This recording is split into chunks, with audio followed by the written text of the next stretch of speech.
The feared mafia princess of all 1.4 billion men in the country disguises herself as a troubled girl kneeling before you. Big brother, please take me in. I can do your laundry, cook, warm your bed, and master all 18 techniques of Awe. Only after being dragged into the room and tormented for 2.5 days do you realize this wasn't a chance encounter, it was a reunion she had planned for 2.5 years. The girl was covered in dirt, with several scars on her body, as if beaten with sticks. Big brother, can you take me home? I'll be good. Looking at the girl before you, you saw a reflection of your past self and softened. Come with me, you said, overjoyed at your agreement. She smiled brightly. Thank you, big brother. After arriving home, you handed her a set of your clothes and a towel, saying, go take a shower first, don't catch a cold. Hearing this, the girl numbly took the clothes and towel, thanked you, and headed to the bathroom. As the sound of running water came from inside, you boiled some water to make cold medicine. Suddenly, a loud crash echoed from the bathroom. You immediately put down the medicine and rushed to the bathroom door in a panic. There was no response from inside,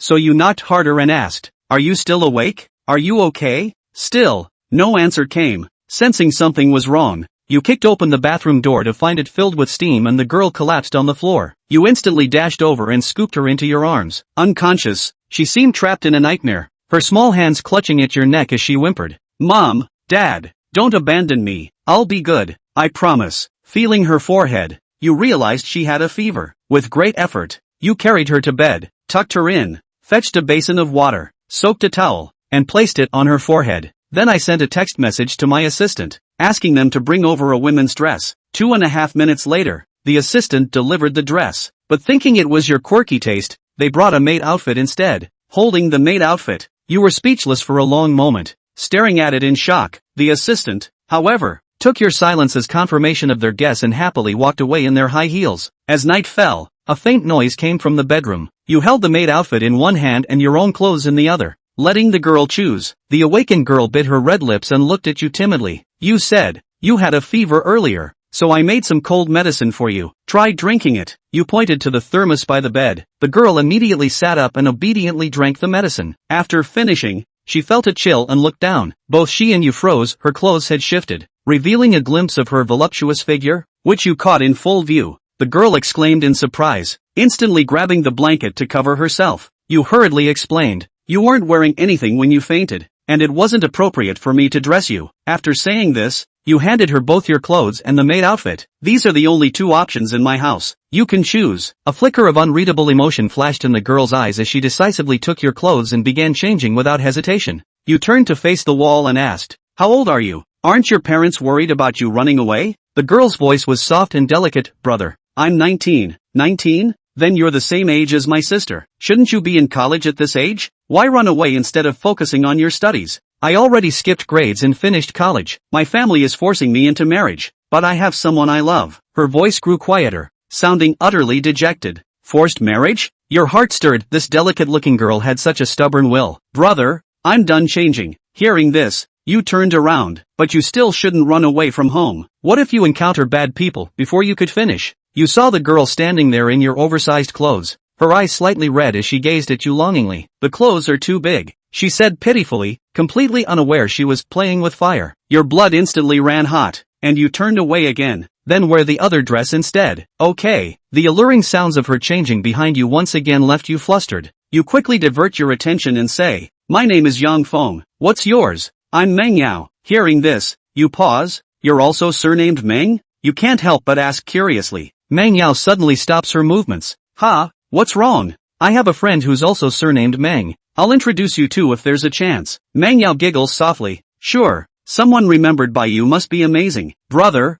I can't reach the zipper at the back. Meng Yao has somehow already stood by the bed, less than 2 inches away from you. When you turn around, unaware of how close she is, your hand accidentally hits her, causing her to lose balance and nearly fall. You quickly step forward and catch her by the waist. To steady herself, Meng Yao wraps her arms around your neck, falling entirely into your embrace. The moment your skin touches, a pair of soft bunnies press against your chest. Your Adam's apple bobs as you suddenly remember something serious. You only threw Meng Yao's dress into the washing machine earlier, leaving her underwear untouched, still in the bathroom. So, Meng Yao is currently commando. This thought fills your mind completely. Meng Yao was still squirming in your arms, her soft skin rubbing against your body, making you restless. You let go of Meng Yao and turned her around, only to notice a deep scar on her back that you hadn't seen before. You asked, "How did you get this?" Manhwa explained, "This was from when I ran away from my first forced marriage." You frowned. "Did your parents hit you this hard?" "Yes, but I didn't want an arranged marriage. I only like him." Seeing this, you quickly helped her zip up her dress. "Then why didn't your him come to pick you up,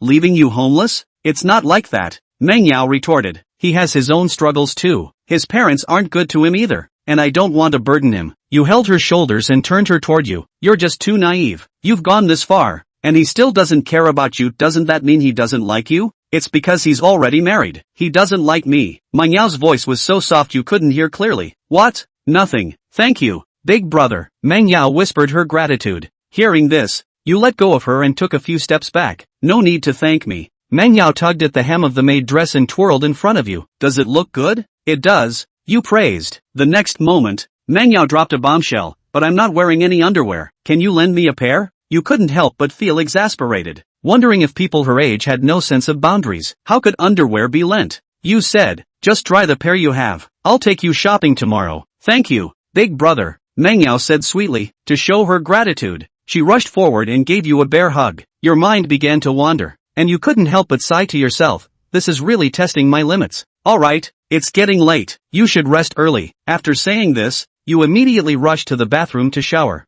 Just as you were halfway through showering, someone knocked on the bathroom door. "Brother, are you in there?" Hearing this, you turned off the hot water and asked, "What's the matter?" "Brother, my clothes are still in the bathroom." You glanced at the hook nearby and realized you hadn't noticed before her underwear was indeed hanging there. Seeing this, you picked up a small basin, carefully grabbed Manhwa's change of clothes, and estimated that her bra was only a C-cup, but judging by her figure earlier, she was definitely a D. The bra was too small. You thought to yourself, "She ran away from home, and she's only 19, no wonder she can't take care of herself properly." After savoring the moment for a while, you cracked the door open slightly and handed the basin out. After finishing your shower, you returned to your bedroom and immediately noticed Manhwa lying on your bed, her legs playfully kicking in the air as she flipped through one of your books. When she saw you, she quickly sat up. I couldn't find the hairdryer." Without a word, you pulled the hairdryer out from the drawer and handed it to her. "Thank you, brother." Manhwa walked out slowly,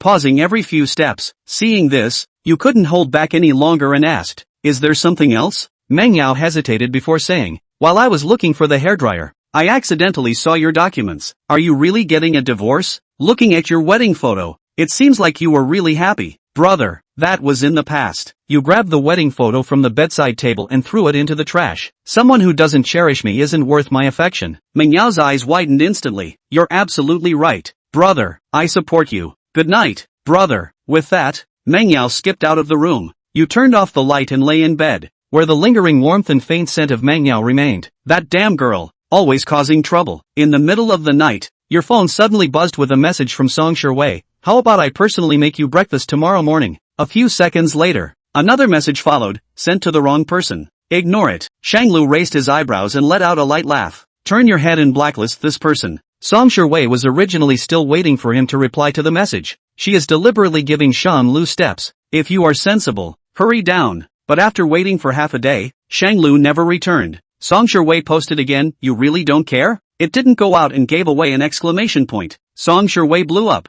"Wei, what's wrong with you?" A knock came from Xia's son outside the door. "Get out!" Song Wei roared, covering her ears and crying. Shang Lu put down his cell phone and prepared to rest. Just a few seconds after closing his eyes, a thin rustling sound came from the doorway. The next second, a petite body squeezed in. Jiang Gingshu shrunk into his arms. Shang Lu's guard was instantly activated, and he clasped the man's waist with one hand, restraining the uninvited guest with both hands and pressing him onto the bed. He put one hand around the man's neck. The legs imprisoned her body and rode her. Who? The person underneath him, however, sobbed, "Brother, you're hurting me." Shang Lu was stunned as he turned on the light. "It's really Jiang Jingshu." He rolled down and questioned in a cold voice. "Do what? Brother, will you sleep with me? I'm afraid of being alone." Chapter 6. The benefit is to sleep with you every day. "Brother, will you sleep with me? I'm afraid of being alone." Jiang Dingshu hugged Shang Lu's waist, afraid that he would push himself away. "How dare you run away from home when you're afraid of the dark?" Shang Lu's fingertips gently tapped her forehead.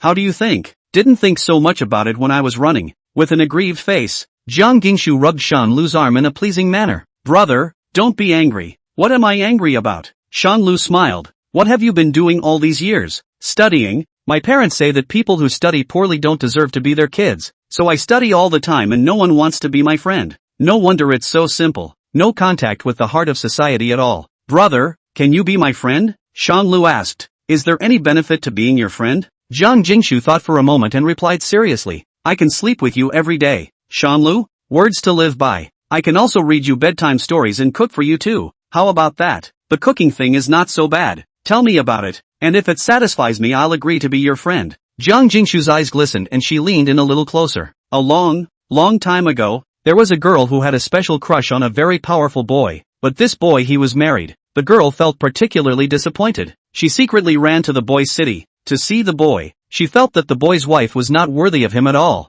The girl wanted to replace that wife, wanted to break up their marriage, but then the girl thinks about it, and the boy she likes might hate a cheater or someone who destroys other people's families. So that girl just had to silently guard the boy behind her back, and then one day the girl found out that the boy was divorced. I'm your father. I'm your real father. Shanglu's cell phone rang abruptly, interrupting Zhang Jingshu's bedtime story. Shanglu picked up his cell phone and saw that it was Song Shiwei's call. He frowned. What's going on? Who is it? Like a curious baby, Zhang Jingshu wanted to know everything. Shanglu, my ex-wife. Zhang Jingshu instantly frowned, directly grabbed the cell phone and made the call. Shanglu, why did you pull the plug on my micro? This auntie, please leave my boyfriend alone. You have no sense of boundaries when you call the opposite sex in the middle of the night. After saying that, Zhang Jingshu hung up the phone. Shanglu? Zhang Jingshu put her cell phone on the nightstand, showing off and begging for praise with an innocent face. I'm good, right? No need to thank you. Shanglu? Why should he be thanked? I thought you said you didn't like your ex-wife anymore. She's wrong for bothering you in the middle of the night. So what's wrong with me getting justice for you?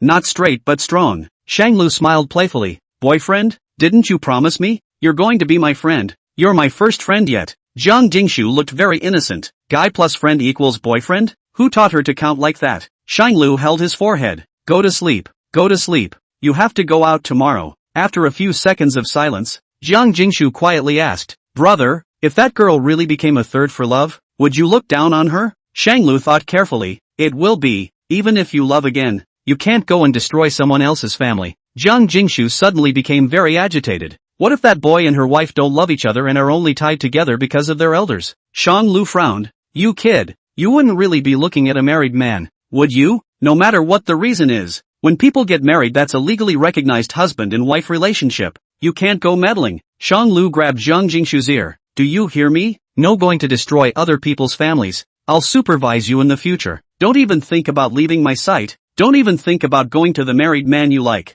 Shanglu hates people who meddle in other people's marriages, and people who are unfaithful in the midst of their marriages. Zhang Jingshu hummed. I didn't. You're not allowed to think so badly of me. Zhang Jingshu rolled over and found a comfortable position to lie down. What do you know, you child? Zhang Jingshu became even more furious as she grabbed Shanglu's hand and brought it towards her chest. I'm not a child. Just feel me. I'm an adult. A lot of them in their 20s aren't as developed as I am. You, Shanglu was infuriated. And say it's not a child. In the middle of the night, someone is fighting with a little girl. Someone is alone and hurting. Song Shiwei dialed a few more numbers over. None of them could be reached. The girl's words from earlier echoed in her mind. Boyfriend? It's the middle of the night and Shanglu is sleeping with another woman? What is she then? You just got divorced and you've already got a new girlfriend before you're even completely out of the picture? Song Shiwei was secretly saddened and couldn't help but secretly shed tears. Asterisk. At 4 a.m., Song Shiwei was awakened by abdominal pain. She glanced at the date and it was indeed time for her period. I have a stomach ache. Business. Before that name that had been chanted countless times could be uttered, Song Shiwei was startled by herself. If it were in the past, Shanglu would have prepared brown sugar water and warm water bags for her early. Song Shiwei braced herself against the pain and went to look for ibuprofen inside the living room. It took several minutes of searching to find it. Wang Ma, Wang Ma. Song Shiwei yelled toward the nanny's room, copying a glass and smashing it on the floor. Wang Ma ran out with a coat on, and the commotion in the living room even woke up the housekeeper and Xie-sun. Seeing the mess in this living room, Wang Ma hurriedly helped Song Shiwei up. Ma'am, what's wrong with you? Where's the ibuprofen? Song Shiwei curled up on the couch. No one reminded her to eat less spicy and drink less ice before her period this time, which led to it being so bad this time. The butler had the presence of mind to rush off to boil hot water. Wang Ma looks a little difficult. Things related to Mrs. Usually Mr. Personally keep. Where to put this? I'm sorry ma'am, that's something I didn't really know. These things aren't usually my responsibility. I just clean. You. Song Shiwei blushed a little. She had been living a good life since she married Shanlu, who had helped her get everything in order. Xiasen took over the hot water that the housekeeper had boiled and soaked the brown sugar to bring it over. Drink some brown sugar water first to ease the pain. Song Shiwei frowned. For menstrual cramps, it is not brown sugar but hot water that works. As for Song Shiwei, what was useful was Shanglu's careful care, not hot water. Song Shiwei drank a large glass of water and it still didn't help at all. At this hour, there should still be pharmacies left open. Xiasen held out his hand to Song Shiwei. The car door key. Song Shiwei asked, "Do you have a driver's license?" Xiasen was silent. His driver's license had long expired. And is there a driver? How is it possible to contact the driver at this hour? The butler couldn't help but splash cold water. He had long since seen this Xiasen in a bad light. Song Shiwei was so in love that if Shanglu was there, he would have driven to buy medicine and come back. Even when he was just married and Shanglu didn't have a driver's license, he would run out in the middle of the night to buy medicine and come home. Somehow, Song Shiwei actually ghostly took out her cell phone to call Shanglu again. As expected, the phone was blacked out. He even blacked out his phone? So unforgiving? When she thought of all the things Shanglu had done, and the fact that she had found a so-called girlfriend, Song Shiwei became even more angry. Tough enough and decisive enough. Why didn't you see Shanglu's tactics are so smart? Do you really think you can't live without him? The housekeeper caught a glimpse of Song Shiwei's cell phone screen and immediately took out her phone. I'll give Mr. a call. An extremely dramatic scene. The butler got through. Hey, Uncle Lee, what can I do for you this late? Shanglu's voice sounded like he wasn't awake. Sir, where did you put the medical kit at home? Is the ibuprofen in there? Song Shiwei snatched the phone and pressed it directly. No calling him. She was furious. Within this family, there is him without me, and me without him. No one is allowed to have dealings with Shanglu again. It's just that it wasn't a big deal and it ended up being so ugly. Song Shiwei endured the pain and ran back to her room to close her eyes. She looked at the unsent greeting on her phone, tapped Shanglu's avatar, and tapped into his friend's circle. The original photo of the duo hanging in the backdrop of their circle of friends was replaced with a kite with a broken string. Song Shiwei was unconvinced. She wanted money. Money and face. Could she not live without Shanglu? She wanted to see who would win between the two of them, and she didn't believe that Shanglu could be stubborn enough to get past her. Song Shiwei was tormented by abdominal pain and stayed awake all night. She had never been in such a mess. Asterisk. When he woke up early the next morning, Shanglu was surprised to find that his hand was actually holding on Jiang Jingshu's chest in an unfaithful manner. Jiang Jingshu's skirt was also rolled up to the armpit piece because she was not sleeping honestly. The current Jiang Jingshu was almost completely naked. Sinning, but it feels good in the hand. Jiang Jingshu also woke up. She sat up and rubbed her eyes. What time is it? 10 o'clock. 10 o'clock? Jiang Jingshu straightened her clothes and quickly got out of bed. Then I'll go make breakfast for brother. You really know how to cook? Shanglu was surprised. This person looked like a delicate and reserved young lady who didn't dip her fingers in the spring water. Is it hard to understand? Cooking is a necessary survival skill for a person. Shanglu raised his eyebrows. Okay, you do it.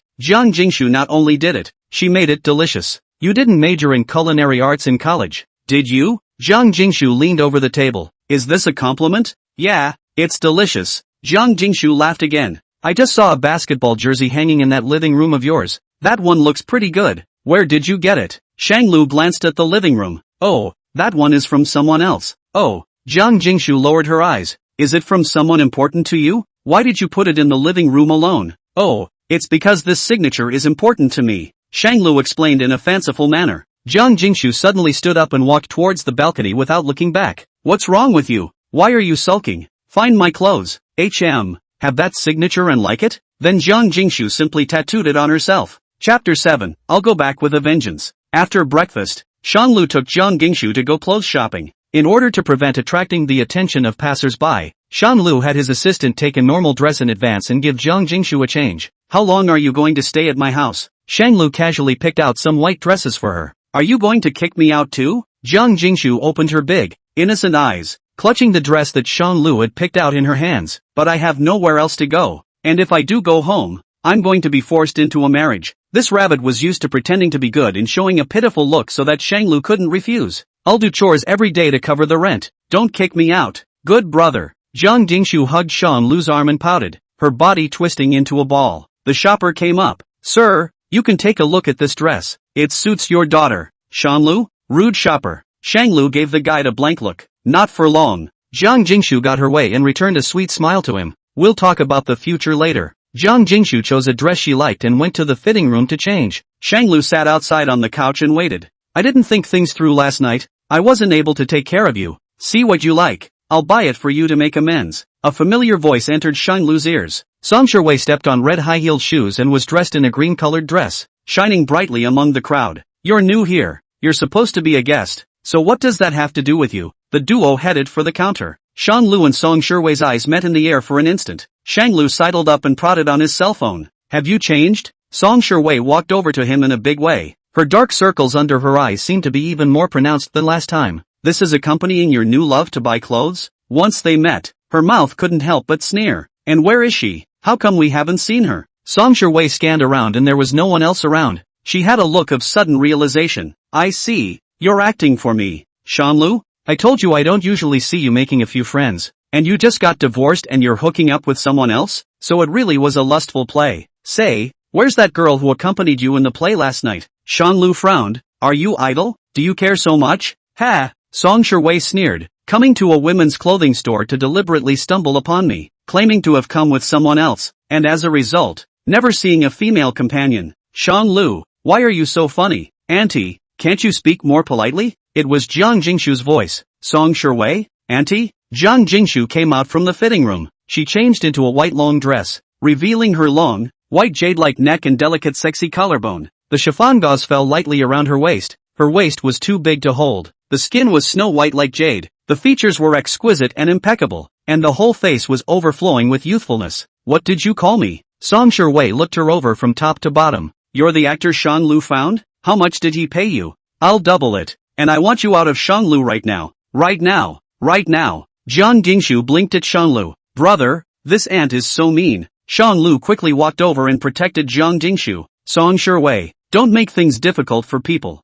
Song Shuwei was infuriated. She looked at Shanglu. Shanglu, I thought you were so smart in your tactics, but it's just a trick to engage in some lust and find a woman to make me jealous. But it worked. Successfully pissed off Song Shuwei.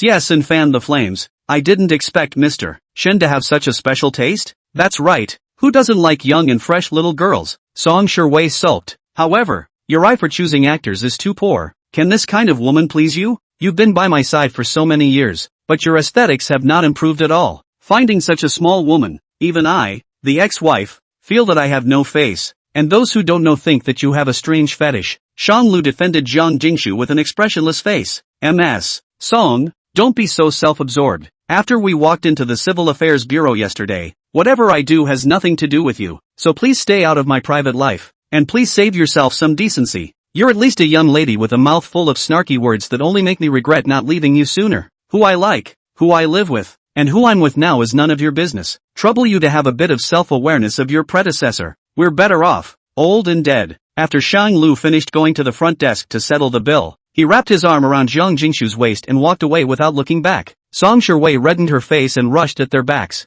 gritting her teeth. Don't be complacent. This marriage, I'm divorced. Xia Sun stood by, adding fuel to the fire. Mr. Shen still falls into the cliché of always preferring the young and beautiful. Song Shuwei was angry when she thought of the way Shanglu had protected that girl just now. He likes the young and pretty. Does the young and pretty necessarily like him? Unashamed thing. Sooner or later he'll be on his knees one day begging me to forgive him. Asterisk. After walking out of the mall, Shanglu asked softly, sorry, you weren't scared, were you? Jiang Jingshu was still an afterthought. She's so fierce, Shanglu accused her. Knowing that she's mean, why did you still stand up to provoke her? If I didn't help you block it just now, then wouldn't you have to watch her scold you and beat you and humiliate you? People are aggravated because they can't see you. Jiang Jingshu shook Shanglu's hand. And she was mean to me, and I will be mean back. You? Shanglu laughed. You're such a weakling. You don't get pressed and beaten by her even if you run fast. What else do you want? Humph. Brother, don't believe me. I'm actually very powerful. I can tear her apart with my empty hands. Fine.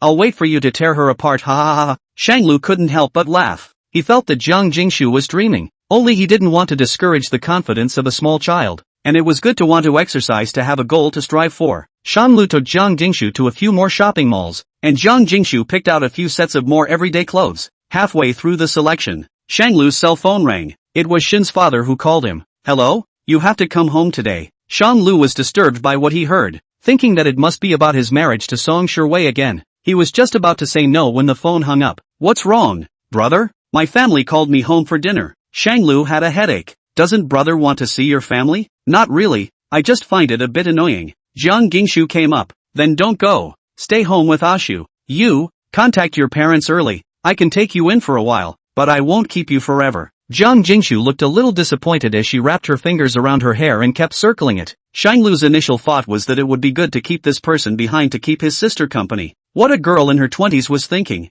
He didn't really know. Peers might have more to talk about. Have you bought it yet? Then I'll have my assistant take you back. I'll go home first. Jiang Jingshu blinked her eyes. Then will you come back at night? I'm scared to sleep alone. Shanglu laughed. I will. Make dinner tonight and wait for me to come back. I suppose your family wants you to remarry? Will you remarry? Jiang Jingshu tugged on his sleeve and asked cautiously. No. Shanglu rubbed her head. Little sister, brother teaches you one thing. Never eat back grass. One must look forward. Jiang Jingshu let out a sigh of relief and said sweetly. I know. Then I'll make my brother's favorite meal and wait for you to come back for dinner. Good. Asterisk. With heavy steps, Shanglu returned to the Shin family. Young master is back? The butler welcomed warmly. But once Shanglu went in, no one wore a good face. Shin's father sat with his uncles and aunts, as well as his 7 great-aunts and 8 great-aunts, all gathered together. They started staring at Shanglu from the first moment they saw him, as if their eyes had grown on Shanglu. Shin Jiyue is wearing a racing suit today, holding a helmet in his hand, with a dangling look. Yo, third brother is back? Why don't you go be a licking dog for Song Shiwei today? The man would always stab Shanglu indiscriminately and for no reason. He was clearly the one who had dominated Shanglu's life for 18 years. And yet, they still pose as victims. You don't understand. Sango is playing with desire right now. Shun Wanru, the youngest sister of the Shin family, taunted. She had always recognized only Shin Jiyue, not Shun Shanlu. He has a lot of skills. Fourth brother, you should learn how to please the girls. Desire to escape? Shin Jiyue sneered. Aren't such tricks only for women? I don't know how, and I don't care to learn. Shanglu stood alone on the opposite side of the coffee table. It just so happens to stay in opposition to everyone in the Shin family. He searched for Song Shiwei in the midst of a crowd of people, and Song Shiwei was hiding behind this group of relatives at the moment. She looked like she had been crying. Her eyes were red. If it weren't for a troublesome feud, Shanglu would have thought I'd see the same thing. Shin's father was on crutches,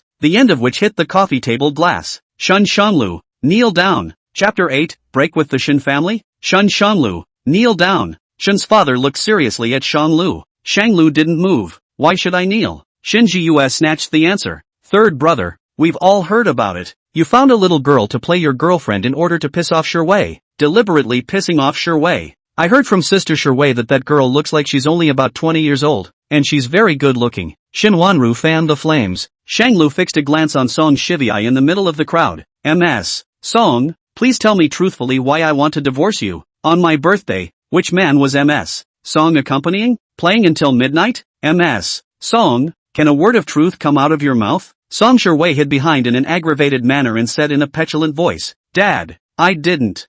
Sun and I are just friends, and I didn't know it was Shanglu's birthday that day. I didn't mean it. Didn't know it was my birthday, but knew it was the day CSN returned home. Didn't know to celebrate my birthday, but knew to swipe my card while spending money on another man? Shanglu's eyes were full of disappointment, and many things could not be solved by avoiding the problem. At this point, does it matter whether Song Shiwei and CSN are friends or lovers with each other? Her heart has already strayed to someone else. Or maybe she won't even realize that Shanglu's dedication in the midst of her marriage is not something she takes for granted. What's your card? Shin's father became furious. Isn't all the money you spend given to you by me? This money is mine. I can give it to whomever I want. I spend what I earn. Shanglu talked back. You're still talking back, aren't you? Shanglu. Shin's father hit a stick directly on the glass of the coffee table, sitting in the middle of the living room, looking very intimidating. He was disappointed in this son. If it wasn't for me, Yushin Shanglu would still be in that poor countryside, not knowing how many blank stares you'd have to suffer. And would your days be so comfortable? Shin's father pointed at Song Shiwei and painfully said, Shiwei doesn't mind that you're a wild child who grew up in the countryside and is still willing to marry you. But what about you? For such a small matter, how dare you mention divorce? Do you know that this marriage was set by the Shin family and the Song family a long time ago? It concerns the business cooperation between the two families. If you just repudiate the marriage, then what about Jiyu? Jiyu is still in business cooperation with the Song family, and now you're slapping the Song family's face like this. How do you want Jiyu to live with himself? Wanru is now in a relationship with that Song family boy. What is Wanru going to do now that you've made such an ugly scene? What about Nozomu? What about Wanru? But no one cared what Shanglu did. Shin Jiyue's career depends on Shanglu's marriage, and Shin Wanru's love depends on Shanglu's marriage. How could Shanglu not know that his marriage was so important? Are you trying to persuade me to accept that my own wife is in love with someone else, in an old relationship? Shin's father was Shanglu's elder, and he naturally wouldn't take action against his elders. But that doesn't mean he'll put up with everything either. I'm sorry I can't accept such a thing, but I have nothing to say if you can. I don't know which sentence stimulated Shin father. His eyes were empty and lightless, lost in a general daze. The hand on the crutches was also unconsciously pinched tightly. The knuckles already had some whiteness. He looked at Shanglu with a complicated expression, and did not have the hysteria that he had just had, but the expression under his eyes became more and more cold, like falling into an ice cellar. Shanglu, you! Shin's father suddenly copied his cane and knocked down heavily towards Shanglu's knee. Pop! Snap! 1 down, 2 down, 3 down. Shanglu held back, straightening his back even though his legs were sore from the beating and he couldn't help but fall to his knees. He wasn't wrong, he thought. He doesn't have to admit responsibility for anything. Shanglu, have you grown up? Did your foster parents ever teach you? Do you have any family discipline? I think you're just a wild seed. Shanglu tugged at the corner of his mouth and said unhappily, speak of me and speak of me, don't involve others. Shin Jiyue took the opportunity to coax. Look, you're protecting it again. In the end, who gave birth to you? Shanglu, have you gotten it right or not? Shin's father disliked Shanglu the most to protect his adoptive parents, and Shin Jiyue is particularly sensible, completely just as if the biological parents do not exist, bent on pleasing the Shin family parents. Which is more important, the grace of adoption or the grace of birth? Shin's father's beard was in disarray with anger, and he valued decency the most. With this level of wealth, the child's aggravation was far less important than his own decency. I'm the one who gave you the identity of the young master of the Shin family. I'm the one who allowed you to marry the Song family. And you? You still disobeyed me and went against me every day. Shin's father hit Shanglu's back one by one, cracking the skin and blood on his back. Fresh blood dripped and dripped on the ground, haloing into a watery stain, reflecting both the wretched Shanglu and the smug Shin Jiyue in a blood-colored plane at the same time. If the adoptive parents were still around, they would be heartbroken. If Shang Guanqi was still there, he would have definitely swooped in and blocked for him. If Jingshu Jiang is still around, Shanglu somehow remembered the crybaby petulant bun in his mind. If she were here right now, she'd be crying at such an ugly scene, wouldn't she? Shin's father was tired of beating him, and he questioned in a loud voice, still divorcing or not? Do you still talk back? Shanglu still refused to give in even though he was beaten to this state. He straightened his back with difficulty, and the moment he raised his eyes he met Song Shiwei's line of sight. Song Shiwei seemed like she was shocked by the scene. Shanglu, it was thought that Missy, who had grown up with 1,000 pampered children, could not imagine that someone would actually lay such a heavy hand on her own child. Mom, talk them down. Song Shiwei pandered to Mother Shin. Shun mother is as light as a chrysanthemum, all day long, sickly, like depression. Say, still divorced or not, where else can you find a marriage as good as Song's now? Ah, Dad. Shanglu, but you should not hurt yourself. Shin Jiyue snatched the family law and looked as if he wanted to do it himself. Shanglu braced himself and panted. A good horse doesn't eat back grass? Shanglu, in this life, will never get involved with Song Shiwei again. If you guys like Song Shiwei so much, why don't you guys marry her? You! Shin's father was infuriated by his attitude. You rebellious son, I'll beat you to death. Shin Wanru looked condescendingly at Shanglu. Dad, your own body is important, don't beat yourself up. Wanru, don't be afraid, he can't die from his thick skin. Shin Jiyue's face was full of sarcasm as he sized up Shanglu. You bumped into Dad today. You're not allowed to leave until you apologize to Father. Song Shiwei couldn't look away. Slightly reddening her eyes, she shouted at Shanglu. Shanglu, apologize and say you were wrong. A smile curled up on Shanglu's lips. Pretending what? Isn't that why you came to the Shin family today? Song Shiwei froze for a moment and murmured softly. She was just a little upset and wanted Shanglu to apologize. And she didn't want Shanglu to get hit like that. Song Shiwei couldn't see such a blood-soaked scene. Dad, your own body is important, and Shanglu knows he's wrong. Shin's father was also tired of fighting, but Shanglu's temper doesn't know who to follow, unlike him or Mother Shin, and I've never seen such a stubborn type. Shanglu, I'm warning you for the last time. The marriage contract with the Song family cannot be broken. You guys get lost. Shanglu was too tired to speak. Song Shiwei and the butler helped Shanglu out. The other relatives in the living room looked on coldly, none of them intending to look after Shanglu. Sango, remember to clean up that poor look of yours the next time you come back. Shin Jiyue stood in the doorway. This was something Shanglu had never understood. He could understand Shin's father's feelings towards Shin Jiyue, whom he had raised for more than 10 years, but he couldn't understand that hostility that Shin's father seemed to have. It's extremely obvious, not like the usual hatefulness, with deep hatred, for no reason, and his real mother, Mother Shen, has always been indifferent to him, little care and little blame, worse than a stranger. After leaving Shin's house, Shanglu tried to walk on his own. Shanlu remained unconvinced even though he had reached this field. He said weakly, "Ms. Song, the divorce remains unchanged. Why bother? Shanlu, do you have to go this far? How long are you going to keep up this childish trick of wanting to be caught?" Song Sherwei was not too convinced. "You never used to make a scene for so long, nor would you be so stubborn. I'm willing to persuade you not to make a scene. It's already my biggest concession." You think clearly, Shanlu. Desire to capture the focus on the word capture. If you don't stop in time, we're really out of the question. Once upon a time, Shanglu thought it was funny. What was it like? I followed you around and did your laundry and cooked for you? Did you care about me? Or were you sad that you had one less personal nanny? Song Sherwei bit her lip. She didn't understand, but since I was a child, everyone else has taken care of me like this. Shanglu felt ridiculous. So are they your husband or your servants? Song Sherwei answered honestly. Maid. Chapter 9. Husbands are not servants. Maid. But I, Shanlu, will not be anyone's servant in the future. Shanlu tugged at his wound and firmly said, I will only love myself more, and will only take care of myself. Can you understand, Missy? Song Sherwei stared at Shanlu in a daze, as if she was seriously pondering the meaning of his words. As soon as he came out, Shanlu saw Jiang Gingshu, who was crouching by the side of the car, shrinking down and waiting for him, tiny scrunched up in a ball, hugging his knees and hiding under the streetlight. He waited for who knows how long. Jiang Jingshu's eyes were filled with worry at the first sight of him. She stood up violently, as if she had been crouching for a long time and her legs and feet were a bit numb, and stumbled over to help Shanlu. Brother, why are you hurt like this? Who bullied you? Jiang Jingshu's eyebrows colored a little with anger. She was furious. What brings you here? Shanlu reached out to wipe away Jiang Jingshu's teardrops.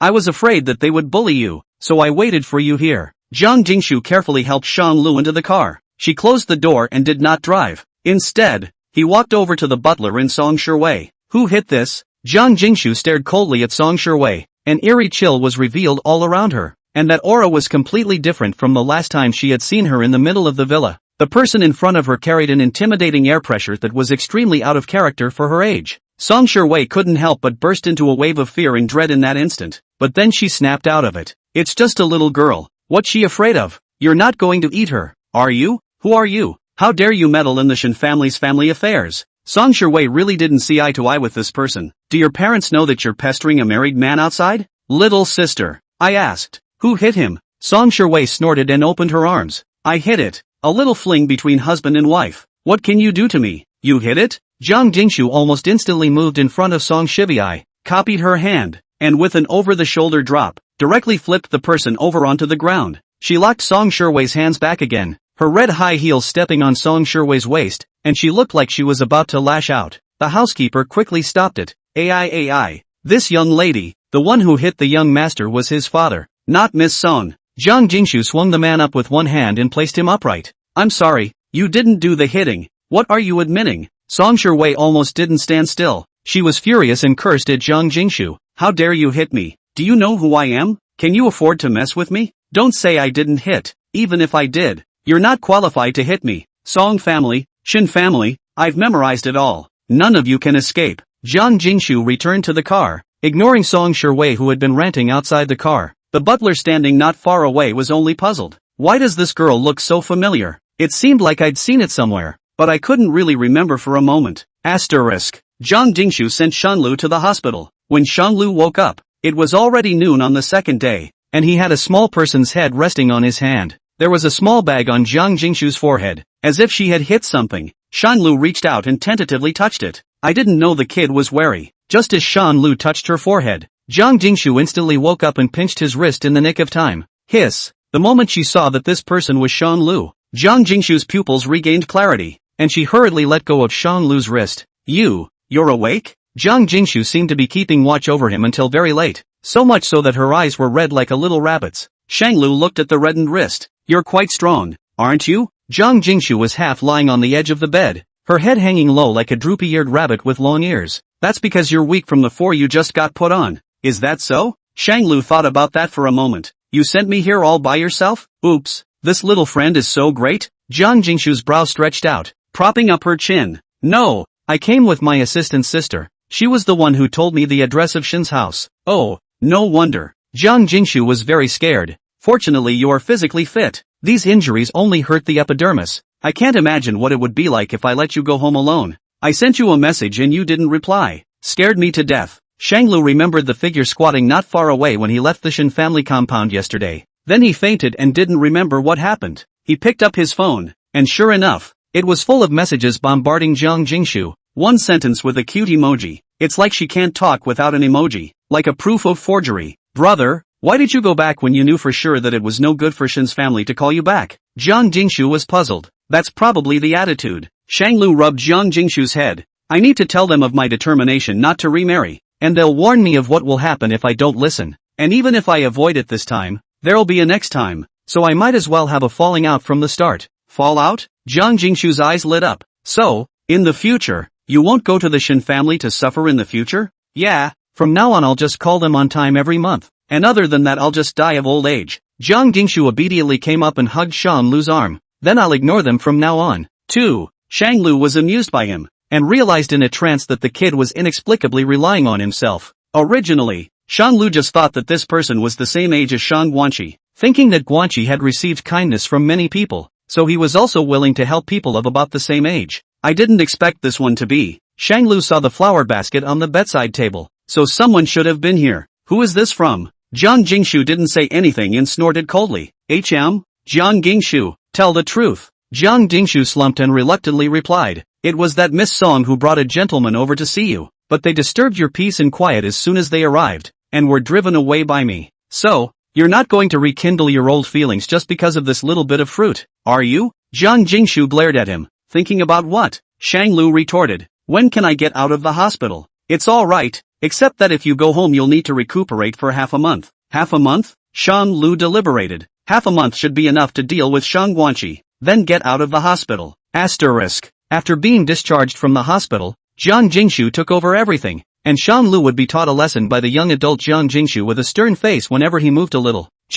I don't need you to help me with the shower, do I? Jiang Jingshu snatched the towel from his hand. You can't bathe. You'll infect the wound. What about me? Let me wipe your body. No, thank you. Yes.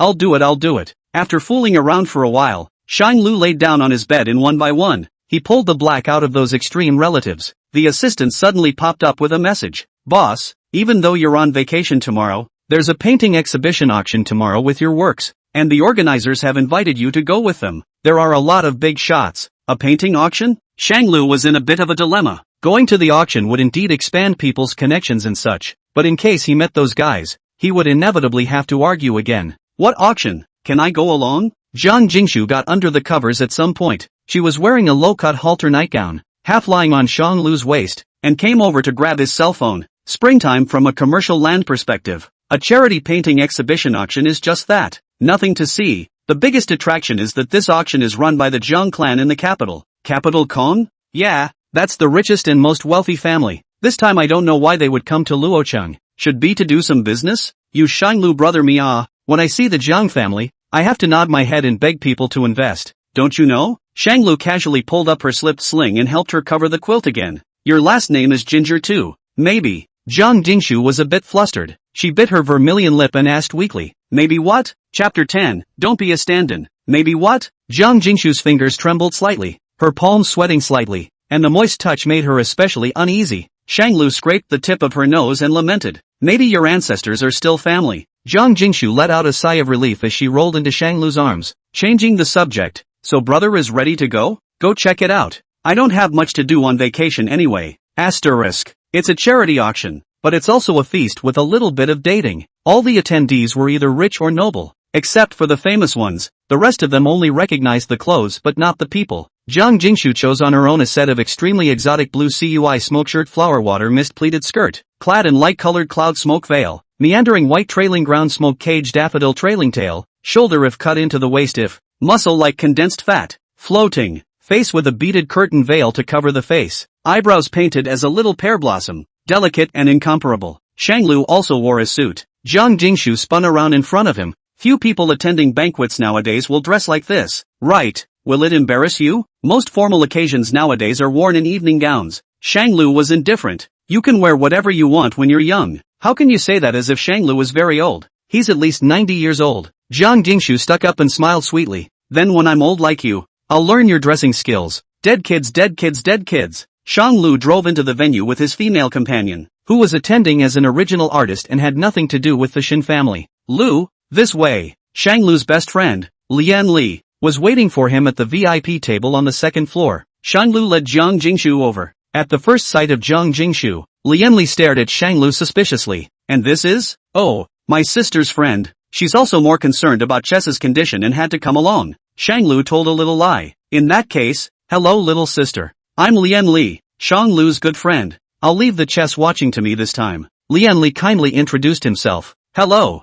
Jiang Jingshu became a little silent. Shanglu only thought that it was her first time at such an occasion and did not care. He brought a plate of fruit snacks and placed it in front of Jiang Jingshu. As for me, I'm going to visit one of the Ginger family's doctors who has returned from his studies to treat my sister. Do you want to play here by yourself or come with us? One of the Ginger family's doctors. The child is afraid. Jiang Jingshu softly pouted. You guys go. I'm a little tired. Good. Shanglu raised his hand and gently patted her head. Then you be good and wait for me here. Don't run around. You hear me? Good. Asterisk. Lian Li led Shanglu around the corner and finally arrived in front of the famous doctor. Lian Li handed the maid the gift in his hand. Mr. Jiang, hello, I'm Lian Li. This is my friend Shanglu. Several of the paintings in this exhibition are from Shanglu's hand. Dr. Jiang, named Jiang Jinan, was admitted to the university at the age of 16, studied abroad at the age of 20, was promoted to resident at the age of 26, and went abroad again at the age of 30 to pursue further studies, and returned this year after completing his studies, and he is well known in the world. Jiang Jinan sniffed and raised his eyes to survey Shanglu. Is that so? Mr. Shang is young and talented. Dare not, dare not. I have a general understanding of your sister's situation. Jiang Jinan didn't talk nonsense and went straight to the point. It's not a congenital disease, caused by untimely treatment later in life. It's reasonable to say that if it could be cured, with Mr. Shang's fame and status, he would have already finished preparing for the surgery. Shanglu's heart was half cold. The words were not right. Mr. Jiang, if we can get you to lead the operation, what would be the approximate probability of this succeeding? Lian Li asked. Jiang Jinan propped his chin up and turned the pen in his hand. 50%, and failure is a permanent disease. He threw Lian Li a bunch of documents. These are the various risks of the surgery and the possible costs. Because of the money involved, it's not convenient to communicate over the phone. So we have to make an appointment for you all to talk about it live and in person. Think it over. Both of you. My sister has been disobedient this year, and I shall remain in the country until she is captured. There is no hurry. Shanglu flipped through the thick stack of folders, and he skipped over the pages on costs, jumping straight to precautions, complications, and safety hazards. Asterisk. Jiang Jingshu casually strolled through the exhibition. In fact, mainly admiring the few paintings that Shanglu had painted. She tries to understand Shanglu's past through her paintings. One of them is from the most recent, titled Marriage Under Siege. This painting is about Shanglu's self-deliverance, self-redemption and self-rescue from the midst of the marital siege. She stopped in front of the painting and admired it. This painting is realistic in its approach, with a clean image, detailed characterization, and the use of warm tones to set off the protagonist's bone-chilling state of mind. Song Shui stood behind Jiang Jingshu at some point. This painting, it was painted especially for me. Song Shui looked slightly interested. Little sister, do you know how to draw? Do you know how to draw? Do you know what I mean by warm and cold colors? If Shanglu were to say a few words to you about painting the mind, would you be able to understand? Jiang Jingshu pulled away from the distance without any trace. I don't know how to draw, but I won't trash people's feelings either. Song Shui casually pointed out a few paintings. That one was painted when Shanglu and I were enjoying the moon. That one was painted when he and I had a fight. That one was painted when he and I got married. And that one, do you hear me? Song Shui gently patted Jiang Jingshu's shoulder. Little sister, I'm talking about how Shanglu can't get away from me. His entire amorous age is related to me. His emotions are born because of me. I am vital in his heart. Even if he loses his temper now, sooner or later he will come back on his knees like a dog and beg me to forgive him. You don't want to go down the wrong road and end up with nothing in the end. Jiang Jingshu opened her hand and said disdainfully, so you know that Shanglu cared about you before, but you still wantonly belittled and abused him? So what? Do you know how many times Shanglu and I have had cold wars on the pretext of quarreling during the years we've been married? Every time, he bowed down, and within a month at most, he would come running back in disgrace. begging me to give him another chance. Song Shui surveyed her in this outfit. You chose this dress for you by Shanglu, didn't you? She let out a light laugh. Exotic style is my favorite style. I didn't expect Shanglu to actually dress you in an exotic style. Her eyes were filled with pity, looking down on Jiang Jingshu condescendingly, like a god giving a little light to an ordinary person. Poor little girl. You don't want to be my double. Recognize yourself early and leave early. Chapter 11, The Siege of Marriage. Shanglu pressed the folder, his face grave. With so much at stake, he had to ask Shang Guanqi and his adoptive parents before making a decision. Can I confer with my sister and come back to you with a conclusion? Zhang Jinan spread his hands. It's okay. After Shanglu expressed his thanks, he was just about to leave, but suddenly remembered something and stopped in his tracks. I wonder what your sister probably looks like. If you are looking for someone, Lian Li and I can do it for you. Lian Li hurriedly picked up. Right. One more person is more help. There's no need for this. Family scandals can't be publicized. Besides, my sister has extraordinary skills. As long as she doesn't bully others, no one can hurt her. Shang Lu raised an eyebrow. This man looked civilized. His sister was actually a mixed-up demon? No wonder he ran away from home and couldn't be found. Or you get your own sister's good behavior. Sister, Shang Guanqi, and a good-looking one is always a crowd-pleaser. Asterisk. When Shang Lu came back, he saw Jiang Dingshu puffing up a small bun face, locked in a soft chair. He looked at the fruit and snacks on the table and didn't move a bit. Is it unappetizing? Shanglu walked up and picked at her messy hair. Bored? Jiang Jingshu's soft voice spread out. No. Where she would be bored and soon be full of gas. Shanglu didn't know where she got her resentment from and just thought it was a child playing a trick on her. Jiang Jingshu turned her back and waited for half a day but did not wait for Shanglu to coax her. Why don't you coax me? Shanglu looked blank for a moment. Are you angry? Angry about what? Why are you angry? How am I supposed to know how to coax you if you don't talk to me? Jiang Jingshu moved to Shanglu's side and half leaned against his arm, like she was relying on a big brother. Just now a mess. Song came after me again, and it's all your fault. Poof. Jiang Jingshu snorted coldly. She provoked me again. Shanglu rubbed Jiang Jingshu's hair. Alright, good boy. Let's not bother with her. You must be punished. It's all your fault. Shanglu was surprised. Punish me? Well, tell me, how do you want to punish me? Jiang Jingshu raised her head and glanced at the snacks on the table. She pointed to the walnut. Then you'll be punished by peeling the walnuts and not being allowed to eat them yourself. Shanglu laughed out softly. Okay, listen to you. The moderator's voice disturbed the silence. Good evening, ladies and gentlemen. Welcome to this charity auction organized by the Jiang family. I'm National Registered Auctioneer number 250, and I'll be presiding over today's auction. The subject of this auction is, the purpose and significance of this charity event is, when the auction begins, the host will announce the starting price, and anyone who responds to the starting price should hold up the number plate in your hand to answer the bid. The auction will follow the principle of fairness, justice, openness, honesty and trustworthiness, and the rule of the highest bidder. The highest bidder, not lower than the starting price, not malicious competition. Difficult to distinguish between winners and losers after my discretion. The fall of the hammer has a legal effect. No one may not regret. Violators need to bear the legal responsibility of breach of contract. The proceeds of the auction will be donated to the remote areas of the left-behind children. Thank you for your cooperation. The auction will now begin. Is there a painting you like? Shanglu asked. Of course Jiang Jingshu did, but she was too embarrassed to say. Guess what? What do you think I would like? Shanglu peeled the walnut kernels. That I can't guess. But if the price is right, you can also participate in the auction for a long time. Yeah, I'll pay for it myself. I've got the money. Jiang Jingshu pulled out her cell phone and raised it triumphantly. Shanglu didn't take it seriously and handed the peeled walnuts to Jiang Jingshu, but Jingshu Jiang put the walnuts in the center. We'll eat together. Shanglu froze for a split second before reacting to the fact that good things can be shared together, rather than one person contributing and one person enjoying. Good. The first few exhibits were not interesting, and none of them were what Jiang Jingshu wanted. She's been waiting, until half an hour had passed. Moderator, the ninth lot is from the hand of Prof. Shen Shanglu of Wutong University, titled Marriage Siege, a recent masterpiece by Mr. Shanglu, with a romantic style of painting, bold brush strokes, and an extremely rich inner world. The starting bid is $3 million.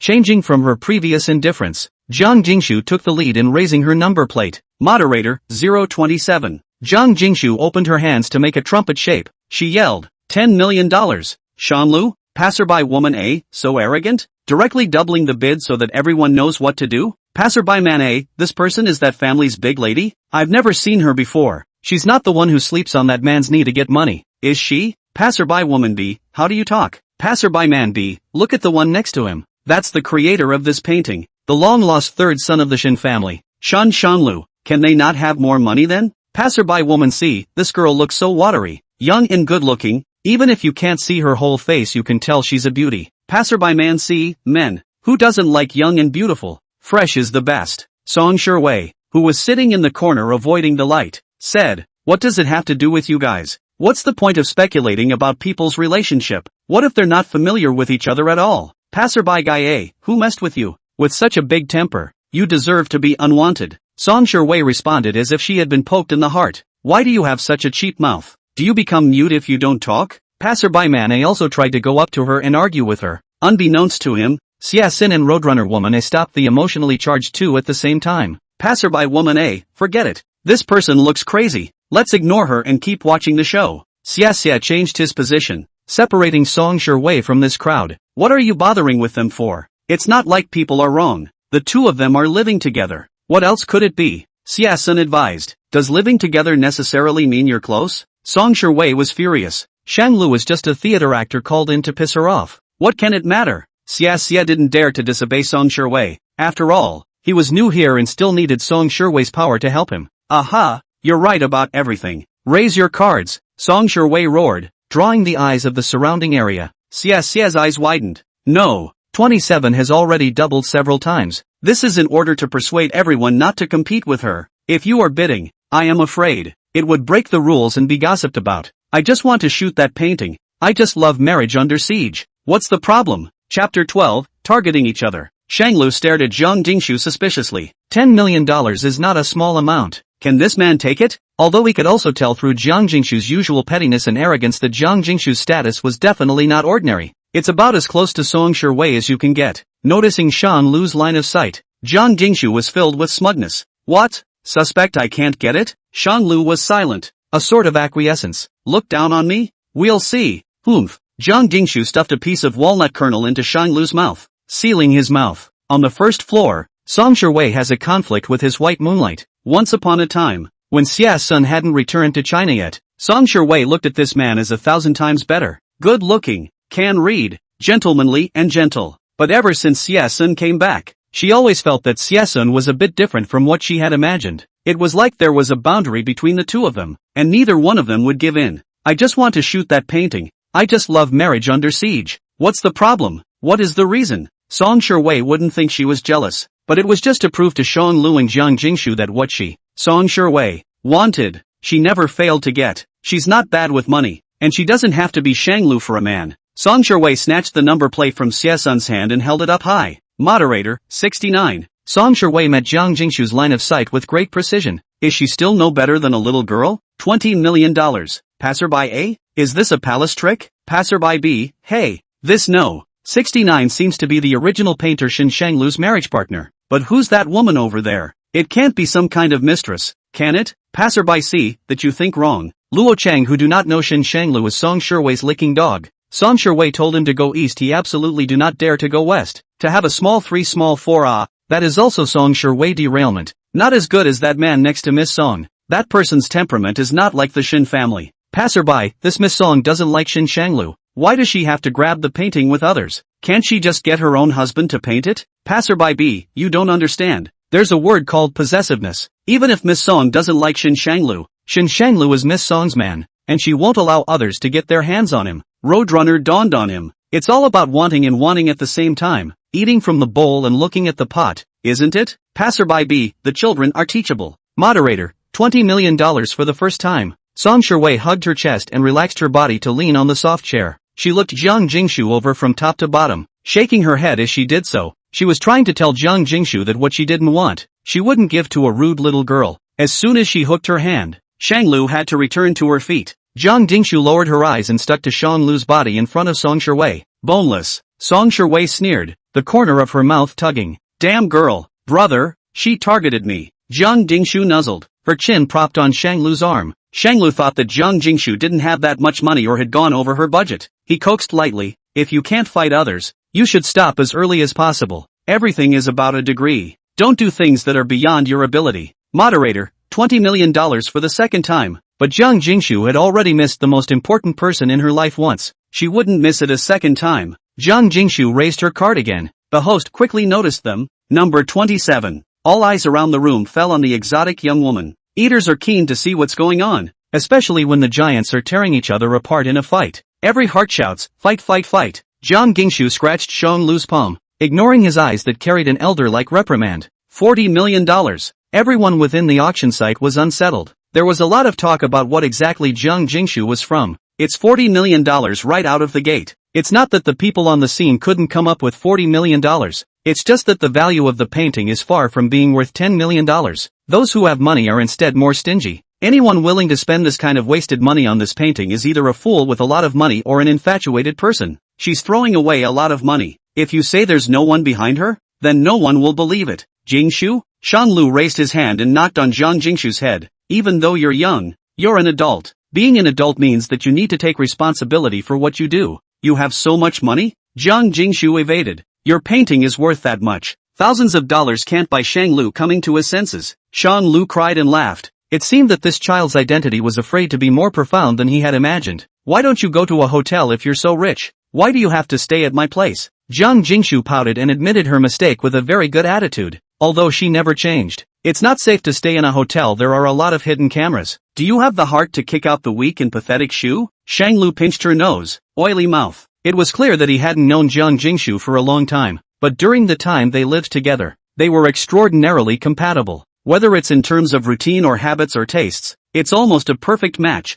Occasionally, Jiang Jingshu has some bad habits, such as she likes to kick the quilt in her sleep. She doesn't put the high heels she takes off properly, and she likes to put them all over the living room like a stall when she picks out a dress. But all of them ended with Shang Lu moving out of his brother's posture to reprimand, and with Jiang Jingshu grimly obeying and doing as she was told. Occasionally, Shang Lu wondered if Jiang Jingshu was deliberately catering to him. Is it because of the self-consciousness of being a parasite? But with her financial resources starting at $10 million, she doesn't have to be subjected to him at all. Shang Lu couldn't figure it out. The only thing I know is that it is easy to invite the gods, but hard to send them away. He was sort of relied on by Jiang Jingshu. If you don't have that kind of money on you, don't look for me. I won't help you. It's all about perking up your ears. Got it. Heard it in both ears. Moderator, may I ask if 69 needs to communicate with 27? We can give up to 10 minutes. Song Sherwei's nails pinched into her hand, and even though she pinched her palm red, she didn't feel any pain at all. Need.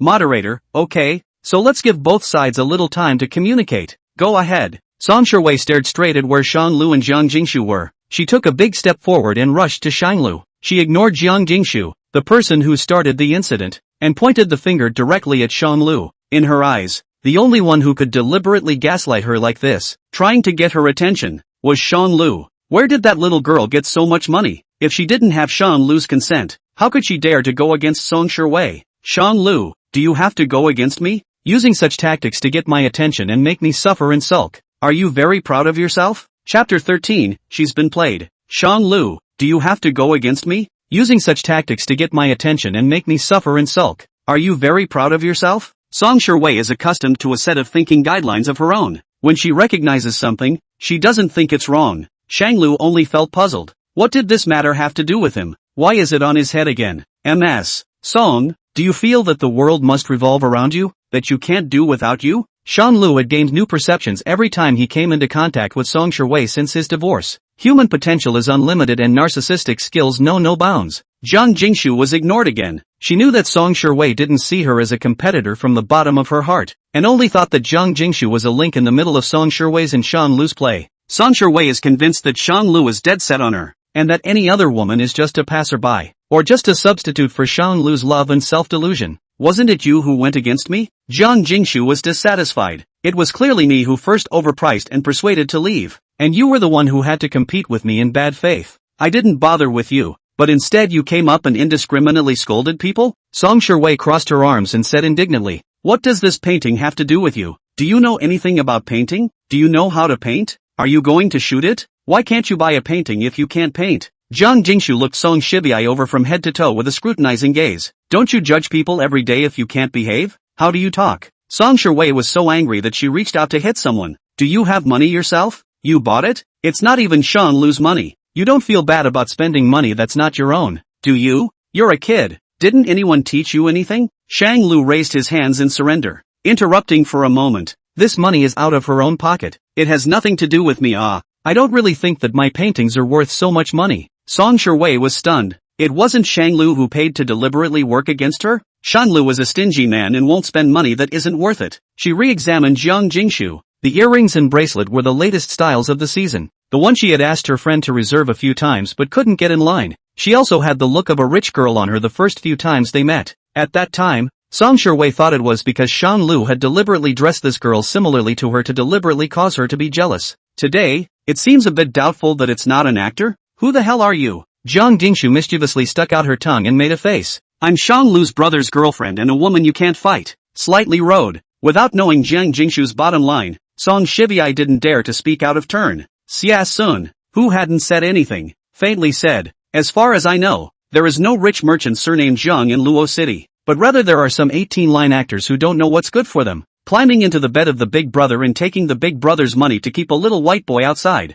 Mr. Shin, don't go the wrong way. It was probably because Jiang Jingshu's face was so good-looking that those who saw her were unconsciously attracted to her and directly concluded that she was a star actress. Song Shiwei's back stiffened, not to mention that there were no big families in Luo City with the surname Jiang. If Jiang Jingshu was really that rich, why had she never seen her in all the years she had been mixing with the rich circle? Two poor guys, just pretending for the sake of a moment. MS. Kong, you say you own this money? Jiang Jingshu nodded. Yes. You had to take a picture of Shanglu, a dead-licking dog, painting a picture full of emotions for me? How? Song Shiwei let out a wild laugh. I can indeed throw anything I don't want at you. You are truly hungry and dare to ask for anything. Song Shiwei led CSN away at length. Shanglu tapped Jiang Jingshu's forehead. Although the auction is for the highest bidder, if you encounter others competing maliciously and jacking up the price, you don't have to compete with others everywhere. Song Shiwei has such a temperament, and has always been used to being well-dressed and well-fed. Brother, I have a measure. That Song Shiwei is a stupid one. It's easy for me to pin her down.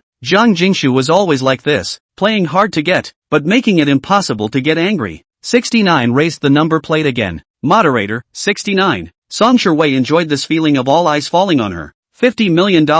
Her provocative gaze stared straight at Jiang Jingshu. If you want to pick up her trash, you have to pay for it. Jiang Jingshu hooked her lips in a smile and held up her number plate. 5010. Shang Lu also saw Jiang Jingshu's intentions now. He lifted the beaded veil and pinched Jiang Jingshu's face. You're a kid who's quirky at best, and a belly full of mischief at worst. Whoever messed with you really didn't have much to show for it. Jiang Jingshu obediently lay into Shang Lu's arms. What's the matter? She speaks out of turn. Someone has to cure her temperament. What's more, in my eyes, brother, your painting is priceless. Jiang Jingshu broke over Shang Lu's hand and stroked the calluses on his palm. Not to mention, how could I possibly buy a painting that holds memories of you and your ex-wife? Brother, will you draw me one alone? Shang Lu looked at the small tender hand that was half the size of his own. The young girl's fingers restlessly inserted into his fingers. Yeah, I'll draw when I'm inspired. Moderator, 69. Song Shiwei was still raising the price. It wasn't that she had to auction the painting off. She just wanted to raise the price. $60 million. At auction. A painting by Shang Lu was worth this much. Moderator, the 27th? Still raising prices. 6010. Moderator, 69? $70 million. Moderator, the 27th? As the crowd waited for Jiang Jingshu to continue raising the price by 10,000, she withdrew the number plate. Jiang Jingshu made a pleased gesture. Song Shiwei's head suddenly went blank. Didn't she have to take the picture? What's with the sudden lack of price increases? She doesn't want to buy a painting for $70 million. Chapter 14, Jiang Jingshu's farewell? Moderator, no. 27 gave up bidding. Mr. Shang Lu's marriage siege was sold to no. 69 for $70 million. The fall of the hammer has a legal effect. No one may back out, and violators will be held legally responsible for breach of contract. The moderator dropped the gavel and a shot was taken. Song Shiwei frowned and took out her cell phone to call Shang Lu, still in the process of pulling the plug. A marriage under siege taught her a lesson twice over. Once from Shang Lu, crushing her emotionally. One time it was from Jingshu Zhang, who swung her way monetarily. Even with the lack of light where she was, Shang Lu could see how dark her face had become. Ha ha ha ha ha ha ha. $70 million for your paintings. Brother, in the future your reputation will definitely rise, and everyone will admire your paintings. Jiang Jingshu laughed her head off. The beaded veil swayed with her movements, slowly synchronizing with Shang Lu's heartbeat. Shang Lu sighed. I initially thought that you really wanted to fight with her all the time. But then I realized that you just counted on her arrogance and didn't realize that you still had the idea of giving me a reputation? It wasn't that Zhang Jingshu couldn't afford the money, it was that it was inconvenient. It's out and it's in the bank, and the news of where she is exposed. She didn't want to be taken back. She had come to be by Shan Lu's side with great difficulty. After all these years of waiting, don't give up halfway through. Yeah, it's not like this money is for you. It's for a so-called charity. So why don't I just donate it myself? It's not like the cost of finding an organization is transparent. If it's for you, then I'm sure I'll shoot it down for any amount of money. There is a lot of sophistry. However, tomorrow all of Luo City will know that your painting is worth $70 million. Brother, so it's kind of a star effect. Song Shiwei has suffered such a big loss from you, so I'm sure she won't let you off the hook. Shanglu tries to find out about her family history, using the Song family as a pole of support. She's too stupid to beat me for sure. Zhang Jingshu intentionally or unintentionally ignored the point of family situation and testified herself from other angles. You can't be so impulsive. What should you do in case Song Shiwei doesn't raise the price when it reaches 6,000 and 10,000? Zhang Jingshu blinked her eyes and innocently said, then buy it. Anyway, brother's paintings, in my eyes, how much money is enough? It's cheering him up again. Shanglu didn't take it seriously. I think Zhang Jingshu had calculated that Song Shiwei would definitely be furious and follow the camera. And now she came to sweet-talk him to make him happy, saying that she couldn't actually take a penny out. Otherwise it wouldn't have had to be crammed in with him. How much money can you take with you when you leave home? Shanglu couldn't bear to poke her. Asterisk. When the auction ended, Song Shiwei was hesitant to leave her seat. $70 million for a painting.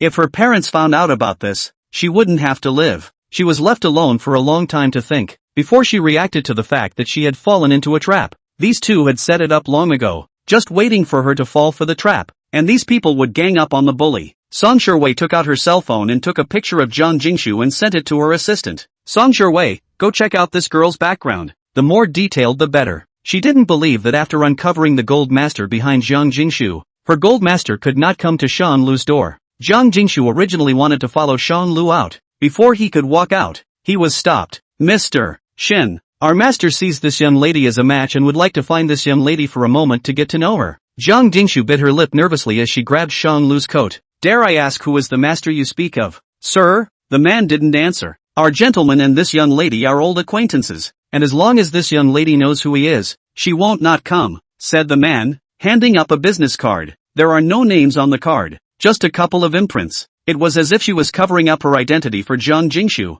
Zhang Jingshu aggressively pouted and softly said, brother, will you wait for me here? Shanglu's heart was clear, and he said soothingly, fine, go ahead. Zhang Jingshu took one step and turned back 3 times. You must wait for me. Shanglu waved his hand. Was this discovered by the gold master who raised him? Xia couldn't help but scoff. The two of them were so shady that they walked by at some point. Mr. Shen, you'd better go. Don't wait to be caught and bullied by someone else's gold master. Shanglu has never looked at Xia squarely. You yourself are a soft-eating white boy, eating and living off others. How do you have the nerve to taunt others every day? Xia's face turned red with anger. It was true that he needed Song Shiwei's financial support for the time being, but he only needed money in the early stages of his business. And he wasn't the same as someone like Shin Shanglu. I'm willing to spend money on him. What? Are you jealous? Song Shiwei looked condescendingly at Shanlu. Shanlu? It was purposely designed to make me pay a great deal of money for your painting, so that I would never forget it, and be reminded of the meaning of that painting at all times. What? Want me to regret it so badly? Give you a husband-chasing crematorium? It's just a shame that your calculations fell through. Song Shiwei pulled out a wad of red banknotes from amongst her Chanel bag and threw it on the ground. Have you been short of money lately? She thought for a moment. Also, divorcing me against my family's wishes. The Shin family definitely won't give you any money. I'll give you a chance to serve me well and all this money is yours. The red bill fell between the two like a deep chasm, as was the lack of communication during those years of marriage. Shanglu rarely loathed a person like this. Some people, by nature, are born with no face and no skin. Shanglu only felt sick to his stomach if he spoke one more word to this person. Song Shiwei, at least husband and wife. Don't be in front of me the whole day. I'll only feel that I've been blind for the past few years. Whether I'm the one pestering you and trying to make you regret it, or is it your pride? You know it in your heart. What you don't get is the best. That's a very appropriate saying for you. The attendant who had led away Zhang Jingshu earlier folded back. Mr. Shen, Miss Jiang is temporarily staying with us, and she said there's no need for you to wait. Shanglu frowned. No? So suddenly? MS. Kong sent you a message. Shanglu took out his cell phone and saw that Zhang Jingshu had really sent a message. Jiang Gingshu, Mr. Shen. You don't have to wait for me. Thank you for your hospitality these days, Mr. Shen. A detached and unfamiliar tone. As well, a sentence is spoken without an emoji. Shanglu frowned. This did not sound like something from Jiang Gingshu. Ha ha ha ha ha ha ha. Song Sherwei laughed maniacally. I thought you were an actor you found to accompany you in a play. But I didn't realize that you're just a joy that people find during their window period? Shang Lu, you're too funny. Chapter 15, I hate you the most. Shang Lu looked at the message on his cell phone, and in his heart, he could probably guess that it wasn't sent by Jiang Jingshu. I vaguely remembered that Jiang Jingshu had run away from her marriage. That person had obviously concealed his identity just now and was very familiar with Jiang Jingshu. It is thought that her family took her by force. In the end, this is also a family matter. What has it got to do with Shang Lu? He had hoped that Jiang Jingshu would go home earlier. He had a lot of things to do behind him and take care of his sister, much less have time to pay attention to this little girl's well-being. He would have wanted Jiang Jingshu to leave earlier. He didn't have a little bit of sadness in him. Right, not sad at all. Not at all. Shang Lu ignored Song Sherwei as a whole, but only because he was too lazy to do so. In that case, I'll take my leave. Shang Lu said goodbye and headed out. Song Sherwei was ignored and shouted after her. Shan Lu, what do you mean? You dare to ignore me? Shang Lu was inexplicably upset. A wave of annoyance that came from nowhere. He paused and didn't look back. Asterisk asterisk asterisk asterisk off. Song Sherwei had never seen Shang Lu with such a heavy anger. Even on the day of the divorce, he had never moved to great anger. What's today? Is it because of Jiang Jingshu? Or is she talking too much? But it was obviously him who designed it first, causing Song Sherwei to plant such a big heel and directly lose $70 million. It's not a small amount. She maxed out her card and borrowed some money from a friend to pay it off. He's actually angry? Who does he think he is? You think I'm happy to be near you? Song Sherwei held her face red. Ah Sun, go burn marriage siege. This kind of salacious goods is not worthy of me at all. Seeing that Shang Lu was unresponsive, Song Sherwei rushed at his back. I hate you the most. Shang Lu, I hate you to death. Asterisk. Shang Lu got back in the car and prepared to drive home. I happened to catch a glimpse of a Snow White bunny hanging from the car's rearview mirror. He gave a beat. When did Jiang Jingshu put this up? How he didn't remember. The Snow White bunny had two red eyes and looked at the driver's seat with an aggrieved look, and the face text next to it read, drive carefully, have a safe trip. Like Jiang Jingshu, Shang Lu sighed and drove home. Upon arriving home, I found a pair of ladies' high heels on the doorstep, casually laid out on the floor. Shang Lu frowned. How many times have I told you? Shoes don't mess up. He was just about to reach out and pinch Jiang Jingshu's face, but he didn't touch a single figure. Shang Lu froze, then casually dropped his heels. He went into the kitchen to get ready to cook. These days it was always Jiang Jingshu who cooked for him, and the kitchen was set up in Jiang Jingshu's style, where things were kept. Shang Lu really didn't know. He took out his cell phone and opened the chat box.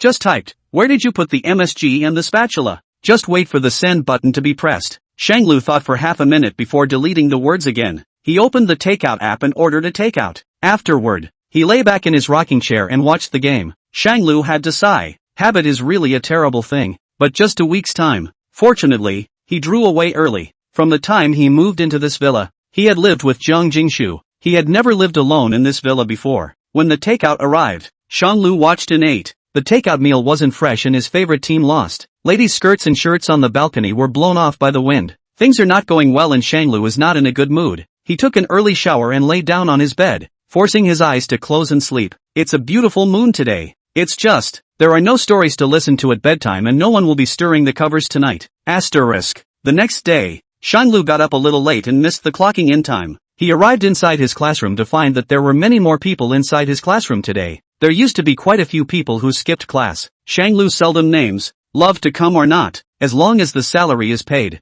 Ding dash. Today we are going to talk about Chinese painting. Chinese painting is characterized by line as a type, calligraphy into the painting. Pay attention to the integration of brush and ink, which is based on the technical form of brushwork, writing, color, ink and wash. At the 10th time a wide aperture camera was pointed at him. Shang Lu sighed, and he couldn't go on. May I ask what is so important for you all to come to my classroom? I don't exclude anyone from coming to my classroom, but now that they're here they have to follow my rules. Don't blame me for kicking you out if I catch you doing those little things again. A student explained. Mr. Shen, they are not from our school. Shang Lu could about tell that these people were journalists, not his students. A bold reporter said, Mr. Shen, we have been unable to contact you, so we had to come to the school to find you. I heard that Mr. Shen's painting is worth $70 million, and also caused two beautiful women to fight over jealousy. I wonder if I can witness a glance at Mr. Shun's real paintings, so that we can have fun with rich women? Brother, in the future,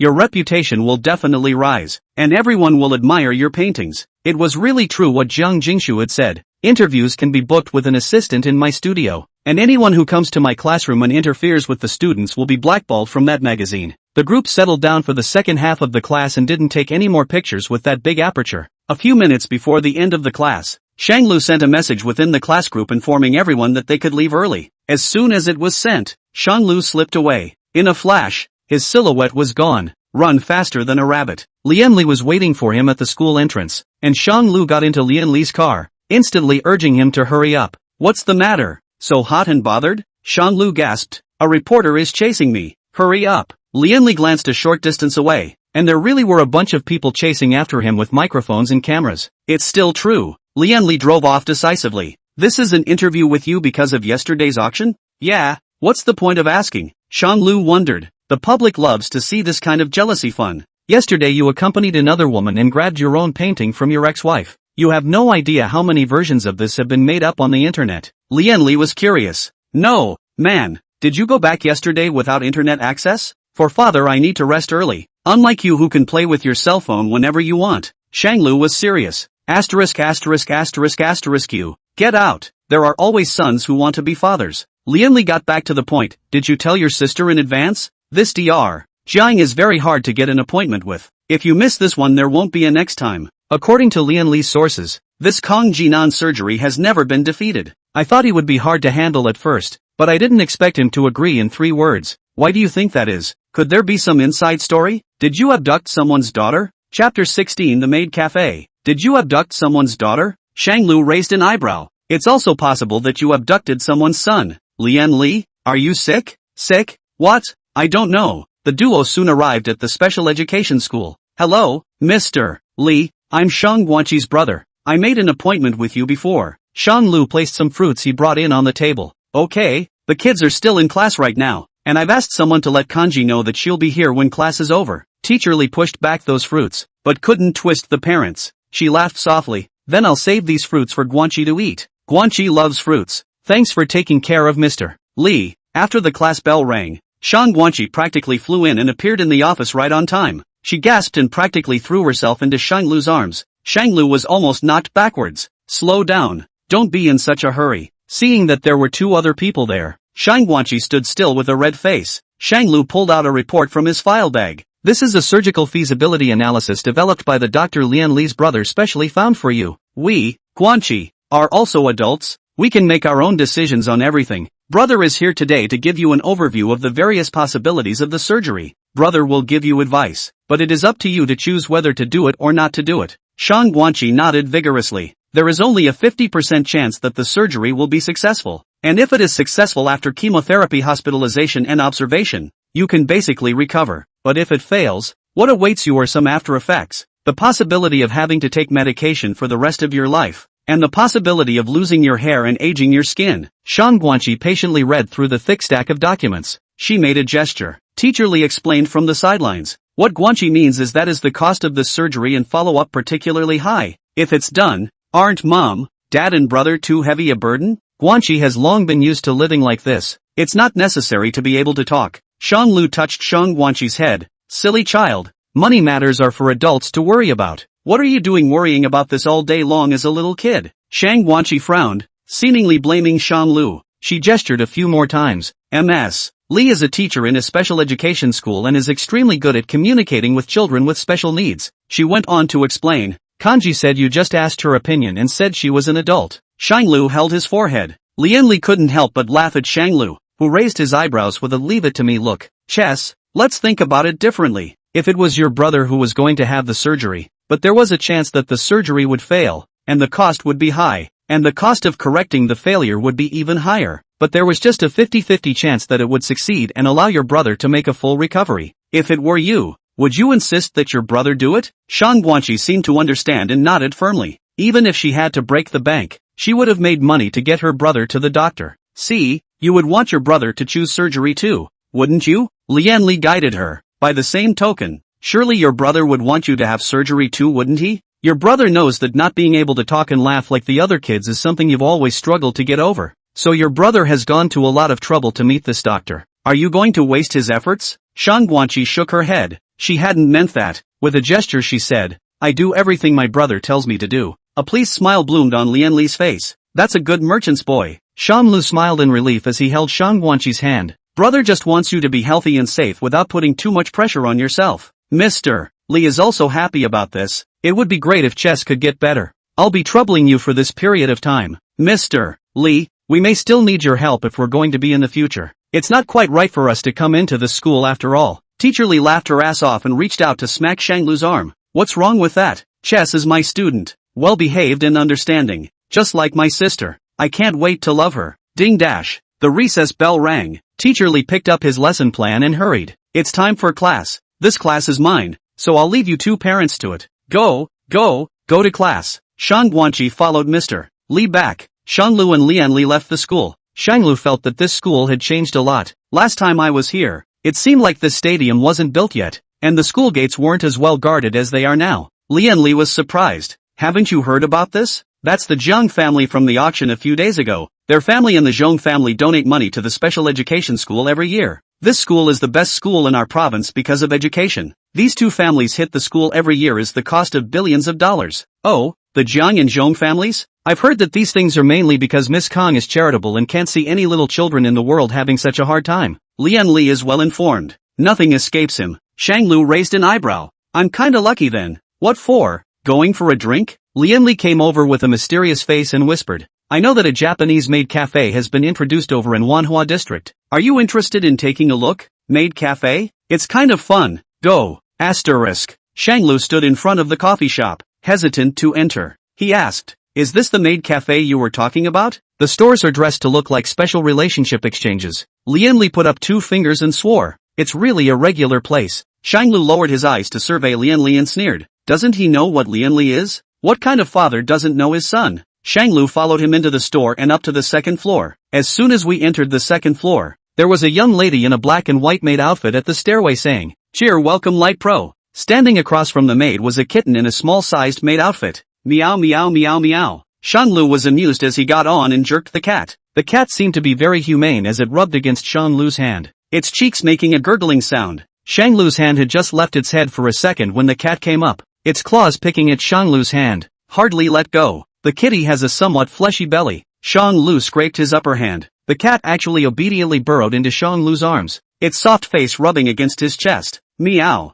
Rather cute. Lianli murmured in dissatisfaction. Why is this cat still treated differently? It wouldn't let me touch it for the life of it. But I didn't think you could actually hug it? Shanglu laughed lightly. A matter of character. He cradled the cat in his arms and looked at the small size maid outfit. The day I first met Zhang Jingshu in a maid's outfit was all in my head. That's crazy. Chapter 17, Rainy Day Reunion? The kitten softly rubbed itself in Shanglu's arms, with a little baby fat kitten face, sticky nose, soft lips, pouting eyes, restless paws. Shanglu lifted the hem of his skirt to pet the kitten's bulging belly. Lianli scoffed. This guy's had a pretty good life here. Look at that meaty belly. Shanglu looked disdainful. What do you know? Classless stuff. Kittens are only cute when they're fleshy. Pretending up you? Lianli surveyed the maid cat and couldn't help but sigh. This little one looks pretty good in this, don't you think? Good. Brother, do I look good? Once a young girl who had no intention of wearing a maid's outfit pinched the hem of her skirt and asked him if it looked good. Shanglu settled down.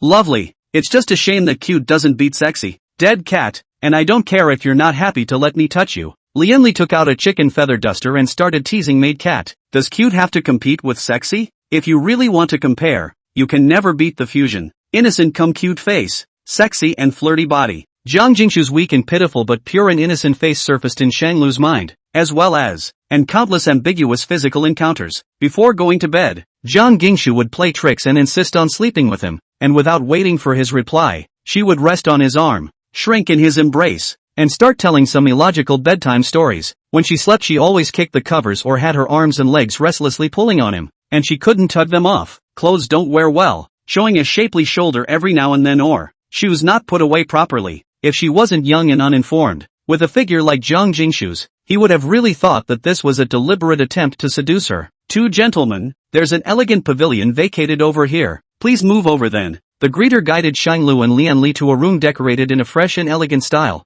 The room has a little bit of snacks from around the world set up, and next to it is a small television set that you can randomly choose to catch up on. A clerk in a beige maid's outfit, after guiding them to their seats, sat next to them in a humble manner with a bowed body and pressed legs. She asked, "Hello, my lords, may I offer you some coffee? This is the menu of our house." Shanglu didn't have much of an appetite. "You order." Lianli ordered 2 lattes called lattes infused with magic. The clerk hand-painted the flower pulls on the spot as they watched. The shape of the pull flower was nice to look at. There is a rattle on the desktop, so you can summon the maid to come and chat with you when you are bored. Lianli did like the atmosphere of the place. It's just that Shanglu can't eat. Ordinary coffee, ordinary maids, ordinary service, ordinary emotional value, taboos and rules again. Like a good-natured customer service invasion of a coffee shop in uniform. Shanglu felt bored and uninterested. "Shanglu, come and smile." Lianli dragged Shanglu hit the card to take a picture. Bring the positioning sent a friend's circle, and with the text, "Successful Man's Day."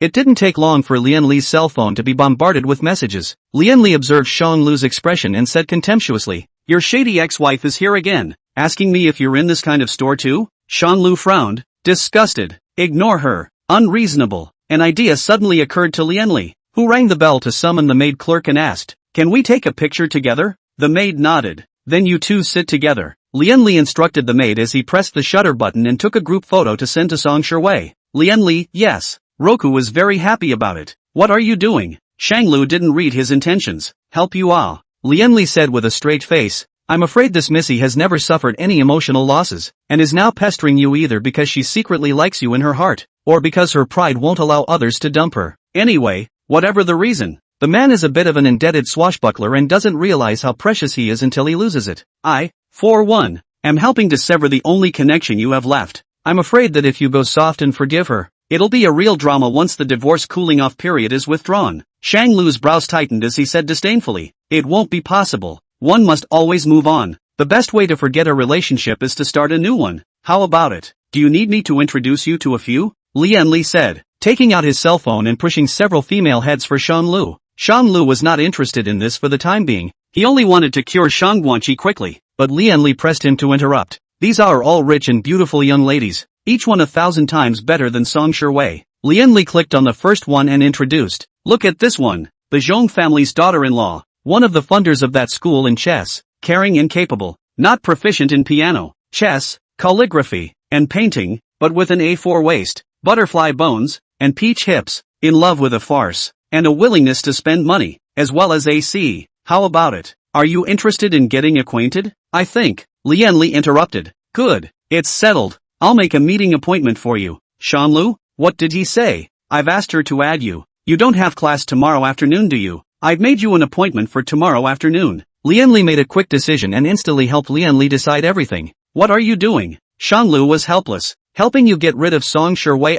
You said that if you start a new relationship, then she definitely won't come to pester you every day anymore, and you'll be able to fall back on your laurels." "That's a good way to put it." Shanglu was idle anyway, so it wouldn't hurt to simply meet some friends. He wasn't much in the mood for a relationship right now, but that didn't stop him from meeting new people. "Okay, I'll buy you dinner someday," Shanglu answered. Lianli didn't give him a chance to say more later as he didn't have the guts to hook onto Shanglu's shoulder. "Don't change the day. Make it today. This one's on you." Wasn't he the one who yelled at Shanglu to come here and buy dinner? Lianli's treating and Shanglu's paying for it? Forget it. The father won't bother with the son. After Shanglu paid the bill, he didn't follow Lianli to his nightlife. Because the hitman had classes tomorrow, he couldn't spend the whole day touring like the young master. After the show broke up, Shanglu went home alone. It was raining again, the same heavy rain as the day Jiang Jingshu first met her. Shanglu hit the umbrella and saw the figure crouching in the doorway in a trance. Skinny, pathetic, innocent. Shanglu couldn't help but walk up and try to share half of the umbrella with her.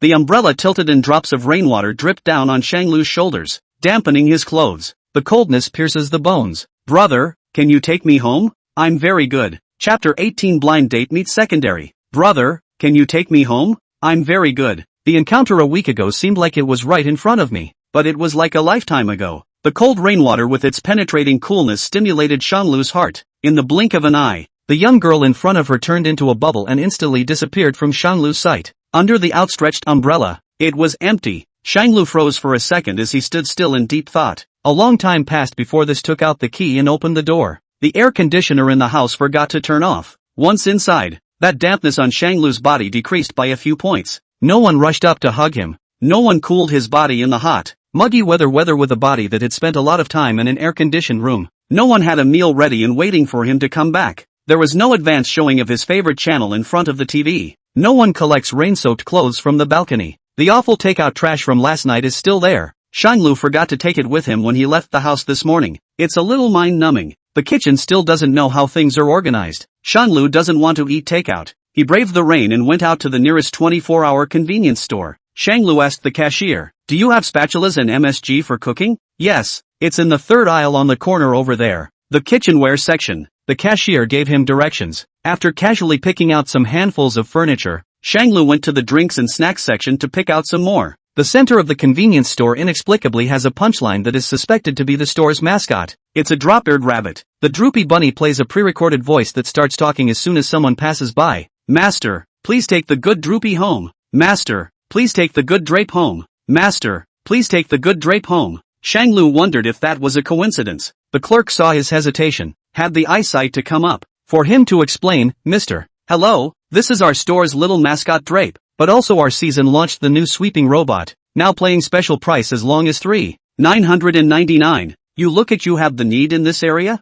Shanglu surveyed the droopy-eared rabbit, slightly reddened eyes, deliberately fleshy cheeks, long ears hanging down, not sure what they were commiserating about. He, Shanglu, disliked little things that pretended to be aggrieved like this the most. What's the use of pretending to be aggrieved to get his sympathy? It's still not a walk in the park. No need. His tone was inexplicably a little indignant, tinged with unexplained anger. The clerk was inexplicably yelled at and turned away from Shanglu in a daze. "Then take your time to look at it yourself." Shanglu came to the cash register with a bag of stuff. The cashier settled the bill, but asked him, "Hello, your total of 261.36 yuan for these things. Today our store is holding activities. Full of 300 minus 20, full of 1000 minus 100, full of 3000 minus 300, full of 4000 minus 500. To send you a pendulous rabbit sweeping robot with the same car hanging cob. You look at what else you need to add to the 300. 20 off 300? Does he need the 20? Inexplicable. Asterisk. When he got home, Shanglu opened the manual and began to maneuver the droopy-eared rabbit. There's not much to clean on the floor, but Shanglu just wanted to see the droopy-eared rabbit hanging around the villa. The new sweeper Droopy Bunny can also be set up with a voice and an exclusive name.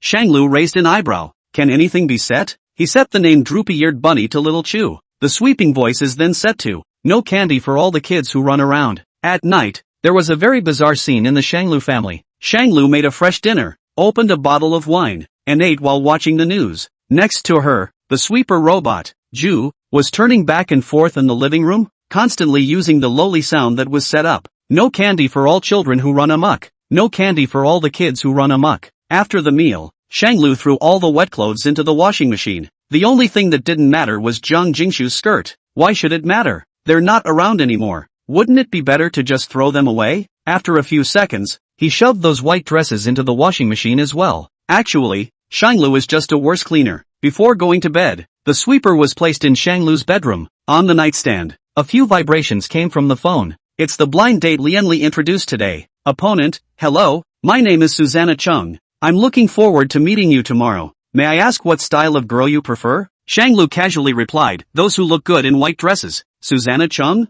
Susanna Chung, describe in such detail and specificity? Do you have a favorite person or any favorite secondary characters? Shanglu froze. Fine thoughts. He replied back, "No, I just want you to wear white. Pure and white looks good." Susanna Chung, yes, I'll definitely wear a white dress tomorrow. Can you paint a portrait of me? I heard your painting is worth $70 million. Shanglu held his forehead. It's okay. After a while, he returned, "I'm sleepy. Bye." Susanna Chung, good night Ann. Asterisk. The following day, Shanglu was informed by the school authority to give him a day off, because there were too many reporters blocking the school, which had seriously affected the students' classes and dismissals, and the school needed to make some necessary tough measures. Shanglu rolled his eyes. Why didn't you say so earlier? He got up so early for nothing. Shanglu, received. Thank you, leader. He took a nap and slept until noon. Gathered myself and arrived at the appointed place on time. Lianli introduced this girl, called Susanna Chung. The temperament is not bad. The conversation is extraordinary. The looks are generous and bright.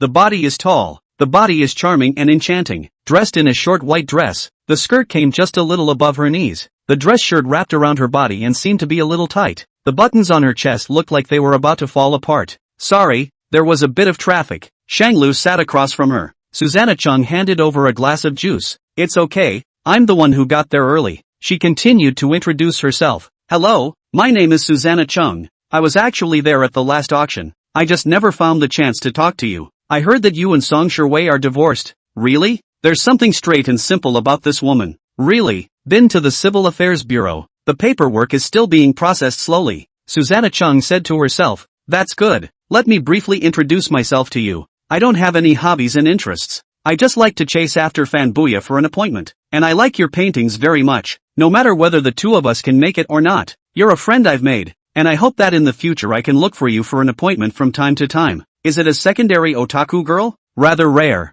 Shanglu laughed. You don't dress like a secondary. Nor do you speak like one. No Ohio. Private Marseille. You're too stereotypical. Susanna Chung feigned anger and indignation. I don't care. You pissed me off. You'll draw me a portrait first. Shanglu had an illusion. As if this statement was the purpose of Zhong Susanna Yi's blind date. He had promised last night. I had no choice but to take out my paintbrush and special paper. Why don't you assume a comfortable position so you can talk to me later if you get bored? Susanna Chung felt a little bored after she posed. Shun Shanglu, you're kind of painting this for me for free, aren't you? To have the famous Mr. Shin paint it for me. I'm so awesome. Hey, a painting of your caliber can surely fetch a lot of money, right? And have you ever promised to paint for others for free before? Chapter 19, A Strange Cross-Examination. Hey, a painting of your caliber can surely fetch a lot of money, right? And have you ever promised to paint for others for free before? I'm not going to be the first, am I? Susanna Chung cocked her head, her sharp eyes fixed on him. There was an inexplicable sense of oppression. The man's looks are too aggressive and a bit coquettish and beautiful. It's a good seedling to use as drawing material. No, Shanglu denied it. Don't you move around. Susanna Chung grunted at the ferocity. Since it's a blind date, it's definitely necessary for me to state my criteria. Let's make it clear in advance. If we don't see eye to eye, we'll be friends later. How about it? You say. I've looked up your story. You have a complicated family situation. I heard that you even got lost when you were a child. And now the person who replaced you is still living in the Shin family. And you've come out to fend for yourself instead. I think well, if we're together, we'll have to need you to join the family. Shanglu's brush paused for a moment. And he raised his eyes to look at Zhong Susanna Yi. Zhong Susanna Yi explained without blushing. You don't have to do anything when you arrive at my house. You just need to write and draw every day, drink tea, and play mahjong with me. Shanglu wasn't in much of a mood and quickly finished drawing the rest of the brushstrokes. Ms. Zhong, I opened my own studio, took in apprentices and gave them to students in operation. As a contributor I just need to wait for the studio to make money. I'm still a university professor. May I ask why I need to join the family? Susanna Chung came up and picked at the tabletop. Although you are considered wealthy and well off, but compared with my family is still a lot worse.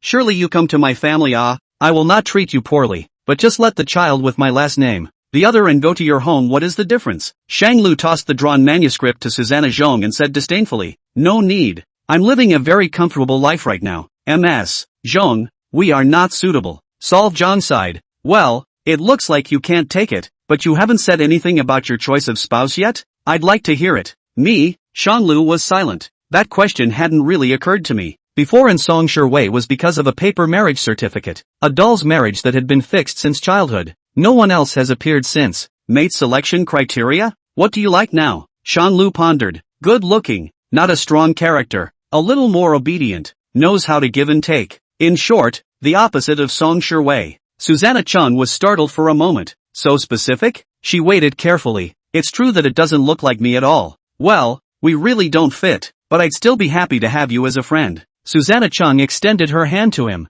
Hello, Mr. Painter. Nice to meet you. Hello. Shanglu swirled his juice, without much interest. Susanna Chung sized him up, carefully recalling what she had just said. No. Is this mate selection bar of yours based on your ex-wife in reverse? Or on some new love interest? You're not into some nice, cute little girl, are you? Shanglu stifled a bitter smile. Did Lian Li ask you to poke around? Or did you and Song Sherwei know each other? You need to stop prying me into these emotional situations all the time. You're not actually trying to properly date me at all, are you? Who put you up to asking this? Shanglu poked her without mercy. Susanna Chung's eyes widened in shock. You can see that too? Because you somehow have too many questions. In fact, he had guessed blindly, not realizing that Susanna Chung had surrendered so quickly. Well then, while I can't tell you who told me to ask, what I told you about making friends is true. I do admire you. It's just a shame that a friend's wife can't be fooled. Susanna Chung feigned tears. Shanglu thought back to what Susanna Zhong had said earlier, and it seemed that this person knew Song Shiwei. Did Song Shiwei know her? It seems so. Which of these young masters and ladies in the circle don't know each other? I'm sure Lian Li is also in the dark, so I hope he hasn't become a Mongol yet. Oh, the two sides couldn't talk and dispersed early. Even if the blind date fails, he is forced to speculate on his choice of spouse for no reason. No energy. Asterisk. Shang Lu was graced with a few more days off, and he made an appointment with Dr. Zhang to take Shang Guanqi to see the status quo condition in person. The teacher of the special education school was uneasy, and was afraid that Shang Guanqi would say something halfway that other people wouldn't understand, so she came along. Shang Lu and Lian Li were also afraid that if Shang Guanqi had something to do, it would be inconvenient for the two of them to deal with it, so they also drove along. At the meeting with Kang Jinan looked surprised to see one more person instead. Last time I heard that two rich women in Luocheng threw away a lot of money to buy Mr. Shin's paintings, and then I heard that Mr. Shin even brought a so-called good sister to that scene, and today this is? Mr. Shin, you're quite good with women. Inexplicable hostility. The last time they met, Kang Jinan wasn't this kind of attitude. It was distant, but not with this much hostility. Teacher Li knew that was misunderstood, and quickly explained, no, I am the child's teacher. Several of them do not know sign language. I'm afraid that the child has something miscommunication, which followed over. Mr. Kang is joking. Jiang Jinan surveyed Shanlu with a wave of inquiry and scrutiny. Eyes like the cone of a knife hit Shanglu, making him feel uncomfortable. Is there something wrong with what I'm wearing? Shanglu couldn't help but ask. I remember the last time we met. There was a normal vibe between a few people. How come Jiang Jinan has become so much more hostile after not seeing him for a few days? Jiang Jinan let out a light laugh. There's nothing wrong with it. I just think that some people don't have very good eyes. How dare they look at a poor scholar? You can say that right, Mr. Shen. Shang Lu couldn't figure it out, and he unconsciously shielded Shang Guanqi behind him.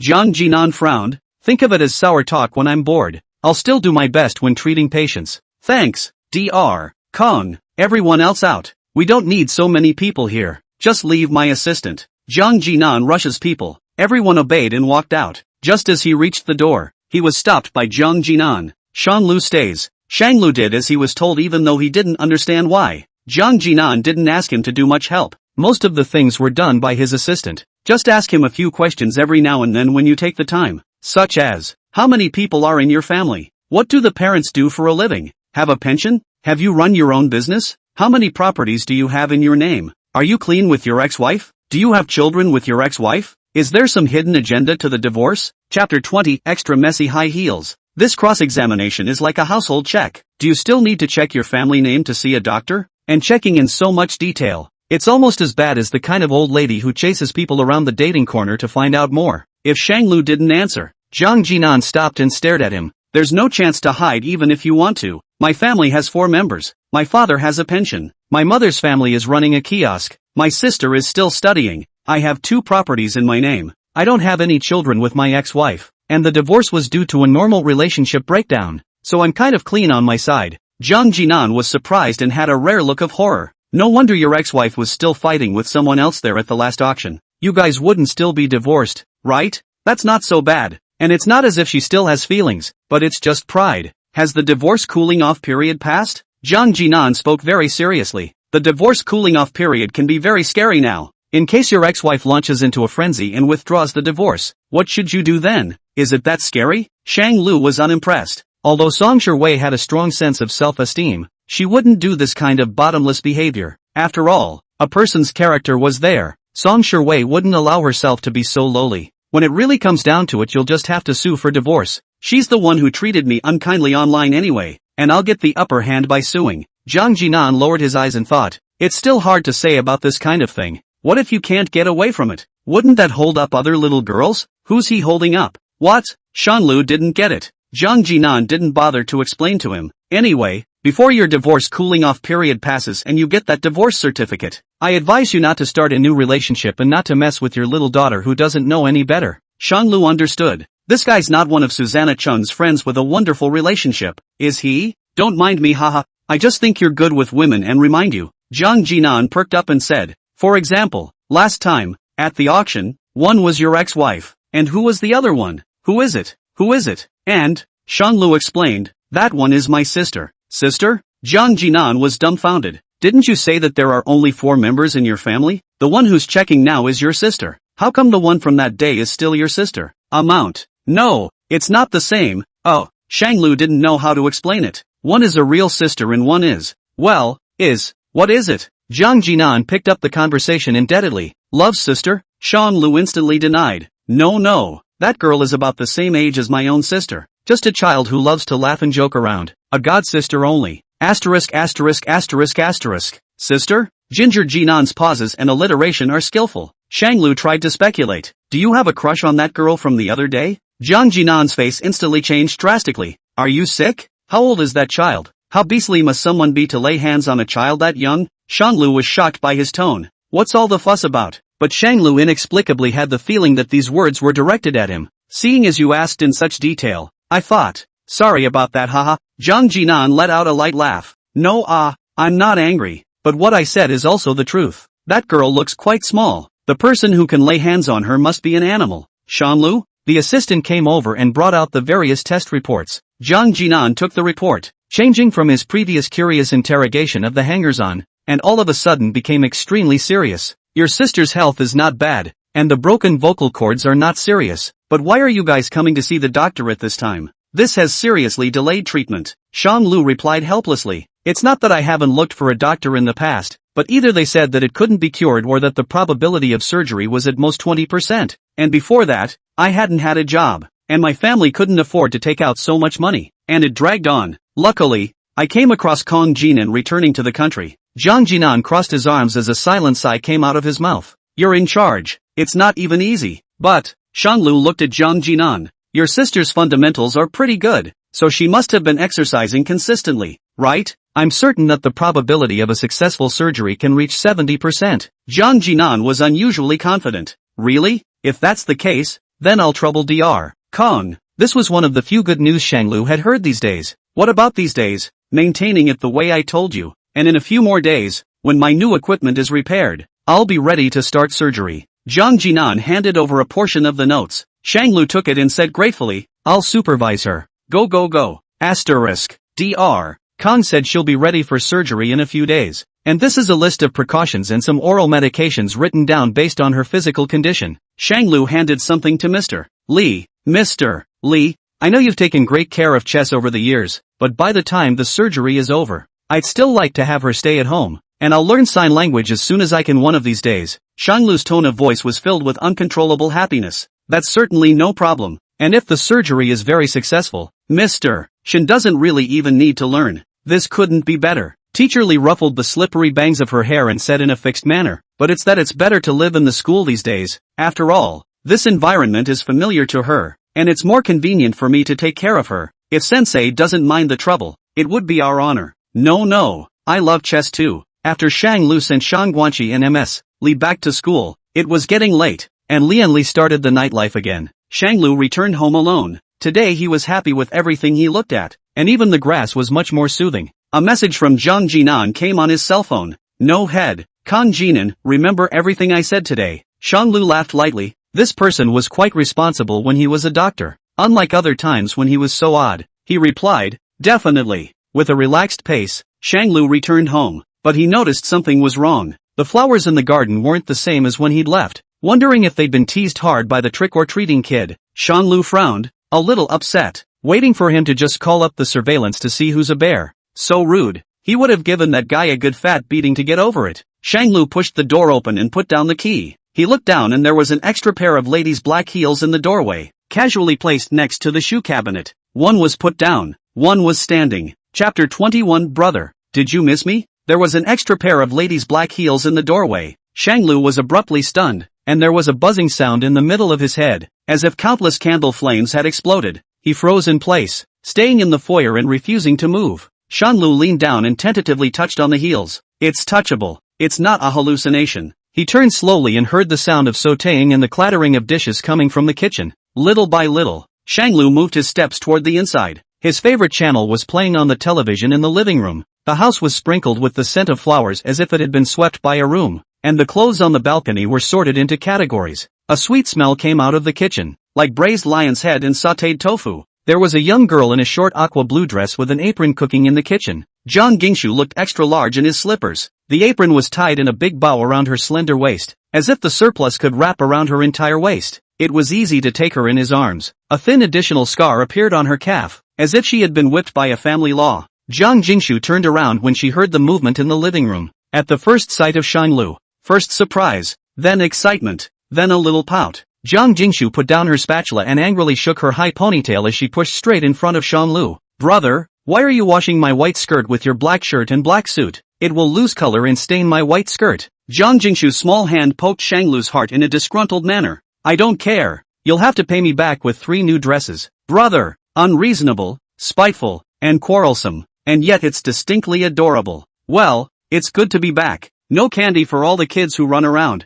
No candy for all children who run amok. Running amok. I don't know what triggered the switch on the sweeper, and Zhu, the droopy-eared rabbit, started squealing again. Jiang Gingshu subsided, her lips nearly curling up to the sky. Brother, is this little rabbit nudging me? Jiang Gingshu stood on her tiptoes and moved closer to Shanglu, getting in front of his chin and blinking her eyes. Did you miss me, brother? For a moment, time seemed to stand still. The distance between them was close. Close enough to hear each other's breathing distance. Close enough to breathe intertwined, not to be divided. Close enough to smell each other's unique body odor. Close enough to smell what flavor of shampoo she used. Close enough to fully see Jiang Gingshu's starry eyes, and to see her eyes filled with Shanglu. Close enough to get a good look at her arched eyelashes and a little faint mole of tears under her eye. Bang! Bang bang! Bang! Bang! Bang! His heartbeat intensified. Shanglu's throat rolled and pressed down that weirdness in his heart. No! Jiang Gingshu was still young. The same age as Shang Guanqi. He's just a kid. What do you know? The same age as his sister. Then it would be a good sister for him too.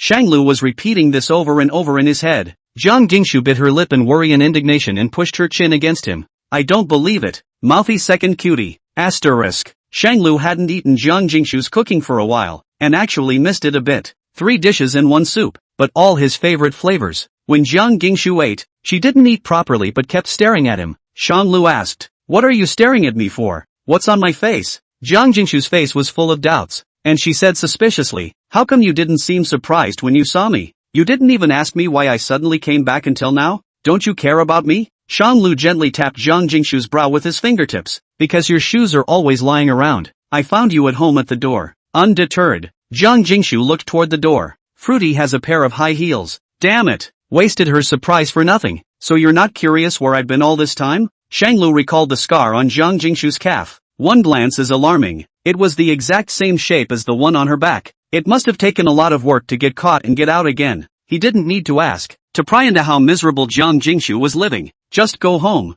Do you want to talk about it? Shanglu threw the question at her. Jiang Gingshu instantly looked like a deflated ball of leather and said in disgust, I don't want to, but I won't lie to you. If brother wants to know, I'll definitely answer you. If you don't want to, don't say anything. Let's eat. Everyone has secrets they don't want to tell. Brother is so nice. Jiang Gingshu went up and clamped a piece of lion's head in her hand and placed it in Shanglu's bowl. After a few seconds, she added, brother is so bad. Shanglu, huh? Jiang Gingshu didn't have the guts to go up and grab Shanglu's ear. I heard that brother went on a blind date a few days ago. What's wrong? Does brother dislike Xiao Shu's cooking? That you know. Shanglu was surprised. Lian Li introduced me to her, but she doesn't match my character. Just what does this blind date have to do with your cooking? I remember never criticizing your cooking. Shanglu let her grab it. Isn't it enough that you have me to cook for you? Still want a girlfriend? Or a joint like Song Shui? Do you care much about family? Jiang Jingshu's little mouth started firing questions like a machine gun. Shanglu frowned. Kid, can it be the same?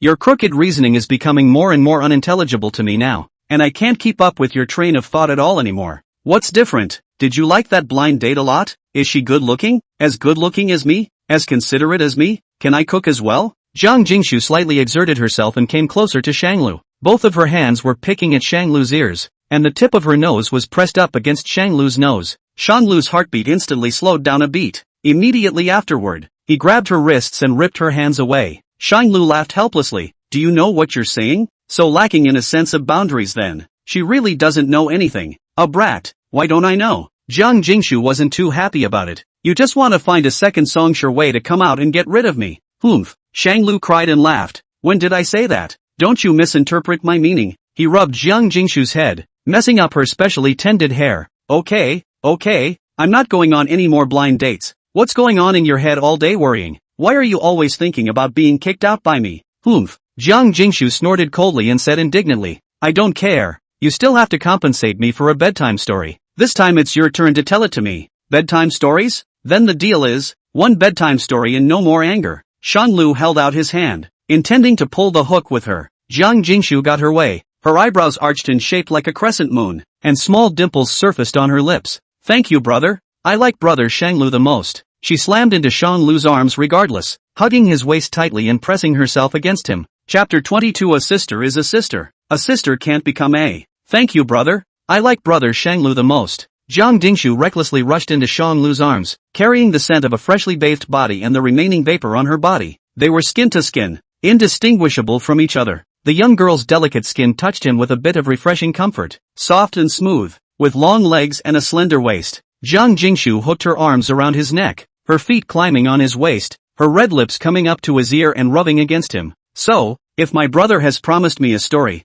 shouldn't I be allowed some food? Jiang Jingshu was not big and small and did not know the difference between people. She was afraid of being rejected, and even more so, she clung to Shanglu's neck without letting go. Shanglu held his breath, not bothering to answer. Deleted. Is it good? Is it good? Jiang Jingshu was both happy and angry, with a bit of petulance in her words. Brother Shanglu, just promise me. Little Shu rarely begs you. Just this once. Rarely beg? Not really. Shanglu was so disturbed by her that she lost the logic of thinking and could only agree helplessly. Good. Jiang Jingshu got what she had in mind and became even more joyful. She increased her force, almost as if her entire body was picking at Shanglu like a kangaroo. I knew my brother would promise me anything. Shanglu calmed down and peeled the kangaroo off. Since he equated Jiang Jingshu with Shang Guanxi, then Jiang Jingshu is the younger sister, and the younger sister cannot be turned into a. Shanglu is not allowed to make a move on his sister. Brother is not to be liked. Shanglu only missed Jiang Jingshu, his jumpy sister, extraordinarily because he had rarely lived alone,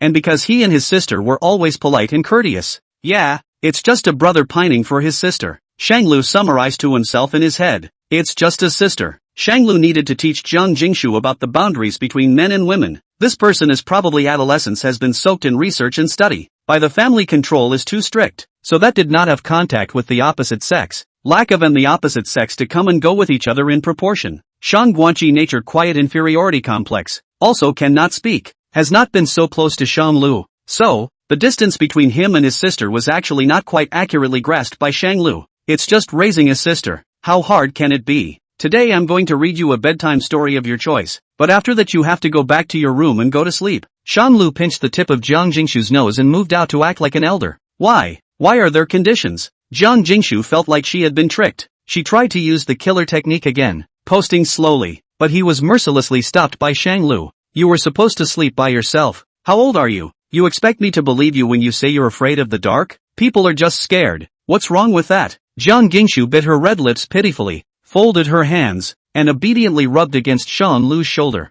like a soft little kitten. You can turn on the lights. You can turn on lights. What a hurtful phrase. Shanglu usually seems to be good at talking, but once he decides on something, he can't even pull it back. Jiang Jingshu was smart enough not to go hard with him. She pretended to comply with Shanglu and said pitifully, "Alright then, let me be left alone to fend for myself. I knew no one cared about me and left me to face the darkness alone. I was born to suffer alone. Leave me alone altogether and forget about it. I can do it on my own." Woo-woo. Playing poor. She's really good at it. Crying. Jiang Jingshu ran to the corner of the sofa, picked up a clothes fort that she had brought in from the balcony at some point, and squatted in the corner drawing circles. I don't know if I'm betting on Shanglu either. If it were in normal times, Shanglu would definitely have softened his heart long ago. However, times are different now. He didn't know why, but the bedroom that Jiang Jingshu used to be able to go into with a little pampering was now a bedroom that he said he couldn't let her in even if he didn't have it. A fear grew in his heart for no apparent reason, but he didn't dare to think about where this fear came from, only wishing to hide their empty hearts with escapism.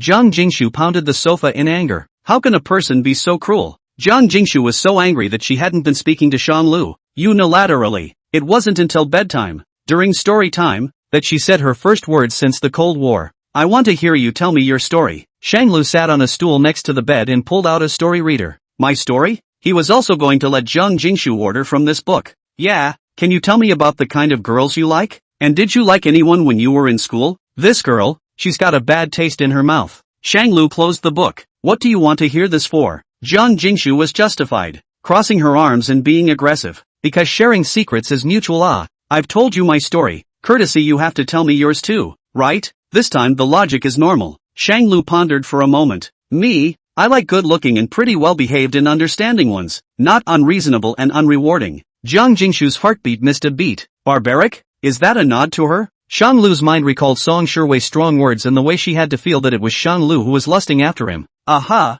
Extraordinarily difficult. Once you're on it, there's no escape. Bad. Still really talking about her? Jiang Jingshu was indignant. So it was because of this? She stopped talking for fear of saying too much. Now can I start the story? Shanglu opened the book and flipped a page as if casually. Jiang Jingshu lay back, revealing half of her face, staring obediently and coquettishly at Shanglu. Once upon a time, there was a couple's family who adopted 2 children, a boy and a girl, to make a good match. These 2 children were not related to each other by blood, but they were brother and sister in name. The story that Shanglu picked was extraordinarily appropriate. Under the rules of the world, they are brother and sister. They are brother and sister for life. They cannot be together. The elder brother will have a wife in the future, and the younger sister will marry a husband. Brother and sister. Affection and love are not the same. A sister can only be a sister, and even if she is not related by blood, she cannot become something else. Jiang Jingshu disapproved. Who said that? In ancient times, cousins who were related by blood were allowed to be together. Why can't they if they're not related by blood? Chapter 23, Unrelated Sister? Who said that? In ancient times, cousins who were related by blood were allowed to be together. Why can't they if they're not related by blood? Jiang Jingshu felt that what she had said made sense. Shanglu's eyebrows drooped slightly with a hint of unnaturalness. What's with the strong words again? Jiang Jingshu was unconvinced. How am I being forceful? It's not like I'm wrong. Shanglu pinched her nose. In ancient times, there were still monogamy and multiple concubines. Ancient people started their families at 16 or 17, and ancient people had to keep a bunch of rules. Jiang Jingshu's reasoning failed again. She deflated again. Jiang Jingshu stiff-lipped. But they're not brother and sister anymore. Shanglu hated it and picked up the book and smashed it gently towards Jiang Jingshu's head. How did you come up with that quackery again? Shanglu seemed to be talking about himself. Siblings don't necessarily rely purely on blood relationship. Just like Shen Wanru and I are related by blood, but we don't see each other as family members. Whereas Guanqi and I aren't related by blood, but she is the only sister in my heart. Only sister? Jiang Jingshu was happy. The only sister. So I'm not your sister? Shanglu was in a trance and had the feeling that she was winding her up. That's different. That's not what it says. Well, I mean, you're a good sister to me too. Just not a real sister. No love interest. Doesn't seem right either. An unrelated sister? What kind of sister is this? Jiang Jingshu's lips curled up into an uncontrollable smile, which swept between the two of them along with her triumphant bad laugh. So that's how it is. Then you're also my unrelated Qing brother-in-law. She deliberately bit the word Qing very heavily, not knowing what she was emphasizing. Shanglu couldn't do anything about her look and fled in a hurry. The story is almost done. Go to bed early. Jiang Jingshu rolled over and instantly tugged on Shanglu's coat. Brother, do you have anything to do after class tomorrow? Can you take me out to play? I'm so bored staying at home. Shanglu habitually rubbed Jiang Jingshu's head. Tomorrow morning I have a class, and after that I have a studio interview, so there won't be much to follow up on. But it should be hard to squeeze out time to accompany you. So can I come with you? I'd like to watch your interview. Shanglu lowered his eyes to look at her, and she looked like she was going to pout if she didn't agree. Shanglu surrendered. Sometimes he really wondered what kind of magic Jiang Jingshu had. How did he always manage to accommodate her again and again?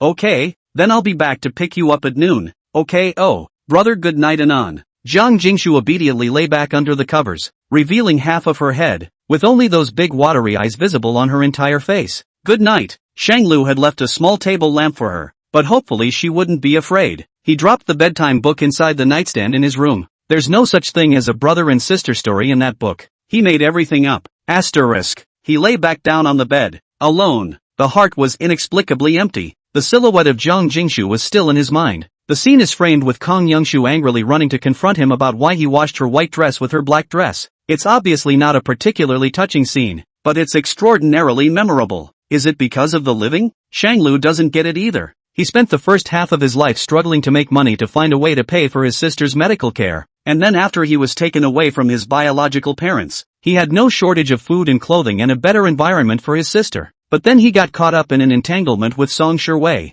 and the freshness that Jiang Jingshu brought to him was something Shanglu had never experienced before. What is it? Shanglu doesn't know. In the latter part of the night, Shanglu drifted off to sleep. In the evening, the door to his room was quietly opened. A soft body burrowed in, bringing a faint coolness to the comforter. The moment the cold little hand touched Shanglu, Shanglu was immediately alerted. In the darkness of the night, he suddenly opened his eyes. With his backhand, he clamped down on the restless hands on his body. Shanglu rolled over and pressed up, reversing the man's hands and pinching his wrists over his head. He pressed himself against the uninvited guest's waist, his feet imprisoning the man. A slight force was applied, clamping the person down so that she couldn't escape her grasp at all. Brother, it's me. Jiang Jingshu's voice was tinged with a bit of a sob, about being really hurt. Shang Lu turned on the lamp, and only then did he see that the person underneath him was Jiang Jingshu, who had slipped in at some point. Shang Lu frowned. Why is this child so disobedient? Why did he sneak in again? Shang Lu just wanted to take the opportunity to teach her a good lesson.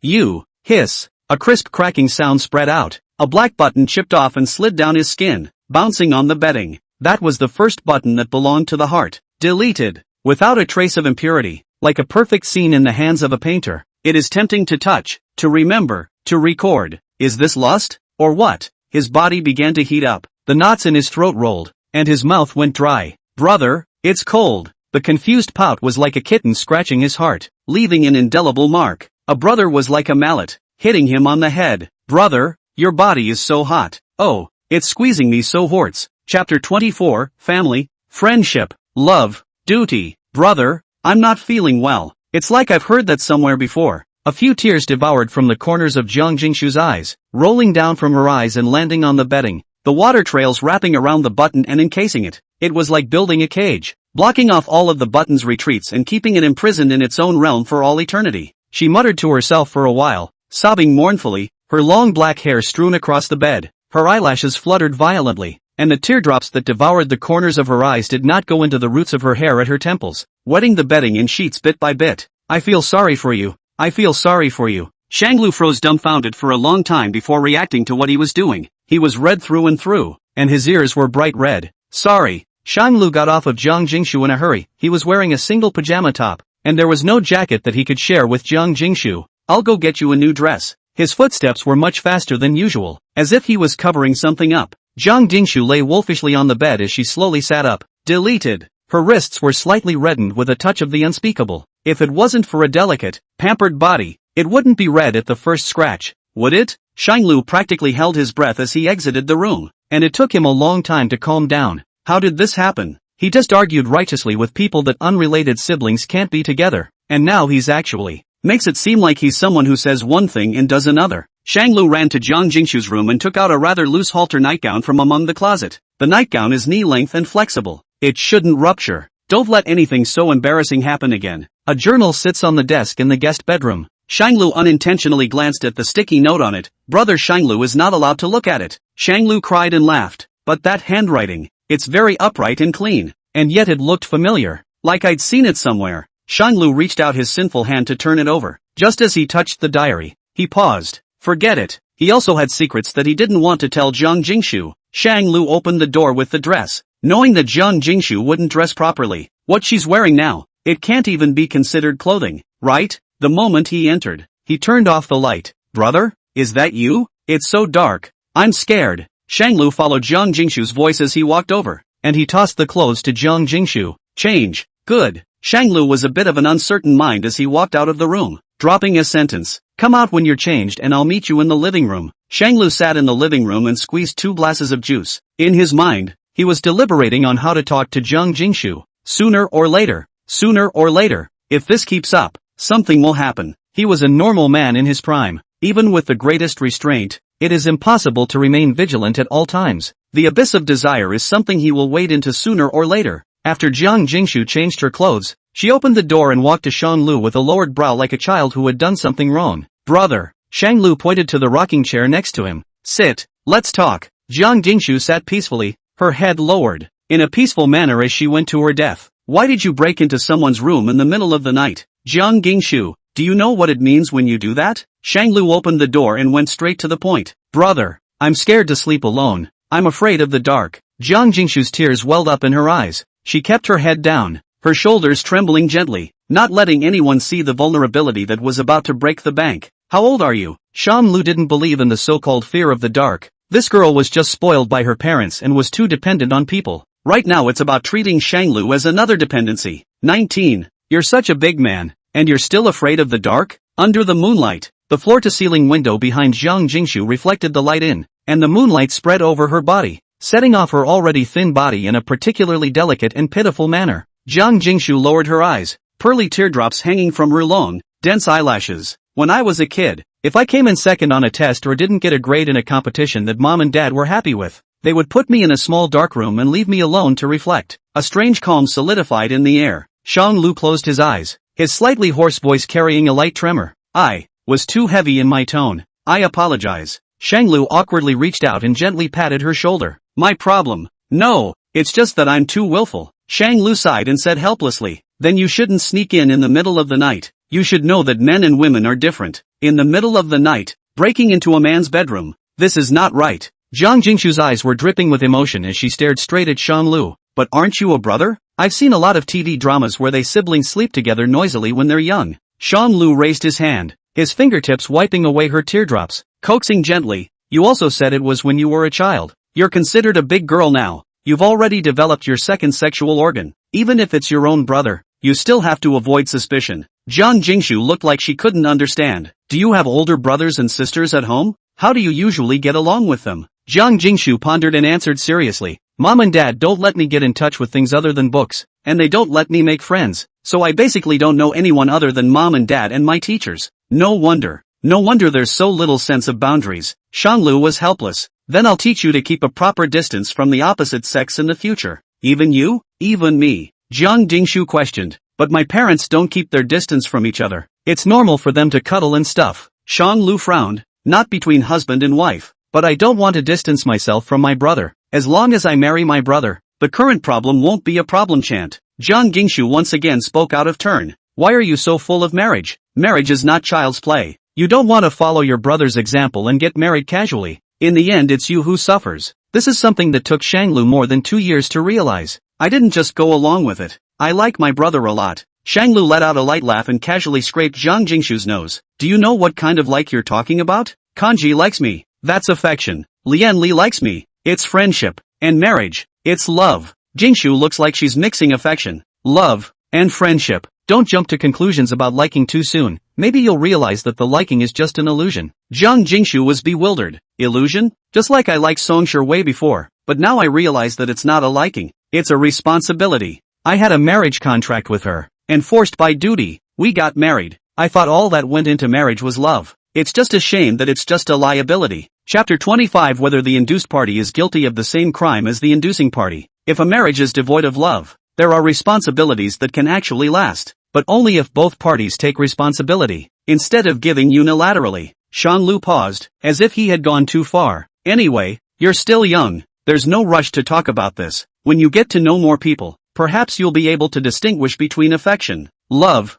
and friendship. Zhang Jingshu seemed to understand. Then you really don't like Songshur Wei? Shanglu brooded, remembering his previous state. Or perhaps I never really liked her. Only that she was already my fiancée when I first met her, and we were engaged at that time, and the responsibility was ingrained from the moment we first met. But Songshur Wei says she hates you while saying she hates you, but comes to pester you every day. What is this? Shanglu didn't particularly understand it either. Unwillingness, perhaps, or maybe it's pride? Okay. Zhang Jingshu yawned. A little sleepy. Sleepy? Aha. Then go to bed. Shanglu pulled her away. Go into your own bedroom. We agreed that we were sleeping together because you were scared. No moving your hands, and such behavior is not allowed with any other man. Understand? Shanglu educated Zhang Jingshu like an old father. Zhang Jingshu nodded obediently. Then, Shanglu paused. Go to sleep. Good. In the past, Shanglu could still deceive himself. Sleeping together was nothing more than Zhang Jingshu not understanding this. Just a younger sister's dependence on her brother. But now, he had personally taught Zhang Jingshu the boundaries between men and women. Those scenes they just had could never happen to a brother and sister. A brother and sister have to avoid danger, let alone the two of them who are not related to each other. In the evening, Zhang Jingshu was suspiciously asleep. She was catatonic in Shanglu's arms, wearing that halter, her smooth shoulders and neck pressed against his body. Shanglu just has to close his eyes. The image of Zhang Jingshu being pressed underneath herself was in his mind. She's so skinny and petite. She must be begging for mercy from the pain, right? What kind of crying does she do when she begs for mercy? Shanglu froze. What's he thinking? Shanglu couldn't sleep, and he climbed out of the covers while Jiang Jingshu was asleep. He ran to the drawing room, picked up a brush, and began to draw in obedience to his heart. Painting is about brushwork, tone, brushwork, proportion, structure. Usually Shanglu pays attention to these as well, but today it was from the heart, regardless of anything. Just want to paint the picture in my head. The pen falls and rolls into place. Shanglu drew a picture of an aphrodisiac. Neither of the two people on the screen has a face, the faces are left white. The only thing that stood out was a solid red mole on the woman's breast. Asterisk. The alarm clock went off and Shanglu was still awake. He didn't wake up Jiang Jingshu, and while she was still awake, he hid the painting and fled to rush to class. He was too green under the eyes to drive and dragged his tired body to take a taxi to school. A few more locks have been added to the school entrance, as if to stop reporters and a few stragglers. The other day Shanglu missed a few days of class time, and now they all have to be made up. This morning there were 2 more classes than usual. Looking at the sparse number of people in the classroom, it was clear at a glance that the numbers were off, but he didn't bother to name names. Today's appreciation lesson is on Eve's choice. Inspired by the biblical story, this group of canvases depicts human choices about lust/wanting, with the apple representing forbidden knowledge in the Garden of Eden. And at the point where Eve chose to go against God's will, she inaugurated the awakening of the human consciousness to have 7 emotions and 6 desires. In class, a student raises his hand. Teacher, why do you say that Eve is the one who disobeyed God's will, so she has to be punished? Obviously that apple has been tempting Eve intentionally or unintentionally. Eve's 6 senses are not yet open. She doesn't know what the forbidden is. She doesn't know anything at all. Doesn't it say that those who don't know are not guilty? Another student countered. It was Eve who already had lust in her heart, and the apple was just fishing that lust out. If Eve's heart was in the right place, how could the apple have a chance? That's right, even if Eve was the one who was seduced, wasn't it because there was also lust in his heart? Even if the apple plays nice, without Eve's permission, how could the apple get away with it? Isn't temptation to sin the primary fault party? All men have desires/wants. A gentleman discusses signs regardless of the heart. The apple enticement is the fault of the act. Eve had desires in her heart, but without the enticement of the apple he would not have sinned. You're wrong. Let me ask you, if a woman seduces you, but she pretends to be simple and innocent, and you have a relationship and go to bed. You have a relationship and go to bed. Is the woman right? Is the man who was seduced right? The classroom is a mess. Shanglu always felt that things were going weird. It's not right. Like it's nudging him. Look again. Listen again. Teacher, I have a different point of view. An extremely familiar voice appeared in the classroom. Shanglu looked up and it was Jiang Jingshu. She slipped into the classroom at some point. This student just said that if a woman seduces a man and has sex, his argument is that both parties are at fault. But I don't think that's the way to argue whether there's a fault or not. Isn't the woman's so-called seduction a pursuit? Is it a fault to like a man to pursue him and use his good-looking strengths? If they are unmarried men and unmarried women, they end up together, become husband and wife, and have love. Would either of them be at fault? Isn't it normal for couples to have sex? The student who was rebutted got off his face and exasperated. What does this have to do with Eve's desire? What's your hurry? I'm just giving an example. Did you seduce another man? Shanglu slapped the lectern heavily. Quiet. This is my art appreciation class, not your moral education class. Ding dash. The bell rang. Go back today and each person will write an understanding of the proportions and colors of this painting without going off on a tangent. Rewrite the tangent, and the class rep will collect it the day after tomorrow.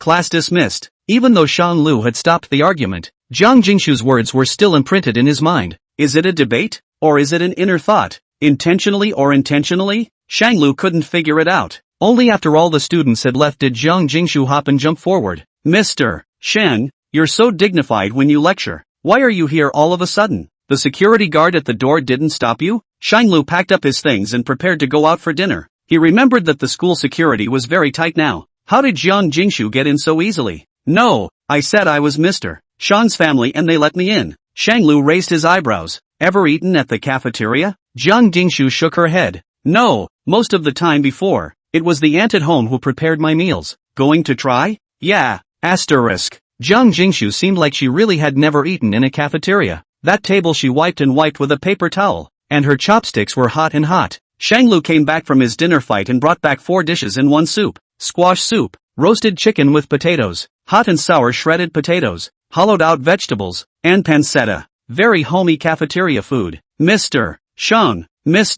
Shang? Who is this? Some gossipy students came up to say hello. Jiang Gingshu looked at Shang Lu with an expectant face, ready to listen to him introduce himself. It's mine. Chapter 26, Do you hate me that much? This is my sister? A friend? Or what? That student instantly had an I get you look on his face. Oh, I know. Then we won't bother the teacher. Go go go. That student pulled his partner and slipped out of the scene at light speed. Disgruntled, Jiang Jingshu pressed on. Am I quite out of my league? Why are you thinking for so long? Shang Lu clipped a piece of ribs to her. How come? It's just that I think you just showed up in my classroom. It's not good to say that other relationships have bad influence, and to say teacher and student, we're not either. It better be. Jiang Jingshu's appetite was average, and the cafeteria's food was on the oily side, so she casually ate 2 bites and put down her chopsticks. Just finished eating? The food not appetizing? Shang Lu was surprised. Good oil. The cafeteria meals are exempt from this, and in the evening, if we have more time,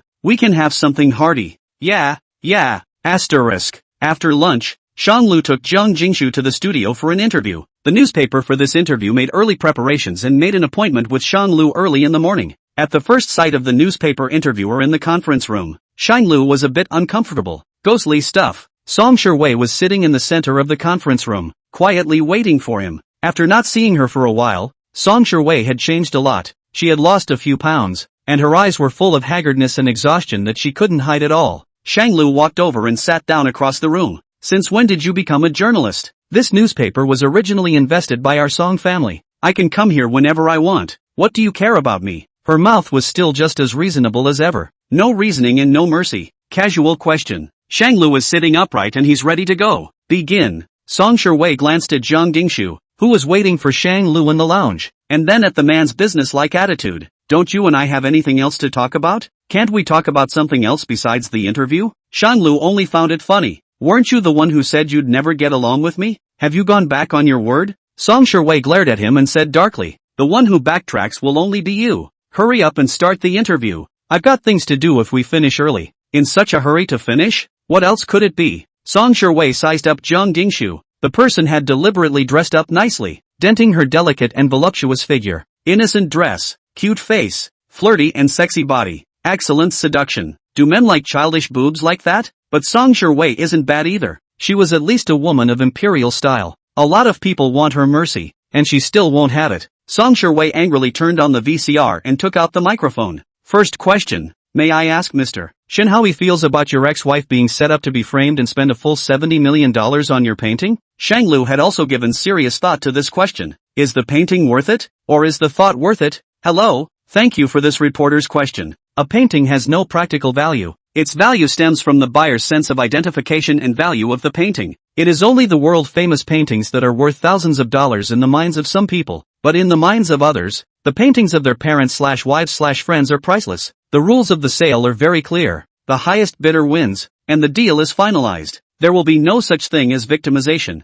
and if there is to be victimization, it should be her greed and bad intentions that do her harm. $70 million was given as a charitable donation to the children in the poor mountainous areas. If it can help those children, then the painting and the price are worth it. Covetousness? Bad intentions? Song Shiwei blushed slightly. She was still undeterred. Second question. May I ask what was your original intention for the painting? Why did you call it Marriage Siege? Aren't you the one who has a vested interest in this marriage? If you want to call it a siege, it should be a woman's siege, right? Shang Lu laughed out softly, a smile fading away from his lips. I never admitted that the painting was critical of women or of marriage. It's just a sentiment because of the failure of my personal marriage. Marriage is a walled city and whoever is the sustaining party becomes weary. The beneficiaries are never the ones who fail to be genuine. Song Shiwei thought it was funny. She had never treated Shang Lu poorly. Where did he get off on it? Do you mean that this marriage is still an offense to you? I've heard that Mr. Shun's life was difficult in his early years. So which part of the marriage with the Song family has wronged you? Did it make you lack food and clothing? Marriage is something that needs to be maintained by two people who love each other. If one party is duplicitous and avoids the other, with only his own white moon in his heart, is there still love in such a marriage? Shang Lu looked at Song Shiwei fixedly and said solemnly, Friend reporter, if your husband doesn't come home the whole day, and all he has in his head is his white moonlight, and as soon as his white moonlight comes back to the country, your husband can't wait to take the person back home, would you be able to accept that? Song Shiwei choked. It's true that the Song family didn't treat me poorly, but I never treated my ex-wife poorly either. Respect is mutual. and people get tired if they don't get the right kind of return for what they give. Song Shiwei was silent, her head lowered, refusing to say anything. Shanlu active queue process. Is there a third question? Song Shiwei was silent for a long time before asking the third question. Then may I ask, what is Mr. Shin's current relationship status? I heard that Mr. Shin has found a new love now. How come your divorce cooling off period has passed? Doesn't this count as cheating? Shanglu scowled at her with a look of disdain. My relationship status is my private life and I have the right to remain silent. As for cheating, Shanglu couldn't help but snicker. You'd have to ask my ex-wife, who brought another man home right before I filed for divorce, which happened to be my birthday. Ask her if my current behavior counts as cheating. Song Shiwei's emotions suddenly flared up and she couldn't help but yell. But I didn't do anything. So what makes you assume that I cheated on you? If you expect me to believe that nothing happened to you, then please believe that nothing happened to me and my so-called new love either. Shanglu thought it was about time. Do you have any more questions? If not, I'm going to go stay with my friend. Song Shiwei's eyes were slightly red, and she said stiffly, are you in such a hurry to leave? You don't want to stay with me for even a moment? Shanglu picked up the conversation almost instantly. Yes. Song Shiwei was stunned. She completely did not expect Shanglu to be so direct. If there's nothing else, I'll leave. May we never see each other again. Shanglu got up, ready to leave the conference room. Song Shiwei suddenly stood up and shouted towards his back. Do you know who that Jiang Jingshu is? Do you know what level the person behind her is? Do you think people can look at you? Chapter 27. Don't tell men who don't belong to you what to do. Do you know who that Jiang Jingshu is? Do you know what level the person behind her is? Do you think people can look at you? Shanglu paused and turned sideways, gazing at her. What are you trying to say again? Song Shiwei put down the microphone, and she almost jogged and rushed to Shanglu. I can't find out a single thing about Jiang Jingshu.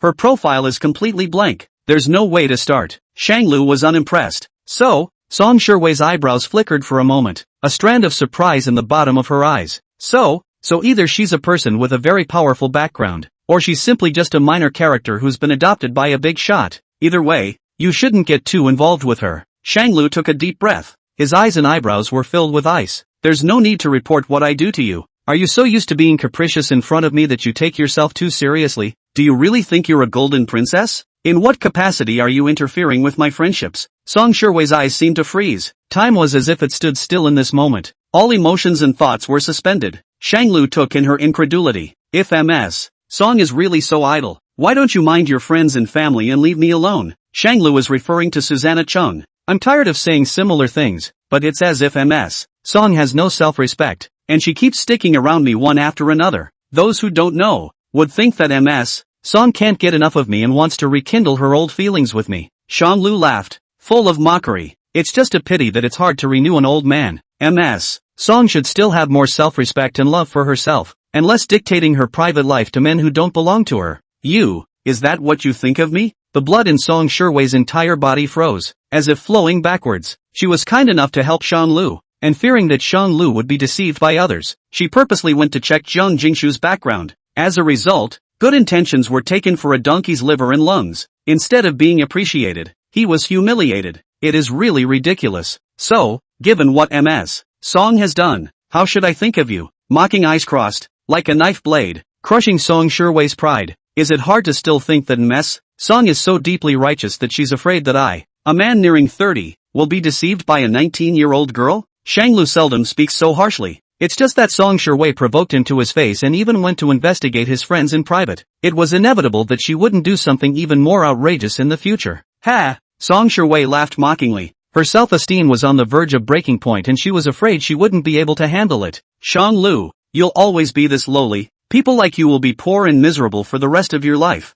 I'd like to see how you can still gain a foothold in the Shin family without me. On the day when you're all betrayed and your new love betrays you, I won't cast a single glance your way, even if you fall on your knees and beg me to do so, because you don't deserve it. Song Shiwei almost roared out, hoarse and desperate. She covered her face and sprinted away. Shanglu seriously glared at the watching employees. No gossiping during work hours. The probing employee was warned and immediately deflated. Finally, he finished dealing with Song Shiwei. Shanglu really didn't understand why this person had to come looking for trouble. Doesn't she have any self-respect? He walked into the lounge to see that Jiang Jingshu had fallen asleep at some point, sleepy and actually well-behaved and cute. Shanglu couldn't help but take out his cell phone and take a picture of her face. He put away his cell phone as if he were a thief. Shook Jiang Jingshu. Wake up. What are you going to eat? The interview is over? Zhang Jingshu rubbed her eyes and said in a daze, "Why did it take so long? I'm sleepy." Shang Lu tended to Zhang Jingshu's hair. "The studio just took this one interview, so we mustn't ask for a longer time." "Okay." Zhang Jingshu stretched out and fell into Shang Lu's arms as if she had no bones. "Why don't we buy the little ingredients and go home and cook our own hot pot for dinner?" "Yeah." Asterisk. When Song Shiwei returned home, Auntie had already made dinner. Xia Sun sat on the couch waiting for her to come back to join him for dinner as the evening news played on the TV. "Back? Let's eat. Just waiting for you." Song Shiwei hung her bag in the foyer, took off her coat, and washed her hands. Song Shiwei's figure was reflected in the mirror in front of the sink. Behind her was Shang Lu standing there with his chest clasped, staring at her with a serious expression. "Wash your hands properly. Don't do it." Song Shiwei turned around and looked behind her in surprise. "It's empty." She froze for a moment, then recalled what Shang Lu had said today. "When I returned to the table, the dishes were ready. There's still wine on the table." Song Shiwei looked at the bottle of wine and thought of Shang Lu again in her mind. Drinking hurts the body, although a little drink is good for the heart. But you like to go crazy when you drink, and torment whoever you see. So from now on you are not allowed to drink when I'm not around, and you are not allowed to torment innocent people. Do you hear me? Seeing her freeze, Xia Sen reached out and waved his hand in front of her. "What's wrong? Tired today? Got back a lot later than usual. Any interest in getting drunk?" Song Shiwei looked back and lost interest. "Remove the wine. I'm not a drinker." Xia froze, then obeyed and did as he was told. "It's all up to Vivi." During the meal, Xia Sen repeatedly looked for topics to liven up the atmosphere, but they were all perfunctorily dealt with by Song Shiwei. "What's wrong with you today? Are you in a bad mood? Did you encounter something difficult at work? If you find it difficult, you can hand it over to me and let me handle it. Anyway, I stay here every day and there's nothing to do but clean and read the paper." "Stay here every day? If your husband didn't come home all day, all he could think about was his white moonlight, and as soon as his white moonlight returned home, your husband couldn't wait to bring someone home. Would you be okay with that?" "Can't." Song Shiwei's pride would never allow her partner to do this. She pondered for a long time and finally put down her chopsticks. "I want to discuss something with you." Xia's eyes were filled with anticipation, anxiously asking,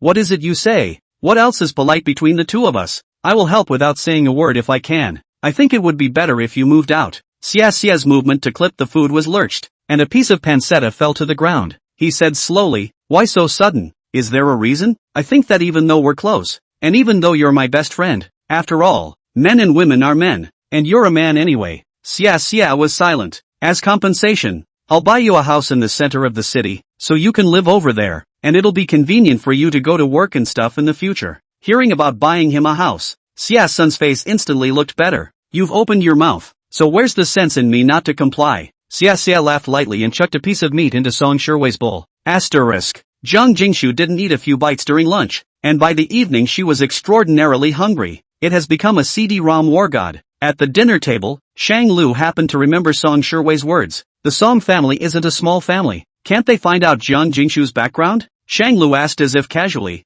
"By the way, what does your family do?" "Business." "What business?" Zhang Jingshu bit into her rice spoon, seriously contemplating. "I'm not sure. Mom and Dad don't really want us to interfere." "What's the problem?" "It's not much. I just see that you've never called your parents, and no one's come looking for you since you've been gone for so long. Are your parents that busy with work?" Shang Lu changed his angle and continued to inquire. "My brother's mom and dad never called either.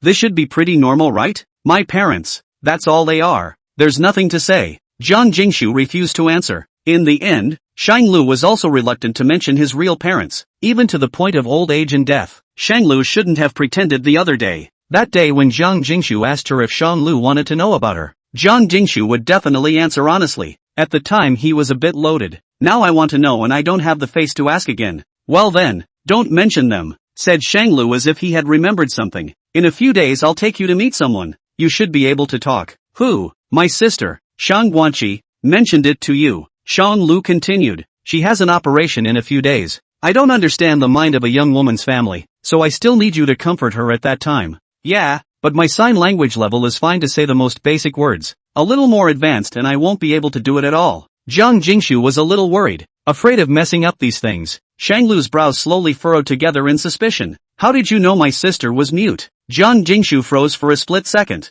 thought for 2 seconds and then instantly replied. "Isn't that what you told me?" "I said that?" Zhang Jingshu was sure of herself. "Yeah, it's what you said before. Your own sister is not close to you, but this unrelated sister of yours is close to you. she just can't talk. The other Shang Lu had an impression. Just this bit about not being able to talk, he doesn't really remember. However, Jiang Jingshu was filled with a "you told me so" expression. One has to be convinced. Well, anyway, it doesn't matter if you take you to see her then. Sign language in general. Oh. After dinner, Shang Lu thought for a long time, but decided to say it. He called out to Jiang Jingshu, "It's better for you to sleep on your own tonight. I can read you a story first to keep you company, and then I'll leave when you're asleep." Last night, Shang Lu stayed up all night and held strong all day, and drew that ridiculous picture of an aphrodisiac. "If I do that again tonight, I'm afraid I won't be able to resist breaking my fast. Didn't you promise well yesterday? Brother, how could you lie to me?" Jiang Jingshu was furious. Chapter 28, How can you fall in love with your own times? Didn't you promise well yesterday? Brother, how could you lie to me? Shang Lu clasped his hands to his chest,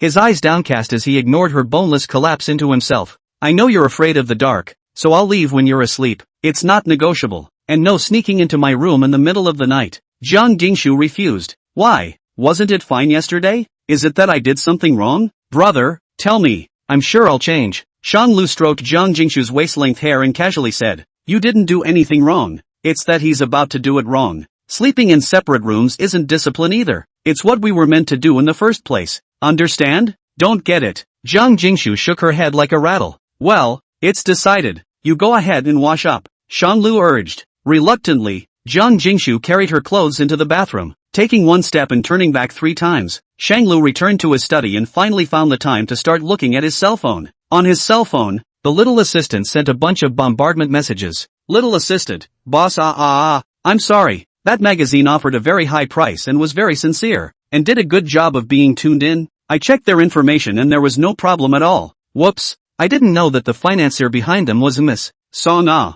Little assistant, boss, I care about me QAQ. Little assistant, righteous father, I was wrong, please don't dismiss me. I have an old man and a cat. I can't live without this job.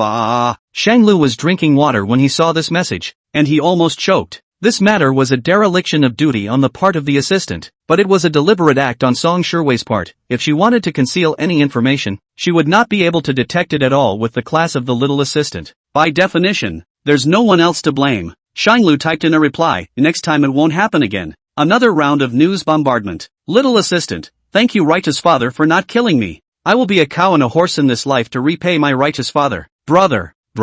The sound of Jiang Jingshu's call came from outside the study, but Shang Lu was reading a report on the studio's work in recent times, and was concentrating too hard. Bam! A crisp sound reached Shang Lu's ears. "What's going on?" Shang Lu sniffed. Walking out of the den, the door to the first-floor bathroom stood open. The vapor inside spread out. There were a few wet footprints on the ground. The direction of the footprints led toward the balcony. "Young Shu? It's not like she's going to know what's going on if she doesn't look at her for a while." Shang Lu quickened his pace and walked over. "Jingshu? Jing dash." His voice was suddenly muffled. His feet felt like lead, and he couldn't walk. Jiang Jingshu was radiating hot and humid vapor at the moment. Her hair was half wet, and drops of water were falling onto her skin. Her whole body was only wrapped in a half-dry, half-wet towel, which encircled her chest, revealing a deep gully and a little reddish mole. The bottom half of the towel could barely wrap around her legs, barely wrapping around her hips. Shang Lu looked to the ground and dropped a clothes fork. The ringing sound just now was probably this clothes fork falling on the iron basin.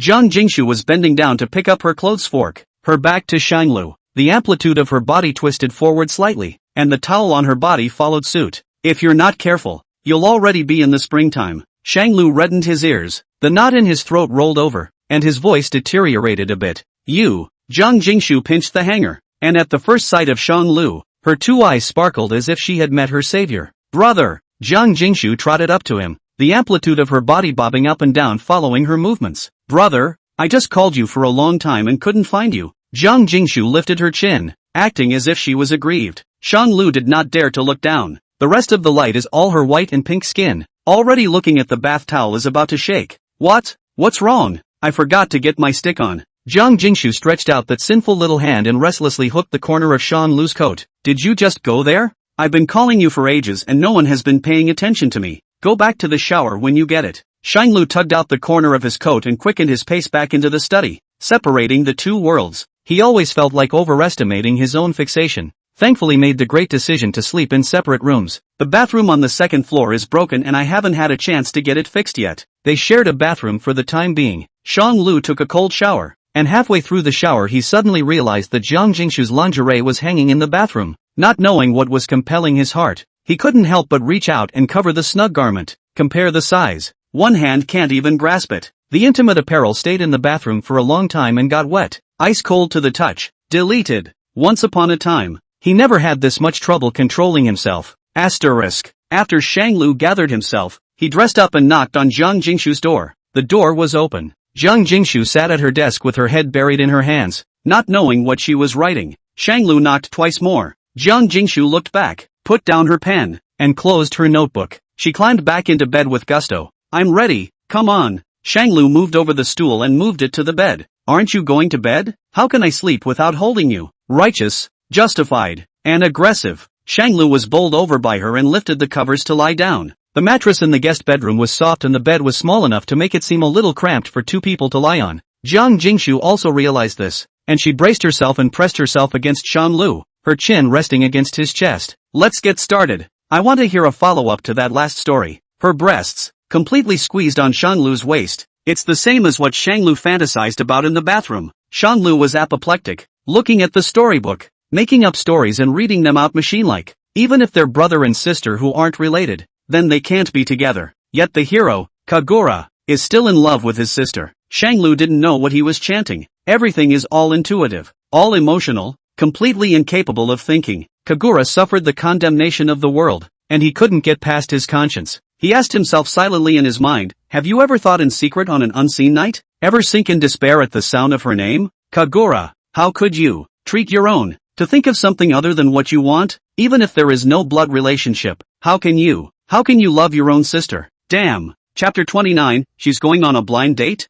Sister in arms. The young girl in his arms had long been asleep. Shanglu put down the collection of unwarranted stories in his hands. He pinched Jiang Jingshu's jaw and couldn't help but drop a kiss on her brow. Slapdash. Stay for a second. Good night, my good sister. Shanglu drew away and tucked her in, pressing down the corners of the covers. Quietly leave. Shanglu came to the drawing room and picked up a brush. Inspiration is back. His mind was filled with the figure of a young girl. It's her voice, her smile, her knitted brows. Brother, can you take me home? I'm very good, but I don't want a union. I only like him. Being your friend, what's in it for you? I can sleep with you every day. Punish you for peeling the walnuts and not eating them yourself. Brother, did you miss me? In ancient times blood cousins were allowed to stay together. As long as I marry my brother, the current problem won't be a problem. But I don't think that's the way to argue whether there's a mistake or not. How can you love your own sister? Shanglu held the paintbrush in his hand, concentrating fully on sketching out the Jiang Jingshu in his eyes on the white paper. Drawing on white paper, as if leaving his own traces on the clean and pure Jiang Jingshu.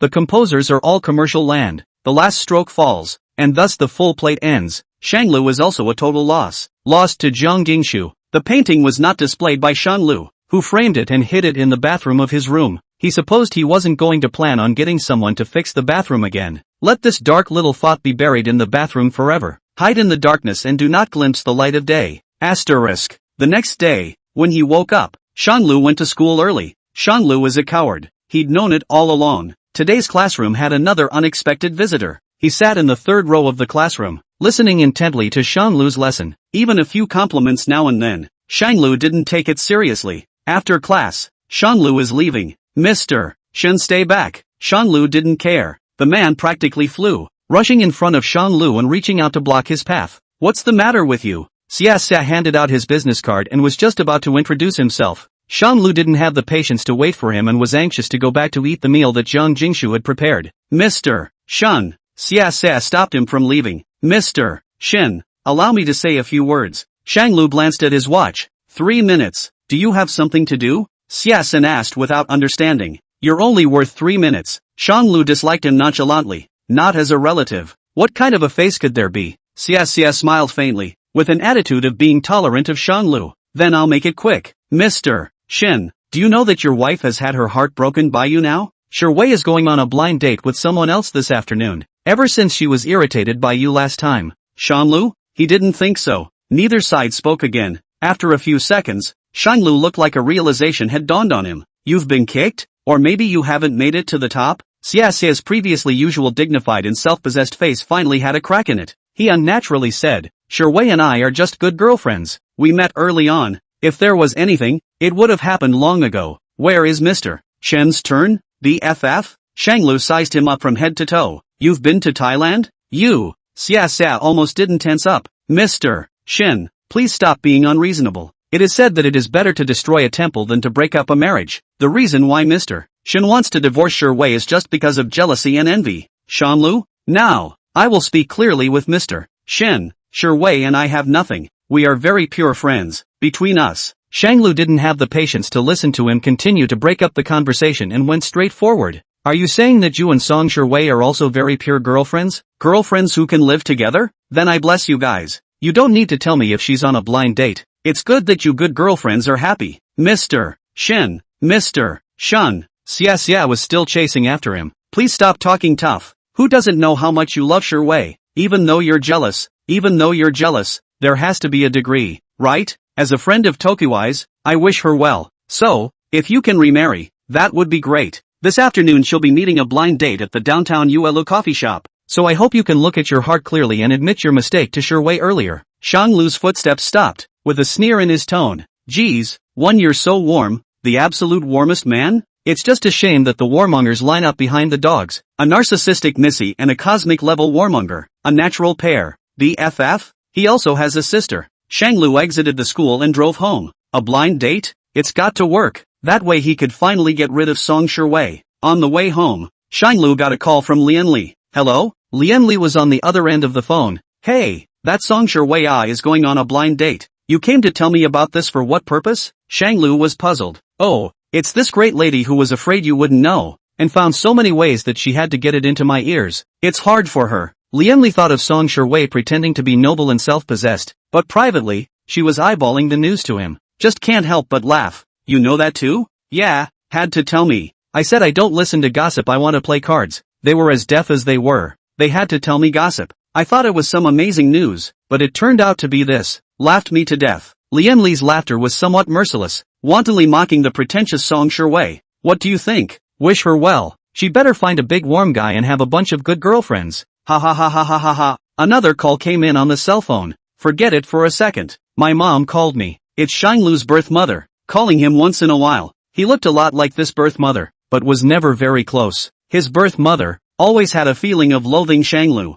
She treated the false young master Shen Jiyue more kindly than him. Hello? Shanglu, where are you? Do you realize what a great crime you've committed? It was Shen's father's voice. How did you use the birth mother's phone? Come to think of it, Shanglu had blacked them all out before. What? Did you know that Tokuishi has gone on a blind date? It's that thing again. How many messages did Song Shi Wei pass out? It's endless. I know. I've given her my blessing to know the warm man of her heart. Are you really going to divorce her? Do you know how bad Song Shi Wei's father's health is? He will die in a few years. You can't get a penny if you divorce her now. Chapter 30, Eating the Jedi? You can't get a dime out of divorcing her now. Shen's father had been patiently persuading and enlightening on the other end of the phone. No wonder Shen's father was dead set on not letting Shanglu get a divorce before. It turns out that it's hit or miss. Shen Wanru was the only one among the Shen family who was married. Would you distribute the family fortune to her husband? Not to mention a husband who once walked to the Civil Service Bureau for a divorce. Don't you interrupt. Shang Lu replied. If it were you, you would hand over a portion of the shares to Shen Wanru in your will, and if Shen Wanru died, that portion of the shares would be handed over to her child, and until her child reached adulthood, it would be held by the child's father for a temporary period of time until the child graduated from college. During that time, if the child's father remarries, the net will be released. This is what grandpa did to you. You very much deplored this practice when you were a son-in-law, but as a father, you secretly set up an agreement. What do you mean by that? Are you educating me? Should my family fortune be divided among an outsider? Shanglu turned off the speaker and pressed sound to turn it down. I mean, no one is stupid. What you can think of, others can think of as well. Old Mr. Song has been in the business world for so many years, and his family only has this one daughter. He wouldn't not be able to think of this. It's because the Song family has only one daughter that you have to seize the opportunity. What's wrong with compromising yourself in order to get the shares? Look at that Xia Sun, following Song Shiwei's ass all day long, and then look at you? Shen's father was earnest in every sentence, and on the surface, he looked like he was thinking about Shanglu. I'm living a good life right now and don't lack money. I also really don't want to be involved with Song Shiwei at all. If you don't get a divorce, I'm afraid I'll have to spend my whole life entangled with Song Shiwei, and every day with two eyes open is to watch her with her good girlfriends, and have to coax her for money. You are just reading stupid. Learn an art, all fake noble. You don't lack money, Shen family lacks ah. Your brother's company lacks more ah. Shen's father's ultimate goal was revealed after all, not for Shanglu's consideration, but for Shin Jiu's. Regardless of whether Shanglu wants it or not, these shares will probably be persuaded by Shen's father in a bitter way and finally transferred to Shin Jiu. How do you transfer it? If Shanglu agrees, all will be happy. If not, will he have to resort to some unseemly tactics? Shen's father's tactics know no bounds. Why are you treating Shin Jiu so well? It was clear that Shanglu was their own. Even though Shen's father had raised Shin Jiu for so many years with affection, he should at least love both children at the same time. Since he's the one who's missing, it's even more unlikely that I won't get divorced for his sake. Shanglu is succinct. What do you mean? Shen's father couldn't understand. When has Jiu ever bullied you? He just has a mouth that follows me, a hard mouth and a soft heart, but he's never really harmed you. Shanglu couldn't help but laugh out loud. So what? I just can't stand looking at him. Father, I call you father because I see you as an example. Waiting for someone else's family to break up and then eating the extinct family is something you'd rather do yourself. Shanglu hung up the phone and turned on the do not disturb. Shanglu had once inadvertently witnessed that will of Shen's father. The will states that the family estate will be divided up. Considering the possibility of Shin Wanru's husband killing his wife and taking over the family property, and considering the possibility of Shin Jiu's future wife coveting the Shin family's property, considered the possibility of leaving his wife unattended after his death, only Shin Shanglu was not considered. Shanglu once thought that it was because he had not yet returned to the Shin family when the will was made. Here's how he thinks about it. It wasn't until Shin Wanru got married later that Shin's father added the part about guarding against flunkies to his will. If Shin Wanru dies, that portion of the shares will be transferred to her child, and until her child reaches adulthood, the child's father will hold them temporarily until the child graduates from college. During this period, if the child's father remarries, the net worth of the child will be released. That day, Shanglu knew for the first time. Wills, when amended, have a very simple process. If Shin Jiu's private life wasn't too chaotic for Song Shiwei to accept, this marriage wouldn't have landed on him. Good things don't come his way, and bad things need him to cover them. If he wasn't a relative under the law, he really didn't want to get involved with the Shin family. It was like this every time. As soon as he dealt with Shin's father, Shanglu's mood would become extremely bad. When he returned to the doorstep, Shanglu realized that he had forgotten to buy the ingredients for cooking the hot pot. He opened the door feebly. Let's go out to eat. I forgot to buy the fondue ingredients. Jiang Jingshu seemed to have bought a new apron and wore it pink. She had an I knew it look on her face. I bought it a long time ago. You have to work during the day. How can I be so kind as to let my brother be tired after work? The table was set with steaming hot pot and the air conditioning was turned up to 22 degrees. Any seafood? Shanglu asked. Jiang Jingshu was full of pride. I've long asked your assistant about your taboos. Seafood allergy. No cilantro and no garlic. Is that right? Aha. During the meal, Jiang Jingshu handed over an invitation. This one came from I don't know who. An invitation. Shanglu picked it up and recognized at a glance that it was the seal of the Song family. He unwrapped the invitation and took a look. The letter was written. It is the 60th birthday of old Mr. Song, invited Shanglu, Song Shiwei and Shang Guanqi to go together. The letter noted that the Shin family will also go together. Shanglu frowned in disbelief. How come he and Kanji were invited to go too? What was written? Jiang Jingshu couldn't wait to find out. Song Shiwei's father invited me to his 60th birthday party. Maybe Song Shiwei hasn't told her father about the divorce yet. She should have only talked about the fight. Shanglu has nothing to hide. Jiang Jingshu's movement of pinching the food became slow and asked as if she didn't mean to. So are you going? Shanglu took in her caution and threw the question back. Do you want me to go? Almost at the same time, Jiang Jingshu said with particular firmness. Of course not. Why? Jiang Jingshu hesitated and stammered and couldn't make sense of it. Because.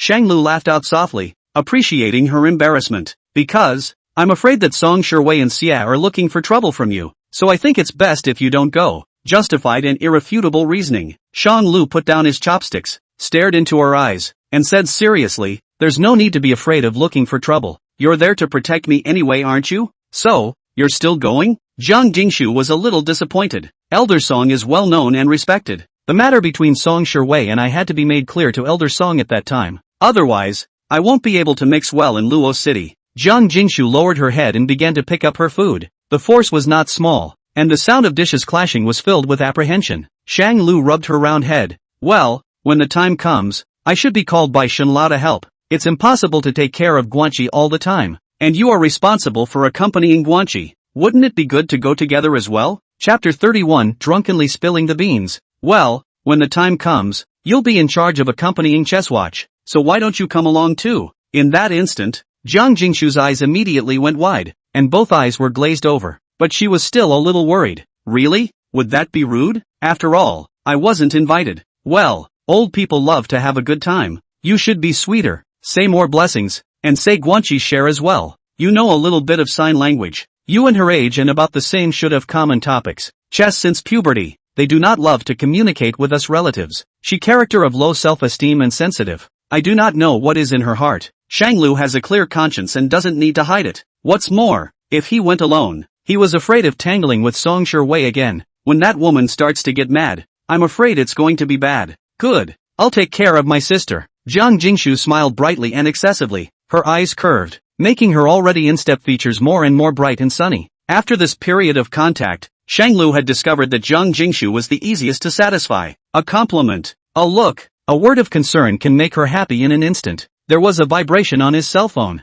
and Xie Sun had gotten Shanglu's contact information from somewhere. He sent a picture. It was Song Shui sitting in a coffee shop dressed up exquisitely, waiting for a blind date. Shanglu was dumbfounded. I have heard of blind dates pulling girlfriends, pulling sisters, pulling brothers, but never heard of blind dates can also pull male girlfriends. 6 flew. Shanglu hacked CSN and set it to not accept strangers. One by one. They bother him every day for such a small thing. Asterisk. Song Shui is really going on a blind date. It's not a gimmick. It's not a deception. She'd heard earlier that Shanglu had gone on a blind date with a woman named Zhong. If Shanglu can get a blind date, why can't she? She can't lose. Song Shui is also going on a blind date. Inside the coffee shop, Song Shui drags Sesen and another good sister along for a blind date. The blind date's name is Yenzo Mu, but he doesn't look like Daniel Wu. It was the first time Hikaru-san had seen such a scene. He asked for help on his cell phone. Brothers, what should I do if my date brings 2 left and right guardians? Some people answered all collected. Some answered forgive her, and some +3. The scene was really like a job interview. Hello, I'm Hikari. Song Shui? Song Shui sized him up. She was actually Lu Yifei. Since this is a blind date, let's get right to the point. I've learned about you from my aunt. You're in a second marriage, right? Any children? No. Hikari breathed a sigh of relief. That's good. It would be a problem if there were children, so I would mind. As for me, I'm also in a second marriage with a son and a daughter. My daughter is 17 and my son is 5. The two of us just happen to match. Song Shui? Her good friend Lin Wei-yang couldn't stand to watch. Where does it match? Gender? Hikari gave Lin Wei-yang a displeased look as he cocked one pinky and pinched his orchid finger to point at Lin Wei-yang. I hate it when people interrupt when I'm talking, especially you irrelevant people. It's me and Vivi on a blind date. What are you interrupting for? He collected his face. Wei, there are a few more points in our family that we need to inform you of in advance. Firstly, although your family is far richer than ours, I will certainly not join the family, but for the sake of this family, since you are a woman or a second marriage, I still need to trouble you with a generous dowry, or I will be at a great disadvantage. Secondly, even though I'm 40, I can still have babies, and I'd like to have another pair of dragon and phoenix babies. Thirdly, I heard that you and your cousin usually manage your company. After the marriage, I still hope that you take care of your family a little bit. This job can be resigned. In the future, the company can be left to me to do things. You just prepare for pregnancy. The fourth. Pop. Song Shui slapped the table in anger, and a few words spat out of her mouth. Asterisk. Off. Subsequently, a bunch of people appeared out of nowhere and forcibly took this hikikomori captive, dragging him to the alley for a fat beating. Song Shui held back her temper. Who found this person? Who introduced him? Lin Wei-yang, you chose it at random. Yesterday, Song Shui was on a blind date for the sake of it, and chose someone at random inside a stack of photos. When Xia took a closer look, the man's eyebrows looked 3 times like Shang Lu's. Maybe that's what caught Song Shui's eye. It made Song Shui ignore the other conditions introduced, and this person in front of him, apart from the similarity of his eyebrows, there was no point in his body that compared to Shang Lu. Song Shui was fuming, completely deaf to Lin Wei-yang and Xia's chatter. The clear intent was to irritate Shanglu. I didn't realize that Shanglu didn't care at all, but instead irritated herself. None of these people are as good as Shanglu. In her heart, she couldn't help but feel a little lost. Xia understood in his heart that Song Shui was only doing this to piss off Shanglu, wanting Shanglu to be jealous and bow down with her. Shui, I know you just don't want to lose to Shanglu. If you don't mind, you can pretend to be a couple with me. Song Shui lowered her eyes and surveyed him. Shanglu minded his presence very much. If they actually did, I'm afraid they... No need. Could it be that you're still hung up on Shin Shanglu? Lin Wei-yang exasperatedly shouted. You wake up a little bit, people have already found a new love. You are still holding on to the old love for what? Originally he was the one who climbed high on you. Can you not love Brain? No no no no. How many times have I said I don't care about him? Will you guys just leave me alone? Song Shiwei suddenly yelled, attracting the attention of many people. Lin Wei-yan lifted her bag. I hope that when you talk to Xin Shanglu, you'll have the same toughness you had just now. She walked out the door with a cold face, like someone who had been hurt by an unheeding love-brain friend. Unchained, Song Shiwei knew that she had lost her temper indiscriminately, but she couldn't bring herself to apologize to anyone. She took out her cell phone and transferred a 5200 to Lin Wei-yang. Song Shiwei, in a good mood. I rewarded you. Xia was left out in the cold. Lin Wei-yang at least had someone to coax her, but he didn't. He was a little embarrassed and said softly, shall I take you home? Xia was invited out of the house where Song Shiwei and Shan Lu used to live and was placed in a single apartment. No, I want to be alone. What do you want him to send? How can I deliver it without a car or a license? Song Shiwei had never taken the subway before. Well then, keep yourself safe. When Song Shiwei returned home, the maids were already off duty. In the entire villa, not a single light was on for her. She brought out the warm dinner and turned on the dining room light. Tears mixed with rice. The more you mix it, the better it gets. Song Shiwei opened a few more bottles of her collection and drank them all down in a single gulp. Drunk, in a daze, she picked up her cell phone and pressed a number as quickly as she could, without a hint of hesitation. Very skillful. A very relentless electric voice came out of the phone. Hello, the number you have dialed is in the middle of a call. Please. Song Shiwei fought again. Hello, you've reached. With that, she opened her WeChat and made a voice call to her placeholder. A few big obtrusive words appeared on the screen. The other party has not added you as a friend. You cannot make a voice call. Song Shiwei tapped, I know, and then started to add the other party's friend. The other party refuses to receive your messages. Ha, what's with the fat for? Song Shiwei slurred a bit. How dare you not mud me? Song Shiwei persistently sent out friend request messages, and stared at the red exclamation point and sent out a bunch of trolling voices. Nay, if you don't come back and coax me, I may not really want you anymore. Don't you think I'm going to mud off you? I hate mud. I hate mud. Why are you ignoring me? Don't you even want our family property? In order to divorce me, you are so short of money that you don't even talk to me about money. Don't you spend money on your sister's treatment? Doesn't it cost you anything to make art? Even if you don't like me, don't you have any interest in the family fortune? Isn't it said that our family fortune attracts every man who is short of money? Why aren't you attracted? Why do you all like young 18s when I'm obviously good looking too? Shang Lu, I hate you to death. If you appear in front of me again in the future, I'll beat you up once I see you. The other party refuses to receive your messages. Chapter 32, Her Boyfriend? The day of Song's 60th birthday. Inside the Song family compound, the outer courtyard is an exquisite manor house, and the inner courtyard is a majestic, almost palace-like house. The banquet was set up in the Song mansion, and the banquet hall was richly decorated with luxury and elegance, with lights casting glitter on the ribbons. The music told of the joys, like gurgling water, passing through the crowd and into the hearts of the guests. Inside the hall there was a dance floor, and in the center of the dance floor there were several dancers dancing a classical dance. The guests, each dressed in fancy clothes and adorned with jewelry that matched their worth, clambered around talking to people they knew well. Shang Lu was followed by Shang Guanqi and Zhang Jingshu on his left and right. Shang Guanqi was dressed more comfortably, her student temperament showing. Zhang Jingshu, on the other hand, was dressed in red, with a big red bow on her long black hair, bright and colorful, looking especially lucky, very festive. Zhang Jingshu had about deliberately changed her style. The first floor is the main venue for banquets. The parlor, an exquisitely dressed room on the corner of the second floor, was Song Shiwei's residence before her marriage. Last night, Song Shiwei got drunk, and today, as expected, she got up late. As soon as I woke up in the morning,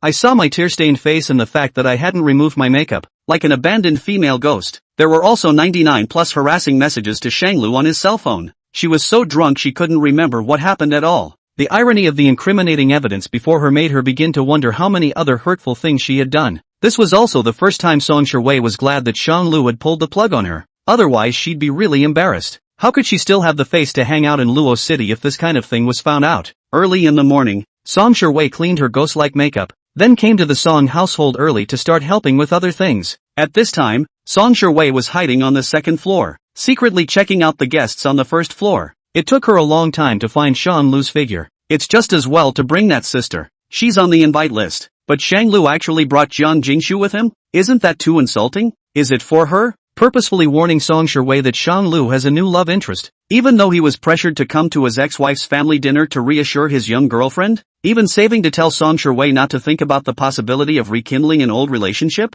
Are you kidding? How could Song Shiwei think that? She couldn't wait for Shang Lu to get away from her. Miss, are you still going down? The maid stood aside and asked timidly. That ophthalmologist, do you still need to be introduced to Mr. Shen? No need. Tell them all to get lost. Yes. Miss Song was upset again. The servants didn't dare to get in her way and ran away in a gray cloud. Song Shiwei was full of anger and had nowhere to vent it. She casually picked up a vase and smashed it towards the ground. Bang! Asterisk. Shan Lu? Lianli walked over to greet Shan Lu and couldn't help but freeze when he saw Zhang Jingshu and Shang Guanqi. Why did you bring her too? Don't you know what kind of character that Ms. Song has? Shang Lu sat down in front of his seat. He spread both his hands. She's here to accompany Chess. In case I'm called away by old Mr. Song, who's going to take care of Chess? What a reason to not be able to nitpick. Lianli observed the surroundings and said anxiously, why are you suddenly called here at this juncture? It can't be to find you in trouble, right? Shang Lu couldn't do the math either. I don't know.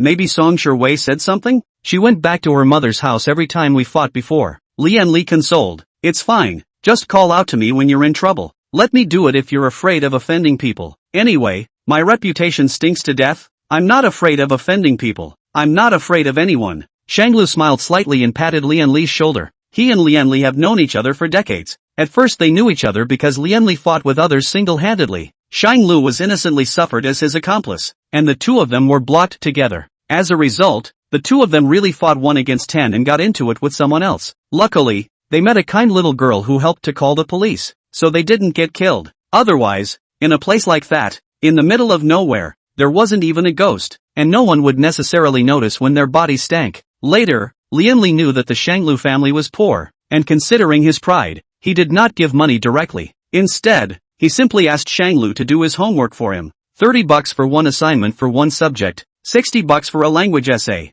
and in middle school, they took 9 classes. Shanglu is credited with a minimum of $210 and a maximum of $270 per day. During his underage years, Shanglu couldn't find a factory to work in, and has always relied on a little of Lianli's huge hard-earned money to lighten the burden for his family. The banquet was about to begin, and Shanglu's place was purposely arranged at the very front table other than the Song family's first family, while Lianli was a little behind. Lianli needed to hurry back to his seat as he rushed. My location is not here. You contact me on my cell phone if anything happens. Good. Shanglu turned his head to see that Zhang Jingshu was anxiously communicating with Shang Guanqi, using sign language one moment and typing on her cell phone the next. At the main seat of the banquet table sat an old gentleman in plain clothes but elegant style. Old Mr. Song's hair was half white, but he looked very energetic, smiling all the time from the moment he appeared. His eyes clear, and his wrinkles were much fewer compared to those of his age. But people who know the inside story understand. Old Mr. Song, this is strong support.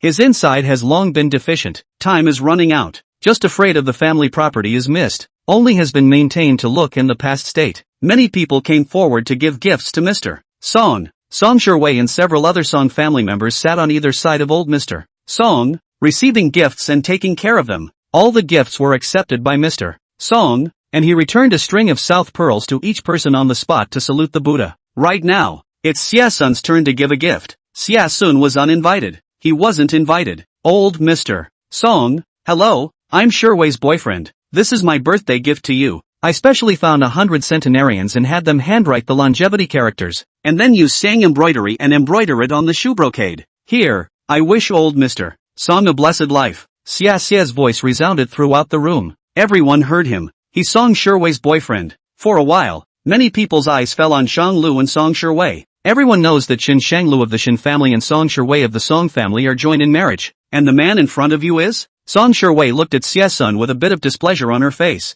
and Xia Sun winked at her one by one. It would be embarrassing to be torn apart on an occasion like this, wouldn't it? But what would Shang Lu think? Song Shiwei unconsciously looked at Shang Lu, whereas Shang Lu didn't care about this side of the situation. He was laying out the dishes for Zhang Jingshu and Shang Guanqi. Nothing that happens over here seems to concern him. Don't you care about her that much? Or is it sinking in? Wei Wei's boyfriend? Song Shiwei's stepmother was surprised as she looked at Song Shiwei. Wei Wei, aren't you married to Xiao Lu? Why do you still have a boyfriend? Could there be a misunderstanding here? Vivi, Lu, did you have a falling out? Chapter 33, Him out of the Song family. Vivi, Lu, did you have a falling out? Song Shiwei's stepmother is 30 this year, a few years older than Song Shiwei, and people usually call her Aunt Young. She sat at the main table, where the vast majority of the Song family was, except for the sickly cousin, who had been lying in his room. Although Auntie Rong has been temporarily living in the Song family, she doesn't actually have any real power. At most, she can buy and be a rich wife. Other than that, she can't get involved in anything that involves the Song family's interests. As if she had just realized that Shang Lu was not sitting at the main table, Auntie Rong said to Shang Lu in surprise, "Ha, Xiao Lu, why don't you sit here? Who has the nerve to be so bold? Where did you arrange for the aunt?" Song Shiwei's eyes carried a hint of displeasure, and the shape of her pretty, faraway mountain-deep eyebrows couldn't hide her furrowed brow. Obviously pissed off, she hadn't been on speaking terms with Auntie Young either, let alone being provoked by her. Auntie Rong seemed to want to make a big deal out of it, asking Shang Lu one after another, "Xiao Lu, why don't you say anything? Come here quickly, come to the main table." Song Shiwei slammed the desktop with a bang and angrily turned to Aunt Rong. "You did it on purpose, didn't you?" Auntie Rong looked innocent. "What do you mean? What are you angry about?" Song Shiwei nonchalantly Auntie Young, not intending to give her face at all. "Can you talk properly? What's with the yin and yang? You're just old mister." Song yelled. "Alright, what's the noise? There's a guest here and you're still not restrained. What the hell are you two up to?" The two of them were so ferocious that they had to be silenced. "Old mister." Song looked at Song Shiwei. "Who is this person? Is what he said true?" Song Shiwei looked at Xie Sun, who had a pleading face. Looking at Shang Lu again, he still didn't take it all seriously. She clenched her teeth and her heart admitted it. "Yes, never dared to tell you. Shang Lu and I have been divorced for almost a month." "Nonsense." Elder Song's aura was magnificent and not weak in the slightest. "I disagree." He looked at Xie Xie and refuted him in front of everyone. "As I recall, I didn't invite you. Now take your hair trash and go back where you came from. Don't get in my way." The security guards in the banquet hall rushed up and looked like they were about to grab Xie Sun. Song Shiwei nervously grabbed old Mr. Song's sleeve. "Dad, he's a friend of mine. He's come to wish you a happy birthday, and he even embroidered the embroidery himself. So for the sake of the gift, just keep them." "Old Mr. Song snorted coldly. "I'm old and my eyes are blurry, but I can still tell if this thing was embroidered by a human or a machine in uniform." He pointed at Xie Sun and scolded angrily. "A young lad who doesn't work properly. All day long he thinks of destroying other people's families and climbing up the ladder. This kind of person, my Song family's banquet cannot accommodate a big Buddha like him. Do it." Xie Xie was pressed down even with the gift. He then shouted in public, "Old Mr. Song, you have misunderstood me. Please give me a chance to introduce myself properly. Old Mr. Song, Shiwei and I truly love each other. I don't care if Shiwei has been married, as long as I can be with her. I'm willing even if I'm poor for the rest of my life. Old Mr. Song, please make us whole." Old Mr. Song was furious as he pointed a trembling finger at Xie Sun. "Throw me out. Don't ever enter the Song family again." His mouth was still shouting as he was dragged away. "Old Mr. Song, Shiwei and I truly love each other. I'm not after her money. I'm in love with her as a person." Old Mr. Song, that's what happens when you watch too many idol dramas. But the thankful search is also rewarding. From a young talent with no name, he has become a boyfriend who is privately engaged to Miss Song and not recognized by the Song family. Even though he was disgraced today, he was still recognized by Song Shiwei in front of so many people. When he goes out in the future, he will be carrying the identity of Song Shiwei's boyfriend. Next, the scene that disturbed the elegance passed. Shang Lu opened his cell phone to see Lian Li really chattering spit. How dare he send intentions still do not own good preparation. Might as well buy some tea and wine, at least face passes. How dare he say he's in love with Song Shiwei. He really wants to be the third party. They're both really fake. Shang Lu replied, invoking a smile. "I hope it's true, so I can pull out without any problems. I don't know if it was orchestrated." Next up, as it happens, is Shang Lu. The scene just now was still in front of their eyes, and many people scrutinized Shang Lu with various colors of eyes. Shang Lu, on the contrary, appeared to be more relaxed and calm than anyone else. He offered a gift he had prepared, a painting of the inscription. This is what Shang Lu sends every year. In the past, it was sent together with Song Shiwei, who would send a lot of gold, silver and jewels, and the calligraphy and paintings were sandwiched between them to make them look like a bookish atmosphere. But today, it was delivered separately, a mere word picture, and the others either gave good tea and wine or antique jade. Shang Lu was a maverick. There was a lot of talk at the banquet. Passerby A, it's a bit too much to think highly of yourself to give an old gentleman a painting you've drawn as a congratulatory gift, isn't it? Passerby B, no wonder Ms. Song divorced him. She really deserved it. Some people just can't be a phoenix even after they fly to the branch. They are poor for life. Passerby see, he's the real young master of the Shin family who's been lost for years, but when he's the young master, he still has this shabby look. Mr. Song laughed unexpectedly. He called on to send the painting up and scrutinize it. Xiao Lu, your painting has improved again. It's just that you still haven't made much progress with this writing. You still need to practice. Shang Lu respectfully said. It's good that old Mr. Song likes it. An old Mr.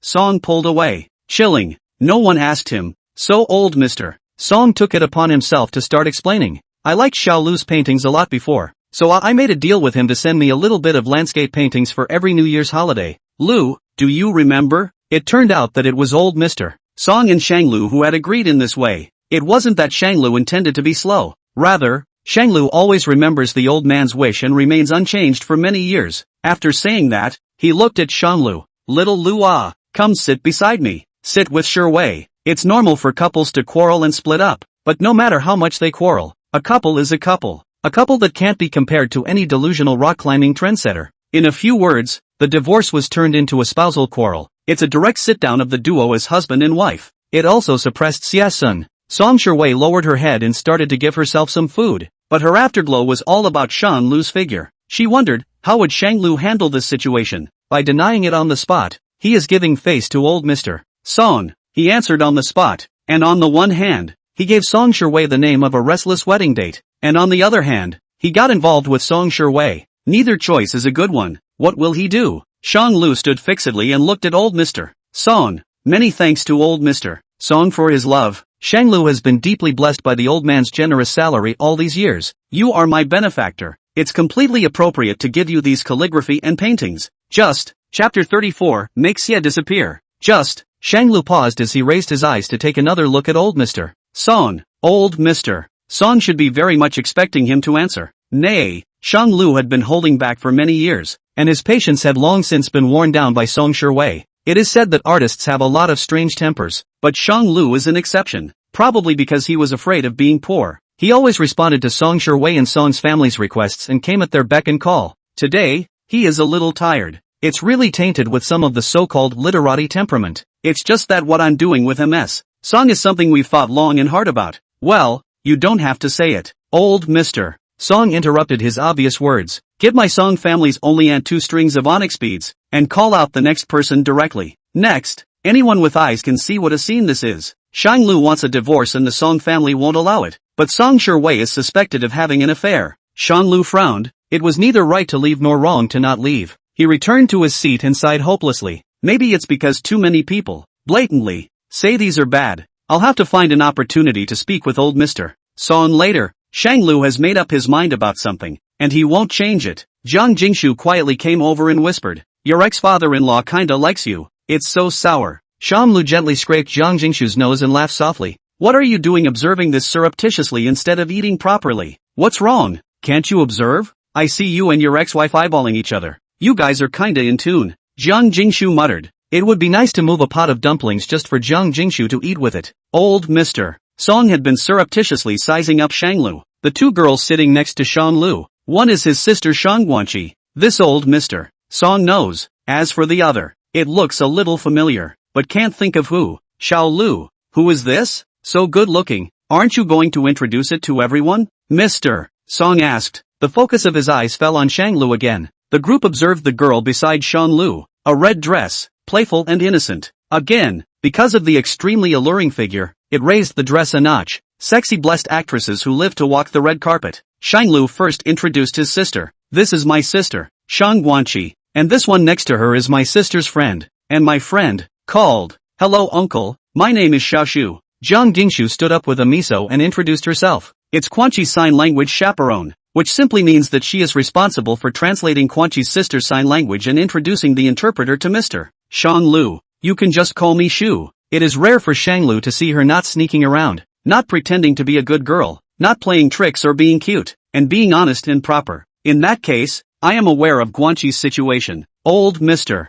Song pointed at Song Shi Wei. This child purposely ran around and got busy some days ago, and finally hitched a ride with a seafaring doctor. Did you guys still leave contact information? Later you remember to push it to Xiao Lu. Song Shi Wei's small mind was punctured. She thought she was hiding it well. but she didn't realize that she hadn't managed to hide from her father's eyes. She was a little embarrassed to say it in front of so many people. It always felt like everyone's eyes were falling on her, each one commenting on Song Shiwei. It was as if she had lost in this one-sided battle with Shanglu. She retorted, "I'm not looking for him. I'm looking for it for Xia, and Xia's health isn't good either. So I'm specifically looking for." "You shut up, old mister," Song angrily rebuked. He knew that his daughter was good at saving face, but he hadn't expected that the Song family had already spoiled her into this state. "Go back inside." Song Shiwei dropped her chopsticks and left angrily and without looking back. "Xiao Lu, don't bother with her. You know her well. She's a person who wants to save face." Xiang Lu smiled bashfully. "Where are the words? But I have asked Lian Li to find a good doctor." "Thanks to old Mr. Song's concern. It's fine, it's fine." Song Shiwei returned to her room, took out her cell phone, and directly blacked out that doctor. "Let you bully me. Let you bully me. Don't even heal." Song Shiwei rummaged through the collection cabinet and pulled out the paintings of Shan Lu that she had bought over the years. Among them is the marriage siege. Instead of being torn, it was framed and carefully preserved. Song Shiwei thinks that these paintings are worth a lot of money and it's a pity to throw them away. So why should she have to fight with money just because they were painted by Shang Lu? So, Song Shiwei collected these paintings little by little. At this moment, she picked up the painting Marriage Siege, took out the scissors, and stabbed towards the painting as if she was fuming. The scissors stabbed the rim. The painting is intact. Song Shiwei stabbed a few more times, shouting as she did so, "Let you bully me. Let you bully me. I'm not going to forgive you. I don't give a damn about you." Asterisk. After Song Shiwei left, old Mr. Song wasn't in a good mood, and the banquet didn't last long before he planned to leave the venue to rest. He left the field open for the youngsters to get to know each other and climb. Sort of a chance for young people. Before leaving, old Mr. Song called out to Shang Lu. "Lu, come here. I have something to talk to you. I'll wait for you in the study on the second floor." Shang Lu knew that this was a good time to open up the sky, but in their absence, Shang Guanqi and Zhang Gingshu, Shang Lu thought of something. "Lian Li?" Lian Li rushed over in response. "Go ahead. I'm here." Keep your cell phone on vibrate and keep in touch at all times. With such an important occasion, I don't think Song Shiwei would really do anything. Shang Lu nodded, then turned to Zhang Jingshu and Shang Guanqi. "You guys wait here. I'll be right back." "Good." Shang Lu followed the servant to the study on the second floor. The study is still as dignified as before, understated but not too luxurious. The tea table was steeped with Westlake Longjing, and old Mr. Song was sitting on a soft chair. He saw Shang Lu coming and pointed to another soft chair. "Sit." Shang Lu walked over and sat very upright. "I know you don't like that surname Xia, and neither do I." Old Mr. Song spoke. "I can think of a way to make him disappear forever and not appear in front of you again. You and Tokuai, just remain the same as before. If divorced, get remarried right away. Without a divorce, move back in. In short, I only recognize you as my son-in-law. Anyone else, I can't see." Very honest opinion. Just, can anything go back to the way it was? Can we go back to the old days? Old Mr. Song, don't be so rusty. Call me Dad, Uncle. I think. Chapter 35. The root cause is still Song Shiwei's lack of firmness. "Uncle, I think it's better to be clear with you." Shang Lu sat upright. Perhaps at the very beginning of the divorce, the trigger for the divorce between Shiwei and I was indeed Xia's son. But in all marriages that crack, the root cause is still on both spouses, not outsiders. Even though Xia's son has the intention to climb up the Song family, if Song Shiwei is clear, she won't give Xia's son an opportunity to take advantage of it. The root cause is still Song Shiwei's lack of determination. Old Mr. Song also knew this and admitted helplessly. She was spoiled by her previous stepmother. That stepmother knew that she was not her real mother,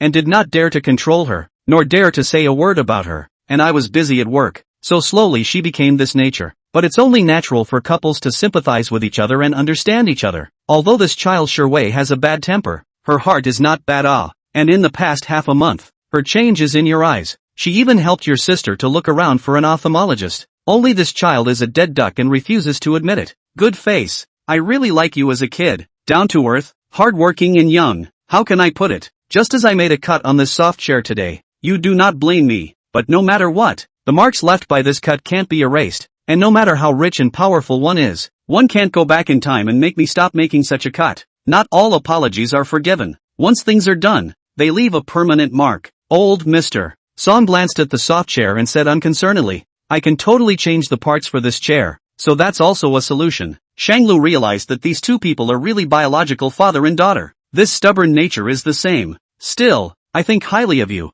Our Song family only recognizes you as a son-in-law. I've already sent someone to give you a set of 2 buildings in the center of the city with a good market price. As compensation, as long as you're still willing to be our Song family's son-in-law, the rents of these 2 buildings will all go to you in the future. Uncle, old Mr. Song raised his hand, signaling for him to stop talking. There's no rush to get back to me. You can go home and think about it first. So much has happened today. Shanglu's heart was filled with all sorts of flavors that were hard to describe. He walked out of the study and closed the door to leave. After Shanglu left, old Mr. Song stretched out bonelessly, leaning back against his back pillows. Come on out. Song Sherwei walked out from behind the screen. How do you know where I am? Song Sherwei muttered, nuzzling her mouth in displeasure. Why are you being so nice to him? You haven't even been so bitter and persuasive to me. Obviously I'm your daughter. Old Mr. Song picked up his walking stick and knocked on Song Sherwei in a not so gentle and not so heavy manner. You child, why are you still talking tough here? If you keep talking tough, you two will really be done for. So what? Song Sherwei stomped her foot aggressively.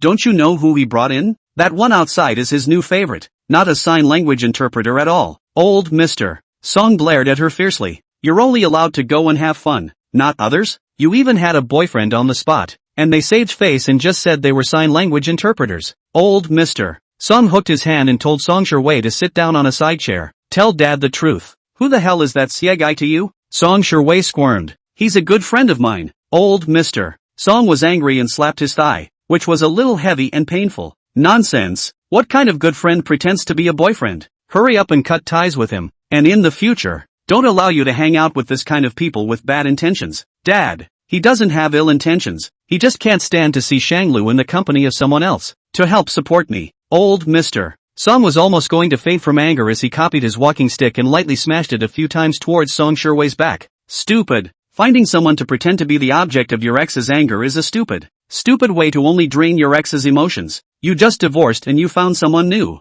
People won't be jealous. They'll just think that you and that she whatever have been hooking up for a long time and are just waiting to get on top. How could I have given birth to a child as stupid as you? And you want to get back together? You'll be damned if you'll get back together. Song Sherwei's face turned red and her fingers circled her clothes. Who wants to get back together? With a family like mine and looks like mine, do I still lack a man? I don't care about him. Mr. Song, you. Song Sherwei ran off in a huff, not even intending to listen to her father again. Old Mr. Song looked at her back as she left and couldn't help but sigh. What's all this? Asterisk. When Shanglu returned to the first floor, he went back to the place he had agreed with Jiang Jingshu and the others before he left. However, Shanglu did not see the 3 of them anywhere around. Can 3 living people disappear for no reason? Shanglu casually stopped a passerby. May I ask if you have seen where Lian Li went? Lian Li's reputation is screaming. Wherever he stood, he would be the center of attention among the crowd. No one will fail to notice him. Ah, you and them, just left with a guy.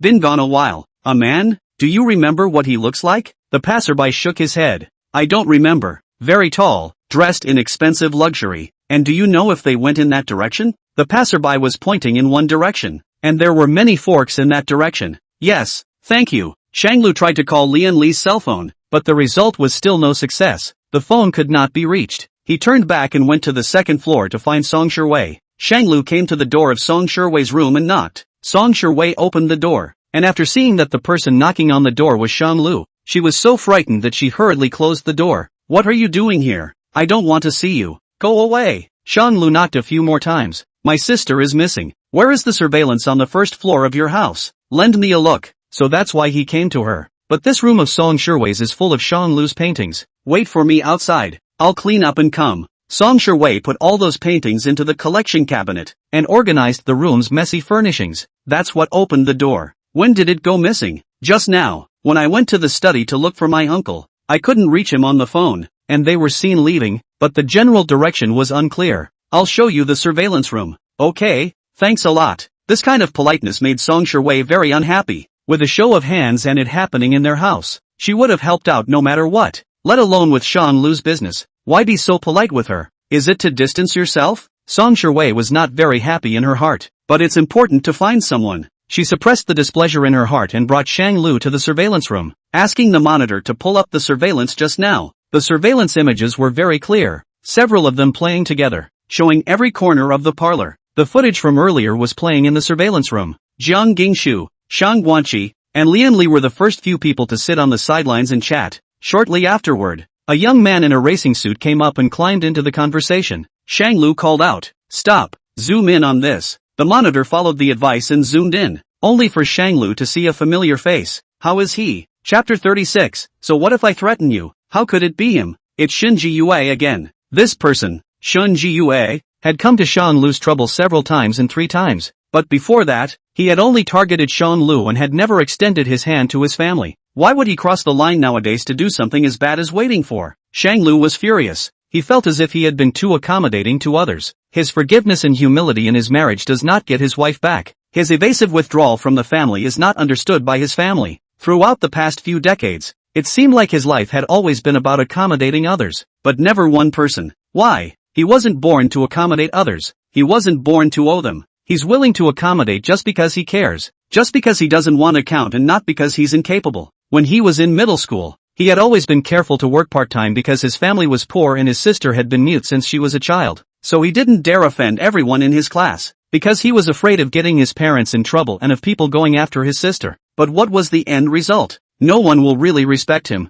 and a pro-con tolerance will only be rewarded with unbridled aggression. People will only see you as weak, and then they will bully you even more. Even some of the people he once helped will follow the abuser and hurt him. Why are all hearts so dark? Why can't everyone be honest with each other and understand each other, instead of bullying the weak with the strong? His brush could not paint the human heart. He had tried countless times to depict it, but in the end, he had not gotten a definitive result. He really can't read minds. It was from that moment that he would speak repeatedly about understanding why so many artists end up depressed or schizophrenic, because artists are mostly very sensitive. They can't ignore the ills of the world. They can't see the darkness of the world and turn a blind eye to it. They, however, could not resist, but only traced the world in their minds with their paintbrushes. But will painting it be understood by the world? Not that others will only think they are lonely and noble, will think they are faking sobriety and will slam all the most insulting words on them. He really hates it. Shinji Yue, what's he up to? Is this that so-called relative of yours? Song Shiwei asked cautiously, knowing the seriousness of the situation. She is aware of how chaotic the Shin family is within the family, and she is also aware of how difficult it is for Shanglu to live in the Shin family. Song Shiwei had witnessed all of the Shin family's relatives favoring and helping, and she tried to step in to stop it but couldn't get fair treatment from Shanglu in return. Instead, it only ushers in more reckless harm, so Song Shiwei gave up. Perhaps a lot of things needed to be figured out by Shanglu himself in order to resolve everything. Shanglu's fists clenched in indignation. He thought he should understand a lot of things. A lot of things don't come in exchange for forbearance. Oftentimes fists and strength are far more important than reason. In the picture, Lian Li's few people were actively following Shinji Yue. Lian Li was not retarded, and he knew Shanglu's nature best. There must be a reason to be able to follow it. It's about something to do with Shanglu. Which direction did they go? Shanglu asked worriedly, his brows furrowed together, his face full of worry. These are the most important people in Shanglu. There is absolutely nothing that can happen to them. The monitor operated a bit and quickly found the place where they were last seen. West Wing Parlor. Shanglu quickly stood up, ready to go and ask for someone. Song Shiwei stopped him with one hand. I'll go with you. If you go alone, I'm afraid that your father will torture you again. It's important to bring them back first. You'll do whatever Dad says later. Don't be stubborn with him. Song Shiwei also found out. Shin's father probably wanted to keep the two of them from getting divorced again, and purposely took a few of Shanglu's most important people away. There may be a threatening mentality.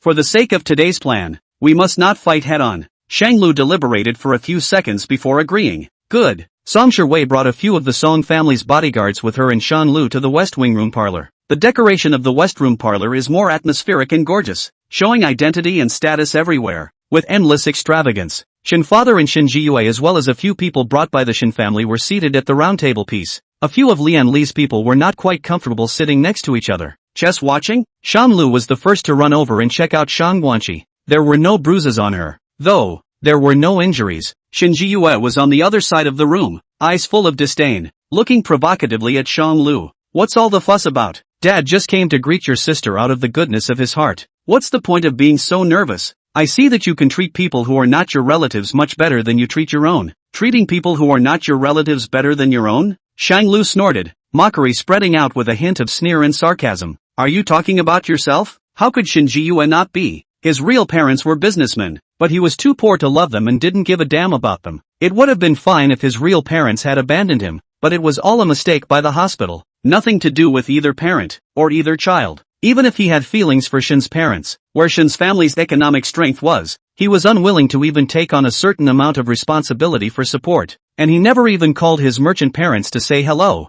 Everyone said that Shin Ji-yue was the most promising son of the Shin family. He seemed to be afraid that he would get involved with businessmen and bring a stain on his life. Shin Ji-yue was defeated and speechless. He said, "So what? The grace of being born is just not as good as the grace of being raised, and it's mom and dad who raised me. So what's wrong with me honoring my mom and dad?" Similarly, Shanglu is not wrong. So I'm wrong to care about chess watching? Shin Ji-yue's logic is not smooth. Secular morality, in his favor, then take out and use. In his no benefit, then discarded like a thing. The more others are choosing what is good for them, the more Shinji is choosing what is good for me.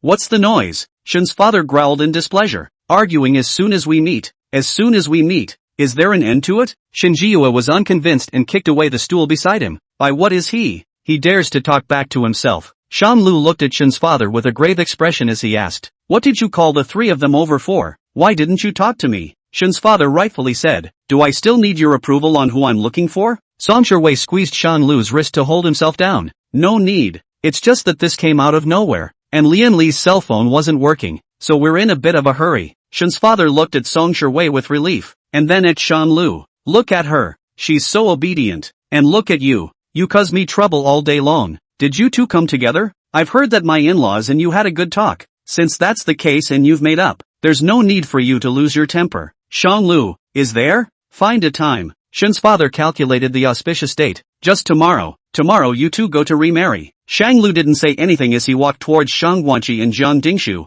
Want to go back? You guys go wait for me in the car. It would be easier to detach Shang Guanqi and Jiang Dingshu first. Shang Guanqi grabbed Shang Ludi's hand and shook his head. Listen. Shang Lu handed Jiang Dingshu a look. Jiang Dingshu understood and pulled Shang Guanqi away. Let's go wait for brother in the car first. We can't help much here and we'll distract brother. Shang Guanqi thought about it. The three of them left first. Are you threatening me by specifically calling away my sister? Shang Lu asked. A smug smile appeared on Shin father's face. How can you call it a threat? I just want to tell you that I have the ability to call your sister away. But I didn't move her off. Don't accuse people wrongly. The conditions I told you last time. As long as you agree, then you are still the third son of our Shin family. If you do not agree, what's the point of not saying yes? Shang Lu's tone was flat, but especially cold. I'm afraid it's going to be something big. Shang Lu has always been a good talker, but definitely not weak. Don't touch his bottom line and everything is negotiable. If he touched it, even if he bumped his head, Shang Lu would fight back desperately. It wasn't until this time that Song Shui realized that Shang Lu's temper hadn't been as good as she thought. He's always had much more backbone than anyone else. Nay, it is too late. Shin Ji-yue snatched. Your sister is in the special education school. Right. That school Shin family also have funding. Is also considered a small shareholder. If you promise, in the future Shang Guanqi in the school tuition free, treatment and so on will also be first class.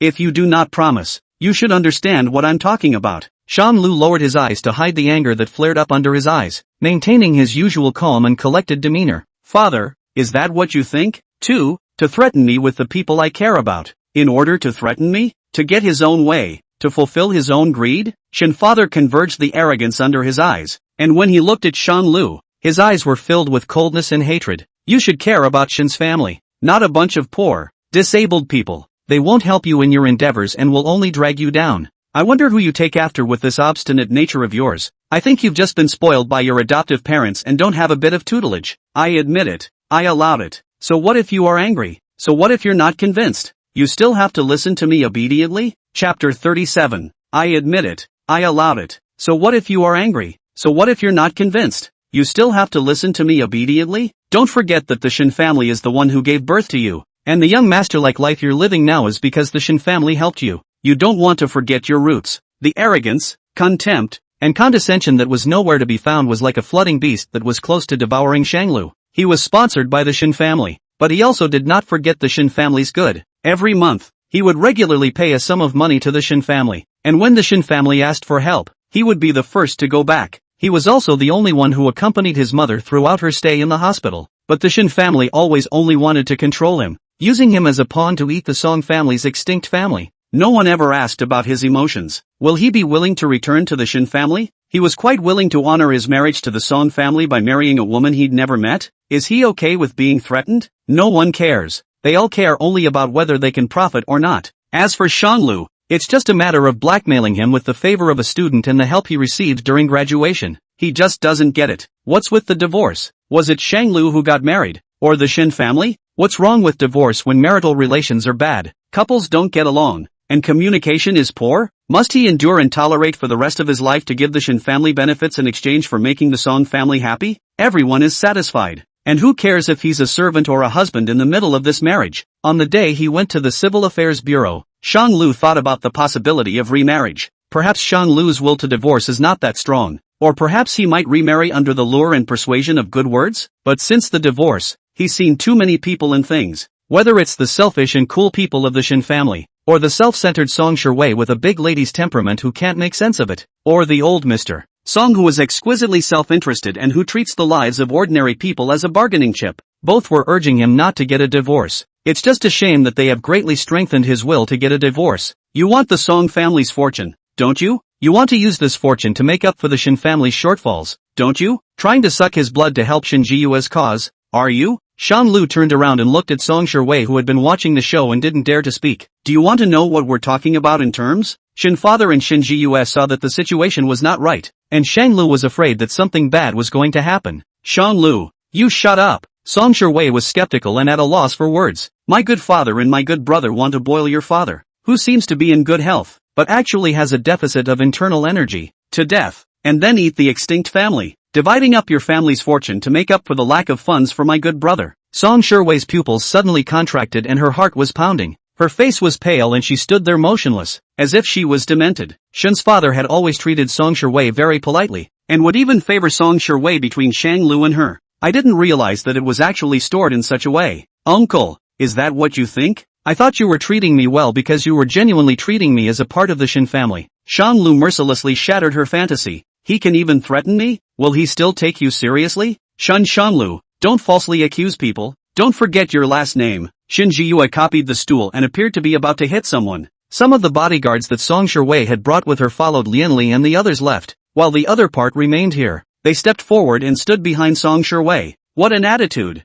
It's obvious. Shanglu class of people, a large number of people, and each looks very tough. Preparedness frame is full. At a glance, defense is very heavy. Besides, this was the Song family's field, and if the Shin family made trouble here, they were afraid that they wouldn't be able to leave. Shin's father is not dead. He is not a vegetarian. To pin down a woman who cannot handle it, this point he is still good at it. He put on a fatherly appearance and said in relief, that's all because this child, Shanglu, misunderstood us. Hasn't Shanglu always liked to misunderstand people the most? For example, didn't he misunderstand your relationship with your best friend? It's clear that there's nothing wrong with your marriage, but this Shanglu kid is just suspicious and has to think that you're cheating on him. I've seen all this in my eyes and know his heart. This was sowing discord, deliberately going along with what Song Shiwei had in mind. Shin's father is really good at getting the hearts of people just right. Shanglu, this child, has had too much hardship since he was a child, causing him to have low self-esteem and sensitivity, and to have victimization paranoia.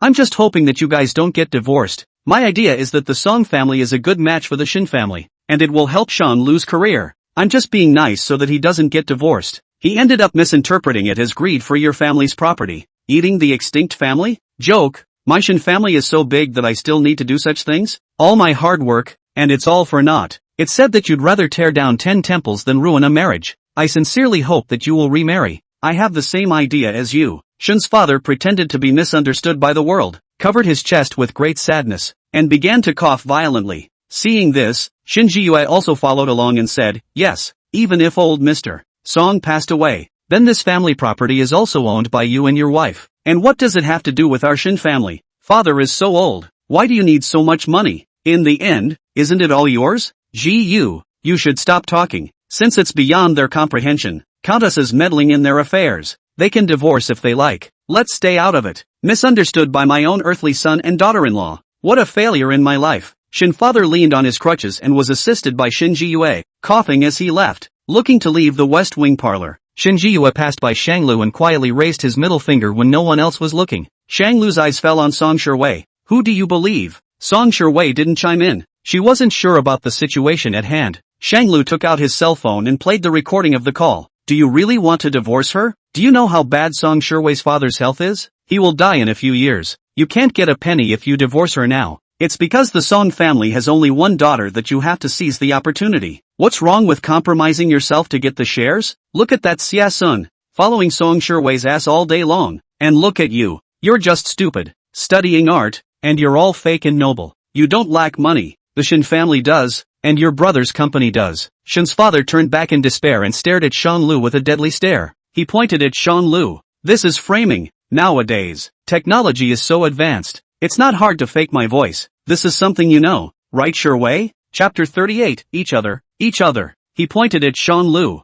This is framing. Nowadays, technology is so advanced. It's not hard to fake my voice. This is something you know, right Shiwei? Forgery? If I was trying to forge a piece of incriminating evidence to harm you, then why did I take it to the Song family early in the morning? Why did I have to wait until today for you to ask for the crime? Shanglu's eyes revealed a faint helplessness, as if he had experienced too many storms, dogfighting his own father in front of an outsider. It's a bit of a joke. How did it come to this? That's because you've never been able to find a chance to meet with Tokiwai. You are ashamed of Shiwei. Well, don't argue. I have my own judgment. Song Shiwei got tired of it and raised her hand to stop it. Shanglu retorted, decisively, no, you didn't. He pointed at Shin's father. In your eyes he is kind and treats you well, but how does he treat his own children? A person who doesn't even treat his own child well, would he treat a person who was not his relative well? That time he treated you well. He didn't get any benefits from you? Song Shiwei, please sober up a bit. If you really can't handle it,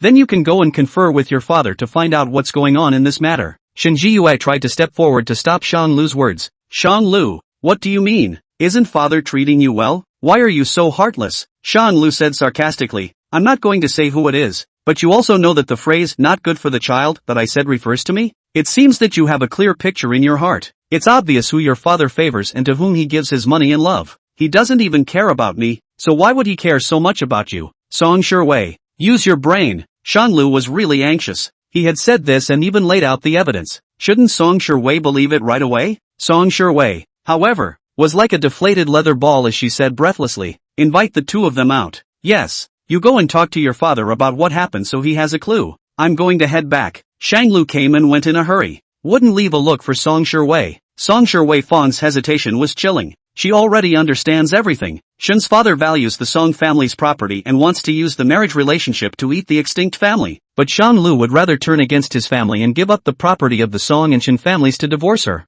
Has his hatred for Song Shiwei gotten to the point where money can't even move him? Is she that much of a pain in the ass? Not even willing to put up with a little acting for the sake of a huge fortune? Shin's father always said that before entering the Shin family, how miserable and poor Shanglu had been. Spare the people who came from such a poor life. They would not be with her for money. Do you hate her that much? Asterisk. Shanglu was afraid of some more accidents and rushed back to the garage in a hurry. Didn't I tell you guys where to meet me? How come you still left? Shanglu looked at Lian Li. What's more, you do know that Shin Jiyue and I are incompatible. The corner of Lian Li's mouth rose slightly, revealing a helpless smile. He is to your safety to induce us to go. I also did not expect them to reach this point. At that time I was calculated in the Song family. They do not dare to how to go. Zhang Jingshu's eyes transformed from empty to clear. Brother, what did they tell you? Did they threaten you? Shang Guanqi was also worried, hoping that Shanglu would tell the truth. Shanlu scraped the tip of Zhang Jingshu's nose and rubbed Shang Guanqi's head again. Little children shouldn't think about this. That seems to be an extremely serious matter. It's all been reported. We go back. Shanglu did not send Shang Guanqi back to school, but moved into the hospital. When he was in the hospital, he specially instructed the doctor to take good care of Shang Guanqi. Dr. Jiang, our family situation has been a bit special lately. I'm a bit uneasy about putting it in the school. I thought that this side of the hospital should be the safest, so I need your help to take care of my sister. Shang Lu spoke with some difficulty. Mr. Li was very frank. Mr. Shang is polite. It's just that I remember that you and your sister have never been cross with anyone. How come? Shang Lu briefly described the possibility that someone might turn against Shang Guanqi in the next few days. Indistinctly, but the emphasis was on school shareholders. Oh. It turns out that there are people with bad intentions inside the school's shareholders? This group of people's hands actually reached out to the public welfare school? Zhang Jinan was surprised. That's okay. I happen to know the biggest shareholder of whichever school you're at, and this is something I might be able to talk to. Shanglu had a feeling of being happy to see the moon, and hastily thanked. It would be great if we could speak on the side of the school's shareholders. Thank you for your understanding.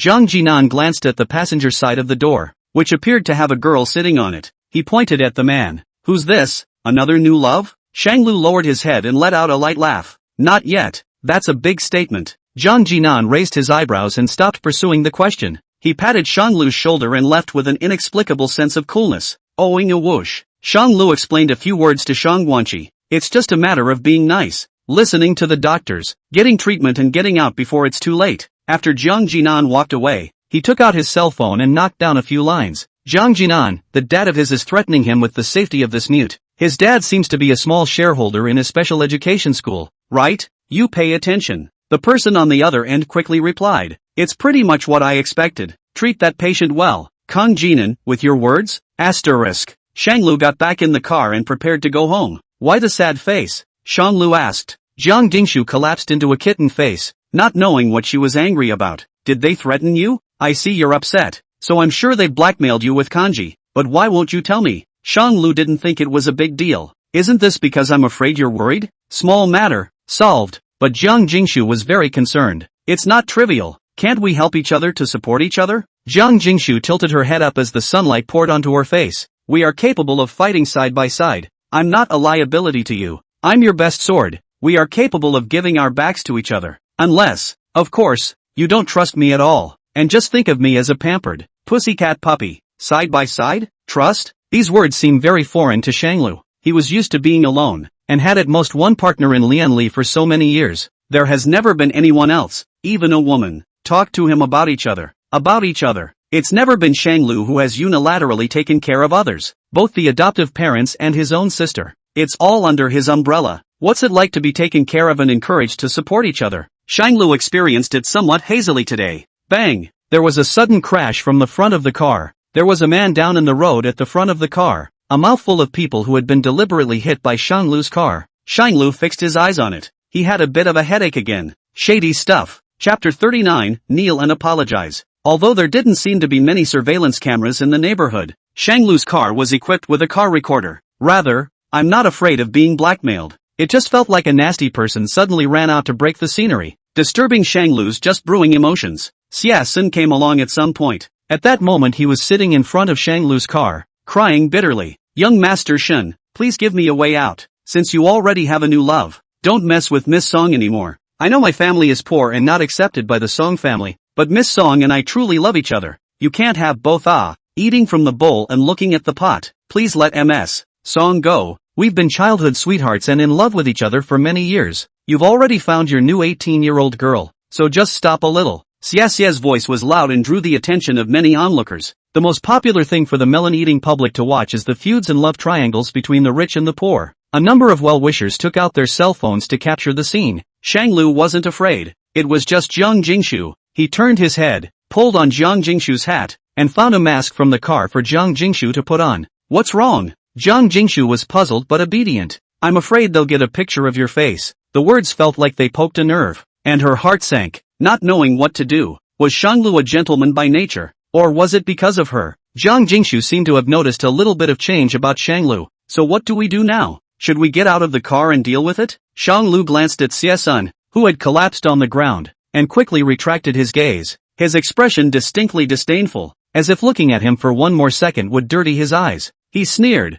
not even bothering to raise his eyelids. Whatever he does, it's just blackmail. Just call the police. Shanglu and Jiang Jingshu never got out of the car, which caused the onlookers to become upset. Passerby, it's a hot day, and you hit someone without even showing your face. Who is the owner of this car? Who is the owner of this car? Passerby B, who knows? Hurry up and post them on the note so everyone can weigh in. After watching the heat for a long time, the police can be considered to have arrived. Without saying a word, the police dispersed the onlookers, photographed the scene and took evidence, and then called both parties to the incident to the police station. Shanglu brought his own car recorder and proved his innocence at once, but he didn't understand that Xia Xia didn't look like such a demented person. Earlier at the banquet he could be described as courageous and resourceful, immediately forcing Song Shiwei to admit Xia Sun's identity. This man is definitely not a vegetarian. He wouldn't do such a stupid thing, and to be able to do so, there must be a greater good tempting him. What is it? Shanglu couldn't figure it out for the moment, and Xia Sun changed his face after the police station. A change from his earlier bossy behavior. He became very deferential. After seeing the car recorder, he began to constantly apologize to Shanglu, bowing and bending over, insisting all the time that the weather was too hot, causing him to slip and fall accidentally in his impatience. and he happened to see Shan Lu's car and accidentally took it out on Shan Lu.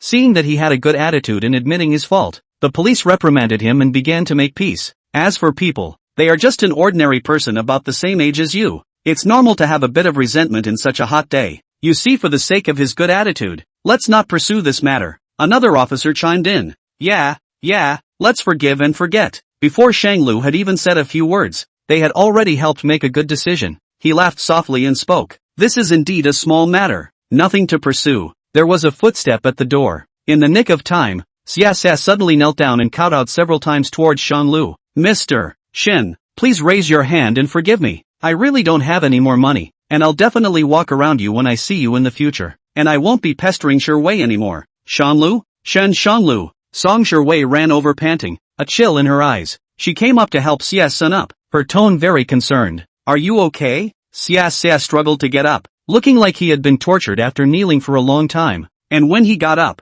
he suspected that his strength was not strong enough, and collapsed on Song Shiwei, but fortunately she held him up. I'm fine. This matter was originally my fault. The weather was too hot and I didn't have a car, so I accidentally got heatstroke and got in Mr. Shin's way. This was originally my fault. You shouldn't blame Mr. Shin. Song Shiwei noticed the high body temperature on him and raised her hand to touch Xia's forehead. You got heatstroke? It's hot. She stared at Shang Lu angrily and unhappily. People are sick. Why do you still have to get on his bad side? Who doesn't have a car recorder on their car nowadays? And he's not stupid, so how could he blackmail someone in such a stupid way? Shan Lu? The police officer saw that something was wrong and jumped in to explain. No.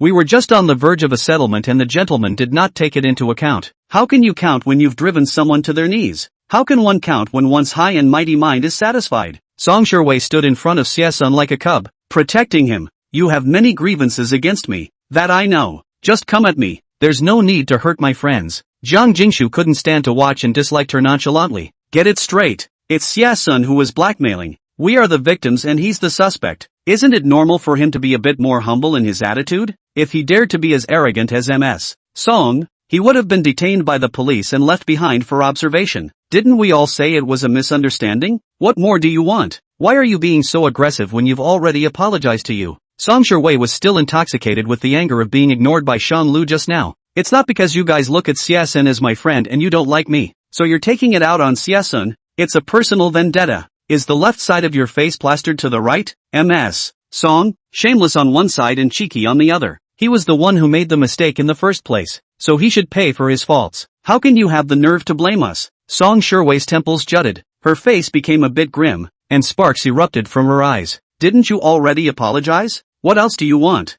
Xia has admitted his faults and apologized. Do you want him to dump his family's money to make amends to you? Will apologizing make it all go away? Song Shiwei thinks that apologizing will make things right, and that the injured party should not be held accountable. Shang Lu's words emerged in his mind, but it is natural for couples to sympathize with each other and understand each other. Although Shiwei, this child has a bad temper, but her heart is not bad.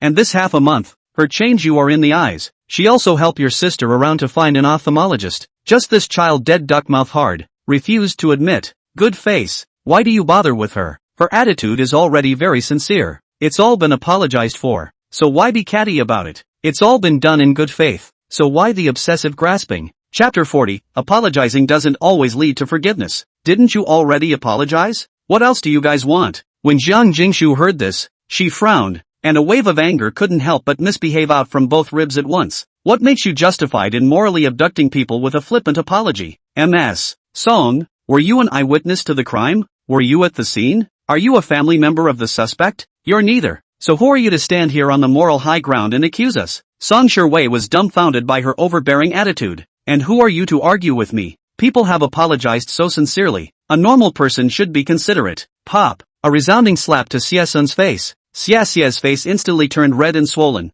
His eyes widened in disbelief as he stared dead at Jiang Jingshu. The eyes of everyone in the police station fell on Jiang Jingshu. No one would have thought that a little girl who looked so soft and weak would actually be so decisive and ruthless. Shang Lu stood behind Jiang Jingshu, protected by her. It was the first time he had been protected by a girl. What are you doing? Why are you hitting people? Song Shiwei roared. Jiang Jingshu didn't care and laughed out softly. I'm sorry, I didn't mean it. Remember to forgive me. Song Shiwei observed Xia's cheek, which was swollen a bit. Shiwei, I'm fine. You don't have to care about me so much. I do have a humble status and don't deserve you. Xia Xia held back his temper and patiently explained. Song Shiwei, however, was different from him. You've just been too weak all along. And that's why you've been bullied recklessly. People have already made their moves. What are you doing helping others with what they say? She hated it and said, you stand behind me and leave this place to me. Song Shiwei confronted Jiang Jingshu without fear. You've hit so hard. Will you be fine with a light-hearted excuse? Haven't I already apologized?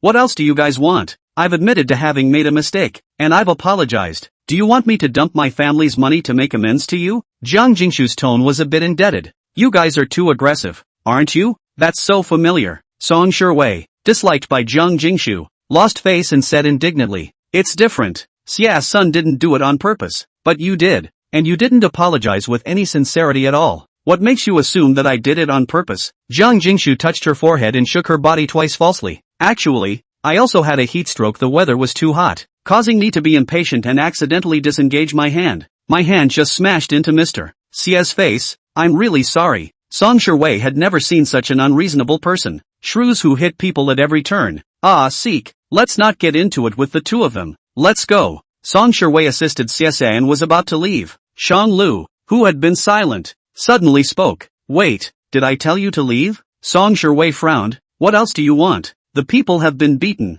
The anger has been taken out. Are you still not satisfied? At first I didn't intend to take it into account, but now I have to pursue it to the end. Shang Lu looked at the police who were watching the show and said seriously, Comrade police officer, I don't accept a settlement. Deal with it as you see fit. Shang Lu, you have gone too far. Xia apologized. You accepted someone's kneeling, and this young lover of yours made a move. What are you guys still dissatisfied with? Jiang Jingshu looked at her with cold eyes. Miss Song, apologizing is to show that you have an awareness of your actions, a sincere attitude, not an excuse to take the blame off yourself. Whether or not to forgive still depends on the victimized party. No one other than the victimized party is qualified to make any decisions for the victimized party. If an apology must be exchanged for nothing, then who should bear the responsibility for the harm suffered by the victimized party? Can a flippant apology make up for the harm? Like I just hit your boyfriend, but I apologized. He still feels the pain and shame. Why would Miss Song be so high and mighty as to think that a single apology from her could make up for $1 million? Song Shiwei's thoughts came back together, stunned, and instantly understood. So, it's still money? Jiang Jingshu stared at Song Shibai incredulously. How could anyone be so arrogant? Song Shiwei's waist straightened, her expression slack. Isn't it just money? My Song family has plenty of money. How much do you need? Just ask. Shang Lu lowered his eyes and looked her over from top to bottom with great disdain. Old Mr. Song has been humble and respectful and careful all his life. How could he give birth to someone as arrogant and uneducated as you? These few short words were like torturing Song Shiwei. No one had ever said that about her before. Everyone was cajoling her. Who is Shang Lu to say that about her? Shang Luo. They were so close before. How could someone close to them say such ugly things? How can you say that about me? Song Shiwei somehow had a bit of a crying tone in her voice. Everyone else can say that about me but you. Who are you to talk about me like that? Who are you to scold me? Song Shiwei's emotions suddenly spiraled out of control, and indisputable tears rolled down her cheeks. Shang Lu shook his head, not intending to talk to her much. It wouldn't have the slightest effect other than to a cow. Instead, it will waste his time and energy. Shang Lu ignored Song Shiwei and emphasized with the police again. Comrade policeman, I don't accept mediation in this matter, and I'll punish you as I see fit. The police also watched for a long time. They took it all in. Song Shiwei and Xie were indeed too aggressive. We know. Don't worry. We won't spare anyone who is civilly responsible. Thanks a lot. After Shang Lu said that, he turned around. He took Jiang Jingshu's hand and pulled her along to leave the police station. Shang Lu, you stand still. You let go of her. Song Shiwei rushed up as she cried, blocking Shang Lu and Jiang Jingshu's way out. You apologize to me. I don't care what people say about me, but you can't misunderstand me. There was a bit of contempt, dislike, and impatience in Shang Lu's smiling eyes. Ms. Song, do we know each other well? I'm just talking about things as they are. Shang Lu walked around her, walked halfway, and then turned back. The divorce cooling off period ends next week. I hope you will be there on time to get the license. I really don't want to have half a penny to do with you anymore. I also hope that Ms. Song will respect herself. I don't want to have anything to do with you either. The person I hate most in this world is you. I can't wait for you to die sooner. You'd better not. Shang Lu's figure walked away. Song Shiwei's voice weakened. You better not have an accident. Don't misunderstand me. Don't hate me. Chapter 41, It's the Heartbeat. Song Shiwei hates it so much. She was very torn up inside. You can't help but be sarcastic when you clearly care. Obviously trying to get closer but pushing further and further away. Obviously. I wanted to say I miss you, but what came out was I hate you. How did things get to this point? Sia stepped forward somewhat awkwardly and gently supported Song Shiwei. Shiwei, don't feel too bad. This Shan Lu person is like this. Unforgiving in his reasoning, he curses him. We live our lives. Song Shiwei wiped her tears clean and questioned in a cold voice. Why did you claim to be my boyfriend at my father's family banquet? Because I want to help you. Sia was justified and didn't feel that he had done anything wrong. That Shang Lu has brought that woman here. You can't lose to him either. Sia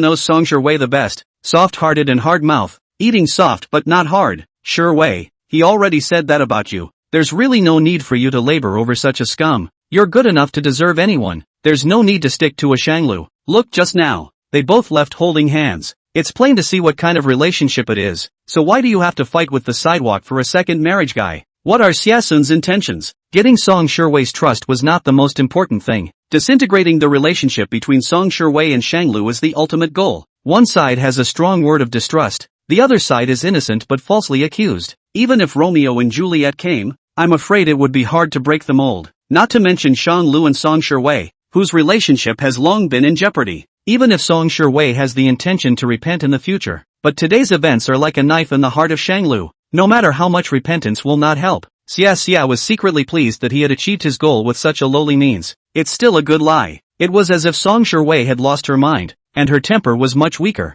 The weather is hot, so take care of your health. Shanglu wants to pursue this, and there's nothing we can do if he doesn't relent. It's okay, I don't care. You'll wait for me to come out, won't you? I'll be locked up for 7 days at the most. Even the deadlines are checked. When really ready. Song Shiwei nodded. Well, I'll go back first. Just be careful to cooperate with the police in the back. It may affect you in the future, but it's not a big problem. Okay, stay safe and keep in touch. After Song Shiwei left, Xiasun gathered that usual calmness turned very cold. It was the Xiaxian that Song Shiwei had never seen before. Asterisk. Zhang Jingshu's heart pounded as she stared blankly at her hand being held by Shang Lu. Her palms began to sweat and her fingers trembled, the wetness unnerving her. She tried to stabilize her frenzied emotions, but was still nervous as hell. Her heart beating as if she had a bunny in it. Was this about the first time Shanglu had initiated intimacy with her? Is it to piss off Song Shiwei? Or to go faster? Zhang Jingshu thought about it, but in the end, she felt that it didn't matter. So what if it's any of those reasons? It was Zhang Jingshu's hand that was being held anyway. It was Zhang Jingshu, not anyone else. Shanglu escaped the police station with Zhang Jingshu and returned to the car. There was no one else, and Shanglu began to criticize Zhang Jingshu. Do you realize how dangerous what you just did is? As he spoke, he took the medicine box and prepared to give medicine to Zhang Jingshu's hands. Why did you just hit him straight on? What if he fights back? Can't you think about the consequences before you do something? Zhang Jingshu muttered in her heart. He can't beat me even if he fights back. I was too angry to think that much. Kids are just young and indolent. Next time, remember to stand behind me when something like this happens. I'm not so weak that I need to let you stand in for me. This was something that Zhang Jingshu disagreed with. Who says only men can protect women? But we are close and intimate. Zhang Jingshu deliberated for a moment and continued. Close and dear friends. I was willing to stand in front of you and shield you from the wind and rain. And at that time, I also dared to give my back to you. We can trust each other. Zhang Jingshu leaned forward and grabbed Shanglu's hand. Brother, I'm not a liability to you. I'm your best weapon. I can face the storm with you, or I can lie flat and laugh at myself with you. Aishu also wants to protect brother, and doesn't want to be under brother's shelter all the time. Brother is tired. Aishu knows that. Aishu understands. Aishu is willing to share. Face it together. Understand. Share. It seems to be all very foreign words, and now it's coming from the same person. Shanglu had mixed feelings in his heart, and he couldn't tell what it was like. Is it a surprise? But Zhang Jingshu was practicing what she said from the day she met him. Zhang Jingshu almost took care of all the household chores, and she was the one who handled all the big and small things at home. It also helped to boost his reputation and dampen his ex-wife's spirits while standing up for him at the auction. In the middle of the police station, Zhang Jingshu stood in front of him, such a skinny body, and fought with her tongue in order to get justice for him. Zhang Jingshu was consistent in what she said. There is no falsehood in word or deed. These have long been latent in the everyday moments the two spend together. It wasn't counted as a special surprise because Zhang Jingshu was already like that. What the hell is that? Shanglu speculated and felt his heart. His heart was thumping, heart racing, nerves tense, whole body hot, cheeks burning. What kind of feeling is that? Shanglu couldn't say, only that in this moment, he couldn't see anything else. His heart and eyes were filled with Jiang Jingshu. Think only of the constant peace of mind that comes with her years and years. Brother? Why don't you say something? Jiang Jingshu thought she had said something wrong and bit her lip nervously. If time could be frozen, now would be the best time. And the best thing a painter can do is to freeze record the image. Shanglu laughed. I think I promised you before that I would help you paint a picture? Jiang Jingshu nodded expectantly. I'm free today. Why don't we go back to painting? Yeah, let's go home. Jiang Jingshu buckled her seatbelt, unaware of Shanglu's condition. Homecoming is the word. It's cozy. Once upon a time Shanglu was going back. Now it's homecoming. That villa is no longer a cold and peaceful place to live, but a home that carries affection and concern. When I was blackmailed by CSN on the road today,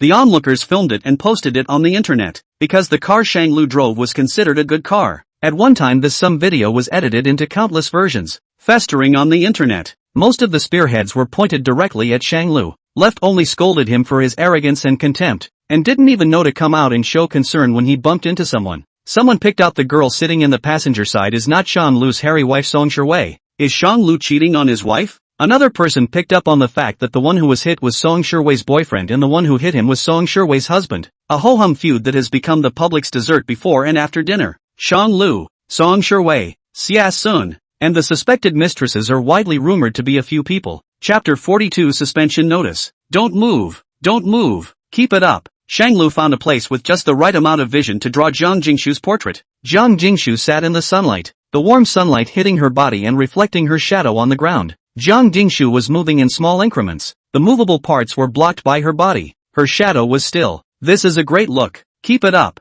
Jiang Jingshu blew her airbangs in boredom and her eyes drifted around. When he was about to finish painting, Shanglu's cell phone rang several times. Shanglu thought there was some kind of emergency, and picked up his cell phone to see that he had sent several messages to him in a row. Lianli, you know what? The Shin family shares have been annexed. Lianli, now that your sister's school won't be meddled with by the Shin family, just be happy. Shanglu was slightly surprised. This was something he remembered as if he had explained to Jiang Jinan. At the time, he was also in the mindset of giving it a try, not thinking it would work. Is this Kang Jinan actually so warm-hearted? Shanglu opened his address book and thanked Jiang Jinan, but Jiang Jinan replied, it has nothing to do with me. I'm just a messenger. The one who really helped you is someone else. Someone else? Shanglu was skeptical and pursued. May I ask who this senior is? I would like to express my gratitude with Ta in person. Jiang Jinan, senior? Ha ha ha ha ha. Kang Jinan, TA is reluctant to show his face. When the time is right, you'll meet TA. Is the timing right? Looks like the big man didn't have time to see him.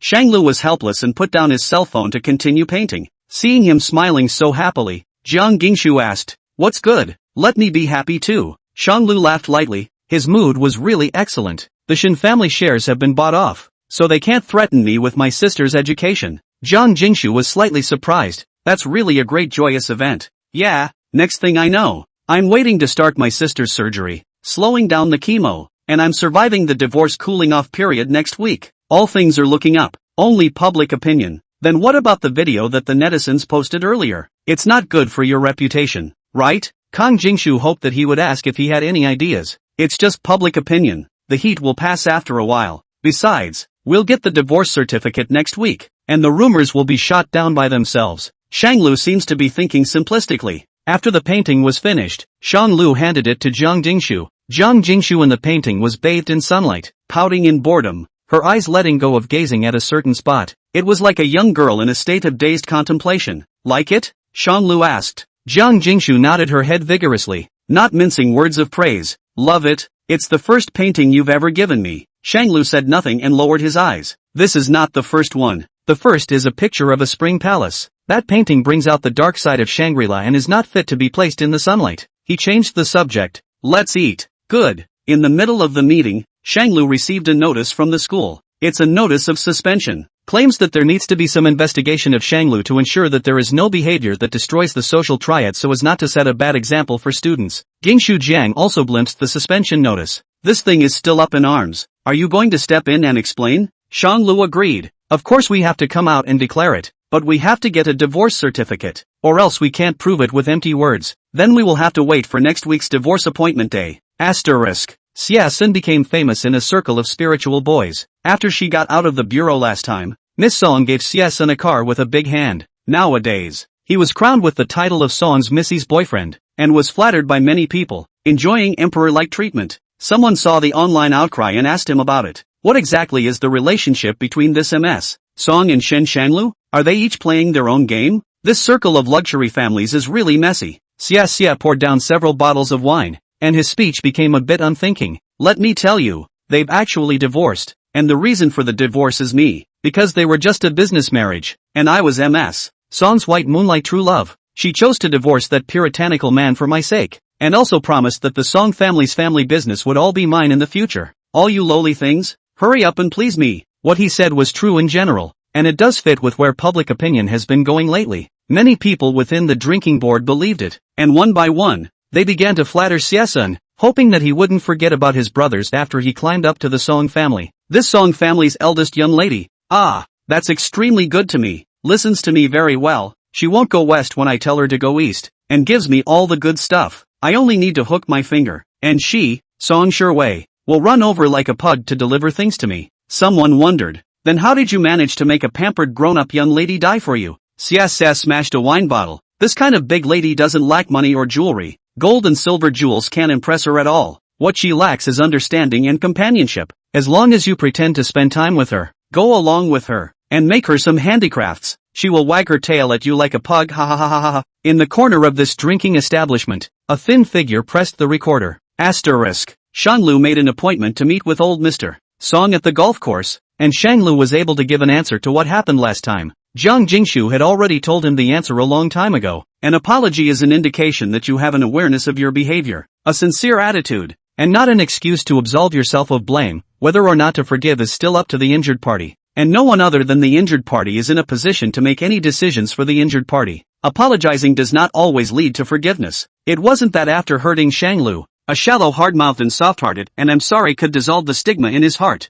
Old Mr. Song can replace the parts of the soft chair with scratches, but after replacing the parts, is the soft chair still the same as before? Some wounds, once scratched, can no longer be erased, and there are some people that simply don't fit, that aren't from the same world. People who are not from the same world and think differently can never empathize. Like, for example, Shanglu can't golf at all, but he still came to Mr. Song's stadium by appointment. Old Mr. Song waved at Shanglu. Fighting together? Shanglu shook his head. I don't know how to. You fight. I'll just watch. Mr. Song old ball skills are good. Should be often come to play golf in the past. Just now the force seems to be a little weak. You dared to come, so I'm sure you thought this through. How so? Shanglu calmed his breathing. Song Shui and I are not suitable. Perhaps our marriage was a mistake from the beginning.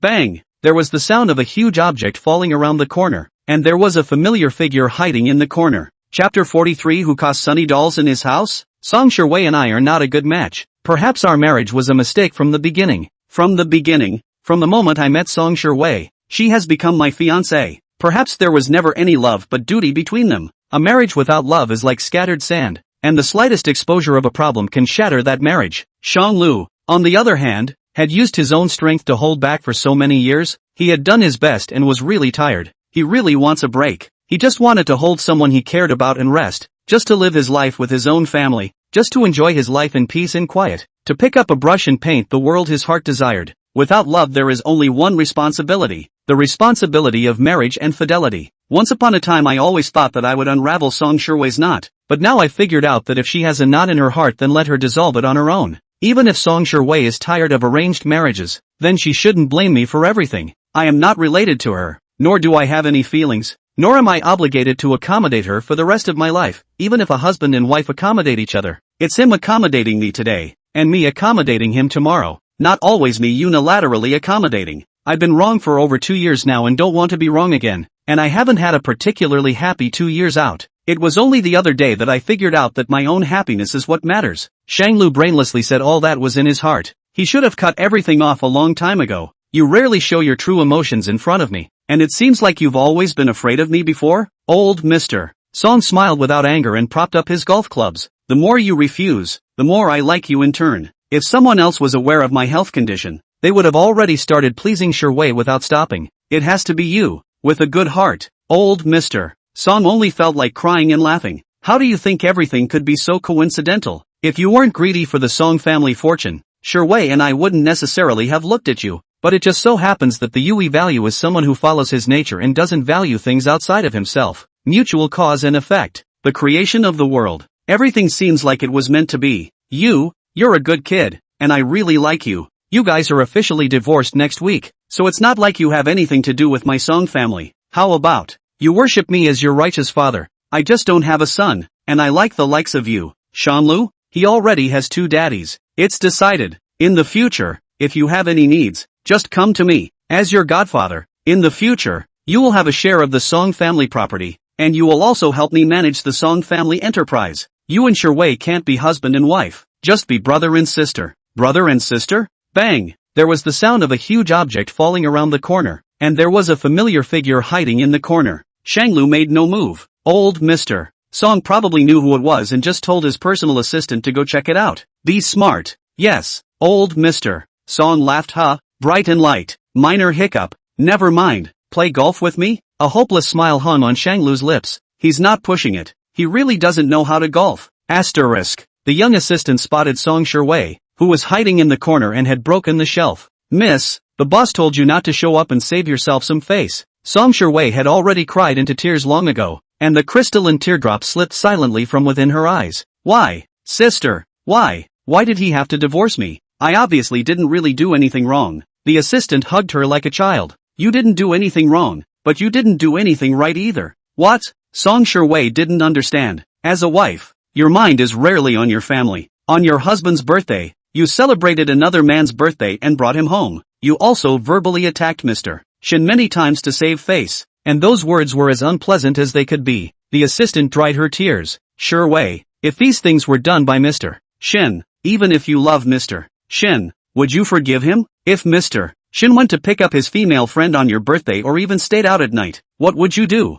Song Sherwei thought about it. If it was her, Song Sherwei would definitely ask her father to do justice and screw the Shin family. The assistant saw her answer. See, you can't accept these things either. Then isn't it normal that Mr. Shin can't accept it? But I've been like this all these years. Shanglu never held a complaint before. From the day of her wedding, Song Sherwei had disliked this man. She hated arranged marriages and she hated Shin Shanglu. Song Sherwei has deliberately made things difficult for Shanglu on many occasions, picking on his cooking, limiting his friendships, and evaluating his dress. But Shanglu had always laughed it off before. Why all of a sudden? Because Mr. Shin has a spring in his heart. Mr. Shin knows that couples should tolerate each other and support each other. And you are a big lady who grew up pampered. So Mr. Shin has been quietly tolerating you. But there is a finite limit to human patience, and 1 or 2 acts of evil will slowly depress the spring in Mr. Shin's heart until the spring bottoms out and rebounds completely. The assistant righted Song Sherwei's shoulders and stared intently into her eyes. Word for word.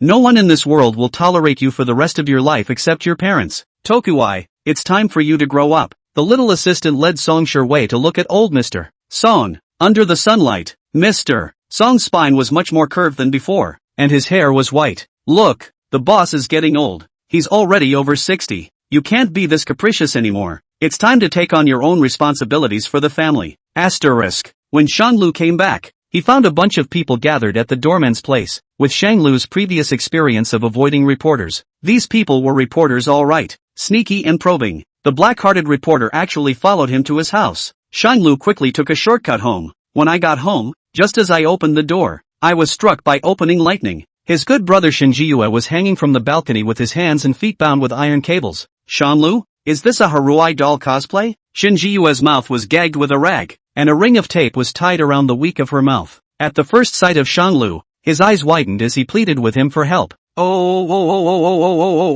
What? Shanglu really didn't understand Haruai doll's language. Although he wasn't sure how Shinjiyue could be here, Shanglu didn't bother to put him down. Shanglu approached and saw that there were still 2 people lying on the balcony floor, looking like they had been knocked out, with blood flowing from their heads. Burglar enters a home and the burglar is in a state of disarray, tied to the balcony cause sunny day dolls? When did the Shanglu family have such a capable and righteous person? It's broken. Jiang Jingshu is at home. Shanglu suddenly remembered, and he hurriedly ran to the 2nd floor to find Jiang Jingshu. Yangshu, are you okay? Shanglu pushed open the door to Jiang Jingshu's room and walked in to take a look. Jiang Jingshu's hand broke a bit of skin, and it would heal if she came a little later. Those people out there. Jiang Jingshu suddenly hugged him and started crying without saying a word, like he's been wronged. Brother, you're finally back. They just broke into the house and started smashing things around. I'm about to die of fright.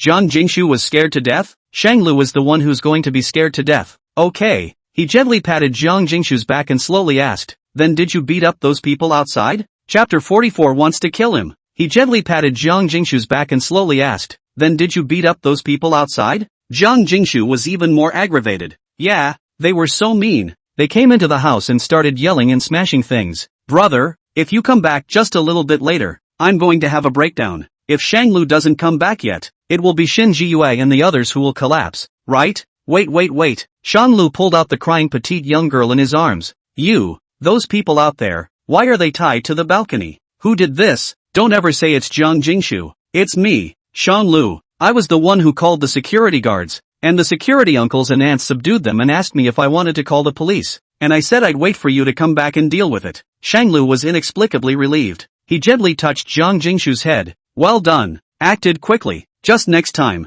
don't wait for me to come back to deal with it, and just call the police when you encounter something like this. Good. Shanglu brought Jiang Jingshu down with him. He untied the tape and rag from Shin Jiyue's mouth, and as for the other few, that was what Shin Jiyue had brought with him. Shanglu didn't bother. Let him handle it himself. Why are you in my house? Shin Jiyue broke into a rage. Shanglu, you're going to die. What gives you the right to tie me up? I'll go back and tell Dad to beat you up to stop your living expenses. He pointed at Jiang Jingshu and loudly questioned. And you, what are you pretending to be pitiful for? How dare you make a move? I stopped reaching out to my family for money a long time ago. Do you think anyone is like you? Shanglu looked at Shin Jiyue with disdain. Your behavior could be considered a home invasion. And who are you to blame others for fighting back when you were in the wrong? I've been kind enough not to sue you. Shanglu knew that even if he called the police, Shin's father would find a way to fix it. Shin Jiyue did not change his color and said, What?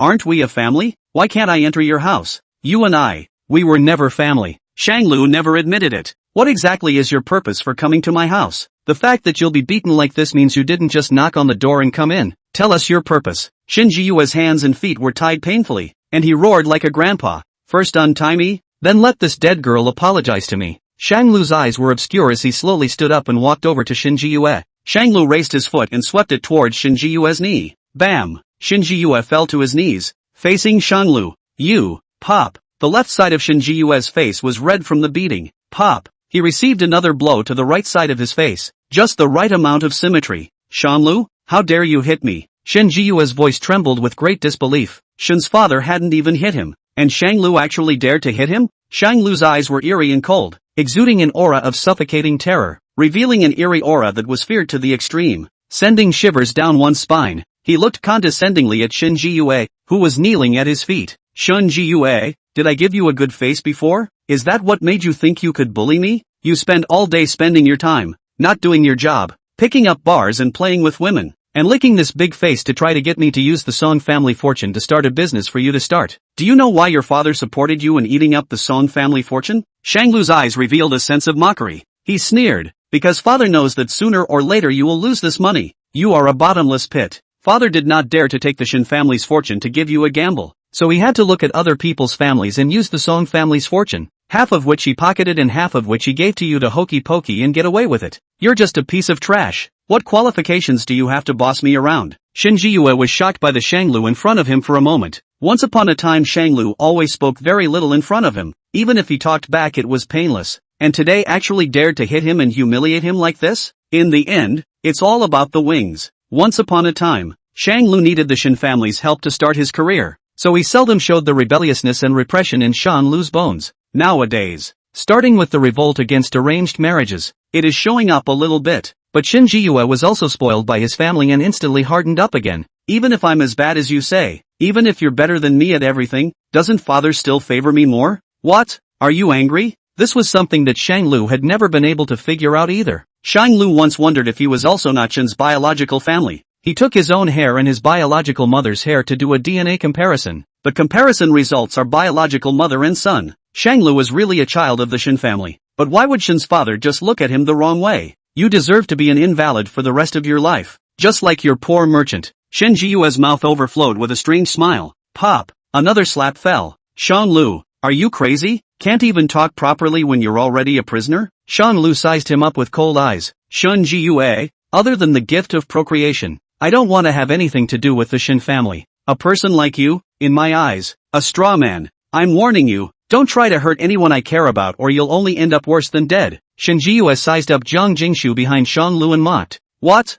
Afraid I'll make a move on your new favorite? This girl is so good looking and has such a good figure. I'm still partial to it. And that mute sister of yours, although she is disabled, her looks aren't bad either. What if I have to touch her? What if I have to touch your disabled sister? What can you do to me? Inside the living room, there was an endless silence. Shang Lu couldn't bear it anymore and lifted Shin Ji-yue up with one hand, breaking over his head against the bend of his knee. Kata! Ah dash! Shin Ji-yue's desperate screams came from the living room. He lay weakly on the ground, bruised and unable to move with his hands and feet bound. His left leg, broken. Shang Lu, I will not let you go. I will definitely torture you to death until there is only one breath before sending you to prison, so that the people in the prison, the people will hang on to your breath and waste your whole life. When you're in this situation, you don't learn to show weakness. Shang Lu let out a light laugh. Are you telling me the best way to torture you? When I tell father, he won't let you go. Shang Lu laughed out loud, laughing at Shin Ji-yue's ignorance. You broke into my house on your own, messed up my house and got caught by security leaving evidence. You actually want to make a big deal out of this now? What? That you were tortured by me instead of burglarizing your house? This thing that got out. Either spell out who has a strong background between Shang Lu and Shin Ji-yue. If the background is not comparable, and he is in the wrong, Shin Ji-yue can only eat this dark loss. Shin Ji-yue half dead, mouth hard. Father will help me to take care of everything. Do not need to go to court, do not need evidence. He can just let you disappear. Oh, then since father is going to find out anyway, why don't I just beat you to death? I won't survive anyway. With that, Shang Lu picked up the fruit knife on the coffee table and gestured at his heart. Do you think it's better to torture you little by little, letting you bleed out slowly and die of blood depletion? Or is it better to just kill you with a single stab? Shang Lu, how dare you? Chapter 45, Anonymous sends Xie Sun's handle. Do you think it's better to torture you little by little, letting you bleed out slowly and die of blood depletion? Or is it better to just kill you with a single stab? Shang Lu, how dare you? Shang Lu was amused by his clawed face. Why wouldn't I dare? Didn't you say that when you met father, you would have him silently get me killed? The dagger gently cut across Shin Ji-yue's heart. That's a good idea. I'd like to get you killed without a word too. Shang Lu is the crazy one, a madman who has been repressed and hidden. It wasn't until the dagger cut through his clothes that Shin Ji-yue felt flustered. Shang Lu, I was joking. You are a generous person. Let me go. And that's why you're afraid. You don't have hard bones. Shin Ji-yue, you better remember how you felt today. When you see me in the future, get as far away as you can. Otherwise I don't mind crippling your other leg as well. Shang Lu raised his hand, wrapped it around the back of his neck, and knocked Shin Ji-yue out. Useless piece of. He kicked twice, turning around as like a lifetime ago. Shang Lu carefully stepped forward and rubbed Jiang Jingshu's head. Scared, aren't you? Didn't think I was that tough, did you? Jiang Jingshu in turn was calm and did not show fear. You didn't do anything wrong. He made the mistake. Shang Lu's eyes curved at the corners of his eyes, as if he was smiling. He wrapped his arms around Jiang Jingshu and leaned against her, slowing down. Luckily, Jiang Jingshu didn't fear him because of this. Asterisk. Shang Lu sent someone to throw Shin Ji-yue into the hospital without informing Shin's father. He guessed that Shin's father and Shin Ji-yue were still about the Song family and wanted to teach Shang Lu a lesson. After sending Shin Ji-yue away, Shang Lu goes to his study to turn on the surveillance and try to erase the recording of himself torturing Shin Ji-yue. Also wanted to stop by and see how Jiang Jingshu actually did it. Not to be found by Shin Ji-yue, and even hid himself until the security guards came. But when he turned on the surveillance, he realized that that whole day's worth of security footage was gone. Young Shu? Shang Lu called for Jiang Jingshu. Did you delete the record? Jiang Jingshu patted her chest and said with great pride, of course, I'm smart, right? At that time, even if Shin Ji-yue comes to the door, they have no evidence. Shin Ji-yue also can't say why he was detained by the security guard for breaking and entering. Shang Lu cried and laughed. Well, the action is late. Asterisk. Shang Lu pulled Song Shui from the blacklist. Because the divorce cooling off period is coming to an end, they have to make an appointment to go to the Civil Affairs Bureau to get the certificate. I just don't know if Song Shui has pulled the plug on him. Shang Lu tried to send an emoticon. It was only after he sent it that he realized that he seemed to have been infected by Jiang Jingshu. I never used to use emoticons myself. Song Shui, however, replied in a second. Shang Lu, next Monday morning at 10 o'clock. Don't be late. Thanks for your cooperation. It was rare to put her out of the blacklist. Rare to reach out to her for once. I didn't realize it was to remind her not to be late on the day the divorce cooling off period ended. Is she still going to miss her appointment? So distrustful of her. Song Shui, you'd better worry about yourself. Don't regret it again. After sending it, Song Shui remembered what her assistant sister had said that day. In a trance, the passage was perceived to be inappropriate. It was immediately withdrawn again. Song Shiwei, I know, don't worry about it. Shanglu saw the retraction. He returned, I'm not going to backtrack on this. Song Shiwei was stunned. He saw it. Even if he withdrew it himself,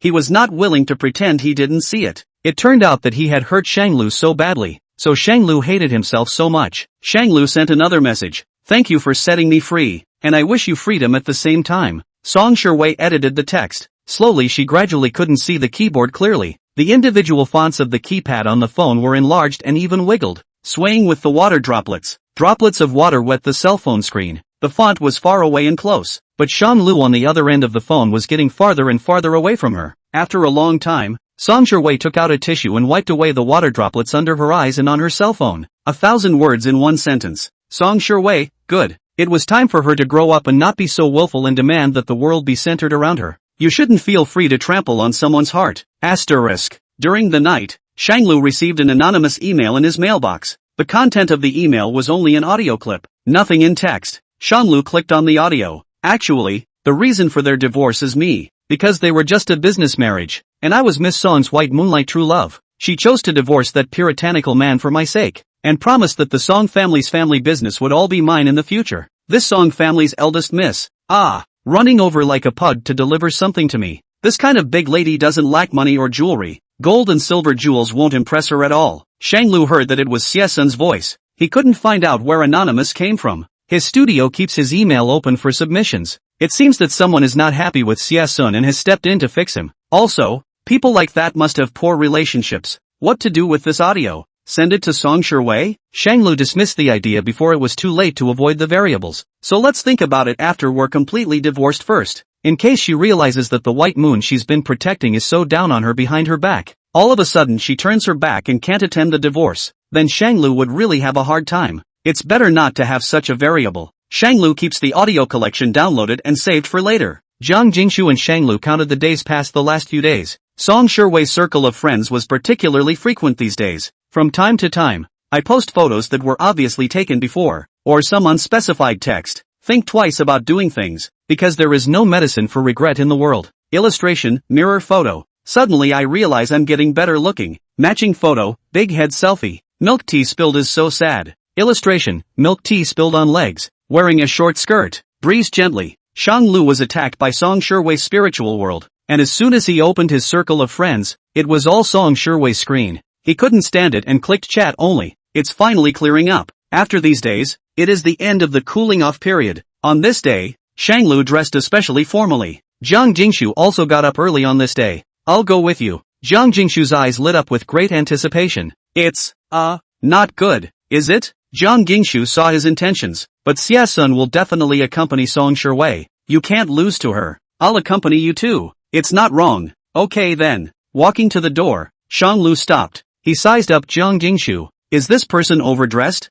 Jiang Jingshu was wearing a purple cheongsam, revealing her long, white jade-like neck and sexy collarbone. Those bright eyes looked at him expectantly. You wear? Jiang Jingshu was unapologetic, flagging means convinced. It's good that she's happy. Go. Asterisk. Shanglu divorced Song Shiwei and came with Jiang Jingshu, arrived at about the same time. Song Shiwei was really late again. There were many new couples lined up in front of the Civil Affairs Bureau, each face radiating joy. Someone accidentally bumped into Shanglu. The man immediately apologized. I'm sorry, I was too excited. Are you okay? Shanglu didn't care. It's okay. The man looked at Jiang Jingshu, then at Shanglu, and heartily complimented. Sir, you and your wife look so good together. Shanglu froze, smiled slightly, and didn't say anything. It wasn't until after the man left that Jiang Jingshu poked him in the waist. Brother, just now that person said we are husband and wife. Why don't you refute her? Shanglu raised his eyebrows. Didn't you not refute it either? Why don't you retort? Jiang Jingshu let out a humph.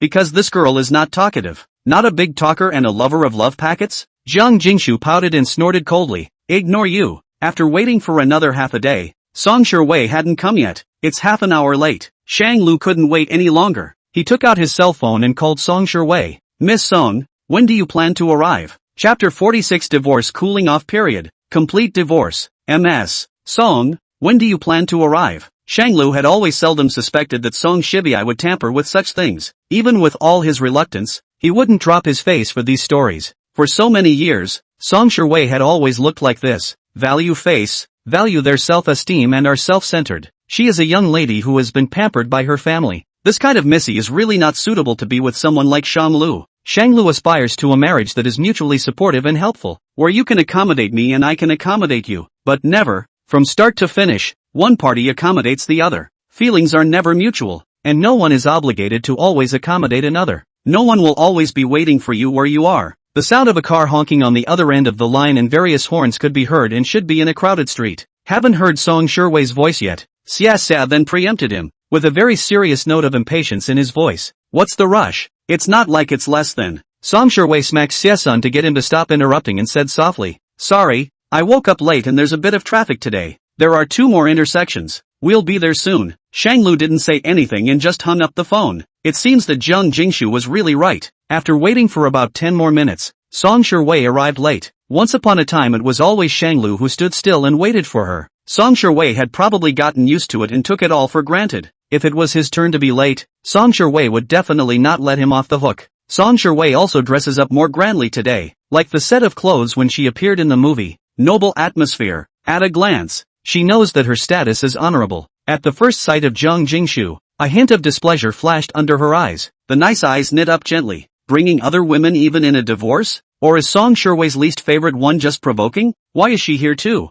What? Are you planning to divorce me and marry her on the spot? Where did Song Sherwei get the nerve to question Shan Lu for bringing Zhang Jingshu? Shan Lu pointed at Xia. How can you talk about me when you're carrying him? You. Song Sherwei was momentarily speechless. In fact, Song Sherwei didn't want to take Xia with her. It's just that Xia said he really wanted to witness Song Sherwei's release from the prison of the marriage system. He had been begging Song Sherwei to take him with him, as if he was escorting Song Sherwei. Go. Shang Lu didn't intend to get into it with Song Sherwei. He just wanted to finish everything as soon as possible and get together. Both sides brought all their materials, wrapped in a document bag. Shang Lu and Song Sherwei walked into the Civil Affairs Bureau. They paid a little extra money not to stand in line. Shang Lu with a household register, ID card, marriage license, return receipt, divorce decree, and 2-inch single photo. He turned in all his materials. The public official reviewed both parties' information, confirmed that it was correct, and then asked a few more questions. May I ask if you have completed your negotiations on the division of property?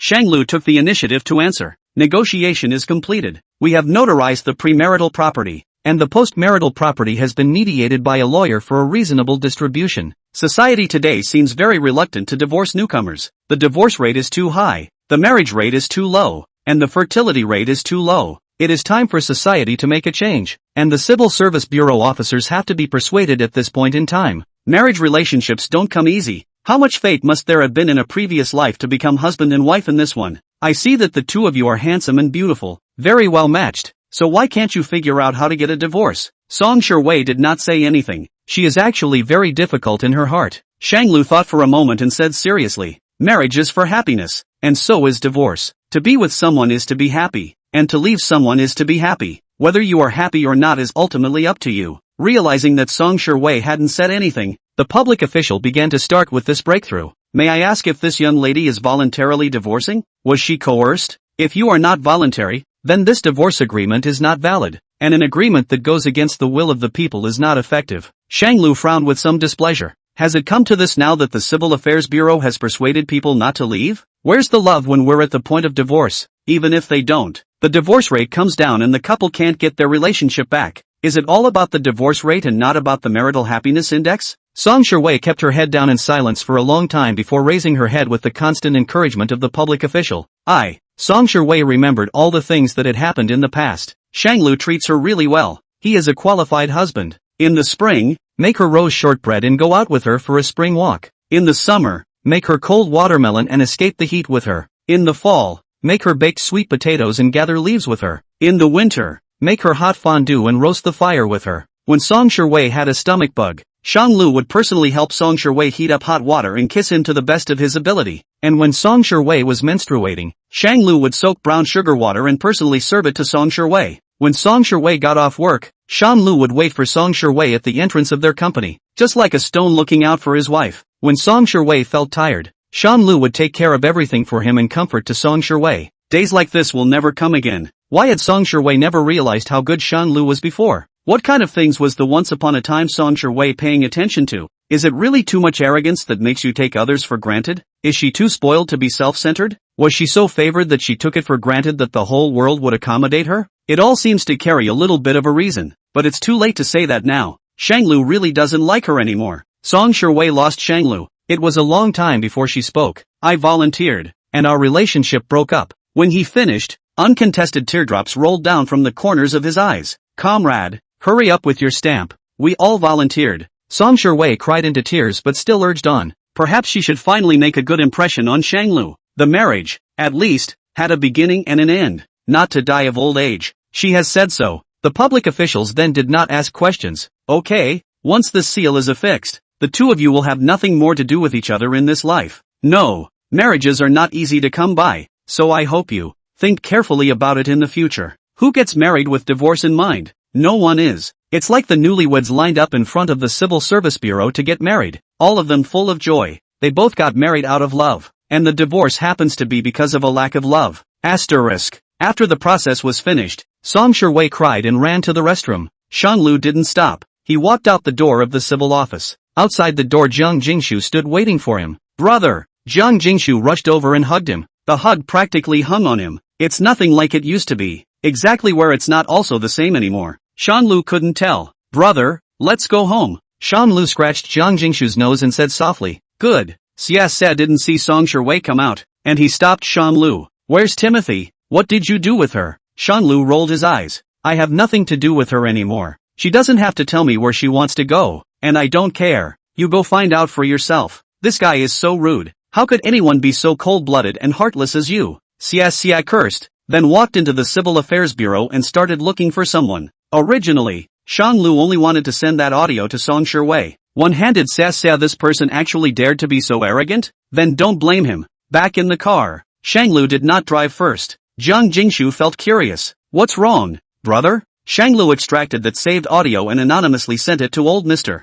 Song. When the time comes, let's see what will happen to Xia Sen when old Mr. Song finds out. Is brother so happy? Jiang Jingshu was also infected and was happy along with her. Yeah, finally divorced. How in the world is there such a thing as a divorce cooling off period? Shanglu tugged at the corner of his mouth. So, brother, what are we going to do next? What's next? A new life. Of course. A brand new life of freedom and freedom from constraints. Let's go see my sister in the hospital. I want to tell her the good news in person. Jiang Jingshu thought about it and cautiously asked, is it the hospital that we went to last time? Right. Shanglu glanced at her, seemingly less than pleased. What? Don't want to go? Jiang Jingshu immediately shook her head, shaking her head into a wave drum. No. It's just that place has bad memories for us, where we were blackmailed before. It doesn't feel like a very auspicious place. Shanglu reached out and rubbed Jiang Jingshu's earlobe. And you're superstitious? Surprised by this intimate move, Jiang Jingshu bites her lip, giggling with joy. What are you afraid of?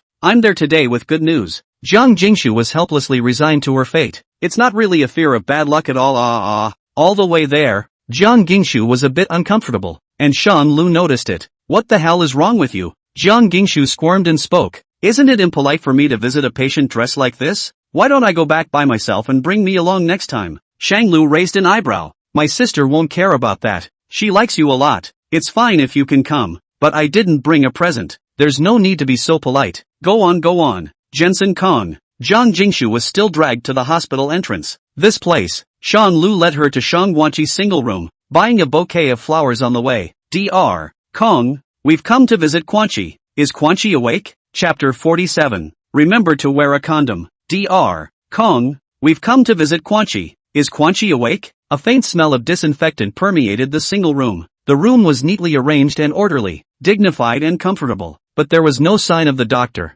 only that Teacher Li was taking care of Shangguanqi. Shangguanqi was so excited to see Shanglu that he danced around. Shanglu put the newly purchased jasmine flowers in the middle of the vase and greeted Mr. Li. Mr. Li, thank you for your hard work. When Teacher Li saw Jiang Jingshu, a hint of surprise flashed under her eyes. This little girl is beautiful, but it looks too young. It's about not to become much of a climate. The corners of Ms. Li's lips swung in a curved arc, and a smile rippled in her eyes. I just happened to have the time to come over. Shanglu turned to Shangguanqi. How was it? Did you listen to the doctor properly over here? He picked up the medical record book next to him. which recorded the condition of Shang Guanqi in these days, but can't read it. Shang Lu looked at Shang Guanqi's face again. The complexion is much better. Shang Guanqi hooked his lips and smiled. Jiang Jingshu said sweetly, brother. Guanqi smiles. Mr. Li saw the opportunity and asked tentatively, and this is? Looking at the age, is she also Mr. Shang's sister? Shang Lu suddenly realized and introduced. This is the class teacher of the Guanqi school, Ms. Li. This is. Shang Lu paused. How should he introduce Jiang Jingshu's slightly unspeakable relationship with him? This is Jiang Jingshu. No relationship? Ms. Li sensed a hint of something amiss as she warmly extended her hand. Hello, my name is Li. Listening evening. You look so small. You should be a friend of Guanqi, right? I'm Guanqi's teacher. Counting I'm about the same age as Shang Lu. You can call me sister. A strong smell of gunpowder spread between the two. With a woman's intuition, Li Hearing Night detected a wave of caution in Jiang Jingshu's eyes. Jiang Jingshu smiled faintly and moved her small broken steps, sticking close to Shang Lu. I'll just follow my brother and call him Teacher Li. Shang Lu has always kept a proper distance from people. However, she allowed Jiang Jingshu's close proximity. What it means is especially obvious. Li Hearing Evening surveyed Jiang Jingshu from head to toe and leisurely said, Sister came to the hospital to visit a patient. Dressed so. Oh, I'm joking. Don't mind me. Shang Lu explained. It was chosen for me by my brother when I woke up this morning. Today my brother's divorce cooling off period ended and he went to the Civil Affairs Bureau to get a divorce license. Jiang Jingshu blinked at Shang Lu, innocent and pitiful. Shang Lu did not dismantle her small mind, indulging her inexplicable bad intentions. How much care goes into that one sentence? Wake up in the morning. Shang Lu picked it? So that's cohabitation? Shang Lu divorces his ex-wife and takes her dressed to the nines, bringing in the incumbent to hold up the fort? Too much information. This woman is extraordinary. Li Hearing Evening had to pay attention to it, but as a teacher, he had no right to ask about Shang Lu's privacy, so he could only pry from the sidelines. What about your gifts for visiting the sick? It doesn't come empty-handed, does it? Li Hearing Evening intentionally fiddled with the fruit she had brought. My brother and I are not separate. What my brother brings to the table is what I bring to the table. Li Hearing Evening slowed her movements and cautiously surveyed Shang Lu, watching his reaction. Shang Lu had been indulging her in climbing. Shang Guanqi gave a beat. Li Listening Evening was just about to translate, and after seeing Shang Guanqi's intentions, she hesitated for a moment. Jiang Jingshu explained matter-of-factly. Guanqi said it's good that my brother and I can come,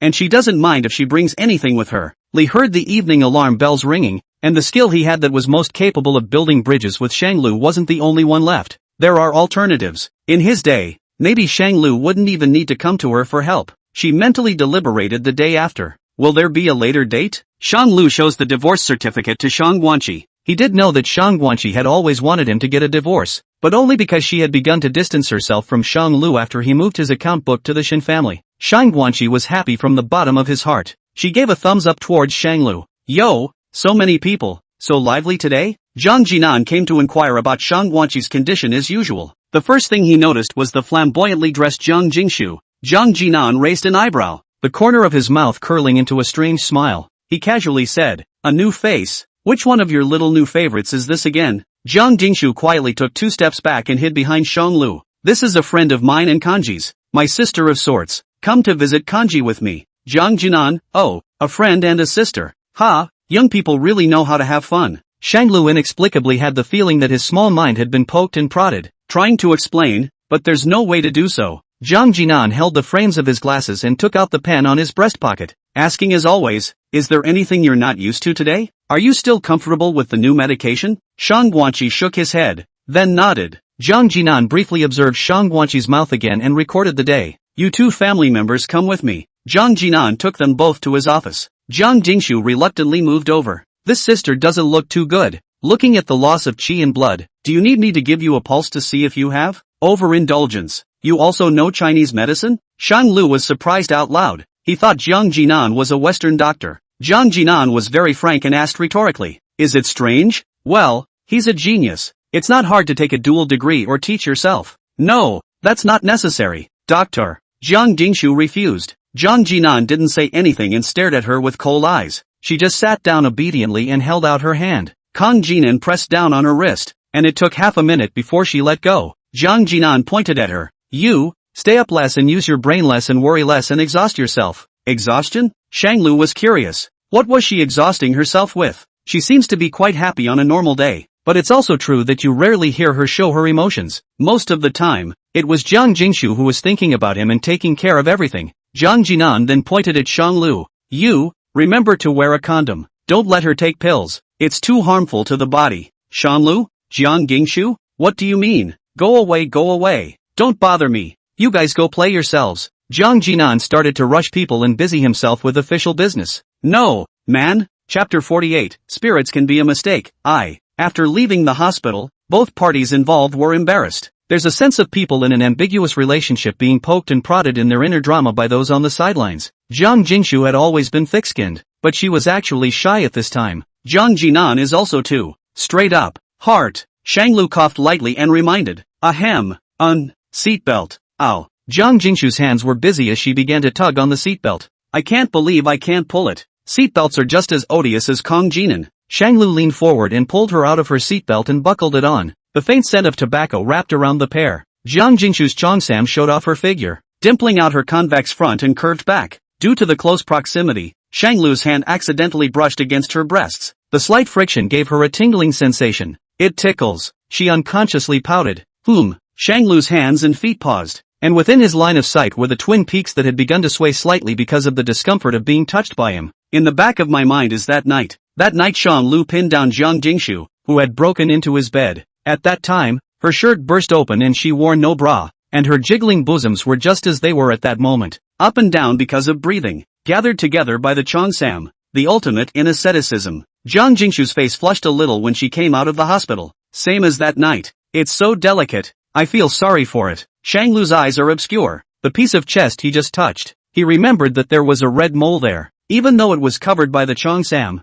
there was still a little bit of a suspected dent in the chest, and I don't know if it was just Shanglu's mental trickery. Next time, clothes like that should only be worn by her at home. No wearing out. Shanglu buckled his seatbelt, looking as if nothing had happened. He found a random topic of conversation and opened the car window. Why don't you seem to like Mr. Lee very much? Yeah, I just don't see eye to eye with her. Jiang Jingshu admitted frankly. You have to look at her the same way I do. Shanglu was helpless. You guys met for the first time. How come you don't see eye to eye? Teacher Lee is a good person. She has always taken care of Guanxi, even spending her breaks with Guanxi and visiting her. She's okay in person. Jiang Jingshu muttered. Then why is she favoring Guanxi? There are so many people inside the school, and it's not because she's interested in you. Shanglu was shocked by her surprising words. No way. We rarely talk, and every time we do it's also about chess watching. Jiang Jingshu took away Shanglu's phone and opened WeChat. Look. She liked and commented on every one of your friends' circles, but not the chess-watching ones. Also, the background of her circle of friends is the 7 continents. That is, the 7 continents, and isn't that you? She was afraid to show it because you were married before, so she didn't show it. It seems far-fetched, and gathered together it makes good sense as evidence. Seriously? Are you girls so inscrutable? Anyway, Jiang Jingshu huffed. Just keep your distance from her. Shanglu held his forehead and smiled bitterly. Alright. I'll listen to you, but it's not so bad for Lee to listen to the night. Shanglu received a message on his cell phone. It's from Song Shiwei. Your ex-wife sent it to you. See for yourself. Jiang Jingshu had the decency to return the phone. Shanglu said, it's not convenient for me to drive, so read it for me. Miss Song says, Mr. Shin, your righteous father asked you to accompany his old man to play golf on the weekend. Don't get all chirpy with the name calling in tone of voice. You said you knew. Jiang Jingshu paused for a few seconds, then sent a voice. Brother said he knows. Shanlu, why aren't you typing? Jiang Jingshu was full of innocence and straightened her back. Wasn't it you who told me to say that? Is that how she understood it? Song Shiwei, who was hiding in Song's house and crying, had just gotten up the courage to hand Shanlu a step. I didn't expect to have my pride shattered by the sweet female voice. She just had nothing better to do than to come and post this. Song Shiwei rummaged through the pile of paintings again. The frames had been replaced with brand new ones. She picked up the scissors and continued to smash them towards the frame. Tell him to show off. Call him a demonstration. Tell him to ignore himself. Asterisk. In a good mood today. Shanglu personally cooked and opened some new wine that was ready, bamboo leaf green. It's a little strong. New dishes with new wines. Jiang Jingshu went to take a shower, much earlier than usual, and took an extra long time to wash. Shanglu's meal was ready and she hadn't come out yet. It's not going to collapse in the bathroom like it did before, is it? Shanglu looked at the bathroom door somewhat anxiously. The food is ready. There was a thud from inside the bathroom. What's wrong? Shanglu clenched the bathroom door. Jiang Jingshu's voice came out from inside. It's fine. I'll be right out. It's good to be okay. Shanglu returned to the table and, in a brain fart, set out the candles. Is this a candlelight dinner? Just as she wanted to put it away, Jiang Jingshu opened the door and came out. She changed into a white lace halter nightgown, revealing half of her shoulders and long, snow-white, slender legs. Her hair was half-dried, still dripping, and draped casually around her waist. A faint scent came out of her, silk thick with a bit of compelling throb. Jiang Jingshu trotted over and praised loudly. It's so scrumptious, brother. Shanglu's face heated up and his heart raced. The knot in his throat rolled and he said unnaturally, well, today is a special day. Ever had a drink? Shanglu poured a glass for Jiang Jingshu. Thinking about it, Jennifer Kong asked, do cocktails count? That one would suit you, but you can try this one of mine. It will definitely give you a different feeling. Shanglu pushed his glass over. Jiang Jingshu sniffed. So strong and fragrant. Try. It must be very flavorful to match my brother's handiwork and drink the wine he likes. Jiang Jingshu picked up a piece of lion head and took a bite. It's a little hot. Jiang Jingshu was scalded, and the soup from the lion's head stained her white pajamas. Hey! Panicked. Jiang Jingshu hastily drew out a wet tissue and pressed it against her chest to vigorously wipe the stain. The sling clung to her flesh, showing off the curves of her body, subtle and colorful. The slight light shining on the skin reveals little secrets.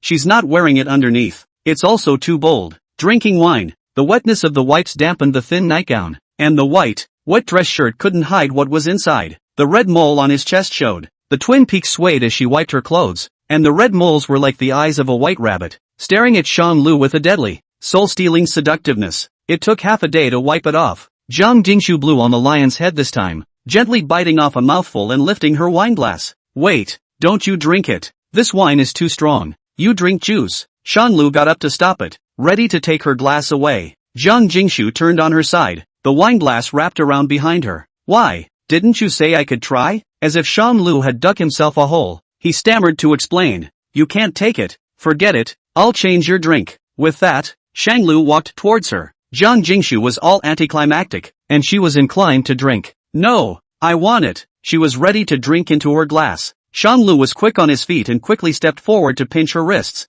Jiang Jingshu's hand shook. The wine spilled all over her. The bright red wine stained the white dress. The wet sling clung to her body, dimpling her proud bosoms, slender waist, and peachy buttocks one by one. Like a wonderful piece of art, the wine dripped down her sling to the ground, mixing with the drops dripping from her hair. Jiang Jingshu had just changed into new clothes. She got up quickly, only to step on the red wine left on the floor. A slip of the foot. Hey! Jiang Jingshu unconsciously fell backward. Shanglu pinched her wrist with one hand and wrapped his other hand around her waist with a quick eye. The body moved and stepped in water damage as well. His body fell forward with the force and pressed against Jiang Jingshu's body. Chapter 49, Spirits Can Misbehave, 2-3 Shifts. His body fell forward with the force and pressed against Jiang Jingshu's body. The moment his skin touched, his chest bumped into a pair of, censored. Even though there were many such positions before, most of them were left at a distance. Once upon a time they slept cuddling close together from side to side, but now it was up and down. The young girl with the thick scent of wine hid in his arms,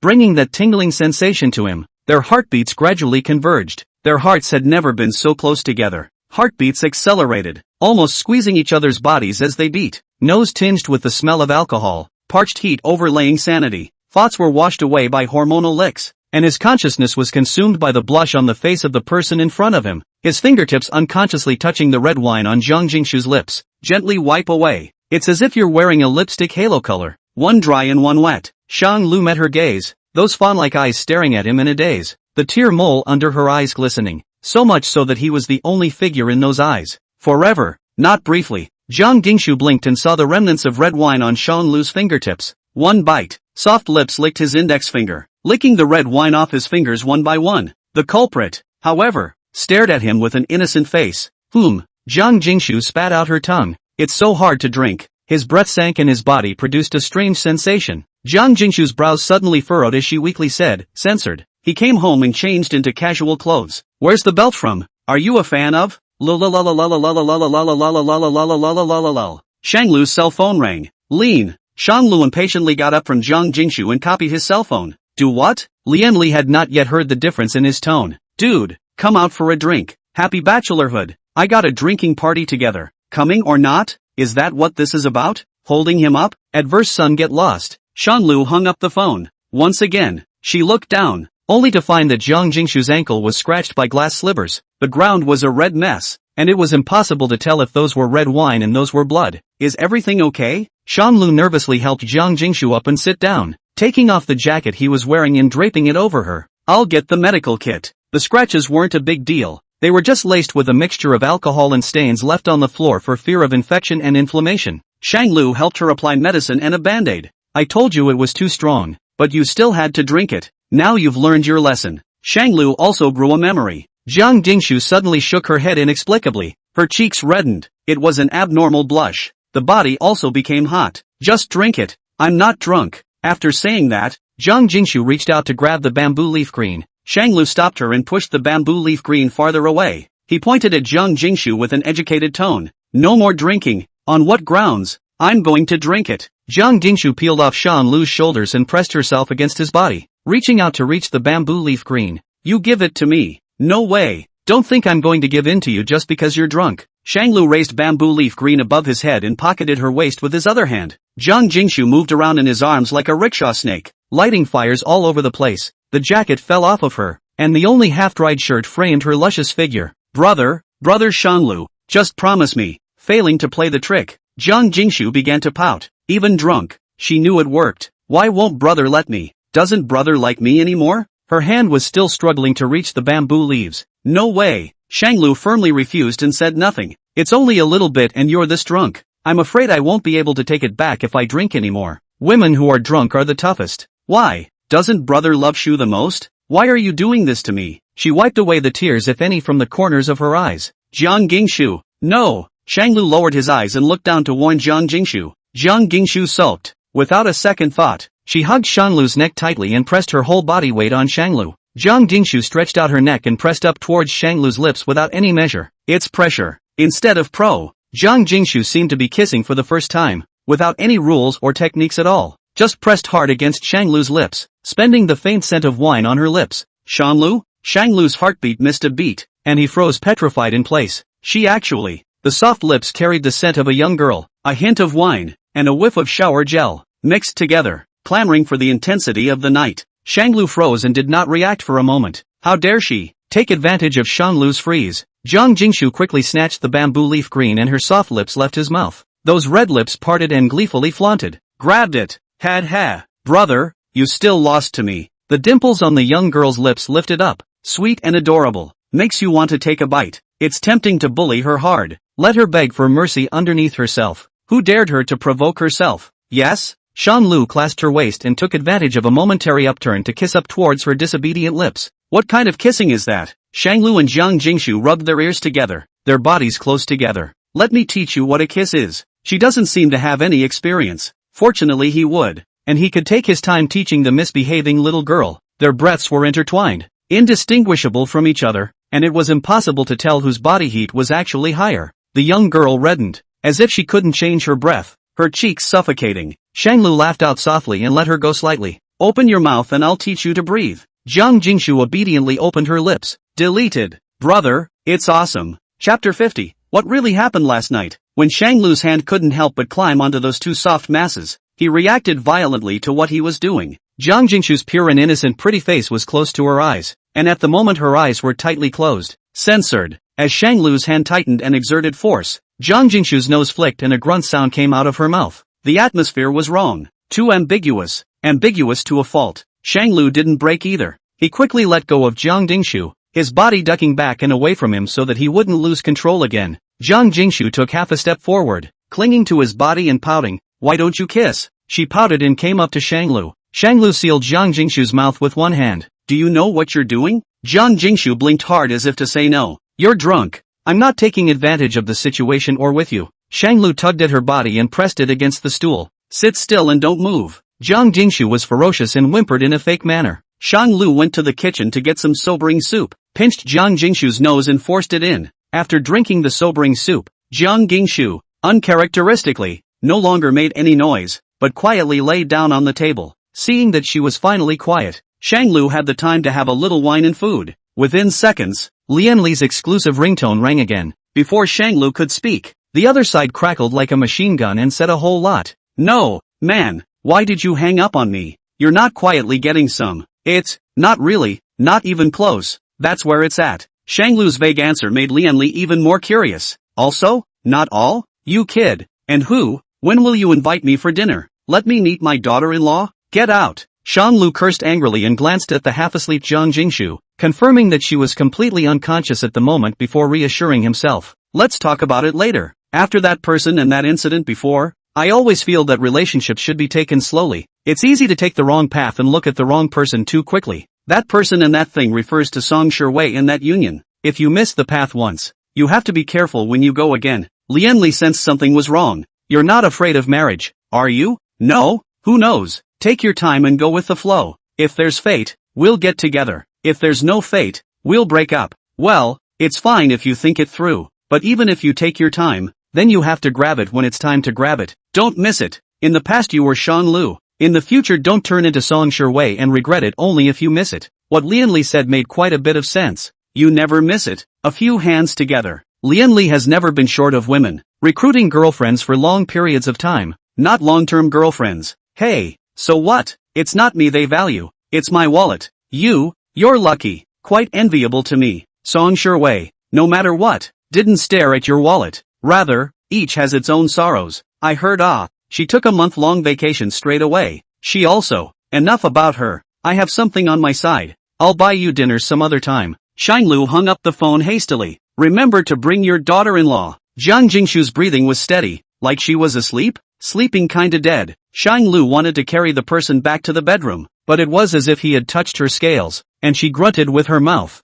not allowing Shanglu to move her. Shanglu raised his hands in surrender. He surveyed Jiang Jingshu's face and felt that 3 whiskers were missing. Shanglu ran to the drawing room to get a brush and dabbed on a little paint. Gently, he drew whiskers on both sides of Jiang Jingshu's cheeks, as well as writing the word Wang on his forehead. He was pleased with the masterpiece. Shanglu took out his cell phone and secretly took a picture of it and set it as wallpaper. The sense of stealing is heavy, but it's a real joy. He put away his cell phone and looked to the table, which was left with a large table of food and good wine. Shanglu had a good time with the wine and the food, but by the end of the drink, he was a little drunk himself. Sleepiness hit him, and he couldn't hold out much longer. Deleted. In the dream, Shanglu sulked. Deleted. Asterisk. Day 2. Noon. It was daylight when I woke up. Shanglu's brain hurt, and he held his head as he recalled last night's events. The arm moved and brushed against a delicate spot of skin at just the right time. Shanglu? Look down. Shanglu. Jiang Jingshu lay in his arms covered in, holding his arms, and several bright red marks appeared on her heart and neck, and there was some emptiness in Shanglu's body. What the hell happened last night? Shanglu thought back carefully. After Jiang Jingshu fell into a sleepy daze, he drank the entire bottle of bamboo leaf green, which was so strong that he was so drunk that he was unconscious. Later. What happened later? It's over. It's broken. And Jiang Jingshu's face was still covered with his pranks from last night. The young girl in his arms also woke up. The two's eyes locked in that instant. You? Me? Jiang Jingshu looked down at the comforter. I don't know. Forget it. She can't drink. I'll go find you some clothes. Shanglu picked up the messy clothes and dressed, then went to her room and casually took a skirt and handed it to Jiang Jingshu. While Jiang Jingshu cleaned herself up, she quickly went to the drugstore to buy birth control pills and condoms. When I get back, I'm not going to soak in warm water just yet. Shanglu sat across from Jiang Jingshu and was silent for a long time. When she looked up, there were still red marks imprinted on her neck. Why don't you wash it off your face? Jiang Jingshu commiserated. It won't wash off. Business land. I'm disconnected. Do you remember what happened last night? Someone is pressing down on me and rubbing my. Jiang Jingshu paused and continued. It hurts a little. Anything else? No more. Shanglu remembered Jiang Jinan's instructions. Taking pills is not good for your health. Would you mind letting me check? Jiang Jingshu didn't understand what it meant and said suspiciously. What?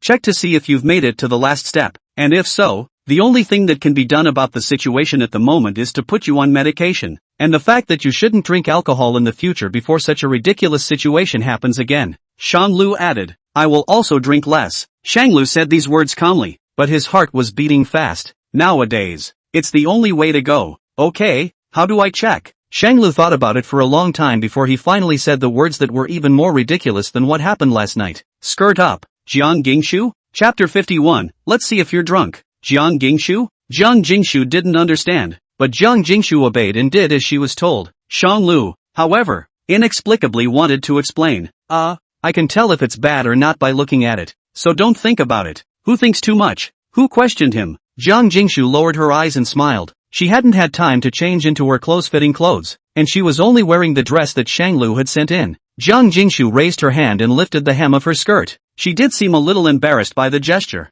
like an invitation, with some slight hint of debauchery. Never before had I made such a mortifying move against a man. Jiang Jingshu bit her lip and grasped the edge of her skirt with both hands, pressing it against her thighs. She didn't dare to look at Shanglu, her eyes fixed on the ground, not daring to look around. Shanglu stepped forward, keeping a distance of half a body length from her. He surveyed the piece. The skin around it did not turn red or show signs of injury. It is thought that it has not experienced strenuous exercise. But fear not, fear not. Shanglu patiently monitored and continued probing, like a doctor treating a patient. At the touch of her skin, it was obvious that she flinched. He soothed, "Don't be afraid. I'm just checking if your body has suffered any internal injuries. If not, then it means that nothing bad happened last night." Jiang Jingshu timidly and slowly nodded her head twice. Deleted. Both parties involved froze. Jiang Jingshu instantly turned pale and said in a panic, I didn't do it on purpose." Shanglu let go of her and moved slightly away from her, handing over the tissue on the table and turning his back.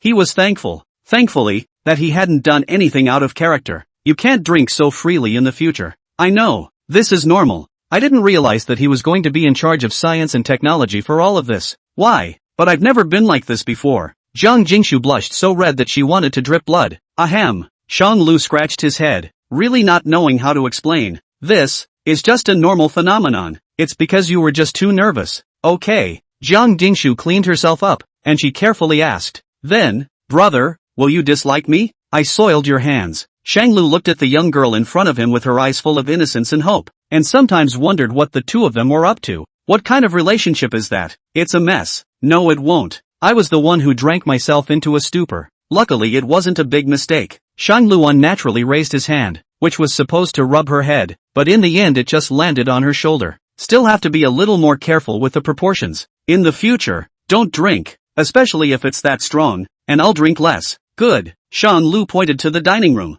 "I bought breakfast when I came back, so go wash up and eat breakfast." "Good." It wasn't until Jiang Jingshu's figure was far away that Shanglu ventured to run to the kitchen to wash his face. That image of the party had been stuck in his mind, lingering. A little bit of residual warmth remained on his fingers. The scent of her body lingered in her fingertips. Bizarre and absurd. Luckily nothing happened. That's the way it should be. Asterisk. During the breakfast table, both parties involved tacitly agreed to remain silent. It was surprisingly quiet. Shanglu received an edited clarification statement from the studio, paired with the divorce certificate he sent to the studio yesterday plus the long-signed divorce agreement. Studio editorial. Explanation on today's network circulation. Part of the user and self-media through the network platform published about Mr. Shanglu marital derailment, cuckold and MS. Song Sherway marital derailment and other uncomfortable remarks. The following explanations are made. 1. Our businessman Mr. Lu as early as January has signed a divorce agreement with MS. Song Sherway. Both sides reached an agreement.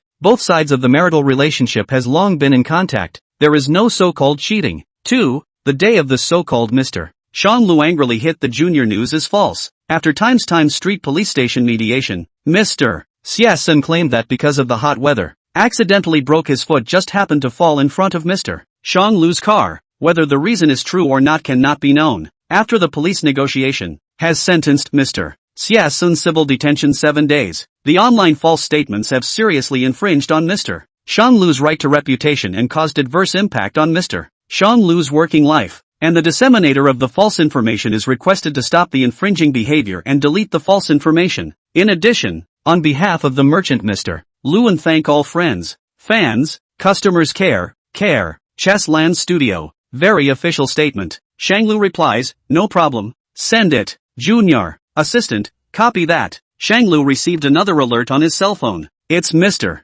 Song. Why would you come to Shanglu at this hour?" Shanglu clicked on it and sighed in relief. "Mr. Song, 2 p.m. Golf appointment? Not for nothing. To introduce you to customers. Very willing to spend money and love to buy paintings about the giant crocodile." Well, Shanglu had to admit that he could actually be exposed to learning golf. Shanglu said the first words of the meal. "I'm going to meet a client this afternoon to play golf. So you'll be good at home? Okay, you come back early." Since the last time Shin Jiyue broke in hard, Shanglu found a chance to install an automatic alert device in his house. And when a stranger breaks in, he will notify Shanglu's cell phone, who will then notify the security guards, or call the police. Asterisk. Shanglu dressed up carefully and changed into what a painter should look like in the eyes of the rich, and looked convincing. He arrived at old Mr. Song's private court, only to find Song Shiwei there. Injustice. Old Mr. Song greeted him and introduced him to each other and a middle-aged man dressed very casually. This is Mr. Pei Xingjian Pei of the Pei family in the capital. He admires your paintings and has collected many of them. Mr. Pei settled in the capital. This time he had business to handle in the south, and was passing by and happened to catch up. Shanglu looked familiar with this person. Looked very good. About in some picture newspaper or news saw this big man. This is Mr. Shanglu, young and talented. With him around, you don't have to be afraid of losing face. He's even worse at ball than you are. Old Mr. Song's bright laughter eased the tense atmosphere. Shanglu extended his hand. Mr. Pei, hello, nice to meet you. Pei Xingjian returned the grip. Hello, I heard that Mr. Shin was separated from the Shin family back then? Shanglu didn't think he had heard these rumors. Could these small matters between sisters-in-law even reach the capital? Yes, old news from the early days. Speaking of which, your father and I are still considered old acquaintances, and in the early years, I even mistook that Mr. Shin Jiyue as the young master of the Shin family, and sent him a little token of appreciation. Now that I think about it, those things should be yours. Chapter 52 Breaking Xie Sun's Legs. Speaking of which, your father and I are still considered old acquaintances, and in the early years, I even mistook that Mr. Shin Jiyue as the young master of the Shin family, and sent him a little token of appreciation. Now that I think about it, those things should be yours. A token of appreciation? Actually, I should send you one too. Shanglu smiled faintly. Mr. Pei is joking. As we speak, the golf caddy finishes picking up the ball. The caddy returned to the shade and placed the picked up ball within Mr. Song's reach. The caddy naturally stood on Song Shiwei's side. Something's not right. Look again. Shanglu's eyes fell on the man. Ah, it's Xie Sun, the new-age good young man who came to the stadium to earn money from odd jobs through Miss Song's connections. Old Mr. Song recognized Xie Sun, almost zero frame starting hand, and his hands are not sore, and his waist does not hurt. He copied the club and hit it towards Xie Sun. Pei Xingjian and Shanglu were both startled, cowering to the side for fear of being involved. Xie Sun didn't dodge, and took the two clubs in a straight line. Who brought him in? Old Mr. Song pointed at Song Shiwei. Isn't it you? You said you wanted to share my worries and took the initiative to take over the stadium. Is that how you share my worries? Song Shiwei weakly explained. Sun failed to start his own business. His career didn't go well, and he couldn't find a job. So I let him come over here to work part-time. He earns a lot of money and is self-reliant. So if you have more contact with him, you might be able to change your stereotypes. By the looks of it, Mr. Song hasn't had a chance to deal with the mailbox yet? Otherwise it's more than just a few hits. Drag them out and don't embarrass yourself here. I have customers here. Xie didn't care and had to show his sincerity. Old Mr. Song, Shiwei, she is single now. She has the right to choose her friends and objects. You can have a problem with me, but please don't misunderstand Shiwei. Everything is because I can't control my emotions. It has nothing to do with Shiwei. These words would definitely move Song Shiwei when she heard them, but not so much for Mr. Song. Tokiwai has always been controlled by you, and since she was a child, she had to learn the manners of a great lady, learn the piano to learn grooming, and she couldn't even choose her marriage. And you only cared to look at the gentry and the family lineage, not thinking at all about whether Shiwei liked it or not, and never considered Shiwei's opinion. Shiwei has already lived according to your wishes for more than 20 years, and now that she has finally regained her freedom, I'd like to ask you to be magnanimous and let Shiwei listen to her heart's choice. Old Mr. Song sneered out. Just how many idol dramas have you watched? Do you think you've got some balls, making enemies of the world and fighting against your parents for love? Song Shiwei protected the cub seed. She could see that old Mr. Song was about to get real. Little Chen. Old Mr. Song called his bodyguard and pointed at Xie Sun. Break one of this guy's legs and let him taste the bitterness of love. Song Shiwei wanted to stop. Dad, Sun is only thinking of me. Why are you so angry? Break both his legs. Old Mr. Song said casually, not really caring, as if breaking his legs was as unusual as today's weather. You keep pleading for him and pestering him and he'll break more than just his leg. A group of bodyguards rushed up and dragged Xie Sun away, while Xie Sun's mouth was still calming Song Shiwei. I'm fine, don't look. Song Shiwei was held in place, unable to move. Not far from the corner, came Xie Sun's miserable screams, tearing his heart and lungs into Shanglu's ears. That's scary. If I had known, why would I have done it in the first place? Old Mr. Song has been in the shopping mall for many years. With his thunderous tactics and fiery eyes, how could he not see those little thoughts of Xie Sun? It was nothing more than feeling that there was no need to lay hands on someone who wouldn't even come to fruition with Song Shiwei. But it's not like he won't be moved. Song Shiwei shivered in fear as she listened to the screams. Not daring to squeak, the leader of the bodyguards came to reply. Boss, he fainted. Should we send him to the hospital? Send it, and when you get it to the hospital, send a better doctor. Don't cure his leg, hang him, don't let him die cheaply and easily, and let him fall sick for the rest of his life. Old Mr. Song glanced at Song Shiwei. In the future, if you tangle with him one more time, he will break one more body part. I assure you, he can't die and will always live. Just in what way is unknown. Song Shiwei didn't say anything. Old Mr. Song resumed that jovial look, chatting apologies to Pei Xingjian and Shanlu. My daughter doesn't know any better. I've made you two laugh. Let's continue. Pei Xingjian saw it and didn't take it seriously.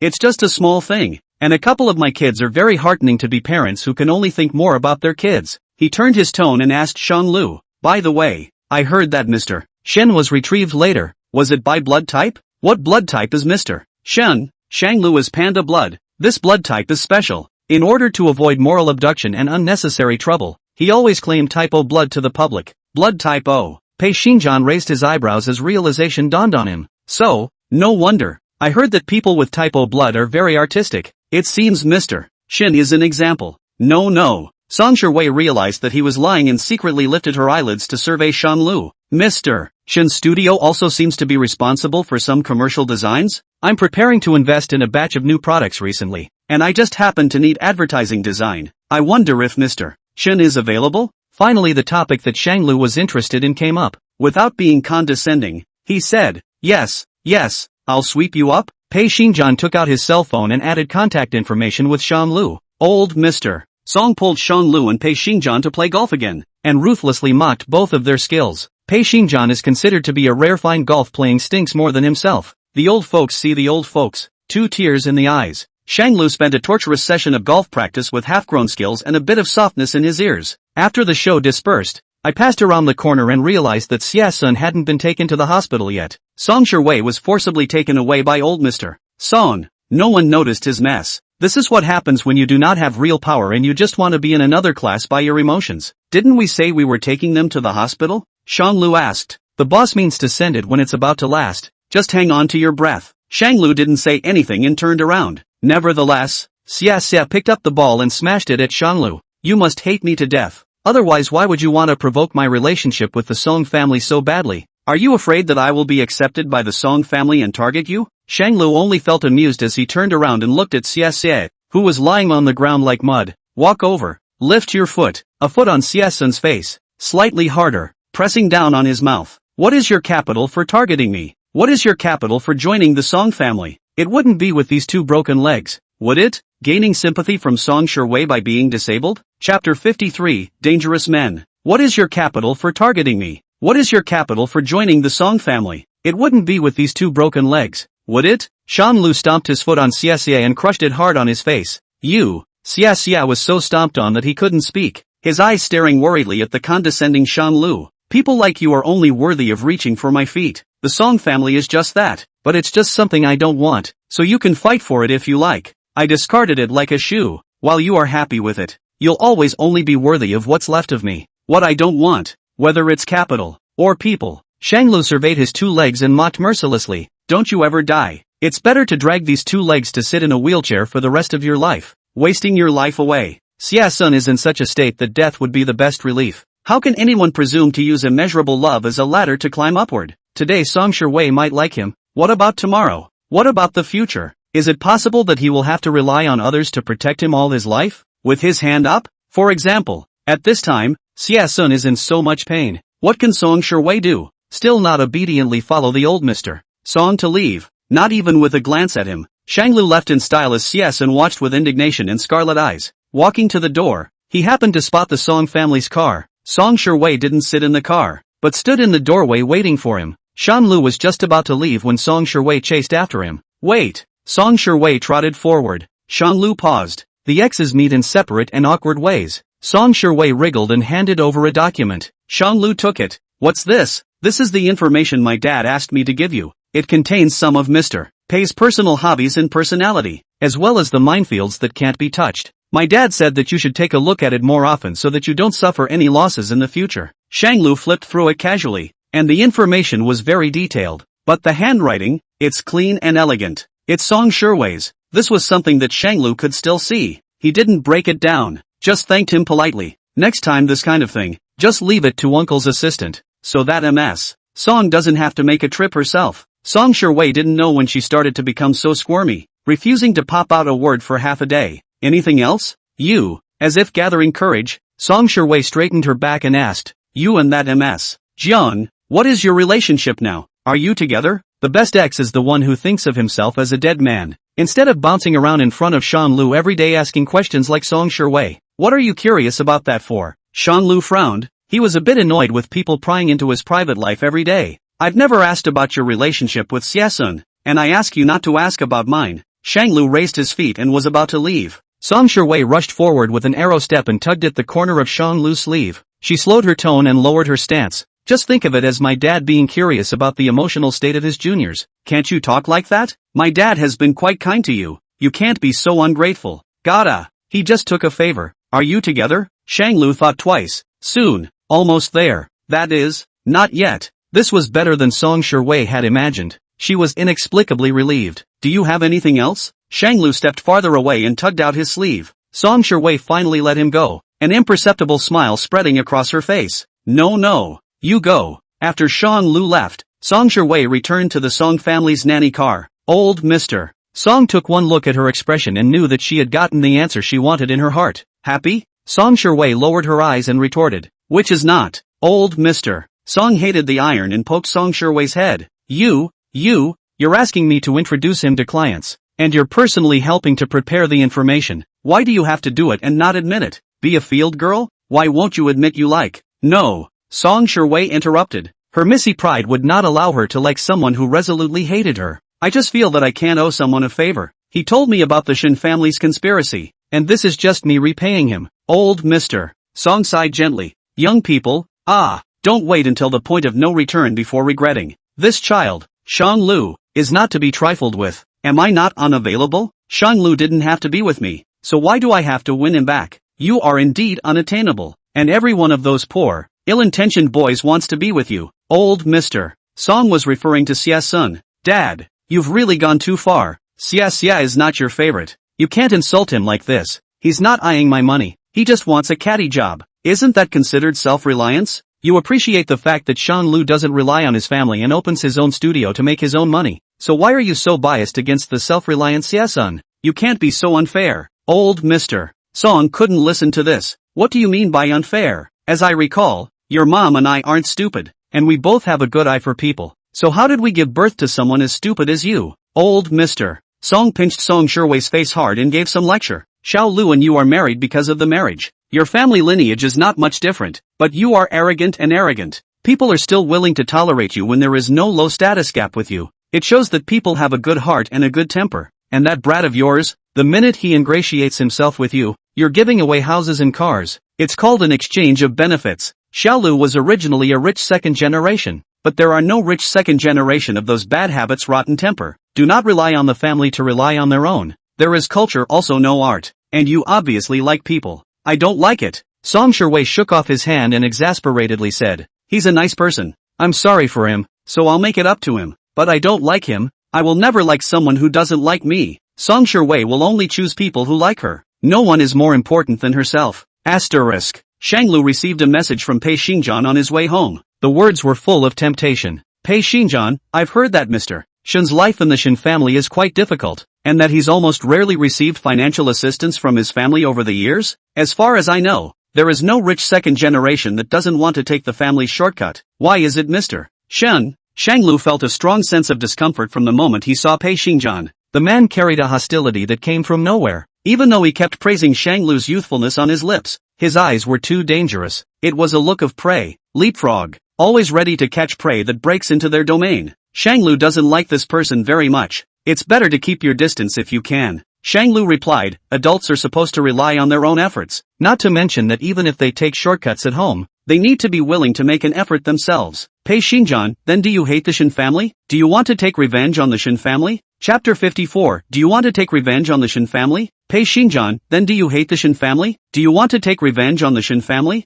These words were like a basket of cold water, pouring Shan Lu from head to toe. How long have they been seeing each other? And he saw that thing within the Shin family? See the feud between the Shin family over the real and fake young master Shin Jiyue and Shang Lu? He even detected which little bit of resentment and disobedience in Shan Lu's heart. Such a person is also too scary. You can never know if every word he says to you is a test or a plea. Shang Lu would not casually trust such an inscrutable person. He did not want to be used as a gun. Shang Lu, Mr. Pei must not be presumptuous. The Shin family in my life and help to promote the grace. Legally speaking, the Shin family and I share the same honor and disgrace, and are one and the same. Pei Xinjian on the other end of the cell phone wasn't surprised by this crowning reply. He instructed his personal assistant, go and find out the real situation of the Shin family holding the wrong child back then, especially whether Shin Shanglu had done a paternity test with Shin Jiyon, and Shin Shanglu's biography, everything from childhood to adulthood, the more detailed the better. The assistant responded, yes. Pei Xinjian freed himself and continued back to Shanglu. Pei Xinjian, there is no need to rush back to me.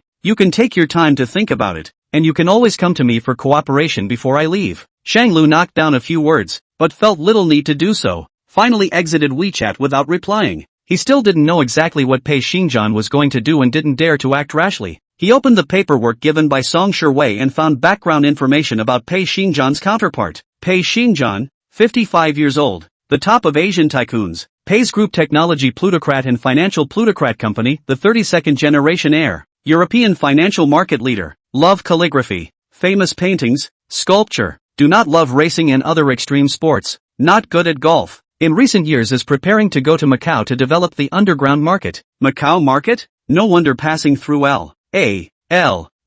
City is a must-go place to the Macau market, and it is also the city most deeply influenced by Macau. All the rich and noble families in L.A. have some involvement with Macau, but this information will Pei Xinjian purpose of this trip to speak clearly, is for business is for the market. What does all this have to do with Shanglu? Why would he suddenly say such strange things to Shanglu and why would he be interested in the Shin family? Shanglu had no way of knowing, and he only prayed that he could finish the advertisement design of the business list earlier. Originally, the studio was only painting and selling paintings for exhibitions. However, the market was not good and the income from selling paintings could not support the whole studio. And then the studio started to change from the art field to the design field. I also take design drafts, outsource art planning for large companies, and participate in painting exhibitions. In short, take whatever you can to make money. Pei Xinjian this single, worth half a year's harvest of the studio. What else can we do? Less seeing each other, more cell phone communication. It's foolish to have money and not make it. Asterisk. Shanglu went to the studio to emphasize the importance of this advertisement pattern design with the staff in person and showed the general direction,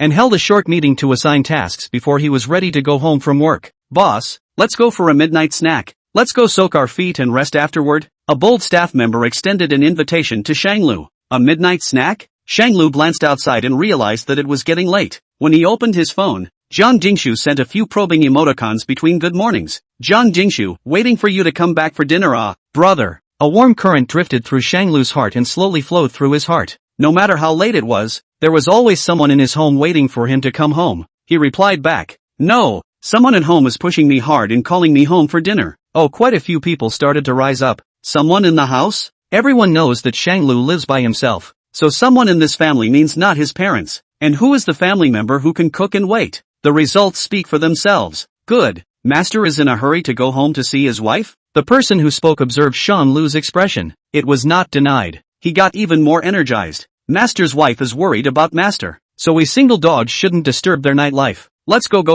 Shanglu laughed softly and returned Jiang Jingshu's good. He called out to his young assistant and asked, you girls, what kind of snacks or drinks do you usually like? Surprised and nosy, the little assistant took out her cell phone and recommended several milk tea stores. They looked pretty much the same, but the little assistant patted herself on the back and assured the little girl that she would love these. Shanglu was half convinced and ordered a cup to take back with him, turn around and leave the studio. It was a little late when I arrived home. He hadn't gone out too early, and it was almost 10 o'clock when he got home. As he stood in front of his house, he was in a trance and realized that a light had been left inside the villa, waiting for him. Pushing the door open, he saw that the meal was still warming up in the kitchen. I don't know how many times it had been warmed up. There was a little girl catatonic on the sofa soft chair in the living room. Jiang Jingshu had a blanket draped over her body, and her entire body was hidden in the blanket, with only that small face exposed. A variety show was playing on the TV and 2 glasses of juice were on the coffee table. The juice is cold to the bone. Shanglu pressed the remote control and turned off the TV. He gently leaned forward, ready to carry Jiang Jingshu into the room.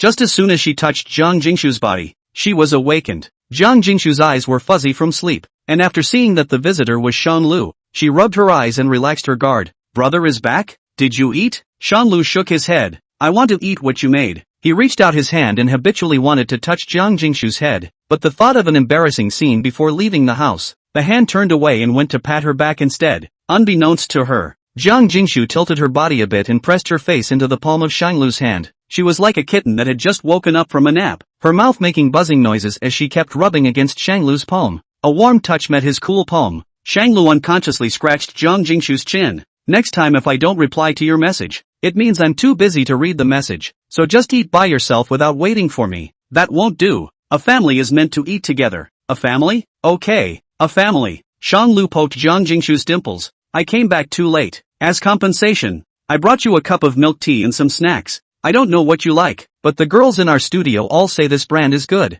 Really? Jiang Jingshu rolled over and got off the couch, running to open the bag Shanglu had brought back. As long as it's from my brother, I like it. Seeing Jiang Jingshu happy, Shanglu was in a much better mood. The dinner tasted average after being warmed up a few times, and neither Shanglu nor Jiang Jingshu ate a few bites. As he slept, Shanglu tossed and turned wondering what had happened last night. His room is unmonitored, but the aisle and the dining room are there. I didn't get to it all day today and didn't think about it. He tiptoed to the surveillance room, turned on the security footage, and adjusted the time to just after 10 o'clock last night. A couple of frames seemed to be missing from the security camera. About the time the surveillance was installed and in disrepair, only a few jerky images are visible. But just these jerky images were enough to shock Shanglu. It's too juvenile. Chapter 55, Surveillance Content. Surveillance footage is missing a little bit, but there was enough to see what happened last night. Can't see who started it, who hooked up with who. The scene begins with Shanglu holding Jiang Jingshu against the wall and tearing her dress. Deleted.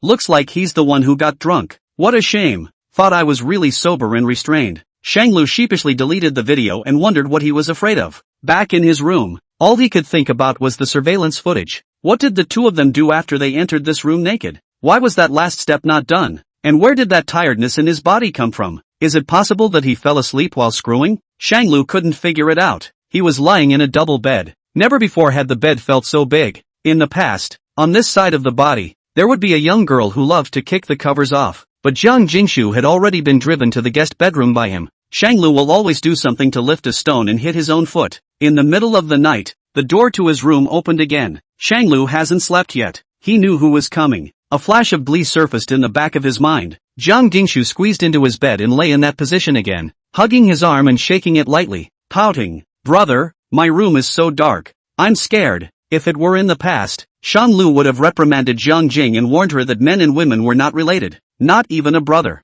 But nowadays, Shanglu reached out and pulled Jiang Jingshu to her side, gently patting her back. I'm here. Don't be afraid. Jiang Jingshu moved a little closer, her body nearly pressed against his.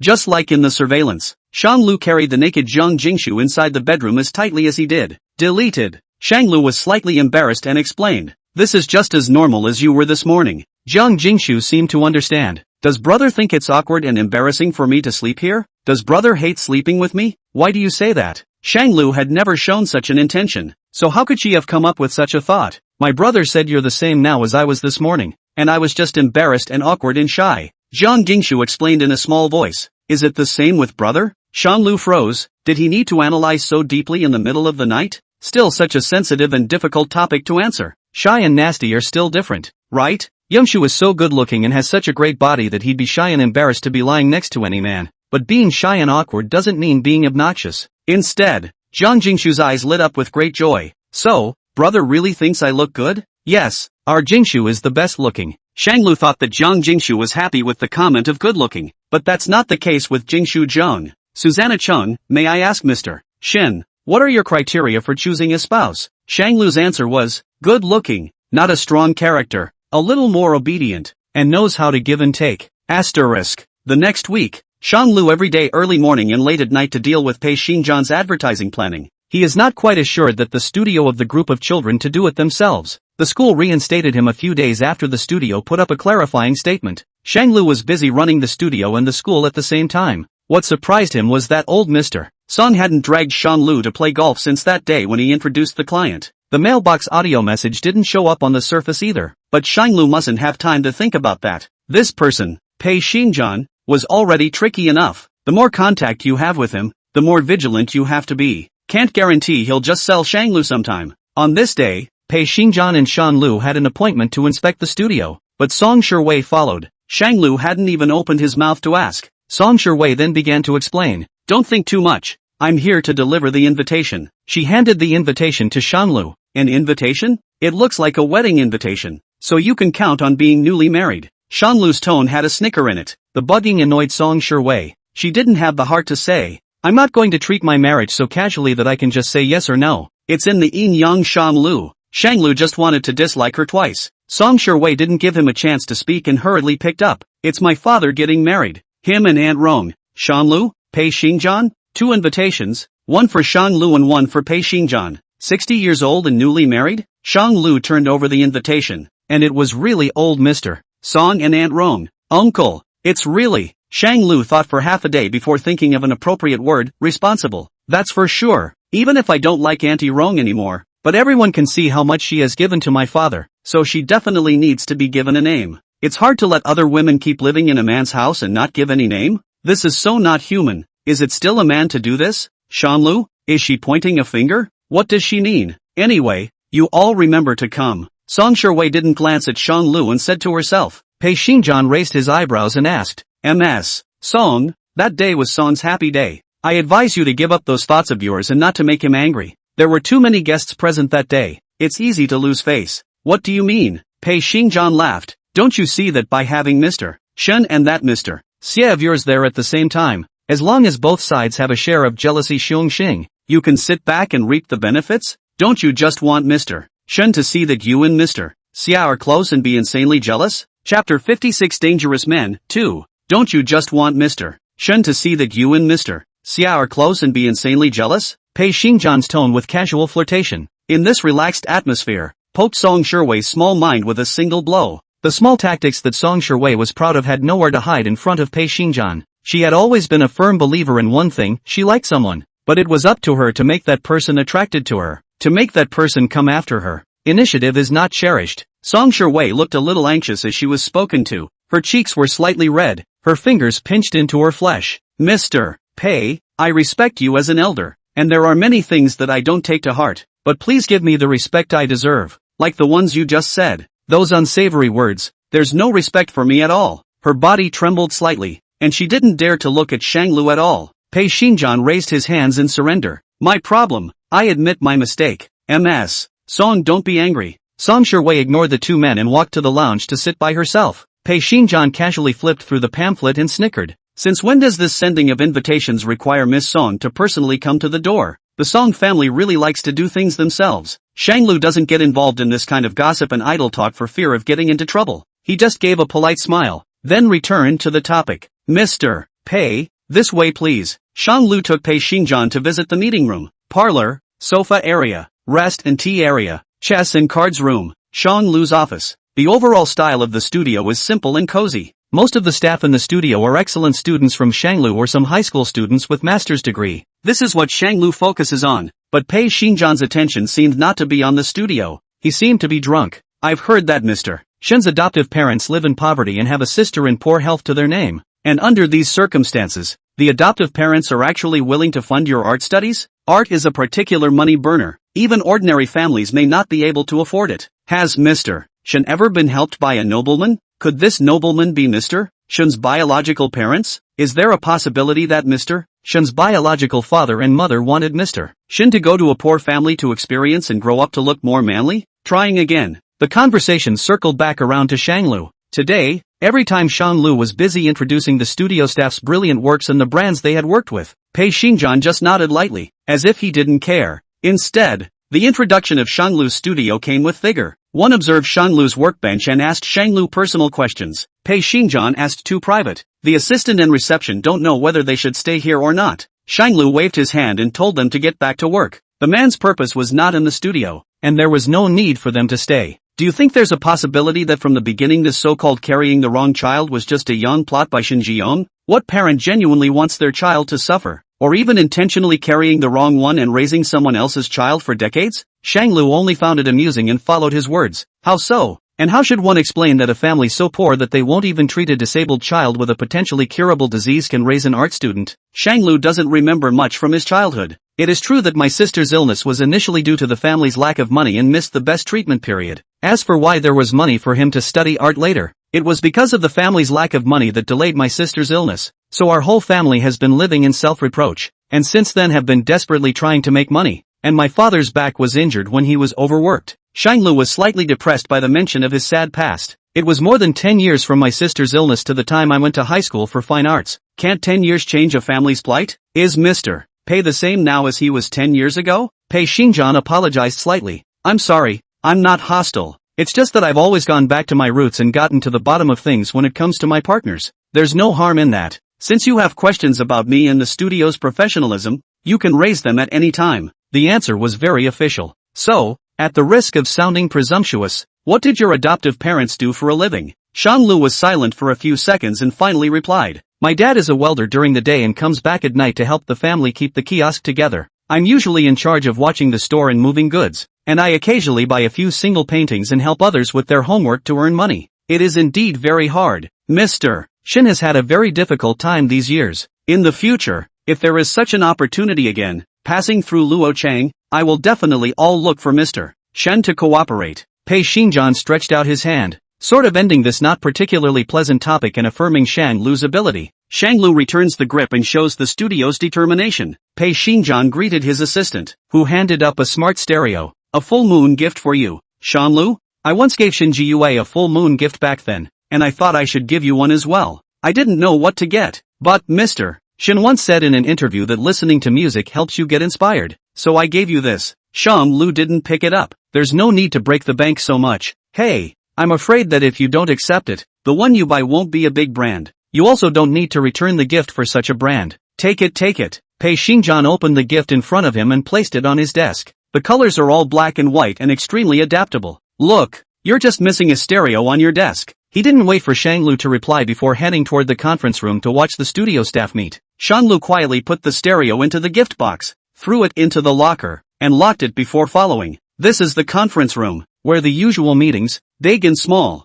and the weekly meetings are held. The receptionist introduced herself. The main seat is a master's degree student from Qingbei University. It took our big boss a lot of effort to poach someone here. He was a student of the big boss during his undergraduate days. He has the most ideas and the most consistent drawing style. Pei Xingjian asked. His name? Feng Yan. The man named Feng Yan had a clean-cut look, with sunken eye sockets, and those eyes were filled with ambition and desire, out of place with the temperament of the other people in the room. Pei Xingjian sized him up and casually said, So young and promising, just like your boss. While sending Pei Xingjian out, Song Shiwei followed along. As soon as he looked at Song Shiwei, Shanglu remembered a dilemma. Mr. Song's wedding banquet. Does Shanglu want to accompany the gift? As someone who had promoted Shanglu, he must have accompanied the gift. But to a certain extent, Mr. Song is treating him as a son. Should the son follow the gift? Tricky. Xiao Lu, why don't you pull a work group for us, so that we can all discuss anything in the future and communicate easily? Pei Xingjian suggested. Have each person make a note of their name and position, the board they are responsible for. Good. Shanglu had originally had this intention,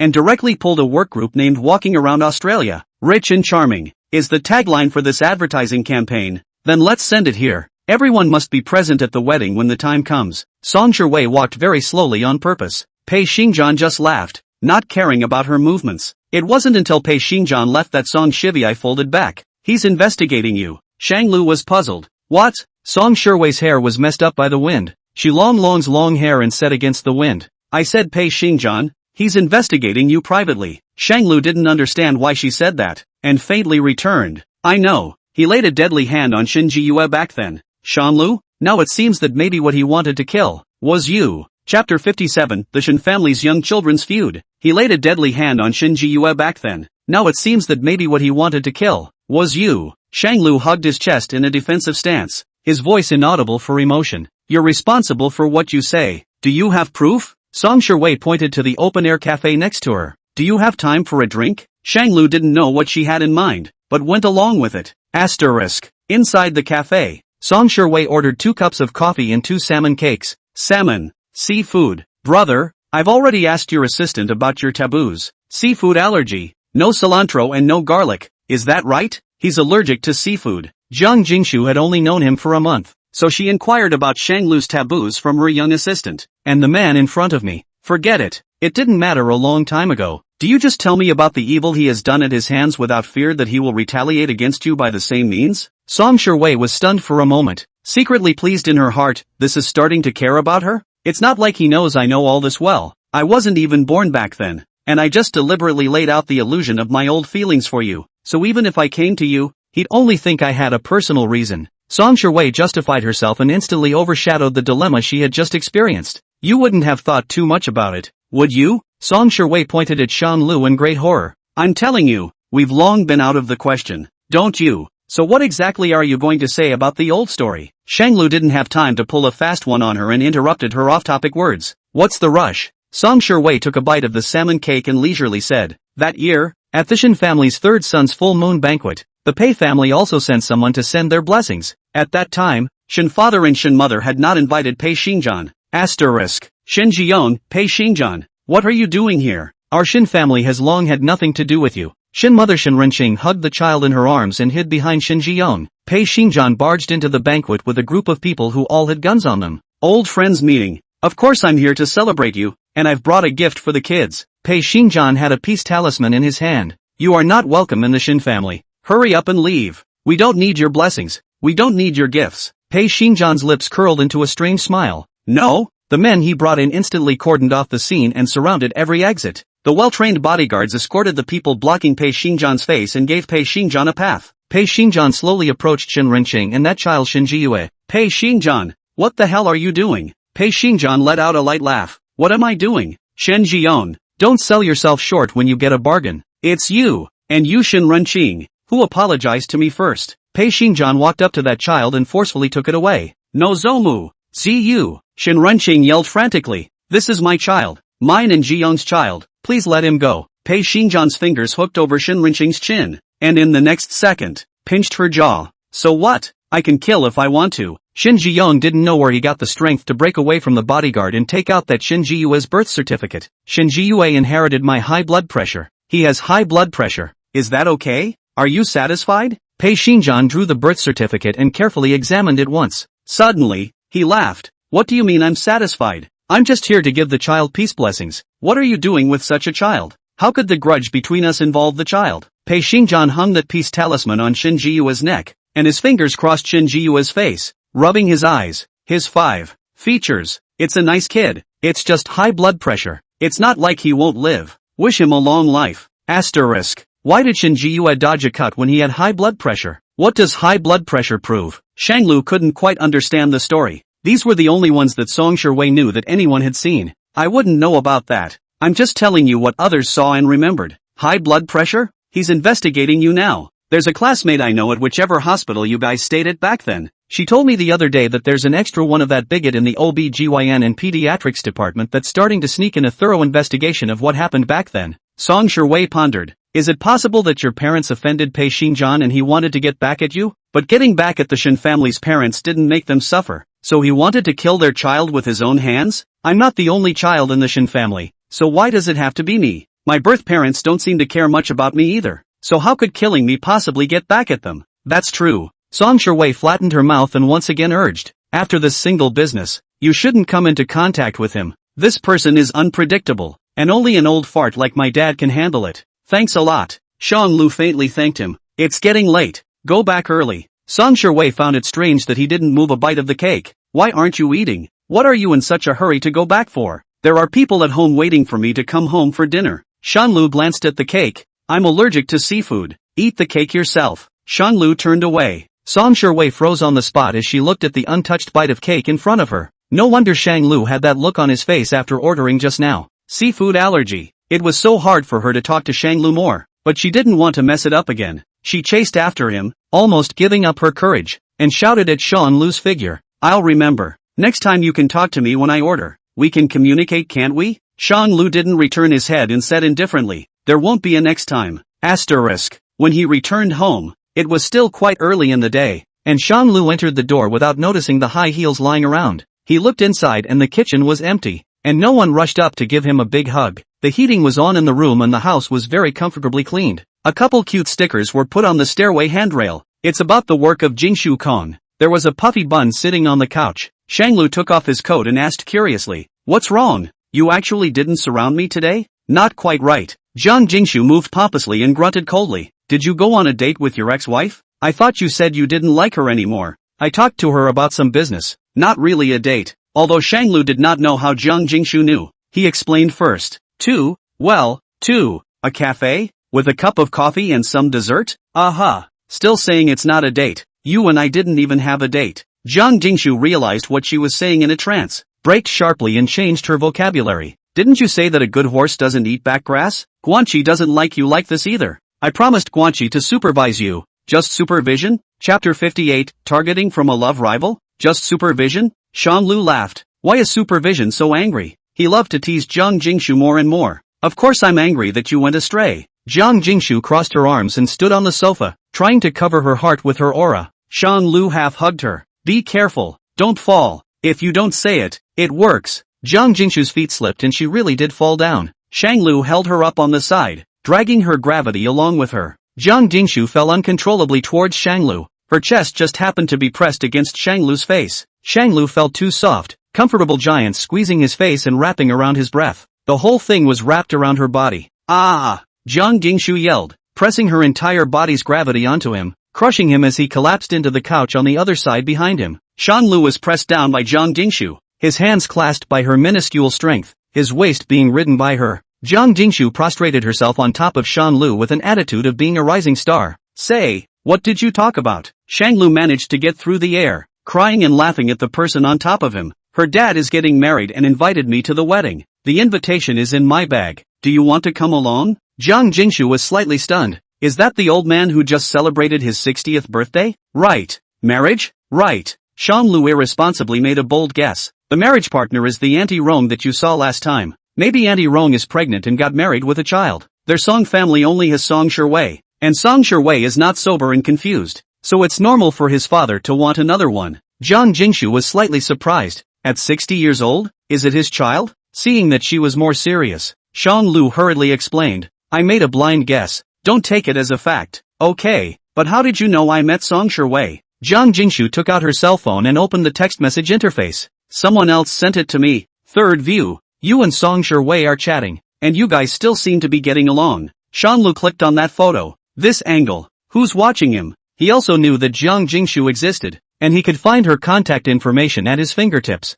People like this, not to be underestimated. Is Song Sherwei provoking Jiang Jingshu? Is she targeting Jiang Jingshu? "I've checked. This number can't find any information. It's empty." Jiang Jingshu spoke. "Look, other people couldn't look at it and sent it to me specifically to look at." Shanglu broke away from her hand and scratched the tip of her nose. "Jealous? Angry? I expected Jiang Jingshu to beep and say no, but she's very different. No guessing, no asking. Her thoughts and likes and dislikes will be told directly to Shanglu, without the need for Shanglu to guess and coax, without the need for Shanglu to internalize whether she has done anything wrong. If you have a problem, you will communicate with Shanglu. You just saw it?" Jiang Jingshu huffed and puffed, accusing. "I'm going to blow a gasket. Why are you staying with her again? Tonight, you sleep by yourself. I'm not going to sleep with you. I'm going to punish you." Well, Jiang Jingshu learned to threaten Shanglu with sleep. It used to be Shanglu who threatened Jiang Jingshu with this. Shanglu saw through it without poking at it, and said darkly, "You'd better do what you say you're going to do. He who goes back on his word is a puppy."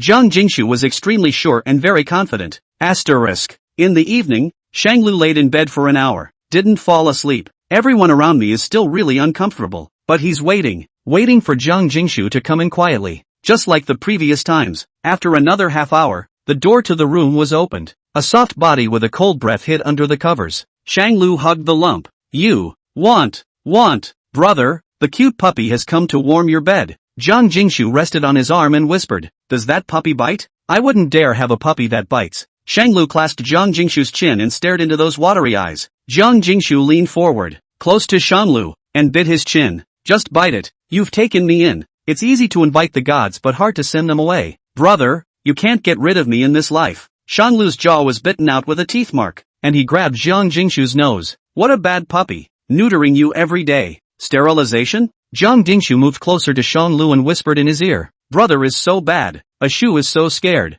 But is brother willing to give up? The corners of Shanlu's lips rose as he hugged Jiang Jingshu tightly. Sheesh. What puppy doesn't have 3 or 4 litters? Asterisk. On the day of the banquet, Shanlu was still prepared to accompany the gift. Jiang Jingshu, in order to support Shanlu, wore a simple slim long dress, tied a princess-cut high ponytail hairstyle, fragrant shoulders half exposed. The long dress covered the plump figure, revealing the delicate calves, a pair of black high heels. Today they were just guests and it wasn't a dinner party. They didn't need to be too flashy, but Jiang Jingshu's face was there. No matter what she wore, she would look very expensive. She thought to herself that she wouldn't lose to Song Shiwei. Of course, Shanglu wore decent suits. Shanlu took the invitation and brought Jiang Jingshu to the banquet. This was probably the first time Shanlu had publicly brought Jiang Jingshu out. It used to be either masked or under the name of Shangguanqi as his sister's friend. The wedding site is very flashy, not like Mr. Song's usual simple and generous style. The site was covered with roses, spread in every corner. The piano played the wedding march, and a number of great artists arrived to conduct or sing. Shanlu was hit by a young man as he was about to enter.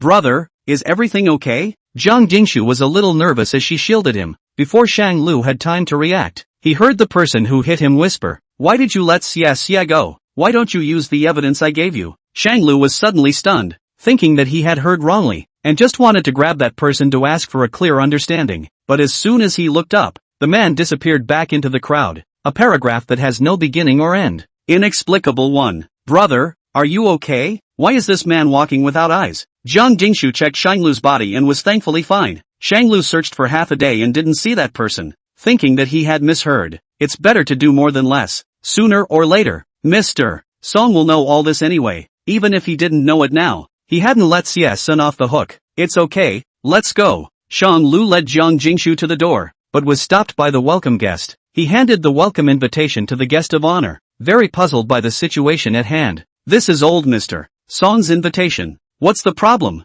The welcome guest didn't even look at it, and replied in a machine-like manner. It only says Mr. Shin alone, and Our Lady said that no idle people are allowed to enter, especially those that Mr. Shin has brought along with him more. No matter if they are male or female, they are not allowed to enter without being on the roster. Was this deliberately targeting him? Or was it targeting Jiang Jingshu? Chapter 59 2 Girls and 1 Man. Jealousy. The greeter didn't even look at it and replied in a machine-like manner. No loiterers, not on the roster, will be allowed in. Is this deliberately targeting him? Or is it targeting Jiang Jingshu? Jiang Jingshu frowned slightly as she grabbed Shanglu's sleeve and whispered, "Then why don't I go outside and stroll around?" Shanglu nudged Jiang Jingshu's brow in a not-so-gentle manner. "What do you think? If you're not going, can I still leave you to go by yourself? Then you can't not go. I know that old man Song helped you, so go ahead. I'm going to hang out." Jiang Jingshu turned around and was about to leave. Shanglu reached out and pinched her wrist, bringing her toward his side. "Brother?" Shanglu handed the gifts and accompanying gifts he had brought to the welcoming reception at the door. The welcoming reception was a bit overwhelmed as they held their gifts. "Since the Song family doesn't welcome us, there's no need for us to go in and congratulate them. Old Mr. Song has been kind to me. These are my gifts to congratulate him on his new marriage. Please help me pass them on to him." Shanglu extended his arm and let Jiang Jingshu rest on the crook of his knuckles. "Come on, let's go home." The welcome guest didn't know what to do, so he could only send someone to report to Miss Song while stopping Shanglu. The person who reported the news quickly arrived before Song Shiwei. "Miss, that Mr. Shen he's arrived? What's your hurry when he arrives?" Song Shiwei was unimpressed. "No, he threw the gift to us." The welcome guest pretended to gauge Song Shiwei's face, afraid that he was implicated. "Ready to go. Gone. Not going to enter. Why?" The welcome guest sneakily withdrew backward and gritted his teeth. "You were the one who said that if Mr. Shin brought another woman over, he should stop that woman and not let her in." Song Shiwei angrily slapped the desktop.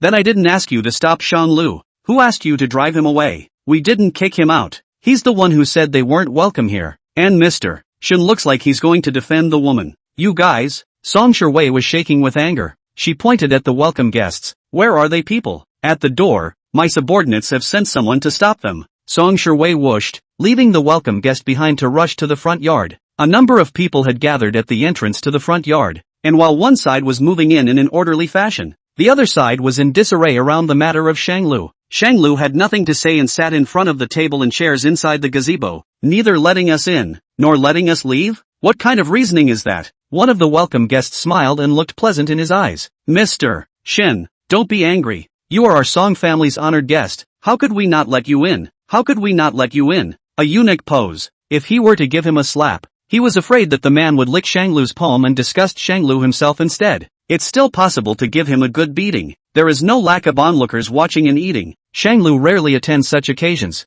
and most of them are pushed when they can. So few people recognize Shanglu. Everyone wanted to see what kind of person this person was, who actually dared to fling his face at the Song family to their face. Some people guessed that with Miss Song's temper, she would definitely throw this person out on the spot. Others guessed that Miss Song would trample this person under her feet and ruthlessly crush his self-esteem. Song Shiwei's face was tinged with anger as her eyes fell between the duo of Shanglu and Zhang Jingshu. What are you looking at? Disperse, she yelled, and the bodyguards and greeters that had been brought over began to do their work, driving the onlookers away from the crowd. Shanglu, why do you have to go against me like this? I even helped you yesterday by telling you so many inside stories. Song Shiwei walked into the gazebo and sat across from the duo, confronting them. Think I'm being difficult and working against you? Then throw us out and let us go. You. Song Shiwei was momentarily speechless. You know full well that I'm the master and you're the guest. There's no way I'd do that. Shanglu rather thought it was funny that good and bad words were given to her. You should have thought of this consequence when you set up the idea that only those whose names were on the invitations would be allowed in. Who throws banquets by the head of the family? Is the Song family poor enough to do that? One more person than the list and the banquet would not be able to start? Would there be no food? I've seen the Song family's hospitality. Hurry up and let us go. The stuff is delivered. Song Shiwei blocked their way, pointing at Zhang Jingshu and indignantly saying, you can go in, but she can't. Zhang Jingshu hid behind Shanglu and said in a resigned manner, I think Miss Song is still remembering the conflict with me at the last auction. It seems that I am destined to be disliked. Song Shiwei seemed to be smiling, not daring to look at Zhang Jingshu incredulously. What are you pretending? You dead green tea. Did you come here to show off your skills in catching men? People with ulterior motives like you are not welcome in our Song family. Seeing that Zhang Jingshu didn't say anything, she quickly stepped forward. Weren't you so angry last time? Whenever something goes wrong, you only hide behind a man. If you have the ability to fight with me. Shanglu stepped in to separate the two. He protected Zhang Jingshu and said indifferently, last time, if you hadn't been overly greedy and tried to make us suffer,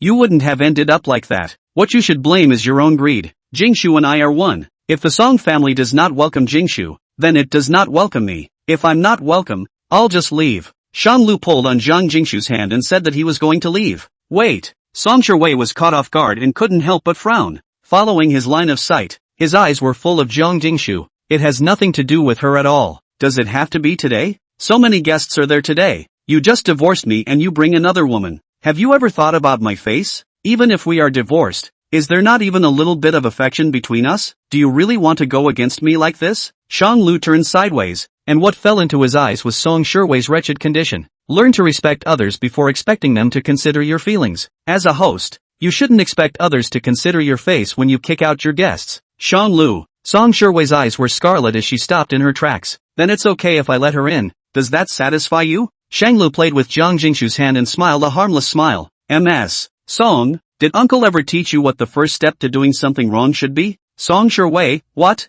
What else do you want? You should apologize to Jingshu. She came to congratulate uncle with all her heart, but she was shamed by you with a beating into having ulterior motives. It's your fault. Chapter 60, Zhang Jingshu angrily reprimands Song Shiwei. Shanglu didn't move a muscle, as if he had to do justice to Zhang Jingshu. Miss Song, you should apologize to me and Jingshu for your rude behavior. Song Shiwei couldn't believe it and pointed at Zhang Jingshu. You're asking me to apologize to this mistress? Shanglu frowned. Were you born so uneducated? You were living with her the day after you filed for divorce from me. Haven't you been harboring a mistress in your private villa for a long time? Song Shiwei's eyes were cold, and the color of anger was suppressed in her cool voice. But I wouldn't have thought much of it if you had officially divorced me and were hurt by your love before you went looking for a new love. But you happened to be the day after you filed for divorce from me, and you already had this woman living in your house. What else do you want me to think? These words are too hard to hear. Not only did she insult Zhang Jingshu, but she also insulted Shanglu. If it was just about Zhang Jingshu,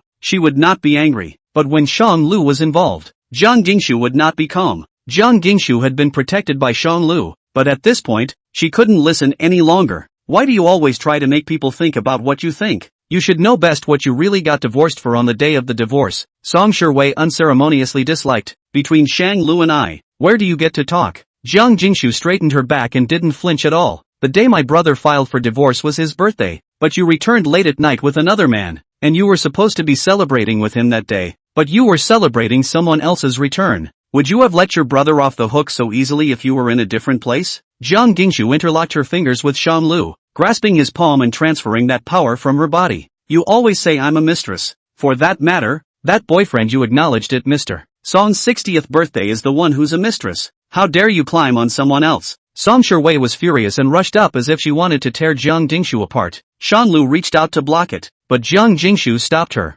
Brother, you don't need to protect me. Straight away, let everyone come and see the Song family's hospitality. You! Song Shiwei's eyes widened in anger. The bottom of her eyes filled with rage. On the contrary, Jiang Jingshu's calmness stood out solidly against it. Why do you always suspect that your brother must have someone outside to divorce you? Is it because you yourself had Siesun outside and gave birth to such thoughts? Did you never reflect on yourself when your brother divorced you? Are you not at fault at all? Are you innocent? These words, Jiang Jingshu had actually held back for a long time. It's not just that Shang Guanqi supports Shang Lu's divorce. It's not just that Shang Guanqi has been looking forward to Shang Lu's divorce for a long time. More than one sister, and one unrelated sister. Song Shiwei was accused of being at fault for the millionth time. What's wrong with me? Why does everyone say it's my fault? From her father, to her assistant's sister, to Jiang Jingshu, no matter how close they were to her, they were all saying that she was at fault. You were always afraid that your brother would misunderstand your relationship with Siesun, so in the countless opportunities to meet,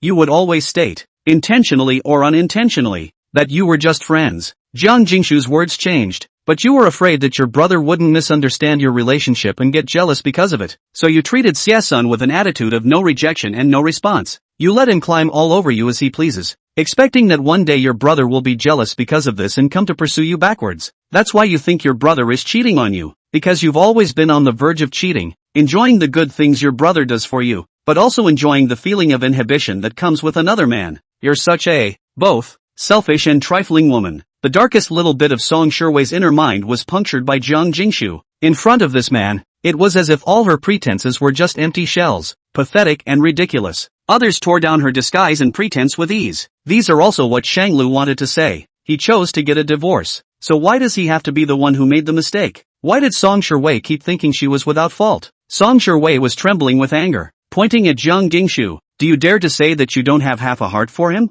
Jiang Jingshu recognized her little trick of deflecting the question, and she twisted the key back on Song Shiwei's mind. You were divorced when my brother and I met. Whether I have a mind or not doesn't stop you from having a bad mind, and it doesn't stop you from being nearly mentally semi-cheating. It's two different things. I don't need your apology. I have nothing to do with you and I don't care what you say about me. But my brother treated you with sincerity before, and you've always owed my brother a sincere apology. He who fails to be true deserves to die. The three stayed frozen like that, neither one refusing to give way to the other. The welcome guest was in a hurry. How come the person who was sent to find old Mr. Song hadn't come over yet? He knew early on that Song Shiwei would only make things worse, and he couldn't count on her at all. Want me to apologize? Do you deserve it? A tear slipped from the corner of Song Shiwei's eye, hanging at her jaw, shaking. This is my house. I won't let this woman in. I just don't see her as a good person. Shang Lu was dissatisfied. We weren't planning to go in. So what are you doing wasting time by dragging us all the time?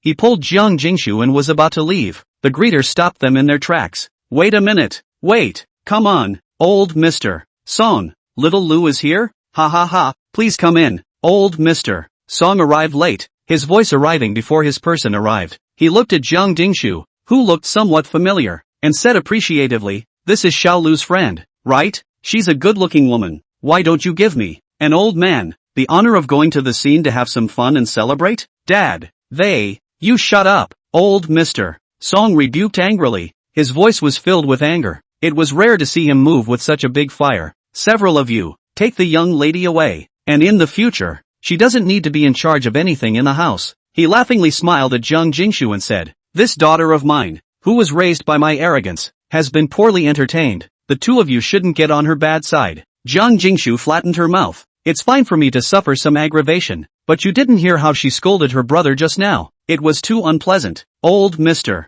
Song, Xiao Lua, this is my problem, letting you suffer. Today is my big day. I do want you to witness my happiness. why don't you forget about the past and go in? As if thinking of something, he added, no seafood, old Mr. Song's age. This position, the person has said so. Shanglu also has no temper to calculate. Then I'll join Jingshu in congratulating uncle on his new marriage? Well, I'm a sucker for a good time. Y'all, old Mr. Song pulled Shanglu and personally led him to the table. It drew a lot of sideways glances. There is no lack of Pei Xingjian among them. Pei Xingjian greeted Shanglu at the next table. Shanglu responded politely, nodding his head. At the far end of the table, sat a man with his own wheelchair. The face was covered, so it was hard to see who it was, but Shanglu guessed it would be Xie Sen. While waiting for the guests to be seated, a familiar silhouette flashed by, sticking to Shanglu as if there was no sound. In his ear, he growled lowly, why don't you turn in Xie Sen? Why don't you make the recording public? Why don't you dare to do it? Shanglu turned his head,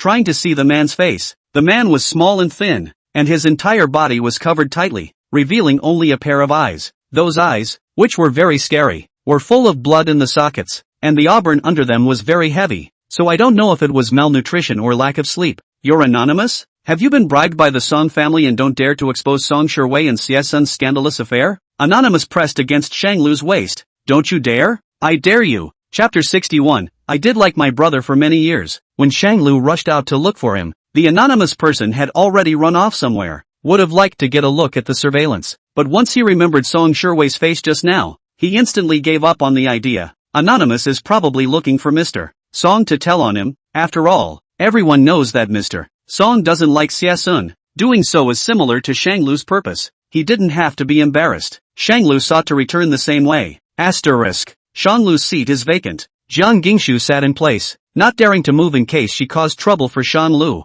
but she noticed a strange man's eyes kept falling on her. Jiang Gingshu followed that line of sight. It was the man who had greeted Shanglu earlier. Jiang Gingshu always felt that his eyes were not very friendly. She left her seat and went to the dessert section to find a seat by the window, taking a picture of her bearings on her cell phone and sending it to Shanglu. Prevent Shanglu from finding himself. The light within sight dimmed. Jiang Gingshu looked up and saw that it was Song Shiwei who had come to the door. She seemed to have calmed down. Song Shiwei sat across the table with a rare calmness. Name a price. How much? And you're willing to leave Shanglu? Jiang Gingshu pulled the corner of her mouth. Why would I leave my brother? I checked you out and couldn't find out a thing. Either you're a big shot that I can't reach, or you're nothing. Song Shiwei threw out a black card and dropped it on the table. If it's the former kind, you won't be able to see Shanglu at all, so you will only be the latter kind. Is this enough? MS. Song really does have money to spare. It's just a pity that I don't value money much, so take it back. Brother can't be measured in terms of money with me. Jiang Gingshu didn't answer.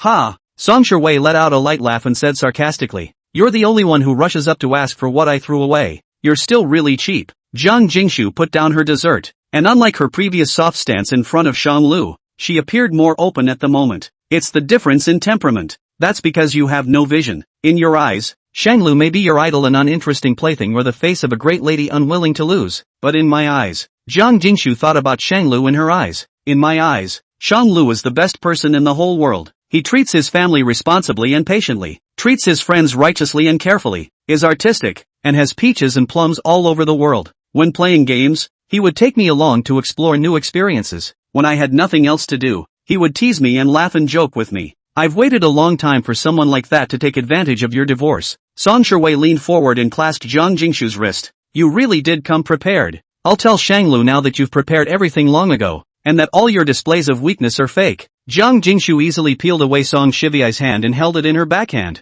pinching her wrist bright red. I thank you then. I was worried about how to tell my brother that I've liked him for years. I'm thinking about how to tell him that I've known him and liked him for a long time. If you can do me this favor, in the future when I will Shanglu get married, I will definitely let you sit at the main table. Song Shiwei's cheeks turned red. She had always underestimated Jiang Gingshu. She didn't expect this woman to hide so deeply. Jiang Gingshu let go of her. She found it uninteresting and turned away. Halfway there, Jiang Gingshu paused and smiled a harmless smile. Do you know what the most attractive thing about Shanglu is? Without waiting for Song Shiwei to reply, Jiang Gingshu smiled even sweeter. It's that mole on my brother's waist. It's especially sexy, and every night I feel that mole to fall asleep. These words undoubtedly gave Song Shiwei the final blow. Everything else was nothing. Even if Shanglu was protecting Jiang Gingshu, Song Shiwei could also lie to herself and say that it was Shanglu trying to piss her off. But with these words, Song Shiwei's chances of even lying to herself were shot down by Jiang Gingshu. Not only did Zhang Jingshu know about the moles on Shan Lu's private parts, she also touched them every night.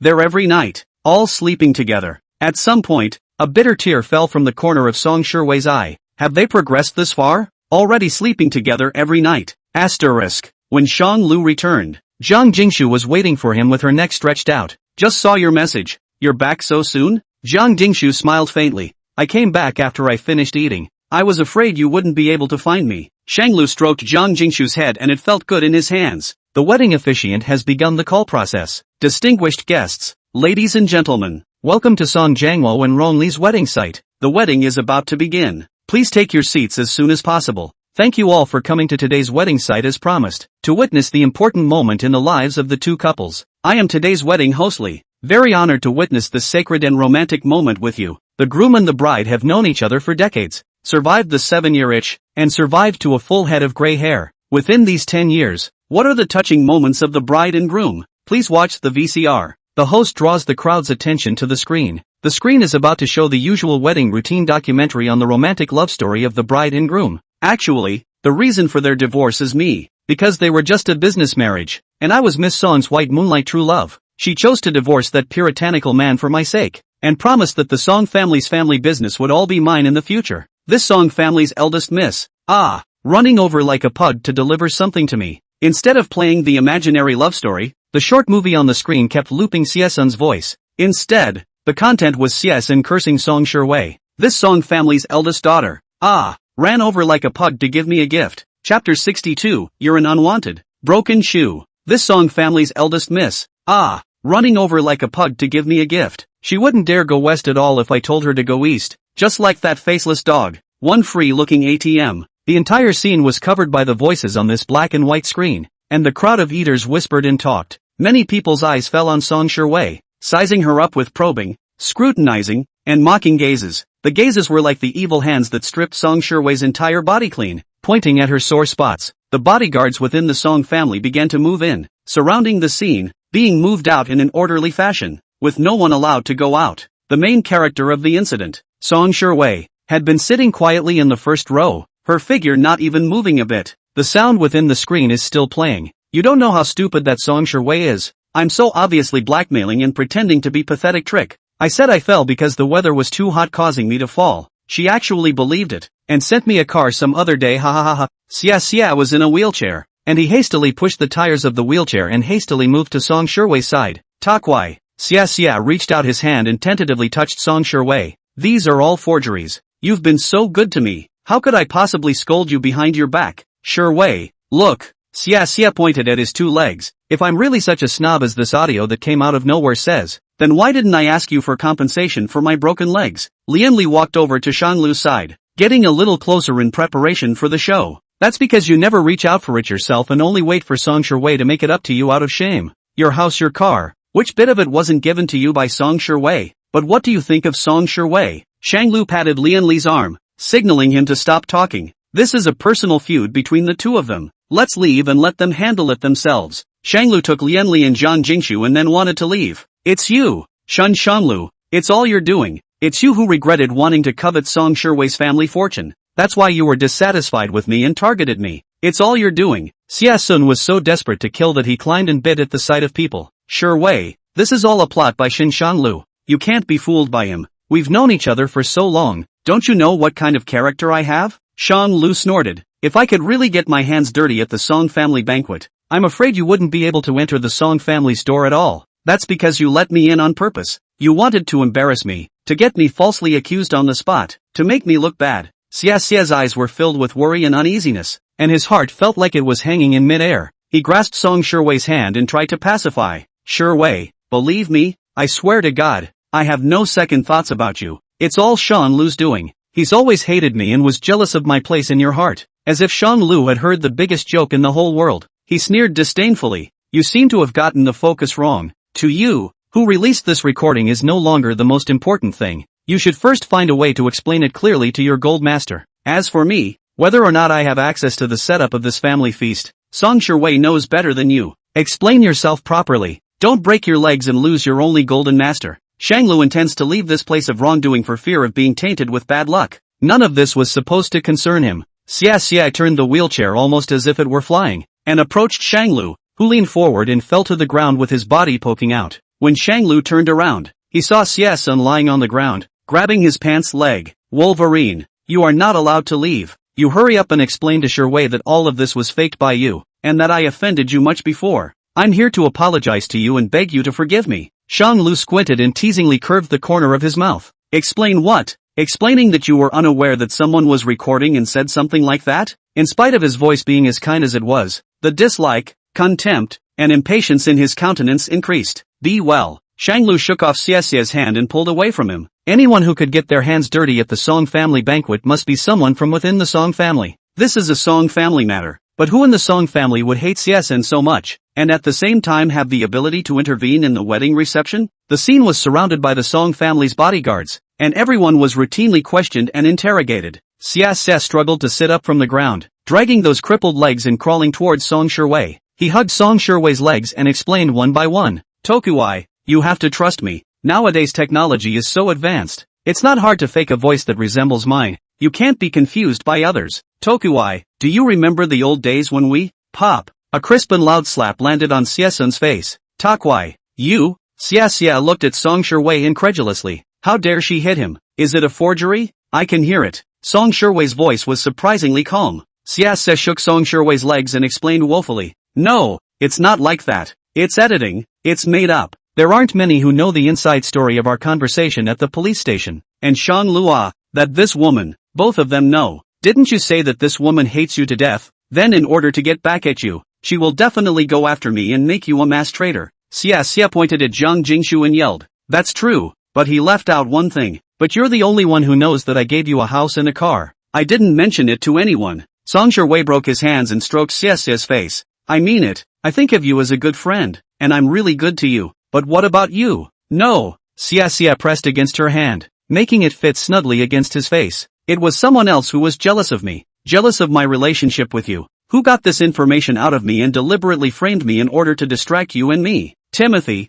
you trust me. Song Sherwei withdrew her own hand. She was a little tired. Take it down to my dad. Without saying a word, several bodyguards from the Song family rushed up and prepared to drag Xia away. Xia yelled in desperation, hissing in suppression. He tugged on Song Sherwei's skirt, his eyes scarlet as he roared toward her. Song Sherwei, do you think you're some kind of chaste woman? You're just a second wife that no one else wants. A broken shoe that Shan Lu doesn't want. I'm already doing me a favor by holding back my nausea and engaging with you. What do you think you are? Do you really think you're a young lady? Still not being disliked by Shan Lu being disliked by him. Even if you put down your face to pursue people, they still avoid you like the plague. Do you think I'm the only one who thinks that about you? In fact, everyone, including your dad, your stepmom, your ex-husband, and your friends think that about you. You're just a broken shoe that no one wants. Chapter 63, Framing Shanglu. You are a broken shoe that no one wants. Prideful, bad-tempered, selfish, and still dreaming of remarrying your ex-husband every day, not realizing that he has already found a new love.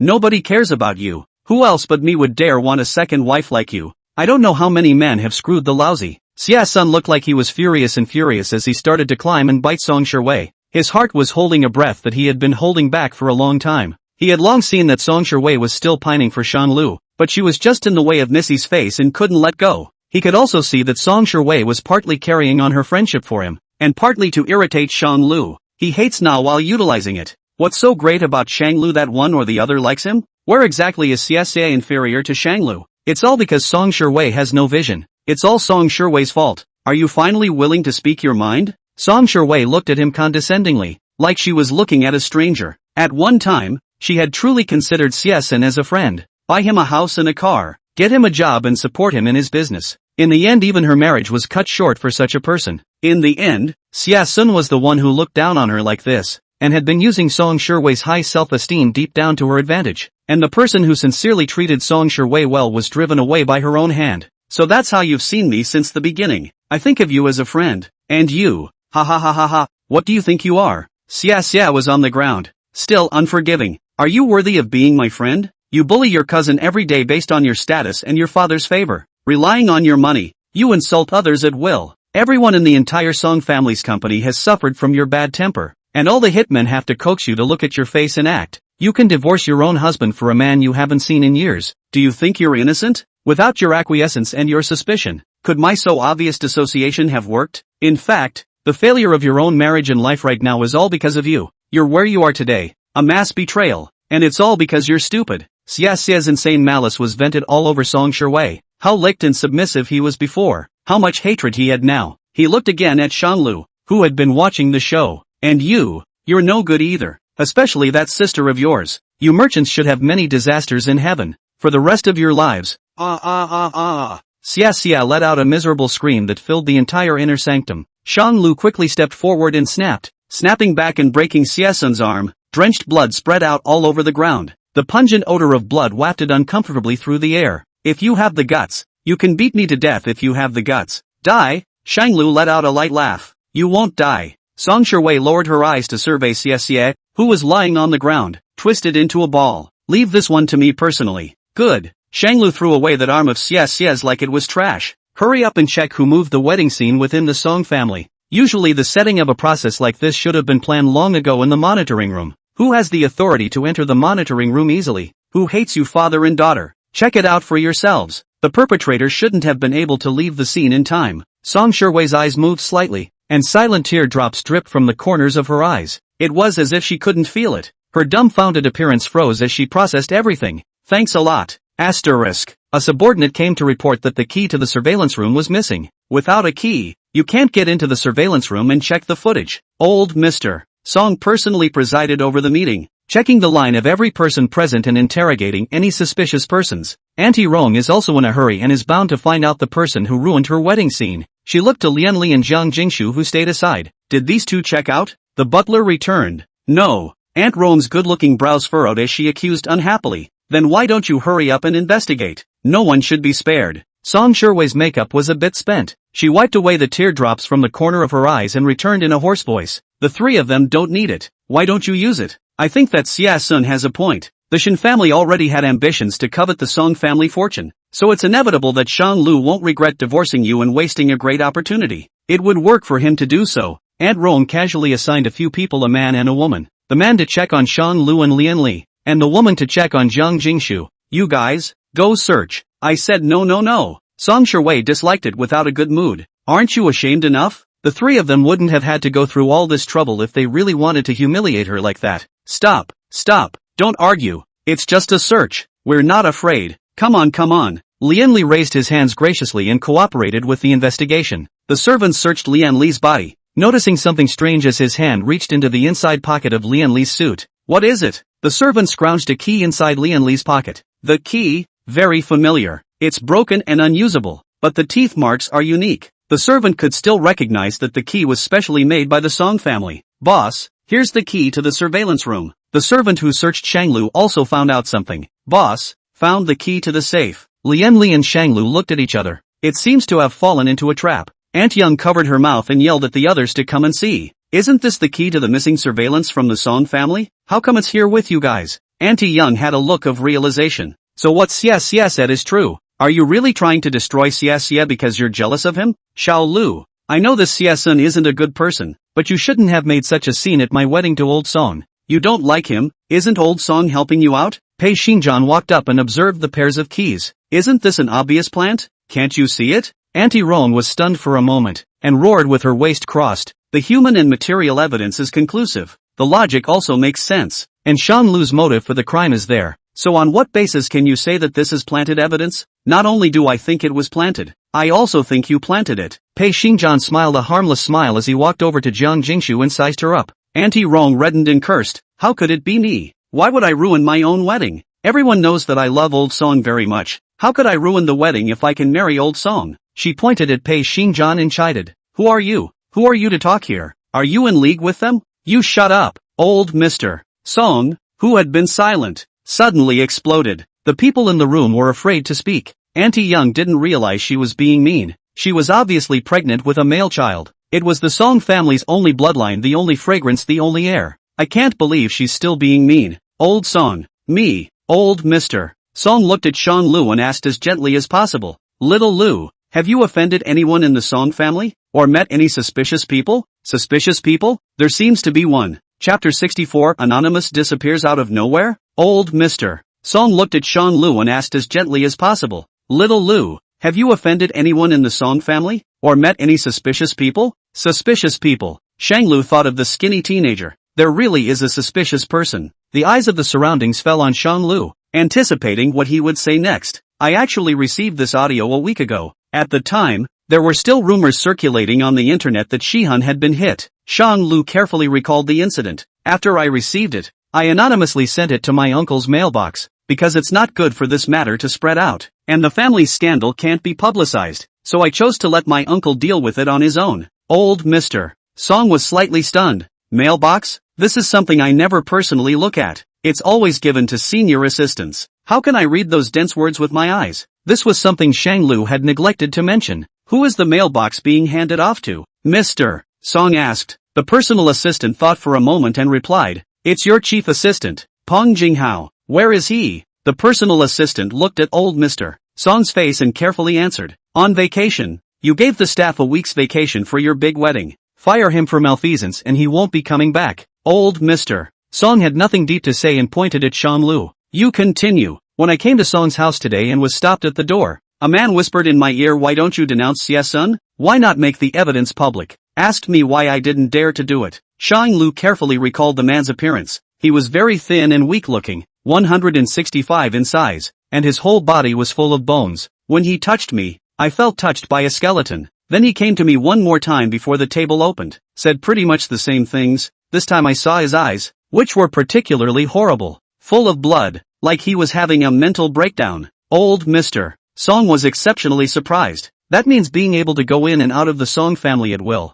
and even understand the internal grudges of the Song family? People like that don't come around very often. "Old Song, what are you still hesitating for?" Aunt Rome walked to old Mr. Song's side, half petulant, half angry. "Isn't the situation very clear? This monitoring room, Shanglu has been there several times. What's in there? How to check he knows best. And the Shin family originally coveted our old Song family property." "That's not right. The matter of the Shin family coveting the Song family's property was told to you by Shanglu. If Shanglu had today's mind, why would he tell you? Isn't this redundant?" Lianli defended himself. "Just because you didn't want it before doesn't mean you don't want it now." Auntie Rong tossed her hair and accused, "I heard that Shanglu's mute sister is going to start treatment now. That cost is not a small amount, right? He and the Shin family had a bad falling out again. How is it impossible for him to rejoin the Shin family for the sake of money?" Pei Xinjian smiled. "You seem to be in a great hurry to convict Shanglu." Shanglu, huh? Have you offended this Song's second wife?" Aunt Rong's brows furrowed and her face was ironic and very unattractive as her nail-covered fingers wiggled around,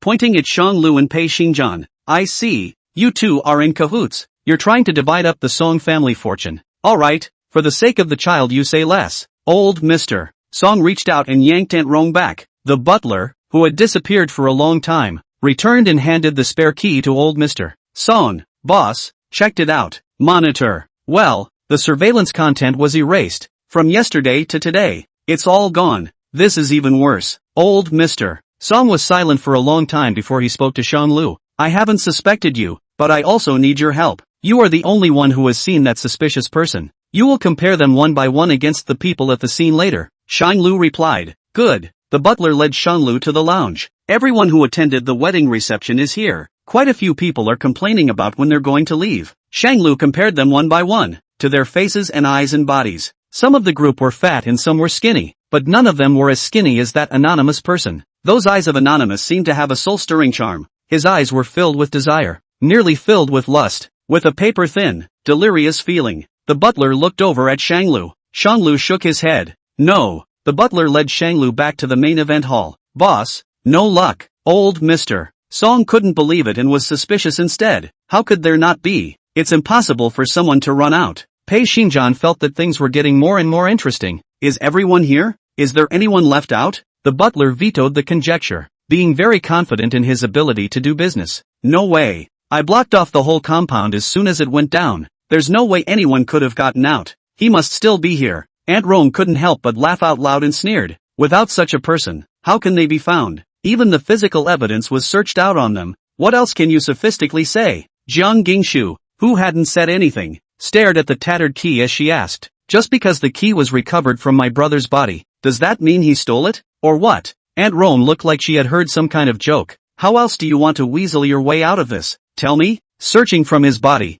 Is he innocent? Of course my brother is innocent. Jiang Jingshu reached out, took the mutilated key, and placed it in her own sleeve. She walked towards Song Shiwei. Excuse me ms. Song. Jiang Jingshu used her brute strength to press down on Song Shiwei's fidgeting body and rolled over and over on top of her. First the jacket pockets, then the fake pockets that aren't on the hem of the skirt. The steps were the same as those used by the Song family servants to search Shanglu. The last place, a pocket on the inside of the jacket. Jiang Jingshu reached out with one hand and cupped the jacket, slipping the hand with the key on the cuff into Song Shiwei's cuff. In front of everyone's eyes, Jiang Jingshu ostentatiously fished out the key from the inside pocket of Song Shiwei's jacket. Now that the key has turned up from Song Shiwei, does it prove that Song Shiwei did this? Chapter 65 The Truth in an Absolute Blinder. In front of everyone, Jiang Jingshu rummaged through the key from among the inside pockets of Song Shiwei's jacket. Now that the key has turned up from Song Shiwei, does it prove that Song Shiwei did this? Pei Xingjian's gaze glanced over. His expression stalled,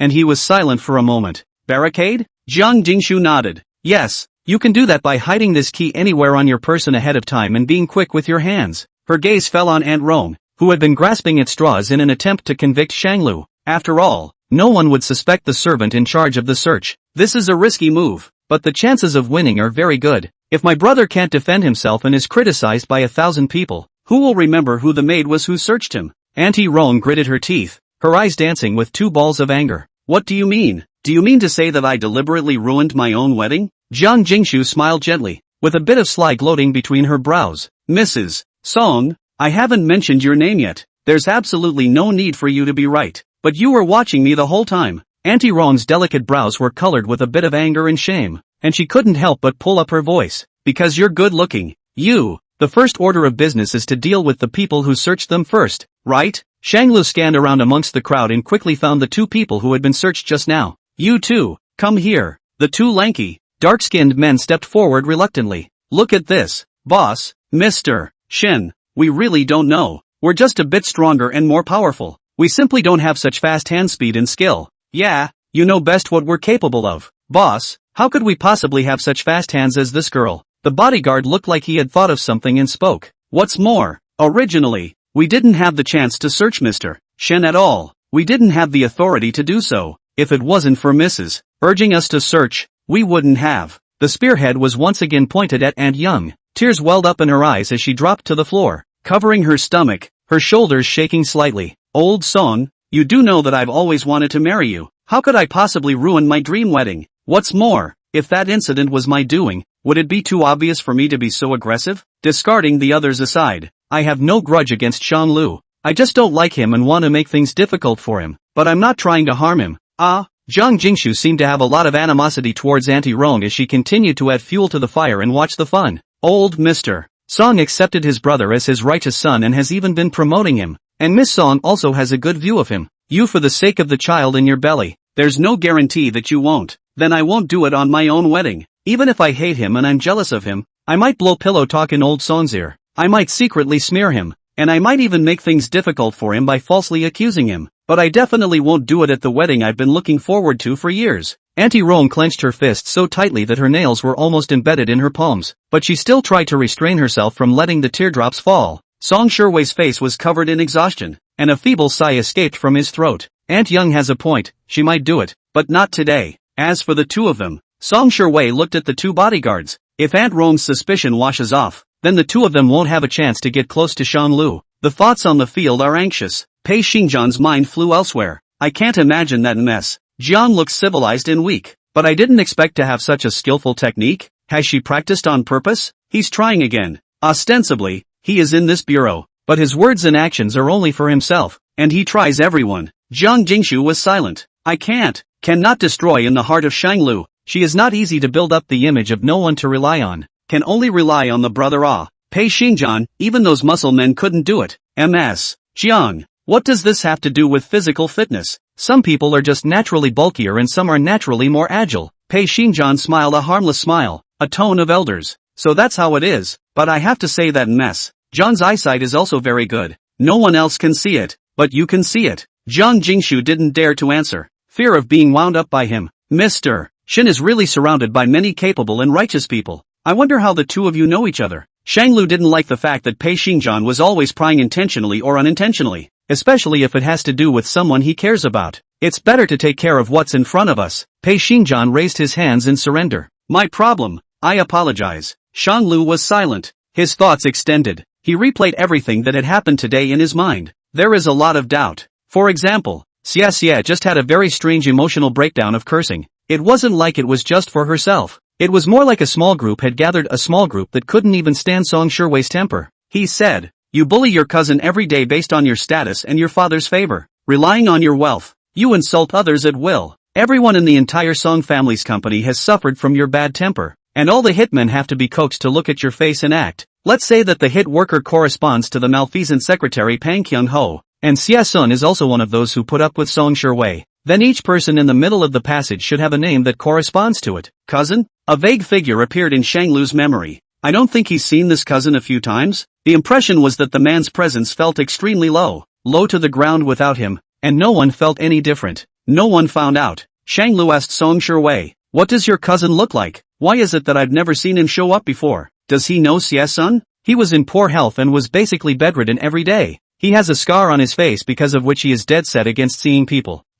Song Shiwei was stunned, and after a little thought, she instantly remembered something. Zhang Hao and Xia Sun are from the same school, just different sessions, and they both still like to play chess? Could it be that? Everything's right. No wonder Xia Sun would fight for him. So it was because he had known him for a long time. I just said that the suspicious person I encountered was very thin and not in a good mental state. He is familiar with the internal matters of the Song family, and he is able to enter and exit the Song family at will without being stopped. And he understands the internal conditions of the Song family's surveillance. Shanglu summarized his statement. Without naming anyone, it's clear as day. No need to say more. Old Mr. Song rejected this conjecture at the first opportunity, loudly refuting it. Impossible. Absolutely impossible. Young-ho, he would never do that. He doesn't know you. Why would he do so many things just to frame you? What's more, he's in such poor health that it's impossible for him to labor so hard. Chapter 66, Song Shiwei's belated apology. No way. There's no reason for Young-ho to do something like that.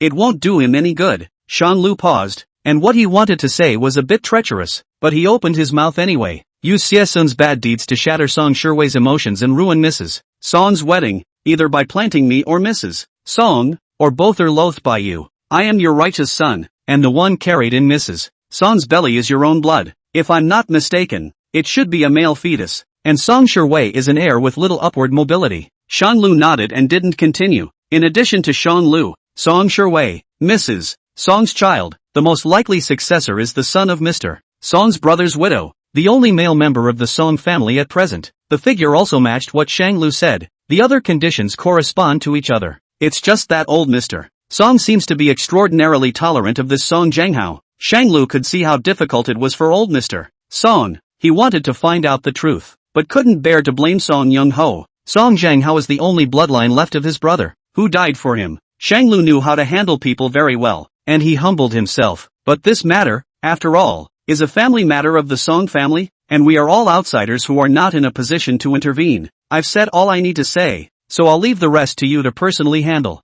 It's also necessary for me to clarify that there's no need to be afraid, either of this cousin or Mrs. Song, that I have no intention of caring about the Song family fortune. If I cared, I wouldn't have divorced Song Shiwei. Aunt Rong was a bit groundless, although everyone knew why she followed Song Zhangwo, but to say it so blatantly, it's just too shameful. Old Mr. Song followed his steps down. We are all family. We don't talk about two families. Xiao Lu has been aggrieved. The two commercial residences that I promised to send you only if you remarry Shiwei, I am now transferring them to you, as if I am making it up to you, and it is also considered to be a contribution to your sister's cure. Lianli sends it too. Lianli didn't care about this. He couldn't stay and anxiously asked, "We won't go out and talk nonsense about this matter. Please don't worry. Now, can we three leave? This wedding reception is not going to happen." "Yes, Brother Chen. You personally send them home." "Lianli, I drove." "No need." Shanglu took Lianli and Zhang Jingshu out of the Song family. Halfway there, Song Shiwei's shout came from behind her. "Wait,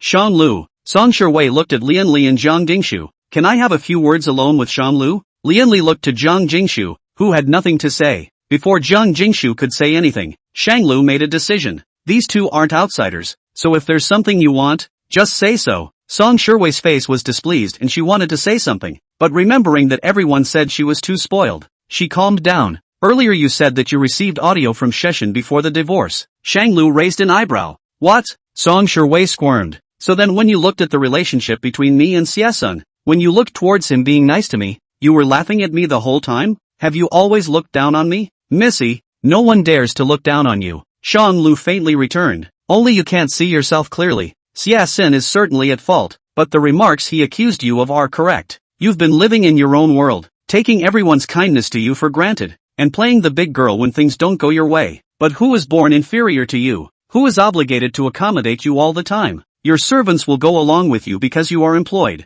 but the others are not your servants. Shang Lu paused. He saw that uncontested tears dripped from among Song Shiwei's eyes and crossed her delicate cheeks, but he was not half-hearted. Crying won't solve the problem. Don't think that if you cry, everyone will give in. Song Shiwei choked. I just didn't realize that all along I'd been like a clown, belittled by you, teased by Xie, so shallow and easy to understand, but I'm obsessed. It's natural that you can figure it out. Then Song Shiwei hesitated, but finally asked tentatively, there's still a possibility. Not anymore. Shang Lu almost snatched at the answer. Ice cold, heartless words came out of his mouth just like that. Instead of regretting in front of me, why don't you go and take up the responsibility of the Song family's descendants? For you to come running to me like this and tell me this will only make me think that you're coming to me because your most preferred underling, Xie, is out of the picture, and you're retreating to the next best thing. It does nothing but make me sick. Song Shiwei wiped away her tears and hurriedly explained. No, I'm not. I just think I owe you an apology. She bent down and bowed deeply. I'm sorry for what happened before. I was blinded by others and wronged you many times. I hope you can forgive me. Miss Son's body bent low. It was as low as the couple's worship at that one Chinese wedding between Shang Lu and Song Shiwei. In this situation, Shang Lu was a bit flustered. He laughed out softly. You still can't learn. I told you before, not all apologies can be exchanged for forgiveness. Only apologizing is not enough. Not to mention that you are not only sorry for me. When you can forgive Xie, maybe I'll forgive you too. Shang Lu drove and left Song's house. One last look before you go. Making a scene and coming to this realm. In the future, there was about to be no more involvement with the Song family. Pity about Mr. Song's connections. Obviously there's still more customers that can be introduced to Shang Lu. He looked to Jiang Jingshu, who had been silent at the side, and remembered her actions today. That key, I think it was unknowingly slipped in by Song Jianghao when he was near me. But you. Jiang Jingshu was unimpressed and said, what's wrong? Extraordinary times call for extraordinary methods. As long as I can help my brother clear his name, I'll do anything. Lianli sat in the back seat and mysteriously poked a head out. I'm still here. I'm a human being, not air. Is there any law at all? Why are you ignoring him? Show love. Die fast. Shanglu will be no exception. Shanglu asked, what happened to you again? Buy me dinner you too. I'm going to kick your asses. The old place? Go. Chapter 67 Shanglu's special feelings for Jiang Jingshu.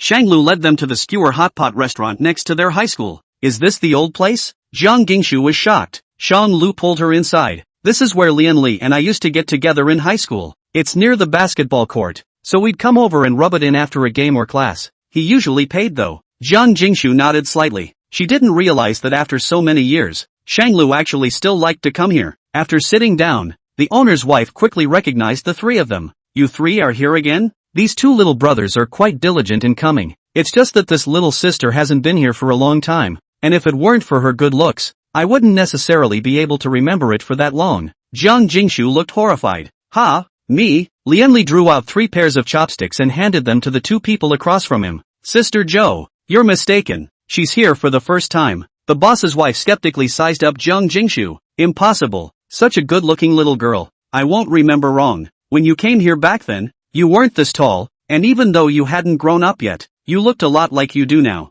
You've got it wrong. People's accents aren't even from our south. The boss's wife was beginning to doubt herself, but she clearly remembered that this man was the one who had been here. How? Lianli casually asked. You're from the north, aren't you? Aha. Are you going to develop in the south or the north in the future? It was a favor to Shanglua to ask. I can do both. Jiang Jingshu returned. Are there any siblings in the family? How is your family? You look so young. Can you make your own decisions? How many relationships have you had? What's your major? What degree? Lianli asked several questions like a machine gun. Jiang Jingshu didn't know which one to answer first. Order your food properly and ask less questions, Shanlu said. Lianli froze. Lianli set his face. Lianli opens the pendulum. Zhang Jingshu made an excuse to go to the restroom and put her bag on Shan Lu. Lian Li and Shan Lu were the only two people left in the store. What were you just doing? Why can't I ask? Lian Li asked. Can't you see what this girly girl has in mind for you? I'm not blind. Shang Lu casually ordered a few dishes and forwarded them to Lian Li.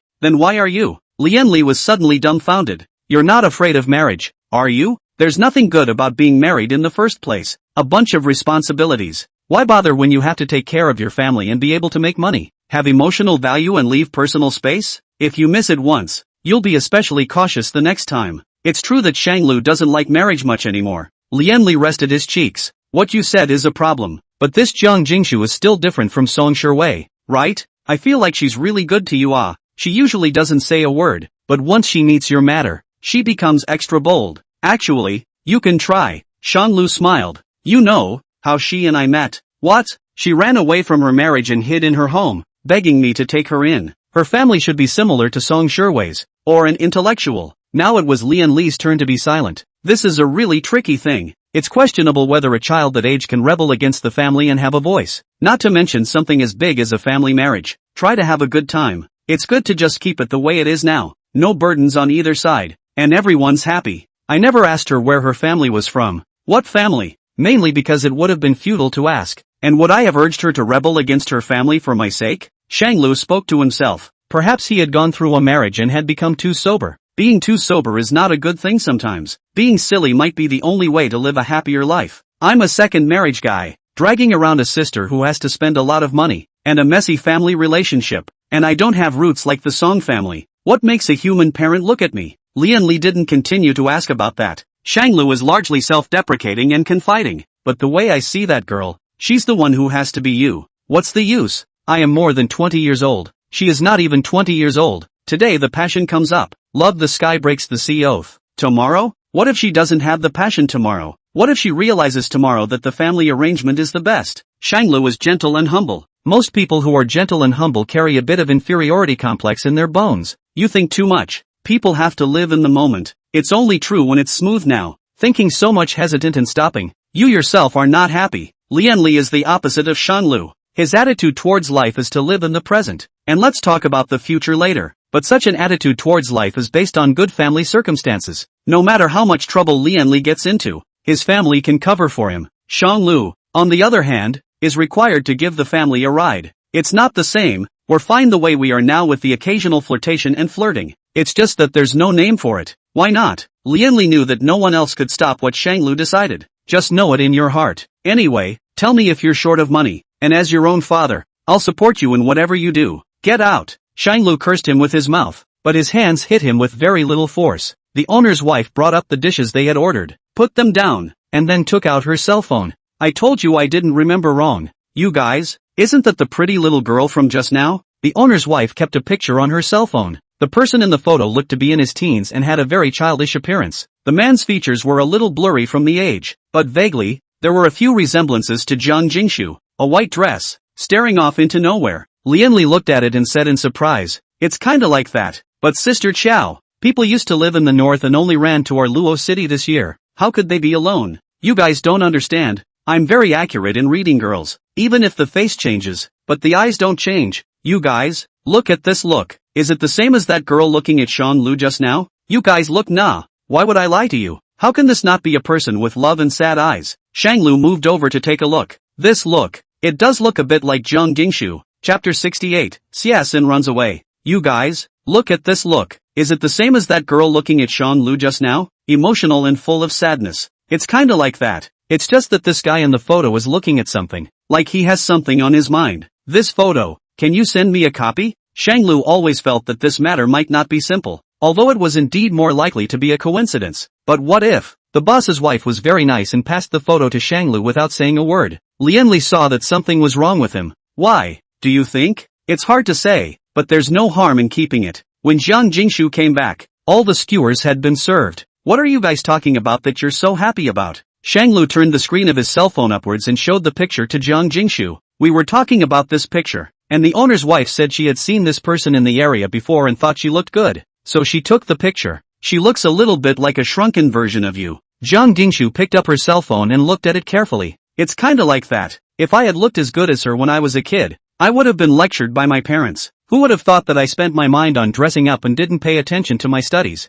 Jiang Jingshu looked a little down. She handed the phone back. I'm actually kind of envious of her. I don't have the experience of campus life. I'm soaked in doing problems every day. It seemed to have provoked Jiang Jingshu's sadness. Shanglu smiled faintly, no longer asking more questions. Comforting. Campus life can be nothing to envy. Most people are also soaked in the sea of questions. No need to internal consumption. Aha! Halfway through eating, Jiang Jingshu suddenly remembered something. That Pei Xingjian. Is that Pei Xingjian from the Pei family in the capital? She seemed to sort of recognize it. Shanglu, yeah, you guys know each other? Jiang Jingshu instantly shook her head and immediately retorted. I don't recognize him. I just thought he was a bit strange. He's a person who always feels like he's wearing a mask, making me feel offended. So I searched his name. His background, so powerful. Brother, he won't threaten you, right? Shanglu relieved. He and I have some business cooperation for the time being. We won't contact each other in the future. Don't worry. That's good. This person looks like a tough guy, and he still has to put on an easygoing persona, and he's always asking for private information.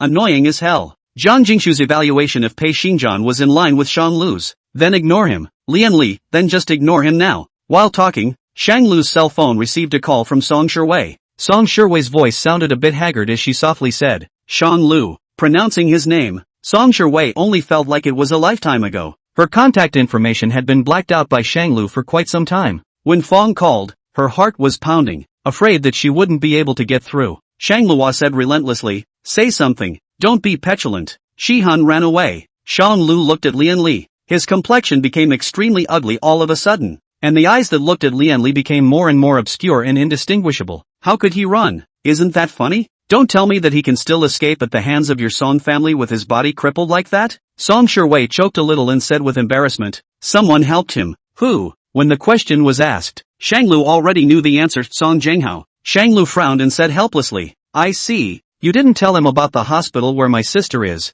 did you? Song Shiwei sniffed and explained without stopping. No, absolutely not. I wouldn't be such a jerk as to implicate Guanxi. I know. Hang up. After hanging up the phone, Shanglu met the eager gazes of the other two. He summarized succinctly. Xia Sun ran away, and the Song family is searching. Lian Li couldn't help but frown. Can't even handle this? The Song family is afraid of falling. Jiang Jingshu looked over to see Shanglu's furrowed brow. Brother, are you worried that Xia will go to the hospital to look for Guanxi? Maybe I'm overthinking it. There are many people in the hospital, and Guanxi is staying in a single ward, so there won't be any loiterers, so it shouldn't be that bad, or else I'll go and keep an eye on her. Shanglu consoled himself that he was being paranoid, but Guanxi always goes out for a walk, right? And the fact that Xie Sun was able to escape from the Song family shows that he may have climbed into some kind of network. And if that network got through to the hospital, it's not easy to tell. Jiang Jingshu thought about it and invited herself out. Brother has classes during the day, so why don't I go and watch chess with him during the day? And if you arrange for some other people to be there, even though they may be more reliable, it's still not as reassuring as having one of your own there. One of our own? Shanglu just wanted to refuse, but when the words came out of his mouth,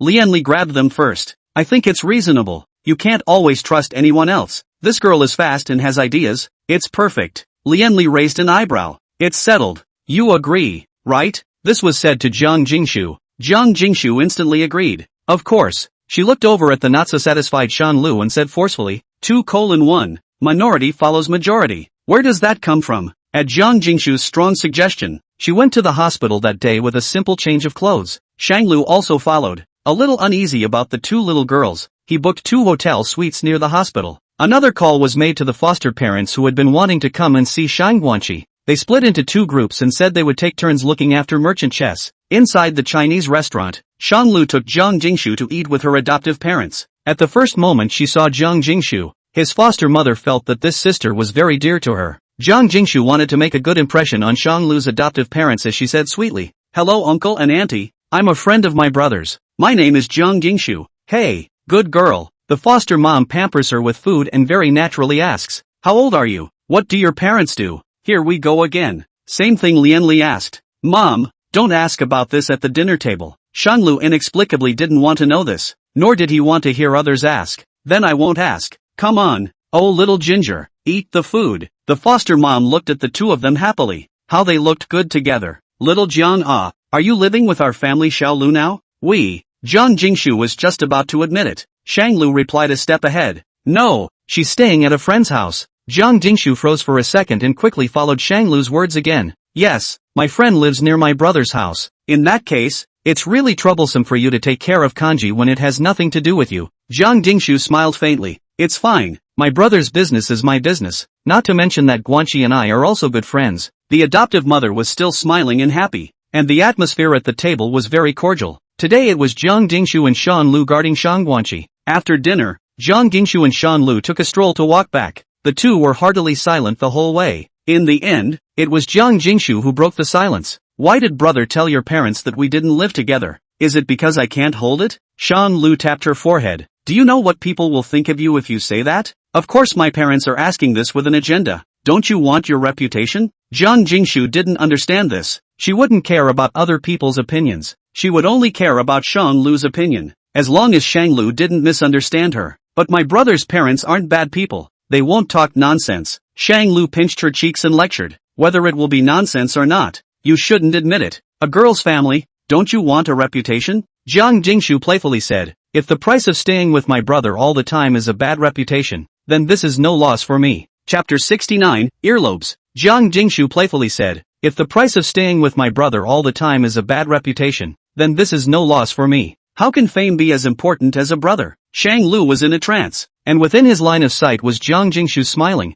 gentle face. The breeze ruffled her figure, brushing the dark, thick strands of her hair gently across his arm. The tingling touch was infinitely amplified in this moment. It even amplified Shang Lu's senses. Every frown and smile of Jiang Jingshu became exceptionally soft in his eyes. Is it to cheer him up, or do you really think so? Shang Lu was silent for a long time before he said, Slick talker, wait until you're a little older and you'll know the importance of being famous. Jiang Jingshu stopped Shang Lu's arm and said with a crooked head, It's only right that I wait until I'm a bit older to know how hard my brother works in the workplace. She was used to making Shang Lu happy, not a decent one. Asterisk. After arriving at the hospital, the duo stayed in Shang Guanxi's room to keep her company. Bored with nothing to do, Jiang Jingshu casually picked up a book and started reading. Shang Lu was having an online meeting and is only listening. Shang Guanxi was a little sleepy after taking the medicine and lay down to fall asleep. It's a look of age. Jiang Jingshu had read about palmistry from a book, and while Shang Lu's meeting was over, she broke over Shang Lu's hand. Shang Lu looked at Jiang Jingshu suspiciously and let her do it.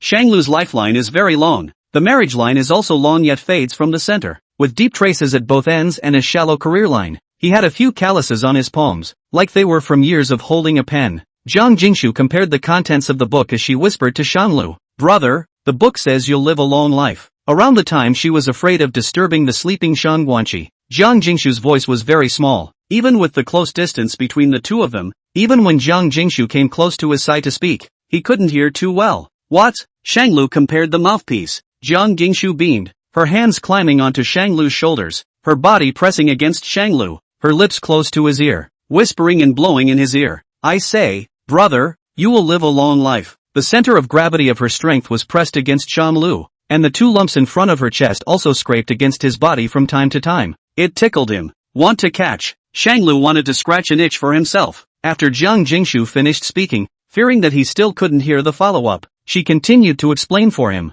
The book says that although my brother's marriage will go a little wrong, he will eventually find a good person. The last two words, she bit out very softly, like a tone of voice, with only a faint breath crossing Shang Lu's ears. Her body bobbed up and down, and her lips brushed Shang Lu's earlobe intentionally or unintentionally. The moist touch fades gently away. Shang Lu's ears were a little red. At the end of the day, he married too early, and Song Shui was rather noble and proud, so he really didn't have much contact with women. But Jiang Jingshu was pestering people like a little goblin, cute and pathetic and hateful. Knowing her little mind, she still reveled in it. Shang Lu's eyes glanced over at Shang Guanxi, luckily not awake. When Jiang Jingshu saw Shang Lu's ears slightly red, her bad intentions ran rampant. She moved half a point closer again, almost leaning her entire body into Shang Lu's arms. Jiang Jingshu's left hand pinched one of Shang Lu's earlobes and the other. She slowly lowered her head and gently bit Shang Lu's earlobe. What was clearly felt was a rise in body temperature. It's getting hot, getting restless, not breathing well, just like. It was the same scenery that Shang Lu had seen that day when Shang Lu had broken off and was holding Jiang Jingshu.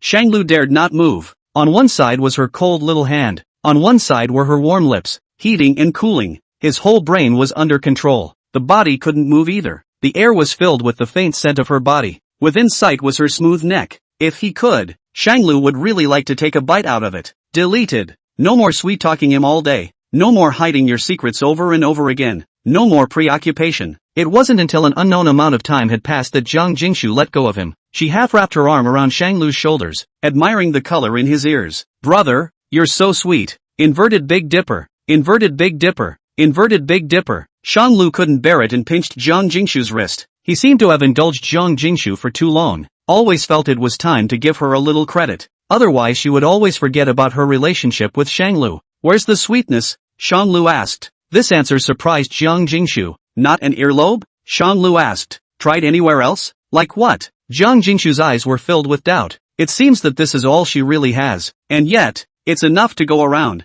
Shanglu forked his legs and clasped the back of Jiang Jingshu's neck toward himself. Jiang Jingshu was forcibly squeezed in front of his chest. Shanglu suddenly paused. Did I come at a bad time? Jiang's voice tonight carried a very strong color of anger in it. Cutie pie. Can hear it too. Interrupting? Jiang Jingshu stood up with a miso and obediently sat beside Shanglu, keeping his head down. He didn't dare say anything. Shanglu straightened his clothes and couch pillows covered his legs. No, this is a hospital. Jiang Jinan accused the duo, pointing nonchalantly. It's not your home. There's a doctor on duty at night. You don't need to keep watch. Get out. Get out. Jiang Jingshu was the first to flee. Shanglu followed and walked up to be stopped by Jiang Jinan. You too. How far along are you? Shanglu looked at Jiang Jinan suspiciously. What?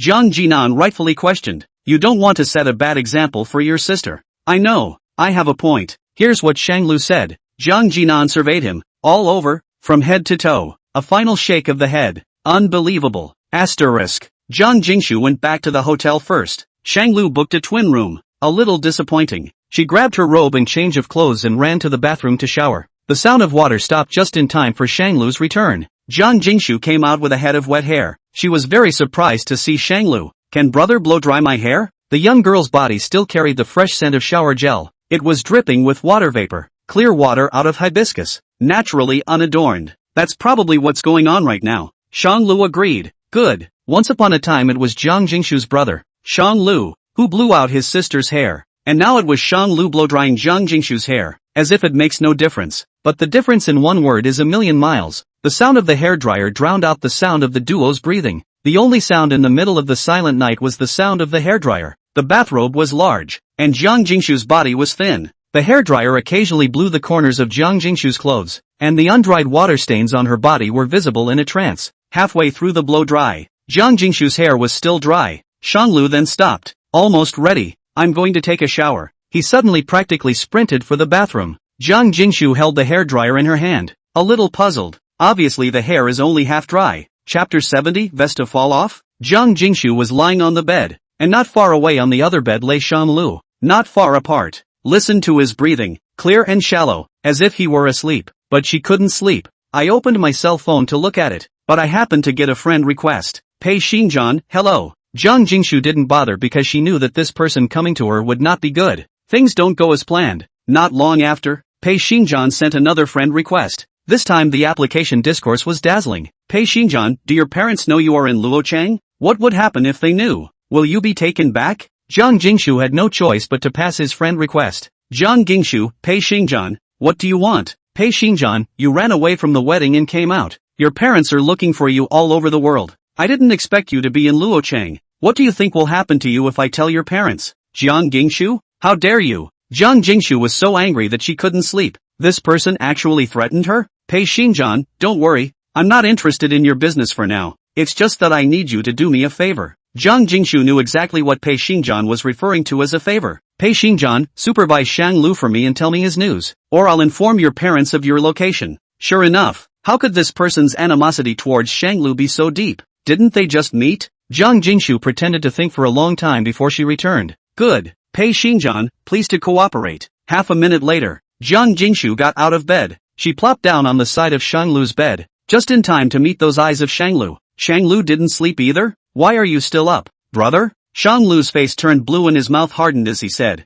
you woke me up. Jiang Jingshu pretended to be pitiful and compassionate, and softly said, brother, I have something to confess to you. Promise me first not to be angry. Shanglu got up and sat on the bed. On his side, how can I promise not to get angry if you haven't said anything yet? Jiang Jingshu squeezed onto Shanglu's bed and lay beside him, gripping his sleeve and begging in a small voice. brother, always taking her down. Okay, I'm not mad at you no matter how much trouble you get into. Jiang Jingshu took out her cell phone and placed it in front of Shanglu. See, brother, I agreed for the moment to stabilize him. The chat logs were displayed in front of Shanglu's eyes. So that's what this is about? Shanglu casually glanced at the chat log. In fact, she could have left it out completely. Jiang Jingshu rubbed against Shanglu's hand like a kitten. Brother, don't be angry with me. If I don't stabilize him, he'll have the means to tell my parents. And my parents will take me back if they find out. I don't want to leave you. Brother. Shanglu felt a lot of emotions in his heart, and he didn't know what to do with this young girl. Just for that? Come all the way over here to apologize? Shanglu rubbed Jiang Jingshu's head and stroked along her hair, his palm stained with a little bit of water.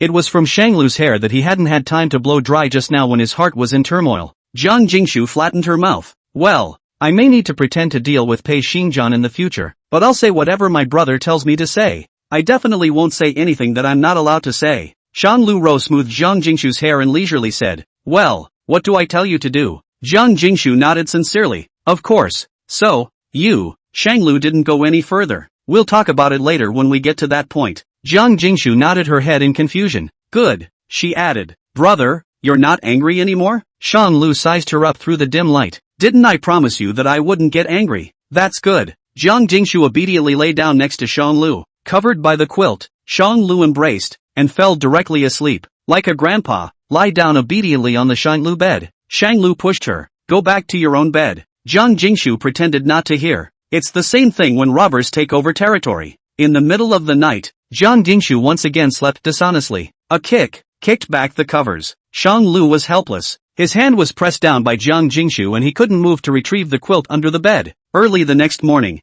Jiang Jingshu caught a bit of a cold, but Shanglu was fine. Learning that she had kicked the covers too badly, Jiang Jingshu smiled in embarrassment. Shanglu made her a cup of cold medicine and repeatedly urged her to take it properly before rushing off to school. Jiang Jingshu wore a mask for fear of infecting Shang Guanqi with her sick breath. The whole face shows only one pair of eyes. It was this pair of eyes that made Shang Guanqi suspicious. These eyes, they were just too good-looking, affectionate, pitiful, and brilliant as stars. It always feels like I've seen it somewhere. Shang Guanqi thought back carefully. She couldn't remember it wrong. Her memory was always good. She remembers that as a child no one wanted to engage with her, so she often belonged in a corner hiding and watching everyone else's every move. A look, a micro-expression. Shang Guanqi could then see the man's mentality, see the man's desire. And Jiang Jingshu's desire was Shanglu. Once upon a time, there was a man with such a blunt desire. It was a long time ago, when Shanglu was not yet the young master of the Shin family. Shang Guanqi played sign language and asked, "Are you the little girl who used to follow my brother around? I've seen you before. You have beautiful eyes." Jiang Jingshu was suddenly stunned. Big deal. Chapter 71. Is it possible for me to become your sister-in-law? Shang Guanqi, are you the little girl who used to follow my brother around? I've seen you before. You have beautiful eyes. Jiang Jingshu discerned the meaning of these sign languages. The little girl in front of her had seen her with her own eyes. This person is usually quiet, but in her heart she is super opinionated and thoughtful. Can it be fooled? Jiang Jingshu played dumb and said with an innocent face, "I'm the little girl who often follows your brother now. Was there anyone following before? So brother is so popular?" Seeing Jiang Jingshu feigning ignorance, Shang Guanqi smiled lightly. A gentle, harmless smile like a spring breeze. It diluted the weighing of pros and cons in Jiang Jingshu's mind. Shang Guanqi continued to communicate with her in sign language. Actually, I thought you looked familiar the first time I saw you. After all, girls as good looking as you are rare. It's just that I could never remember who you were. Good thing. Those eyes of yours reminded me. Shang Guanqi softly came up and wrapped his arms around Jiang Jingshu. Your eyes, are full of thoughts of my brother. Would there be anyone else but you with such a raging love? It's hurting my brain. Playing dumb won't fool you. The trick of playing dumb worked well in front of Shanglu, but that was because Shanglu mostly let Jiang Jingshu go and didn't fight with her. It wouldn't really work with anyone else. Jiang Jingshu opened her pendulum, but she didn't bother to play dumb in front of Shang Guanqi, perhaps because she was the same age. Heartily wanting to share some little secrets with Shang Guanqi, she admitted it graciously. Yeah, that would be me. Kanji, do you think I can pull it off? Shang Guanqi nodded his head without hesitation, comparing it to sign language. Of course I can, and I hope you can become my sister-in-law. Sister-in-law? Jiang Jingshu liked that title. She will definitely take good care of her little sister-in-law. Not to cheer me up? Shang Guanqi smiled. You spend all day with my brother. You should be able to tell that he doesn't even have any friends of the opposite sex other than you. You must be special. It's the truth. Jiang Jingshu felt like she was going to float up to the sky. Two not-so-light knocks came from the doorway. Jiang Jinan stood in front of the ward door. Family members come here. Finished. What's coming is coming. Asterisk. Jiang Dingshu followed Jiang Jinan to his lounge. Jiang Jinan threw his things away and leaned against the sofa. Did the Kong family give birth to you and raise you to serve another man's entire family? Jiang Dingshu good-naturedly picked up those things and laid them nicely on the table. Second brother. I have my measure. Shanglu treats me well. I know it better than anyone in my heart. What's the point of being nice? Mom and dad would never approve of you being together. As soon as Jiang Jingshu thought about this, she became a bit depressed. Is there anything mom and dad don't agree with? They didn't agree to you studying medicine either. And you didn't study anyway. Can this be the same? Jiang Jinan's face was ironic. Frowning, staring at Jiang Jingshu closely, hating her. Raise a cabbage or be. How long can I help you hold mom and dad back? Won't you leave sooner or later? Why bother you? Jiang Jingshu wiped out a tear from the corner of her eye, sliding over the tear mole and hanging down on her jaw. At least I won't regret it. In case Shanlu wants to be with me. These words shocked Jiang Jinan. He was commissioned not to think about it. You're not together yet? You're not even together yet and you're living in someone's house? Serving someone's sister? Jiang Jinan has lived almost half a lifetime and has finally discovered the biggest obstacle in his life, the wrong kind of sister. Jiang Jingshu recalled the recording in the middle of the bag that day at the skewer store. Because I told Shanglu that I have a union partner, so he thinks I'll go sooner or later. I think so, too. You're coming back with me. Jiang Jingshu wiped away the teardrops on her jaw, her stubborn eyes very determined. Second brother, you still have to cure Shangguanqi anyway. Until you cure her, you can let me stay here. I want to leave a little more memories related to Shanglu. Jiang Jinan shook his head helplessly. Why bother? Because I just love him. As long as he's around, I can't see anyone else. Even if I'm taken back by you guys, I'll still continue to find a way to escape and continue to run away from the marriage. And I'll never marry anyone other than Shanlu. This is what happens when Jiang Jingshu recognizes someone. Stubbornness, obstinacy, even a little plotting. Jiang Jinan was heartbroken after all, and he raised his hand to touch Jiang Jingshu's head. The marriage between the Pei family and the Jiang family can't be changed. It's related to the finalization of several projects. The Pei family is very dissatisfied that you've run away so many times.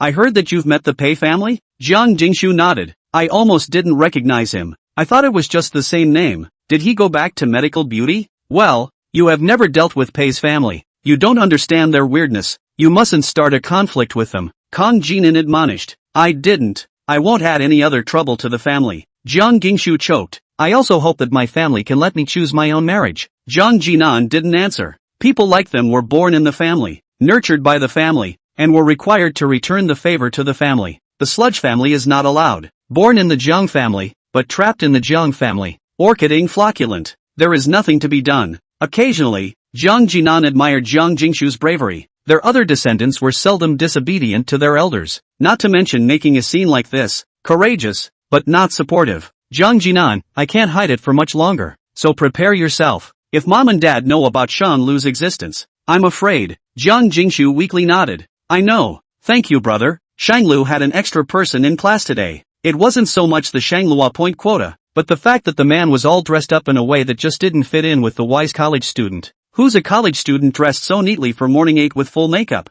Although he found out, he didn't care. In the past, he had hoped that Song Shiwei would come to listen to his lessons, and he had also thought about trying to reach out to Song Shiwei's career. Now it's a little funny. It is not available when it is eagerly desired, but it is within reach when it is not needed. Could it be that for people like Song Shiwei, what you can't get is the best? Shanglu doesn't understand. He only determines to cherish the person in front of him, not nostalgic for the past, not anxious about the future. Shanglu attended class as usual. After class, Song Shiwei began to stick to Shanglu, following him step by step, attracting a lot of sideways glances. Shanglu paused in his steps, unable to hold back. Song Shiwei, haven't we made it clear enough between us? What exactly are you going to do? Shanglu fixed his eyes on Song Shiwei and realized that she seemed to have changed a lot. The sharpness and arrogance in her brow faded a lot, instead adding on a few touches of sadness. A light sadness wrapped around her brow, carving out a sense of sickness and weakness that I felt sorry for. Perhaps these days, the successive changes in the Song family did strike her. Hesitantly, Song Shiwei took a slight step forward, half a point closer to Shanglu, trying to close the distance between the two. Détente. Shanglu, I'm also responsible for what happened to Xie-sun, and I'm very sorry and ashamed about this. If you need help, our Song family is willing to give it all. What kind of patronizing tone is that? Song Shiwei took the initiative to come to Shanglu and pestered him for half a day. Instead, He finally comes and tells him, if you'll just talk, I can come and help you? What kind of high self-esteem is that? Shanglu lowered his eyes to survey her, and her eyes were filled with caution. Once upon a time, she was the one who was untouchable and said, what kind of person would dare to be wild in front of me? Song Shui. Now suddenly this change has occurred. Anyone else might have been heartbroken. It's just a pity that the person in front of her is the one who says it all. Shang Lu. No need. Shanglu coldly dropped a sentence and turned around, ready to leave. Wait. Song Shui trotted forward and grabbed Shan Lu's sleeve. Pitifully, she explained, I mean no harm. I'm genuinely trying to help you. I'm trying to make up for my previous mistakes. You said that apologizing alone for making a mistake doesn't necessarily lead to forgiveness, but also requires actual action. Please give me a chance to. Shan Lu was not in the mood to listen to her. You first catch CSN and then say it. This point cannot be done. It is really worthy of the name of the Song family. Those who do not know also think that this CSN means how smart. In fact, it was just a despicable means to fool Song Shui, who was accustomed to deceiving herself and others. How big can it be? We're looking for it. Do you need us to send extra men on the Quanchi side? I'm willing. I'm not willing. And neither is Quanchi. She has someone to keep her company, so I won't bother Miss Song with her worries. Anyone? Is it Gingshu Jiang? Song Shui froze. Shanglu mercilessly withdrew his own clothes and hid farther away as if in disgust. Don't come to me later if you're not doing anything. Shanglu locked eyes with Song Shui and stared into her eyes. I'm afraid that the people I care about will misunderstand. Shanglu was accustomed to keeping a sense of proportion. This was the place where Song Shui had the worst grip before. There's no need to dwell on people who don't have a relationship. As far away as possible. Asterisk. After class, Shanglu went straight to the hospital and hoofed it to find Jiang Jingshu. Just as she reached the door, she heard Jiang Jingshu and her adoptive parents talking. Xiao Jiang you look so young. Our family Shanlu is a boring gourd does not understand your young people's romance. If he has become slow in any place, you must be more sympathetic. Jiang Jingshu's voice came out. Uncle, Auntie, I'm very compatible with brother Shanglu. He's very good to me. The foster mom hesitated and still asked the question that was the hardest in her mind. Then would you mind if our Shanglu is a second marriage? You look and feel like you've never even been in love. Jiang Jingshu hesitated for a moment and replied solemnly. Actually, I should ask if my brother would mind that I'm young and unintelligent, and that I have a lot of shortcomings, and that my brother has always tolerated me, and that he's older but will love people. Although he is in a second marriage, my brother is a person who treats his feelings very solemnly. If he had bad intentions, he and I would have gotten along long ago, but brother didn't. Instead, he has been teaching me and guiding me. In the end, it's really me who doesn't deserve my brother. Jiang Jingshu lowered her head in some shame. She actually thought so from the bottom of her heart. Foster parents are curious. Why would you say your reason? The foster father asked aloud as if he had thought of something. I see that your family is not a bad one. You don't carry a union in your body as well, do you? The adoptive father knew full well that most of them rich people would marry in the mode of door-to-door business union as a way to consolidate the status and power of their own family. And Jiang Jingshu did look like a rich family's daughter. Jiang Jingshu's eyes fell, revealing a hint of helplessness underneath. Aha, yes, she does have an in-law in her. Chapter 72. You really do have a union on you, don't you? Then why are you still here? It can't be. Escape the bar. The second half of the adoptive mother's sentence was left unsaid. We all know it by heart. She was like an affectionate mom, relieving Jiang Jingshu. Poor kid. You need to try to communicate with your mom and dad, but don't make too much of a scene. Even if they have done something wrong, they are only doing it because they love you so much. Jingshu Jiang could understand. Just won't take it. Does Shanlu know? My brother knows that I don't want to lie to him. With that said, the foster mother understood why Shanlu had consciously or unconsciously refused to give Jiang Jingshu a name. She could all see the love that filled Jiang Jingshu's eyes. How could Shanglu not see that? There just may be no future between them. If Shanglu was only in his early 20s, he would be willing to give it a try even if there was no future to speak of. It's just a shame he's already been divorced once and missed it. He would not step into his next relationship without trying to be completely sure. It's not your fault. Shanglu listened halfway through the door. He waited another 10 minutes or so, before knocking on the door of the hospital room. The foster mom saw Shanglu and hurriedly pulled him. Xiao Jiang has worked hard for half a day, so hurry up and take her to rest and relax. We'll be fine here. You've had a hard day at work too. Go rest early. Without saying a word, the foster mother pushed Shanglu and Jiang Jingshu out. Let them deal with these things on their own. Hopefully, they'll unravel. Jiang Jingshu looked like she had been crying. The corners of her eyes were red and seemed to be carrying a few teardrops. Going for a stroll? Shanglu asked. Good. Shanglu took her to the park next door to hang out. The park is scenic, pleasant and very beautiful. Thinking about what Jiang Jingshu had just said, Shanglu had indeed been torn in his mind for quite some time. What is the cause of their monstrous relationship? I know it's not possible, but I'm still indulging in tenderness. That's not how Shanglu does it. Too indecisive. Shanglu or should plan ahead. The breeze blew, blowing up Jiang Jingshu's hair and wrapping it around Shanglu's arm. When are you going to go home? Shanglu asked. Jiang Jingshu raised her head violently, her eyes instantly crowded with teardrops and grievances as she choked out. Is brother trying to drive me away? Is it possible that this day has come after all? Shanglu's heart softened a bit when he looked at her like this. He held back forcefully. You always have to come home. Your mom and dad will worry if you're away from home too long. Jiang Jingshu shook her head and squeezed into Shanglu's arms. She hugged Shanglu regardless, her face pressed against his chest. Brother,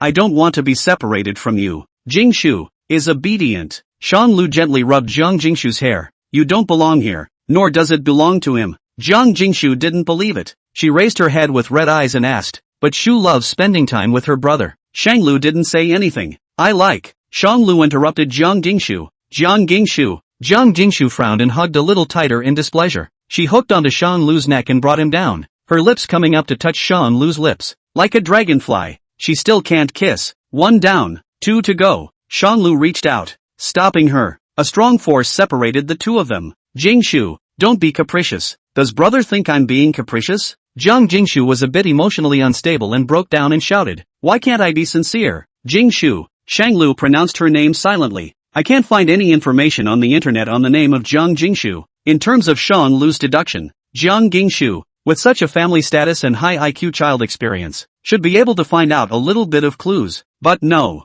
Jiang Jingshu, is this name your real name? Shanglu raised his hand and brushed her cheek. Just how many secrets do you have on you? If you don't dare to show your true colors, you'd better leave early. A good get-together. Shanglu was intoxicated with tenderness these days, as if he had dreamed a dream. Until today, the dream woke up. Jingshu, you're still young. Your parents' choice is definitely for your own good. You can totally stop wasting your time on me. You should go after the person who suits you best. This person, not Shanglu. Jiang Jingshu couldn't control her tears. Brother, I just want to be with you. Don't say anything stupid. Shanglu refuted. I won't leave Luochen without the ability to accompany you against your parents. You are still too young to distinguish between love and friendship. Perhaps you are only fond of me as a friend, or perhaps an outlet for the confrontation with your parents? Jiang Jingshu desperately all shook her head. No, it's not like that. There is no future between us, and there is absolutely no need for you to be held back by me. Even at this point in time, Shanglu's words remained in a gentle tone.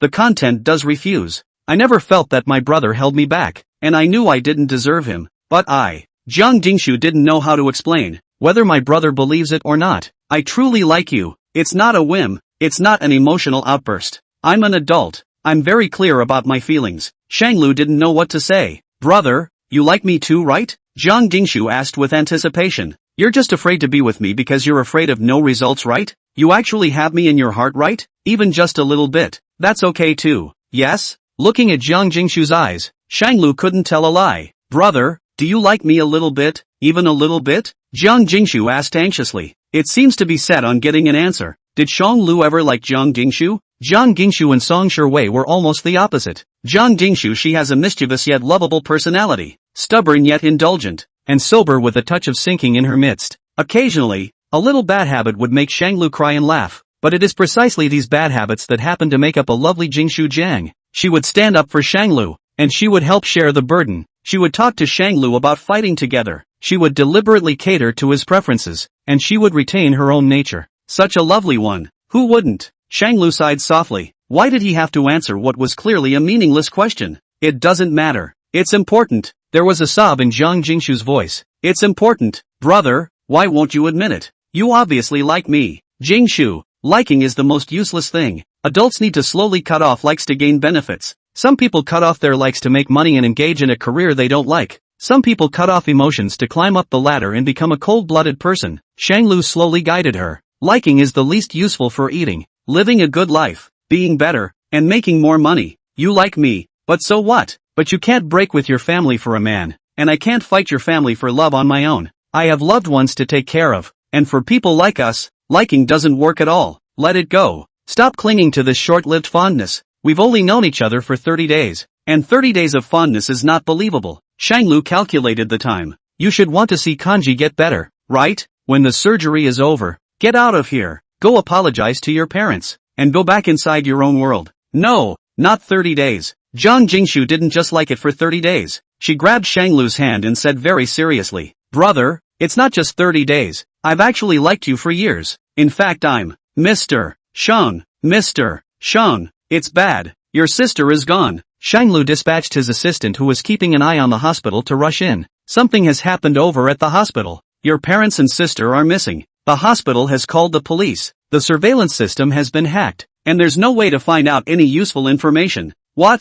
Shanglu panicked. He couldn't think of anything else and rushed to the hospital. Jiang Jingshu didn't expect something like this to actually happen and hurriedly gathered her emotions to follow along and look for someone. The events were much more complicated than they could have imagined. Everything seems to be under someone else's surveillance. It happened to be a time when Shanglu and Jiang Jingshu weren't around. It happens to be a lax hospital handover. It happens to be the end of Kong Jinan's surgery and his stamina is low. Everything just happened to come together in a desperate disaster. Shanglu rushed to the hospital and stormed into the ward. The ward was surrounded by police. The room was horrific with blood remnants on the floor. The cordon separates everything. There was danger in the air. The blood on the ground has been deliberately pieced together into a few words, and the police are taking pictures to leave evidence and control the scene. Connect the dots and read as, "Your legs for their lives." 2 out of 3. Chapter 73, The Disappearance of Them. The blood on the ground has been deliberately pieced together into a few words, and the police are taking pictures to leave evidence and control the scene. Connect the dots and read as, "Your legs for their lives."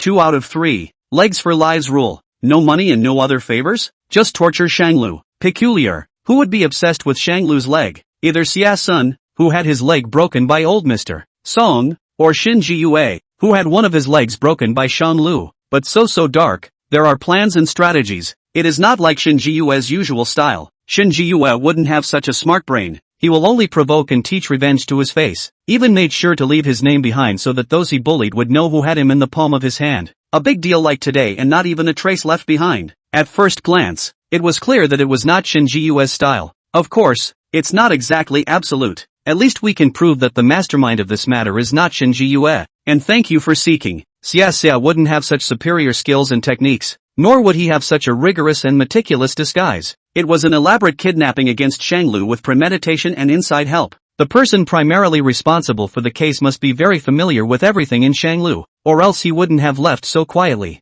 It also has the ability to cover everything and is not mortal. This was not premeditated by Sheshan, but all of this was definitely not connected to Xia Xin and Shin Jiyue. Who could search both Xia Xie and Shin Jiyue, and know everything about Shanglu, and the ability to cover the sky with only his hands? A faint figure surfaced in Shanglu's mind. It must be him. When Jiang Jingshu saw such an appalling scene, even the most calm person became very frightened, but she was more worried that Shanglu couldn't handle it. I would also be worried that Shanglu would do something stupid and actually believe these vicious rumors. Brother, don't listen to him, he's just trying to torture you on purpose. Even if you do follow what he did, Uncle and Aunt and Guanchi won't be released. This group's goal is to torture you from body to heart, and they have no intention of sparing your family. Deep down Shanglu knew this clearly. It's just that it's really his soffler, and whose soffler isn't family. It was only today that Jiang Jingshu's words in the car on that day really came true. I, Jiang Jingshu, will only be your comrade in arms, definitely not your soffler. We are able to help each other and rely on each other. Nowadays, only Jiang Jingshu can be relied on by Shanglu, and all of his soft spots have been taken away. He was a little tired and hopelessly braced himself, fighting the urge to hold up a hard piece of ground, even if he was more tired than ever. I know that nothing will happen to me or my family. Shanglu, as a family member, went to the police station to be questioned and make a statement in the meantime. Police, why did the suspect threaten you with legs? What people have you had leg-related problems with? Legs? Shanglu thought about it. What about the two men who both had something to do with legs? He gave an honest account. My ex-wife's father broke both legs of a man named Xia Sun, who is now unable to stand and has to rely on a wheelchair for mobility. The cop noticed the odd bit and interrupted. Only able to move around in a wheelchair? If it's something that happened in the past half a month, then it's ruled out. The person behind the plot this time can't claim to be much more agile, but he's definitely not disabled either. Is there more? And before that, my brother spoke out of turn, broke into my house in the middle of the night to steal and beat people up, and was held down by the janitorial security guards, and I put him in the hospital as well, also within half a month. All within half a month. From a police officer's point of view, there is no capacity to commit a crime. There are just a few too many coincidences. Any more? Shanglu thought seriously about it, and indeed there was no more. He shook his head. It's also true that no one else has been sinned against. No. Who is that woman out there with you? Is there any chance she has a grudge against you? The policeman sized up Jiang Jingshu, his face unpleasant and his gaze unkind. She's my friend. She wouldn't hurt me. The policeman couldn't help but laugh and flirted. You're still young, being fooled by this kind of woman. Don't look at her. She looks soft and weak, but she's actually practiced. The policeman pointed at Jiang Jingshu's hands. Look at the calluses on her hands. It looks like she's someone who's held a gun before, with all the skills and extremely fast reflexes. If you just go find a practiced person to look at them, you can tell that this person is not a bad fighter. Shanglu followed the policeman's gaze. Once upon a time, I thought that the scars on Jiang Jingshu's body were because she was beaten for running away from marriage, and that the calluses on her hands were from the constant practice of writing questions and scraping them out.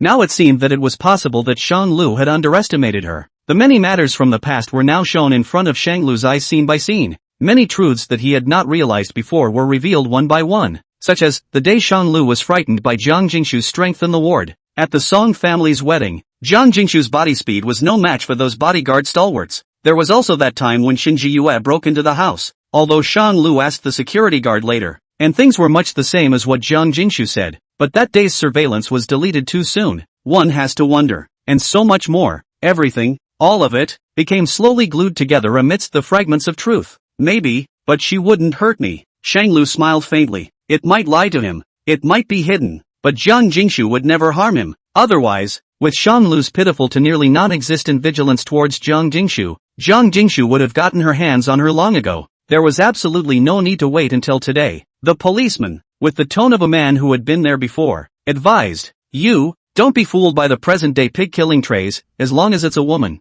especially one so docile. Be careful, careful.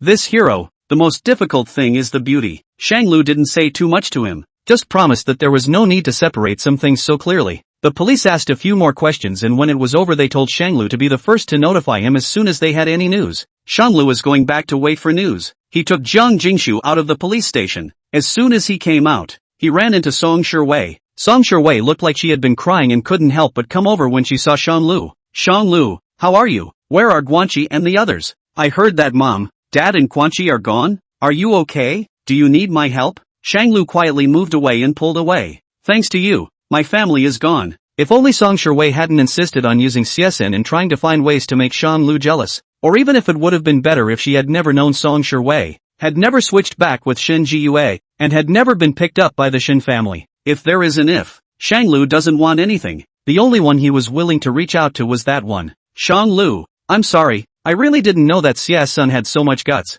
He's already like that. How could he still be able to kidnap 3 people with normal body movement? That's because Song Young-ho, your good brother who's always been jealous, is helping out. Chapter 74, I have only physical desire for you. That's because Song Jianghao, your good brother who has always been jealous, is helping. Shanglu moved farther away and faintly said, I've already mentioned Song Jianghao to the police, so your Song family is under investigation. Shanglu circles away, looking to get out of the way. Song Shiwei wouldn't allow it. She stopped Shanglu and blocked the exit. I'm sorry Shanglu. I know that although I didn't plan these things, they were triggered by me to a large extent. I'm willing to cooperate with all the investigations. I only ask that you can forgive me. I've already privately sent people all over the city to search for Song Jianghao, and as soon as I have any news I'll send someone to inform you. Song Shiwei's attitude seemed even more humble than when they met earlier. While the pride can still be seen, it is intent on lowering its status. Whatever the outcome, I will pursue it to the end. Vow. Song Shiwei obeyed him,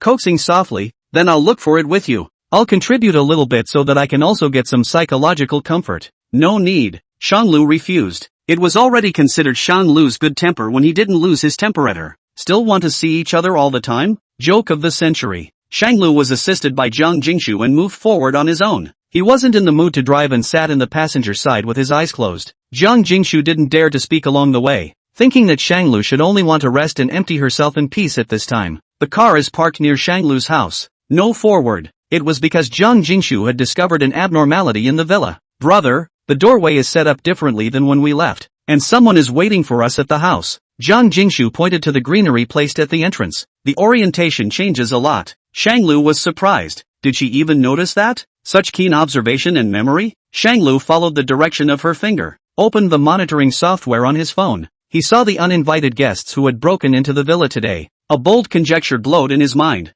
This is a house he has to return to, but there has to be another chance to get out. Before entering, Shanglu edited a text for a man. It's unreliable to go it alone. He was afraid that the future was not going to be peaceful, and he needed to find a strong partner. Asterisk. After taking care of it, Shanglu looked at Jiang Jingshu feebly. That embarrassing scene from earlier was still fresh in his mind. Things aren't done between them. In the future, Shanglu's situation will only become more and more difficult. There was absolutely no need to drag Jiang Jingshu along to suffer. Sooner or later she was going to have to leave anyway. Shanglu was ruthless and let loose at Jiang Jingshu. Jiang Jingshu, I think I should answer that question you asked earlier. Jiang Jingshu's heart suddenly beat very fast, not expecting Shanglu to think of this at all. Is that the time to say that? Shanglu ignored the expectation and hope in her eyes and crushed everything without hesitation. I never liked you. Never was. Never will be. If you know what's good for you, leave my side before it's too late. Jiang Jingshu froze, somewhat in disbelief of what Shanglu said.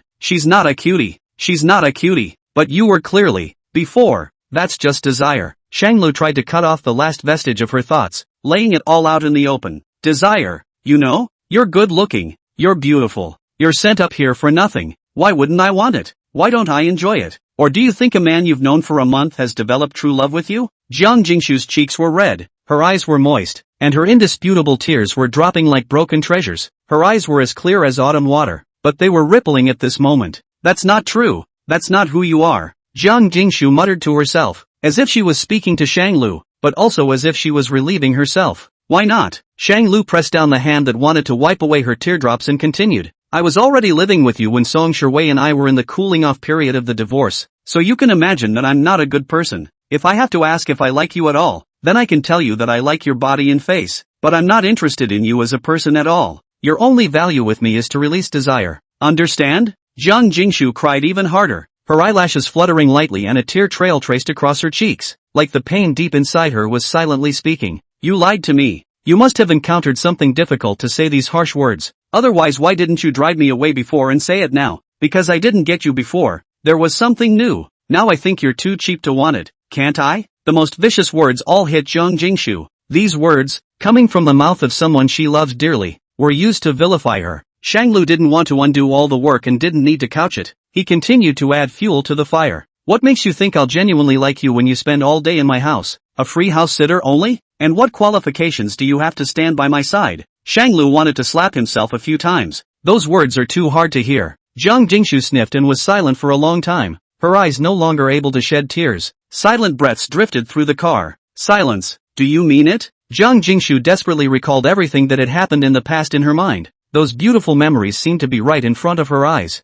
visible but ungraspable. It wasn't like Jiang Jingshu hadn't been pushed back by him before. Didn't she know what kind of character Shanglu was? Even after all you've said and put me through, I won't leave you. You, Shanglu stymied. You're a girl. You don't even want a bit of cheek? Don't. A teardrop fell from Jiang Jingshu's cheek, melting between the two of them with a sour emotion along their intersecting skin. Aren't you afraid that Shin Jiyue and the others might have Song Zhenghao behind them, or even that your father will help them? Aren't you just afraid of getting me involved? Jiang Jingshu's voice was glutinous, with a bit of firmness amidst the aggression. I told you before that I could fight alongside you, that I could help you. It's just that you didn't take it seriously and thought I was trying to cheer you up. Now you're thinking the same thing. Are you trying to drive me away and face this all by yourself? Shanglu frowned, at a loss for words. Jiang Jingshu unbuckled her seatbelt and leaned forward, pouncing up to hug Shanglu, deadening Shanglu's shoulders. She interlocked her fingers with him and listened to the sound of his heartbeat. Let me tell you, you're in a bad mood right now, and I won't bother with you for now about what you just said, but if you try to use this little trick to drive me away, I can only say don't think about it. I'm just stuck on you. I'm just going to dawdle at your house every day. You'll never get rid of me in your life. Chapter 75, If you disobey the order, you will be struck by lightning. I'm just stuck on you. I'm just going to dawdle at your house every day. You'll never get rid of me in your life. Shanglu's chin was scraped by her silky hair and it tickled a little. His chin itched and his heart itched. There was nothing he could do. For crying out loud. Leaning back. I've told you that I'm only interested in your body and looks. Why are you still pestering me? Aren't you afraid that I'm scum? Not afraid. Jiang Jingshu lay in Shanglu's arms. You don't have me anyway, and I won't agree until you admit that you like me. All your little tricks are transparent in my eyes. Don't you dare try to ditch me and face the danger yourself. Resign yourself to your fate, Shanglu. Got it. It's already starting to be called Shanglu. Don't even call out to your brother. How did he get stuck with this deadbeat kid, knowing full well that following him would only lead to endless danger, and had to come up? You can't hit and run without cursing. Knowingly, anyone else, knowing the danger, knowing there was no possibility, would have run far away. Only Jiang Jingshu would be like this. Fortunately, Jiang Jingshu was such a deadbeat. Luckily, the one she met was Jiang Jingshu, not a sidekick. Shanlu reached out and rubbed Jiang Jingshu's head, resuming his usual gentle countenance. Why do you follow me when you know I'm carrying a lot on my back? Too many dramatic stories, and that there's a good chance I'll hurt you? Do you realize what a stupid decision you've made for yourself? Jiang Jingshu rubbed herself haphazardly in his arms and beat him airily. Getting rid of me and allowing myself to be turned away from my family and face danger alone is the stupidest decision in the world. Someone like me, with big boobs, a fine waist and a good figure, and a personality that's so dead set on you that you can't even find it by beating your head against the wall, and you're kicking me out? That's what's stupid. This was a deliberate attempt to learn from Shanglu's speech to anger him, and incidentally, he also made a derogatory remark about Shanglu. This kid is getting worse. In the future, I'm sure I'll have quite the conflict with the Song and Shin families. Do you really want to join me? Aren't you afraid of being found out by your parents? Not afraid of suffering? No fear. Xia Sun's fate will most likely happen to you, and you're not afraid of that? If you become like Xia Sun, you won't be able to wear nice dresses anymore. Aren't you afraid? No fear. Jiang Jingshu was firm. I'm not afraid of anything as long as I'm with you. Shanglu pinched Jiang Jingshu's face. Silly child, you don't know where to go when there is something good to do, but you have to rush here when there is something bad to do. Tell me about you. How were you brought up to be so dumb and stupid? How did you grow up to be so stupid? Shanglu's words were greatly ambiguous. Where there are benefits, it probably refers to the person Kang Jingshu is married to. Bad then refers to himself. Maybe it's a fool's errand. A whole lot of sophistry. Well, since you are dead set against leaving, then you will not be allowed to leave in the future. I will only give you this one chance. You can still back out now, and after you miss it, you won't have another chance to leave. Shanglu rubbed Jiang Jingshu's earlobe and patiently inquired. I won't back out. It was hard to survive his divorce. How could I let go? It's been so many years of waiting. Okay, from today on, you will stay by my side at all times. If you disobey the order, heaven and earth will destroy you. Jiang Jingshu grabbed the answer. Good. Asterisk. Shanlu personally wiped away Jiang Jingshu's teardrops and said softly, later, you'll follow me. Don't talk back or argue. We have only one purpose, scouting out aunts and uncles and their whereabouts. Shanlu smiled faintly and praised her. Yes, my family is most likely in their hands, so don't feel free to start a conflict with them for the time being and don't provoke them. Okay, I'll try. Suddenly, as if she had thought of something, Jiang Jingshu began to take pleasure in her bitterness. Does this count as meeting the parents? I've met both your biological and adoptive parents. Shanlu tapped her forehead and said in dissatisfaction. Who meets parents unilaterally? It's not too late to talk about this when you dare to show me your true colors. Go. Shanglu pushed open the door with Jiang Jingshu in tow. The shoes in the doorway had been rummaged through and laid out randomly to one side. There was hideous blood on the ground, spreading all the way. Extends into the living room. In the center of the living room sat a group of so-called relatives. On one side was Shin Jiyue in a wheelchair, gritting his teeth. His leg was in a cast, like he was recovering. Shanlu is back? Shanlu's aunt greeted him very kindly. She was followed by a group of people. This aunt brought someone over, crossed over to Shanglu, and closed the door, unlocking it. By the way, have someone smash the security cameras. This little sister is so beautifully born. Who is this? Auntie reached out and tried to stroke Jiang Jingshu's cheek. It was stopped by Shanglu. Shanglu protected Jiang Jingshu behind him. Just talk to me about anything. The aunt found it uninteresting and walked back to the couch. Come here. Shin's father sat in the very center, looking very majestic. Shanglu led Jiang Jingshu over. You divorced Song Shiwei? Got the license? Shin's father was still struggling with this question. I heard Song Jiangwo even gave you a few properties? All commercial buildings in the city center? Shanglu knew that these could not escape Shin's father's ears, and he admitted with a big smile. Yes. Then divide the house into 2 sets for Jiyu and Wanru. Siblings have good things to share together. I'm not favoring anyone. You draw lots to divide it. Shin's father rightfully made the decision for him, splitting Shanglu's compensation. When he saw that Shanglu didn't reply, he held his eyes and asked, What? Do you still have an opinion? Sure. You beat someone's Jiyu's leg like this, they can totally sue you. Isn't it right for you to give away a house in order to avoid a dispute? It was Shin Jiyue who trespassed on people's homes with ill intent. He was caught by the security guards on that day, and the security guards have already filed a record, so they can call the police for accountability at any time. Shang Lu replied with determination. Jiang Dingshu interlocked her fingers with his, giving him strength, even if it was weak, and would prove that she would carry it with him. As an older brother, why do you have to be so bothered with others? It's hard to believe that you're really planning to go against the Shin family? Look at Nozomu's leg. You did this yourself. Who's as cruel as you? You've really got it in you. You've done so many wrong things, and the Shin family has always tolerated you. What more do you want? Chapter 76. You've done so many wrong things, and the Shin family has always tolerated you. What more do you want? Inclusive? Does the Shin family tolerate him? Who is really trampling on whom recklessly and who is tolerating whom? Shin's father was still reprimanding righteously, looking very distressed, like a kind and amiable father facing an unfilial offspring. Do you know that things like you breaking someone's legs are illegal and subject to the ravages of morality and the law? Our Shin family does not have unkind and unrighteous people like you. Shang Lu's eyes were filled with contempt and no disappointment. That's the way it's always been. Without expectation there can be no disappointment, and he had understood that from the very beginning. At first, he also had great expectations and joy for the Shin family, and was planning to live in harmony with them, but time and time again, favoritism and indifference. Will Shang Lu's hot heart slowly pour cold? Finally see the coolness in the bones of Shin's family, no longer expecting any. Is it right for him to illegally break into a private house and cause trouble and steal things? Shang Lu's gaze fell on Shin Jiyue's legs in plaster. I thought that you should grow a long memory after becoming like this. I didn't realize that you were still so stupid and ignorant. Shin Jiyue's veins rippled as he sat in his wheelchair and looked at Shang Lu with angry eyes.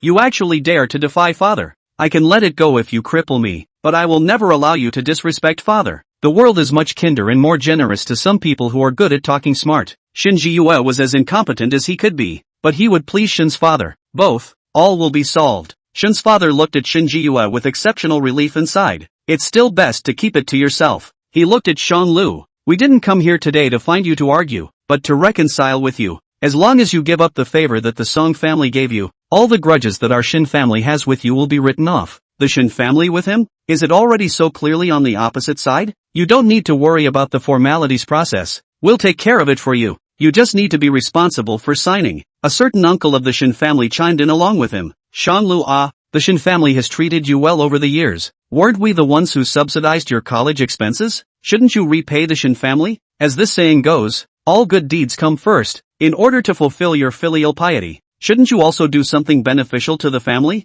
Don't always think about immediate interests. Think about the collective, Shin family's interests. Several people were talking and discussing, intending to divide up everything Shang Lu possessed. No one will ever ask Shang Lu's opinion. Nobody cares. It's always been that way. Shin Wanru casually carried one of Jiang Jingshu's newly purchased jadeite bracelets on her hand, and that style was extremely novel. It's as if it's the most popular style of the moment. It's not always possible to buy with money. Shin Wanru had searched everywhere before and hadn't gotten an admission ticket. Shang Lu, you're good at making women happy, treating strange women better than your own family. It took a lot of effort to buy this bracelet, didn't it? Why haven't you thought about being nicer to your own family? Shang Lu had no memory of this bracelet. It should be that Jiang Jingshu liked it and bought it herself. It's not mine, so please don't touch other people's belongings at will. Shang Lu escorted Jiang Jingshu and said to Shin Wanru. Shin Wanru scowled at him disdainfully. I don't care who it belongs to. I like it. Give it to me. Shang Lu's face was unhappy. This was not his thing.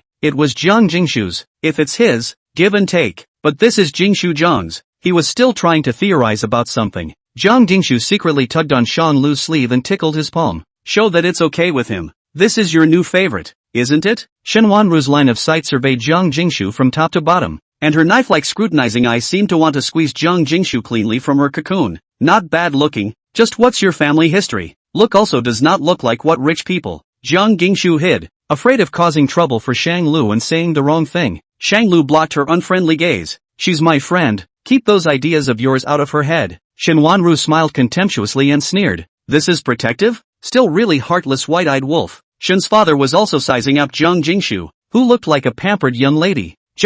Doesn't seem very dumb. It's a resourceful one. How else can the smart ones cheat? But all this is beside the point. Shin's father pointed to the assorted contracts on the table. Sign these. Contracts for the voluntary transfer of assets. This should be a bargaining chip for Shang Luo. Shang Lu did not move and asked the question that he cared about most in his heart. It's not impossible to get me to sign. Shin's father thought he would have to have a good discussion with Shang Lu, but he didn't expect him to be so nice. Letting go so soon? What are your terms? Shang Lu looked at Shin Jiyue and asked, where are the merchant people? Hand over the merchant people and ensure their safety. and I will sign. A businessman? Shin's father was stunned and asked Shin Jiyue, what do you mean? Shin Jiyue's eyes flashed with a trace of weakness, but quickly became justified again. How do I know? Shun Shanlu, are you doing this on purpose? With my legs like this, do I still have the ability to go against your 3 living, breathing family members? Don't you humiliate me with such tactics. Shanglu didn't intend to play act with him, nor did he intend to stall for time. The lives of the merchants are safe and unharmed, and they return safely, and all is well. He paused, with a heavy note of warning.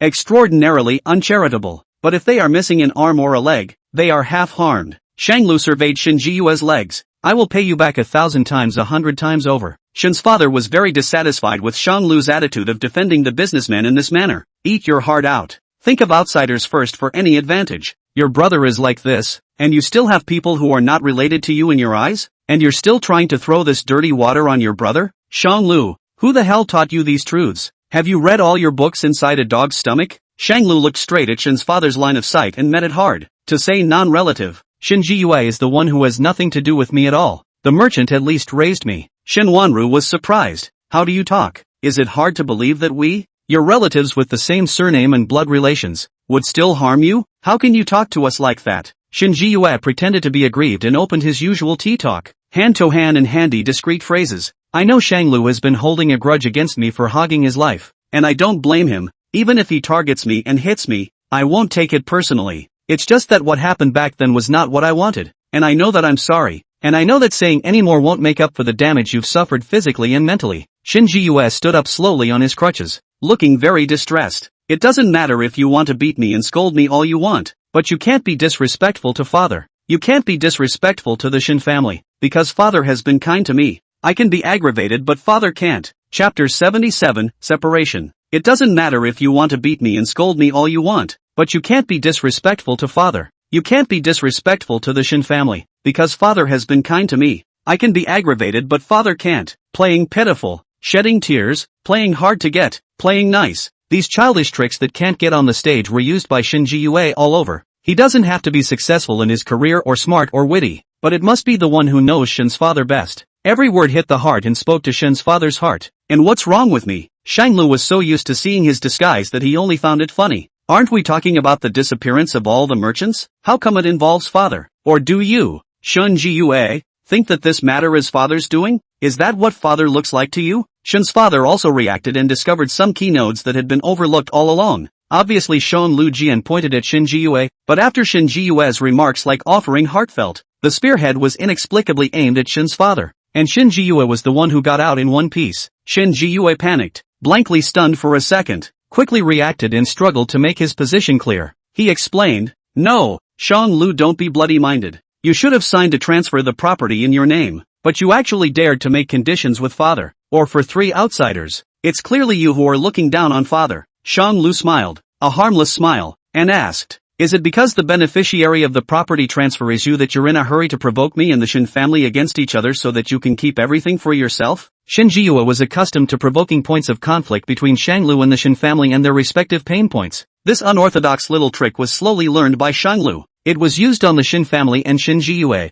Like a boomerang, it fiercely smacked Shin Jiyue. Gathered up for profit, they will be scattered for profit. Such an alliance was unbeatable, and with just a single blow, the situation would be reversed in an instant. Shin Jiyue sniffed, immediately widened his eyes, limped towards Shin father, lowered his posture to moderate his tone, looking very pitiful. Dad, all of these are Shang Lu's divisive ploys. He's just trying to stir up conflict between us father and son. You mustn't fall into the trap of such a cunning villain. Shin's father looked at his humble demeanor, his lowered posture, and his legs in plaster. The little bit of anger that had just flared up in his heart was instantly doused. How could such a well-behaved and understanding child really harm him? I know. Shang Lu laughed softly and couldn't help but say, since you are so filial, why don't you swear today that if these properties are really transferred to the Shin family, you will definitely not accept them, and you will present them to your father in full? Shang Lu pushed Shin Jiyue to the brink. Let him have to make a decision and cut a piece of flesh. Shin Jiyue must pay the price. Shang Lu stared at Shin Jiyue's hateful eyes and spoke out leisurely. What?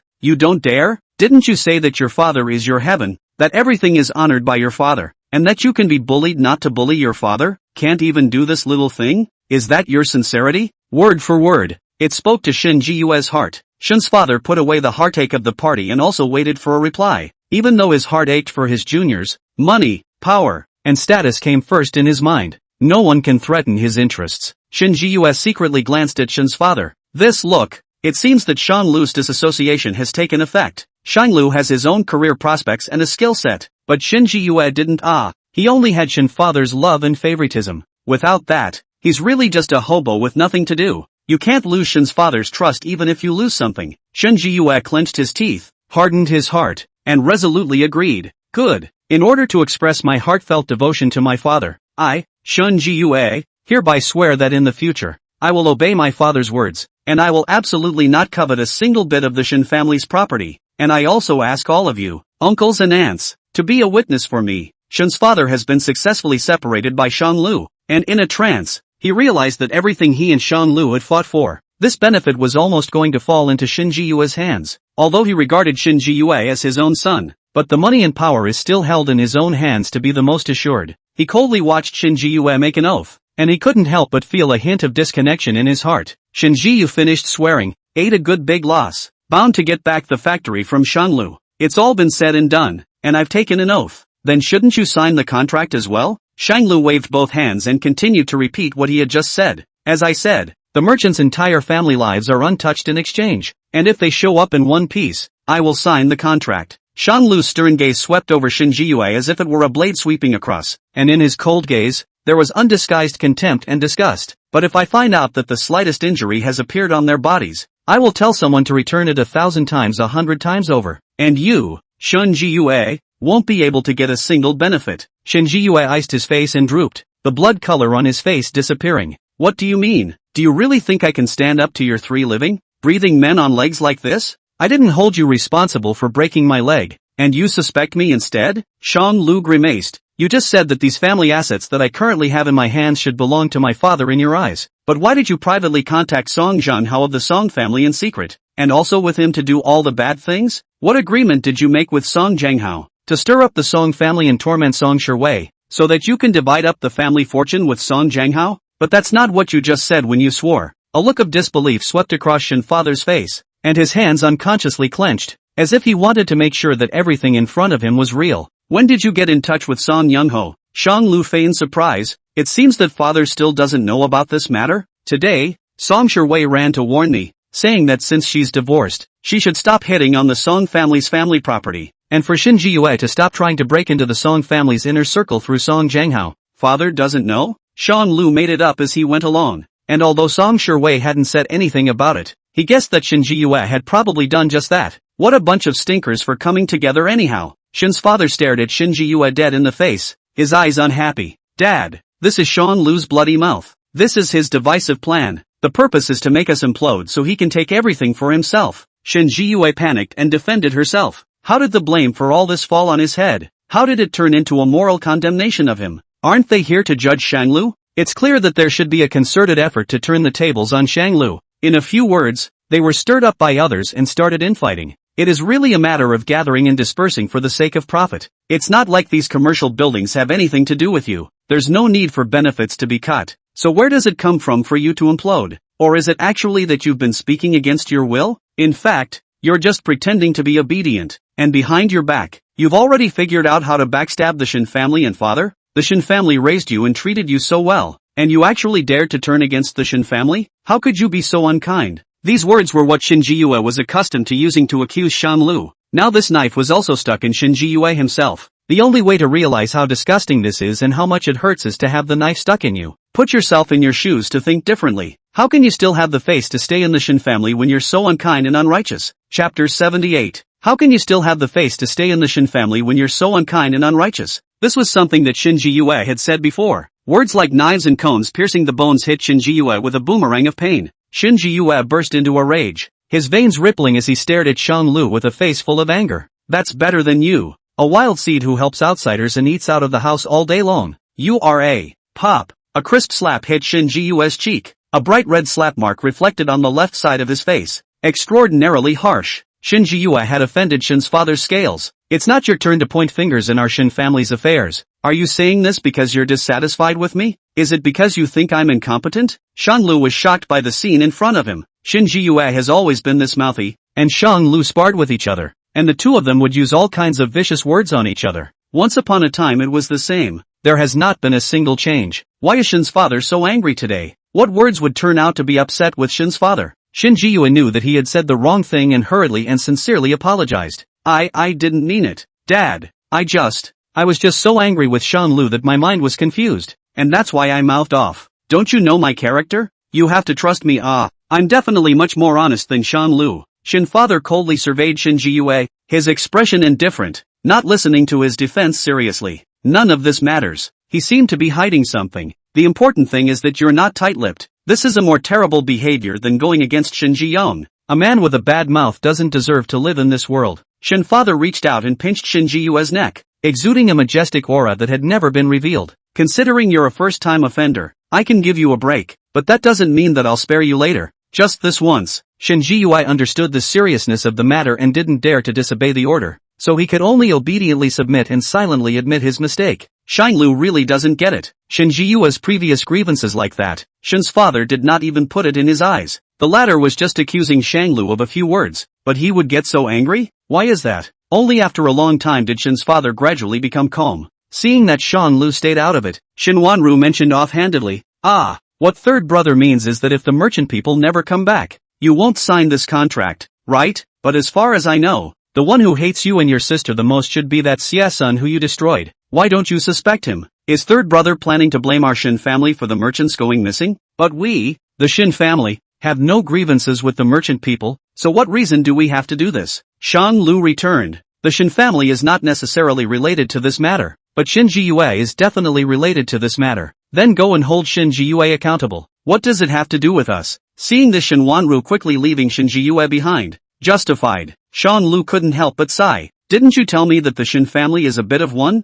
And that the Shin family's honor and disgrace are shared? Just now when I was advised to be generous for the sake of the Shin family, but I counted Shin Ji-yue in. Shin Wanru was momentarily stymied. Just now was just now. Now is now. Just now. It was to persuade Shang Lu to be generous. And now it is also to persuade Shang Lu to be generous. The aunts and uncles of the Shin family turned toward Shin Wanru and couldn't help but be staggered. How do you talk to your sister? People are just asking. You talk back when you are asked. And now you are talking more and more. Gu. This rich is not the same. After having the Song family backing, Shang Lu more and more do not love to contact with us poor relatives. Shin's father leaned on his crutches and stomped hard. After all that, you still won't sign? Said the expressionless face. As I said, if the merchant people are safe and sound, everything is fine. On the contrary, no one will be able to reap the benefits. You have to realize that the businessmen can't help you any in your career, and will even be a drag on you. And you're going to disobey me for the businessmen? Being related by blood is not necessarily proximity, and not being related by blood is not necessarily estrangement. Right or wrong is in the mind of the person.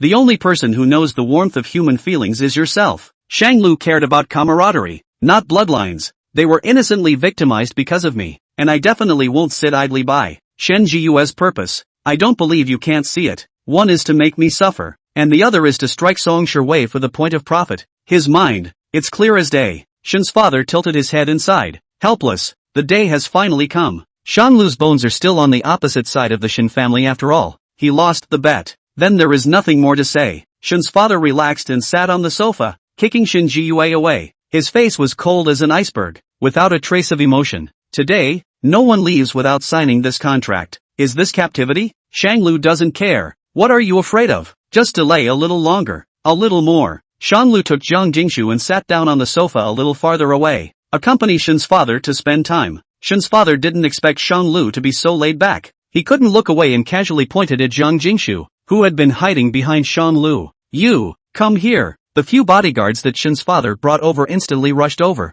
Several people, all of them tall, surrounded Jiang Jingshu and Shang Lu together. Is that a threat? Shang Lu grabbed Jiang Jingshu's palm and protected her behind him. Don't be afraid. Jiang Jingshu raised her eyes to look at Shang Lu's back. It was so tall, standing in front of her, protecting her. But really, all she's been trying to say, all she's been saying is, Jiang Jingshu could also protect Shang Lu. She's not a drag. She was the sharpest sword in Shang Lu's hands. She's the one protecting Shang Lu. Jiang Jingshu smiled faintly and whispered, Brother, don't be afraid. I'll protect you. She took a big step forward and blocked in front of Shang Lu. A coiled silver pin was drawn from the ends of her hair. Dark, shiny hair tumbled down like a waterfall. The silver hairpin was as sharp as a needle and was clutched in Jiang Jingshu's hand. You guys together are no match for me. The bodyguard leader sized up Jiang Jingshu. Such a thin frame. Such a delicate and reserved woman. How dare you talk big? You're still talking when you're dead. She had to be given a little color to show her that society is dangerous. No one will give in to her when she's trying to be strong.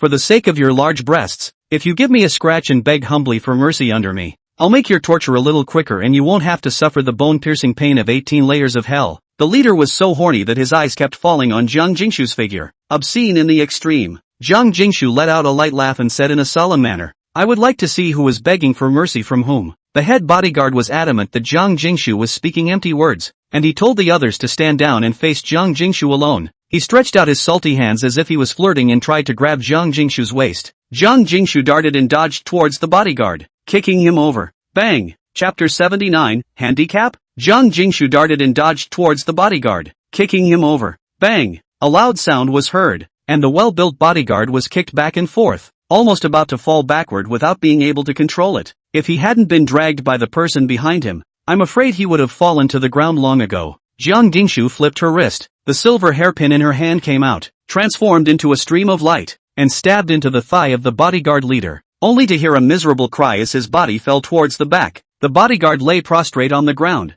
his hands trembling and vainly covering the tops of his thighs. His thighs were covered in blood, slowly trickling out. Shanglu stared incredulously at Jiang Jingshu, who was protecting herself. It was completely different from the usual Jiang Jingshu, who was soft and weak and played pitiful, like a different person. Jiang Jingshu's move could almost be said to have shocked the entire room. Not for anything else. Rather, it's because it's so contrasting. A dainty little beauty dressed in pink and tender, but her hands are actually so good. And her hands are actually so ruthless? The hand is sharp and clean and quick. The eyes of everyone in the living room couldn't help but fall on Jiang Jingshu's thin figure, before the others could get used to the stature of the person in front of them. Jiang Jingshu then confidently opened her mouth. The few of you can go together, and those who don't have the face to do so can also be hurt by hidden arrows. Putting these things out in the open in a dignified manner. Instead, it's hard to let people get away with it. Several bodyguards looked at each other as they slowly moved their feet to surround Jiang Jingshu. A drumbeat. Swarming. Instead, Jiang Jingshu nimbly flashed through the center of their encirclement, almost as fast as a stump, instantly flashing behind them. She clutched the silver pin and angled it toward the group of bodyguards' necks, stabbing them in a row. I don't know where it's lodged in the acupuncture point. The group of bodyguards first covered their necks, then their faces turned red while their lips turned white. Eventually both eyes rolled back in his head and he fainted. 1 against 10. It was presented to Shanglu. Jiang Jingshu put away her stance, glanced at the silver hairpin with blood on her fingers, and threw it away as if she was very disgusted. Throw it on the ground, like nothing else. Jiang Jingshu pranced close to Shanglu and took his arm. Brother, my hairpin is dirty, can you give me one? Shanglu crooked the corners of his mouth, still unable to react from everything that had just happened. Good, thank you brother, no doubt about it. Among the scene, the one with the strongest battle power turned out to be Jiang Jingshu. The bodyguards brought by the Shin family who were ready to cause trouble were subdued by her one by one. Anyone who tried to move the two of them again would have to weigh whether they could fight. Shanlu, since when did you get a personal female bodyguard? Shinwanru was so frightened that she backed away,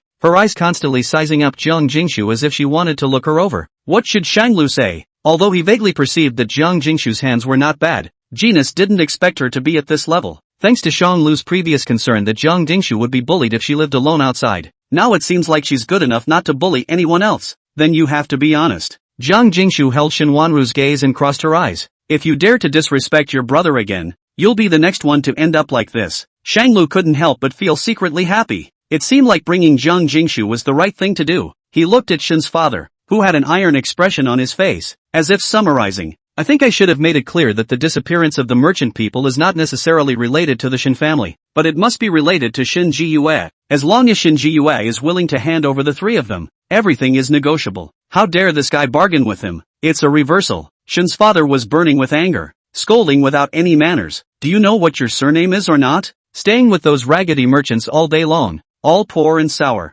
Don't forget that you still have to rely on the Shin family in the future. Dad, when people have brought such a powerful female bodyguard here, aren't they ready to draw a line with our Shin family and fight to the death? Shinwanru covered her mouth and couldn't help but laugh softly. I see that he has long since disapproved of his own Shin family bloodline, and doesn't know who to follow in his heart. Where are we, little Lolos, to climb the ladder with the great artist of Shanglu? Shin's father listened in as he stared at Shanglu. Shanglu, Your account is with my Shin family, and today you're confronting us for an outsider? Even if Shin Ji-yue was involved in all of this, so what? Those are Shin Ji-yue's real parents. He doesn't even care. What do you care? Having lived too many good days, you have forgotten who supported you to this day. Ungrateful and a tiger's accomplice. I have nothing to say to you. Shin's father pointed at the pile of documents and said seriously, the grudge between you and Shin Ji-yue, you settle it yourselves. I'm too lazy to care. Sign this document. And from now on the grudge between you Shanglu and my Shin family will be cancelled. And there will be no more relations. Shanglu didn't know how many times he had repeated those words. If the merchant is safe, all is well. On the contrary, everything is off the table. This is where the biggest point of ambiguity between Shanglu and Shin's father comes into play. Shin's father believed that benefits outweighed everything,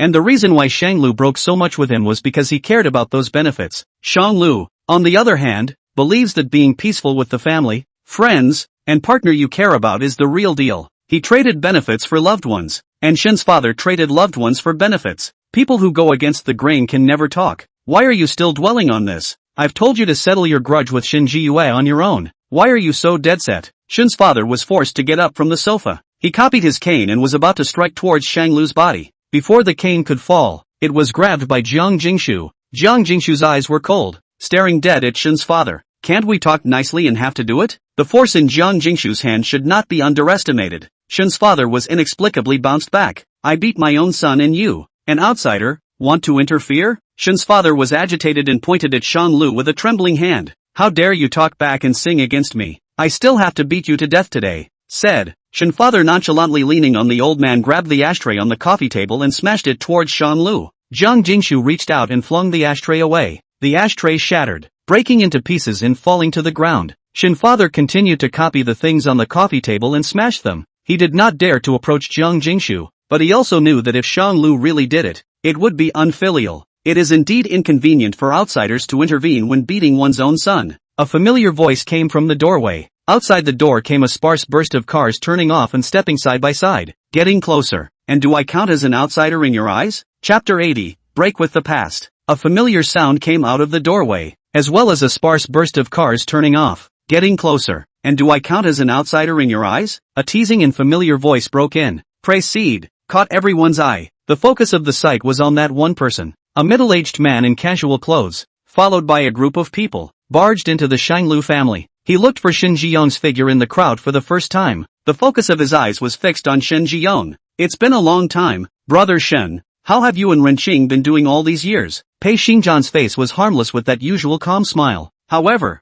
the bottom of his eyes were unusually cold with bloodthirsty killing intent. Cold and unsympathetic. Seeing each other again after many years, the blood in Shin's father's body became incomparably cold. Shin Ji-young's pupils suddenly dilated, as if he had seen a ghost or monster. His mouth slightly opened, but he forgot to close it. The sight before him was completely beyond his imagination and acceptance. Shin Ji-young's hands trembled as he pointed at the person in front of him. His gaze locked on that scene. Why are you here again? Why did Pei Xingjian have to appear in front of him again? Don't you think the conflict between them is deep enough? You are not welcome in the Shin family. Please leave here. Shin Ji-young braced himself and held back the anger in his heart. Pei Xingjian stared at his fuming appearance and only found it amusing. The Shen family? He scanned a circle of Shanglu's residence. There were a few moments of mockery in the eyes that looked at Shin Ji-young. Is this the Shin family? This is Shanglu's house, right? Pei Xingjian's eyes carried a heavy sense of inquiry. Maybe he found out a long time ago. Or maybe it's all just another trial run. Shin Ji-young's entire body was seized by fear, and his feet were like lead, unable to move. You,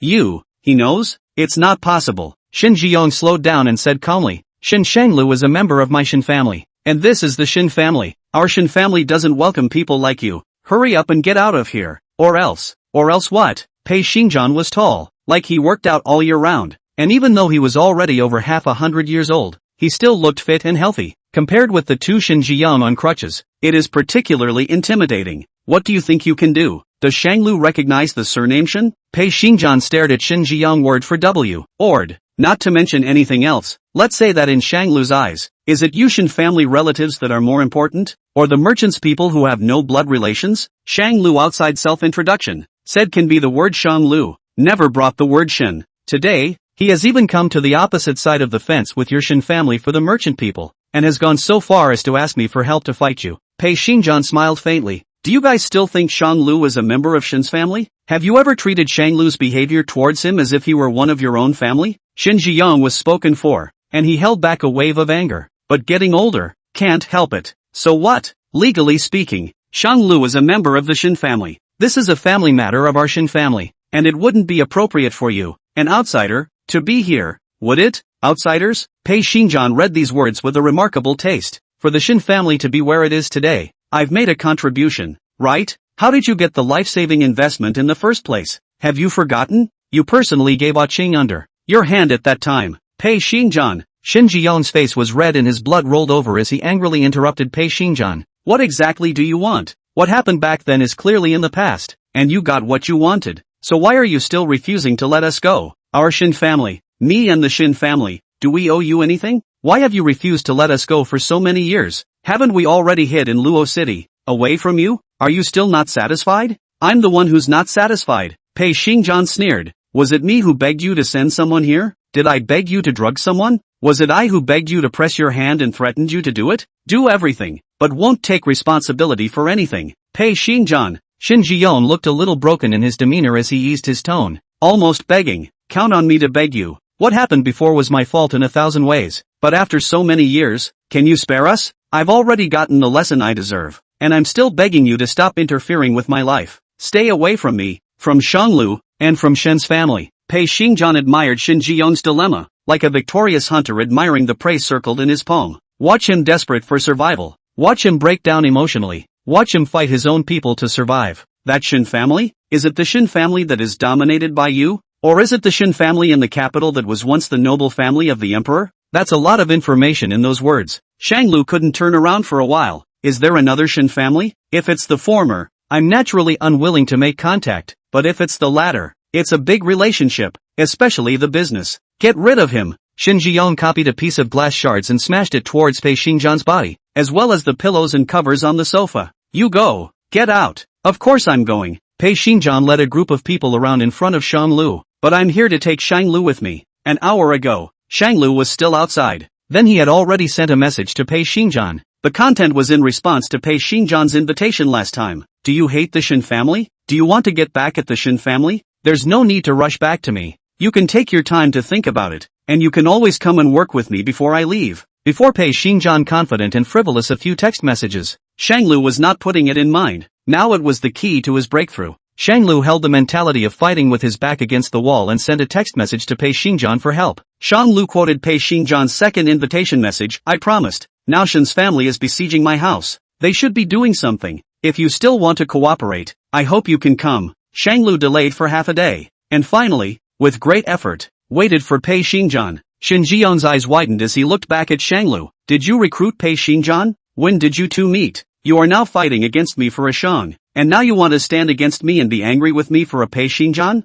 Shanglu, do you have a conscience or not? No conscience? Shanglu frowned and asked in disbelief. Just now you wanted this group of bodyguards to make a move on me and force me to sign the agreement, right? How come it's me being heartless again? Shin Jiyong couldn't hear any other words at the moment. His attention fell on Pei Xinjian's close relationship with Shanglu. Shanglu is a child of the Shin family. How can you have the slightest involvement with the Pei family? How can I? Shanglu, do you really want to go with this man? Chapter 81 Shanglu's existence is a mistake. Shanglu, do you really want to go with this man? This word Shen, at this point, seemed particularly funny. When did Shin Jiyong really treat Shanglu as his own family again? He treated Shanglu even less favorably than Shin Jiyue, an adopted son. Shin Jiyong's scales have never favored Shanglu. And why force Shanglu to tip the scales in his favor by blood? Shanglu was initially jubilant about having his identity switched back. It would naturally be good to have two more people to love him, not to mention the famous Shin family in Luo City. It's just that things didn't go quite the way he thought they would. Shin's parents did not overly favor him.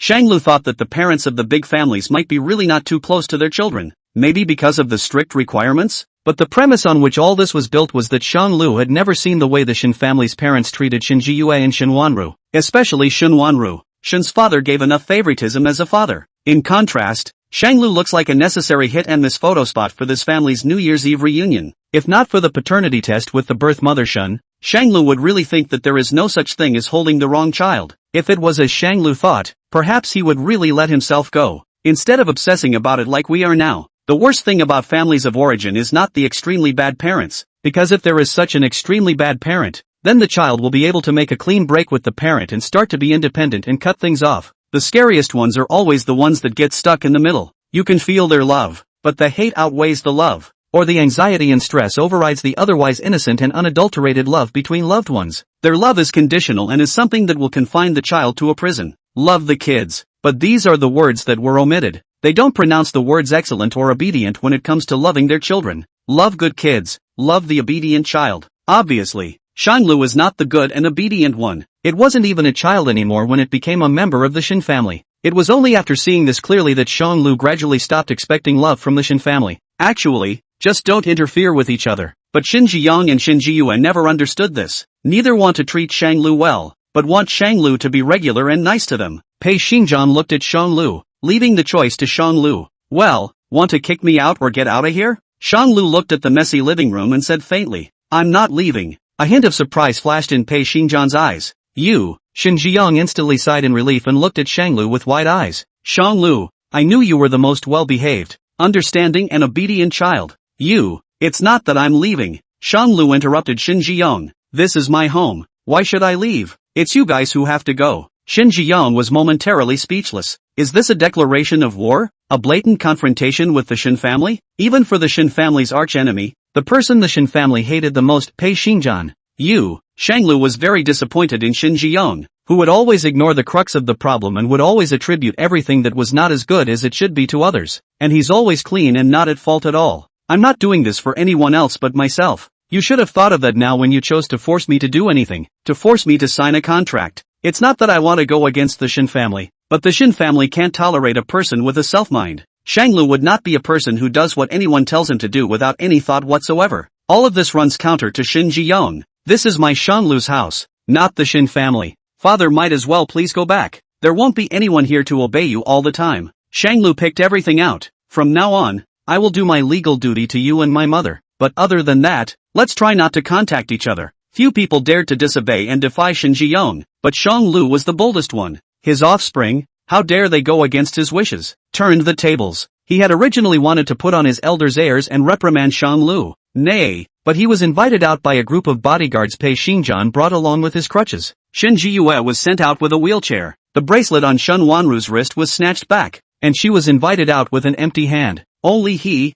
Jiang Gingshu and Pei Xingjian were left in Shanglu's home. Well, did it come in time? Pei Xingjian was not tuned to take credit. Shanglu paused, then thanked him very solemnly, but he still had doubts in his mind. According to the situation of the party, the rumors that Song Sherwei had spoken of that day were approximately true. It just might be even more alarming than the rumors Song Sherwei has been talking about. He wants to know the truth. Mr. Pei, are you and my biological parents old acquaintances? It looks like you have a complicated and contradictory past. Does it have anything to do with me? Although it was in a questioning tone, Shanglu was unusually certain. It all might have something to do with the fact that Shin's father had always been cold to him. Pei Xingjian asked, You want to know? Shanglu nodded. It was a knot in his mind that had puzzled him for a long time. Why was it obvious that he was the Shin family's biological child, but both his parents treated Shin Jiyue better? Why? A figure emerged in Pei Xingjian's mind. Actually, I'm just guessing, but I don't really want to tell you, because I don't think the main character of this event wants to publicize this past, that past, for any of the three of them. It's all a humiliating history that you don't want to talk about, especially her. This matter, strictly speaking, has nothing to do with you. You were just a kid back then, so how can you be blamed for these things? Pei Xingjian faintly said. It's just that Shin Jiyong can't figure this out. Then what you said before about the gift. Shanglu had a guess in his mind as he spoke tentatively. Did you want to kill me back then? Yeah, it's just that the person back then was Shin Jiyue, not you. Pei Xingjian admitted it greatly. If it was you I met back then and didn't hold the wrong person, then that swaddled baby wouldn't have survived back then. When Jiang Jingshu heard this, she instantly turned on her defense mode and blocked in front of Shanglu, separating the two of them. Pei Xingjian cried and laughed, and to prove his innocence, he stayed away, just so grandiose as to make their bad behavior known, in front of their victims. Pei Xingjian is really getting bolder and bolder. Why? Didn't you say I was just a baby back then and that I wasn't wrong? Pei Xingjian, you are not wrong personally, but your existence is a fatal mistake for me, for your mother, and for Shin Jiyong.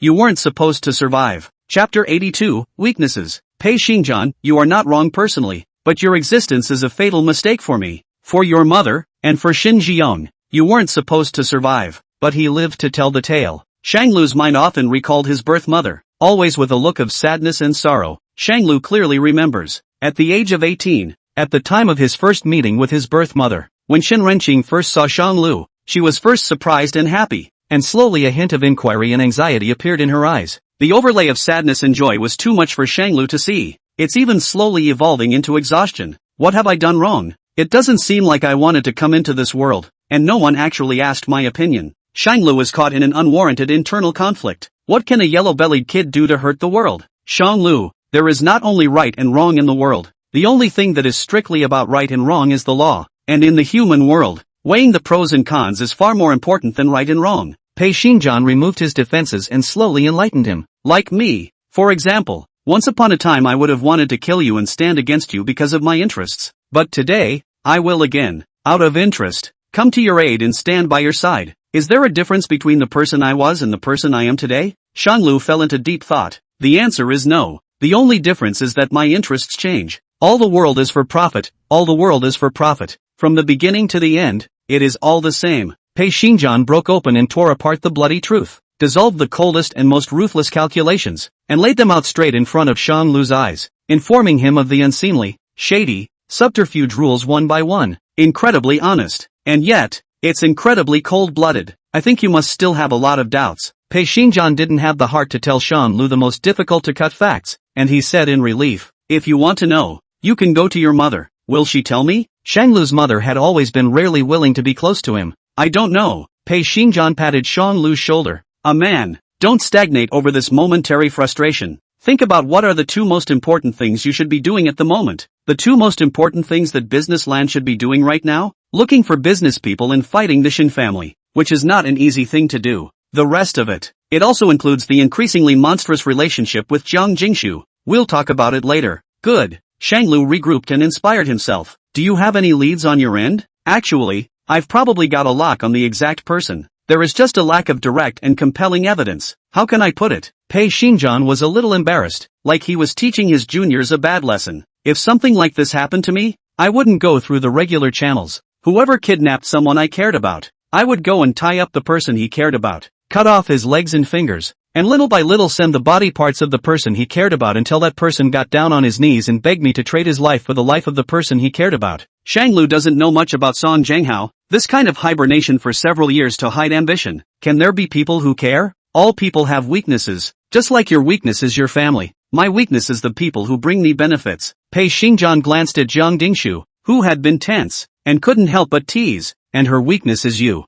That's Song Young-ho's weakness. It is the right of the Sung family. I.e., the person to whom the Sung family passes the right. If Song Jiangwo Song old man at this time sudden bad news, then Song group will be Song Shiwei and Aunt Rong two forces to fight for. And at the moment has been hiding in the shadows. Song Jianghao will have no chance of winning. So, Shanglu understood, but he was still hesitant. Pei Xinjian saw through his mind, and invariably, he had been pushing Shanglu to the other extreme. You're worried that this is bad? Not really, it's just that it's hard to do, isn't it? People aren't stupid. Jiang Jingshu interjected. Didn't that whoever say he was willing to help? Shanglu looked at Jiang Dingshu. It wasn't easy for this matter. This person, to come out of Jiang Jingshu's mouth, thought that Jiang Jingshu would be very concerned. Nay, Jiang Jingshu is the same kind of person as Pei Xinjian to a certain extent. Pei Xinjian is exquisitely egoistic. Dingshu Jiang is commercial land-onlyism. Other people had a relationship brain. Jiang Dingshu had a business land brain. Shanglu thought that this opinion was feasible, and he took Pei Xinjian and Jiang Jingshu with him to the agreed-upon cafe. Asterisk.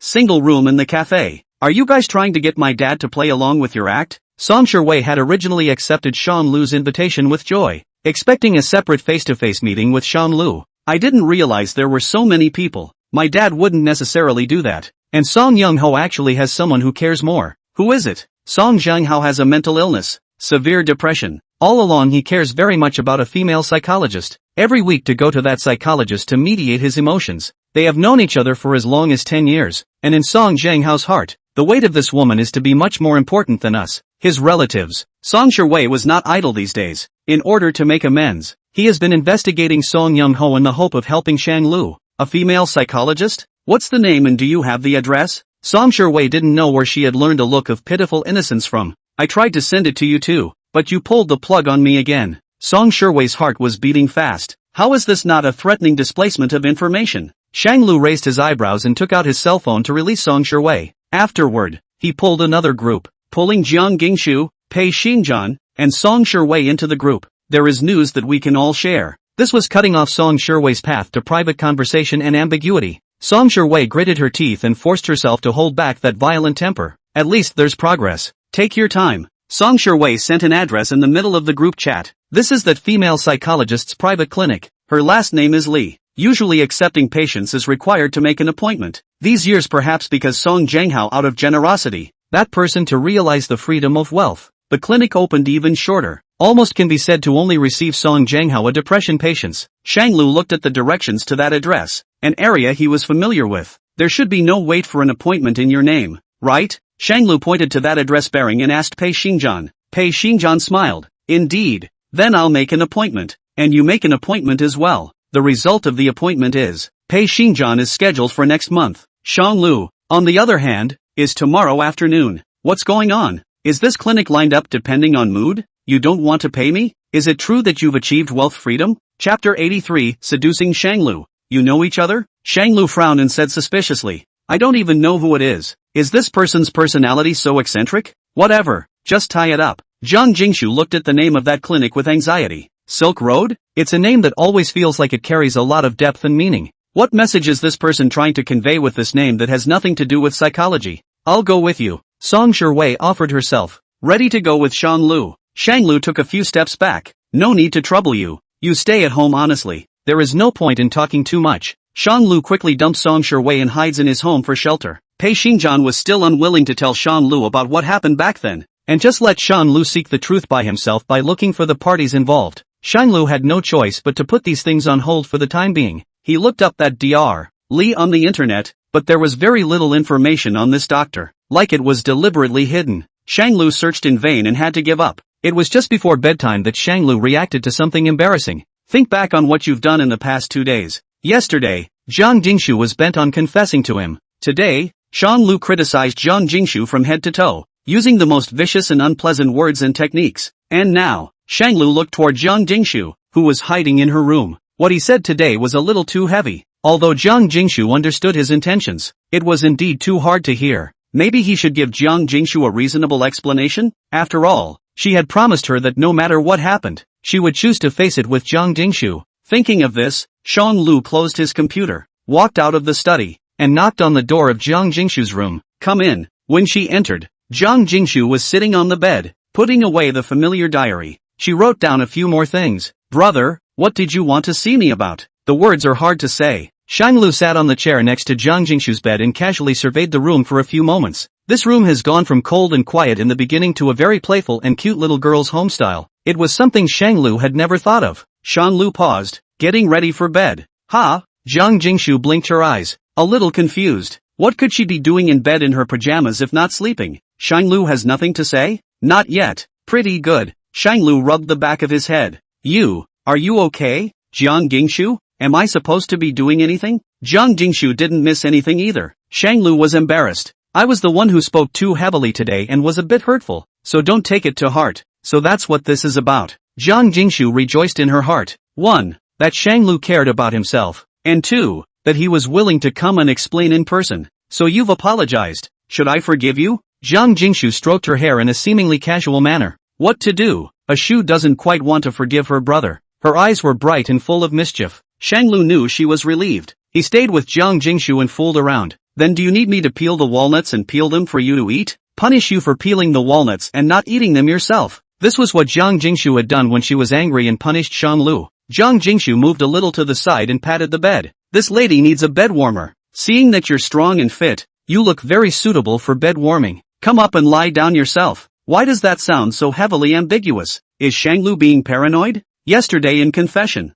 today in humiliation. To sleep together at night? They are truly a good brother and sister for the new age. Shanglu knew that it was not possible to do it, knew that it was not desirable, but he could not think of anything else in his mind. He just wanted to do it. Never mind. Propriety and honor are to be observed during the day. What do you care at night? Shanglu obediently rolled over onto his back and lay on Jiang Jingshu's side, consciously holding her in his arms. The young girl's soft body was within reach, as if it were soft and boneless. The skin was snowy and delicate, clinging to him. The long-lost calming scent lingered around Shanglu, with a touch of compulsion. Little by little, Shanglu's sanity was ticked off until it collapsed into a full-blown meltdown. Her shampoo smelled good today. I don't know when it changed, but it was still very familiar. Brother, aha, do you think I look good? Good looking, Shanglu said. So was I good? Good boy. Doesn't someone who's good-looking and well-behaved fit your criteria for a spouse? Why can't we be together? Jiang Dingshu secretly touched Shanglu's heart and felt his heartbeat. At the same time,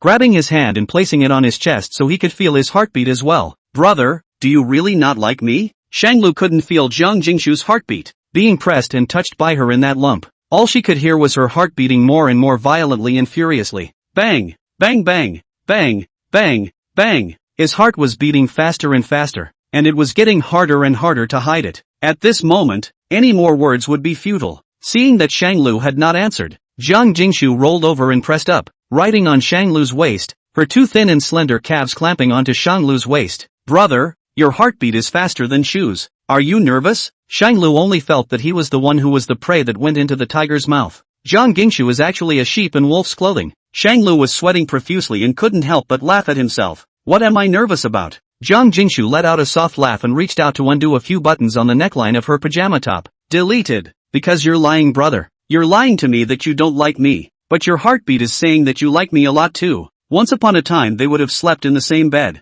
But before it was a tight fit left and right. Today it is up and down. Who taught you these things? Shanglu never taught her to seduce men. Doesn't brother like a shoe like this? Jiang Dingshu's face was full of innocence and confusion. But brother's paintings, reflecting the emotions, just like such a loose Jiang Dingshu. You, Shanglu stymied. He wondered how much Jiang Dingshu had discovered at home. He should have known better. Jiang Dingshu had been at home with so much acumen. How is it possible that you can't spot the paintings? Brother, are you uncomfortable? Jiang Dingshu grabbed the hottest spot on his entire body and asked softly, do you need Shu to fix it for you? Reason was telling Shanglu no, but Shanglu was hooked and lost his mind. With a hook of her small hand, Jiang Dingshu ripped the straps of the pajamas from Shanglu's body, and her cool little hand touched his hot chest. Brother, I want to help you. Help in any sense of the word. May I? Chapter 84 Provocations. Brother, I want to help you. Help in any sense of the word. May I? Deleted. Shanglu asked. Who taught you this? Deleted. I learned that from my brother. Shanglu? Isn't that how the Ashu and my brother's writing swayed? Deleted. What Jiang Dingshu was referring to were the portraits and spring asterisk pictures. Shanglu, you went through my stuff? Jiang Dingshu let out a soft laugh, and the tear mole at the corner of her eye swayed along with her. Brother, Shu admits her mistake. How does brother want to punish me? How do you want to be punished? So arrogant? This little girl is so arrogant. She had to be given a little credit or she would really be pampered beyond her years. Out of proportion. Shanglu thought that she must be punished properly. With such good looks, crying must be even more endearing. He wanted to take Jiang Dingshu. Crying made her like a floating duckweed floating in the middle of the ocean with no one to turn to, only to snuggle up to Shanglu. Censored. The worse the better. Jiang Dingshu's hands were still climbing carelessly, moving all over his body. Shanglu clasped Jiang Dingshu's hand and brought her towards him. Jiang Dingshu prostrated herself on Shanglu. Censored. Have you decided? You won't regret it? Once you move on to the next level, there can be no turning back. Jiang Dingshu obediently wrapped her arms around Shanglu's neck and asked in a soft voice, Brother, do you love me? Love. Shanglu admitted it. Jiang Dingshu frowned and pouted. What about tomorrow? Will you still love me when you wake up tomorrow? Shanglu, I don't know. His breath was becoming more and more unsteady and impatient. The other hand restlessly went towards the hem of Jiang Dingshu's dress. Jiang Dingshu was obviously lost for a moment, but her body rubbed upwards as she lay on Shanglu's shoulder. The hair on her forehead casually spreading over Shanglu's skin with a bit of a strange touch. She whispered with all colors of emotions in her tone. From loss to joy. Well, at least for this moment you like me. Got permission from Jiang Dingshu. Shanglu then let go. He wrapped one hand around Jiang Dingshu's waist and braced himself against the bed. A roll over. Deleted. Shanglu blocked out all the lights, and a huge shadow enveloped Jiang Dingshu. It set off the already thin and frail her even more faintly. Shanglu clasped Jiang Dingshu's chin with one hand and kissed up towards those abrasive and mischievous lips. Deleted. He couldn't shift his eyes and could only land on Jiang Dingshu's face. Women's pajamas are so sophisticated again. Shanglu lost his patience. Deleted. Deleted. Shanglu lowered his force. Deleted. Jingle bells. On the nightstand, the phone Shanglu placed casually rang. Shanglu didn't care. A few more rings and it won't ring anymore. Jiang Dingshu can't change her breath, so it's hard to find an excuse. She gently nudged Shanglu. Shanglu was displeased. There's a phone. It's so loud. Shanglu leaned forward again. Leave him alone. Jiang Jingshu backhanded Shanlu's mouth. What if it's important news? Shanglu froze for a few seconds as he brought his cell phone and saw that the caller contact said Song Shui. He flashed the screen to Jiang Jingshu. Sure you want to take it? Jiang Jingshu weakly reached out and clicked on the call. Hello? Shanglu. I've gathered some information about that Dr. Li over here. It's very important and it's related to you. Do you think we should have a chat in person? Shanglu uttered only one word. Jiang Jingshu then covered his mouth to block his next words. Shanglu? What's this about? Jiang Jingshu came close to the phone and softened her voice. Censored. Thank you for telling my brother this news. There was dead silence on the other end of the line for a few seconds. Soon, Song Shui's extraordinarily angry voice came out from over there, accusing Jiang Jingshu. Didn't your parents teach you any manners? Didn't anyone teach you not to mess with other people's cell phones? Jiang Jingshu reached out her kitten-like, supple hand and gently stroked it over Shanlu, following the texture of his skin up and down. My parents, they taught me not to be double-minded, not to eat from the bowl and watch the pot. Song Shui, that's a lot of pipes. Where's Shanlu? Give the phone to Shanlu. I have something to say to him. Don't you dare meddle between us. All the things I'm talking about are important. Don't let you alone hold everyone up. Jiang Jingshu smiled faintly, a harmless smile. Her eyes locked on Shanlu. A small dimple swirled around her lips, overflowing with a touch of seductive power. Oh brother, go ahead. He's on me. He can hear you. Just you talk as soon as you can. A bark came out from Song Shui's end, like the sound of a picture frame falling. Shanlu's pupils quaked, shocked at Jiang Jingshu's boldness. Sure is a tortured goblin. Shanglu cried and laughed. Holding a grudge like that? You guys. Shanglu was in the middle of a sentence. Jiang Jingshu then hooked his neck and kissed him. There is no pattern, no rules for kissing, out of the lust of desire itself. Shanglu was half scoffing, half shocked, mocking her for not being able to kiss hard enough to make a mess, shocked that she was acting so openly and boldly. Jiang Jingshu did not attack the city like Shanglu did, but just a light, slapdash kiss. Defeated, she cowered in Shanglu's arms. How come I didn't realize you were so bad before? Shanglu played with her hair and asked deliberately, purposely keeping me from talking? Jiang Jingshu frankly nodded her head and admitted it in a big way. Shanglu pinched Jiang Jingshu's chin and tore away the last piece of cover from her body. I didn't realize until today that you're a black lotus flower. Shanglu interlocked his fingers with Jiang Jingshu and tightly grasped her palm, bearing her pain. He noticed Jiang Jingshu's abnormality. Jiang Jingshu's forehead was covered in a dense, fine sweat, and she wasn't as arrogant anymore. Cold sweat covered his back, unsteady breathing,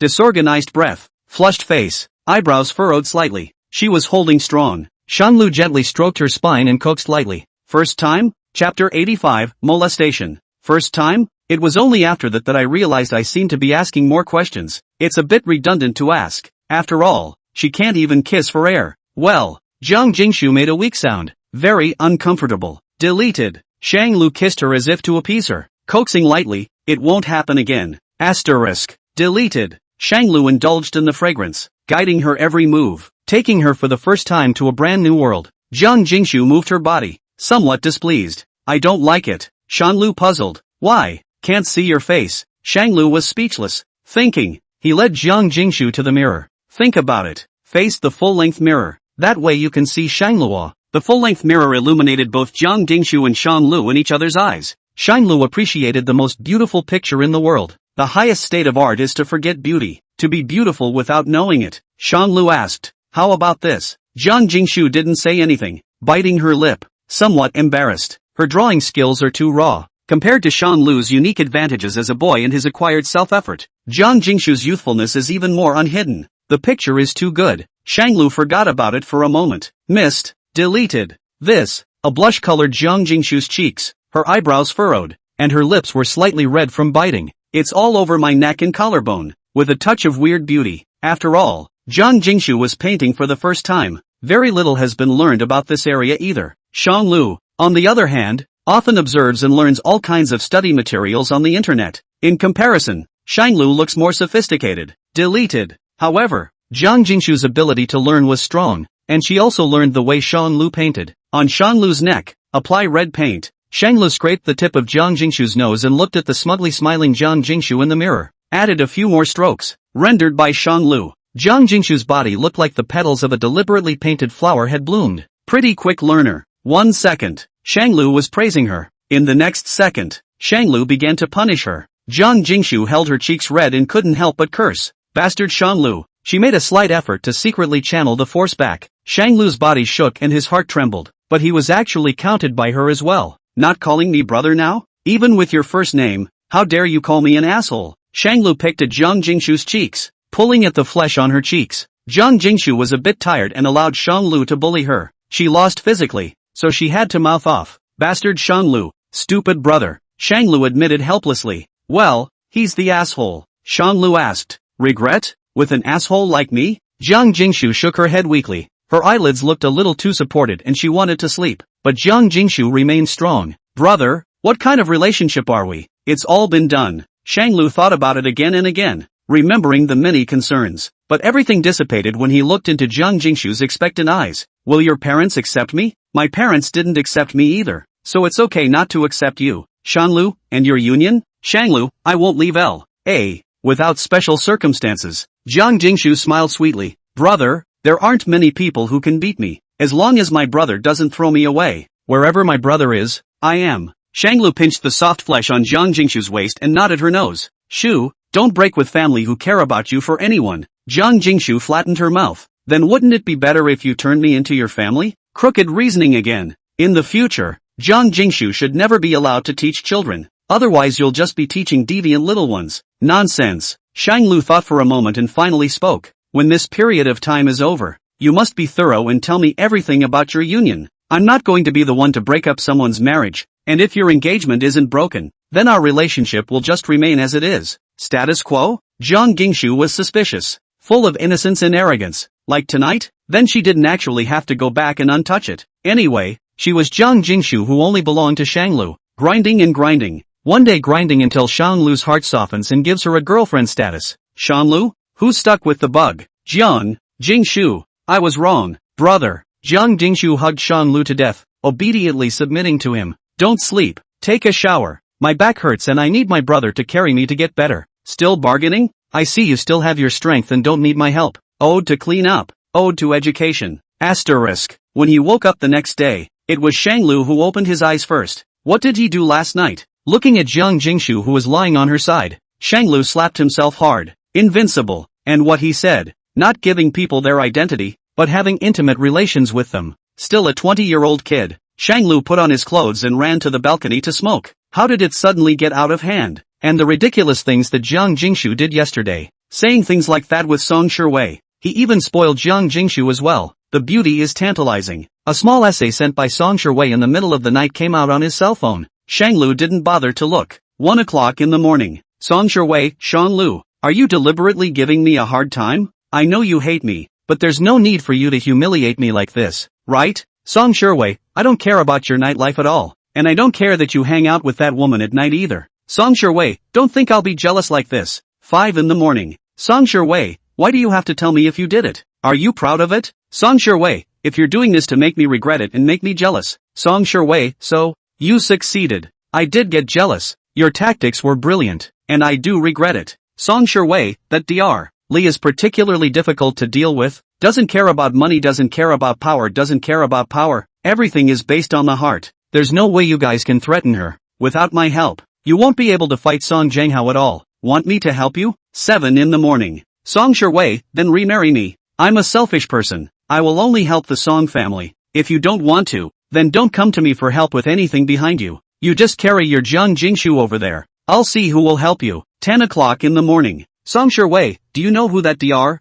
Li is? Do you know why you were able to get an appointment? Chapter 86 Official Announcement. 10 o'clock in the morning. Song Shiwei, do you know who that Dr. Li is? Do you know why you were able to get an appointment? Dr. Li, why can Shanglu make a successful reservation? Listening to Song Shiwei, it seems that this Dr. Li has a lot of connections, and he's even related to Shanglu? Shanglu ignored Song Shiwei's message in the middle of the night as if she was jerking around. He looked at Jiang Jingshu, who was sleeping soundly in the room, and remembered what Jiang Jingshu had done last night. Jiang Jingshu had a provocative meaning in it, but if Song Shiwei hadn't always been a stalker, with Jiang Jingshu's usual nature of not hearing anything outside the window, she wouldn't have suddenly targeted someone so strongly. Shanglu thought for a moment and faintly returned. Know me? Or what? Song Shiwei replied almost in seconds. Don't you have anything you want to say to me? Song Shiwei, your heart is too hard. isn't it? We've only been divorced for how long and you found a new love? Thanks to me for you. Shanlu frowned. Then how long does Miss Song think I should mourn for you?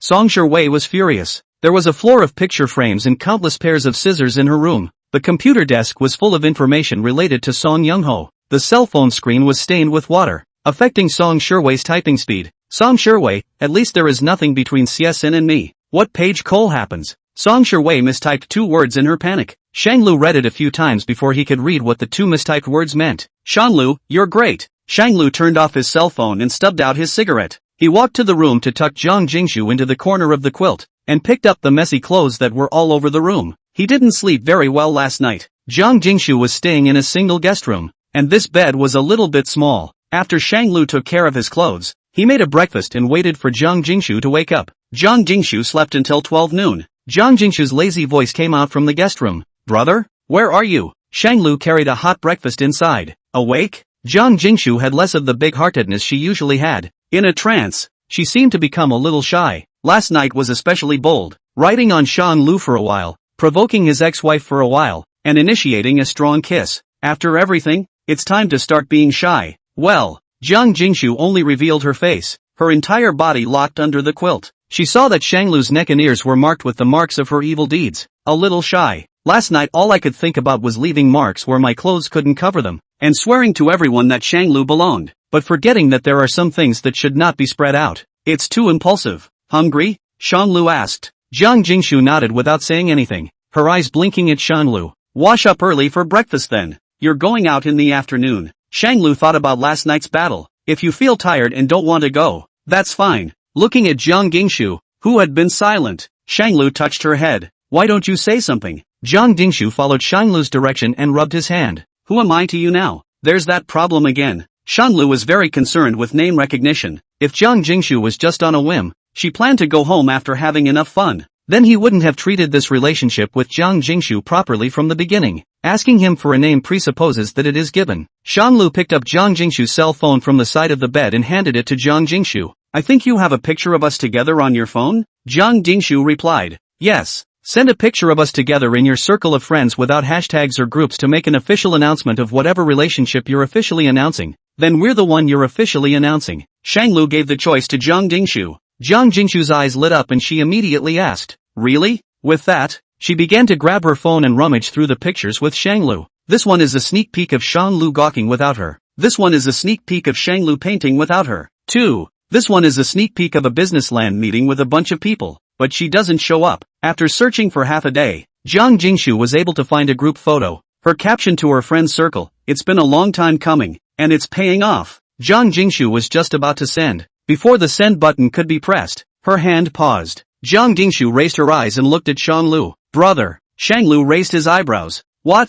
Don't dare? There's no point in approaching him for a name if you don't dare. Brother? No. Jiang Jingshu brightened the scars on her back, dense whip marks remaining on her delicate back. Touchy-feely. My parents were very stubborn and they determined that I had to obey my parents' order of matchmaking. Even when confronted with their own daughter's disobedience, they would come down on me with such viciousness, not to mention strangers. I'm afraid that they'll end up pinning the root of all the problems on you, identifying you as the cause of my escape, and end up secretly sneaking up on you. Shanglu, didn't you say last night that you weren't afraid of anyone and that no one could beat you? If all it takes is for me to get beat up myself, I'm actually not afraid of anything to carry it off, and my parents can't really beat me to death. Jiang Jingshu looked at Shanglu. But you, brother, are different. I don't want to drag you down, and even more so, I don't want my liking to turn into a kind of liability, a burden to you. Shu only wants to fight side by side with brother and help him clear up his difficulties, and does not want to be the source of his difficulties and pain. My brother's family are ordinary people who may not be able to deal with the same as my parents. If my fondness becomes a burden to my brother,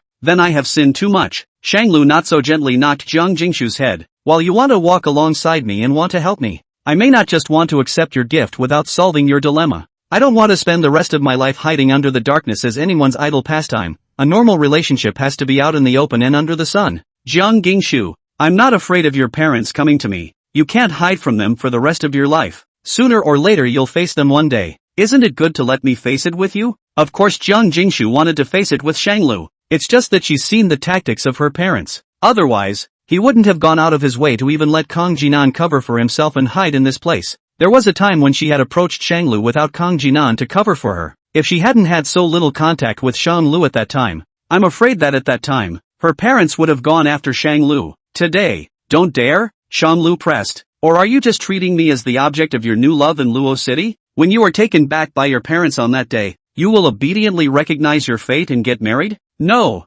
Jiang Jingshu was eager to retort, hugging the quilt closer to Shanglu. I just want to be with you. Then send. Shanglu took half a step back, assuming a defensive stance. It took great courage for him to say these words. The failure of his previous marriage had made him wary of relationships. Now this section is more complicated. If Jiang Jingshu couldn't give him enough backbone, then from now on, Jiang Jingshu would only be Shanglu's sister. Shanglu will also forget about last night. Consider it only a mistake. Jiang Jingshu stared at the screen of her cell phone. The photo on the screen was a group photo that Jiang Jingshu had secretly squeezed in. The light hit Shanglu while she hid in the gloom. The difference between the two is especially obvious when compared to each other. One light and one dark. Kang Youngshu would have thought about growing in the sunshine when she took this group photo, right? So, the same goes for Shanglu. After a long time, Jiang Jingshu smiled faintly and added a few words on her cell phone. It's been a long time in the making, and I've gotten what I wanted. I will not hesitate to run to you. Before, now, and in the future.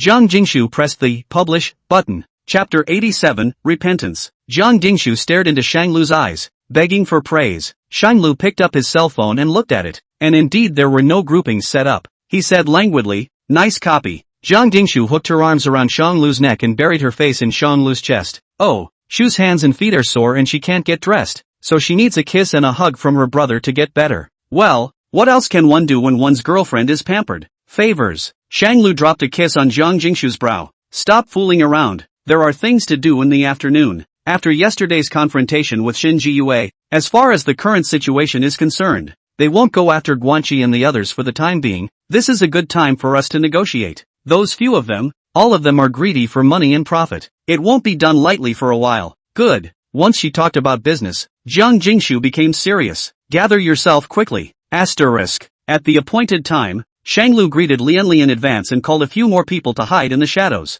ready to surround everything here. Shanglu and Jiang Jingshu coincidentally put on turtlenecks to cover their necks tightly, but the careful eye still noticed the marks on their ears. Pei Xinjian felt shown the door. He tugged at the corner of his mouth. What's the difference between you guys wearing a turtleneck sweater at this time of year and covering your ears? Pei Xinjian looked at Shanglu. Are you so impatient? What is the juncture now? Shanglu was reprimanded. Nothing to say. He was just about to knock on the door when a familiar voice came from behind him. I'm with you. The three men looked back. The first thing I saw was Song Shiwei, who couldn't hide the heavy dark circles under her eyes even with makeup. Song Shiwei half gasped as she stepped forward, the look on her face not particularly good. Jiang Jingshu silently moved half a step closer to Shanglu. Ruined. Jiang Jingshu didn't add Song Shiwei's WeChat. She hadn't seen that official friend circle yet. Pity. Song Shiwei wordlessly glanced at Jiang Jingshu, taking in her movements. It was too late for her to count. None of you are familiar with Dr. Li's condition. You guys can't do it without me. Song Shiwei explained. Pei Xinjian doesn't get involved in love triangles and stands aside to watch the show.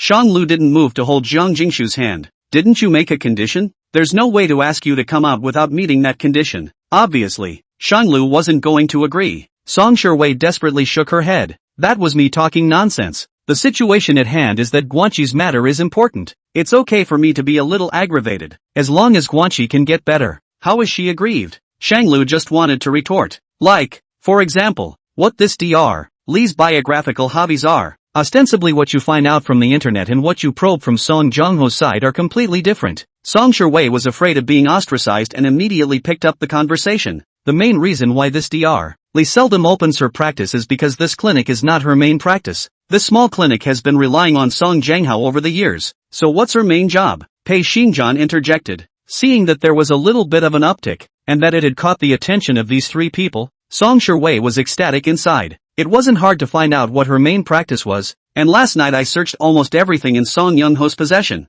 and that's how I found out everything I could about this doctor. Song Shiwei pretended to rub her eyes. For this reason, I didn't even sleep well all night. I was anxious about this all last night. One side said what he did, while secretly poking and stomping on Jiang Jingshu last night without her effort. Who taught her to be so teabaggy? Jiang Jingshu laughed softly and fell softly onto Shanglu. It's still MS. Song, who is a bit more powerful, checking the information alone in the middle of the night. Unlike me, I would only accompany my brother at night to relieve his boredom. Song Shui? She was tempted to lash out. But before she came, the assistant sister taught her a little something. The assistant sister told Song Shui to put away her bad temper first, and usually try to tolerate Zhang Jingshu a bit more. Even if she eened and disliked her, she wouldn't dislike her back. Those with a heart could naturally see the change in Song Shui. Thus, she was changed for the better. Secondly, Song Shui should try to mention as much as possible about her own giving. Not too bluntly, but from the side angle for others to discover unintentionally. Let Shanglu notice Song Shui's change in intention. It's naturally good that my sister can think this way. This is sort of a different division of labor for us. As long as we can resolve all this as early as possible, I'm willing to do anything. Shanlu, Pei Xingjian, Yongshu Kong, the invincible child Song Shui. Back to the point. Song Shui put out a gentle smile on her face. Although it was a bit fake, the assistant sister emphasized again and again that she must show her gentle atmosphere and not to bother with a brat like Zhang Jingshu. This Dr. Li, her personality is particularly eccentric. She especially likes to insight into people's hearts and minds, probing the emotions within others, and will even record her own and other people's emotional changes, storing and organizing them and making them a part of her own thesis. And one reason why she is willing to care passionately about Song Zhenghao is that the emotions in Song Zhenghao are very strong. Hatred, jealousy, remorse, cowardice, and unyieldingness are all on display in Song Zhenghao. Dr. Li probably thinks Song Youngho is a good thesis, so he hasn't been rejecting contact with him. Will approach others because of the thesis? Shanglu's back went cold. Could it be that this Dr. Li was treating him differently and was also trying to get some emotional value out of him?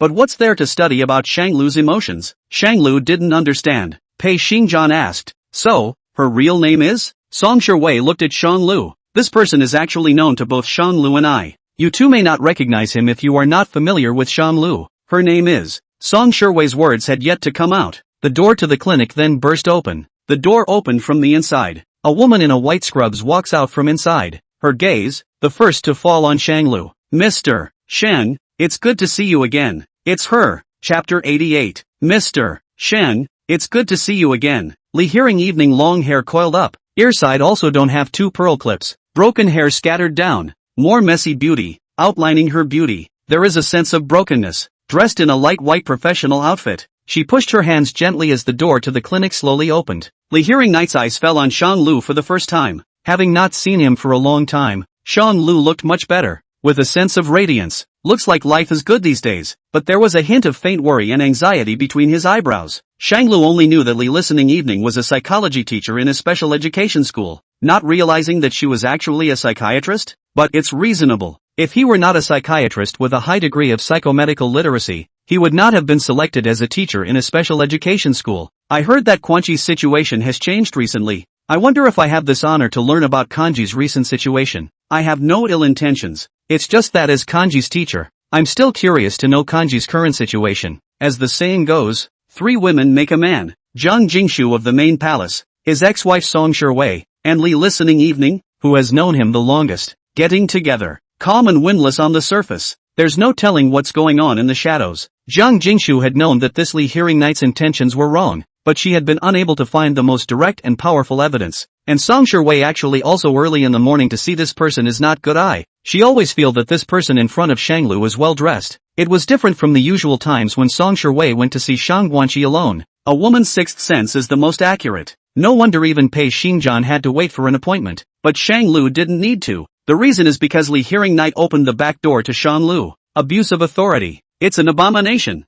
The two of them unanimously looked at Li Hearing Evening, surveying the small details of her outfit today. Seeing that this man was quite concerned about Shanglu, Pei Xingjian hurriedly said, Dr. Li, little sister Shang's situation is really special. Why don't you come closer and let Shanglu tell you about it? Li Hearing Knight observed Shanglu's expression and did not react with resistance. Shanglu looked at Pei Xingjian suspiciously, seeing approximately his intentions in Pei Xingjian's eyes. Sort of a default. Li Hearing Evening scooted her small steps and took a few steps towards the front with her small high heels. Close the distance between you and the commercial land. She turned her back to Pei Xingjian. Bang! Pei Xingjian's miso was ready to strike the back of Li Huanhuan's neck, intending to knock her out. Li Hearing Knight moved her steps almost at the same time, moving half a point closer to Shanglu again, while also avoiding Pei Xingjian's movements. She looked at Pei Xingjian with a smile on her face. This gentleman, I'm a psychiatrist. What are you going to do? Can you escape my eyes? The smile was harmless and gentle. The tone was nonetheless very firm.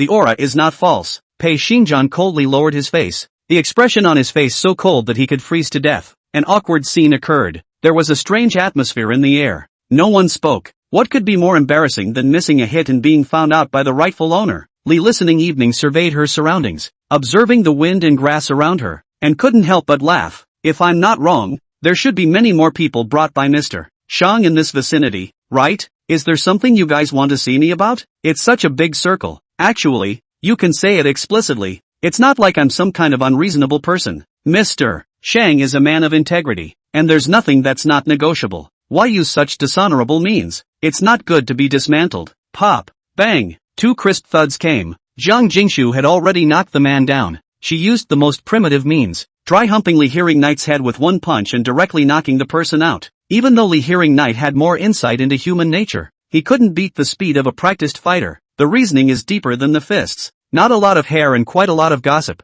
Zhang Jingshu secretly poked and prodded to vent the jealousy in her heart. Did not hit towards the face as she was mercifully soft. Song Shiwei froze for a few seconds. She had seen Zhang Jingshu's methods, but this person's guts were too big. She slowed down for a few seconds before remembering the main event of the day, and said quietly, "Sister is so strong. Unlike me who can't even open the cap of a bottle, and often needs Shan Lu's help to open it. I'm actually very envious of my sister. I've always wished that I could protect the people I care about like my sister." As she said that, her eyes looked towards Shanglu. Song Shiwei's identity is not correct. You need to add some green tea craft dark poke to add oil and vinegar. Zhang Jingshu used to do the same thing with tea talk, but nowadays she is the main house. It's the girlfriend. She doesn't need to add any tea talk. Zhang Jingshu stood there as the most righteous reason. Zhang Jingshu zero framed up her hands and punched them. Pop. Bang. Zhang Jingshu headed towards Song Shiwei's head, and delivered a few blows as well. Noisy. She wrapped one hand around Li Hearing Knight's waist and one hand around Song Shiwei's waist. Zhang Jingshu smiled sweetly and looked at Shanglu.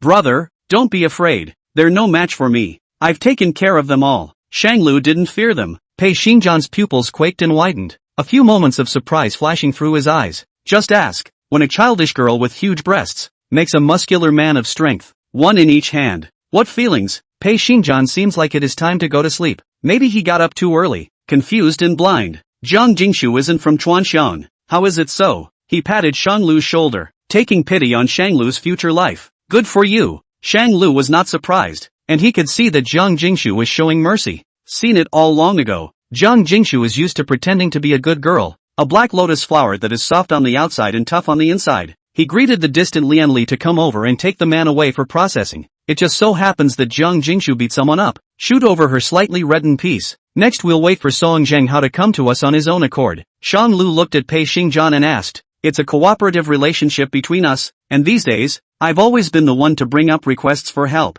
and I've never heard you say that you need any help?" Me? Pei Xingjian hooked his lips, a few more faintly imperceptible emotions appearing between his eyebrows. My claim is to stir up the Shin family.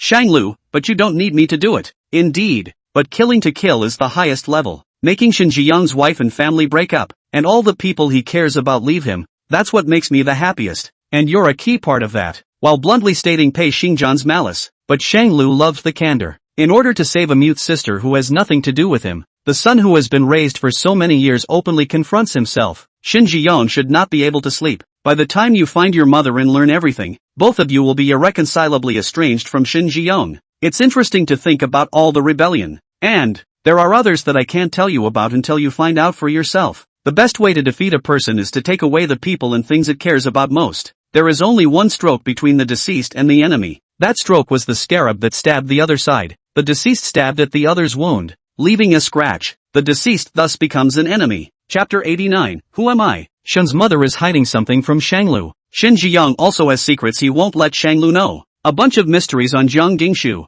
Pei Xingjian is also a riddler, speaking only in threes. So many twists and turns. It was all related to Shanglu, but Shanglu didn't know the inside story. The world always owes him a fair share of the truth. There was a vague, unformed guess in his mind that he just didn't want to admit. This conjecture perfectly solved why Shanglu, as the third son of the Shin family, was not treated well. Why is it that the merchant's family is so poor that they can't even afford to pay for Shang Guanqi's medical bills, yet they can squeeze out money for Shan Lu to learn art? Everything is justified. It was exactly as Pei Xingjian had guessed at first. Just that this Shin family is the Shin family of Luochang? Or is it the Shin family in the capital that Pei Xingjian talked about the other day? Shanglu flipped out his cell phone to search for news related to the capital Shin family. The news of the Shin family in the capital had been deliberately erased, and only the remarks of the so-called parties involved remained among the forums. Anonymous 1, is the Shin family out of their minds? How dare they marry their daughter to such a snake-hearted and vicious man? I might as well go. At least I'll be obedient. Anonymous 2, that's what MS Shins love brain likes, if you're capable of pleasing others as well. Anonymous 3, wouldn't the king and his vassals rather have seeds? Why can't I join the Shin family? I'm not bad looking. Anonymous 1, I bet this douchebag guy has a bad face. He'll definitely eat the Shin family's extinct family in the future, and he'll forget his roots. Anonymous 4, +1, the forum produces little valid information. However, it can basically be inferred that the relationship between Shin Jiyong and Shin Renqing in the beginning, the woman marries and the man takes over the Shin family estate. Later, I don't know what happened, but the Shin family was defeated, and greatly hid in Luo City, quit living in a corner of the world, no longer the glory of the day. Pei Xingjian explained that he should pay more attention to his surroundings in home these days, so as not to let Song Jianghao and the others take advantage of the situation. He was worried about Shan Lu's comfort, but the moment he saw Jiang Jingshu's single-mindedness in protecting her cubs, Pei Xingjian was incredibly relieved. Shang Lu began to try to contact Shin Renqing, his birth mother. Shang Lu, Mom, do you have time? How is your health these days? I know a friend. The hospital he's at is particularly authoritative. If you're not recovering well, do you want to go see it? Shin Renqing was succinct, no need. Shang Lu persevered, Mom,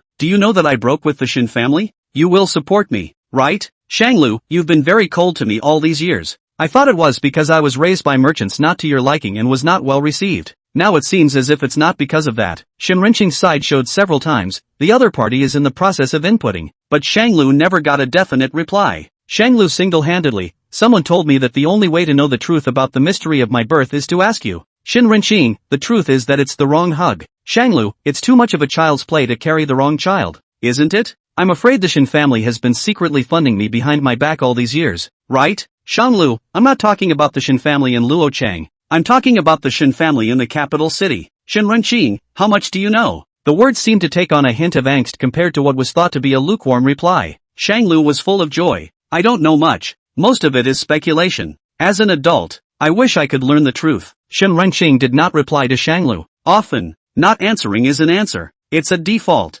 Shanglu, I will lay the truth before your eyes. Shanglu put away his cell phone and prepared to leave for the best geriatric hospital in the city center. Young Shu? Shanglu brought Jiang Jingshu along for mutual protection. Jiang Jingshu was very happy to follow Shanglu. Shanglu has a friend over here who is apprenticed to the attending physician as a cowherd. It's easier to move around. Yang Nioma has a small office of his own, cramped and small, with lots of clutter, especially that computer, which looked bigger than about the same size as Jiang Jingshu. Yang Nioma looked like he had been drained by the hospital and braced himself to get up. Why do you suddenly want to check your father's medical report? His body is actually quite hardy, white and green under the eyes. That's what happens when you've been a cow or a horse too much. Shanglu was glad that he hadn't studied medicine to ease his family's burden, or else he would be a burden now. Magnificent family feuds. You know, that brother of mine has been a little bit of a handful lately, and I'm thinking if there's something wrong with the elder's health, or else why would he suddenly start jerking around? Yang Nioma understood and turned over the medical report and handed it to Shan Lu.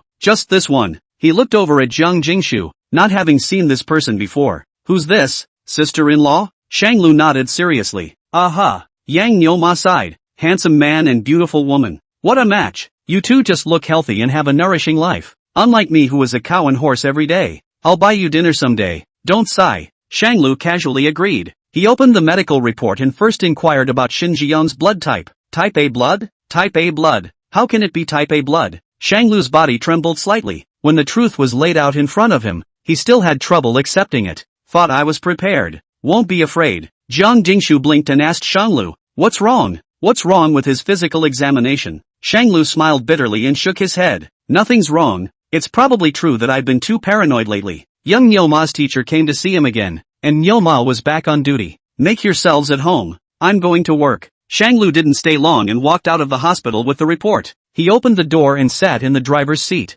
Bastardly started smoking. Jiang Jingshu entered the car from the passenger side. She reached for the medical report and saw nothing out of the ordinary. What's wrong, brother? What's wrong with this one? Shan Lu snuffed out his cigarette and said inanely, Jingshu, my mom has type O blood and my dad has type A blood. Jiang Jingshu vaguely sensed the problem. And you are? I have panda blood. A hint of surprise flashed in Jiang Jingshu's eyes, and yet, it was quickly released. With that biased attitude of Shin Jiyong, it was normal that Shang Lu was not his own. It's not hard to understand. It was no wonder Shin Jiyong was willing to treat Shin Jiyue better. Shin Jiyue was at least the son that Shin Jiyong had raised for 20 years. There is no blood, but there is emotion. Back then, my mom and I had a paternity test. I am indeed my mom's biological child. And we look a bit similar, right? Shang Lu was a bit moody. Jiang Jingshu thought about it and nodded silently. So I'm my mom's kid but not my mom's husband's kid? And who am I? Chapter 90 Negotiations. I'm my mother's child, yet I'm not my mother's husband's child? And who am I? Shang Lu didn't dare to think about it in detail.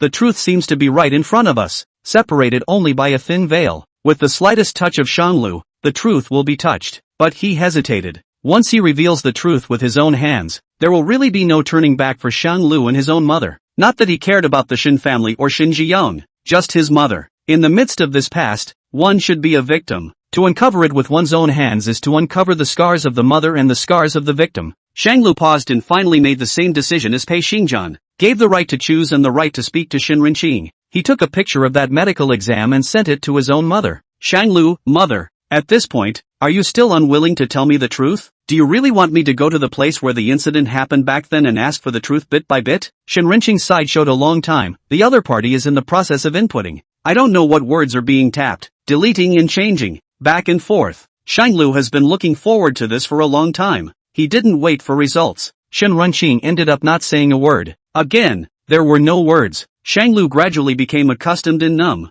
Jiang Jingshu obediently stayed by Shang Lu's side, not knowing how to comfort him. There's no use saying anything at a moment like this, she thought. Jiang Jingshu hadn't experienced this, so she couldn't truly understand Shang Lu's inner suffering at the moment. She turned the 1,000 words she wanted to comfort in her heart into a hug and accompanied Shang Lu. Jiang Jingshu leaned forward, her soft stance fitting snugly with Shang Lu, her soft stance giving him a little bit of warmth. Brother, hugs. Jiang Jingshu, brother, don't be afraid, I'm here. Shang Lu rubbed Jiang Jingshu's head, smoothing out her slightly messy hair. Jingshu, I hate deception and I hate concealment. Both of my nominal biological parents have been lying to me and hiding from me for decades. Shang Lu gently wrapped his arm around Jiang Jingshu's waist and brought her towards his arms. So, Shizuku, there are a lot of things that you are not willing to talk about for the time being. I can understand that. I'm willing to wait until you open your mouth to explain. But you mustn't lie to me, can't hide too much deception from me. No what? Jiang Jingshu nodded in confusion. You have your struggles, I can understand that,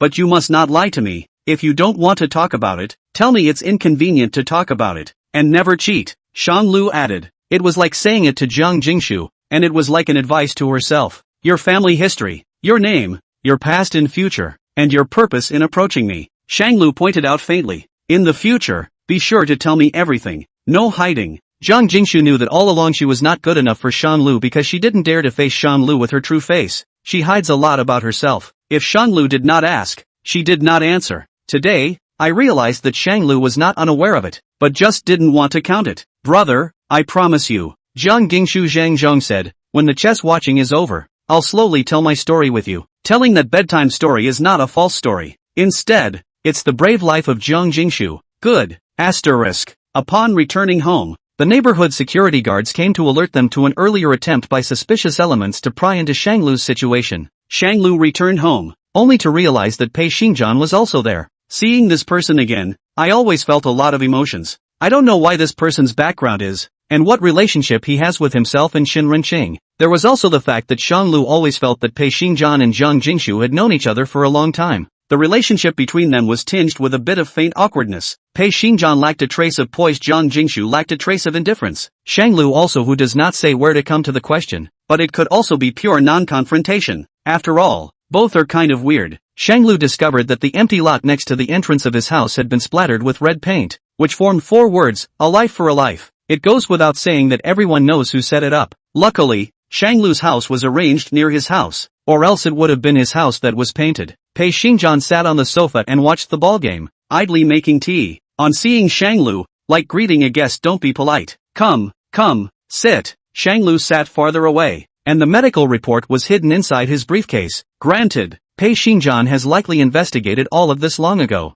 Did you see the one outside the door? Shang Lu nodded. Pei Xingjian took out the message on his own cell phone and handed it to Sean Lu to see. That was a message communicated with Song Young-ho. Pei Xingjian sent a photo and not a single text was edited. The person on the photo was Lee Hearing Evening. She seemed to have been abused a bit. There were some bruises on her wrists and neck. Her hair was messy. She looked very messy. Ribbons were tied around her eyes, obscuring her vision. A bandage was smeared over his mouth and he couldn't speak. The photo is set in a dilapidated shack with blood and stains all around. The atmosphere was terrifying. The photo was sent anonymously and said nothing, but what it means is self-evident. The day after this photo was sent, Song Young-ho sent a message. Song Young-ho, what are your conditions? Name your price. What do you want? Shang Lu couldn't help but be amused, but he was really willing to give it up. Pei Xingjian was not replying, following up with another photo. This time among the photos Lee Hearing Night looked even more wretched than last time. Her body was stained with blood, not knowing whether it was her own or stained on the ground. Her wounds were somewhat inflamed and untreated.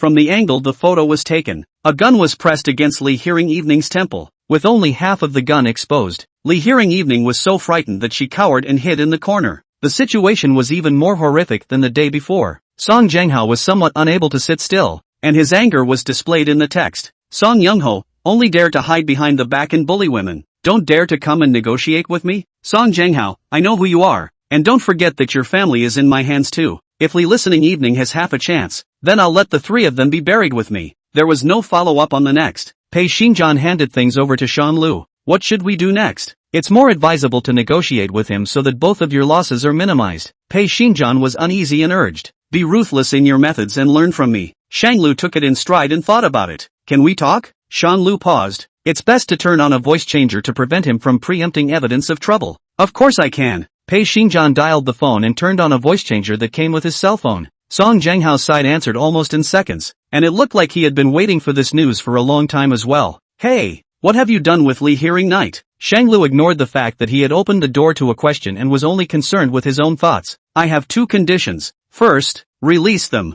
Shang Lu did not name names in order to prevent unfavorable evidence. Second, take those two followers you have with you and put them at my disposal. Shang Lu refers to Shin Jiyue and Xie Xie. No names were named either. Both sides, however, know it by heart. Song Jianghao was silent for a long time before replying coldly. There's only one person on your side and three on mine, and you still dare to raise so many conditions? Who am I to agree to you? Obviously I should be the one to make the offer. Let Song Shiwei cede the Song family inheritance and hand her over to me, as well as all the Song family shares and properties you have on you. These are my conditions. Compared to Sean Lu's breezy demeanor, Song Jianghao appeared a bit impatient. The conditions offered by Shang Lu did not cost Song Jianghao anything mentionable, but what Song Jianghao proposed was difficult to negotiate. How dare he make a deal? Can't you see who can't sit still now? I'm not negotiating, and if you can't accept it, we can both tear up the ticket. Bye. Shang Lu strangled the phone. There was no chance for Song Jianghao to retort. Chapter 91. I'm not negotiating, and if you can't accept it, we can both tear up the ticket. Bye. Shang Lu strangled the phone. There was no chance for Song Jianghao to retort. Didn't even let him get a word in edgewise. It just hung up cold and uncaring. Both Jiang Dingshu and Pei Xingjian were a bit dumbfounded. They all found out. At some point, something changed in Shang Lu. It seems to be more decisive than before, and has become somewhat more daring and ruthless. If it were in the past, Shan Lu would have taken the first step to pay more attention to the safety of his family, and now it will be used as a bet and a bargaining chip. The more prone to overthinking at these types of negotiation junctures, the more likely it is that the person will lose the battle, and the key to Shan Lu sitting still is Song Young-ho's long years of depression. Wakefield was depressed, Wakefield was prone to hyperthinking, and Wakefield's emotional attachment to Lee Hearing Night was too severe. Song Jiangho wouldn't have gotten to where he is today. This was the cause of Song Jianghao's cause and the effect of his likely defeat. It's not Song Young-ho's fault that he has depression. It's his predicament. But it is wrong to hurt others because of it. Greed is not enough, but it hurts itself. You, Pei Xingjian hesitated for a moment. He just casually mentioned it to make Shan Lu ruthless. Didn't realize he really. Do you really think so? This was different from the Shang Lu Pei Xingjian knew. Song Jianghao won't be able to sit still, and you won't be able to send Song Jianghao any more pictures back there. Without physical objects, it's easier to make associations and think nonsense. Once you have a wild thought, it is the harbinger of Song Young-ho's defeat. It means losing. It means the negotiation has failed. Then you are not afraid? Pei Xing simply hit the soul and asked bluntly. Shang Lu, not afraid of what? Knowing what I know about you, You should be very worried about Song Jianghao tearing up the ticket and subsequently turning it against your family? Indeed, if it had been the Shanglu of some days ago, or even yesterday. Must take these extremely seriously. Seek stability and peace of mind. But after Shanglu knew that after living for more than 20 years and calling two dads, both had nothing to do with him, his values produced some changes. He thought that people who love others should love themselves first. Whether it's breaking up with Song Shiwei,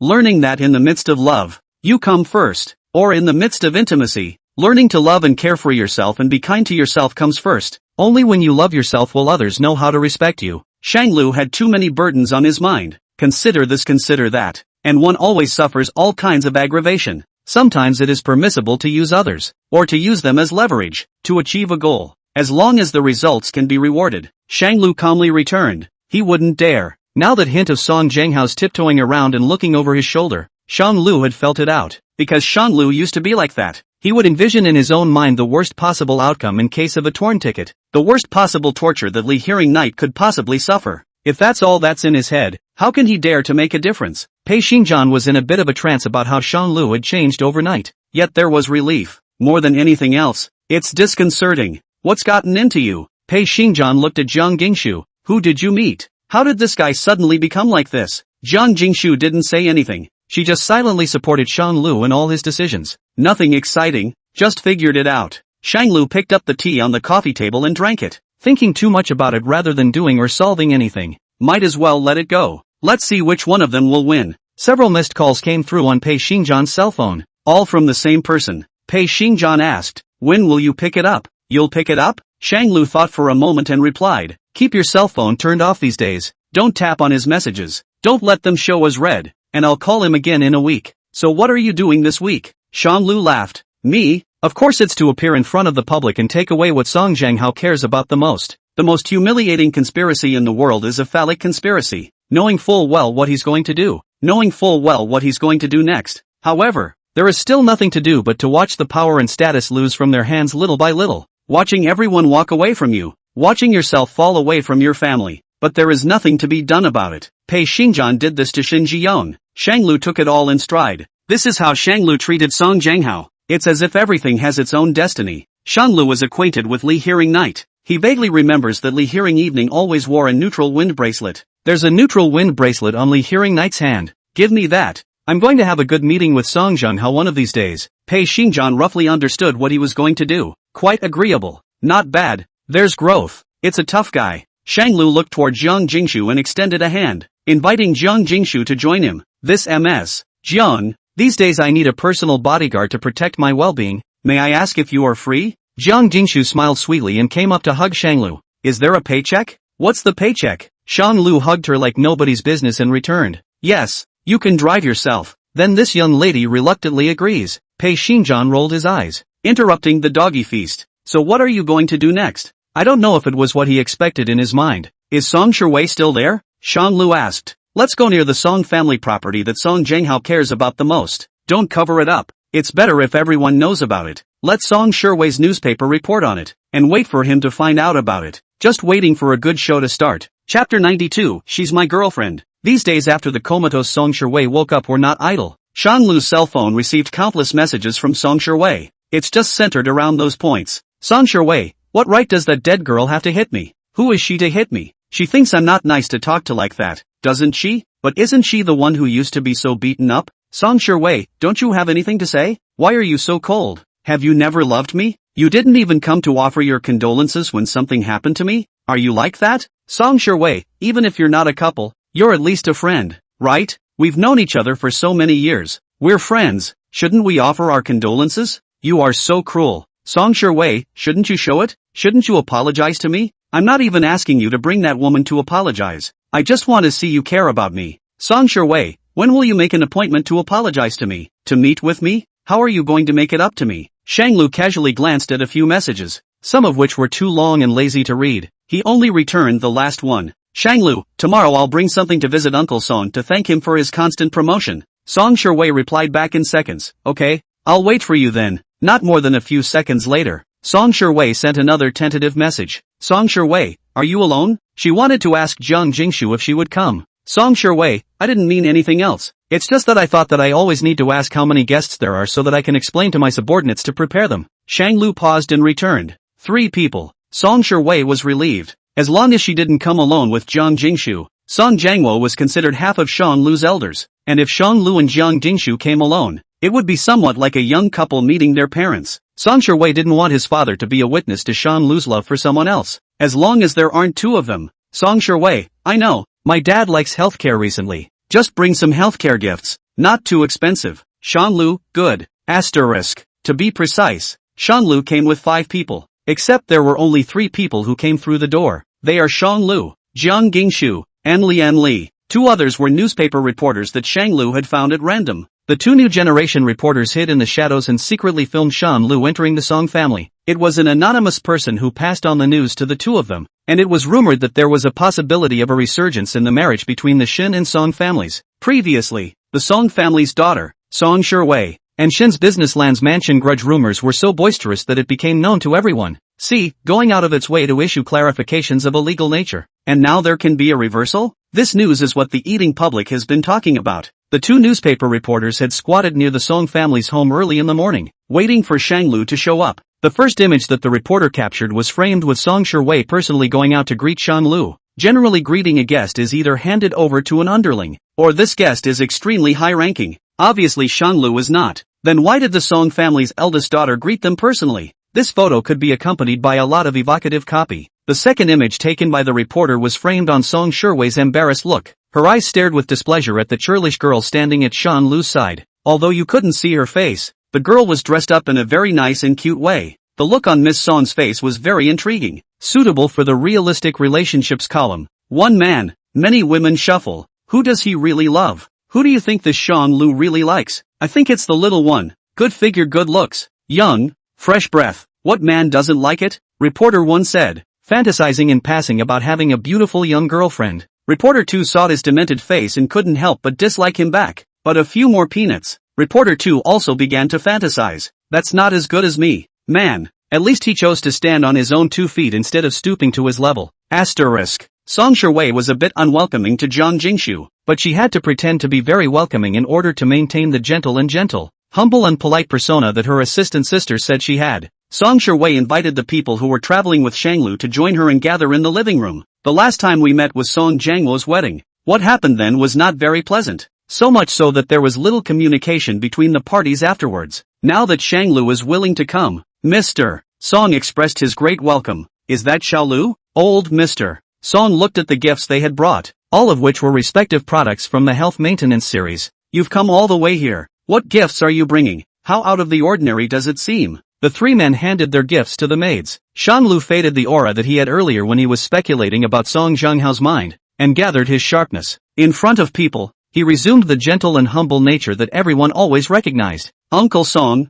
gifts are light. I don't have much of an eye for picking gifts. Please don't be offended. Uncle Song, these are the juniors' meet and greet gifts. You accept them in order to represent your acceptance of us juniors. Lian Li, for Shang Lu's sake, also endured his discomfort and spoke patiently. Jiang Dingshu didn't say anything and sat on Shang Lu's side. This child, Song Jiangwo had seen many times, and each time, he had followed Shang Lu around. It seemed that Shang Lu had a very high regard for this girl. Looking at the timing of this person's appearance, the first time he appeared seemed to be shortly after Shang Lu and Song Wei's divorce. It's hard to believe that Shang Lu is for this woman. Song Jiangwo didn't think it was strange. He himself liked young and pretty ones. It's just that her daughter wasn't bad, poorly tempered, though, but as far as he knew, Shang Lu was a good-tempered man. He and Song Wei were a match made in heaven in Song Jiangwo's eyes. Seeing that Jiang Jingshu didn't say anything, Song Jiangwo asked, "This girl doesn't look very big. I remember when I first saw her, you guys said that she was Shang Guanqi's sign language interpreter. Now it doesn't seem so.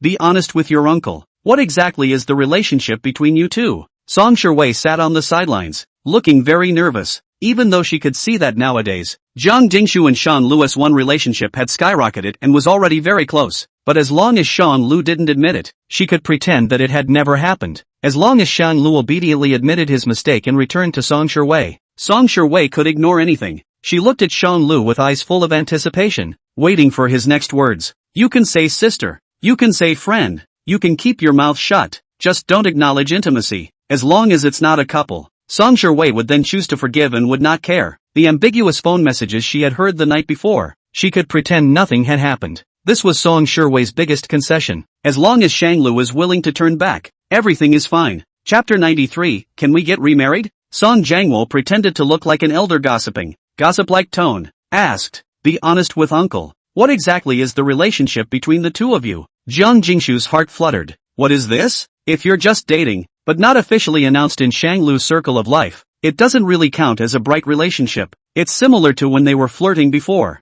Just for now. She knew that Song Jiangwo had always wanted Shanglu to remarry and had even helped Shanglu many times. Will Shanglu admit it in front of Song Jiangwo? Her palms were cold and sweaty and her back was stained with cold sweat. Shanglu laughed lightly and greatly confronted Song Jiangwo. Youngshu is my girlfriend, and we're in the middle of a relationship. Song Shui's mind instantly went blank. Just admit it outright? Acknowledge that Shanglu has moved on from his last relationship. Admitting that Shanglu no longer belongs to her and has nothing to do with her? Why? Song Shui is still remembering the past, but why is Shanglu moving into the future? Song Jiangwo expressed slight embarrassment and quickly regained his composure. When did you guys hook up? I seem to remember that you weren't together at the 60th birthday party, and you're progressing so quickly? It can't be that you've known each other since a long time ago, right? The implication is that Jiang Jingshu is not a mistress, wasn't the one who broke up Song Shui's marital relationship. Shang Lu calmly explained. Before I met Jingshu, I had already done a property division with MS Song, notarized by a lawyer. Our relationship did progress faster, probably more compatible.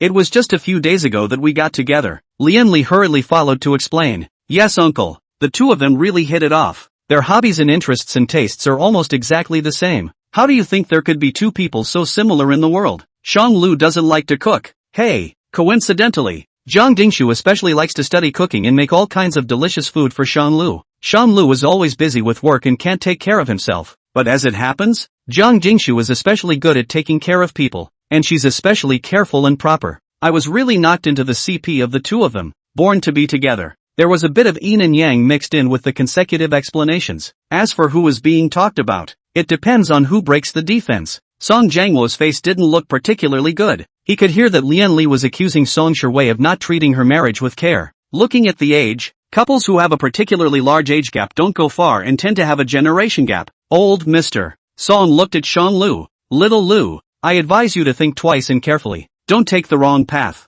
Big age difference. Easy generation gap? Shang Lu felt a little funny listening to that, but he continued to act as usual. I don't really think so. Age is not an issue. It's like, Shang Lu smiled and looked at Auntie Rong. Auntie Rong and Uncle Song have a big age difference, but they are still very happy. No? Shang Lu smiled a harmless smile, looking no different from before, but there was a hint of teasing in his eyes. Song Jiangwo was considered to have lifted a stone to stone his own feet. Difficult Shang Lu words but knocked on his own body. He cheerfully said, You make up your own mind on the line, as long as the family line is clean, to help your career, and your door-to-door on the line. Is Song Jiangwo thinking that Jiang Jingshu might be from an ordinary family? After all, although Jiang Jingshu was exquisitely beautifully dressed, her body lacked big-name brand decorations. Compared to Song Shui, who was covered in designer labels, it lacked a bit of nobility. He wanted to remind Shanglu of what talents could help Shanglu from a career perspective. By the way, did you come here today for something important? Shanglu came today thinking that he had been photographed by a reporter, causing public opinion to fester.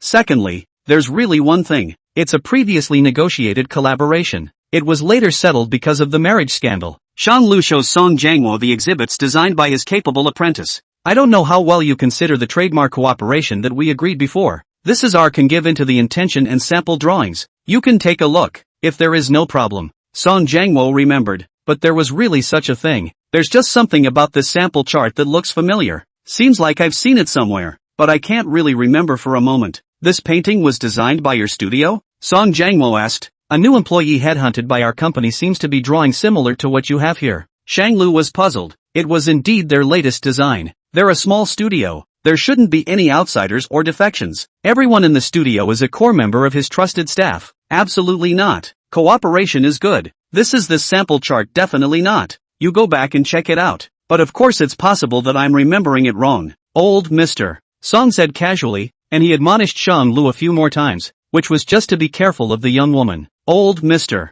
Song has the capital to read people and experience, and can distinguish between good women and bad women, but Shang Lu does not. Shang Lu is tempted to say he splits the difference, but he didn't say anything. saving face. At the end of the day, there was no more small talk, and the purpose of Shanglu's visit to this place today had all been achieved. Not long after caring about Mr. Song's body for a few words, he planned to leave. Song Shiwei, who had been silent all this time, personally saw off the guests. Sent to the door, Song Shiwei called out to Shanglu, "I'll keep a good eye on the house for anyone suspicious appearing over the next few days and won't cause you any trouble." Shanglu thanked him seriously. "Thanks, Ms. Song. No need to thank you. It was originally Song's family that caused the trouble, and it's closely related to me. No matter what, I should make it up to you and make up for my faults." Song Shiwei was depressed and wanted to speak. Shanglu waited a few seconds, intending to say goodbye. "Wait, can I talk to you alone?" Song Shiwei wanted to talk alone again. The last time she was at a wedding, after the party broke up, she asked the same thing. "The three of us." Before Shanglu could finish his sentence, he was interrupted by Song Shiwei. "I know you guys don't share the same thing, but the thing I want to talk about is related to Song Jianghao, and I think I should tell you. But again, this is the Song family, but I'm scandalous, and I don't want to tell irrelevant people." Song Shiwei periodized and pitifully said, "I just want to talk to you. It seems like a sincere attitude and a good reason. I don't know if it's a mind asterisk or not." Shanglu nodded, gave a few words of explanation, and walked a short distance to Song Shiwei's choice, not far apart, but a very private corner of the garden. "Shanglu, do you remember this place? This is where we first met, when our parents were talking about our marriage, and this is where we got engaged." Song Shiwei gathered courage, did her homework, and looked for countless emotional counselors, and they all said that men like gentle women, meek women, and women who bow their heads. She was now a bit confused. Her brain did not go through thinking, she only thought of stabilizing Shanglu before saying anything else. "And today,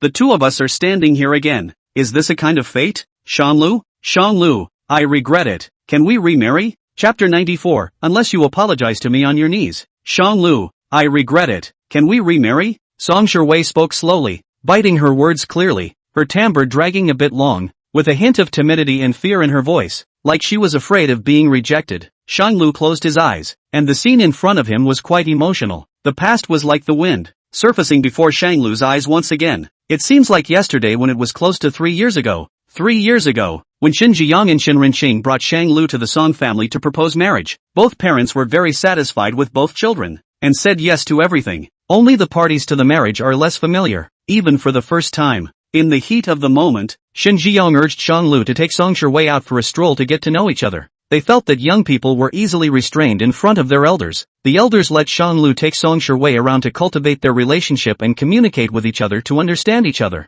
The rest is fine. But the problem was that this was Song Shiwei's house, and Shanglu was here for the first time. Shanglu, who didn't know his way around, led Song Shiwei to the garden in a haphazard manner. At that time, Shanglu and Song Shiwei were both still very young, new to the society of the first calf, do not know anything. Shanglu only remembered that a girl had once carefully told him that girls would prefer flowers. Fresh, colorful, clean, and good-looking are all favorites. Shanglu took the initiative to bring Song Shiwei in the middle of the garden without words, talking about their respective situations, such as the case with blind dates. The shy parties, not yet well acquainted, introduced each other to the basics of their interests first. It was then as it is now. What was different was that now it was Song Shiwei who took the initiative to lead Shanglu in the middle of the garden with no words. Shanglu's goal at the time was to try to accept and get to know his fiancée, Song Shiwei, and take the initiative to propose marriage and develop a relationship. Now, it's Song Shiwei who is begging Shanglu to get back together and remarry, offering to develop a relationship. Fate seemed to be playing a joke on Shanglu. It creates an unbreakable closed loop. Just as the painting Marriage Siege that Shanglu painted with his own hands was eventually bought by his ex-wife Song Shiwei, marriage is like a walled city where those inside want to get out and those outside want to get in. Encounters are always unforeseen, and partings are usually long-planned. Falling in love at the wrong time, the heart is always at two different points in time. If you never run in both directions, you won't get results. Song Shiwei clenched her palms, her back was just as if it was already wet with cold sweat, and she was trembling as if it was visible to the naked eye. "Shanglu, can we start over? Let's remarry. From now on, I'll take care of Guanqi's affairs, I'll take care of your studio, and I'll take care of the tricky matters of the Shin family. As long as you're willing to start over with me regardless, as long as you can separate yourself from that woman, we can pretend it's the same as it was before and nothing happened. 1 minute you're talking out of your ass, aren't you? Why are you so direct all of a sudden?" From the time Shanglu admitted his relationship with Jiang Jingshu to the time Shanglu said goodbye and left the Song family, it was only half an hour. What was Song Shiwei, Who hadn't said a word in those 30 short minutes? Thinking about? It took such a drastic change in a man of immense pride? There was little emotion on Shanglu's face as he just smiled. MS. Song, are you acting for me? Or is it playing hard to get? Song Sherwei had said the exact same thing during the cooling off period of her divorce, and at the time, she never thought she'd hear it again someday. Would say to myself, Shang Lu, are you acting for me? Or are you playing a game of lust? Trying to make me regret it? Shang Lu's face seemed to be smiling. The opposite of the nervous and serious Song Sherwei. Seems to be in an extremely relaxed mood. Shang Lu, Song Sherwei, I thought your methods were so clever, but it's just some tricks to catch you. I don't eat that. Shang Lu, I thought your tactics were so brilliant, but it's just some lustful tricks and finding women to make me jealous. Song Sherwei was abruptly stunned and froze in place. Her head went blank. All the words that came out of Shang Lu's mouth, and the memory of the time she had stabbed Shang Lu with those words. These words, really, so hard to hear, so harsh, so humiliating.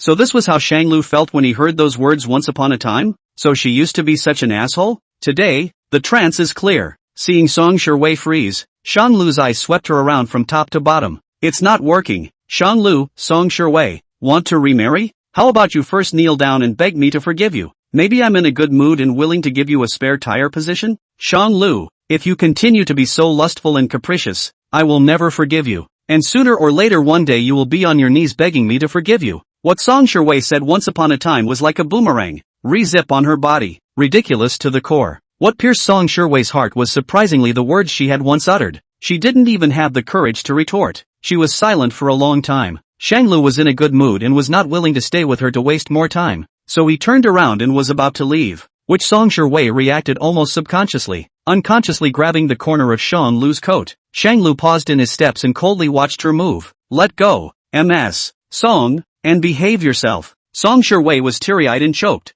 I'm sorry, I can't speak. I apologize. I'm willing to make reparations, as long as you can forgive me. Compensation? Shang Lu forcibly tugged out his coat and pulled away the distance between him and Song Sherwei. I just said that if you get down on your knees and beg me, there's a chance I'll forgive you when I'm in a good mood. Are you going to kneel? Shang Lu's eyes could not see a trace of sympathy or emotion. They were full of indifference, ruthlessness and spectatorship, like treating a stranger. 1 second, 2 seconds, 3 seconds. Shang Lu was waiting for Song Sherwei's next move. Song Sherwei's eyes were slightly red, and she couldn't stop the tears from flowing down, wetting her vision. In the midst of her sight, Shang Lu was getting farther and farther away. It's like the distance between them. If I do it, can you go back to the way things were? Act as if nothing happened? Treat me like you used to? Break up with that woman? Song Sherwei pointed at Zheng Dingshu, almost choking. Chapter 95. If I do it, can you go back to the way things were? Act as if nothing happened? Treat me like you used to? Break up with that woman?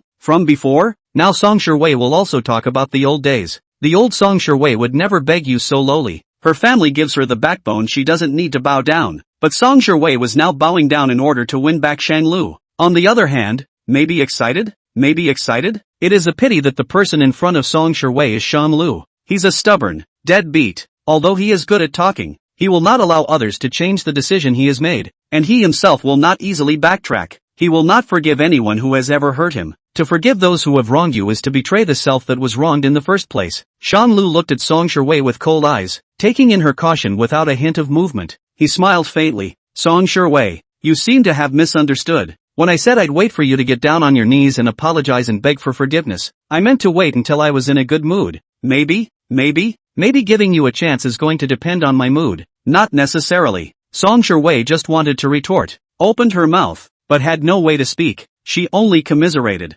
Weakly.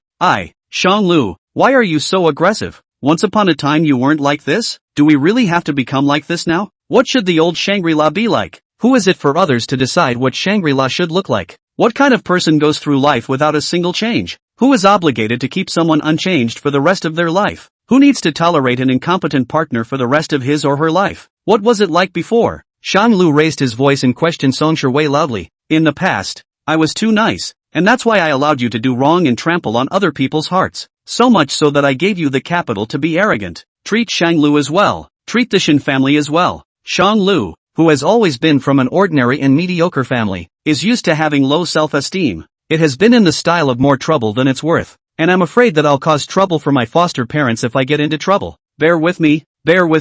Slowly, Almost everyone thought that Shanglu was such a good-natured person. They would take Shanglu's goodness for granted. So much so that now that Shanglu rises to the occasion, everyone will begin to rebuke him for changing so much and not being as good as he used to be. When the vested interests cannot enjoy the benefits, they will begin to break the defense. Crazy nostalgia for the past, hoping that the oppressed party to return to the old days, back to the time of silent tolerance. Because whereas TA could profit before, nowadays it doesn't get a single benefit. I don't have. No, it's not up to you. You enjoyed the benefits I brought you in the old days. Of course you're going to miss the past. In the end, it's not the past that you miss, it's the good old days when you enjoyed everything. You only regret it because you couldn't make a profit. Shanglu said what he was thinking in his mind, poking through Song Shiwei's pathetic little mind, bringing her true colors out in the open.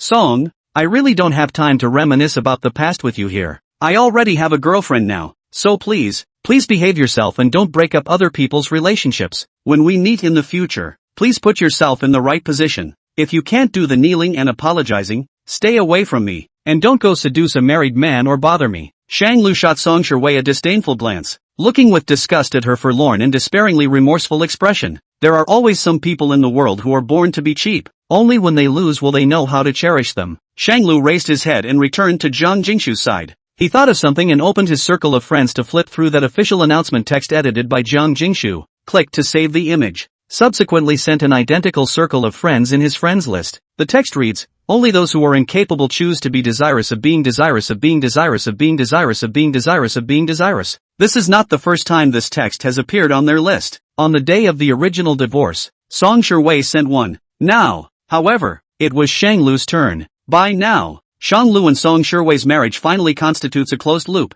and the two of them recount the story of a marital siege in the 3 short years of their lives. Song Shiwei remained frozen in place, and Shanglu has gone on to a new life. Shanglu held out his hand to Zhang Jingshu. Come on, let's go home. Back to their home. Zhang Jingshu didn't know what was happening though. In the distance, Song Shiwei looked remorseful, staring at Shanglu's back with a deadpan expression, trying to go forward but not daring to. Shanglu, on the other hand, was as usual. Zhang Jingshu was willing to trust Shanglu unconditionally. She took Shanglu's hand. Yes, brother, I'll change some new tricks for you today. Lianli cracked Shanglu with a good jab that doesn't land easily. How many times do I have to say that I'm still around? Shanglu smiled. If you'd like to come to my house for dinner, of course I'd be happy to. It's just a shame you're supposed to be going back to your goblin pile, right? Lianli raised an eyebrow and said conspiratorially. Well, one day I'm going to show my love in front of you and show you to death. Shanglu said goodbye to Lianli and gave Lianli a few words of advice to drive carefully and remember to exercise moderation and not to indulge too much. Lianli admonished Shanglu a few times.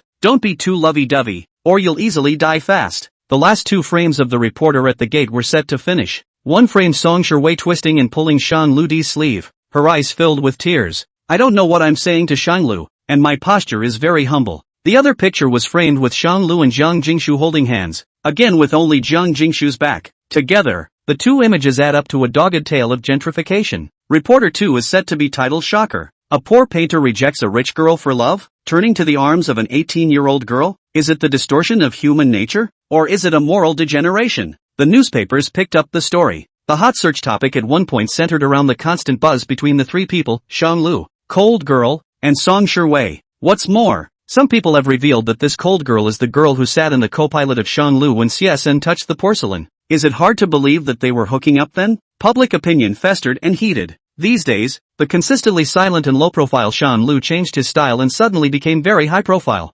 Shanglu made high-profile speeches on major occasions, announcing the continuation of the cooperation between the studio and the Song family, causing a lot of media attention to the matter, and public opinion was abuzz for a while. Some even speculated whether Shanglu was trying to have it both ways before he started peacocking, dangling the chilly girl on one side and the Song family's daughter, Song Shiwei, on the other. And at that moment, Song Young-ho, who had been hiding in the shadows, saw the news. He watched as Shanglu began to approach the Song family's properties and cooperate with the Song family, and vaguely sat back a bit. Song Jianghao dialed a phone number, almost breaking down emotionally, and asked with a trembling voice, "Hello? What exactly are your conditions? Can you give me a pain in the ass? I told you my terms early in the morning." Chapter 96, New Paintings. Song Jianghao dialed a phone number, almost breaking down emotionally, and asked with a trembling voice, "Hello? What exactly are your conditions? Can you give me a pain in the ass? I told you my terms early in the morning. One is to hand over the merchant's family of 3.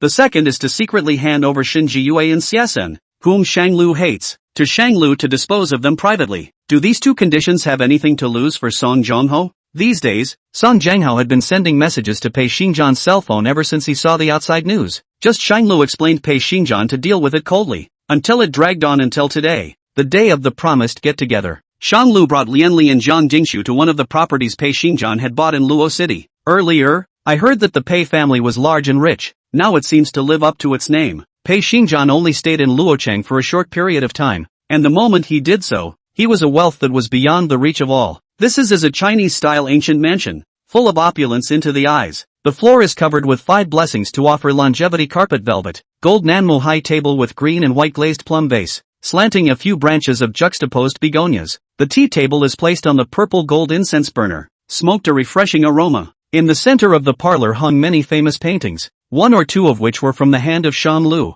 There are also so many gardenia landscapes that are especially tender and painted in a clean style, like a beginner just starting out. It's out of place with a couple of the other paintings. When Shang Lu saw this, he reacted abruptly. Pei Xingjian was a middle-aged man over half 100 years old. Pei Xingjian greeted the few of them to sit casually. The servants brought up fresh tea and handed Zhang Jingshu an extra soft pillow to lean on. Pei Xingjian handed over the use of his cell phone to Shang Lu. Shang Lu continued to tap on the voice changer, avoiding all types of information that would prove his identity. You're the one who keeps wheedling and refusing to agree. Song Jianghao knows what Shang Lu said, just both sides have witnesses in hand. Why would he be inferior? Coerced by others? I have your family too. What do you have? Shang Lu lost his patience and interrupted. Hang up if you don't agree. Shang Lu was just about to hang up when Song Jianghao got a little anxious on his end. Song Jianghao was led by Shang Lu for no reason and missed the initiative. Wait, what are you in such a hurry for? I didn't say no. Song Jianghao said righteously. You first let me take a look at listen to the knight's current situation. If her life is safe, let's bring someone to meet then. Shang Lu looked toward Pei Xingjian, his eyes asking, where are the people? Pei Xingjian pointed to a corner not far away and made the servant bring the people up. The maids gently invited out Li Hearing Evening, who had been well kept in her cubicle, and before going out, specially instructed her to put on a blindfold and tie her hands in a fake look style. These days, her freedom was confined, but her daily life was well taken care of, without the slightest bit of harshness or mistreatment. Li Hearing Knight followed the servant out, stopping a few body lengths ahead of Pei Xingjian not far away. Shanglu clicked on the video call and took a full picture of Li Hearing Knight. In the video, Li Hearing Knight couldn't see where the damage had been done. Listen to the knight? Are you alright? Did they bully you? Did they treat you badly? Song Jianghao asked anxiously. He couldn't wait to rush out of the screen to check if Li Hearing Knight's body was injured. Li Hearing Evening heard that it was Song Jianghao's voice. His mind captured the various types of news he had previously received from Song Jianghao's mouth, and made a rough guess of the situation at hand. I'm okay. Li Hearing Evening subconsciously tilted the scales to the other side in her heart. Listen to the knight. Don't be afraid. I will get you out. Don't be afraid. Song Youngho approached the cell phone screen anxiously and with concern. Pei Xingjian raised his hand to have Li Listening Evening brought down. Mr. Song, the people have been seen. What is your opinion? Shanglu turned his cell phone screen around. Song Jianghao felt curious. Don't you need to take a look at your family? Shanglu smiled, the curves of the ground of his mouth contemptuous. Not only was the smile mocking, even the eyes were wrapped in knives, and the tone was even the slightest bit unkind. Of course you don't have to because. Shanglu looked at Song Jianghao with contempt on his face, like he was winning. You wouldn't dare. Song Jianghao thinks more, cares more, and reveals his footsteps first. He who first reveals his cowardice will be the one who loses. Friday night at 8 o'clock. Bring it with you to the place I've agreed upon. I'll let you know the location an hour in advance, so go back and wait for news. Shanglu hung up the phone under Song Jianghao's slightly shocked gaze. He was pondering where he should hide Shen Jiyue and Xie in order to torture them silently but also avoid all search parties. Shanglu consciously or unconsciously surveyed this mansion of Pei Xingjian.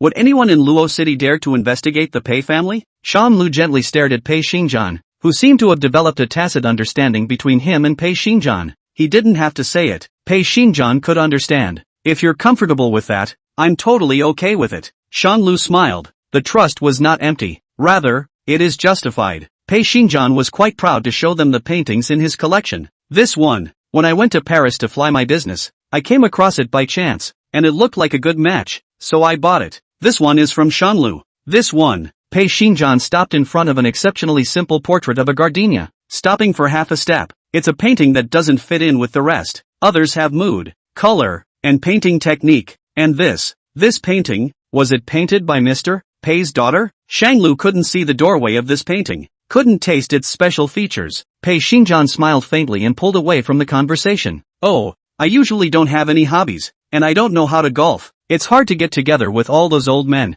I just like to enjoy painting and flowers and drinking tea and morning exercise. But to capture the mainstream market now and keep up with the consumer windfall, we still have to communicate more with you young people. And after staying with you for a long time, I feel like I'm 10 years younger. 50 is the age to break in. 10 years younger too. Shanglu laughed and didn't tear him apart for changing the subject, silently noting down the general details of the painting. Lianli seemed to be interested in trying to hook up with Pei Xingjian, which was also the purpose of Shanglu bringing Lianli here. If they could cooperate with the Pei family, it would be a great joy for Lianli that could not be denied. Shanglu found an excuse to take Zhang Jingshu elsewhere for a stroll, leaving Lianli and Pei Xingjian some time alone so that they could negotiate cooperation. Inside the compound, the beauty is always there. Everywhere is dressed in Chinese style, with rockeries, running water and streams. Everywhere, it exudes prestige. Zhang Jingshu was basking in the sun, hiding obediently at Shanglu's side. Shanglu asked the question that had been hidden in his heart for a long time. Looking at you, I always feel that your family and the Pei family are old acquaintances? Chapter 97. Shanglu asked the question that had been hidden in his heart for a long time. Looking at you, I always feel that your family and the Pei family are old acquaintances? Zhang Jingshu froze slightly as she remembered the agreement between herself and Shanglu. Feeling offended can be kept quiet, but never lie and cheat. Shanglu hates deception. Feeling embarrassed? Shanglu raised an eyebrow and asked Zhang Jingshu, "It's not convenient to say?" Zhang Jingshu took 2 steps closer to Shanglu and shook her head. "I can say whatever you want to know." Shanglu gestured for her to please. Zhang Jingshu deliberated and thought for a moment before explaining. "I don't really know him. I can only say that our 2 families have some business dealings. The Pei family has robbed our family's business and has a delicate relationship with our family. I'm young, but I rarely come into contact with elders like Pei Xingjian, and I've occasionally met him a few times, and I don't have a deep friendship." It was not as bad as Shanglu had expected. "And do you know who painted that picture?" What Shanglu was referring to was the grungy sketch. The owner of that painting must be very important to Pei Xingjian.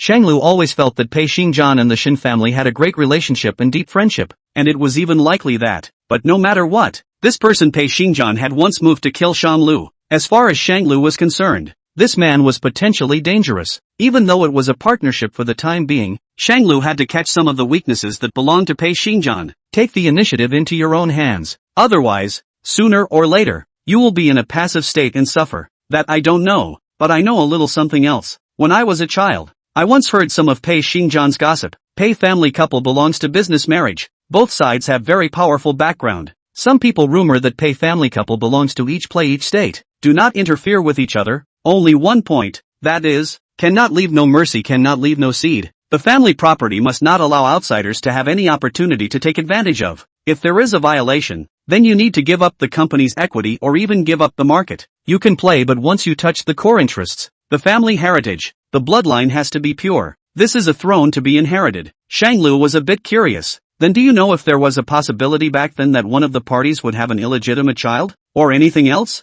Zhang Jingshu froze and silently said, "I am not yet 20 years old. Ow, Pei Xingjian is over half 100 years old." There was a limit to what Jingshu Jiang could know. "Then you also have absolutely no idea whose hand this painting could possibly have come from? Who among the noble women of the capital's families paints in such a style? Simple and plain, with a crisp, clean painting style?" Zhang Jingshu smiled awkwardly. "This kind of beginner's painting, anyone should be able to paint a 3/4 resemblance, right? I can draw like this too." Zhang Jingshu had only specialized in studying Shanglu's paintings, and was not interested in anyone else's paintings at all. "Okay, at least there is some information." Shanglu thought for a moment and asked, "So is your family powerful? Or is it the Pei family?" "Business-wise it's definitely the Pei family that's number one. Unrivaled, rich enough to rival the country." Zhang Jingshu paused, weighing her words. "If we want to talk about officialdom, it should be our family." Shanglu raised his eyebrows. "So it was the Red In generation and the Shang In generation." Zhang Jingshu looked cautiously at Shanglu.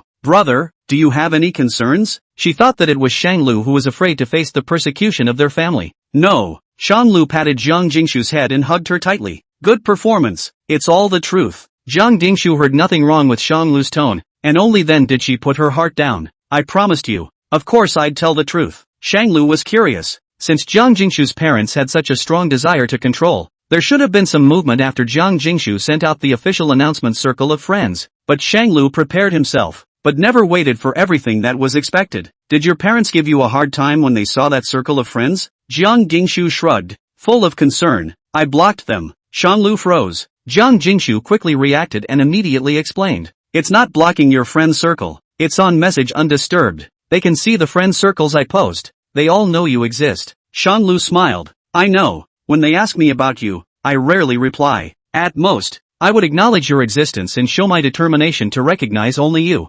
Brother, it's not that I don't want to mention you. Rather, they were planning to do something by asking, and I was afraid you would be hurt. Jiang Jingshu hugged Shanlu's waist and squeezed into his arms to be pampered. I have only one brother, so don't let anything happen to him. In the end, it was actually Jiang Jingshu who had blocked the risk brought behind her back. Shanlu reached out, pulled the young girl out of his arms, and dropped a kiss on her brow. The hot, rolling breath lingered between the two of them. You're the only little leprechaun sister I've got, too, so don't get in trouble, either, and don't leave him, and don't what? Jiang Jingshu blinked, curious. What is it? Nothing. Jiang Jingshu frowned and reached out to touch Shanlu's chest, feeling his heartbeat. Shanglu allowed her to move, holding back the frenzy in his heart and trying to remain steady. Half a minute later, Jiang Jingshu opened her eyes. Those bright fawn eyes were full of love. Jiang Jingshu, I know, brother is talking about loneliness. Brother wants Ashu to stay with brother all the time. Isn't that right? Shanlu froze, then said,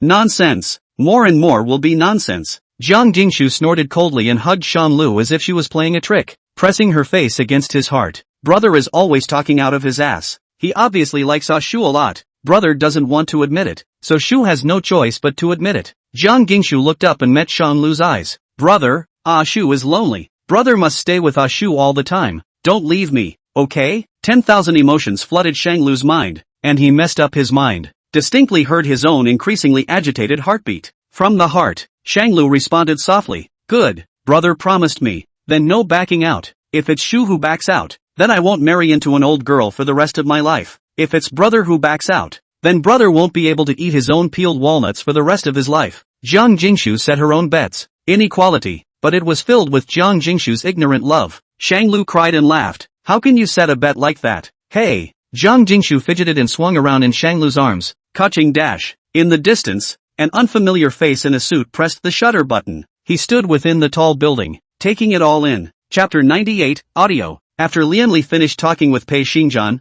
he came to join Shanlu. He hooked onto Shanlu's shoulder. It's a done deal. Thanks man, it's a good thing you hooked me up. With and this partnership, I can definitely outshine my asshole brother. Good luck. Lianli unnaturally looked at Jiang Jingshu and pulled Shanlu aside to speak quietly. Thatly listening evening noisy want to see you once. Pei general manager let me notify you. Come or not by your own decision. Li hearing evening. Shanglu remembered what Jiang Jingshu had said earlier. Li hearing evening just likes you. And the reason she's afraid to show it is because you were married before. But you're single now and she's already starting to make something of it. Through these days of observation, what Jiang Jingshu said was not impossible. At this moment, Jiang Jingshu stood not far away, deliberately hiding farther away, to avoid eavesdropping. The docile and coquettish appearance fell into Shanglu's eyes. Jiang Jingshu left behind the capital's riches and resisted family pressure for his sake. Then he had to do something. Anyhow, Shanglu returned to the topic. I won't go to meet with you. If there is anything particularly important, just pass it on for me. In any case, it's still a good idea to choose to keep your distance. Good. Lianli patted Shanglu's shoulder.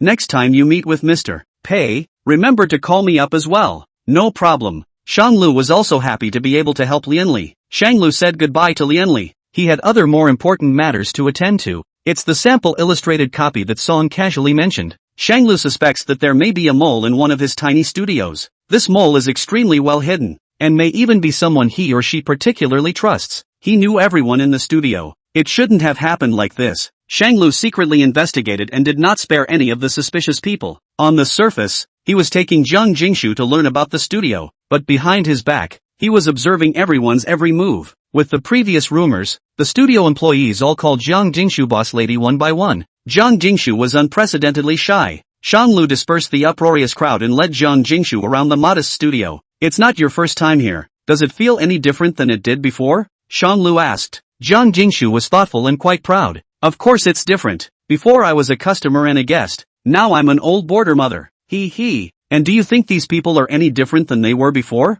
Generally speaking, the authorities are in the dark. As a bystander who didn't know anyone, Jiang Jingshu should deliberately understand more clearly when she stayed out of it. What's the difference? Jiang Jingshu thought about it and replied affirmatively. Before, they all treated me like a child. An assistant sister even gave me a tablet to play with on my own. Today they're all being solicitous. Nothing else? Has anyone made you feel strange? Or changed too much? As far as I could remember, Jiang Jingshu's observation skills were extremely outstanding. Jiang Jingshu scanned the circle. She would indeed care and observe everyone related to Shanglu extraordinarily. If you want to say that it changed a lot, in fact, every one of them changed a lot after learning about her relationship with Shanglu. To be extra special, Jiang Jingshu pointed at a teenager not far away who was burying his head in his work. He didn't pay me any favors. Everyone else has come to say something nice, more or less, for the red packet and to look good in front of you, but not him. Shanglu looked at the man. That person is Shanglu's previous student. Introverted character,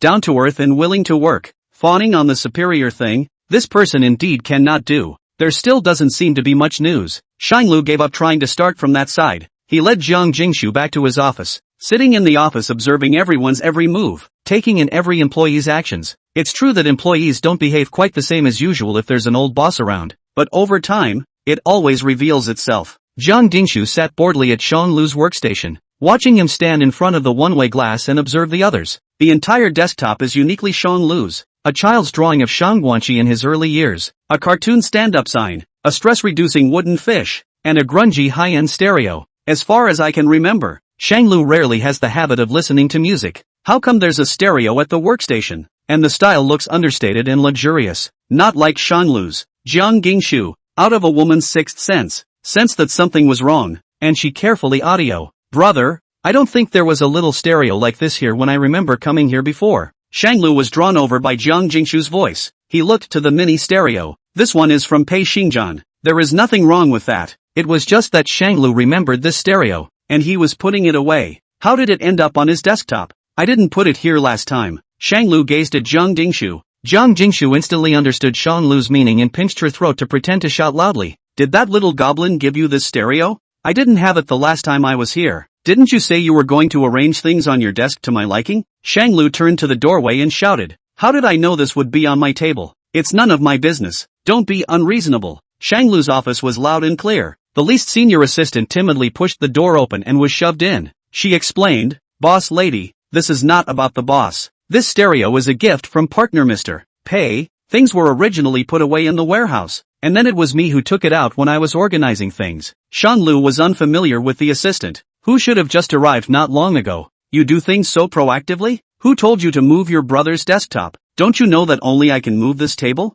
Jiang Jingshu was as angry as a rainbow, falsely accusing the little assistant. Say, who told you? Who told you to organize it? Was it that woman? Dare to challenge my authority? When the little assistant heard it, she thought that Jiang Jingshu was only suspecting that there was a woman in the studio who wanted to take advantage of the opportunity to get to the top, rather than blaming the matter of moving Shanglu's workstation. Instantly relieved, she explained with a straight face, you've misunderstood. This is what Feng specially asked me to organize. Feng is a male. He won't have other thoughts. Feng? Shanglu, who hadn't said anything, had a slight tremor in his heart. Was it a coincidence? Special? The man is being used as a gunman and still speaks for others. Simply stupid and adorable. Oh, it's a male? Jiang Jingshu looked like her tone had eased up a lot as she asked. The guy? There are so many girls in your studio. It's normal for me to be cautious, right? The young assistant padded over to the window and pointed to a teenager not far away who was burying his head in the sand. That's the one. Feng Yan.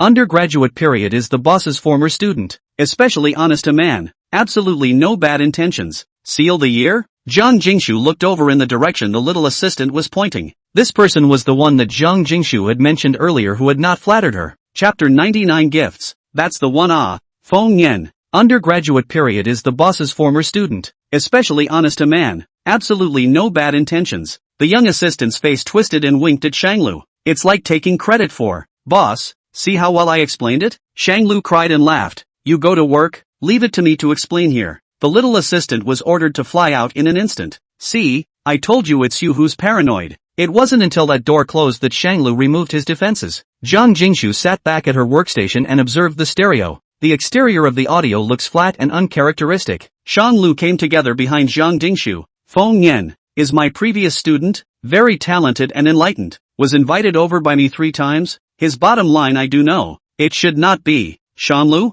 Zhang Jingshu suddenly stood up without warning and pinched Shanlu's tie with one hand, bringing him toward her. What's this for? Zhang Jingshu softened her voice. Has brother ever tried it in the office? Shanlu? With a gentle push, Zhang Jingshu pressed her entire body weight on Shanglu, pinning him to the table. What's wrong with you again? Shanglu was surprised. Zhang Jingshu pressed one leg onto Shanglu's body, wrapped her arms around Shanglu's shoulders, and leaned forward, slowly approaching him. She moved to Shanglu's ear and whispered, "There seems to be surveillance inside the stereo. Turn the lights off and you should be able to see the red dot." Was Zhang Jingshu saying that she was only making these moves to make turning off the lights seem rationalized? Why is Shanlu so unbelieving? He let out a light laugh and reached out to wrap his hand around Zhang Jingshu's delicate waist. So you don't really have any bad thoughts in your head? You just want to turn off the lights? Shanglu had bad intentions and intentionally or unintentionally rubbed Zhang Jingshu's waist. Zhang Jingshu was backhanded, and although she was red-faced, she was still not shy. It wasn't there, but as soon as my brother touched my waist, I had bad thoughts. After saying that,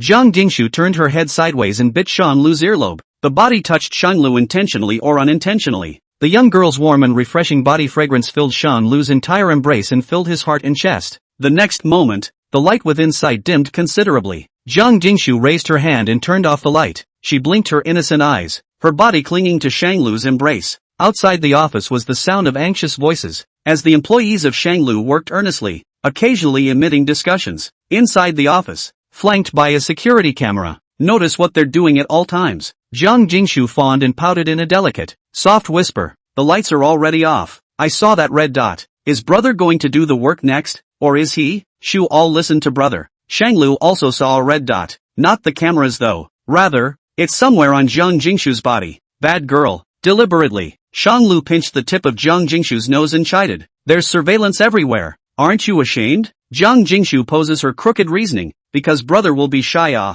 Brother and I complement each other." Her accent fell on the word complimentary. "I don't have to be shy when my brother is shy." Shanglu didn't understand where the logic was in her words. She has always had a clear brain and a whole lot of crooked reasoning. Shanglu, nonsense. A smile hung on Zhang Jingshu's lips as she cheerfully said, "Aishu knows she's wrong. Aishu won't fool around anymore." Zhang Jingshu got off Shanglu. "Go around to the other side and point out the red spot." Shanglu's mind was a little unsteady. He forced down the fluttering in his heart and turned his attention to the stereo. There really is a faint red light. If you don't look closely, you won't even notice. Is this a pinhole camera? Shanglu led Zhang Jingshu out of the studio. That stereo, who did you say it was from? Shanglu, Pei Xingjian. Zhang Jingshu was a bit surprised. Pei Xingjian is indeed capable of doing such heartless things, but would that be too obvious? Hand-delivered stuff, doctored, and that red light. As soon as you turn off the lights, it's just too easy to spot. From the time they saw this one red light, to the time the little assistant identified it,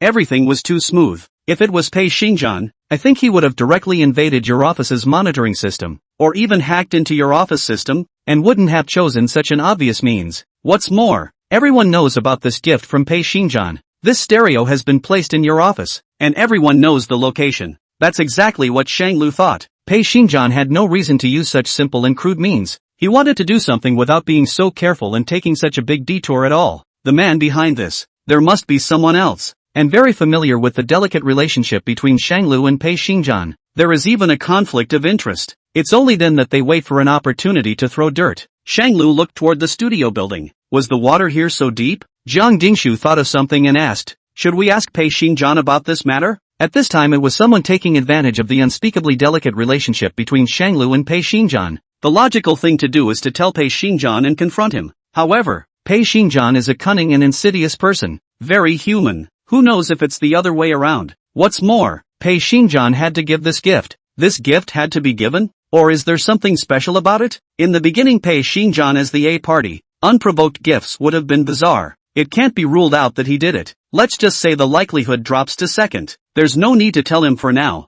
If he's cleared of suspicion, then we can talk. Zhang Jingshu nodded, very much agreeing with Shanglu's move. Then stay put for now. Keep watch. Next, just wait for the date agreed upon with Song Youngho. First, the merchant's family of 3 was placed in a safe place before Shanglu could let go. Let's go prepare a gift for Song Jianghao, as well as Shen Jiyue and Xie. Everyone can't be missing. Shanglu had only promised not to harm Li Listening Evening's well-being, but he had never promised to change things with Song Jianghao and the others. Everyone who harms the Shanglu family needs to pay the price. No one can escape. Zhang Jingshu was curious. A gift? Of course it's a gift to make them dog-eat-dog and split their interests. Chapter 100 Exchange. These days, Lee Hearing Evening had conveyed the message of wanting to meet Shanlu many times, just never heard back. Shanlu firstly, because he about understood her mind, and secondly, because he did not want to confront her, and so she avoided her and pushed her until the appointed time came. Shanlu, Pei Xingjian, and Zhang Jingshu went ahead of them to a private mountain village in the countryside. Lian Li led a group of people, hiding in the shadows, just in case. This one private lodge is unsearchable and difficult to find. Couldn't even give directions on a map. It was Pei Xingjian's private secretary, Xiao Zhang, who spoke to Song Jianghao, like an artificial navigator who personally gave him directions. Pei Xingjian's side is really crouching tigers and hidden dragons. A secretary, for the direction of the control needs to be accurate to this point? Is it a good salary? Money really does make the world go round. Xiao Zhang kept pointing out the way around the area in a circular style to prevent Song Jianghao from memorizing the route. Circling around and around. It wasn't until about an hour later that Xiao Zhang brought them around to the entrance of the private lodge. Song Youngho also brought a vanload of people. It's just a shame that it's small potatoes compared to the people at the private lodge. As they entered the door, they were subjected to some body searches by the bodyguards at the door, and a gun and a knife were searched from Song Jianghao's body. Upon entering, Shan Lu and the others sat a short distance away surveying Song Jianghao. Song Jianghao met Shan Lu's contemptuous line of sight as he suddenly pulled a Chinese hairpin from Shang Guanqi's head, holding the sharp end of the hairpin in his hand. The needle-like hairpin rested against Shang Guanqi's neck. Behind them followed the business couple who were being governed. This was the first time Shang Lu had ever looked at Song Jianghao squarely. Extraordinarily thin. It looked even more bony than the last time I looked at it remotely. I guess it's because he's not having a good time these days either. Song Youngho, speak. Shang Guanqi? Shang Lu, where are the other two? Song Jianghao didn't care about the death or situation of those two. Charmed by me. Lying in the trunk of the car. Go find it yourself. Pei Xingjian casually pointed out 4 people and sent them to invite the 2 trunk regulars over nicely. What about listening to the night? Song Jianghao faked a slight exertion of force that looked like a real stab to Shang Guanqi's neck. As soon as Shan Lu raised his hand, a man and a woman followed out behind him, bringing the blindfoldedly listening evening up. The man is here, unharmed. The people who went out to investigate came back to report that Shin Jiyue and Xia Xia have also settled down, turning people in together. This place belonged to the control of Shan Lu and Pei Xingjian, and they were even more numerous, so they were naturally not afraid. But Song Youngho is different. He gulped and his voice trembled slightly. I've already spoken to Uncle before I came here. If I'm not home by 9 o'clock in the evening, you're all going to eat your words. He did all these things, and even got up to Song Shiwei. Dare to talk to Song Jiangwo? Lying without a fight. Oh, hurry up and let go. At Shan Lu's urging, Song Jianghao then let go of Shang Guanqi. The ribbons on Lee Hearing Knight's eyes were untied and she regained her sight. She raised her hand slightly to shield herself from the sudden glare. It seems to be a bit of a misfit. It took a few seconds before he searched for Shang Lu among the crowd. Beside Shang Lu was close to a young girl with a clear, elegant and delicate figure. The young girl became a little closer to Shang Lu than the last time they met. It seems to be going quite well. Mr. Shang, Lee Hearing Knight whispered softly, her voice clear and cold, but very powerful. In fact, you can discuss with me nicely. It's not like she's being unreasonable. If it had been in the past, Shang Lu might have discussed it. However, the Shang Lu of today feels that simple and brutal is more direct and less troublesome. It directly eliminates the need for triple explanations and exchanges of favors owed. If you want to pursue, the one who started it all should be held accountable first, not commercial land. Shang Lu frowned, feeling somewhat amused. Discussion? Do people still have lives after discussing? Lee Hearing Evening was silent, wanting to say something, eventually defeated. No words were spoken. Shang Lu, come along. Both sides simultaneously handed over the hostages in their hands. Lee Hearing Evening and the merchantman take the same steps from antagonism and detachment to each other, until it rubs off. Lee Listening Evening showed concern. Guanqi, you're not hurt, are you? Shang Guanqi shook his head and smiled lightly. That's good. That's a relief for the teacher. Shang Lu, Guanqi, come here. Shang Lu urged the 3 of them, and only when they reached his side would he be truly at ease. The 3 merchants quickened their pace and walked to the side of Shang Lu. Listen to the night? Are you alright? Are you hurt? They didn't bully you, did they? Song Jianghao wanted to check if Lee Listening Knight had any signs of injury or not. Lee Hearing Knight raised her hand to stop it. I'm really fine. They won't really hurt me. As a psychologist, this is a point of certainty that Lee Hearing Knight still has. Song Jianghao shielded Lee Listening Evening behind him, letting the group of burly bodyguards behind him protect Lee Listening Evening. Now that the people have been replaced, can we go? Shang Lu smiled faintly and pointed to the small gazebo not far away. Don't be in a hurry. Now that we've met, why don't we talk about it? You want to talk to me? Song Jianghao looked disdainful, completely disbelieving. You hate to kill me, don't you? Shang Lu admitted with a big smile. That's true, but right now you don't have any other choice, do you? But I've arranged for you to. You arranged for the people to be there by 9 o'clock. If I tortured you in Li Hearing night until 8 o'clock and then let you go, what can I do? Do you have proof that I did it? In the eyes of that Uncle Song of yours, which of the two of us has more credibility? Song Jianghao hesitated for a moment and said with a stiff upper lip, I won't cooperate with people like you, and I'm not afraid of your torture. Shang Lu snatched the answer. Even Li Hearing night is not afraid? Song Jianghao paused. It's really no good coming here, but he had to come again. I should have known to be tougher. He didn't say anything. Shang Lu then knew this was the default. He took a step ahead and walked into the small gazebo. 2 cups of tea were poured, one for himself and one in front of the empty seat in front of him. When the tea gets cold, people run out of patience. Song Jianghao reluctantly stepped forward, ignoring the cup of tea. He didn't have the heart to say, what the hell do you want? Call me here on purpose? Shan Lu glanced at Pei Xingjian with his afterglow. The man didn't seem to care about the situation near the gazebo. Shanglu, I have cooperation with Pei Xingjian. You can't help me. Song Young-ho, is this to show off? In the meantime, I'd like to work with you privately. What do you think? Song Young-ho looked like he had heard some kind of joke, couldn't help but laugh. 1 second this person said he hated and poisoned Song Young-ho, and the next he said he was cooperating? What in heaven's name is so funny? Chapter 101, Cooperation. Shang Lu weighed his options, sizing up Song Jianghao and contemplating what was available in him. In the meantime, I'd like to work with you privately. What do you think? It's a private partnership, not a collaboration. Private cooperation. Only Shang Lu and Song Jianghao know about it. No third party is allowed to know about it. Song Jianghao looked like he had heard some kind of joke, thinking to himself that Shang Lu was joking with him. Shang Lu, I'm a cutie in your eyes. Is that so? Didn't you say you hated me earlier? Shang Lu smiled faintly. That was said to Pei Xingjian. You kidnapped my family, and I kidnapped the person you cared about the most, even though I was the one who suffered a bit of a loss. I made you give Shinji Yue and Xie to me, so we're considered even. Interested in working together? Song Jianghao raised his eyebrows, a hint of teasing on his face as he looked in Pei Xingjian's direction. What? Did you have a falling out? Often heard people say, this Pei Xiaopei is very important to you. What good resources are piled up to you? I did not expect you to be so to him. Not afraid of me to tell him? Shang Lu faced Song Jianghao's scrutiny directly. In your eyes, what kind of person is Pei Xingjian? How many times in his life has he been able to show kindness? I can't trust his reasons for helping me. Then why did you choose me? And why should I work with you? Shang Lu, you just suspect that Song Shiwei and I will join forces and become a rival to compete with you for the family's property. But now you should have seen that there will be no more possibility between Song Shiwei and me. I even brought Jiang Jingshu to see old Mr. Song and admitted my relationship with Jiang Jingshu in front of old Mr. Song. Given the current situation, even if I'm willing, old Mr. Song's heart will be diabolical, right? So your concerns are over-intentional. Song Jianghao smiled contemptuously and leaned his body back in an open pose. You've already done that. I'm perfectly fine with not accepting your kindness, and I got the benefit anyway. What can you do to me? Shang Lu glanced at him coldly, his tone flat and without much emotion. Either he is a friend or an enemy, and if he is an enemy, I will not let him go. Shang Lu poured Song Jianghao a cup of tea. First of all, I'll let you go back today, but Li listening night might be. Secondly, Song Shiwei has always wanted to remarry me, which you know. If you push me hard, it's really possible that I'll. Thirdly, I wonder if the object of your union is aware of Li Hearing Night's existence. Over the years, you've pumped a lot of money into her account, right? Do you think your fiancé can allow you to keep a woman with great connections outside? How would the pampered grown-up lady of the world deal with the two of you? Song Jianghao was so angry that his body trembled, and his face, which had always been white, became very red, and he was so angry that he had a red temperature. He was already emotionally unstable, and now he was also irritated by Shang Lu.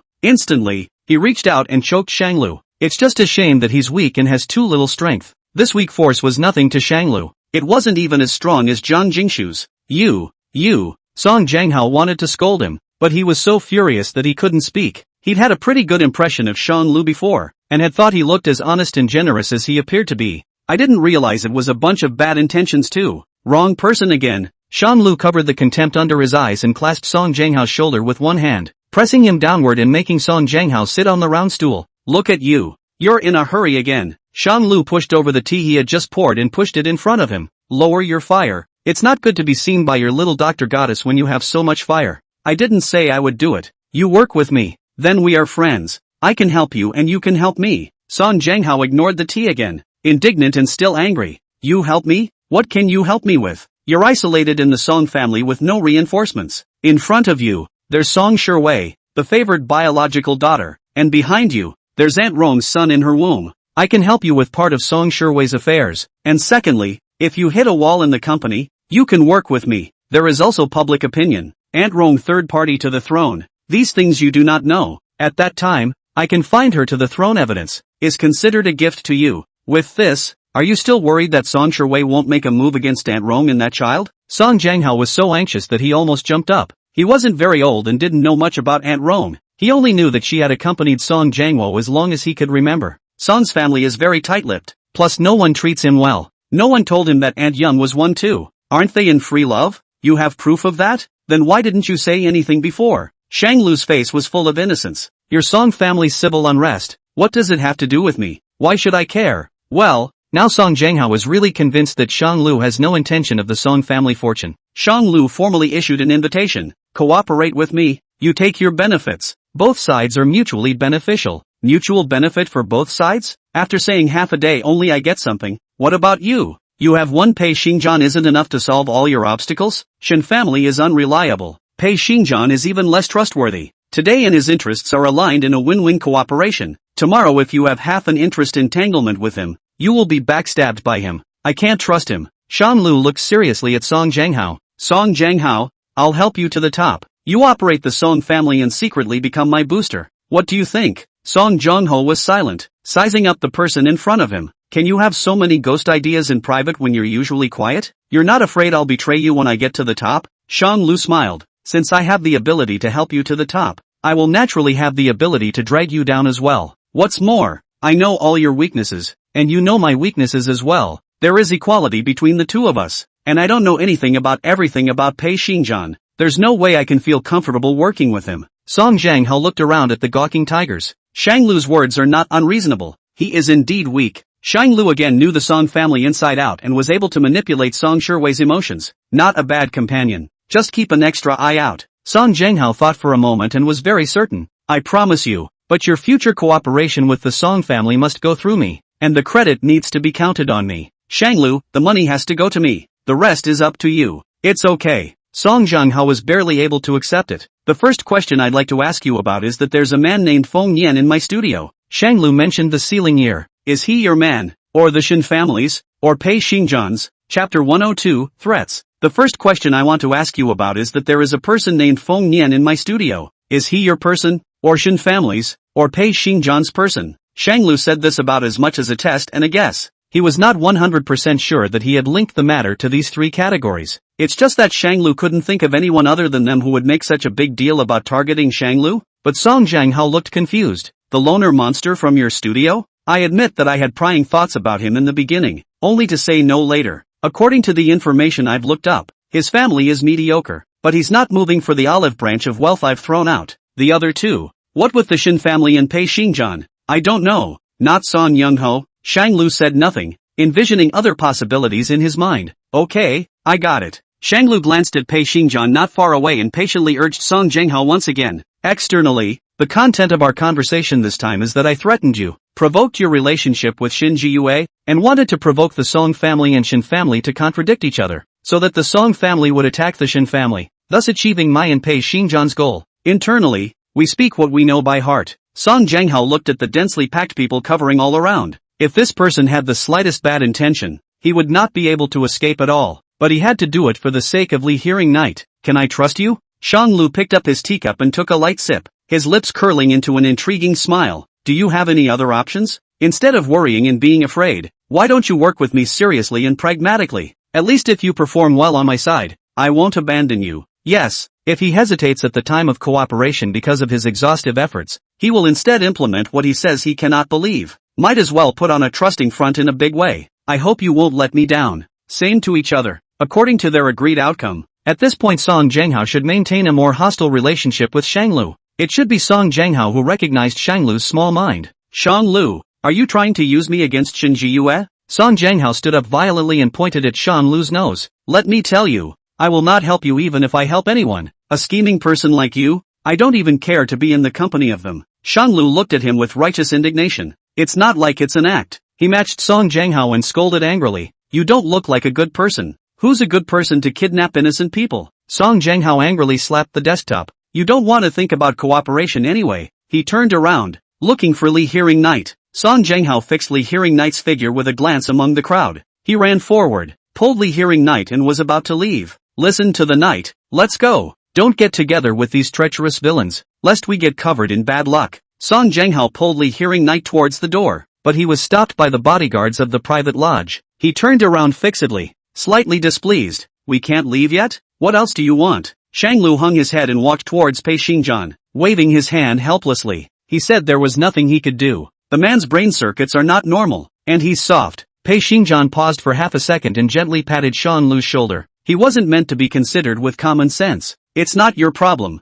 just do your best. Then Shanglu looked at the time. It was not too early, and it was almost 9 o'clock after traveling around for a while. Let me do the talking. Pei Xingjian pulled out a gun from somewhere and pointed it at Li Huanxin's head. Song Jianghao instantly panicked as he stepped forward and blocked in front of Li Hearing Knight. Pei Xingjian, what are you doing? Pei Xingjian smiled gently, looking incomparably warm, with a bit of a fluttering gentleman's flavor. Cooperate or not? Promise or not? He always acts in that unexpected way. You're off. Bang! A loud bang came. Song Youngho noticed the skin on his neck was on fire, as if it had been rubbed heavily by something. Turning his head, one of the bodyguards behind him took a bullet in the arm. The bullet embedded itself in his flesh and the man went pale, almost falling to the ground in a bloody mess. Luckily, he was held up by the rest of the group so he didn't pass out. Boss. The blood splattered on Song Jianghao's face, obscuring part of his vision. Are you still going to cooperate now? Pei Xingjian's voice came again. His tone didn't change much, but probably because the scenario was different. At this time his voice seemed so chilling and piercing. It seems to eat people alive.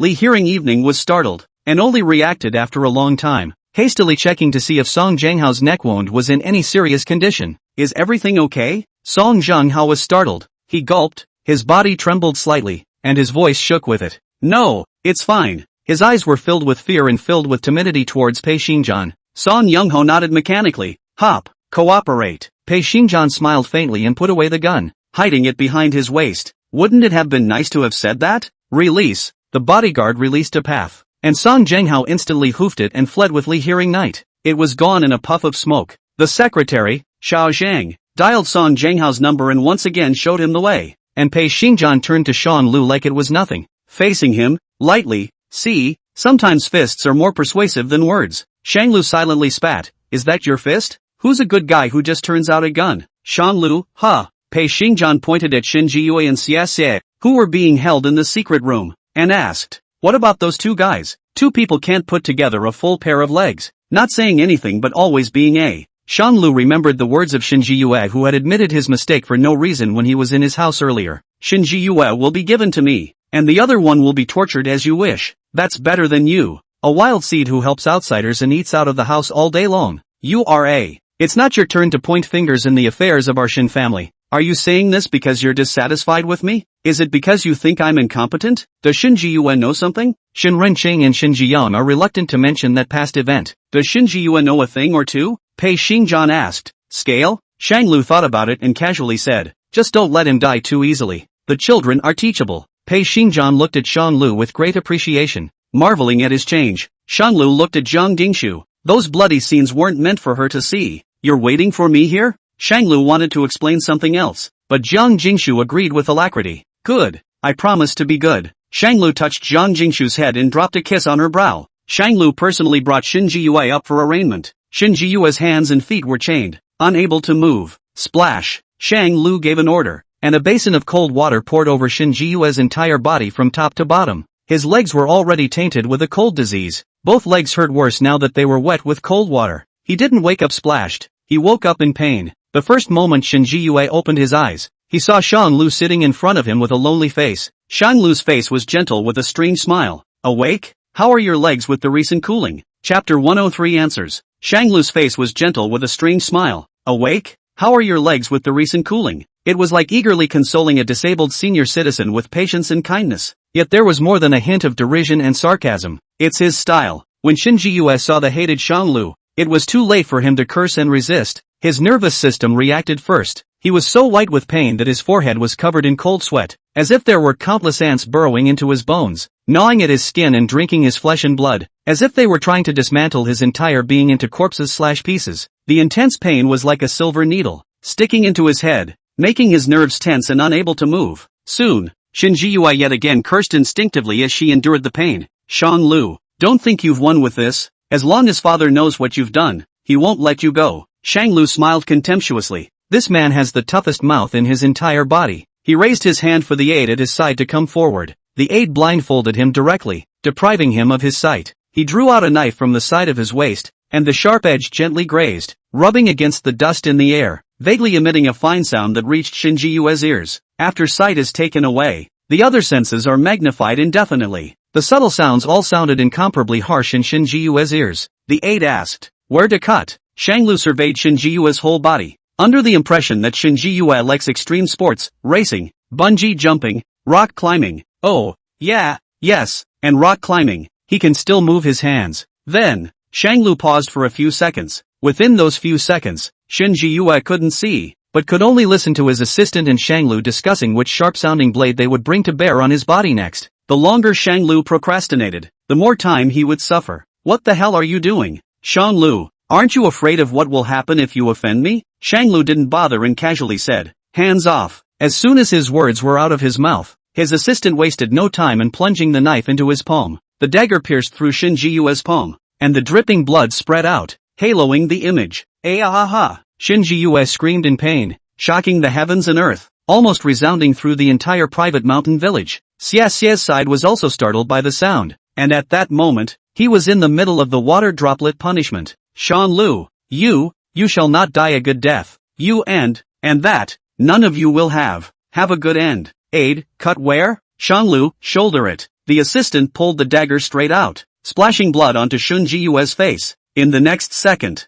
without giving him time to react, he stabbed into Shinji-Yue's shoulder again. "Ah, Shang-Lu, you shall not die. I won't even be a ghost. Let go, let go." "You." Shang-Lu frowned. His mouth was still so cheap? Is your mouth always so interested in drawing attention to itself because it wants to be pierced a third time? His tone was flat, the solid words coming out of his mouth as easily as if he were talking about gossip, without ever causing him to fluctuate in mood. Shinji-Yue to him, life and death seems not very important. Just simply want to torture him slowly, don't want him to die so fast. "You, Shang-Lu." An overwhelming sense of fear filled Shinji-Yue's entire body. Shang-Lu is for real. Not to scare him, Shinji-Yue looked like he had changed his face. The pain paralyzed his whole body, and he was not allowed to move his arms and legs. Even the slowest and dumbest learn to sell out. "Shang-Lu, we've known each other for so many years at least, even if there are faults between us, but there's no need to get to this point. Do you really want to be a murderer? You can't. I know you. You're the best-natured person.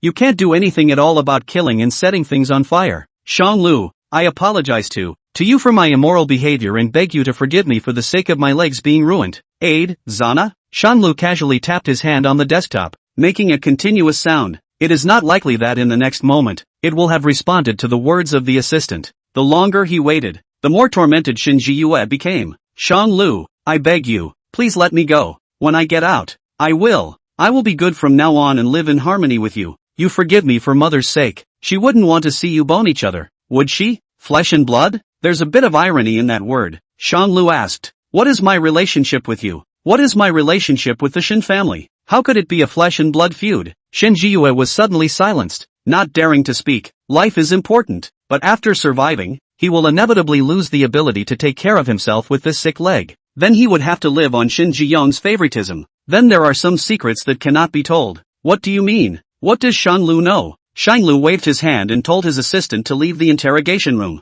Only two people, a nominal pair of brothers, remained in the empty room. "What do you know, Sango?" Shang-Lu bullied his way forward and uncovered the ribbons over his eyes. He blocked the light and questioned condescendingly, "Shinji-Yue, do you want to live?" Shinji-Yue still seemed to be somewhat unable to see clearly, his sight not yet fully recovered. He struggled with his eyelids and looked up at Shang-Lu. "Think, of course it's wanted. Just by the sound of it, it seems to be conditional. But Shinji-Yue has too many unspeakable secrets. Lives and secrets. Live and then live comfortably. It all seems to be the former that is more important. Shang-Lu, tell me everything you know if you want to live." "What do I know?" Shinji-Yue vaguely sensed that something was wrong. His back was in a cold sweat and every pore on his body spoke of fear. What am I going to say? Shanglu hung his head and gently patted Shin Jiyue's shoulder, with a face full of harmony. The other hand was vainly covering over his injured hand, as if he was going to torture Shin Jiyue at any time. With the light at his back, and with an answer that was inevitable in his mind, he asked, the truth about the hospital holding the wrong child back then.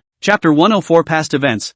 Shan Lu stood against the light, covering all the light, and with an answer that was inevitable in his mind, he asked, the truth about the hospital holding the wrong child back then. Shin Jiyue silenced his voice and closed his mouth. There was silence, not a word. Shanglu raised his eyebrows. Not willing to talk? Actually, he doesn't have a quirk for abusing people. It's just that sometimes, some people are naturally, repeatedly prohibited. Shanglu turned around and picked up a cup of hot tea on the tabletop that had just been boiled not long ago, pouring up towards the back of Shin Jiyue's bloodied hand. The images within his vision suddenly became bloody and ethereal, bright red liquid spreading from his palms. Couldn't tell if it was blood or tea that was coming out. Chains wrapped around his body and he shrank back into the chair, curled up in a corner. He reached out with that intact left hand to touch the wound, shaking and trembling, but ultimately did not drop it. Don't dare touch it. It hurts too much. Shin Jiyue tossed and struggled, letting out his voice and shouting, venting the grief in his heart. Shang Lu. He trembled, and a thought arose in his mind. How much better would it have been if we hadn't done so much in the beginning, and hadn't gotten to this point with Shang Lu?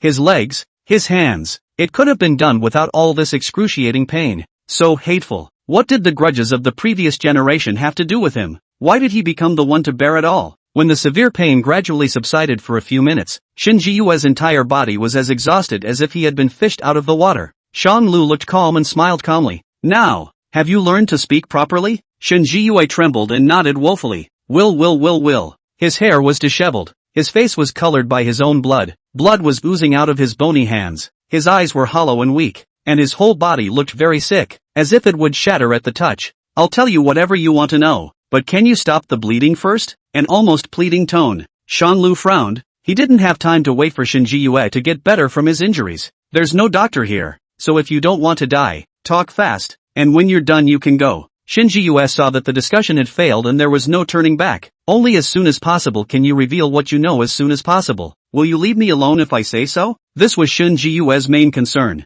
Will you tell father that I revealed this matter? Shanglu met his pleading eyes and had a bad thought in his heart. You tell me, and I'll save your life, not let you die, and not tell father what I know concerns you. There are many ways to stay alive. Hanging on for dear life is also called saving your life. Really? Shin Jiyue looked like he had seen hope, and a wave of conviction ignited in his heart. Shanglu, really? You swear? I swear. Shanglu continued to add, Shanglu, swear. Shin Jiyue swallowed, organizing his thoughts and weighing his words. I actually overheard it. That night, a few days before you decided you wanted to study art, I saw merchants come to the Shin family to discuss the cost of your studies. Asterisk. Shan father turned over his account book for the past year and laid it in front of the Shin couple. Sir, Xiao Lu likes to draw, and his drawing skills are top-notch. I heard their art teacher say that this child will become a great man in the future. We, too, want to support our children's dreams, but it's too expensive to study art. He needs thousands of dollars for an intensive training session, and he can't even break it. We just can't make that much money even if we sell ourselves. That little supermarket at home just can't feed a large family. You see, what should we do in this situation? This kid really likes to draw, too. Shin Jiyoung sighed and glanced at Shin Renqing, who was refusing to be seen. Shin Renqing also liked painting. Just because 3 days fish 2 days sun net did not adhere to it, then only got a beginner level. Shanglu had inherited that instead. Fearful of being rebuffed, Shang mother fished out Shan Lu's scroll from the whitewashed canvas bag. She handed the scroll to the Shin family couple. This is Xiaolu's current painting, and everyone who has seen Xiaolu's painting compliments him on his level of skill. We thought, if the kid likes it, why don't we just support it? Shin Jiyoung surveyed the paintings. Nice painting, but he didn't quite agree. What kind of art do boys study? Go study finance, go study computers, study IT. Study art for what? Shin Jiyoung casually abandoned those paintings. Do not care how he will learn to share the burden to the family. Learn an art but also the family to support him. Not a little use to learn what to learn. Shang mother put away the paintings with great heartache. But the child likes it, and since we have the ability to do it, why don't we support it? Merchant father, yes. This kid helps watch the store and move goods during the day, and at night he warms up his books as soon as he can. He's really pathetic and serious. A boy. Learn so much. Shin Jiyoung is still not very agreeable. Not that he can't afford the money, but he hopes that Shang Lu will help the Shin family in the future. A scroll fell at Shin Renqing's feet. Eye-catching blocks of color caught her attention. Shin Renqing picked up the painting and looked at it carefully. It's beautifully drawn. When she was a child, she envied paintings like this, didn't she? Shang's mother saw Shin Renqing move slightly, as if she might be able to loosen her tongue. Immediately persuaded, Mrs. Shin, this is drawn by Shang Lu. He's only 15 and he has this level, and there's not much to teach. This is talent. Talent? Shin Renqing scrutinized Shang Lu's painting. Talented indeed. The talent is far superior to hers. Shin Jiang saw that Shin Renqing had feelings, as if he had made up his mind. There was a stalemate between them and they rarely spoke. Shin Jiang knows that he can't afford her, and he is extraordinarily accommodating to her in all things. It's pretty good. Learn it. Shin Renqing spoke breathlessly, fearing that she would back out. Shang's mother instantly answered, Hey, you've agreed. That's really great. Xiao Lu will be very happy when he finds out. She disliked Shang's father with her elbow. Shang's father also hurriedly responded, with you two as his protectors, Xiao Lu will be clothed and fed for the rest of his life. Shin Jiang saw that Shin Renqing had loosened her mouth. Did she so absolutely show her attitude? Don't want to rebuff. Then he agreed to do the same. After leaving Shin's house, Shang's mother immediately called Shang Lu to tell him the good news. And Shang Lu, who was at the school gate, accidentally bumped into a beanpole-sized elementary school girl. Are you okay? I'm sorry, I wasn't paying attention. Shang Lu immediately picked up the little girl and hurriedly apologized. She wasn't wearing her first-grade uniform and looked like she was here to see her friends. You're not from our school, are you? There are so many cars out here. Where's your adult? Aren't you afraid you'll get lost? The little girl looked innocently at Shang Lu with a slate. I'm here to see my friend. She's Susanna Chung from the first-year senior class. Do you know her? Chapter 105 Past Events, 2. The little girl looked innocently at Shang Lu with a slate. I'm here to see my friend. She's Susanna Chung from the first-year senior class. Do you know her? Shang Lu seemed to have heard that name before. Suspected to be a friend of Lian Li's, Shang Lu couldn't help but touch the little girl's ponytail. Their key classes end late, and those without extracurricular tutoring will be studying on their own in the classroom. So why don't you go and sit at the nearby snack bar first? The little girl pouted and looked to be a little angry. But I've been waiting a long time. Can you go and rush her for me? Shang Lu looked at the time. It was time to go home and watch the store. With an apology, he said sincerely, I can't. I have a problem at home, and it's too much trouble to travel back and forth when the school is so big. Then I'll give you money and you'll take a message for me. The little girl winked with a doll in her hand. A pair of eyes curved into the shape of a crescent moon, tender cheeks with a slight baby fat, and two small dimples at the corners of the lips, which were exceptionally cute. Here, pay. Shang Lu didn't take it seriously as he sized up the girl who looked a bit misbehaved. Good looking, but that hostility between words and actions was particularly evident. She wasn't big on hiding the ambition in her eyes. How much money can you have? Shang Lu thought it was interesting that she wanted to help, but things at home were more important. Well, you can go and talk to Uncle Doorman and ask him to rush it. I'll leave first. Shang Lu turned around and was about to leave. Will 1,000 do? The little girl called out to him. Shang Lu? She took out 1,000 and asked carefully. Is that too little? I remember Lian Li's family is very well off, so his friend Susanna Chung and the little girl in front of me should also be rich or wealthy. The concept of money is not that clear. Luckily there are people like that in the world. Shang Lu changed his previous face and praised. Of course, dead Taoists don't die of poverty. Those who starve to death of innocence die of satiation of understanding. Shang Lu happily accepted the money and told the little girl to wait for him at the small restaurant he frequented with Lian Li. He swiped his school card and ran around the block to the high school center. Inside the first classroom appeared to be students talking about their exam papers. Shang Lu turned out a sticky note in his school bag,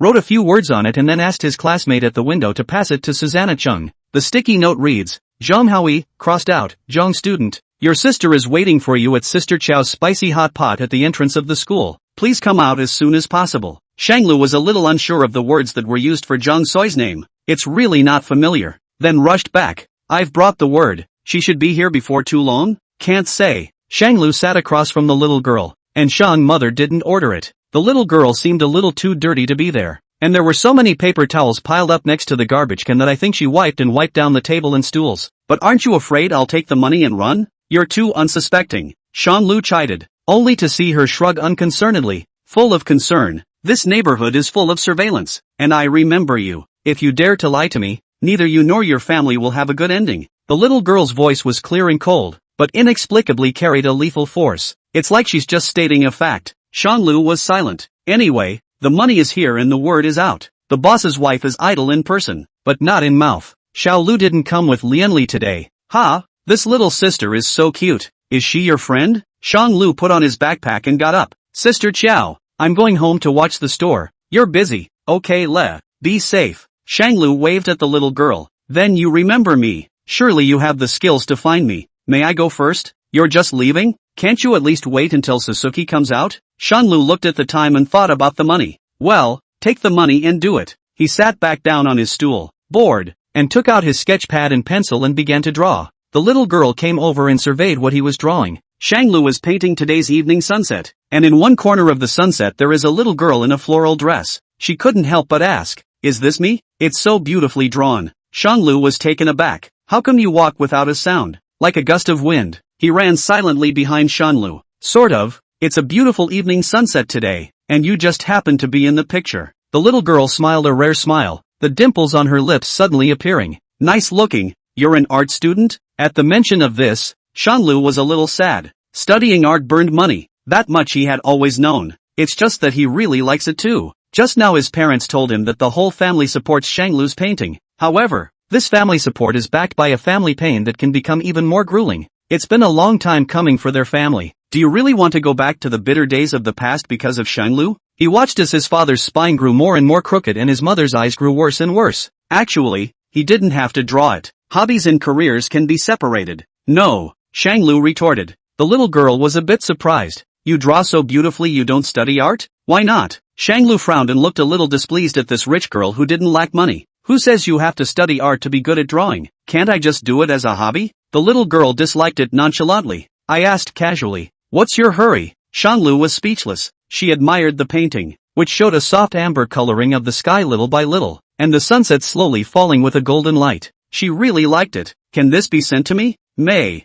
Shanglu paused, thinking, do we know each other? I'll pay. The little girl interrupted her spell casting to rummage for another 500 from a bag that looked like it was worth a fortune. 500? Is that enough? Didn't like the picture that much either. It's just that $500 is about as good as 5 to her. It's just a casual bid. 1,000 plus 500 would be enough to sell Shanglu. Shanglu worked in a factory during the summer and winter vacations with a fake ID, and it was only 3,000 or so. There are so many rich people. What can I do with one more? Shanglu immediately agreed, fearing that she would change her mind. Deal. One hand to pay, one hand to deliver. The little girl looked toward the end of the painting and asked, aren't you going to sign it? Signatures? Don't big artists usually sign their names? A great artist? What a distant word. Shanglu was secretly pleased, and took out a Baylor pen that he simply couldn't spare. I'll sign it. Shanglu dashingly waved his big hand and dropped the word, Shanglu, at the end. The writing is ugly, crooked, like ants crawling. The little girl looked at it with disgust, kind of ruining the painting. Shanglu smiled shyly. Don't mind me, that's how I word it. Ha! She glanced at the handwriting and stared at it for half a day before recognizing what it was. Your name is Shanglu? Yeah, and you? What's your name? Chapter 106 Past Events, 3. Your name is Shanglu? Shanglu, yeah. What about you? What's your name? My name? The little girl thought about it. She had run out quietly. It was better not to leave too many traces. Aha! She was inspired and playful. I'll tell you my name, and you tell me why you draw so well but don't stick around, okay? Shanglu raised an eyebrow and assumed a defensive stance. Then you'd better not tell me your name. Who would go and talk to a stranger about their family's plight? The little girl frowned slightly, as if she had indeed been abrupt. I talk too much. Just call me Ginger. Shanglu, aha. Zhang Jingshu looked towards the door and caught a glimpse of Zhong Suzanai's figure. Suzuki is here. I have to go first. Zhang Jingshu folded the painting and placed it securely in her bag. She walked to the door and temporarily turned around and came back, addressing Shanglu with great certainty. Classmate, I really think you draw beautifully. No matter what, you must keep it up. Sticking to what she loves is what Jingshu Jiang has always pursued. She was tired of her family going to great lengths to lay out her entire path in life. Tired of her family forcibly cutting off all her hobbies and forcing her to learn what the elders of her family wanted. She was running away, blasting away. At the same time, she hopes that everyone can pursue what they love. Zhang Jingshu pointed to the piece of drawing paper in her bag that was about the same size as the draft paper. Classmate, when you become famous in the future, I'll come to you with this drawing of yours. The draft paper is small, but it carries the promise of two youngsters. At sunset and dusk, the afterglow of the setting sun is as gorgeous as a rainbow, painting the sky into a gentle picture. The young girl's form faded into the scroll, getting smaller and smaller. It gradually disappeared from Shanglu's sight. Shanglu was silent for a long time. recalling her words in his mind. Stick to love? Asterisk. That night, a few days before you decided you wanted to study art, I saw merchants come to the Shin family to discuss the cost of your studies. Shin Jiu slowly told what he knew of the past. At that time I was stealing money from my house because I had lost too much money and hid in the closet before I overheard it all. It turns out that the merchants and the Shin family have always had dealings. The merchant's kiosk was also subsidized by the Shin family, and the Shin family paid for your subsequent art-intensive training. The Shin family has always known about the two of us swapping our identities, and may even be the ones leading the charge in this matter. This was the reason Shin Jiu had been targeting Shanglu. On the surface, Shin Jiu has unlimited scenery, getting the wind and the rain, but in reality, the other siblings of the Shin family were being groomed with the requirements of an heir, gradually decentralized, and even Shun Wanru, who was younger than him, would be entrusted with important tasks. He was the only one who could only be forced to be a playboy, although he really can't do anything. On the contrary, Shang Lu, looking unpopular, but anything good can fall on his head. Marriage with the Song family, career support, hobby cultivation, not a single thing is left behind. He hated it. When he realized that the Shin family had intentionally replaced his and Shang Lu's identities, a wave of jealousy arose. He found a group of fox and dog friends and purposely besieged the road that Shanglu must take to go home. It just so happened that Lianli was also on a date with someone that day. Lianli fights people every day.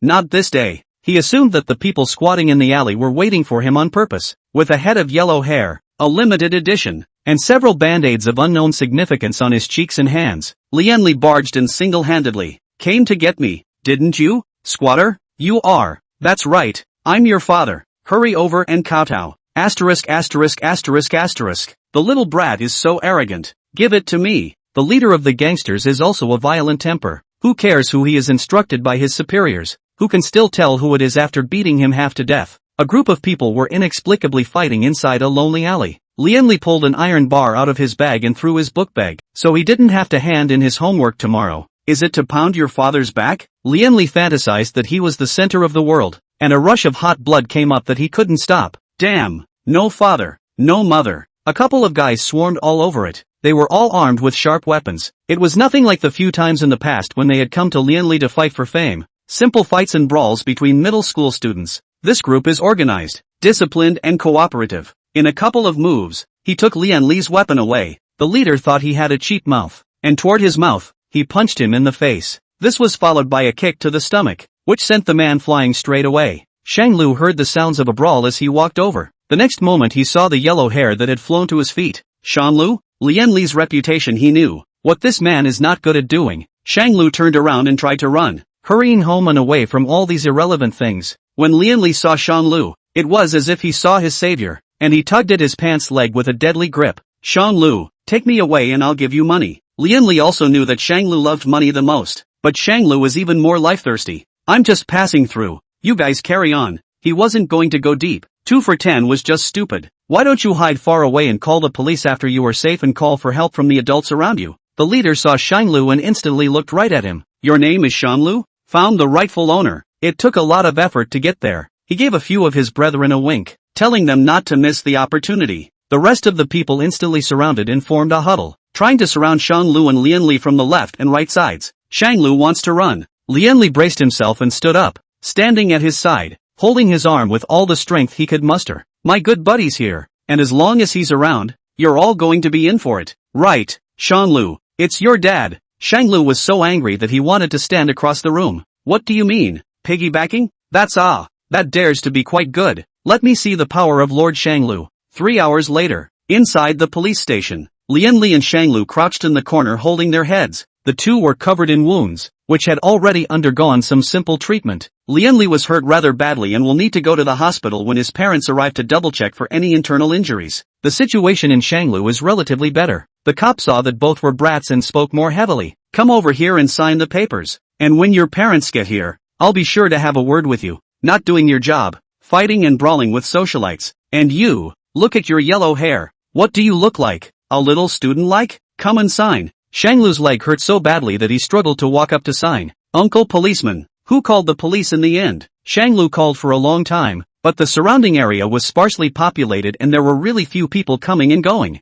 It was a little girl in her teens who just happened to hear you guys yelling. Where is she then? I want to go and thank her. Cop, in the restroom. The moment Shanglu opened the door to the lounge, he saw another familiar face. Chapter 107, Past Events and Agreements. The moment Shanglu opened the door to the lounge, he saw another familiar face. Hello again, great artist? Zhang Jingshu was out of place in the entire lounge. Exquisite and lovely appearance like white jade pearl. White and flawless but not like a precious treasure that shines brightly. Instead, it embodies a beauty full of ambition. Shanglu was stunned for half a second. You called the police? Yeah, I know. Lian Li heard him screaming all the way back. Zhang Jingshu sized up Shanglu. With this injury she could tell that the hitter was really ruthless. She asked, how did you offend someone? Getting hit so hard? It's not me, it's Lian Li. Shanglu walked in, sat down on the couch, and straightened up. Lian Li ah. Zhang Jingshu thought about it, but it wasn't strange. In order to fight against his parents, he does whatever is bad, bullies men and women, and does no evil, so it's normal to have many enemies. It's just bitter. Shanglu deeply agreed. Still, thanks to you, otherwise it's not enough. How to end it? Shanglu was suddenly a bit curious about her. You don't look very old. You should be studying too. How come you have time to come to see Susanna Chung every day, and in person? She looked like she was from a good family and should be followed by a group of bodyguards to protect her. I definitely have a higher reading level than you, so don't worry about that. Don't mind me. Zhang Jingshu didn't like being minded. Thinking about what Zhang Jingshu said last time about pursuing freedom and love, Shanglu understood about it. This is I don't need a lot of money, just a lot of love. Rich young lady. What? Your parents force you to do things you don't like? Being controlling? Zhang Jingshu didn't say anything. Sort of a default. People tend to envy what they don't have. Shanglu would envy Zhang Jingshu for having a good family, and Zhang Jingshu would envy Shanglu for having the freedom of choice. It's just that sometimes freedom can seem a little sickly in the face of a full meal. Lian Li knocked on the door and walked in saying, I'm going to the hospital, so I'll go first. Shanglu was surprised. Your parents came so quickly? Lian Li changed his earlier dangling look and his eyes were full of despondency. They won't even make time when I'm dead. Saying so, Lian Li closed the door heavily. Shanglu turned to Zhang Jingshu and asked, do you feel stifled by your parents restricting your freedom? Regulate a lot? Zhang Jingshu had helped Shanglu once, and Shanglu intended to return the favor. Zhang Jingshu was silent. Speaking of freedom, there are a lot of people in this world who don't have it either. Not just you. Some people don't have the freedom to dress and grow up wearing clothes that their older siblings can't wear. Some people don't have freedom of hobbies. Like me, I love to draw. But if I were to be asked if I wanted to go down the art student path or the cultural student path, I would say, I don't like to draw. I like to read. I want to go down the cultural student path. Some people don't have dietary freedom, and in a family where there are two siblings but there are only 2 chicken legs on the table, the older one will say that he or she doesn't like chicken legs, so that the younger one and the parent who does the strength work will eat them. And a lot of people's mothers will say, Mom's not hungry. Mom doesn't like fish. She only likes fish heads. Some people don't have the freedom to specialize, and when it comes to choosing a college major, the vast majority of people will choose the good career choices of computers, accounting,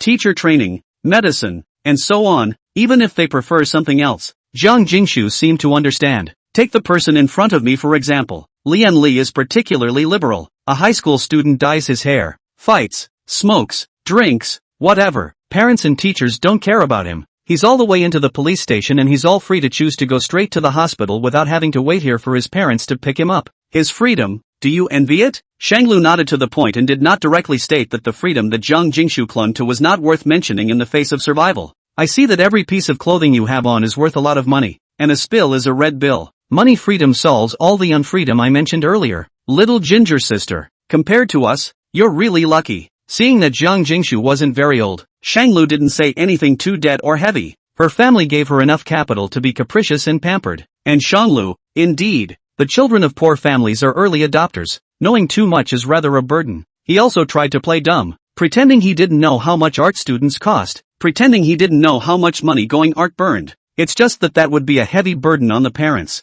Shanglu is the eldest and older brother, seeing too much disagreement and poverty at home. Can't ignore it, can't play dumb. I'm not moaning about nothing. Zhang Jingshu lowered her head and whispered, I also don't have professional freedom. I want to learn what I like, and I don't want to take over my family's industry. I'm really not interested. Shanglu thought. Shanglu gently patted Zhang Jingshu's head and coaxed gently, then you should go and have a good talk with your mom and dad instead of running away from home and making your parents worry. Shanglu could hear her accent. She was from the north. He is basically a Beijinger with a standard Beijing accent. It seems to me that you're well-fed, well-dressed, and all expensive, and it's obvious that you were raised by pampered parents. Your parents obviously love you, just maybe not in the right way. You can try to discuss it with them instead of running away. Everything is negotiable. The policeman knocked on the lounge door. Shanglu, your parents are here. Shanglu answered. Sister Ginger, last time you encouraged me to make sure I stick to what I love and pursue my ambitions. I listened, and I've decided I'm going to try to study art.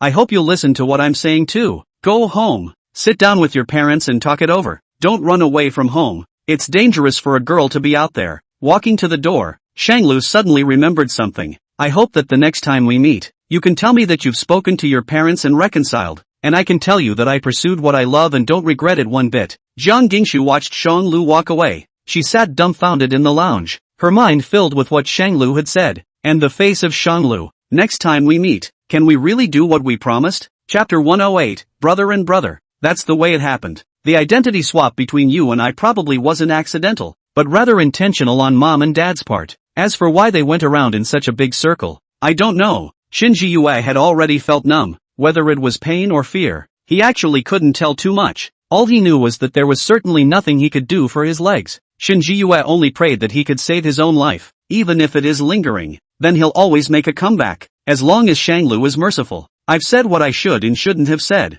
I'm no longer a threat to you at all. Now can you let me go? Shinji Yue was already broken, only seeking to get a hope of life. Shanglu smiled faintly. How should I prove that what you say is true? Shinji Yue was a bit anxious. I'm like this. How could I still lie to you? How could I possibly joke with my own life? Shanglu, I really have told you all that I know. You know very well that father doesn't like me to mention this matter, but I still mentioned it, in order to dissolve the hatred between you and me. I really didn't lie to you. Being a man of honor, you can't do this to me, right? But you only stated why it's possible that our identity swap was deliberate on the part of the Shin family. You also said that day that I was a wild seed. May I ask where that came from? Although Shanglu already knew the answer, he still wanted to ask for a clear understanding. That's because back then, at the age of 18, in order to get you back, the assistant originally had 2 paternity tests done, but when the father got the one paternity test related to him, he suddenly got angry and fired the assistant who had been with him for many years, yelling at him for not being able to do his job. Shinji Yue recalled the events of that year and still felt very horrible. Father tore up that paternity test related to him, and was even more merciless in his actions towards that dissatisfied assistant. Then I was a little disconcerted, and I secretly went to find out what was fishy about this paternity test. I realized that you weren't even your father's biological child. I'll take this paternity test to my father and tell him you're not the Shin family's child. Shinji Yue's eyes suddenly became very desperate. Who knew that father would actually beat me? He rarely hit me before, but he hit me for this little thing. He also warned me that if I dared to tell anyone about this, what happens to the assistant is what happens to me. It also matched up with that day at Shanglu's house. It seemed that what Shinji Yue had said was something he had seen with his own eyes. Shinji Yue looked a bit devastated as he shouted in near despair. I've already told you everything. That's all I know. Are you satisfied now? Can you let me go? Shanglu pondered for a long time. The amount of information was really too much. He slowly got up and moved a bit further away from Shinji Yue. Indeed, I did say that as long as you were willing to tell the truth, I would save your life and not let you die. Shinji Yue looked like she saw a ray of hope, eyes full of anticipation. He looked toward Shanglu, waiting for his next words. This private lodge is a great environment, and the people here will leave you a life, so stay here and enjoy the rest of your life. What that means is self-evident. Captivity and torture will be with Shinji Yue for the rest of his life. Shanglu, you come back. You. Shanglu closed the door to the interrogation room, separating Shinji Yue's ghostly yells and screams inside. Someone should always pay for the evil they have done. Kidnapping and threatening others is enough to put Shinji Yue in jail for life. Being in this private lodge isn't really much different than being in prison. It's just here that the mindset breaks down even more. And how the people here would torture Shinji Yue for fun when they were idle and uninterested. This can only be experienced slowly by Shinji Yue. Asterisk. Inside the gazebo, sat the merchant family, Pei Xingjian and Jiang Gingshu. Shanglu's offer to interrogate Shinji Yue alone was something he brought up on the fly, without prior explanation. Caught Pei Xingjian off guard. Combined with the secret conversation between Song Zhenghao just now, he also didn't let Pei Xingjian know. Spaced far away, Pei Xingjian was probably clear that Shanglu was being suspicious and defensive of him. Kinda smart, a little long in the tooth. He looked at Jiang Jingshu and asked, sooner or later, Shanglu's existence will be known by others. What are your plans? Is it hard to really hide in Shanglu's house and hide for a day? You are able to hide all the time. But what about Shanglu? His fame is here. It's simply impossible for him to hide with you. Not to mention that fiancé of yours is not one to be messed with. Jiang Jingshu felt very troubled by this. Why did Pei Xingjian mention these again? She and the so-called fiancé hadn't even met a couple times. It was like how this guy just stuck to her. Can't shake it off. Pei Xingjian seemed to have something to say and made a wink for someone to take the merchant family down to rest. Only Jiang Jingshu was left alone. You are Pei Xingjian. Why can't you just withdraw from the marriage? You now see that my mind is on other men. Can't you use that as a reason to withdraw from the marriage? Pei Xingjian shot her a glance and said in a good-natured manner, is a marriage in a worldly family a matter of one person's say-so? I'm going to withdraw from the marriage. I'm going to punch your parents in the face. I'm going to offend your parents? In exchange for your freedom. You're really thinking beautifully. Jiang Jingshu deflated. This doesn't work. That doesn't work. Why does he have to pester me? Is there no other woman in the capital? Is there no one else who is a good match for him? If you want to do the math carefully, you actually still have it. There just aren't many with a red background. And the Pei family and the Jiang family is a marriage that was set from Jiang Jingshu's grandfather's generation. Jiang Jingshu's parents' generation was satisfied with the family background of both sides. Only Jiang Jingshu was not satisfied. This is because she has been raised since childhood to the standard that the Pei family would want for a daughter-in-law. You should also be knowledgeable, you should have a gentle character, you should be proficient in music, chess, calligraphy and painting, you should have extremely high physical fitness and good fertility, and you should have a very high level of education but not show it on weekdays, and not higher than the man. Up to this point, Jiang Jingshu had an extremely bad impression of the Pei family and the Pei family's fiancé. Without these bonds, without this union, Jiang Jingshu was originally able to grow up free and carefree. So, Jiang Jingshu was reluctant. Anyway, I'm Nanshan Lu. Jiang Jingshu looked like she had made up her mind. Pei Xingjian smiled even more cheerfully as he said soothingly, I'll support you. You can definitely hold on. Jiang Jingshu looked at Pei Xingjian incredulously. Is this guy out of his mind? And yeah, don't ever let a little setback defeat you. The more Pei Xingjian talked, the more energized he became. Jiang Jingshu didn't have a good view of this man, and listening to him was like listening to a lecture. It's so annoying. When Shang Lu came out, he saw Pei Xingjian blathering one after another, while Jiang Jingshu was full of annoyance. What did he miss? Pei Xingjian saw Shang Lu and asked with a smile, is the interrogation over? What's the result? Shang Lu thought this was another test and casually said, generally speaking, half true, half false, and I don't know if what he said is true. He looked at Pei Xingjian with some shock. You just came out? Where's Xie Sun? He's being tortured with water drops, so let's leave him out for 3 or 5 days. When he's psychologically broken down,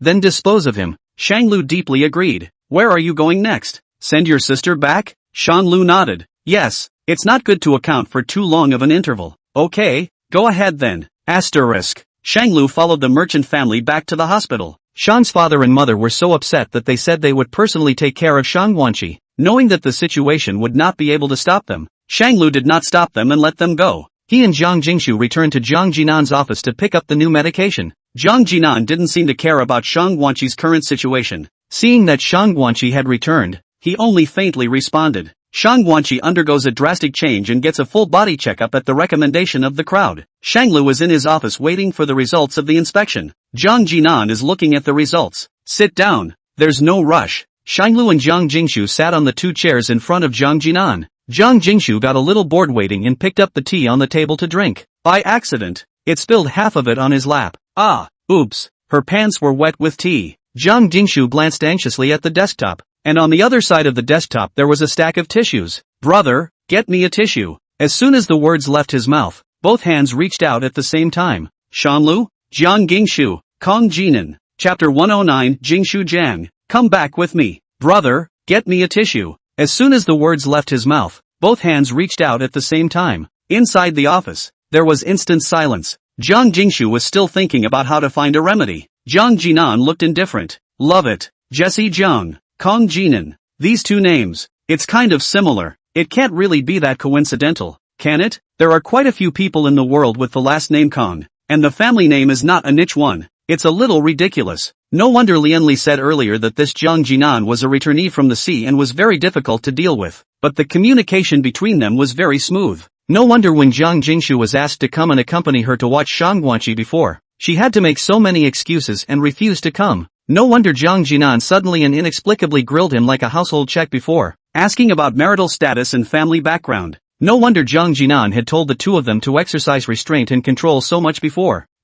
Shang Lu didn't say anything. Should he pretend he didn't know, or did he know? He's a veteran actor, so if he needs to feign ignorance, he can certainly play it well. Jiang Dingshu paused and looked at Shang Lu with an embarrassed expression. This, that, What's left to say when it's all said and done? What other reasons? You guys. Shang Lu's eyes hovered between the two. Jiang Jinan didn't say anything. These were what Jiang Jingshu valued and had nothing to do with him. It doesn't matter what the status is. Jiang Jingshu can lie if she can. But if she can't, forget it. You guys. Jiang Jingshu sighed heavily. Well, he's my brother. Shanlu, oh, no more acting. But I swear. Jiang Jingshu put up 2 fingers. I didn't lie to you. You see, you never asked me about Jiang Jinan's relationship with me either, did you? Jiang Jingshu flattened her mouth and said pitifully. Shang Lu looked at her, and looking at her called out to him that he wanted to bully her properly, and would have liked to teach her a good lesson. But, the person in front of me would be the great uncle. Shang Lu looked at Jiang Jinan and greeted him politely.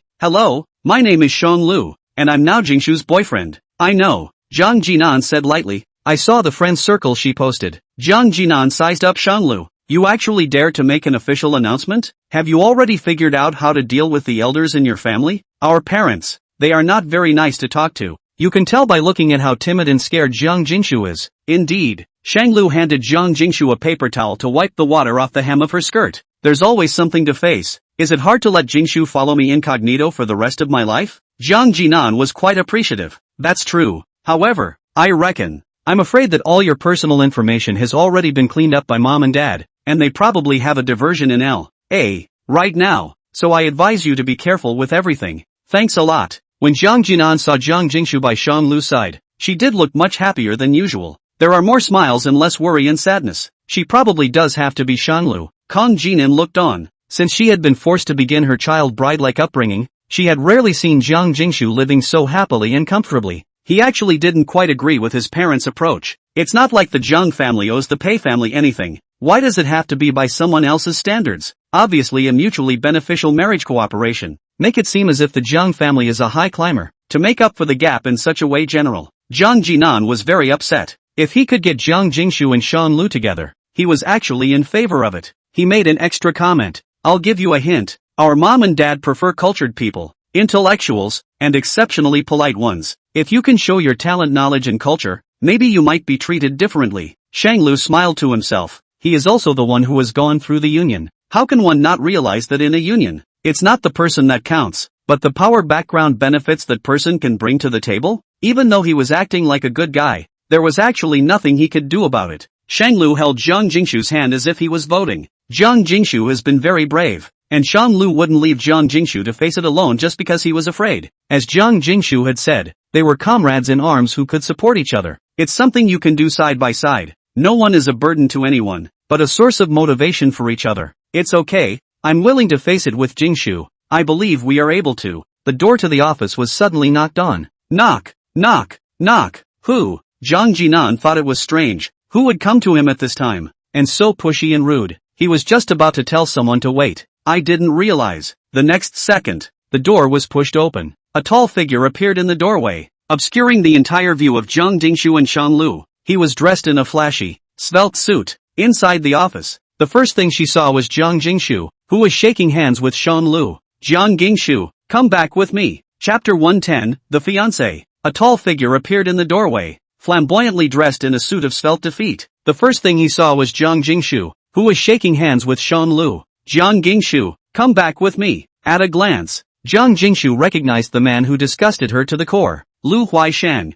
the second son of Pei Xingzhan's knee. The marriage between the Pei family and the Duan family was a mutually beneficial cooperation. The famous Lu Zhaoyi is a strong character, authoritarian and cold female president. In the career of Pei Xingzhan is not at all lost. In the labor on the ambulance a second ago, even still urged subordinates the next day to the new ideas and new programs to her. Pei Xingzhan and Lu Zhaoyi had 2 sons and 2 daughters. The eldest son and the second daughter followed Pei Xingzhan's surname, and the second son followed Lu Zhaoyi's surname. The one who was valued by the Jiang family and married to the only daughter of the Jiang family was this second son, Lu Huaishang. Lu Huaishang's nature followed Lu Zhaoyi, born with a kingly aura. Everywhere he went was shocked by the born to be my dignity temperament on his body. His eyes revealed a sense of imperative, as if the minds of everyone in the world could not escape him. Raised from a young age, he has never had a single defeat and is unrivaled, except when it comes to emotional issues with Jiang Jingshu. He, who originally had no interest in the matter, suddenly developed a strong desire to conquer Jiang Jingshu. Not interested, not quite, but absolutely no one else is allowed to reject him. Only he rejects others. Seeing this person, Jiang Jingshu was like a mouse seeing a cat. Jiang Jingshu stood up with a miso and hid behind Shang Lu. I don't recognize you. Please stay away from me. Lu Huixing didn't move as he sized up Shang Lu and Jiang Jingshu. They were close to each other. Like they were especially close. He scrutinized Shang Lu from top to bottom. That's the guy. According to the information Lu Huixing had received, the man in front of him was the man who had been pestering Jiang Jingshu in Luo City. He carefully had to measure Shang Lu's brows, and in his mind he then came to a conclusion. Shang Lu was his double. A little stunt by Jiang Jingshu to get his attention. In order to be angry with me, you purposely look for a man who looks so much like me? Even if you look for him, your vision is still poor, and you look like a poor man. Shang Lu? Kong Jinan? Jiang Jingshu looked like she had eaten times a fly and was filled with disgust. Are you okay? She was furious. Reasonable people are most afraid of meeting self-centered, egotistical rascals. Where were you when I met my brother? I haven't even seen your face, have I? Jiang Jinan was quite dissatisfied with this person. He wasn't a sister controller, but this person's sense of superiority was really too strong. The thought of having to deal with someone like this in the future was starting to annoy him. This person was as scary as the family of the most difficult patient. Genius is real. High IQ is real. It's also true that the emotional intelligence is not high and the sense of superiority is too high. He is also a double-standard monster who talks about people and ghosts, and treats people who are not as well off as he is, with little goodwill. To treat the kind of people in their own career to help people, will change the face of indifference? Very flattering. Jiang Jinan turned away from the family business and turned to medicine. Naturally, he was classified in the first category, and Shang Lu need not be mentioned. Jiang Jinan couldn't help but raise his voice to stop. Mr. Lu, this is a hospital, not your home, so please don't raise your voice. Shang Lu didn't recognize the person in front of him. Looking at the tone, it looked like the rightful owner, but between those eyebrows, if you look closely, rather, it was quite similar to him. Jiang Jingshu's good feelings towards Shang Lu came in such a nonsensical way. It seemed that from the first time they met, Shang Lu had already fallen into the trap set by Jiang Jingshu, and had been seduced by her, slowly falling in love. Shang Lu's move came in a very gradual manner. What about Kong Yongshu? What caused her to develop feelings for Shang Lu? Lu Huixing ignored Jiang Jinan and ignored Shang Lu, who had a few similarities with him. The point of his spear was directed at Jiang Jingshu. Jiang Jingshu, how much longer are you going to make a scene? Isn't it just because you're dissatisfied with those reams of cultivation rules? It's useless how you cultivate anyway, so you indeed don't need to do it anymore. Now, immediately, leave with me at once. Apologize to me properly when you get back, and there's a chance I might grudgingly forgive you. Kong Jinan? Does he think Kong Jinan is dead? How dare you talk like that to his face? Seeing the scene heat up, Shang Lu quietly asked a question. Who is this one? Lu Huixing grunted lightly and straightened his attire. My name is Lu Huixing. Lu Huixing tilted his head slightly, looking at Shang Lu with disdain, as if he was looking at a mole cricket. Master's degree from MIT, 2 patents in hand, and hailed by the media as the perfect man. At the same time, I'm also Jiang Jingshu's fiancé, the original of your double. Brother, don't believe him. This person is an egotistical narcissist. Jiang Jingshu always felt that she would feel nauseous even if she looked at him one more time. Lu Huixing was very confident that he wanted to dismantle Jiang Jingshu's true colors. Then how else can you explain that he looks so much like me? You dare to say that you didn't look for my shadow in him? You can't even compare to a single finger of Shang Lu. And presumptuous people like you should stay away from me before it's too late. Shang Lu seems to have finally figured out the situation. The open-screen narcissistic peacock in front of him was Jiang Jingshu's fiancé. That is, Pei Xingjian's son. Just how come this person's surname is Lu, and he is almost worlds apart from Pei Xingjian in terms of personality? Are you Mr. Pei's son? Shang Lu frowned and asked. Yes, it seems that you also know about the Pei family. Since you know it, pack up and get lost earlier. Don't force me to do it. Shang Lu disdained it and let out a light laugh. Then how come you don't have half a resemblance to Pei Xingjian in you? Pei Xingjian is at least a gentle and humble person in front of outsiders, and knows to curb his hostility. He shot a glance at Lu Huixing and said in disgust, how did you give birth to such a faceless and uncaring thing like you? Didn't anyone ever teach you how to spell respect? Lu Huixing was stunned for a moment, somewhat surprised that there were actually mole crickets who dared to retort and insult himself. No one dares to point their nose at him like that, except for Jingshu Kong, who started jerking around a couple years ago. It seemed that this was the person who had brought Jiang Jingshu down, making her go from being well-behaved in the past to being a rebel now. Asterisk asterisk asterisk asterisk darer? He roared, but didn't make a move. Degrading. Lu Huixing raised his orchid finger, pointed at Shang Lu's nose, and cursed, what are you? How dare you lecture me? Believe it or not, I'll ask my father to clean you up. Do you know who my father is? Do you know who Pei Xingjian is? That's the richest businessman in the world who can rival the country, and is ranked high on the rich list. How dare you scold me?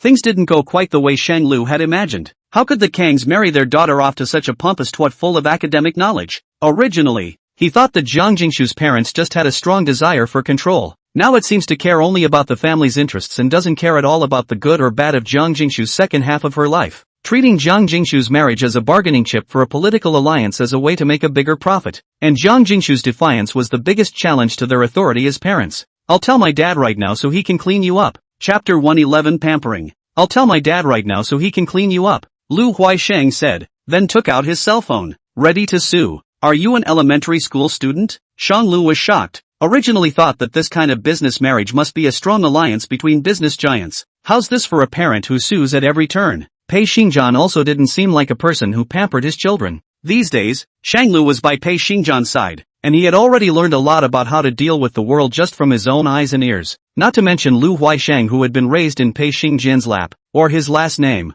Pei Xingjian, a man of ruthless tactics and full-time hegemony, does not look like someone who would cede the right to the title. You're not still planning to go to your father and cry and snivel about how Jiang Jingshu and I bullied you so much that your father would come running to punish us, are you? This is too much of a joke. Shang Lu can't afford to be angry. Communicating with this kind of person is like fighting with an elementary school student. There's no way to get angry while descending to strike. No wonder Jiang Jingshu said she would run. Father doesn't love her, and for the sake of the family's interests, she wants to marry Jiang Jingshu to an elementary school student. Who can stand that? Lu Huaisheng seldom fought with people. Most people either he couldn't afford to dislike or he couldn't afford to dislike him at all. It's rare to meet one like Shang Lu.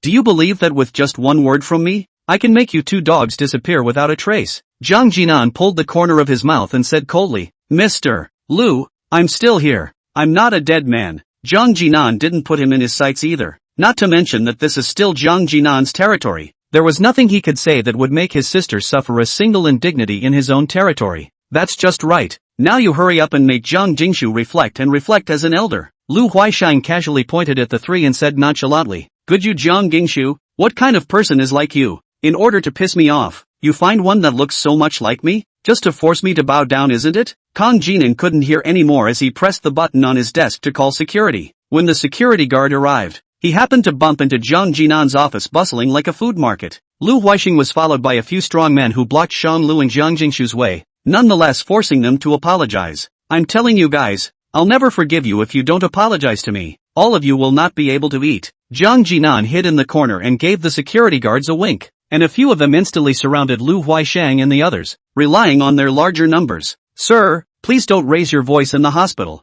Please leave for now. Jiang Jingshu understood Jiang Jinan's meaning in seconds. Immediately pulling Shang Lu's hand, he ran out the back door. Hey, no one is allowed to leave. You guys go stop them. No one leaves here. Jiang Jingshu, I'm going to talk to your parents about your location right now and tell them that you found a replacement for me in L.A. City. Lu Huaisheng shouted towards Shang Lu and Jiang Jingshu's backs, and the people around him who were ready to go forward were stopped by the security guards. Only after seeing Shang Lu and Jiang Jingshu leave did Jiang Jinan solemnly survey Lu Huaisheng. Jiang Jinan was very puzzled. He had heard of this talented young man earlier in his life. At that time, Lu Huaisheng was not very old, although there is indeed some toughness and some pride in the body, but it's not rude like that. What does a person go through in just a few years? That's what made such a big difference? How did you get like this? Jiang Jinan was a bit hateful. After Shang Lu and the others left, Lu Huaisheng quieted down. Has he changed much? It's okay, too, isn't it? The only person who really knows how much it has changed is yourself.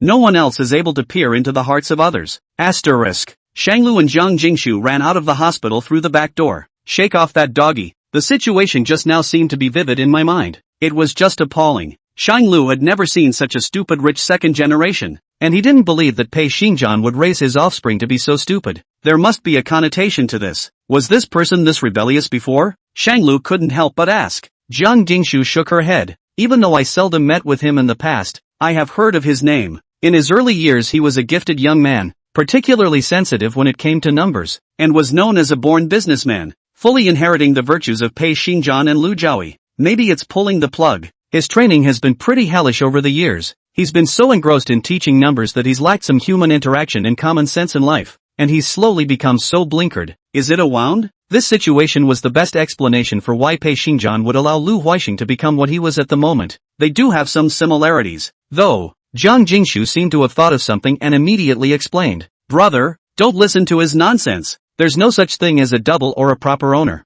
I'm not like that. The only one I like is brother. There's no one else. I don't really understand why you two are kind of alike, but the fact that you're similar is something I've only just realized. I didn't even associate them together before. As if she was coaxing Shamlu, Jiang Jingshu said sweetly, when I have my brother in my eyes, I can no longer tolerate anyone else. Shanglu let out a light laugh and poked Jiang Jingshu's dimples, ghostly and oily. What then? The brat Jiang Jingshu has already relied on her brother. Can brother bear to leave the brat behind? Jiang Jingshu put on a pitiful face and stared at Shanglu with wide eyes full of innocence. Shanglu looked into those deer-like eyes. His face reflected in them, and only his face. The void in the heart seemed to be fulfilled. Not for a while. For now? Well, it's up to you to behave later. Jiang Jingshu beamed and put on a serious face. Then I'm going to do well and try to get my brother to leave me at all. Knowing that it was flattery, but because it was said by Jiang Jingshu, Shanglu felt happy to hear it. He looked at himself in Jiang Jingshu's eyes. It does seem to resemble Lu Huaishang. There seemed to be some clues in his mind that connected into a complete story. Just need to go to the person in question and verify it clearly.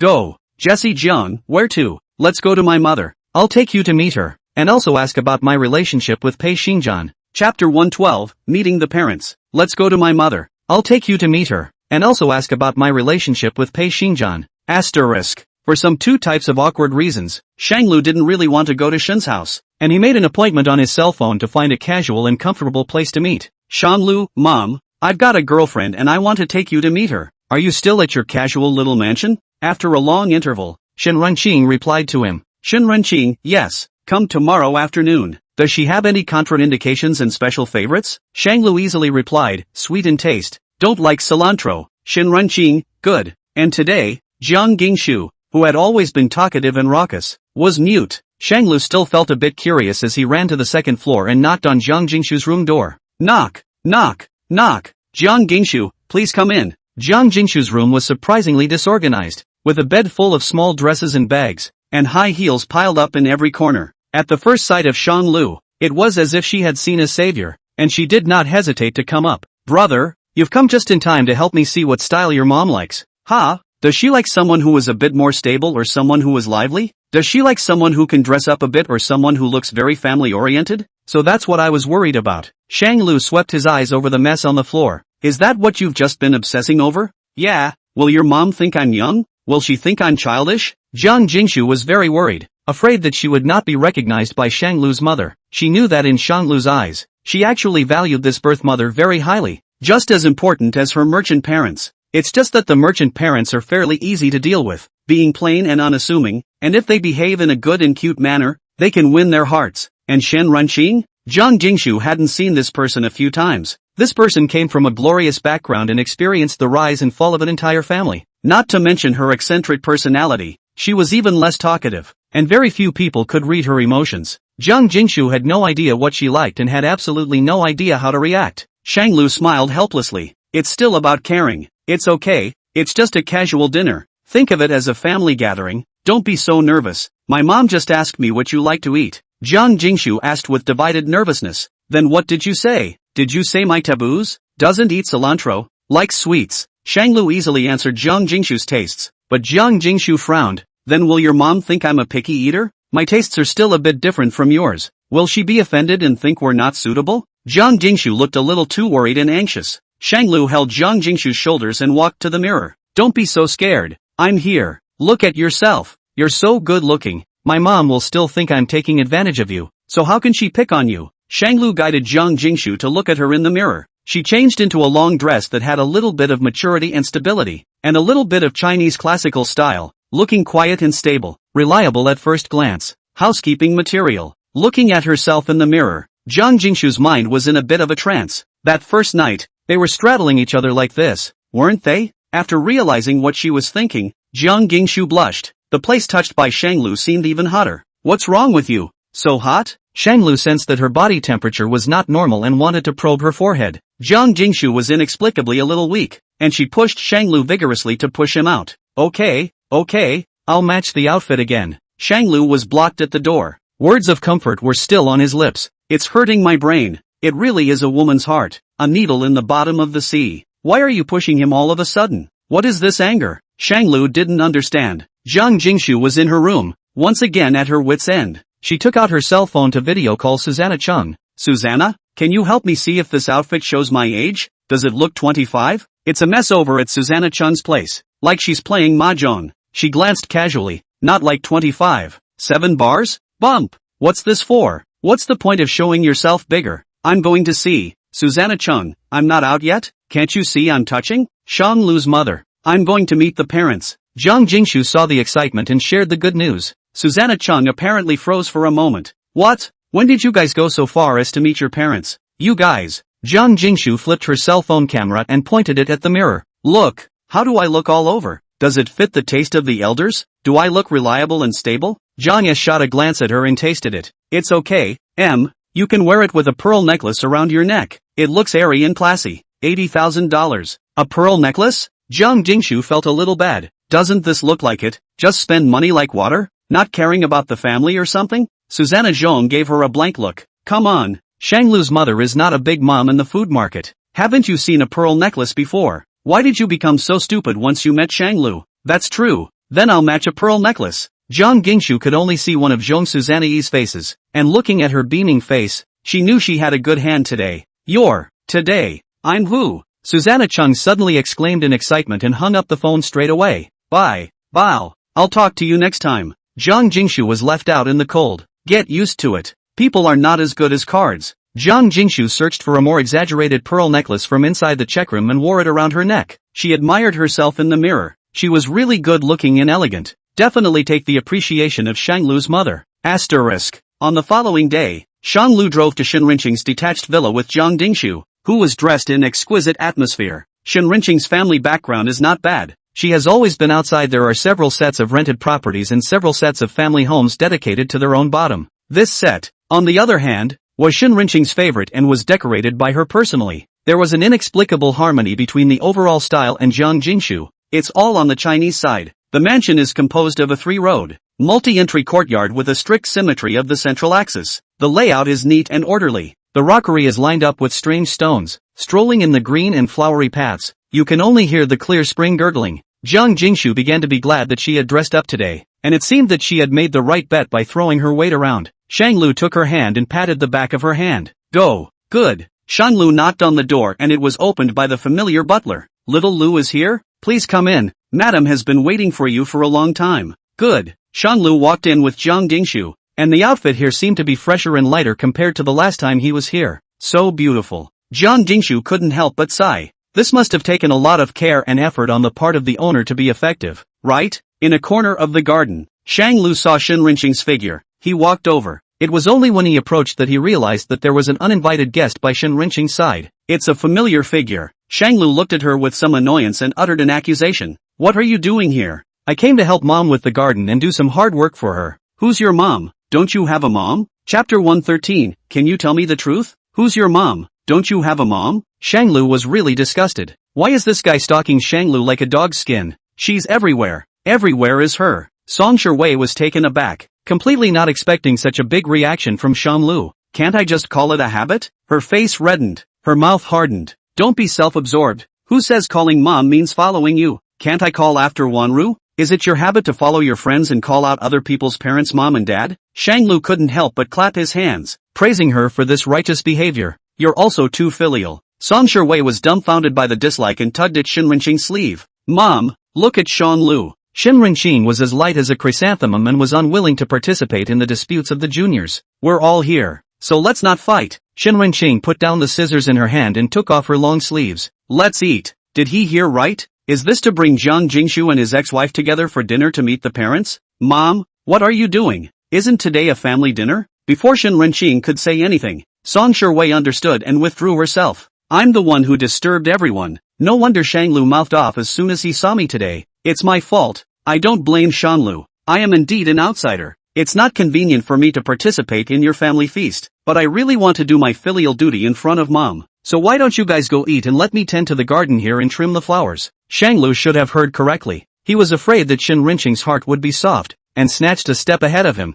That's good. You're tired, remember to sit in the courtyard to rest. And when you're thirsty remember to ask Wang Ma to pour you tea. Not allowed in the inner sanctum anyway. Shanglu couldn't care less about the so-called etiquette, the so-called hospitality. He was more afraid of being haunted by Song Shiwei than his reputation. Whatever she thinks, stay away for now. Shen Renqing. Yes, Shen Renqing is as light as a chrysanthemum and doesn't care much about this, much less about fame, since it was Song Shiwei herself who took the initiative to ask for help, and Song Lu agreed. She didn't chime in again. The three men just left Song Shiwei behind. Song Shiwei was shocked for a while, not reacting. Wouldn't it be normal for two people to advise her together that an extra pair of chopsticks doesn't matter? Why did you really leave her behind? Asterisk. At the dinner table, Shen Renqing was much more amiable and looked at Jiang Jingshu with very gentle eyes. You look younger. How old are you? Jiang Jingshu was most afraid that Shen Renqing would mind the age. She immediately put down her chopsticks. Auntie, I'm 21. Shanlu? Jiang Jingshu gave Shanglu a sheepish look. How is 21 not 21?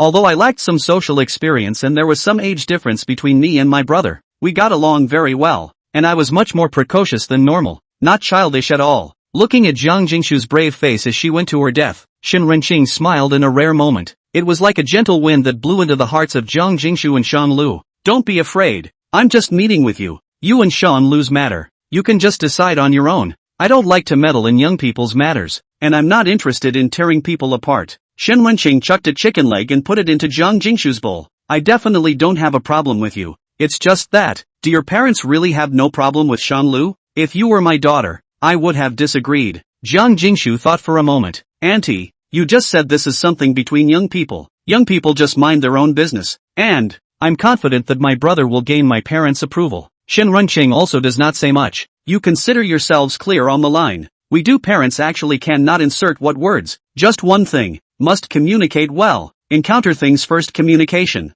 Never alone sulking alone to bear. Shen Renqing looked at Shan Lu. You are the same. Communication is the most important thing. Today Shanglu was quite emotional. It was also considered to be in Jiang Jingshu's favor. Shen Renqing seldom said so much, and seldom revealed her concern for Shanglu. Words of concern as eloquent as today's were rarely felt by Shanglu. Mom, I remember. The food on the table made Jiang Jingshu feel respected. There were a lot of big dishes while the flavors were all on the sweet side. Not a hint of cilantro in sight. Jiang Jingshu's heart warmed a few points. After the meal, Jiang Jingshu knew that Shang Lu had something to ask and took the lead to leave, leaving a little space for mother and son to be alone. Shen Renqing saw Shang Lu's intent and rose to escape. She made an excuse and got ready to leave. It's all been met, and I'm tired today, so I'm going to rest first. Shang Lu blocked Shen Renqing's path. Shen Renqing, what are you doing? Shang Lu said to Shen Renqing with a single slate. I know all about it. Shen Renqing looked up sharply, her eyes filled with shock and disbelief. You, what do you know? Shang Lu remembered the medical report. You are blood type O and your husband is blood type A, and I actually have panda blood? Why is that? Can you give me a statement? Shen Renqing's body trembled slightly as fear spread throughout her body. Past memories came like a tidal wave, breaking down Shen Renqing's mental defenses. In a change of pace, she pushed Shang Lu away hard. What do you want to say? Why do you think it is? What do you want? Shang Lu had never seen Shen Renqing so out of sorts.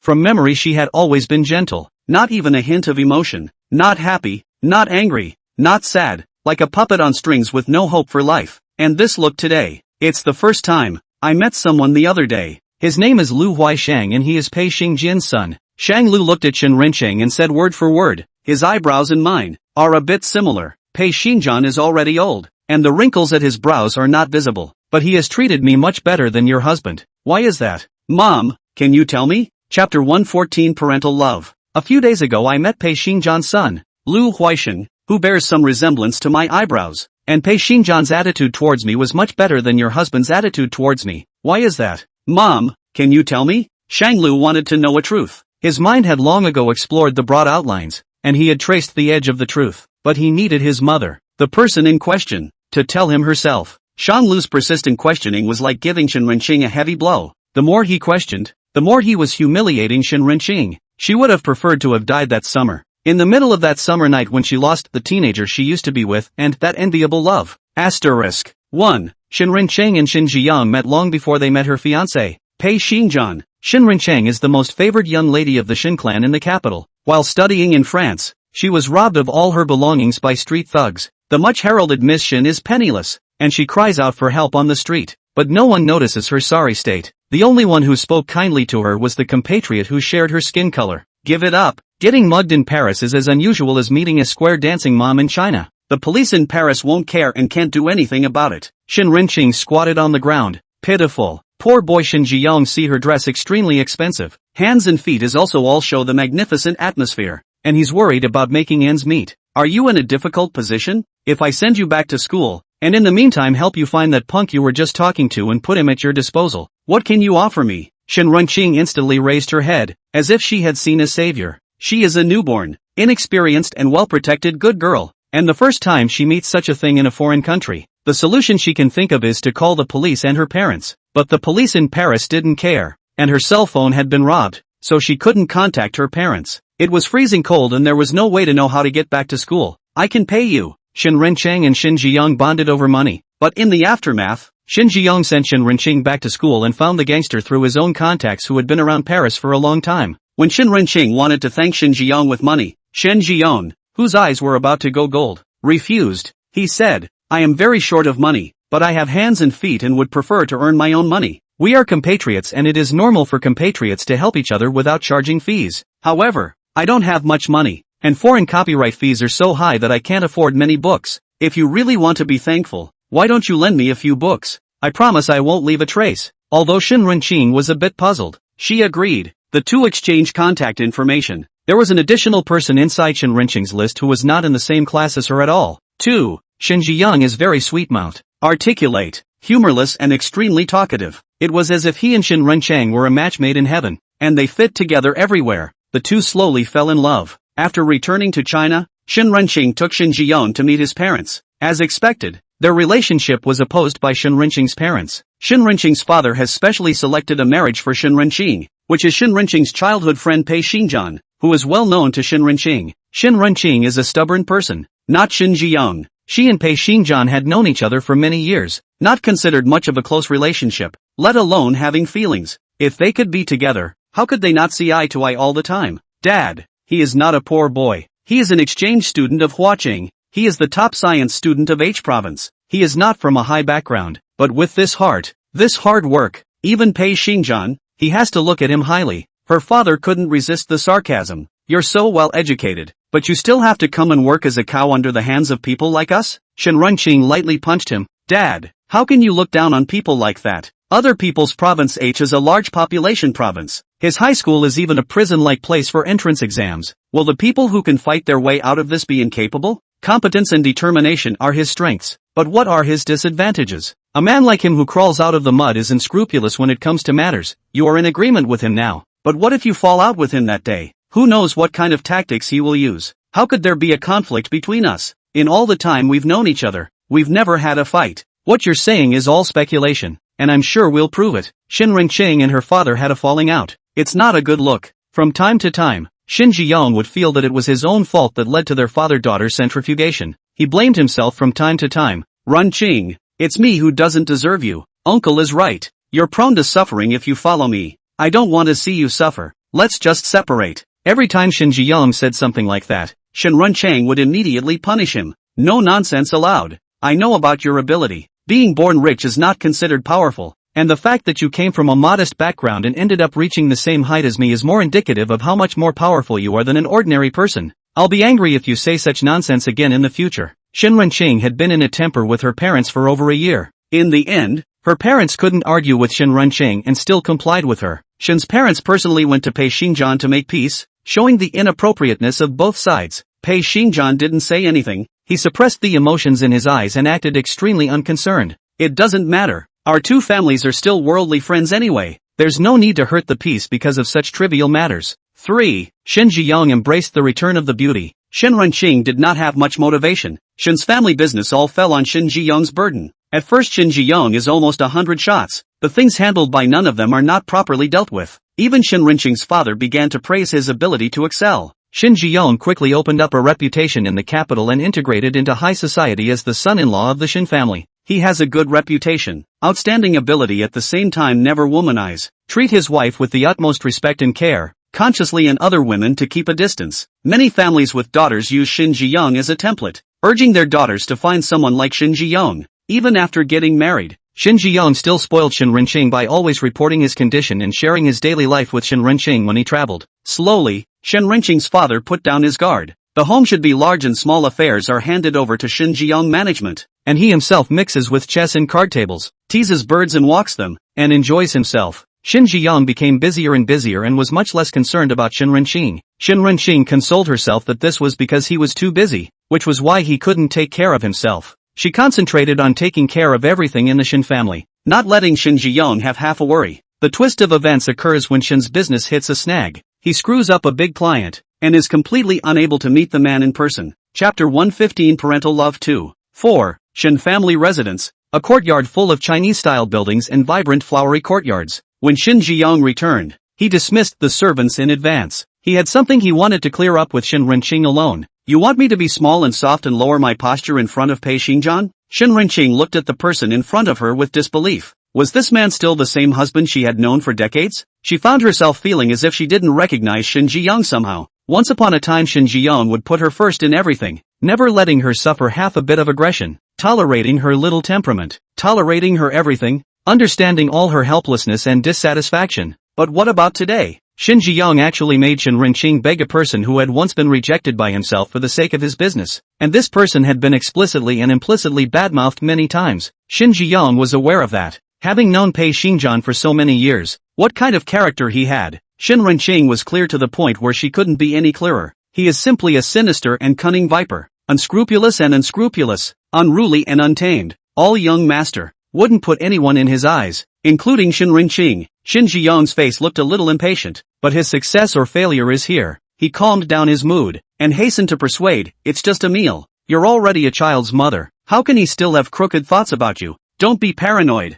okay? Pei Xingjian is also married and has a child. You are already in the past. What are you still afraid of? Besides, everyone at the dinner table brings their own ladies. Do I bring another woman? It's not like you'd be happy if I brought one. It's not still you and only you. If you go all the way, you are old friends. Is it not good to say a few good words for me in front of my friends? Is it not good to say a few words for the Shen family industry to contribute a little? We are husband and wife. Isn't it normal for couples to work together and support each other? You stay at home all day, being your rich wife, playing cards, buying bags, attending parties and buying things. What have you given to this family? Don't I take care of the company? I still have to coax you and your skeptical father when we go home. Everyone else is keeping a mistress outside. Am I? I am giving you enough face. You for my career. For this family, give a little bit of your missy face. Give up a little face, can't you? It was not until Shen Jiang said these words that Shen Renqing seemed to see him clearly. Her father himself had said to her back then that such a person had a high ceiling but a low floor, and would do anything to achieve his goals. Now it is fulfilled. I'm not going. You do not go? Shen Jiang sneered. The Shen family is now relying on me to support them. If you don't go, we're done for. In the future, you and your half-in-the-earth father will go over there on your own. Shen Renqing's eyes reddened and tears fell in drips. How did things come to this? She doesn't get it. Seeing her tears, Shen Jiang patiently squatted down and coaxed in a low voice. Just this once. The Shen family's crisis is not just mine alone. Do you want me to face it alone? Shouldn't husband and wife support each other? Can you bear to see the company industry that your father handled buried because of your unwillingness to see Pei Xingjian? Can you bear to see the entire company's efforts of a small half-year buried because of your capriciousness? 5. Inside Pei's hotel's box, Pei Xingjian came alone. There was no one else in the field either. There was no everyone brings their own wife scene as Shen Jiang said. Shen Renqing was a bit timid. When she met Pei Xingjian's eyes, she always felt as if this person wanted to eat her. Scary as hell. Shen Renqing was arranged to sit down in the middle of the duo, and she didn't move a few steps towards Shen Jiang's side.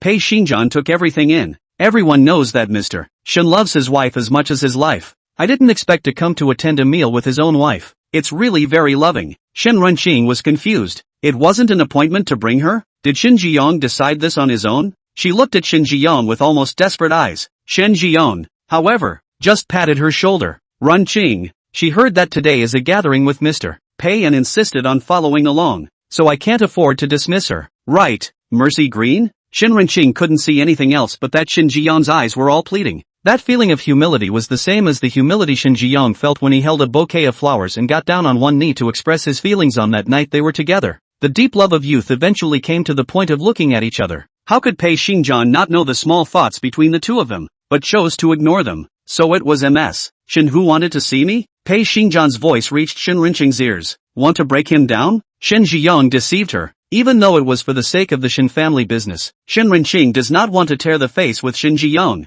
It is best if they can get together. Think of it as Shin Renqing helping him for the last time. After today, they go for a divorce. There has been no relationship since. Shin Renqing could afford to take it, but she could also let it go. Yes, I heard that Mr. Pei was coming and thought that I would like to meet and have a family chat since I haven't seen him in so many years. A hint of surprise flashed in Pei Xingjian's eyes as he followed Shin Renqing's words. Oh, MS. Shin wants to see me, so why would you pull the plug on me? Shin Renqing looked embarrassed, not knowing how to explain. Shin Ji-young had the eyesight to go forward and poured 2 full glasses of wine for both sides, as well as a glass for himself. Shin Renqing understood what he meant. She stood up and picked up her wine glass. Pei General Manager. What happened before was my fault. I was reckless and young and unintelligent. I apologize to you with this wine. Please don't forget the small man and don't be general with a small woman like me. After saying that, Shin Renqing drank it all in one go. Pei Xingjian, however, didn't have that pleasure that he had imagined. Instead, I find it pathetic. He didn't make things difficult for Shin Renqing,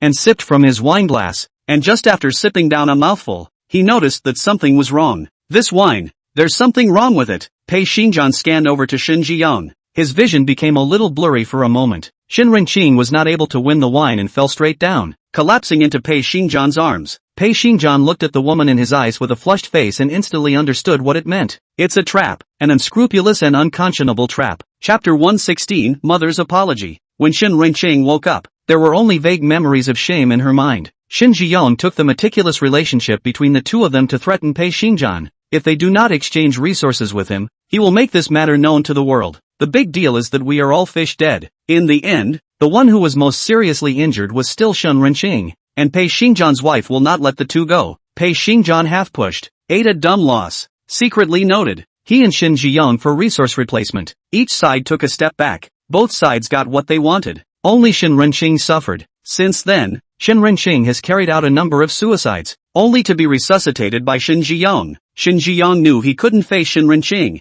so he simply didn't explain. The duo's relationship drops to freezing point. No one will bow down. Although Shin Ji-young's career is back on track, it is a real breakup with Pei Xingjian. He didn't really care. He and Pei Xingjian had never dealt with each other in the first place. Wouldn't have cooperated either. It was just that he clearly felt Pei Xingjian targeting him, more obviously oppressive than ever. Shin Ji-young wide open, with the tiger to seize food. Through the difficulties to open the way to cooperate with the officials, the strength of the rapid progress, but also someone cover, and do not fear Pei Xingjian. Who the hell is he? Those who block Shin Ji-young's path shall not die. Shin Ji-young asked himself that he had never made a single mistake in his life. Only Shin Renqing was miscalculated. At the time of getting the inquiry report, Shin Ji-young people are confused. Abort it? But Shin Renqing wouldn't allow it. You set me up with someone else, and you're the one at fault, not this child. Shin Renqing touched her stomach, feeling the movement of the fetus. It's her baby. The child is innocent. Shanglu seemed to understand. The child in Shin Renqing's mouth who came suddenly was Shanglu.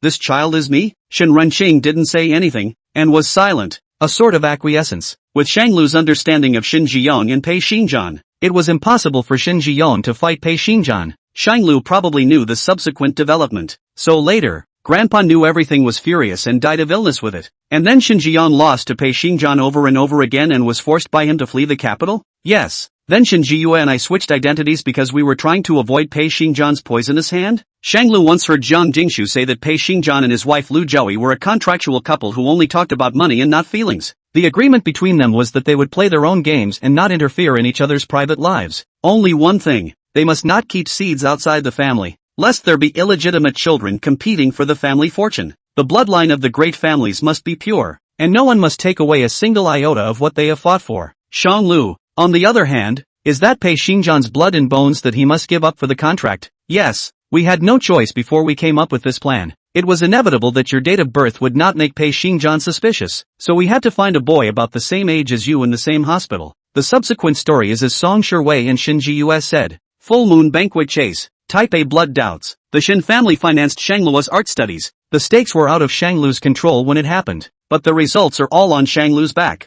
You said you saw Pei Xingjian the other day? Shin Renqing stepped forward and clutched Shanglu's arm. Did he threaten you? Did he suppress you? Let me tell you, he's a man with a deep heart who never lets outsiders know his emotions. 1 second, he is talking with you. You think you have met your soulmate. The next second, he will stab you in the heart. White knife in, red knife out. can't react at all. I'll keep an eye out. Shen Renqing had an ominous premonition. You took his side? The culprit of all the tragedies on you, Mom, is Shin Jiong, and Pei Xingjian's behavior can at most be considered a counter-retaliation with vicious means, but he really wanted to kill you at the time, and if it wasn't for me and Shin Jiong, you wouldn't have survived to come. Shen Renqing pointed at him incredulously, shocked at his stance. It's that I can't survive without you, not without Shin Jiong. Shin Jiong can have everything today. It's twice stepping on you to get to the top, and Shin Jiong was not the first to plan to get rid of me? Back then, if you did not insist on keeping me, I may have long been out of this world. Originally, the Shin family and Pei Xingjian didn't have any conflicts. If it wasn't for Shin Jiong, Shang Lu paused. Mom, the source of the matter lies in Shin Jiong's improper mind. He is the root cause of your current predicament. Shin Renqiang whimpered and lowered her head, losing all her strength and means. How could she not know? Her father was killed in anger and she herself was uprooted from her home, far from all the family and friends she knew. Who is to blame for all this? She couldn't blame Shin Jiong, because it was Shin Renqing herself who had fought for all the power for Shin Jiong, making him what he was today and growing his power. She hated herself the most. She's the one who screwed everyone over and raised an outlaw with her own hands. The farmer and the snake, played out in her many times. I know. That's why all these years I couldn't forgive him or myself. So much so that she put it all behind her and listened. Everything in the Shin family has nothing to do with her. I can't forgive either. Shang Lu whispered. Quickly, he adjusted his emotions. I should go. Mom, take care of yourself. Shang Lu pulled off Shin Renqing's hand attached to his arm with a force that could not be denied. He turned away, fearing that it would be difficult to come here again. Shin Renqing struggled a million times inside. The moment Shang Lu stepped out, Shang Lu stopped and did not turn around. I was the one who neglected you all these years. I was so absorbed in my own grief that I neglected to care for your care. Shin Renqing bent down and bowed deeply. I'm sorry that didn't give you a full loving family. Shang Lu paused, not knowing what to think. It's okay, I don't blame you. And all of this was given to me by my parents who grew up with me and taught me values. Shin Renqiang is a victim and he will not be held accountable. At the same time, he couldn't tolerate his own mother who had ignored him all these years and left Shang Lu alone to internalize the situation. The heart of man is made of flesh, and he was unwilling to whitewash it and pretend that nothing had happened. Intent as usual on the luxury of motherly love. He just wanted to get to the bottom of it and get away from all this angst. Shang Lu left here without looking back. Shen Renqing, on the other hand, cried her eyes red and fell to the ground in a weak state, seeing the child who brought her hope when she was in despair and intended to commit suicide, drifting away from her, unable to retain. Chapter 117, If I Die, Will You Forgive Me?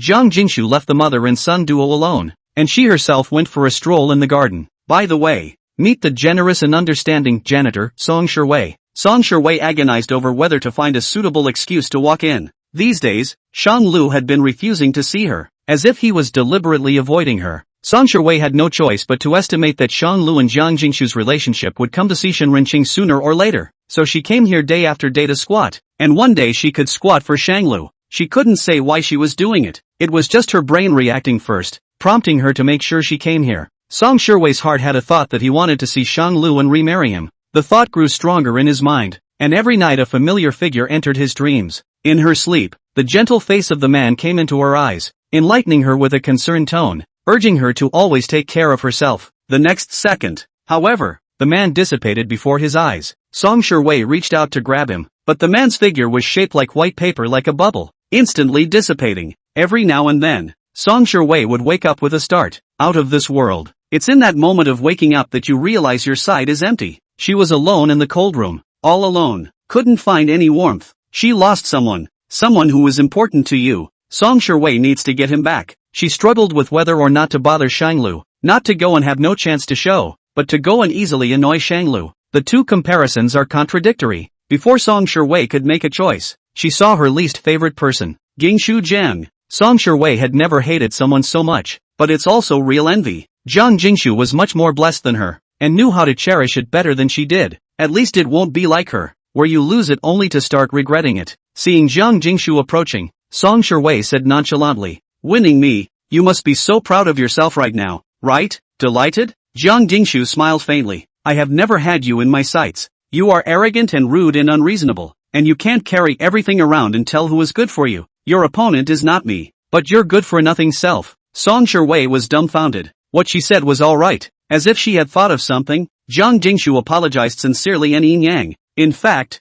I should also thank you. If it wasn't for your lack of understanding and knowledge of people, I still don't know how many years I would have to wait for my brother. Thank you so much for making us whole. MS. Song, I will cherish my brother. The aggravation he suffered where you are will not be at all with me. You can completely relax and die squatting. Don't make a fool of yourself on the next occasion like this. Song Sherwei was furious and completely dominated. Don't get cocky. I'm sure your parents didn't approve of you being together at all. You won't last long. Sooner or later, you'll break up. Break up? Jiang Jingshu laughed softly. Don't MS. Song's parents particularly like brother Shan Lu? Didn't your parents try their best to set you up together? But what happened? Song Sherwei, you. Whether two people can go a long way or not is not about parents. Don't care about external factors, but whether both parties can make love, appreciate each other and give to each other, instead of always one party accommodating, the other enjoying. Jiang Jingshu didn't see Song Sherwei as a love rival. Such a person didn't deserve to be Jiang Jingshu's love rival at all.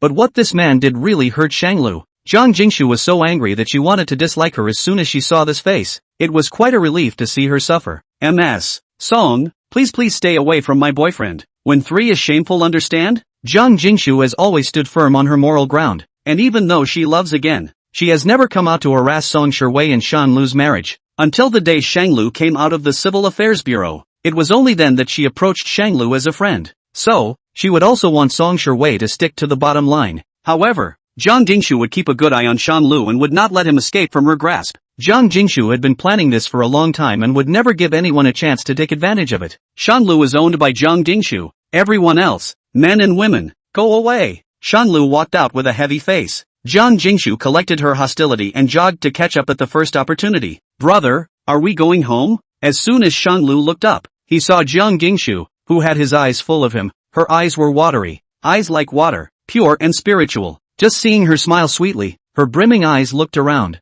This feeling, Shanglu pressed down the restlessness in his heart and smiled slightly, holding Jiang Jingshu's hand. Good, we'll be home early. Song Sherwei didn't know when, but her eyes reddened. She had put a lot of thought into this outfit today, and even put on a decapitating makeup. The makeup artist said that her ex-husband would definitely miss her when he saw Song Sherwei in her current state. But Shan Lu didn't even look at her for more than a few moments. His line of sight always fell on Jiang Jingshu. Song Sherwei clenched the edge of her skirt. She had a strong sense of self-esteem, but at this moment she had to put her body down. She took a few steps forward and blocked Shang Lu's path. Shang Lu, you didn't used to be like this. Are you really not going to turn back? Shang Lu was already not in a good mood, and having just learned of some unpleasant things, he was now even more reluctant to see Song Sherwei. Shang Lu didn't control his temper. He just couldn't bear it. Don't be a steeply cursed. Song Sherwei was even more saddened. What you said, I really have changed. I am no longer willful, and I will no longer ignore your dedication. I understand your dedication now,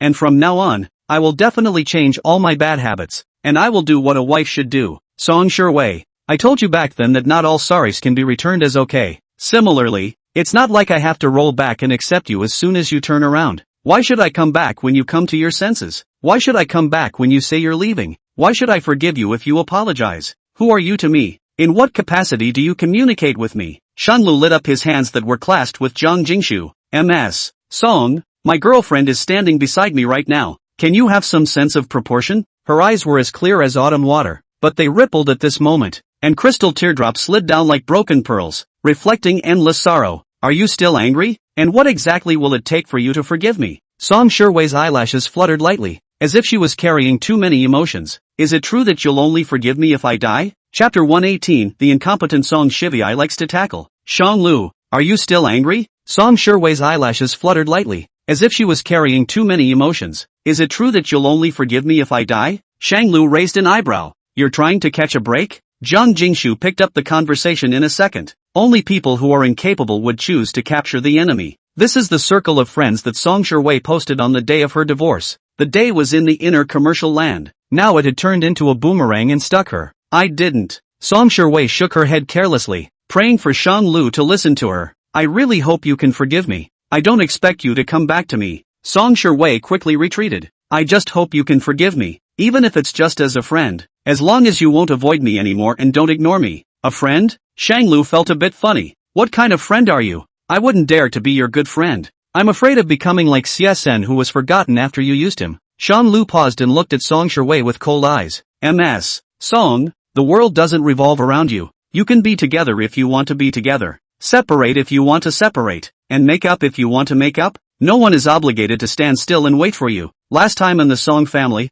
I made it clear to you that if you want to forgive, find a time when I'm in a good mood, kneel down with me and apologize, and maybe I'll have the possibility to forgive you. If you can't do it, don't hang around in front of my eyes and be annoying. Shanglu looked at her as if in disgust and prepared to leave in a roundabout way. Song Shui was ruthless and took an arrow step in front of Shanglu. She bent her knees slightly to bend. Shanglu, Jiang Gingshu, almost at the same time, Jiang Gingshu flew forward and held Song Shui's body. She was surprised. What are you doing? The moment Song Shui raised her eyes, a tear trail slid across her cheeks, dripping silently, flowing out the grief that was deep within her. The assistant sister said that tears are the most powerful weapon in front of a man who once loved you dearly, regardless of the status quo. As soon as a woman who once had one sheds a tear, that person will be moved to recall what was once there. Song Shui's timing stuck just right. A teardrop rolled down the moment he raised his eyes. The sense of vulnerability and brokenness lingers all over her body, paired with this fresh and light-style outfit that I can see. I just want to be forgiven by Shanglu. Did I do something wrong again?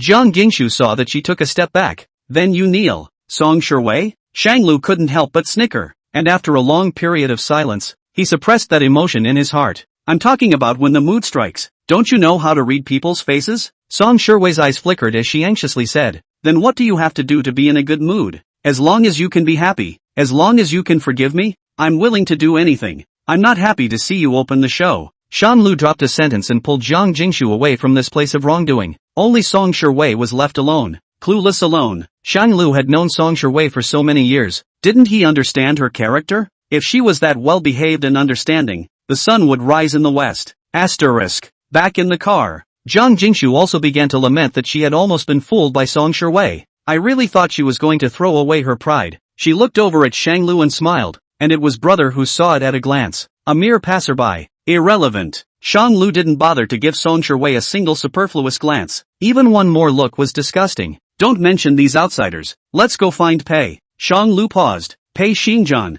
What's the point of going to him? Jiang Jingshu frowned, a bit reluctant. Go negotiate. Talk about the real purpose about Pei Xingjian approaching him. Talk about what he has been setting himself up with Jiang Jingshu is planning to do? Asterisk. I don't know how many times I came to Pei Xingjian's private residence, mostly because I just heard about that past. Or perhaps the party just came out of Shinrenqing's home. Obviously it was not the first time he had come here, but Shanglu had developed a completely new feeling. The style of this building was similar to the style of Shinrenqing's house. The same Chinese courtyard, the same grungy layout, the same architectural style. Seeing him stagnate, Jiang Jingshu asked suspiciously, "What's wrong?" Shanglu shook his head. "Nothing, let's go." Shanglu crossed the time with Pei Xingjian in advance and came to visit him for a cup of tea. "I don't know what kind of tea you like, so I chose it according to my favorite taste. Don't mind if I do." Pei Xingjian looks very relaxed. Shanglu smiled faintly. "It's fine, I don't know tea." Shanglu was hesitating on how to open his mouth to mention it. Be natural and cautious. To not be embarrassed. He hadn't even opened his mouth to ask.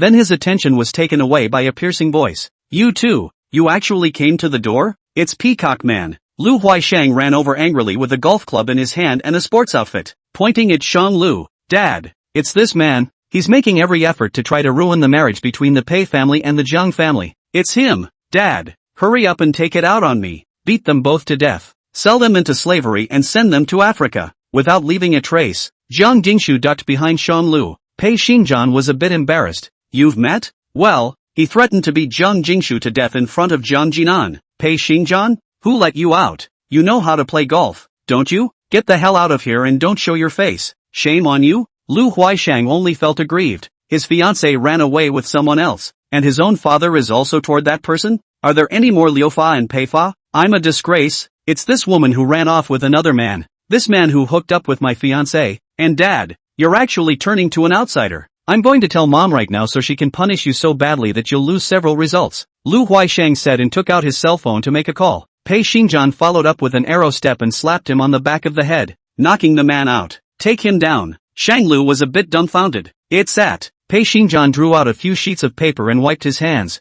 He didn't feel anything wrong. Instead, it was extremely candid. "It's nothing. I'm making you two laugh." Shanglu sneered. "Mr. Pei is really treating his own child with extreme compassion. Truly worthy of being a good father. What virtue does Lu Huaishang have to be your offspring?" There was a great deal of meaning in his words. With the smell of gunpowder, Pei Xingjian narrowed his eyes and sized up Shang Lu. You know everything? Chapter 119 Shang Lu. Are you willing to marry Jiang Jingshu? Pei Xingjian narrowed his eyes and sized up Shang Lu. You know everything? Shang Lu's expression faltered, rhyming with a bit of self-deprecation. Yes. Pei Xingjian lowered his head, unable to see the emotions under his eyes. What did she say? No names were mentioned. Was I mentioned? What was said when I was mentioned? Mentioned. Shang Lu understood what Pei Xingjian meant, told me about that past, then advised me not to worry too much about the past. And, Shang Lu looked deeply at Pei Xingjian, and don't go against you. Pei Xingjian's fleshly eyes twitched for a split second, and a hint of excitement flashed in his eyes. Did she really say that? She said I was no match for you and couldn't fight you. How's that for a reason? Pei Xingjian was a bit deflated. Oh, so what did you come to see me for? Pei Xingjian seems to have lost a touch of poise compared to the past, as if feeling that his tone was a bit impatient. Pei Xingjian slowed down. Did you come to find me for something important? Shang Lu looked in the direction Lu Huaisheng had gone. You would raise your own child like this? Pei Xingjian raised his eyebrows. What? You're willing to help me more than just trying to get Qin Jiyong into trouble, right? More words. Shang Lu is also not mentioned. Pei Xingjian's expression was obscure and uncertain, and the bottom of his clear eyes flickered with a touch of emotion that one could not understand. He pondered for a long time, his eyes wandering away from Shang Lu and Jiang Jingshu. After waiting for almost a minute, Pei Xingjian spoke. Jiang Jingshu, I have the best of both worlds here, which will satisfy your parents and allow you to marry Shang Lu as you wish. Jiang Jingshu's brows spread out and she hurriedly asked, Is it true? What am I lying to you for? I never lie. Ha! Pei Xingjian gave a dry laugh and dismissed all the servants in the small courtyard. Only the three of them were left behind. This battle. Are you two secretly destined for life, and you can't live without each other? Shanglu and Jiang Jingshu looked at each other and nodded in unison. But what about it? Jiang Jingshu, did your parents have to force you into a marriage? For you to accept a... Pei Xingjian considered his vocabulary. A less than satisfactory male partner? Jiang Jingshu flattened her mouth. What are you trying to say? Pei Xingjian was smug. I have a method that will fulfill you too. What? Almost instantly, Jiang Jingshu's eyes glowed gold. Staring at Pei Xingjian with anticipation, he waited for his post. Remember how your parents told you about this union in the first place? Jiang Jingshu recalled the words that her parents had instructed her. This union was fixed from my parents' generation, and the daughter of the Jiang family of your generation is unalterably wedded to the son of the Pei family. Pei Xingjian smiled faintly. It's Pei family's son versus Jiang family's daughter. The Jiang family only has you as a daughter. It can only be you, but the Pei family doesn't only have one son. Jiang Jingshu frowned slightly. Is this going to work? Shanglu was taken aback. You? Still? Pei Xingjian blanched at him. My family's eldest son is already married, and my second son is Lu Huaisheng, who really doesn't deserve Jiang Jingshu, and I don't want to see my little niece suffer such an indignity. Don't you think so? Jiang Jingshu didn't believe such words at all. Pei Xingjian wouldn't pay attention to whether others are aggrieved or not. He only cares about himself. Shanglu opened the door and asked directly, what are your conditions? This was good for both Jiang Jingshu and Shanglu, but what about Pei Xingjian? Why is he doing this and what does he get out of it? It's simple, Pei Xingjian replied. The resources and all the support of the Jiang family will have to be dovetailed with me. Ditto for the Jiang family's connections in the official world. None of this can be done under false pretenses to Lu Xiaoyi. Any dealings between the Jiang family and the Pei family will have to be with me, not Lu Xiaoyi. Pei Xingjian looked at Jiang Jingshu, expecting her answer. As Jiang Jingshu said, the Pei family was the leader in the shopping mall, but always lacked power in the official world. Officials protect officials, humane society, friends helping friends, and extreme exclusion. Even if one has money, one may not always get favors in officialdom. But Pei Xingjian preferred to get involved with the official world. Shanglu thought for a long time and asked, aren't you and Lu Xiaoyi husband and wife? Why do you have to fight to this point? And isn't Lu Huaisheng your blood? Pei Xingjian snorted. One mountain cannot accommodate two tigers, even if they are husband and wife. That also needs to be divided into a high and low ah. But I Pei Xingjian don't want to be the one who is inferior. I will never cede the power in my hands to anyone. As for Lu Huaisheng, neither shares my last name and is usually oriented toward his mother. So how can I believe that with all my heart? Is that why you deliberately raised him to be the way he is now? Even without me? Even if Jiang Jingshu hadn't run away from the marriage, you still had a way to make the Jiang family unhappy with Lu Huaisheng? Shanglu felt a little creeped out by such a big chess game. Just for self-interest, that little bit of power in your hands. Even his own children refuse to be spared. Such a person is also too cold-blooded. How horrible would it be to be a pillow talker with someone like that? In the nick of time, Shanglu seemed to think of something. As far as I can remember, Jiang Jingshu's brother seems to be single? Your first idea was to make your daughter and Kong Jinan see eye to eye with each other? Only to find out later that it would be a bit unfavorable for you if your daughter were to marry out. So that's why you hit me with the idea? Pei Xingjian let out a light laugh and didn't say anything. No answer is the answer. I've heard that Lu Huaishang was a talented young man before, and now with this appearance, you've spent a lot of effort, haven't you? To come to this point with your own family and to count your own family to this extent, you really can't trust your wife and son. Pei Xingjian knew that Shang Lu was clear and had a high bottom line, not in the same category as him, and then they will not compete with him for the same thing. That's what reassured him, much less defensive of him. You have benefits too, don't you? Don't you want to spend the rest of your life with your Jiang Jingshu? Pei Xingjian stared at Jiang Jingshu and asked, Jiang Jingshu, you want to marry that son of mine? Is it your brother Shang Lu? Or, it has nothing to do with who is your son. Shang Lu, no matter whose offspring he is, I will choose to be with him. Jiang Jingshu retorted, no matter who he is, I don't care. I only like Shang Lu because he is Shang Lu, not because of whose son he is. Feelings are so deep. It was a feeling that Pei Xingjian could never understand. Pei Xingjian will only like himself and power. Family, love, and friendship don't matter. It's totally cut and dry. Pei Xingjian sneered and asked Shang Lu, what about you? Indeed, I helped you with selfish motives. So, Shang Lu, will you marry her? Chapter 120, I will marry brother. So, Shang Lu, are you willing to marry Jiang Jingshu? Shang Lu had been through one marriage in his life, and it failed. In the midst of this marriage, he initially had the idea of honoring each other and planned to get along with his new wife. After all, it is the partner who can be with you the longest in your life, but heaven forbid. On the one hand, Song Sherwei opposes arranged marriages, and on the other hand, she spends her days regretting the white moonlight she once had regrets about. She didn't dare to rebel against her family because everything she had all came from her family and didn't dare to lose their assistance, so much so that she had no choice but to spill her resentful anger on Shang Lu. Yet what did Shang Lu do wrong? Song Sherwei hates arranged marriages. Shang Lu was also a victim of an arranged marriage, and he didn't have to pay for it. Song Sherwei's prolonged indifference, disregard, and taking for granted the benefits enjoyed in the midst of marriage. Shang Lu couldn't stand it and developed a fear of marriage or having not so good memories. If we were to ask him if he still wants to walk into marriage, Shang Lu was certainly reluctant. Marriage has not been as attractive or as proud as it should be. But Shang Lu would answer back in the affirmative. Shang Lu replied, I do. He is willing,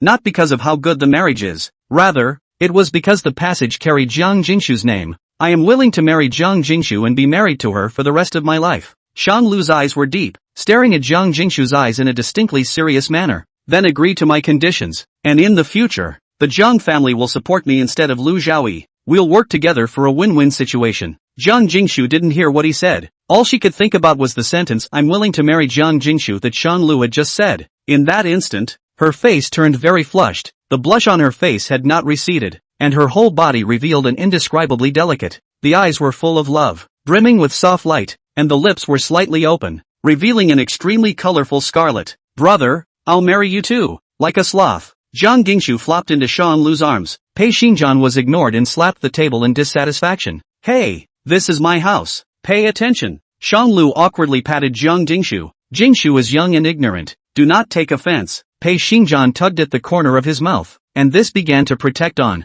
Did you two hear what I just said? Wasn't I thinking of you too? Why am I the only one in a hurry? It's actually planning for your future. It just happened to help Shang Lu and Jiang Jingshu along the way. Shang Lu claimed the favor. However, Pei Xingjian is a suspicious person by nature, and he can't even trust his own pillow and his own son. How could he trust Shang Lu, someone he hadn't known for long? You are afraid of Lu Zhaoyi. You can't trust Lu Huaisheng. They are both closer to you than I am. Why would you trust me? You're not afraid that I'll spill the beans about you? Or become like them? Will you be afraid? Pei Xingjian was never afraid of anyone. The human mind calculates. The organ calculates. All of it. There are no people who don't need to be counted. Only people who realize after counting that they won't be a threat. Because you won't. Pei Xingjian said with great certainty. Everyone cares about different things. I care about supreme power and wealth and don't care about any emotions. I can completely abandon family, friendship, and love for the sake of profit. That's my point of view. Pei Xingjian looked at Shang Lu, as if he had already seen through and calculated everything about his entire being. And you're different. You have a bottom line and feelings. You care about family and friendship and love. Most importantly, I've helped you. As long as I don't hurt the people you care about, you won't be my enemy. I said that, right? Shang Lu would always be surprised at Pei Xingjian's ability to see into people's hearts, always facetious and to the point at the same time. He smiled faintly. You are not going to make an enemy of me. But what about Lu Jiaoyi? From her point of view, I shouldn't have existed in the first place. It was rumored that the pact made between Lu Jiaoyi and Pei Xinjian back then. Each plays his own game, but never leaves a seed, never a mercy, never a problem for the other. And Pei Xinjian wanted to utilize the relationship between Shang Lu and Jiang Jingshu to join forces with the Jiang family. Then it's bound to break that bet. The compensation for violating the agreement is nowhere near as great as the benefits the Jiang family can bring me in terms of promotion in officialdom. There is a way to give and take is the third truth that Pei Xinjian taught Shang Lu. The first one is to be suspicious of people and keep a watchful eye on everyone, including Pei Xinjian. And Shang Lu did. Pei Xinjian still doesn't know what Shang Lu and Song Jianghao have talked about with each other and what the real relationship is like.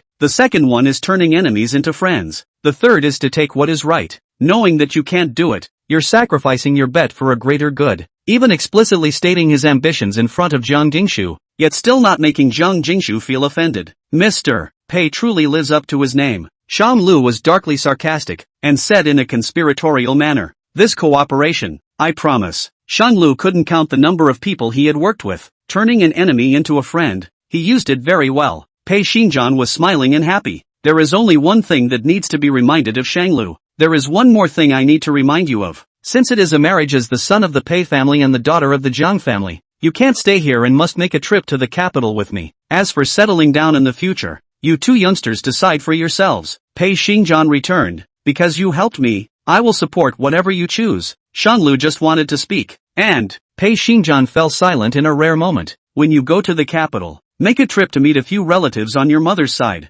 Even though there is less contact, at least you made a trip to tell them of your existence. It's the reasoning. Good. Shang Lu held Jiang Jingshu's hand tightly. "You're with me?" "Yeah, meet the parents," Jiang Jingshu said joyfully. "If there's nothing else, you can go back. Lu Huixing won't go out and draw breath these days. There is one thing." Shang Lu felt that at this point, it was better to open up the sky. Don't hide any small wisdom when you get along with people like Pei Xinjian. "You gave me a stereo earlier." Pei Xinjian frowned. "What?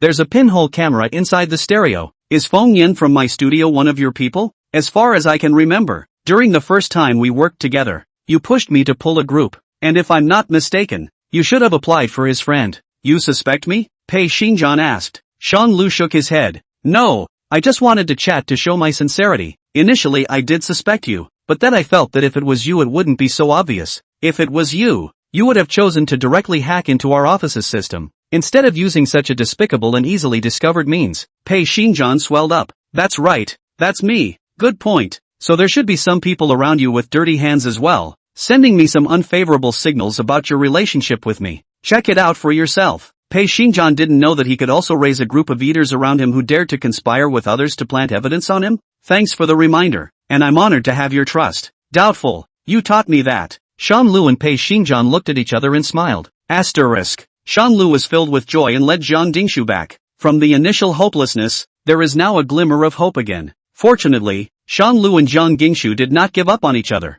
Jiang Jingshu understood all of Shang Lu's tongue-in-cheek, and even when he mouthed off to push her away, she could understand. The word "can" is hidden in every "I don't like you" statement. "I can't like you." Jiang Jingshu's mind, however, was different from normal, and another thought popped up. "Brother, what do you think our future child's last name will be?" Shang Lu couldn't keep up with her jumping brain circuits. "What? Is the last name Shang? Or Shen? Or Pei? Or Jiang?" This, a difficult question to answer indeed. Shang Lu pinched the tip of her nose. "How old are you? You haven't even grown up to be a child yourself. Why are you thinking of giving birth? Aren't you afraid of pain?" Chapter 121, Painting in the Evening Sun. "I'm afraid, but I'm more afraid that my brother will get tired of me thinking I'm boring if he doesn't like me anymore." Jiang Jingshu leaned on Shang Lu like she had no bones and pouted. "Who can say what will happen later? In case my brother doesn't like me anymore, if there's a child, at least there's a responsibility. With a child, my brother will be inseparable from me for all eternity." Shang Lu became more and more aware of Jiang Jingshu's sensitive internalization and her extreme insecurity. He touched Jiang Jingshu's head.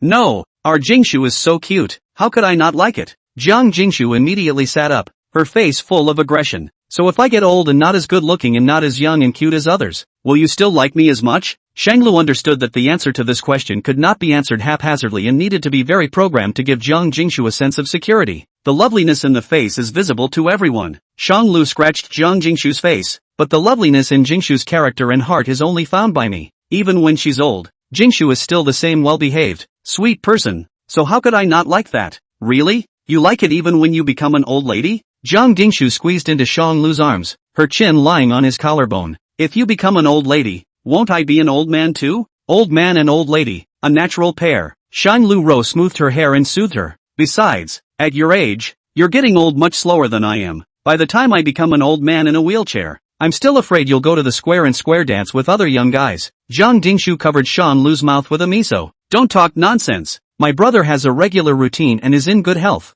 so he won't be in a wheelchair. Okay, I won't say anything. Jiang Dingshu was then relieved and nodded her head in satisfaction. These days, there's nothing to do. Shanglu begins to work together with Song Jianghao in a joint effort so that he can deliver false information in front of Feng Nian when it comes to bidding, so that the master behind Feng Nian gets the wrong information. While thinking about how Jiang Dingshu had suddenly become secretive in the past few days, even avoiding him, they say that couples should leave each other space, but Shanglu was really curious. Jiang Dingshu was quietly preparing a big gift. That's first birthday with Shanglu. In the past years, Jiang Dingshu should not prepare too extravagant birthday gifts. Basically just send some simple gifts related to Shanglu's hobbies and interests. And this year, it's different. This year, Jiang Dingshu was preparing gifts as a girlfriend, or even a fiancé. The more expensive and luxurious the better. Of course, it's just that Shanglu doesn't seem to like luxury. How can you be mindful and yet show the depth of feeling at the same time? Jiang Dingshu chose to shake her best friend. She called Susanna Chung again. The call was answered in seconds. Hello? What's wrong with you again? The conversation turned, and Susanna Chung suddenly perked up.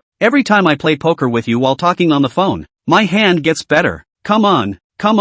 What do you want? What do you think is the most important thing to get your boyfriend for his birthday? Jiang Dingshu timidly asked out. Susanna Chung felt speechless. Are you calling me without showing love? You don't know how to do it? Oops. You'll know when you fall in love. Susanna Chung? Susanna Chung, if Mahjong becomes a human being, even if it's a pseudo-human being, I'll talk about it. Jiang Dingshu? Alright, I won't tease you. Susanna Chung thought for a moment. Gifts? I see a lot of people preparing those cardboard box gifts online. Cardboard boxes are still available as gifts? It's not that. It's to prepare a lot of gifts, covering all kinds of things. Cell phones, shoes, snacks, keyboards, household items, double photo frames, etc. A box that takes into account the little bits and pieces of the other person's daily life, so that he wakes up to see all the gifts you've given him. How many of these videos did Susanna Chung swipe to know so much about them? Go ahead and search online, and check out what other people will be giving away, as well as a reference. That. Jiang Dingshu responded. That last line, waking up is all a gift from Jiang Dingshu, was too magical and too reasonable.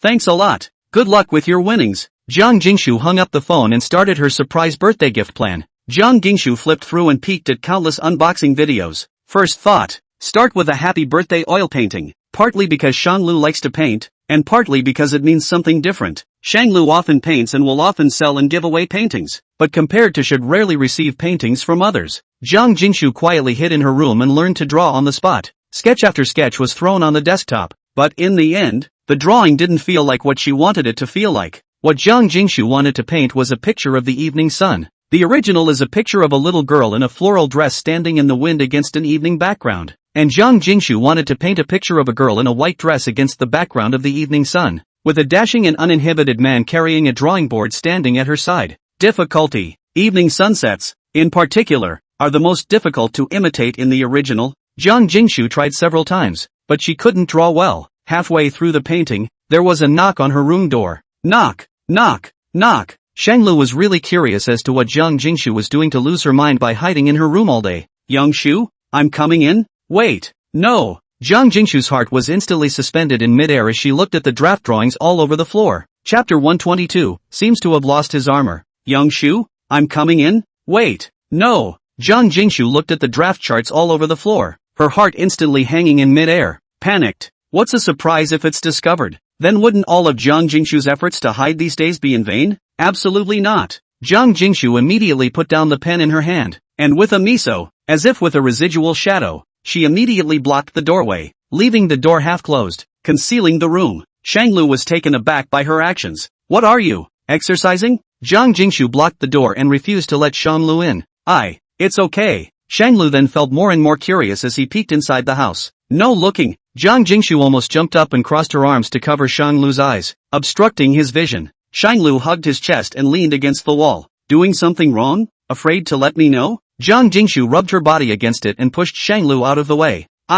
Brother, my room is messy. You can come back to see it when I've cleaned it up. The room is a mess. Just now Shanglu didn't pay attention and just glanced at it vainly. Indeed, there were piles of miscellaneous things and papers all over the floor. But Jiang Jingshu wasn't a person who didn't love cleanliness, so why would she suddenly throw things away? And she's been really weird lately. It's getting weirder and weirder. Shanglu didn't believe it. He hooked his lips in a smile, not convinced. Afterwards, Shanglu attempted to head inside Jiang Jingshu's room. Jiang Jingshu's heart trembled as her heartbeat grew faster and faster. Surprises should never be discovered at this time. Jiang Jingshu didn't do anything about it and flew to pounce on Shanglu, pressing her whole body weight on Shanglu's body. Shanglu's eyes were covered by Jiang Jingshu, and he instinctively stepped back when he lost his sight. Under the strong pressure, Shanglu couldn't help but fall backwards, and together with Jiang Jingshu, rolled down. A female-on-male, dominatrix-like look. Jiang Jingshu pressed herself against Shanglu, her small hands still covering Shanglu's eyes. No looking. When a person is deprived of sight, the rest of the senses are magnified infinitely. Deleted. Shanglu couldn't help but wrap his arms around her slender waist. One hand could fit against the entire width of her waist. What little secrets are you harboring? Mysterious? And you won't let me know? Ha! Shanglu pinched the soft flesh around Jiang Jingshu's waist with bad intentions. This piece was like Jiang Jingshu's itchy meat. Extra sensitive. A touch. Jiang Jingshu then began to wiggle restlessly again. Brother, just no looking. Jiang Jingshu couldn't tell. It didn't make sense. Then he began to pout. Shanglu laughed in a low voice. Not allowed to look at what? Not allowed to look at you or not allowed to look at your room. Jiang Jingshu was molested, and she furiously came up and took a bite of Shanglu's earlobe. Hiss. With a bit of warm tickling coming from it, Shanglu sidestepped. Where did the puppy come from? Biting at the sight of people? Jiang Jingshu let go of Shanglu's eyes and lay on top of him. Just no looking. Shanglu had no choice but to surrender completely. He threw up his hands. Fine.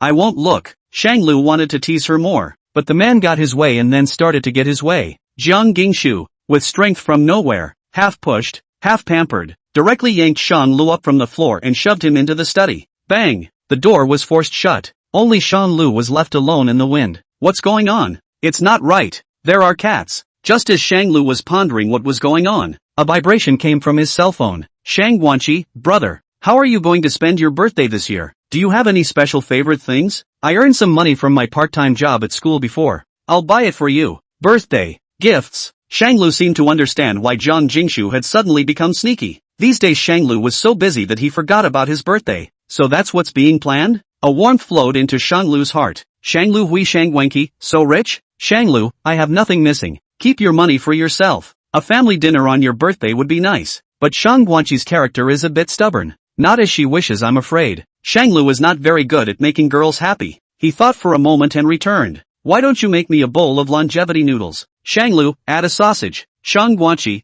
okay de. Shanglu opened the door to the study and looked at the tightly closed Jiang Jingshu room. So it's a birthday present for him? Asterisk. Before bedtime, Shanglu took his usual bedtime storybook and went to Jiang Jingshu's room. Bedtime stories and whatnot. Shanglu didn't read them seriously, and Jiang Jingshu didn't listen to them seriously. It's more like a link to both sides of the play. Shanglu stood at the door of the room and knocked. Can I, come in? Jiang Jingshu squeezed a head through the doorway. No can do. Sleep in your room today. Shanglu raised his eyebrows. Okay, let's go then. Jiang Jingshu looked a little frustrated and tired, and the exhaustion visible to the naked eye surfaced on her face. Shanglu didn't toss her tonight and was a little distressed. And Jingshu Jian, fall back to sleep. Shanglu cried and laughed, gently lifting the covers and running to Jiang Jingshu's room. When he opened the door to his room, he realized that it had been tidied up. All the chicken-feathered scraps of paper that I had seen during the day were gone. Shanglu turned on the lights and searched around. I was under the impression that Jiang Jingshu would like to keep important things in a drawer. He didn't give Jiang Jingshu the key to the drawer, so the drawer was unlocked.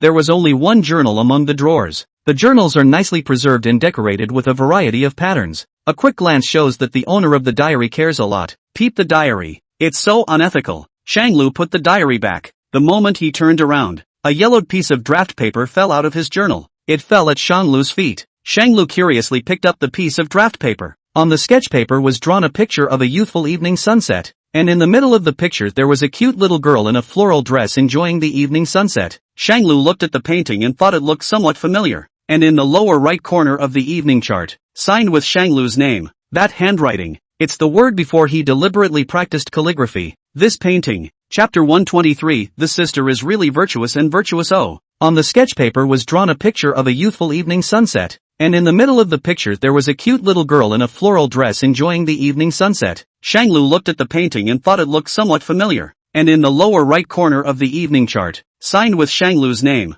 This is Shanglu's early character. In the early years, Shanglu's characters were like this ghostly picture, and then he was ridiculed too much, and only after he had some fame did he start practicing his characters. This writing and this painting are all from Shanglu's hand. Shanglu searched his mind for memories. It seems like he once met a deviant little girl, good-looking but with a temper, who had a falling out with her parents and started running away from home at the drop of a hat. Back then, he even lectured that person with the tone of elders. Although that man was arrogant, he had a good eye. That person is the first one who owns the autographed painting of Shanglu, and also the first one who supports Shanglu's painting and appreciates that he will become a great man. And this painting is now in the hands of Jiang Jingshu? A bold conjecture sprouted. Shanglu was very clear about how his heart for Jiang Jingshu went from pity to a bit of unspeakable darkness to fondness. But what about Jiang Jingshu? Her attitude seemed to be like that from the first day we met. When did she fall in love with Shanglu? Shanglu can't help but think it might. What he thought was a passing acquaintance and a love that grew over time was in fact a long-planned scheme. Shanglu ghostly walked towards the checkroom as if he had a sense. As soon as he opened the checkroom door, he saw a lot of drawing paper. The floor was full of drawing paper half finished with the evening sun. So that's what Jiang Jingshu was plotting? No wonder it's so sneaky. It seems that Shanglu still needs to pretend that he doesn't know. Shanglu closed the checkroom door behind him and put the original painting with his signature back in its original position. He was relieved when he looked at the room as it was before he came in. Shanglu lightly returned to his room. Jiang Jingshu slept deeply. He laid back on the bed and dropped a kiss on Jiang Jingshu's brow. Good night, sweet sister. The young girl in her arms moved to kick the covers, but Shanglu forcefully stopped her. Get used to it. Asterisk. After waking up the next day, Shanglu found the right moment to start painting the sunrise. This sunrise today. Ah, it's really pretty. I must paint it. Shanglu didn't know that he was stating the obvious. He thought it was okay, quite natural. As expected, Jiang Jingshu came over to watch and draw. Jiang Jingshu beamed, puzzled. Why does the sky dividing line or whatever you drew look so much like that? How did you do that? Shanglu, want to learn? Jiang Jingshu frowned slightly and immediately retorted. Not at all. What are you shy about? Shanglu grabbed Jiang Jingshu's hand and held her body in front of his own. Come, I'll teach you. This is called a brush, and when you paint a sunrise or sunset, you have to choose a yellow-based paint with a little bit of red. That's not how sketching is done. Of course. Shanglu took Jiang Jingshu through a brief introduction to these materials and how to draw more naturally. He wrapped Jiang Jingshu's hand and led her to feel his brush and force. Being close enough together, they could hear each other's heartbeats and breathing very clearly between them. Time passes without knowing how long. Jiang Jingshu is learning to paint seriously, without any distractions. But Shanglu's mind, instead, it landed on her delicate neck. It was tempting to brand a mark belonging to Shanglu on this white and delicate skin. That way no one would come to compete with him for Jiang Jingshu. It was too late. Shanglu stopped his distracted lecture and moved towards Jiang Jingshu's neck, biting down hard. Well, Jiang Jingshu screamed in pain. Droopy was yelling at the top of his lungs. Jiang Jingshu cringed and curled up slightly. Brother, it hurts. Be gentle. Shanglu let go of her and whispered in her ear. When you bit my chest and scratched my back, you never thought I would be in pain. Jiang Jingshu's ears reddened. You don't either. It hurts more when you bite. You're the worst. Jiang Jingshu complained petulantly. Nothing kills. Shanglu laughed lowly and rubbed her neck. Well, I'm the worst. Learned? Where did the mind just go? Jiang Jingshu sheepishly got up from Shanglu's arms. It wasn't because you teased me. Otherwise I would have learned it long ago. She stood far away and drew the line. Humph. Ignore you. Jiang Jingshu ran back inside the room, closed the door, and hid in the room again. She took out the scroll from inside the fitting room, recalling what Shanglu had just taught her and digesting it slowly. Shanglu finished the remaining half of the painting, and as soon as he finished, a vibration came from his cell phone. It's a message from Song Young-ho. Psycho, there's a fish on the hook. Mental illness was Shanglu's note to Song Jianghao. Shanglu returned. Got it. Asterisk. It's getting closer and closer to Shanglu's birthday. Jiang Jingshu also became busier and busier. Shanglu tacitly refrained from asking her and silently began to arrange the banquet. The bigger the person, the less hilarious they are. There's no need to make a big deal out of a birthday party or anything. Shanglu simply invited a few friends and relatives, the merchant's parents, Shang Guanqi, Jiang Gingshu, Lian Li, and Pei Xinjian. Pei Xinjian came here by his own invitation. Shanglu was thinking about inviting Shen Renqing, but after thinking about it, it was better to forget about it before it became too much of a hassle. There were also a few better connected ones at school and at the studio who wanted to spend their birthdays with him, but Shanglu declined on the grounds that they were with their parents. No one else had to be invited. On the day of her birthday, Jiang Jingshu and Shan Lu got up early and started to clean themselves up. They had a couple of bellhops preparing lunch. The three members of the merchant family arrived quickly, and brought Jiang Jinan with them, which Shan Lu forgot to invite. Jiang Jinan, I don't feel comfortable with the three of them being here with you, so I followed along. How about it, Mr. Shang, Mrs. Shang? An extra pair of chopsticks isn't troublesome, right? Jiang Jingshu was so angry that she stomped her feet. Jiang Jinan, you're playing me again. Shang Lu stopped her in a fake manner. Alright, it's no trouble. The visitor is a guest. Feel free to sit down. Look at people. It's different when you're older. It was as if Jiang Jinan was sarcastically mocking Jiang Jingshu's lack of understanding, or as if he was mocking Shang Lu for being older. Jiang Jinan, keep quiet. Jiang Jingshu didn't dare to argue with him because today Shan Lu's adoptive parents were there and she was afraid of leaving a bad impression. Kan Jinan also caught on to this and disliked her like crazy, watching her sulk but not daring to snap. It's different when you're in love. Your temper has changed. Before, she was like a little firecracker. I couldn't talk to her at all. Now, this sister of mine is really virtuoso. Jiang Jinan surveyed Jiang Jingshu's embarrassing appearance. Shan Lu was helpless. Both of them were a bit childish. He touched Jiang Jingshu's head. Do you want to go to the kitchen and help with me? Good. Jiang Jingshu instantly nodded her head. Uncle and auntie, I'm a person who can't stay idle. I'll go to work first. Jiang Jinan stared at Jiang Jingshu's back incredulously. He asked, Shan Lu, what kind of ecstasy did you put in my sister's head? Shan Lu waved his hand. Jingshu, people are very nice. Jiang Jinan was invariably shown love and immediately stopped talking. Ding dong. The bell rings at the door. Shang Lu thought it was Lianli coming and went ahead to open the door with fire. As soon as he opened the door, Shan Lu was silent. Did I invite you? Chapter 124, Happy Birthday. Ding dong. The bell rings at the door. Shang Lu thought it was Lianli coming and went ahead to open the door with fire. As soon as he opened the door, Shan Lu was silent. Did I invite you? The spirit is still alive. Song Shui today seems to dress up a bit. Light purple CUI smoke shirt. Scattered flowers water mist green pleated skirt. Shoulder if cut into the waist if about Sue. Skin like fat white and flawless. Her reserved and atmospheric looks were unpowdered. Her beautiful ebony eyebrows were tinged with a faint sadness, and her silky black hair was draped. A know-it-all soft white moonlight outfit. It's rather a sight to behold. Questioned by Shang Lu, she instantly became cautious. No, I know you didn't invite me. Shang Lu blocked the doorway. So you're planning to come here uninvited? No. I just came to give you gifts. Song Shui took out the 3 gift bags in her hand. The ones from the previous 2 years and this year's. I'll make them up to you one by one. Song Shui held the gift up in midair and cringed nervously for a few moments. Shang Lu didn't answer. What does it mean to be 2 years late for a gift? Implies indifference, disregard. No need. She had just been rejected, so she opened her mouth to explain. This is what I should give you. You gave me a gift before. As a courtesy I should have prepared it for you as well. It's just that it was a bit late to deliver it, so please don't mind. No need. You take it away. The gift Shang Lu once hoped to receive was presented to him in a ridiculous way when he least expected it. He closed the door unceremoniously. Song Shui's nose was sore, and 1,000 emotions surged into her heart. Aggravated. The arm stayed in mid-air. Stalled a little too long. Arms are sore as the eyes. Song Shui didn't have much other emotions. Just put those 3 gifts at the place in front of Shang Lu's house that was specially used to put couriers and takeaways, and took a picture and sent it to Shang Lu, with a line of text. Song Shui, Shang Lu, happy birthday to you. The message went out. Song Shui hurriedly took a screenshot to record the moment. I don't know if I'll have any success in sending messages to Shang Lu in the future. I just hope that it will change little by little. Shang Lu frowned when he saw the message. He looked towards Jiang Jingshu who was in the kitchen and ran over to help.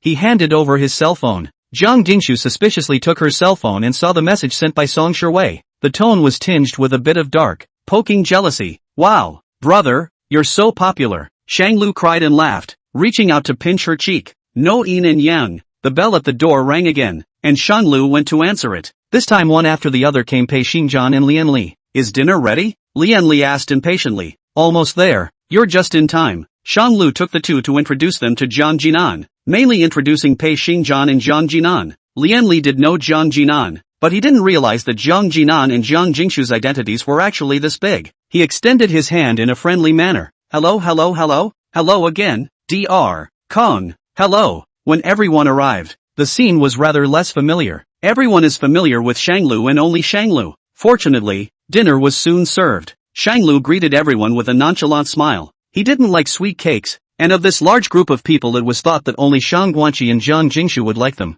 Shanglu then ordered just 2 cupcakes for the two of them. Shang Guanqi personally made a bowl of longevity noodles and served it to Shanglu. A few people raised their glasses in celebration, raising their wine glasses and their juices. Happy birthday, Lu. The foster parents pulled a peace pendant and picture book out of their whitewashed bag. We don't have much to give away. That's all. Shanglu got up and bent down to uncover it. Dad, what are you talking about? I'm already happy that you guys are here. In the beginning, if it wasn't for your insistence, I wouldn't even be here today, and I wouldn't be able to pursue my favorite career at all. Lianli said with full of pride. Take a look on the number when you have time. I filled up 648 for you. No need to thank me. Pei Xingjian fished out a box from among his suit pockets. It's a men's watch. It's a Patek Philippe 5905/1001. It's very expensive. Shanglu just wanted to refuse. Don't be so quick to say no. I haven't given you anything nice over the years, and out of guilt, I gave this. Consider it a fulfillment of my desire to make amends and accept it. Pei Xingjian's attitude was exceptionally sincere. He eagerly handed the watch to Shanglu,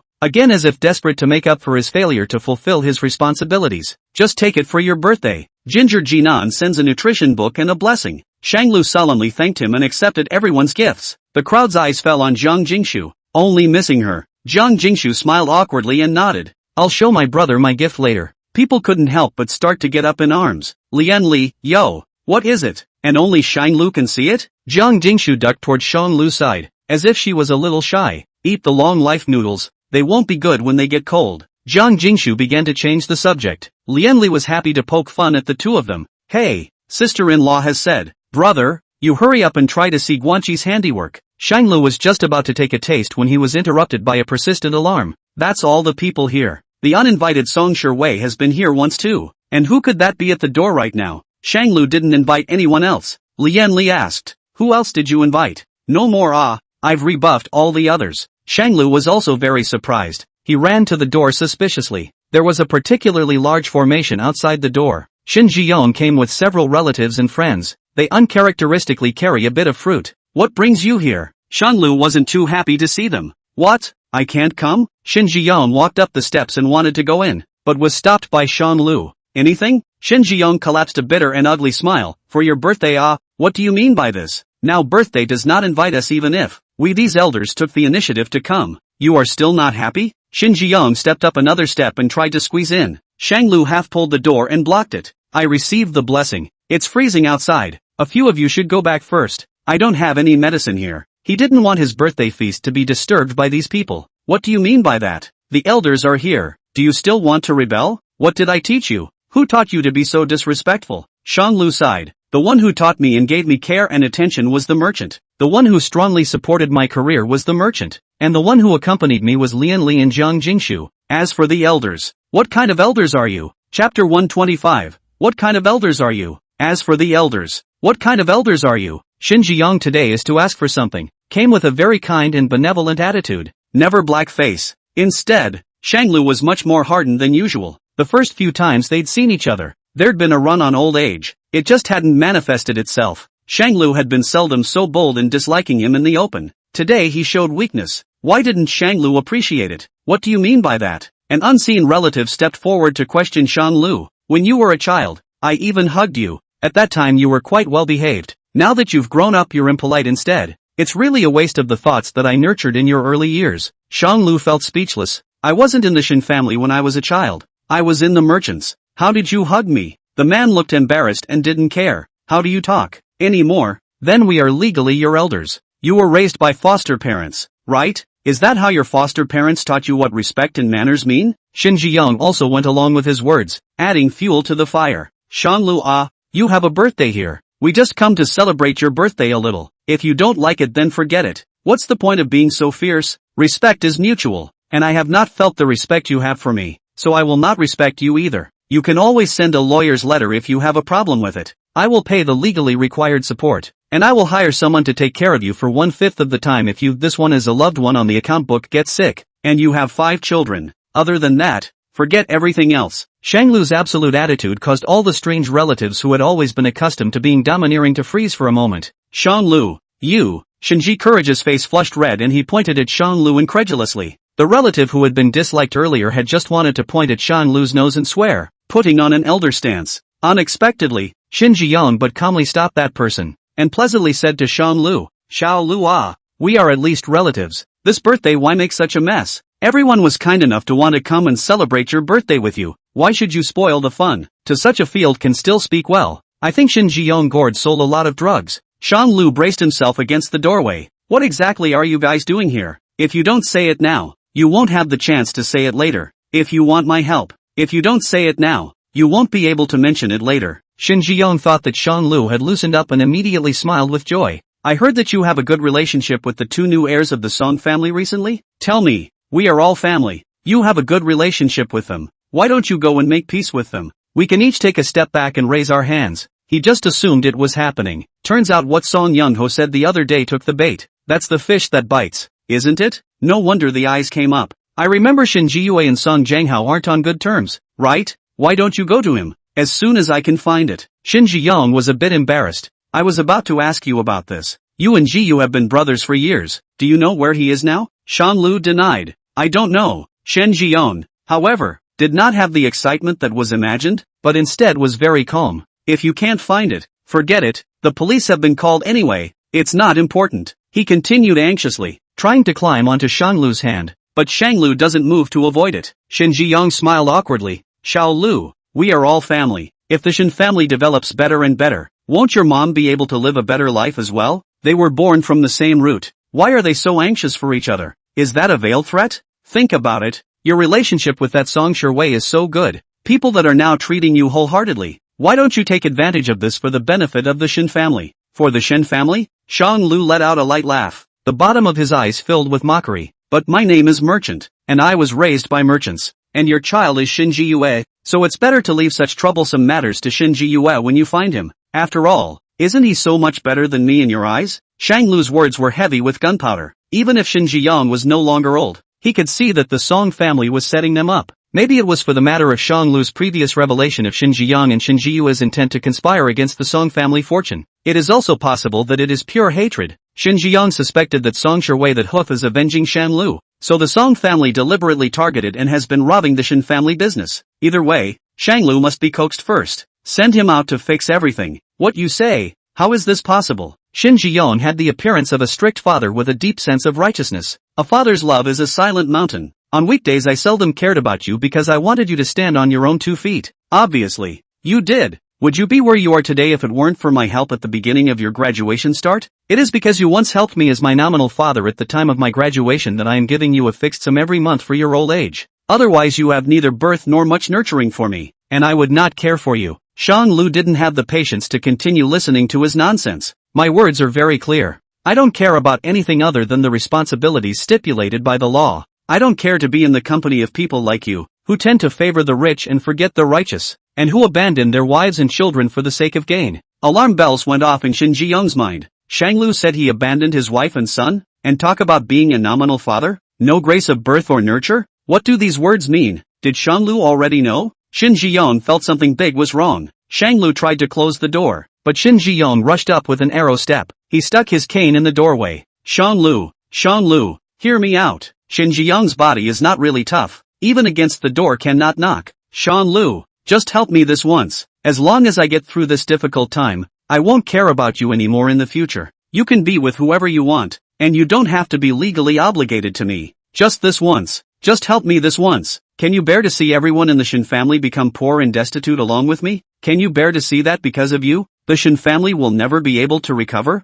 These words silenced Shang Lu. Shinji Yang thought that his words had impressed him. Shang Lu, just help me this once, okay? Shang Lu raised his eyes and met Shinji Yang's line of sight. Those eyes were filled with an indifference that Shinji Yang couldn't understand, much like someone he greatly feared and loathed. That's what you used to persuade my mom to step in and fix your last hard time for you, isn't it? Chapter 126, Urge to Marry. That's what you used to persuade my mom to step in and fix your last hard time for you, isn't it? Once these words came out, the surrounding area instantly became very quiet. The air seemed to have condensed, falling into a deathly silence. Shinji Yang looked at Shang Lu and fell into a short silence. His eyes were like a poisonous snake, dead set on suspicious prey, like he wanted to eat it up and swallow it. These things are obviously the pain of Shinji Yang's life. But now, It is being talked about by Shang Lu. How can he stand it? He hated it. But it can't be torn apart just yet. You know? How much do you know? Who told you that? One sentence was more agitated than the other, and his tone grew more and more unkind. Shen Zhiyong's face was full of anger. His brows were locked, and his eyes were glaring.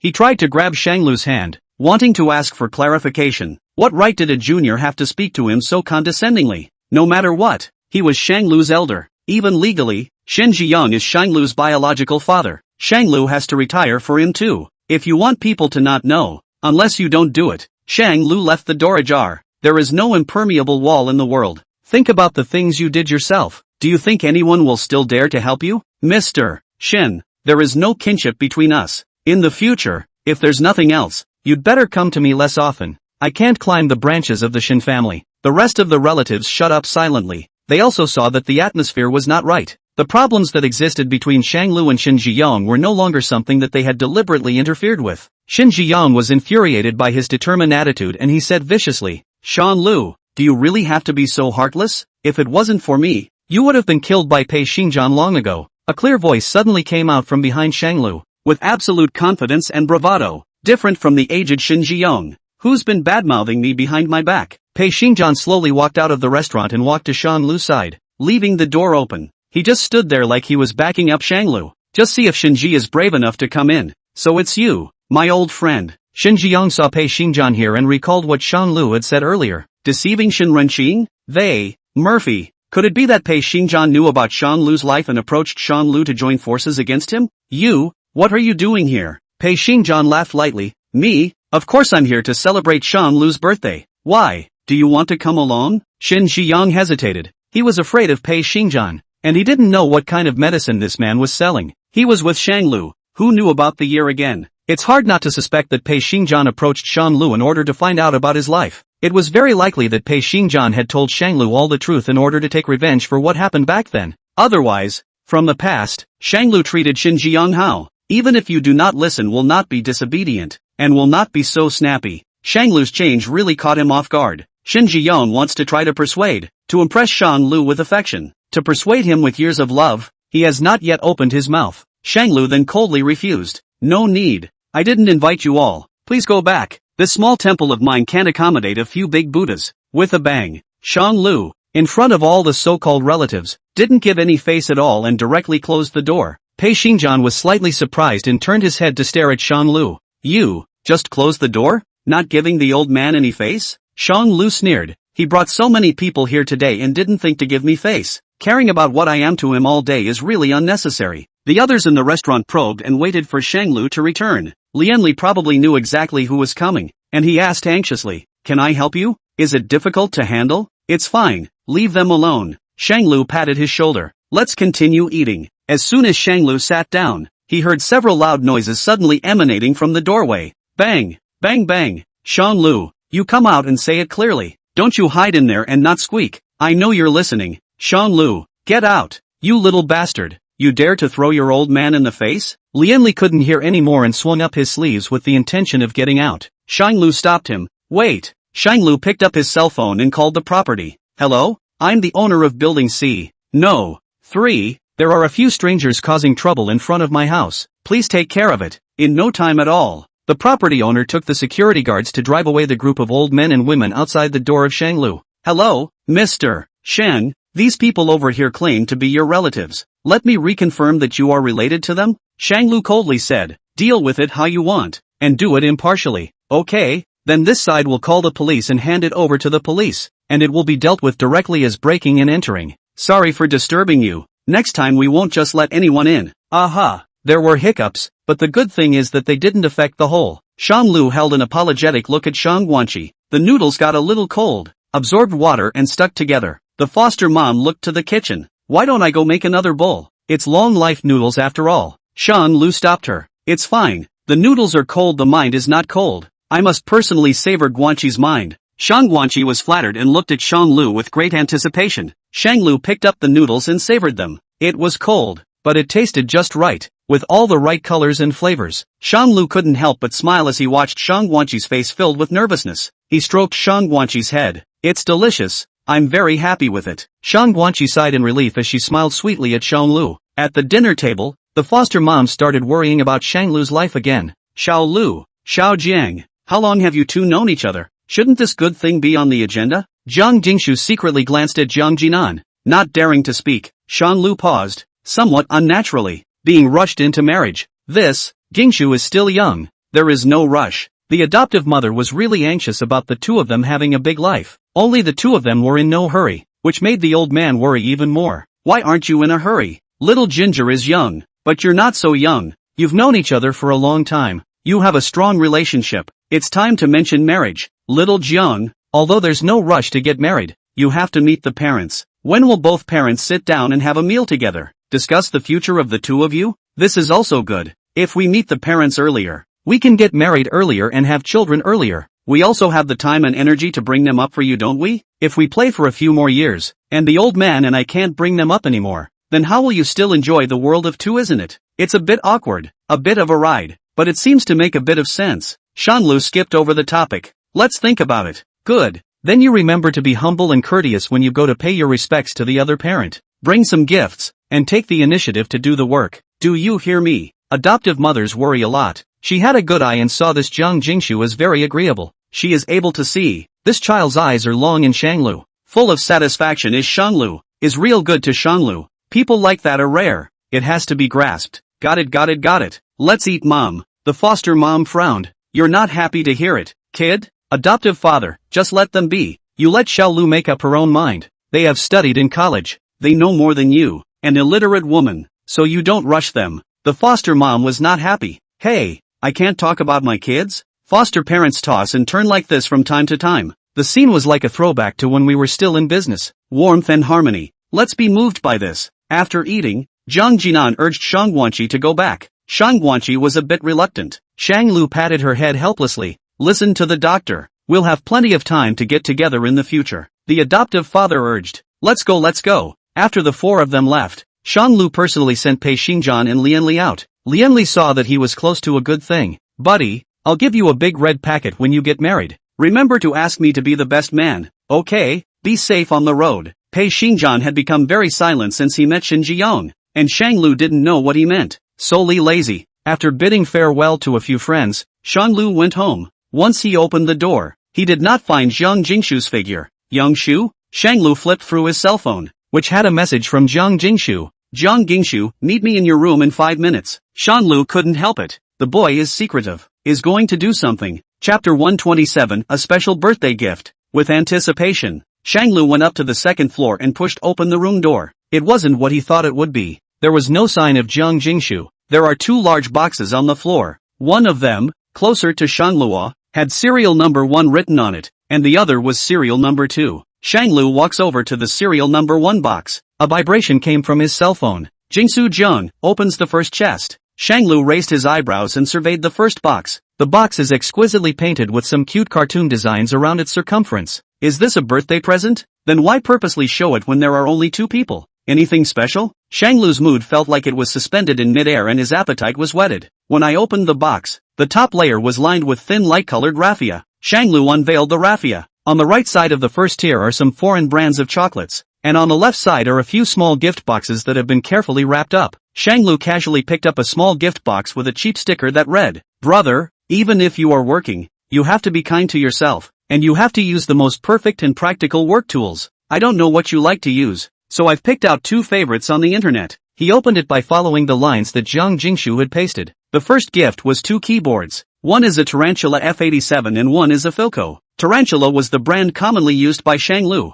and the one behind it seemed to be a Japanese brand, which Shanglu wasn't too sure about. Shanglu continued to scroll down, and the sticky note on the second small gift box read, "Brother, I don't know if you prefer to use Android or Apple, so I'll buy both, but I'd recommend the one that's a couple's model with me." Shanglu flipped open the gift box and inside were 2 new cell phones of the latest model. The third gift was a picture frame. In the middle of the frame was a picture of the 2 of them together. It's the official one. The sticky note reads, "I like this photo the best, because it was through this photo that people realized that my brother and I were made for each other." The fourth gift was shoes. "Shang Lu, don't leave your shoes lying around." Jiang Jingshu began to fight backwards. Obviously it was she, Jiang Jingshu, who loved to make a mess. Shanglu cried and laughed. The fifth gift was underwear. "Humph, man, I'll cover your panties." Shanglu's old face was red. and it was quite domineering. The sixth gift was a razor. Next time, I'll help you shave, okay? The seventh gift was couples pajamas. No one goes to bed without this. Don't sleep with me.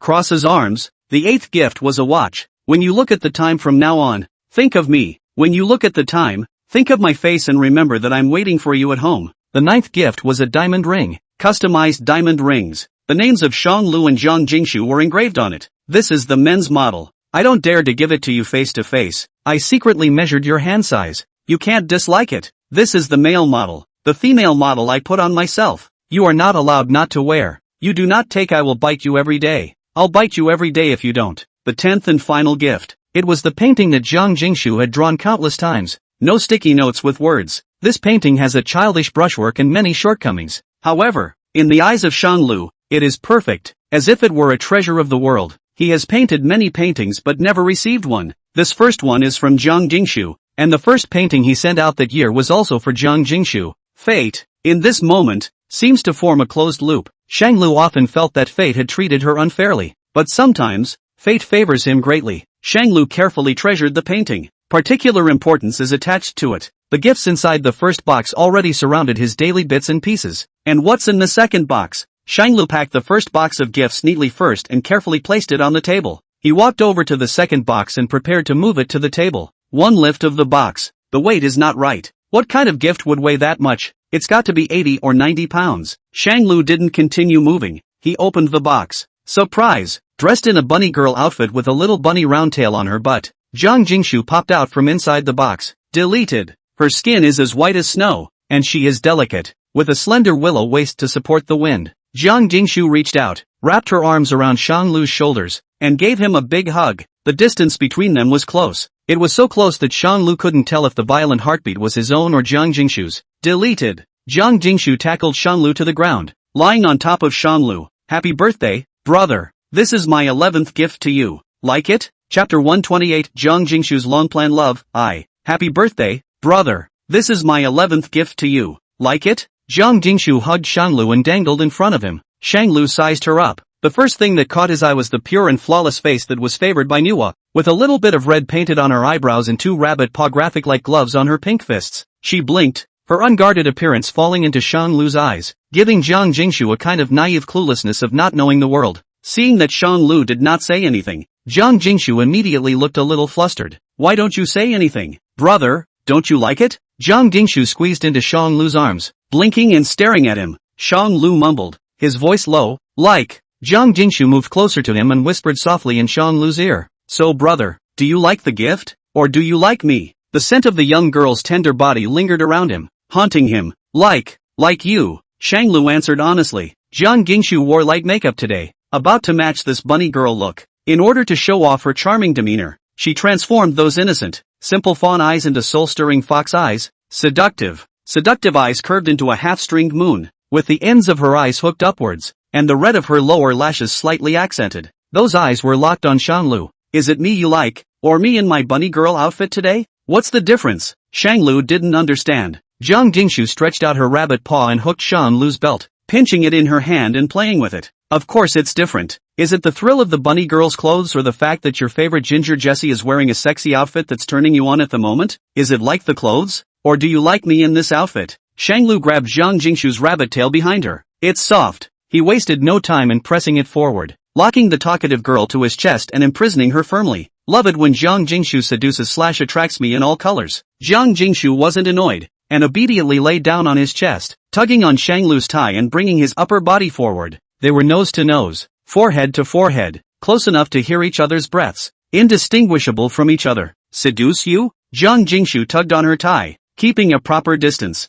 The ambiguity is full, but not letting Shanglu eat it. Aren't you hitting on me now? Shanglu clasped Zhang Jingshu's slender waist with one hand and brought her forward. Having lost her support, Zhang Jingshu had to brace herself against Shanglu's body to barely stand still. So impatient to be seduced by me? Shanglu's hand stroked upwards as he clasped the back of Zhang Jingshu's head with one hand. Aha! The lips came up. Before he could touch Zhang Jingshu's lips, he was blocked by her slender jade hand. Zhang Jingshu had one more thing to say. Brother, happy birthday oh? Jingshu will always love you. Deleted. Brother. Jingshu was afraid of pain. Shanglu looked at the budding young girl underneath him, her long black and thick hair spread out on the bed, Her skin was snowy, and her black hair was a reflection of it, bringing him extreme visual stimulation. Shanglu slowly, gently coaxed, "Don't be afraid, it's me." Deleted. Shanglu was in an extremely good mood and woke up early to pack the gifts from Jiang Jingshu. The first thing I saw when I got up was the clothes that had been thrown everywhere. Shanglu picked up some of the other more obtrusive ones, sorted them and threw them into the washing machine.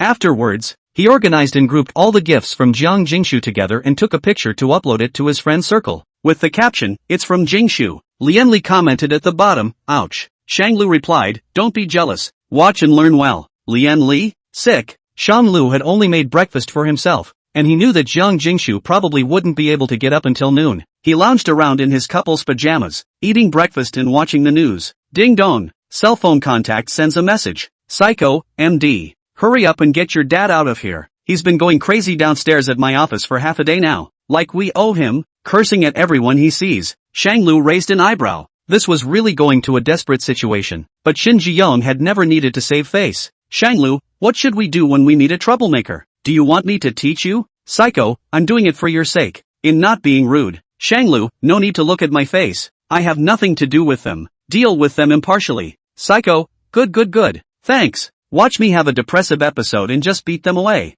"Shanglu?" Shanglu silently changed the note to Song Zhenghao to depressed mental illness. The birthday has passed, and it's only logical that everything is back to business as usual. But Shanglu always felt that something was missing. Can't tell you exactly what's missing. It always feels like something is missing compared to before, but he could never remember. Shanglu gave up. He started to go on to admire the gifts from Jiang Jingshu. Shanglu put the frame and the painting in his study, and every time he works at home, he can see Jiang Jingshu's thoughts when he looks up. There are other gifts, too, to be placed properly one by one. After all, it was Jiang Jingshu's heart. Watch on your hand, diamond ring on your hand, keyboard one at home, one in the studio, shoes in the shoe closet, dress pants on your body. What other gifts needed to be put away? Shanglu began to look around, poking around to see if there was anything else that needed to be packed. Looking for a gift? A gift? Gift? Shanglu's brain went down for a split second, then suddenly reacted. He finally remembered what was wrong. Every year for the previous few years, an anonymous person would sneak him a birthday present on his birthday. He remembered the blessing the man had sent last year. "I wish Mr. Shanglu a happy birthday,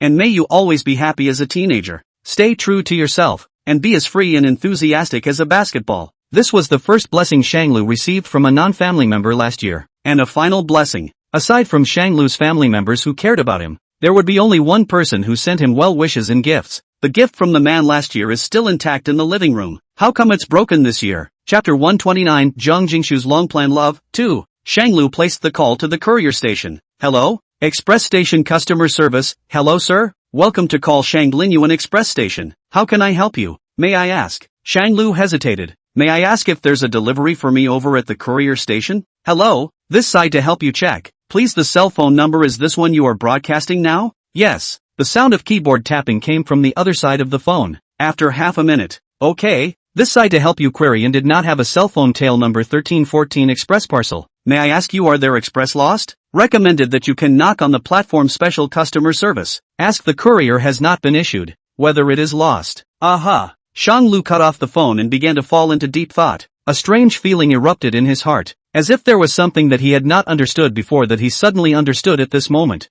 No gifts this year. Several times in past years, no matter what happened, that birthday gift will be delivered on his birthday, rain or shine. Every year, he picks something funky or his favorite and sends it over as a birthday gift. And this year, absent? It's not supposed to be this year. Shanglu rummaged through a small box that had been stashed away in the middle of the study's mezzanine. Inside were little pieces of paper with birthday wishes from that person in years past. The first time, it was when Shanglu and Song Shiwei got engaged. "Happy birthday to Mr. Shangluo. I hope every choice you make is out of skill, not compulsion. I hope you got married because you met the right person, not because of family pressure." The second time, it was Shanglu and Song Shiwei who got married. "I wish Mr. Shanglu a very happy birthday and also a happy wedding. I wish you happiness and find a good man. I wish you peace and joy in this life." The third time, it was 1 year after Shanglu and Song Shiwei got married. "Wish Mr. Shanglu a happy birthday. The day is to live for yourself. If you feel unhappy as soon as possible to pull away.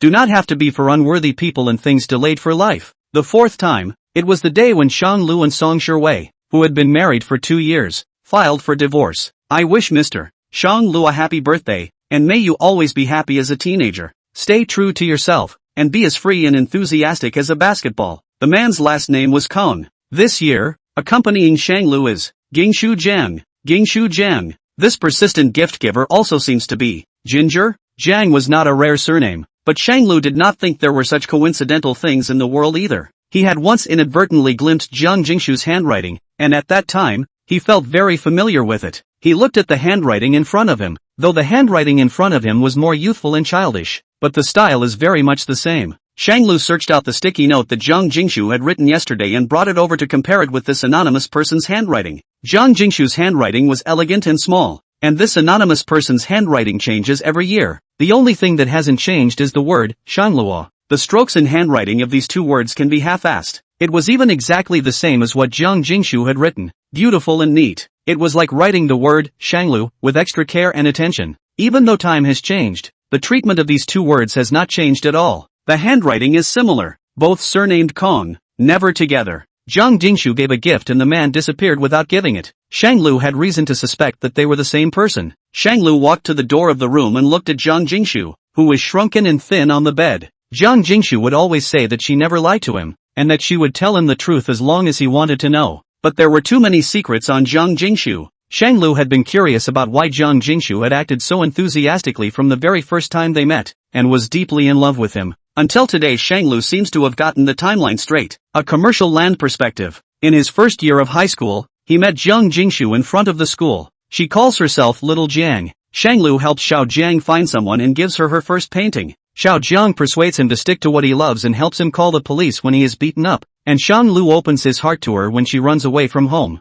In the year of her engagement, Jiang Jingshu once again escaped from her home, intending to come to Shanglu and renew her relationship with him. Unexpectedly, news of his engagement came. She had just broken free of her family. He was already married to someone else, long ago. More than 2 years into the marriage, Jiang Jingshu had been silently guarding where Shanglu couldn't see her. On the day of the divorce, Jiang Jingshu was the first to get the news, and instantly pretended to be a lost little wretch blocking the door of his house, praying that he could take her in. It all combines. It was the first fairy tale told by Jiang Jingshu and Shanglu. A long time ago, there was a girl who had a special crush on a very powerful boy, but this boy was already married. The girl felt particularly disappointed. She secretly ran to the boy's city to see the boy. She felt that the boy's wife was not worthy of him at all. The girl wanted to replace that wife, wanted to break up their marriage, but then the girl thinks about it, and the boy she likes might hate a cheater or someone who destroys other people's families. So that girl just had to silently guard the boy behind her back, and then one day the girl found out that the boy was divorced. After the divorce, the story is then written by Jiang Jingshu and Shanglu. Shanglu thought that he and Jiang Jingshu had fallen in love over time, but he didn't realize that this was all a reunion that she had been planning for years. How much of this is she still carrying alone? Shanglu did not keep in mind the casual encounter in high school. It was just a chance meeting with a cute and somewhat rebellious little girl, and in the spirit of humanitarian thoughts, some relief. I never thought I'd have today's destiny, or perhaps they were not meant to be, and it was all Jiang Jingshu who forced her to change her fate against the heavens, creating a period of opportunity with Shanglu on her own. For some reason Shanglu suddenly felt a little heartbroken. If he hadn't gotten divorced, how many more years would Jiang Jingshu have had to deliver gifts in silence? What did Jiang Jingshu go through during the time she left him at the auction? She came back with a bruise. What has she been through? And how did she persuade her powerful parents to escape and continue to stay comfortably with Shanglu? Shanglu didn't know it, but it was inexplicably heartbreaking. He moved forward and stroked the light-colored scar on Jiang Jingshu's back. The first time he saw it, Shanglu was really shocked. It was also for this reason that Jiang Jingshu was ashamed to turn her back to him. But today, it was like a knife cutting in Shanglu's heart. A girl who even wants to eat only desserts in her diet and can't eat a bit of bitterness. Yet she suffers so much for him. Never intended to tell him yet. It's been going on behind the scenes. She's just over 20. Clearly she's the one who's young and supposed to be clueless and carefree. The young girl in her arms sensed the movement and rolled over, burrowing into Shanglu's arms. Well, good morning, brother. Jiang Jingshu hooked Shanglu's neck and dropped a kiss on his cheek. It's a good morning kiss. It's already noon though. Shanglu looked at the young girl in his arms and couldn't help but say, I know all about it. Chapter 130 Jiang Jingshu's long-planned love, 3. Shanglu looked at the sleepy young girl in his arms and couldn't help but feel sorry for what she had been through all these years. He coaxed softly, I know all about it. Jiang Jingshu had just woken up from her nap. Her body was sore and her mind was still in a daze, so she couldn't react to what had happened. What? A long time ago? There was a girl she especially liked, a boy, but the boy he was married. That girl could only silently guard the boy behind her back, and then one day the girl found out that the boy was divorced. Shanglu briefly told the story that Jiang Jingshu had first told him in this room. Jiang Jingshu's eyes suddenly became clear after hearing a few words. She didn't know what Shanglu was planning to do and just stared at him pitifully. After the divorce, this boy met this little girl and fell in love with her over time. Only later did he realize that this little girl was the violent girl he had met in passing. Brother. Jiang Jingshu couldn't help but hug Shanglu. Shanglu touched her head. The first half of the story is told by Jingshu, while the second half of the story is written by the two of us together. Tears welled up in the corners of her eyes as Jiang Jingshu squirmed in Shanglu's arms, clutching the quilt. How do you know? Shanglu smiled. AMS. Jiang forgot to send me an express delivery this year, and your handwriting hasn't changed much. I hadn't counted on this, but I was still exposed. Oof. Jiang Jingshu buried her face into Shanglu's chest, not daring to face him. Shanglu pinched Jiang Jingshu's earlobe with a bit of a menacing tone. Why won't you tell me? And if I don't find out, are you going to hide it for the rest of your life? What's there not to say? Jiang Jingshu swallowed and hugged the covers tightly. Psychologically, this is a state of insecure defense, because I'm afraid you'll look down on me. This puzzled Shanglu. Why should I look down on you for these things? Jiang Jingshu turned her face sideways and pressed it against Shanglu's hand, soft as a kitten, rubbing against his palm. Because you said before that you'd hate that girl if she did become a third for love. Jiang Jingshu greedily rubbed against Shanglu's hand. And I was, at one time, really up for that. Jiang Jingshu had asked herself late at night, did she really want to be subordinate like this? Obviously she had met Shanglu first. Obviously she was the one who came first. And Song Shiwei, who was merely occupying the benefits of a paper contract, began to shortcut the others. It would have been fine if she had cherished Shanglu, but she had trampled on Shanglu's heart. That was what Jiang Jingshu thought about day and night, but she was humiliated by her people at will. Of course Jiang Jingshu wouldn't be willing to remain nameless, but she also knew deep down that Shanglu didn't like someone who broke up other people's families. So, that's why her annual birthday wishes persuade Shanglu to follow her freedom, just as she wished Shanglu to follow what she loved back then. And there was one more thing that Jiang Jingshu would never tell Shanglu in her life. That is, Jiang Jingshu saw that Song Shiwei and Xie Sun had an unusual relationship early on. After Xie Sun left the country, she began to do her best to suppress Xie Sun, let him live on the streets, and then through various objects related to Song Shiwei, subconsciously implied that Xie Sun returned to China. As long as he returned to his country, then his immediate predicaments would be broken one by one. As long as he returned to his country, then he would have the possibility of becoming a luxurious son-in-law of the Song family in Luo City, enjoying untold riches. First of all, the refugee area where Xie Sun was would constantly broadcast that the Song family in Luochang was quite accomplished in the business world. Secondly, the newspaper near Xie Sun would show that Song Shiwei and Shanglu's marriage was in name only and almost non-existent. Rumor has it on the grapevine that Song Shiwei has a love-struck white moonlight. Finally, there will be a Chinese in the US who is willing to donate free of charge for the return of the Chinese to their home country.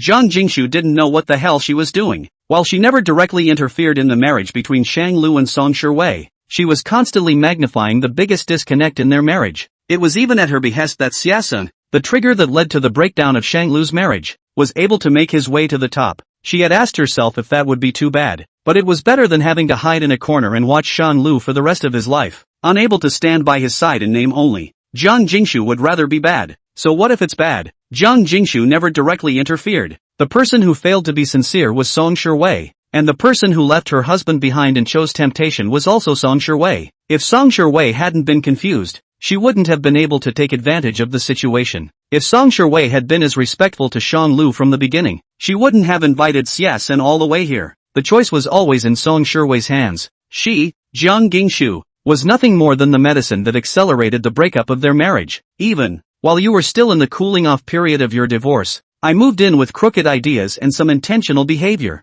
I'm afraid you'll think I'm a third party who sabotages people. I'm afraid you'll look down on me and stay away from me. I was afraid you'd think I was creepy, a girl in her early 20s, plotting for so many years to keep you in the dark. On things alone, it does seem a bit scary. However, the moment Shanglu saw the scar on Jiang Jingshu's back, he couldn't help but start to feel heartbroken. Forget it. What's wrong with kids having a little heart? Would you think of me like that, brother? Jiang Jingshu asked tentatively. Her eyes were full of anticipation. Shanglu touched her face and laughed. A gentleman discusses signs regardless of heart. Who doesn't have some dark little thoughts in their heart? What's more, what happened between Song Shiwei and I has long been irreparable. It's just that this marriage involves two families, and I'm too obsessed with behaving in front of my biological parents to keep trying to fix the relationship. The people are not right. The mode of getting along is not right. The heart is not there. And divorce is just a matter of time. Maybe I shouldn't have accepted this contractual union from the beginning. Shanglu looked at her, cowering and hiding. He couldn't help but knock on Jiang Jingshu's head. You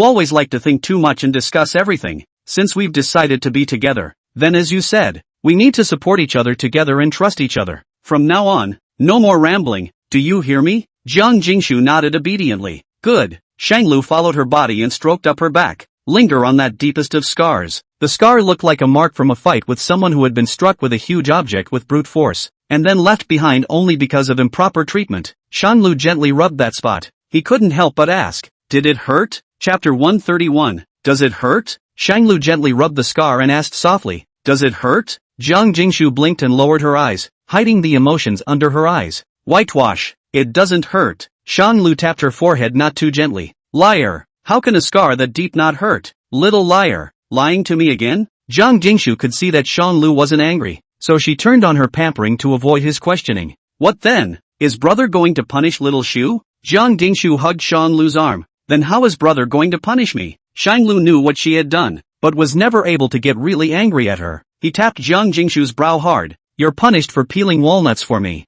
and you're not allowed to eat them yourself. Jiang Jingshu pretended to be aggrieved. Damn brother, so bad. No digressing. Answer me honestly. Shanglu solemnly asked, does it hurt? I want what's in your heart. Jiang Jingshu was silent for a long time, as if quite a few past events were reflected in her eyes. It hurts, but I got used to it a long time ago. Whenever Jiang Jingshu was not as good as her parents, they would beat her wherever they could be covered by their clothes. Again, I want her to be obedient and to earn a good reputation as a loving father and mother. They firmly believe that filial piety comes out from under the stick. But she forgot that Jiang Jingshu was also just a young and uninformed little girl, at an age when everyone else was playing with dolls and reading novels. She was learning self-defense, learning what angles to dodge that wouldn't hurt so much. Shanglu took in all the emotions under her eyes and couldn't help but feel sorry for her vulnerability. He gently patted Jiang Jingshu's back. Don't be afraid. I'm here. No one will beat you up again in the future. You can be free to be yourself. Emotions tumbled in Jiang Jingshu's eyes. In the next second, his hands wrapped around Shanglu's shoulders, leaning very much in her arms. Good. Shanglu would not ask what she had gone through under the scar. Asking questions for no reason and rehashing old memories would just make her suffer again. As long as she could always be by Shanglu's side in the future, she would be safe and healthy. His Missy, though a little capricious, was very cute in his eyes. Mind showing me your cell phone? Shanglu asked. He probably had a guess in mind. Jiang Jingshu stared at him for a few seconds and nodded silently. Well, the password is your birthday. Shanglu picked up his cell phone and unlocked the code. Tap the phone. Pretty much as he suspected. Jiang Jingshu's cell phone has countless text messages filled with malicious urging Jiang Jingshu to come home. There was no lack of tone from the elders, ordering Jiang Jingshu to return home immediately, reprimanding her as an unfilial daughter, a white-eyed wolf who couldn't be raised. There are a few others, and they're all very difficult words to hear. They were all putting pressure on Jiang Jingshu. Jiang Jingshu, on the other hand, had been carrying it all by herself and had never complained to Shanglu about it all. If Shanglu hadn't guessed it himself, Jiang Jingshu didn't know how much longer she would have to face these unbearable words alone. But she continued to celebrate her birthday with Shanglu as if nothing had happened. Was it Kang Jinin who was holding them off for you?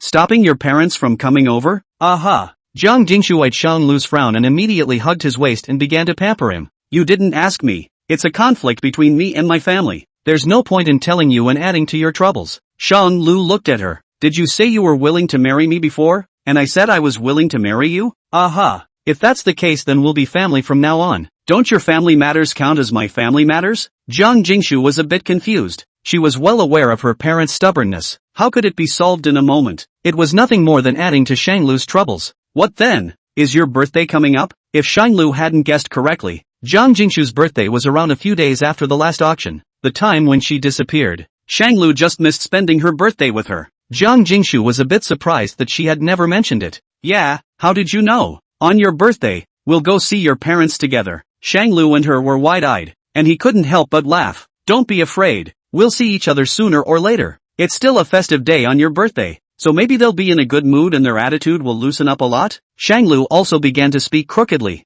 It should have been influenced by Jiang Jingshu. Jiang Jingshu? Really? Shanglu shook his head. I don't know, but I tricked someone's daughter into it, so how can I go meet them and check in with them? Jiang Jingshu muttered in a small voice. I'm actually the one who makes my own decisions about my affairs, and no one else's say. Crooked reasoning. What? You don't want to take me to your parents? Want to turn me into your underground lover? Shan Lu said, pinching the soft flesh around Jiang Jingshu's waist. Jiang Jingshu immediately surrendered, so she couldn't help but laugh as she stepped back. Brother? No. I was wrong. I'll listen to my brother on all counts. Shan Lu paused. That's more like it. He muttered. How can I not see my parents? Get up and have lunch. Shan Lu got up, only to find Jiang Jingshu still paralyzed on the bed. Jiang Jingshu hid in the corner, protecting her waist, and said in an aggravated manner, You tore my clothes. I have no clothes to wear. Nice one with no clothes. Shang Lu searched for Jiang Jingshu's clothes, and the one from last night was indeed too bad to wear.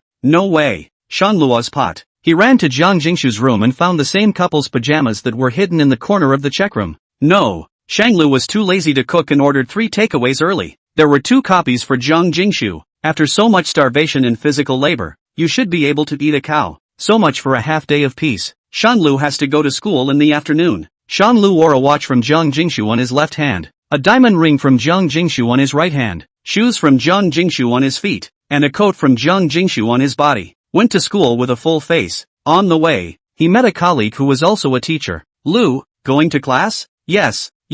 The diamond ring and the watch are from my girlfriend. Co-worker? Shan Lu asked. What's wrong? Is something wrong with you? Going to play ping pong after work? The expression on his co-worker's face froze a bit. Shan Lu refused. His expression serious. No, my girlfriend is waiting for me at home. She's made dinner. If I don't go back, she will definitely get angry. Hey, it's better for you to be single like this. Carefree. No one cares at all. Co-worker? Get out. Shang Lu patted his shoulder. It's getting late. I'm going to class. Halfway through the walk, he bumped into a familiar-looking student head-on. Almost hit Shang Lu's watch. Luckily Shang Lu turned around in time. What's your hurry, little brat? Mr. Shang, the principal wants you to go directly to his office. The classroom you'll be going to later over there is already packed with people. There's a disturbance going on, so you should go and hide. Chapter 132, too lazy to think of chapter names. Inside the classroom where Shang Lu's next class is about to begin, there was an old man who was over 100 years old, leaning on his crutches, sitting on the edge of the rostrum and cursing Shang Lu.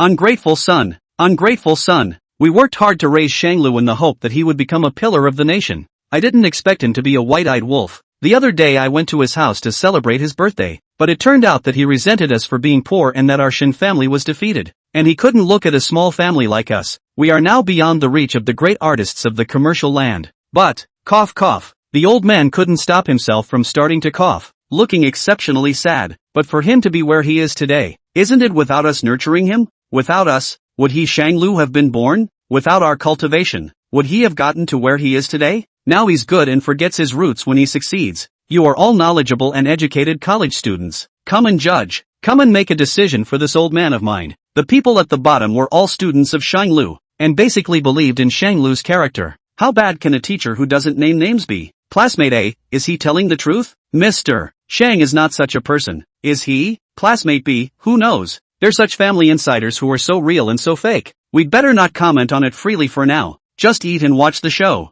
Classmate C, where's the class monitor? Who's going to find Mr. Shang and talk to him? Asterisk. Mr. Shang, the principal wants you to go directly to his office. The classroom you'll be going to later over there is already packed with people. There's someone making a scene, so you should go and hide. Making trouble? Who would be so shameless as to come to a school, the first place of public opinion, to cause trouble? Shang Lu didn't understand. He stopped the hurried classmate and asked, Do you recognize who the man causing the disturbance is? The student looked embarrassed, clearly looking like he knew the truth, but he hung his head, not daring to pop a word out. No, Shang Lu didn't give the student a hard time. He knew this person. Let it go. He took out his cell phone and tapped on the confession wall on the Penguin app. A photo of the scene taken by a witness was finally found amidst a bunch of obscenities about stealing takeout. It was blurry, but the general outline of the man was vaguely visible. Even if he turned into ashes, Shang Lu would recognize this person. A wave of nausea emanated throughout Shang Lu's body from the inside out. He tried desperately to be patient and hold back so that he didn't throw up backwards from the nausea. Shang Lu walks quickly to the principal's office. Along the way, quite a few students noticed Shang Lu, constantly looking Shang Lu up and down and talking. Shang Lu quickened his pace and walked to the door of the principal's office. Knock, knock, knock, come in. The first thing Shang Lu saw when he entered the door was the serious face of the principal. Headmaster, Shang Lu, sit. The principal pointed to the seat in front of his desk. Shanglu sat down obediently, not moving. The principal's desk was decorated with many objects, mostly elegant knickknacks and perishables. The principal personally poured a cup of tea for Shanglu. Shanglu, I remember that you are the youngest professor in our school, and the one who can get along with the young people the most. You're welcome. This is all still thanks to the cultivation and trust of the principal. Shanglu responded lightly, trying not to make any mistakes. What about our school? It's not public. It's basically a meal of student and parent trust. Parents trust and are willing to give their students to the school, and that's what makes the school work. The principal was so preoccupied with his words that they never came to the point. You've always been well known and popular among the students, and everyone enjoys taking your classes. He turned his words around. But, there's always a but. But given that you were caught up in the cheating rumors last time, things worked out perfectly in the end. But a lot of parents don't have a good impression of you, especially today. Your father ran to the school to cause trouble, seriously damaging the school's image. This will make parents doubt the criteria for selecting teachers at our school and suspect that there are problems with our teaching qualifications, thus affecting enrollment. I'm sure that's the point of this principal's remarks today. Shanglu realized. Then what do you mean? If it were in the past, I would have done what I had to do. What to do when a teacher is affecting the reputation of the school and giving a bad name to his classmates? Suspension. Just like last time. The principal paused, his tone very conciliatory. But I went to the stock market a few days ago. The Shin family stock actually fell extremely powerful. This to say there is no artificial blow, I do not believe. This is the opposite of the other. I see that the Song family's momentum these days is very fierce. I wonder, what does the Shin family plan to do in the future? Are you the master? Or do you belong to the Song family alone? If you belong to the Song family, is it possible for the Song family's charity to help the cause of education? Is it possible to subsidize schools? Shanglu's expression cooled down, not letting the principal see half the message. The Song family's affairs are naturally decided by Song Zhenghao. Where is there room for me, an outsider, to say anything? The principal captured the key point in that statement. The Song family is now headed by Song Zhenghao? I know that Mr. Song is getting old and starting to abdicate. Does this Song Shiwei not care either? The principal had been so focused on dealing with Song Shiwei before that he had never cared about this person. Then what is this Song Zhenghao's character? Is it good to get along with? If the profits are the same, they will be gathered. But if the profits are exhausted, they will be dispersed. Shanglu also followed the principal's example and started playing dumb riddles for him to guess. Headmaster, wasn't I called here today about the school disturbance? Shanglu was reluctant to say too much and reveal too much about Song Zhenghao. After all, Song Youngho was a psychopath, and this principal was extremely good at guessing people's hearts. This, well, is not the main purpose of my call you to come today, can only be regarded as a lead, but for you is still very important. The school's reputation and in the parents that the trust is indispensable. I hope that you as soon as possible to resolve this matter. Otherwise the school had to for the sake of the students, the both of you two. Shanglu, I admire you. I hope you won't let me down. The words are clear. Shanglu nodded. I won't let down the principal's trust and cultivation. Fine, go on to class then. I've already taken care of the troublemaker, so let's just say I didn't recognize who it was and pushed it out as an idler. Thanks, principal. Shanglu exited the principal's office and returned to his assigned classroom to begin class as if nothing had happened. Shanglu laughed in the face of the many concerned condolences from students. After class, Shanglu walked back to the garage, and just as he approached his car, he noticed a sneaky figure behind him. Shanglu slowed his pace. Chapter 133, Serpentine Beauty Ruianlu. Shanglu slowed his pace and stared at the figure. It was empty all around. This location is not known to be a surveillance dead zone.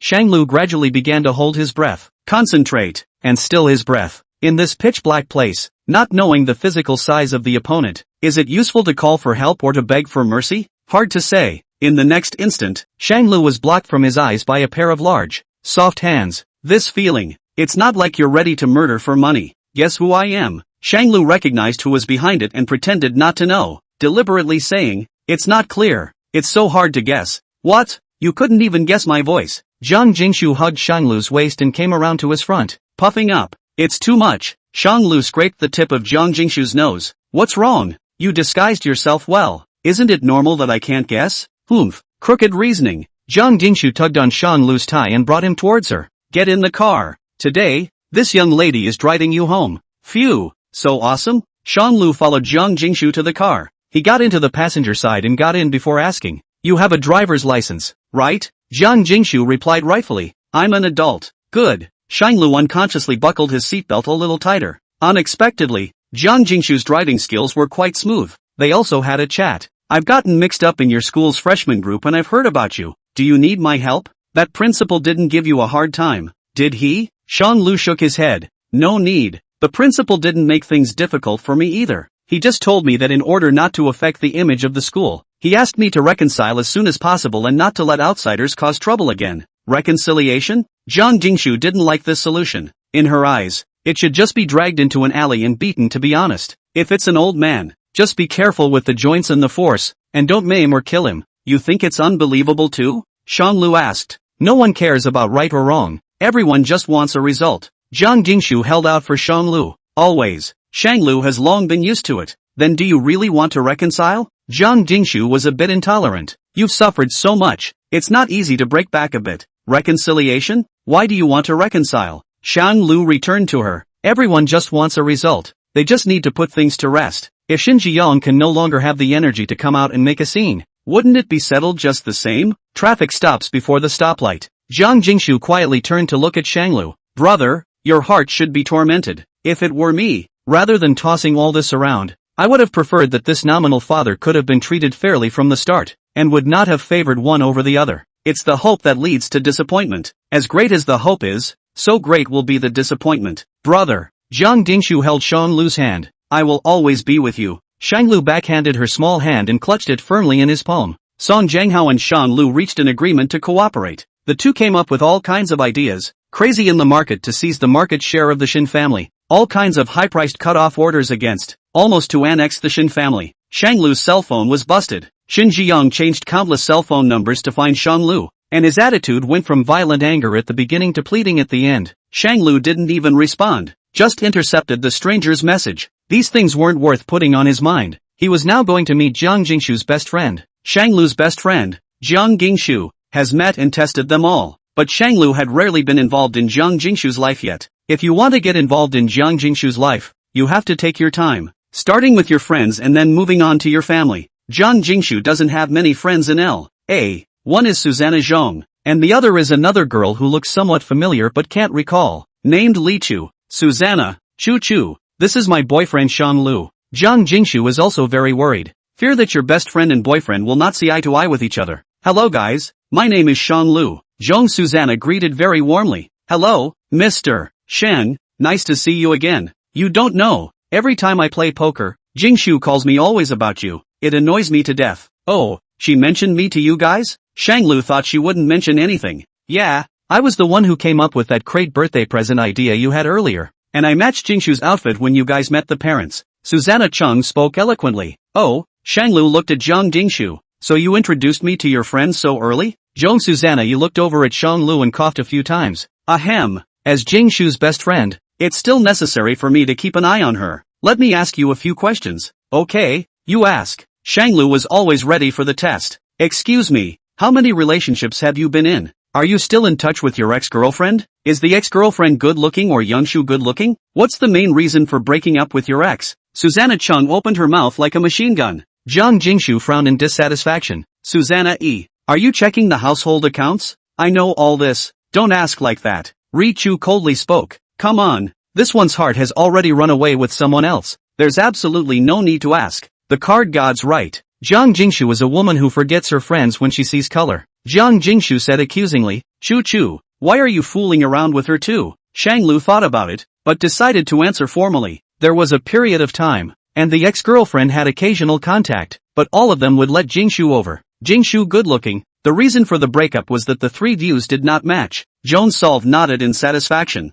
I'm okay with that. Your turn. Ri Chu held her eyes. Where will you live after marriage? Luo City or the capital? This was a question that Shang-Lu and Jiang Jingshu had never really explored. Jiang Jingshu's point of view had always been that she would be wherever Shang-Lu was. Shang-Lu had originally planned to live a happy little life and Luocheng in peace enjoy all the time. But in the future, they will have to meet Jiang Jingshu's parents, and will even be less likely to marry Jiang Jingshu in the name of the Pei family. It's hard to say where this will end up. Ri Chu couldn't help but add one more sentence. Jingshu, but she hasn't been home for a very long time. There's a big difference in habits between the north and the south. Indeed, Jiang Jingshu should be homesick. We'll meet Jingshu's parents before her birthday. Settling down in the future. We'll discuss it when we see them. Then did you know that Jingshu has a marriage partner with a strong family? It's the Pei family. And the Pei family's mistress is called Lu Jiaoyi, and Lu Jiaoyi won't let go of the idea of letting her son climb into the Jiang family. Moreover, Lu Jiaoyi has a younger sister named Lu Ruyan. This person is a serpentine beauty. She is very much at odds with everything in the Jiang family,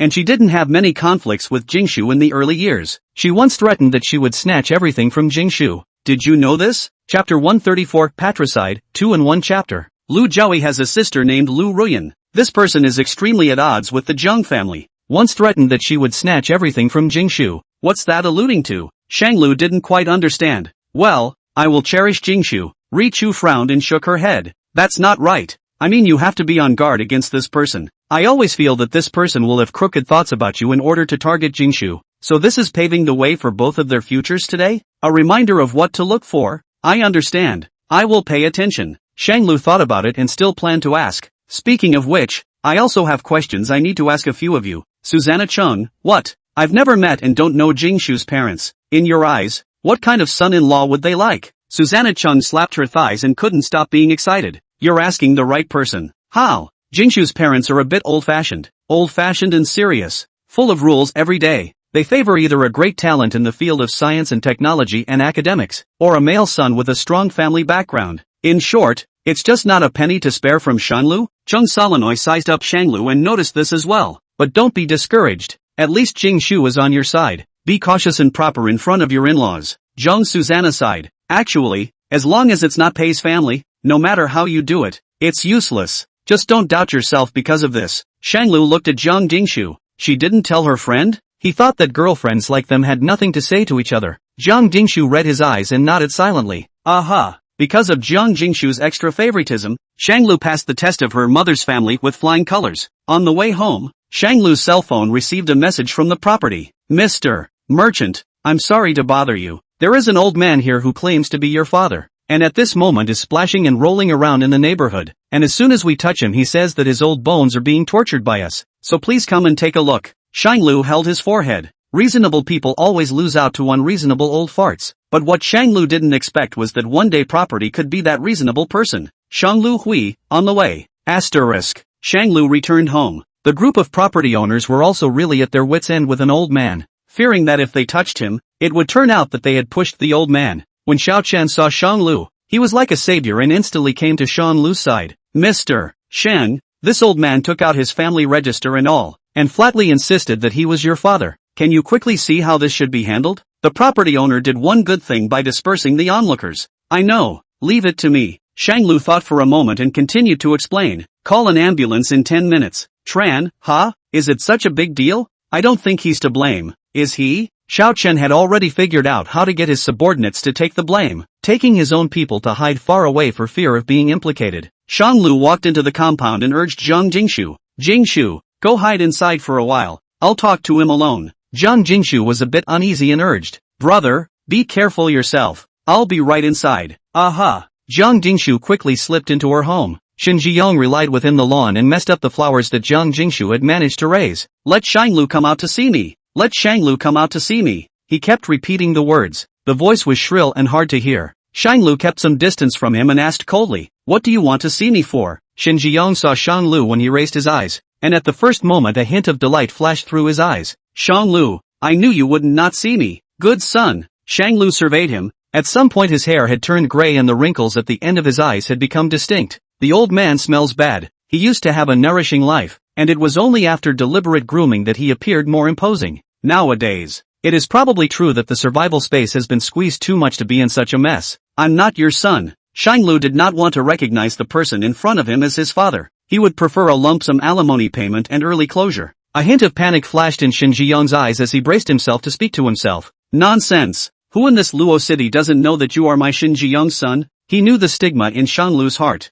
I know that I treated you poorly the other day, but I didn't let you go without food or clothing, did I? We're all family. Why do you care so much? Without me, where would you be today? I helped you in the past, shouldn't you help me now? All family? He didn't feel it. Actually, only you are important in your eyes, right? Shanglu said lightly. At first, I thought that your extra seriousness towards me was because you had high expectations of me. So from the age of 18 to the first few years, I had been studying and working desperately, for no other reason than I want your approval. Shen Zhiyong fell silent, and the topic seemed to become heavy. I'm not a genius. so I have to keep consuming my downtime trying to practice, and I'll be hoping that one day you'll add a line when you introduce yourself. Do you know Shang Lu? Yes, the great painter. He's my son. I hope you can be proud of me. Shang Lu let out a light laugh, nothing more than amusement at a bit of his own youthful stubbornness. But then I realized, no matter what I do, you don't seem satisfied? You don't just like geniuses, you still favor Shin Jiyue for doing nothing, and you still clear everything for Shin Wanru for making heaven and earth, so you do appreciate your ordinary children. Turns out it's not just the kids who behave well that get the praise. Shang Lu, I didn't. Shin Jiyong wanted to defend himself, but there was nothing he could say. When people are doing it, not only is heaven watching, but other people can see it as well. The facts are in front of us. Shang Lu, you see, I did not interrupt you, but you can't even speak in your own defense. Is it because you know you've sinned too much? Shen Jiang swallowed.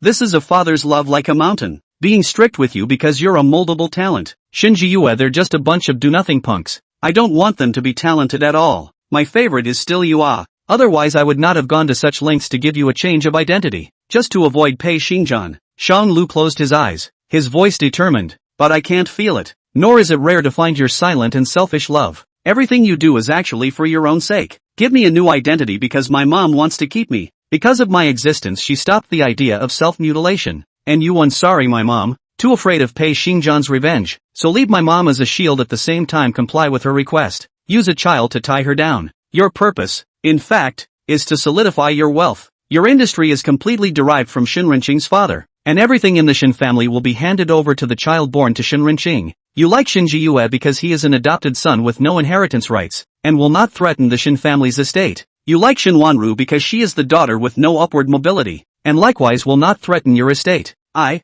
on the other hand, am the one obstacle that most likely threatens to keep you from inheriting the family business. My upward mobility is a thorn in your side. Once, when he still didn't know about his birth, Shanglu thought about it for countless days and nights before he figured out one thing. Not all parents love their children unconditionally. In ancient times, when the emperor was in his prime, he would want the crown prince to be mediocre and incompetent, thus suppressing the virtuous. In his twilight years, he would want the crown prince to be succeeded by the virtuous. Everything is done in self-interest first. Shin Jiang froze dumbfounded in place, his darkest little thoughts being poked straight through by Shang Lu. Angry but don't know where to start. You have come to me today to make peace, and for your own power, have you not? Shin Jiang was speechless. Had it not been so, you would not have remembered me as a bitter son. You always say you love your wife and children, but you only love yourself. If the wife does not bring you monstrous riches, I am afraid you will not even look at her. If the child will make a division with you in the company, I guess you will jump to your feet and consider it unfilial. Shen Jian, you only love yourself. You're actually an extremely selfish and self-interested person at your core. Shanglu was putting his heart on the line, and yet there were emotional outbursts. I'm not going to help you. Shin Ziyang did not do anything, and could not be persuaded. He began to play tricks. If you don't want to help me, don't you want to help the Shin family? This is the property of your mother and your grandfather, even if you're not close to them. But without the Shin family, what background do you have to rely on in this Luo city? Will your life still be so prosperous? You're also a part of the Shin family, and with Song Jianghao targeting the Shin family like this, there's no guarantee that you won't be next. Song Jianghao won't target the Shin family, only you. Shang Lu ruthlessly spoke the truth. Indeed, the valuation of the property in Shin Renqing's name has not changed at all. Shin Ziyang pointed at Shang Lu incredulously. What do you mean by that? Could it be that you intended to signal Song Jianghao? Shang Lu smiled faintly. I'm sorry, that erroneous offer that Feng Yin passed on to you at the very beginning was something I intentionally leaked. You're counting on me?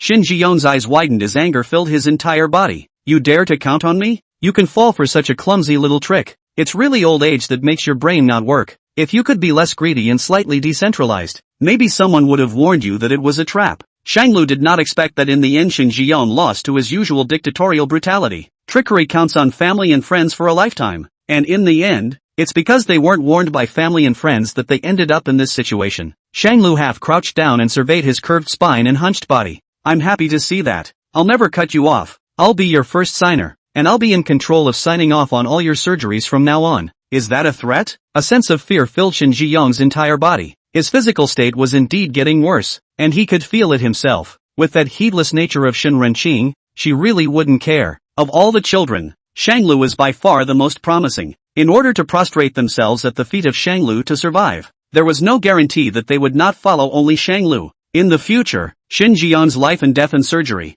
it is really very likely that Shanglu signed. Shanglu, you underbred white-eyed wolf. You! Shin Zhiyong rushed towards Shanglu, limping on his crutches. Shanglu snatched away his cane and threw it at a distance. Watch as Shin Zhiyong falls over from overexcitement and loss of center of gravity. Shin Zhiyong fell on his face. He slumped to the ground, looking at the crutches that were out of reach, and the Shanglu that was out of reach. Should have gone soft. He regretted so much that if he had given in, wouldn't it have turned out the way it did? Would it have ended better if a little leeway had been left? But the only thing he didn't think about was that he was wrong. It's wrong to be partial. It's wrong to be harsh. It's wrong to be quick to scold. It's wrong to be cold and violent. Shin Zhiyong hadn't thought about it. Character is so. He braced his hands on the ground and slowly crawled to Shanglu's feet, tugging at Shanglu's pants leg. Shanglu, at least we are father and son. There's no need to be so desperate, right? Abusing your loved ones. Aren't you afraid of being condemned by your own conscience? That's funny. Shanglu looked at him condescendingly and asked, it's kinda funny coming out of your mouth. Shin Zhiyong frowned. His attitude softened and begged.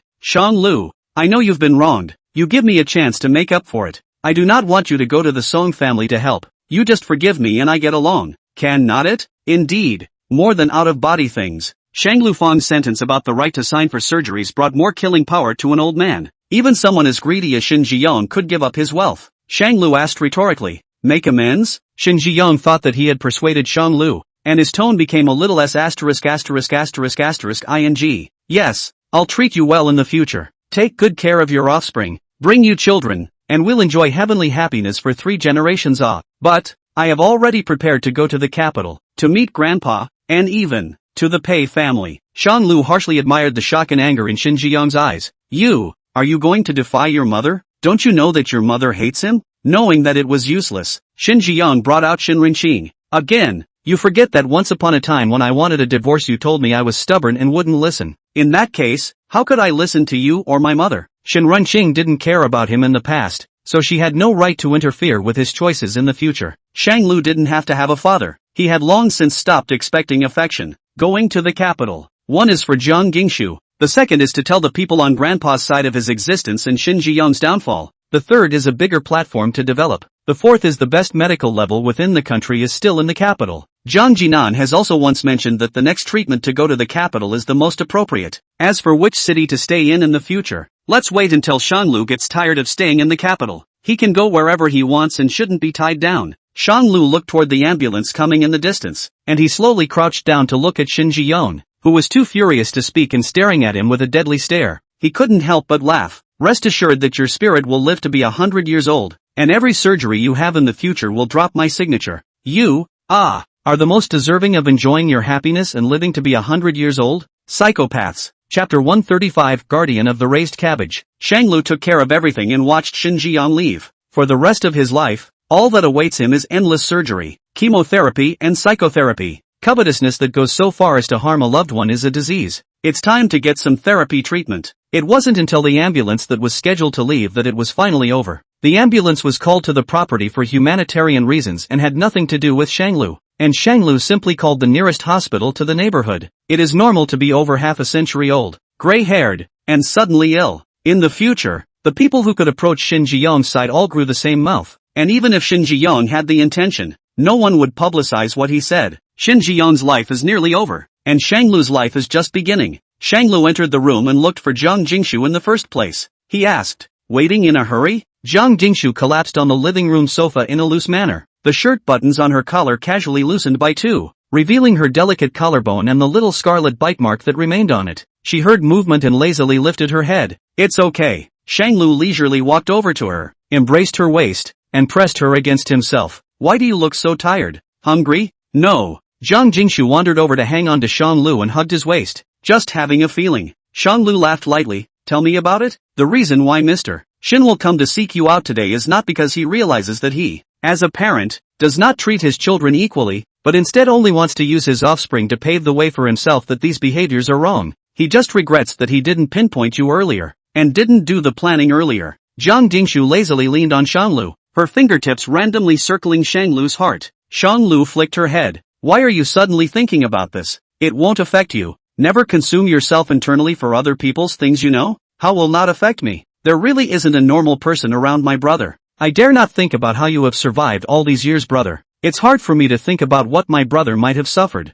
Jiang Jingshu was suddenly emotional and somewhat indignant. Shang Lu's body paused and hesitated for 2 seconds. Never mind. At least it's all better now, isn't it? Jiang Jingshu hugged Shan Lu's neck and leaned against his shoulder. Well, brother, you still have me, and I'll always be there for you. Jiang Jingshu would always stay with Shang Lu and stay with him for the rest of her life. Well, there's you, and his adoptive family. Shang Lu didn't feel like he was alone. If the paths are different, then they do not seek different paths, letting others walk their Yangguan path. Shan Lu only wants to walk with the people he cares about. Asterisk. Shang Lu still planned to meet his relatives on his grandfather's side. Although he had never met them, he was able to detect the deep affection with which they treated Shen Rencheng and her descendants from that story. Shang Lu spoke to Shen Rencheng about this decision early in the morning. Mom, I'm going to the capital to meet the Shen family and to give my sister a better hospitalization. Are you going? Shen Rencheng seemed to still have the same look. Even after hearing about Shen Jion's downfall, her face still only had that faint expression on it, like the Walking Dead.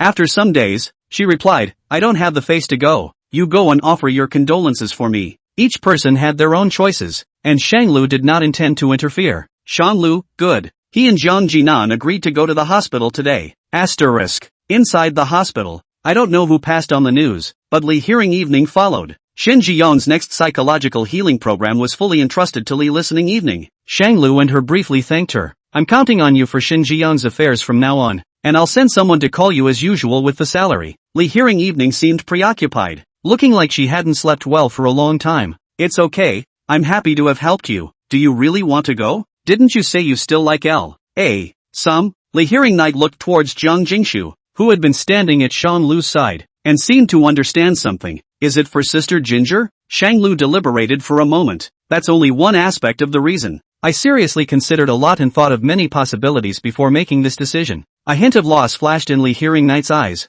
and the corners of her eyes carried a fleshly fatigue. I would like to sympathize for the sake of acquaintance, but Shang Lu weighed up the situation and said that it would be better not to add some unnecessary peach blossoms and troubles to the situation. Dr. John was just looking for us, so we'll leave first. Jingshu, go. Shang Lu took Jiang Jingshu's hand and went forward to Jiang Jinan's office. Li Hearing Evening looked at their distant figures forlornly. As a counselor, how could she not see the meaning that Shang Lu's behavior was trying to convey? It's drawing a line in the sand with her. The little thoughts she thought she had kept extremely hidden were just plain noticeable. Clearly she was the one who came first. Once upon a time there was Song Shiwei, and after Song Shiwei left there was another Jiang Jingshu. It was never about her. Just passing through. Li Hearing Evening slightly lowered her head and hung her eyes. Her soft spine bent halfway down. Her eyes were moist, and her complexion was filled with despondency. Inside the office, Jiang Jinan's eyes were slightly red, probably a little tired after the surgery. Coming? Sit. Shan Lu and Jiang Jingshu sat across from him. Have you guys decided?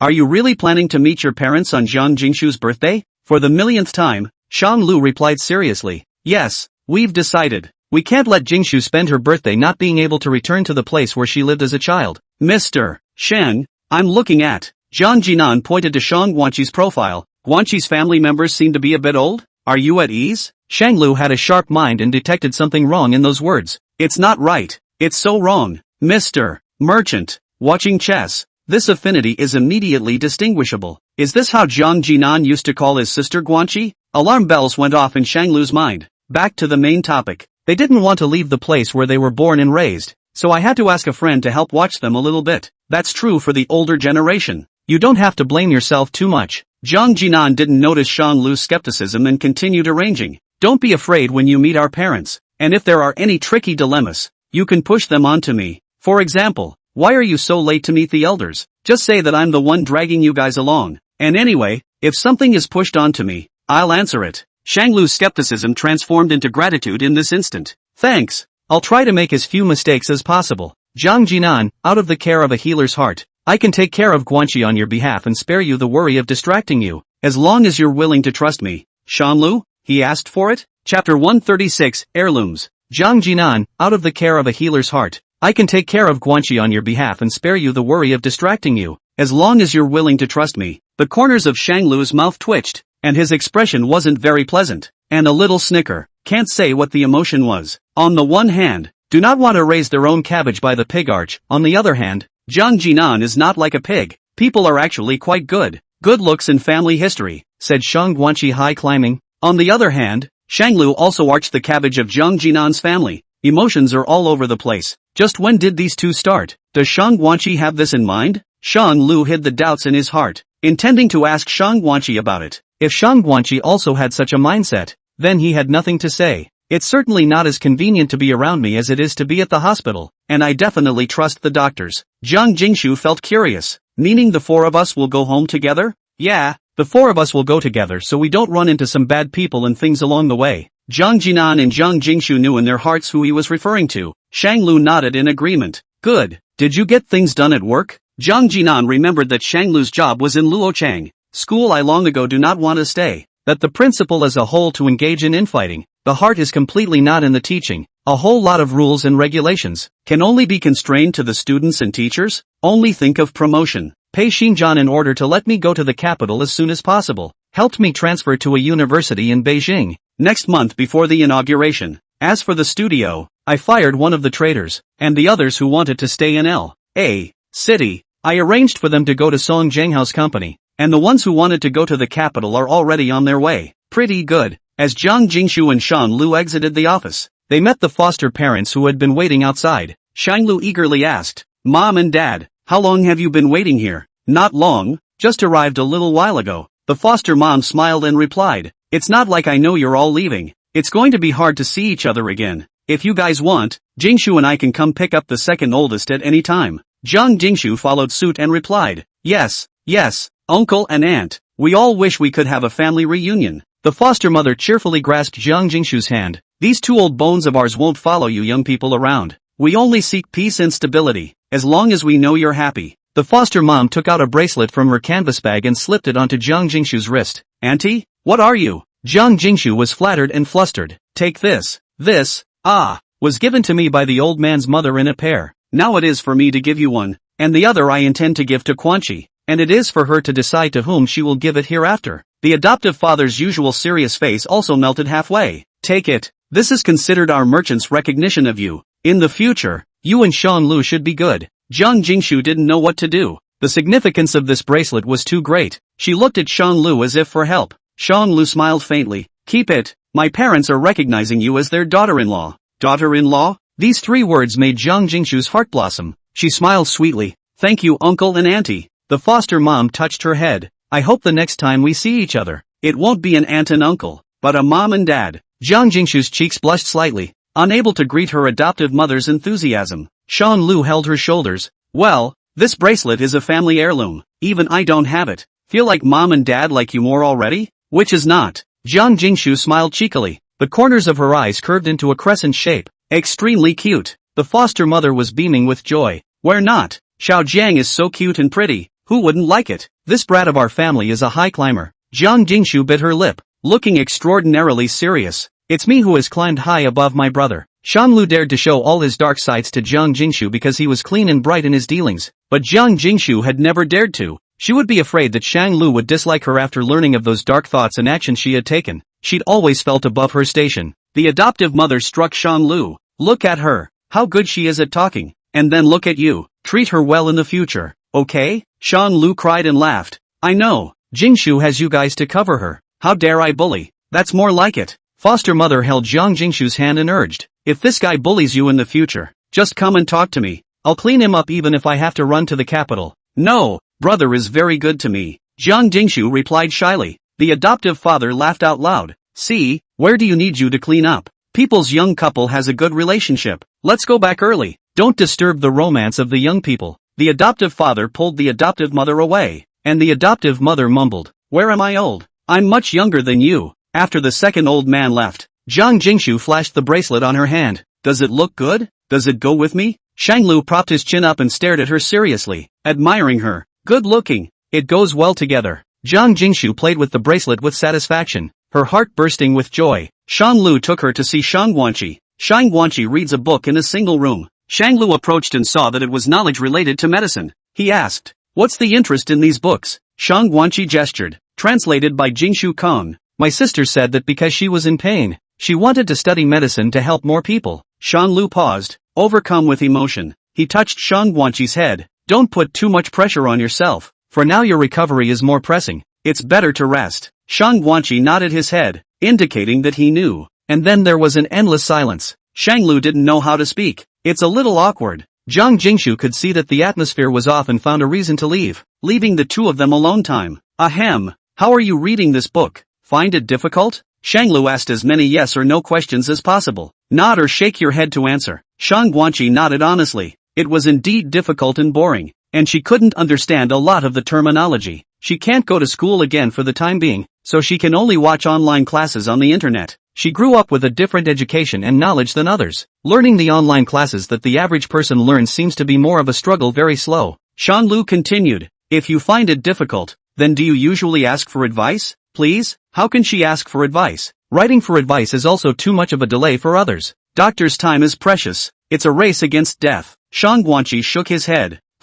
No? Could it be that he thought wrong? Shang Lu asked in a different way. Then has anyone else taken the initiative to teach you? This time, Shang Guanqi nodded. There is no asking to be taught, only others taking the initiative to teach. Could it be that it's still at the stage where the groom is in love with the concubine? Then, it was Dr. Kong who offered to teach you? Shang Guanqi nodded affirmatively. Dr. Kong does mention her from time to time and doesn't laugh at her delusions of grandeur, but instead hits the nail on the head and points out her mistakes. It benefited him a lot. Bad. Shanglu understood about the ins and outs between them. He still needed to figure out Shang Guanqi's attitude. Do you think Dr. Kong is considered a good person? Are you guys close? Chapter 137. Chapter 137. Shanglu understood about the ins and outs between them. He still needed to figure out Shang Guanqi's attitude. Do you think Dr. Kong is considered a good person? Are you guys close? Shang Guanqi looked very confused about this question. What makes a relationship close? Mr. Li would treat her with extra warmth when Shang Lu was present, but in private he was salty. But outsiders all exclaimed that she had met a precious person and a good teacher who was devoted to her duties. They all said that Shang Guanqi and Li listening evening were as close as sisters and were very close, but Shang Guanqi couldn't detect it. Though she didn't say anything, she saw everything for what it really was. As for Jiang Jinan, she really couldn't understand. Kang Jinan is used to hanging on to medical advice, acting out the concerns of family and friends in the context of a healer-patient relationship, at times intimate, at times somewhat cool to unattainable. Calling Shang Guanqi was impossible to understand. She shook her head, quickly but then nodded, eventually dropping her head, slightly downcast. Shang Lu detected her struggle, knowing her entanglement. So let me ask it another way. Are you happy with Kang Jinan? This time, Shang Guanqi nodded very quickly and affirmatively. Yes, it was fun. It was the kind of happiness that made the dark clouds dissipate as soon as you saw that face of his. Shang Guanqi is happy. Shang Lu's heart collapsed with pain. Done. The boy's afraid he'll be too fond of it by the end of the day and not realize it. Normally, Shang Lu's questioning should have ended with the opening of her clueless sentiments, but Shang Lu was inexplicably a bit offended. He kind of realized how Jiang Jinan felt that day when he treated him like he was checking his account. Bother. Shang Lu had nothing to say and threw down. You need to focus more on your studies and restoring your health, and don't think much about other things, like falling in love. Then he left. After Shang Lu and his group packed up their things, they took a private jet north to the capital. Pei Xinjian had something important to deal with and left first, and they agreed to find a time to meet. During this trip, Jiang Jinan noticed the change in Shang Lu's attitude with the naked eye. Given his nature, he shouldn't have cared. But Jiang Jinan was just inexplicably weak. Don't dare ask. After the private jet arrives in the capital, Jiang Jinan first sends Shang Guanqi to the hospital he founded himself, and only then does he begin to get Shang Lu and Jiang Jingshu settled. Jiang Jingshu also detected a wave of strangeness. Kang Jinan, who always focuses only on cleanliness and neatness outside of the meticulous, seems to have used perfume? Meanwhile his brother's mouth had tightened up a lot. He wasn't as venomous and disliked her less and less, only when Shang Guanqi is around. Of course, Jiang Jinan then looked like a peacock opening its screen, revealing its best side face and jawline, occasionally shaking his bag and dropping his book bag to show off his medical knowledge. Jiang Jingshu wanted to vomit as she watched. When Shanglu and Jiang Jingshu were alone, they each had their own preoccupations. Gossipily Jiang Jingshu said to herself, "Brother, have you ever felt? Jiang Jinan seems like he's out of his mind?" Shanglu was surprised. What? I was playing with my phone while eating today and he didn't scold me? Jiang Jingshu looked like she had seen something rare. Shanglu asked, "What do you think is the reason?" Jiang Jingshu secretly observed Shanglu's expression and said unnaturally, "I think he seems to have a rather good sense of chess watching." Shanglu was livid. You can see that too. The duo's attitude towards the change in Jiang Jinan and Shang Guanqi's relationship is one heavenly and one hellish. Jiang Jingshu was thinking that if Shang Guanqi and Jiang Jinan were together, with Shang Guanqi's character, He would definitely protect Jiang Jingshu. Then no one in this family will dislike her from now on. Will she be the master of this Jiang family? It's good. It's good. She persuaded Shang Lu, who was raising cabbages. Brother, don't be sad. My brother isn't bad. Career, workaholic, knowledgeable, bullying sister, gentle character, gentlest cooked and ate Jiang Jingshu with the others. Wealthy, there was money not for Jiang Jingshu to spend. What a nice family, don't you think? That wasn't what Shang Lu was worried about. He abducted the Kong family's precious daughter, and his sister got entangled with the Kong family's medical genius. What does that make the Kong parents think of them? I'm afraid that they would think that the siblings were fixated on the Jiang family's prestige and family lineage, and that they neither wanted to make an effort. Bother! Shang Lu muttered to himself, as if convincing himself. Jiang Jinan is quite nice. It used to be Dr. Kong, now calls someone Kong Jinan. Jiang Jingshu was able to see that Shang Lu was truly sad. She hugged Shang Lu's arm and pampered. Brother, why do you care? I see that Guanxi is a very opinionated person. If she likes it, it will naturally fall into place. If she doesn't like it, my brother won't force it. The matter between the two of them. Let them resolve it by themselves. Shang Guanxi is indeed very opinionated and harbors a lot of things in his heart. Shang Lu can be hard to read at times. Just know that it was a shift from disability to low self-esteem, which slowly spilled over from low self-esteem. Jiang Jingshu was also right. This kind of thing also depends on the person himself. Other people's opinions don't play much of a role. Well, we live ours. Jiang Jingshu was relieved when she saw Shang Lu finally stretch his brows. Yes, enjoy the world of two. Is it enjoyable? But the road ahead is unknown, and no one can break it. In front of them were the stubbornness of the Jiang family's parents, and behind them were the Pei family's mother and son watching intently, as well as an ambitious Lu Ruyan. Whether or not you can enjoy it is yet to be seen. Brother, what kind of two-person world do you like to live in? Jiang Jingshu lay softly in Shang Lu's arms. I like. Shang Lu thought about what his favorite two-person world looked like. Probably when the weather is good we bring our drawing boards and go painting landscapes together. And when the weather is bad we stay at home and play games and catch up on dramas. Regularly traveling together, leaving footprints and photos in various worlds, leaving proof of love for each other. Peace and joy, health and happiness. Then how about I model for my brother? Jiang Jingshu smiled sweetly, her smile crashing into Shang Lu's heart. Charge a fee? Of course. The fee is to stay with me for the rest of my life and paint me for the rest of my life. Chapter 138 Birthday Wishes. The private jet quickly arrived in the capital. This is the first time Shang Lu came to the city full of fighting and struggling. Compared to Luo Chang, the capital was more like a gentle land of paper and gold. There is a faint smell of money in the air, and neon staggered fiber optics divide the city into gold key holders and beatniks. The lights are trance-like, the lights are red, and exciting music is playing on the street, urging one to be inexplicably anxious inside, as if they have lost precious time, and can't help but want to eagerly grab hold of the time and speed up to keep up with the speed of the city. Jiang Jingshu and Shang Lu settled in Linglong Bay, a private property in Jiang Jingshu's name. The scenery is chic and elegant, but suitable for retreat. Jiang Jinan had greeted the Jiang family's parents in advance, and she would be back on Jiang Jingshu's birthday. Jiang's parents were afraid that Jiang Jingshu's rebellious deeds would be known by outsiders, so they didn't organize a big birthday banquet. Just all the elders who had watched Jiang Jingshu grow up gathered together to celebrate her birthday. Asterisk. The night before Jiang Jingshu's birthday, 23:55 at night, Jiang Jingshu is still awake. Shang Lu is still awake, too. 23:56 at night, Shang Lu rolled over. 23:57 p.m. Shang Lu's hand reached out and embraced Jiang Jingshu's body, bringing her toward his arms. 23:58 p.m. Shang Lu's hand restlessly pinched Jiang Jingshu's jaw. 23:59 p.m. Jiang Jingshu raised her head uncertainly and looked at Shang Lu. Shang Lu tinkled those eye-red lips and dropped a kiss like a dragonfly.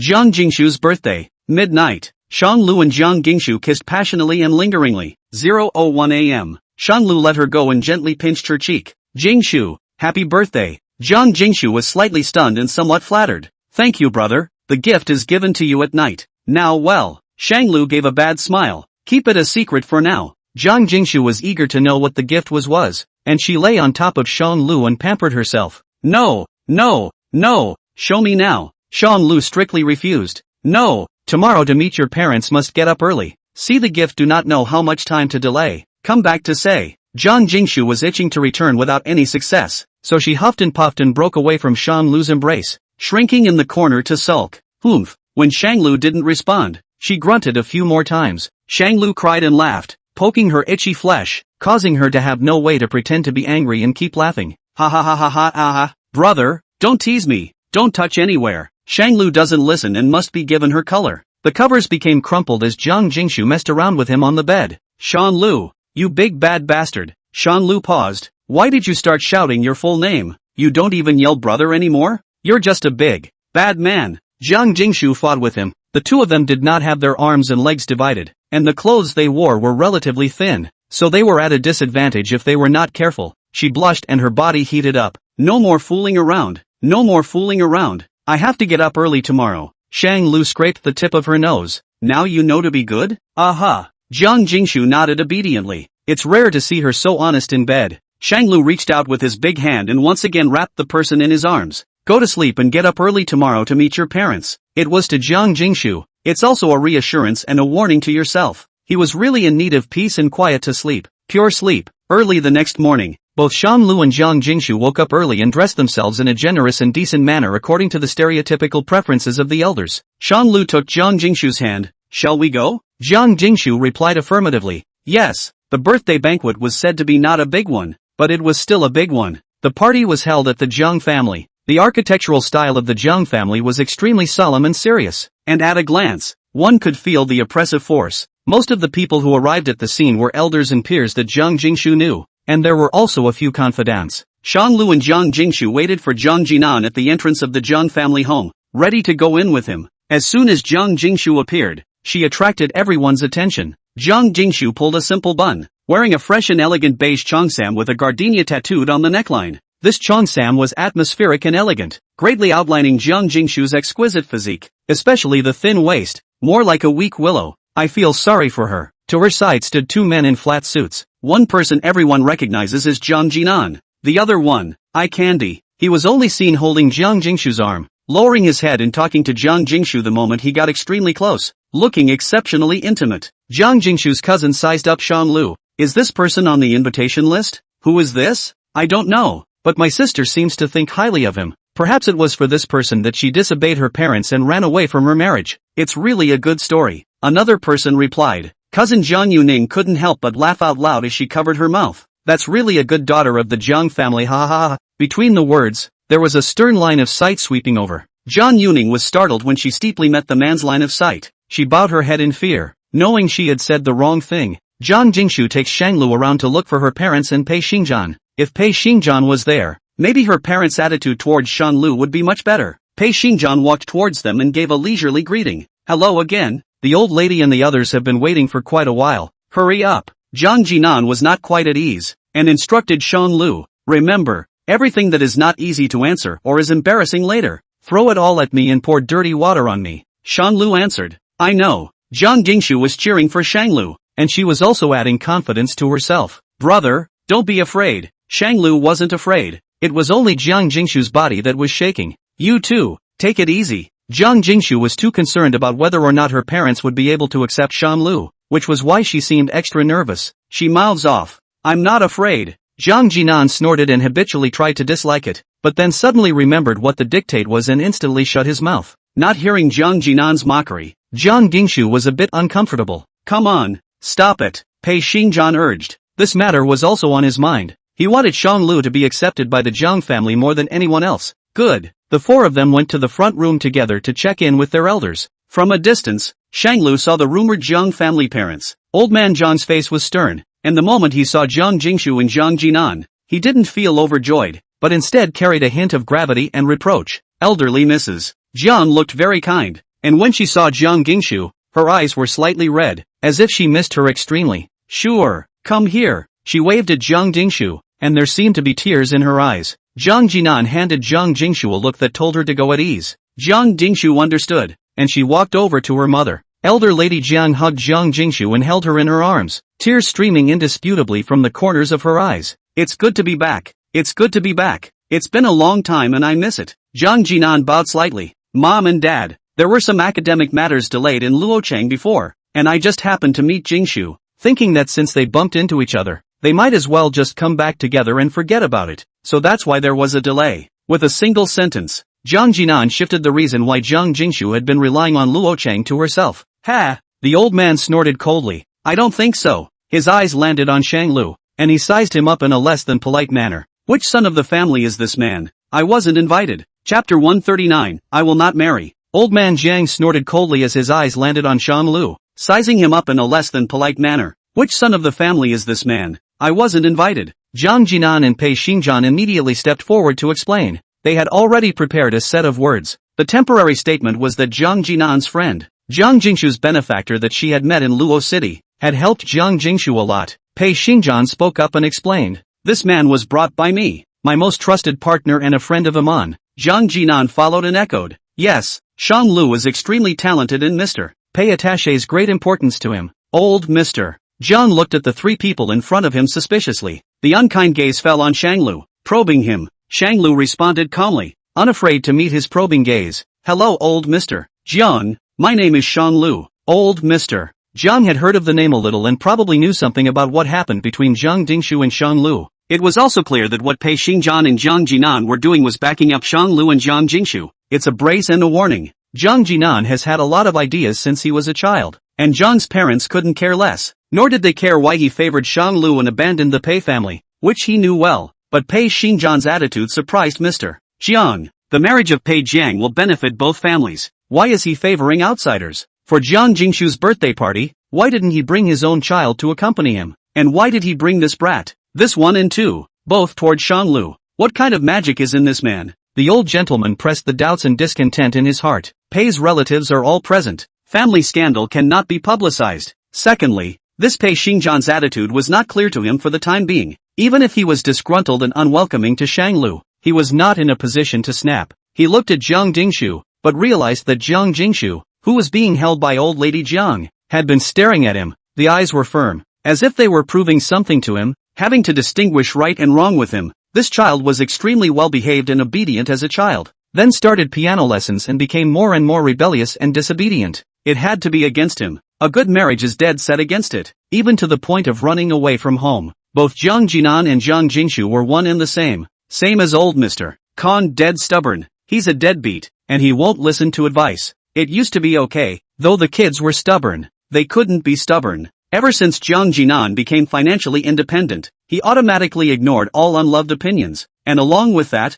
Jiang Jingshu had the backbone to confront her elders. Jiang Jinan he is not going to care about. Find a family to get married and have children, then also forget about it. But Jiang Jingshu's marriage, old Mr. Jiang had made up his mind. So you are a friend of Amon? In that case you are a guest. Welcome, welcome, welcome. The language was kind. The tone was extremely arrogant. He didn't even look at anyone in the eye as he spoke. Elderly Mrs. Jiang was still afraid. Jiang Jingshu had fled for too long. Jiang Jinan was covering for her again, blocking them from going to find Jiang Jingshu. After a few years of separation, the changes in his own daughter were really big. Jingshu, you won't leave if you come back this time, right? She took Jiang Jingshu's hand and spotted the bracelet. Such a style not like something a young person would like, but more like a preference of the previous generation. If you don't want to learn the qin, then you won't learn it, and everything else is negotiable. You're still young and can still stay by my side for a few more years. These words were handing steps to Jiang Jingshu. The reason why Jiang Jingshu ran away from home was to rebel against her marriage, and to stay with your parents for a few more years is to take a step back from worrying about it for a while. Jiang Jingshu smiled faintly and asked, Mom, didn't you say that you could prepare for an earlier marriage? There's no rush. There's no rush now. You two children are still young. There's no need to rush. You're now at the time to fight for your career. The matter of marriage will be discussed later. Old lady Jiang weighed Jiang Jingshu's body, always feeling that she was much thinner and weaker. Jiang Jingshu understood her mother's intentions. A reprieve. The thoughts that hit their minds were still Lu Huaishang. She felt the need to make it a little clearer that she was going to fight sooner or later anyway. Once upon a time, her parents would blackmail her with I'll support you and if you have the ability, don't take our money and don't eat the family's food. But if she has Jiang Jinan and Shang Lu to back her up, she's not afraid of these threats at all. Mom, I want to get married. If I meet the right person, it doesn't matter if I marry early. I want to marry. In-laws, has everyone arrived? Where is Shuer too? Before you see them, you hear them. The owner of this voice sounded strong and shrewd, which could not be refused. It was clear that Jiang Jingshu had clearly stated that she wouldn't marry Lu Huaisheng even if she died, but as soon as she appeared on the scene, she addressed her as in-laws. Strong and domineering, Shang Lu guessed approximately who the visitor was, and he looked behind him, only to see two people walking side by side in front of Lu Huaisheng. One is the party who spoke, well-maintained, looks about 40, she dresses extremely expensive, a season's most popular style, the whole body shows a graceful and noble style. Standing next to her was a very young woman who looked to be only around 30. This woman's face was pale, almost to the point of being white, with her cheeks revealing a slight redness. Her eyes were deep, but lacked luster, and carried a faint sense of hostility and indifference. She sensed Shanglu's line of sight and looked back provocatively. A slight smile. The original iceberg-like face instantly melted open. Those eyes seemed to be able to have a kind of soul-taking. A pair of fox eyes. Under the eyes there is a beauty mole. Smiling eyes like drunk. Not laughing but with a stranger do not approach the cold. Shanglu suddenly froze for a split second as she stared at him. He guessed that the woman who was dressed very expensively should be Lu Jiaoyi. And those fox eyes. Not yet known. Lu Jiaoyi came forward. Her face was smiling, but if she covered her mouth, she could realize that her eyes did not have a trace of smile at all. Sure is back? It just so happens that today I brought your Huaisheng brother here. You two childhood sweethearts. So long time no see. Huaisheng can miss you. Has been chanting to see Shure's sister. Today just happened to be your birthday and back. This kid yelled and insisted on coming to celebrate his sister's birthday. I couldn't argue, so I brought this kid here. Old Mr. Jiang instantly smiled with joy when he saw Lu Jiaoyi and her son. The in-law's mother is here? Huaisheng is also here. Come, Jingshu, hurry up and take your brother Huaisheng around. Jiang Jingshu was interrupted in the middle of her sentence. The heart is a little upset. Her parents had taught her since she was a child to know how to read people's faces and understand the human condition. In this situation, the most important thing that Jiang Jingshu should do was to comply with the elder's words and make contact with this marriage partner. But she, Jiang Jingshu, is a deviant person who doesn't know the ways of the world. She didn't care for the ridiculous little verbal accolades that came with knowing how to do things. Lu Jiaoyi pushed Lu Huaisheng so that he stood next to Jiang Jingshu. As soon as Pei Xingjian saw Lu Jiaoyi, his face became much more serious. Seeing that the situation on the scene was not right, Jiang Jinan hurriedly rounded up the situation. Jingshu has been away from home for so long, and I'm not at home either. I feel like this home has changed quite a bit, and she really doesn't always know her way around. So why don't a few of us go along and accompany her on a stroll? As soon as Lu Huaisheng came closer, Jiang Jingshu broke away from her mother's embrace and hurriedly ran to Jiang Jinan and Shan Lu's side.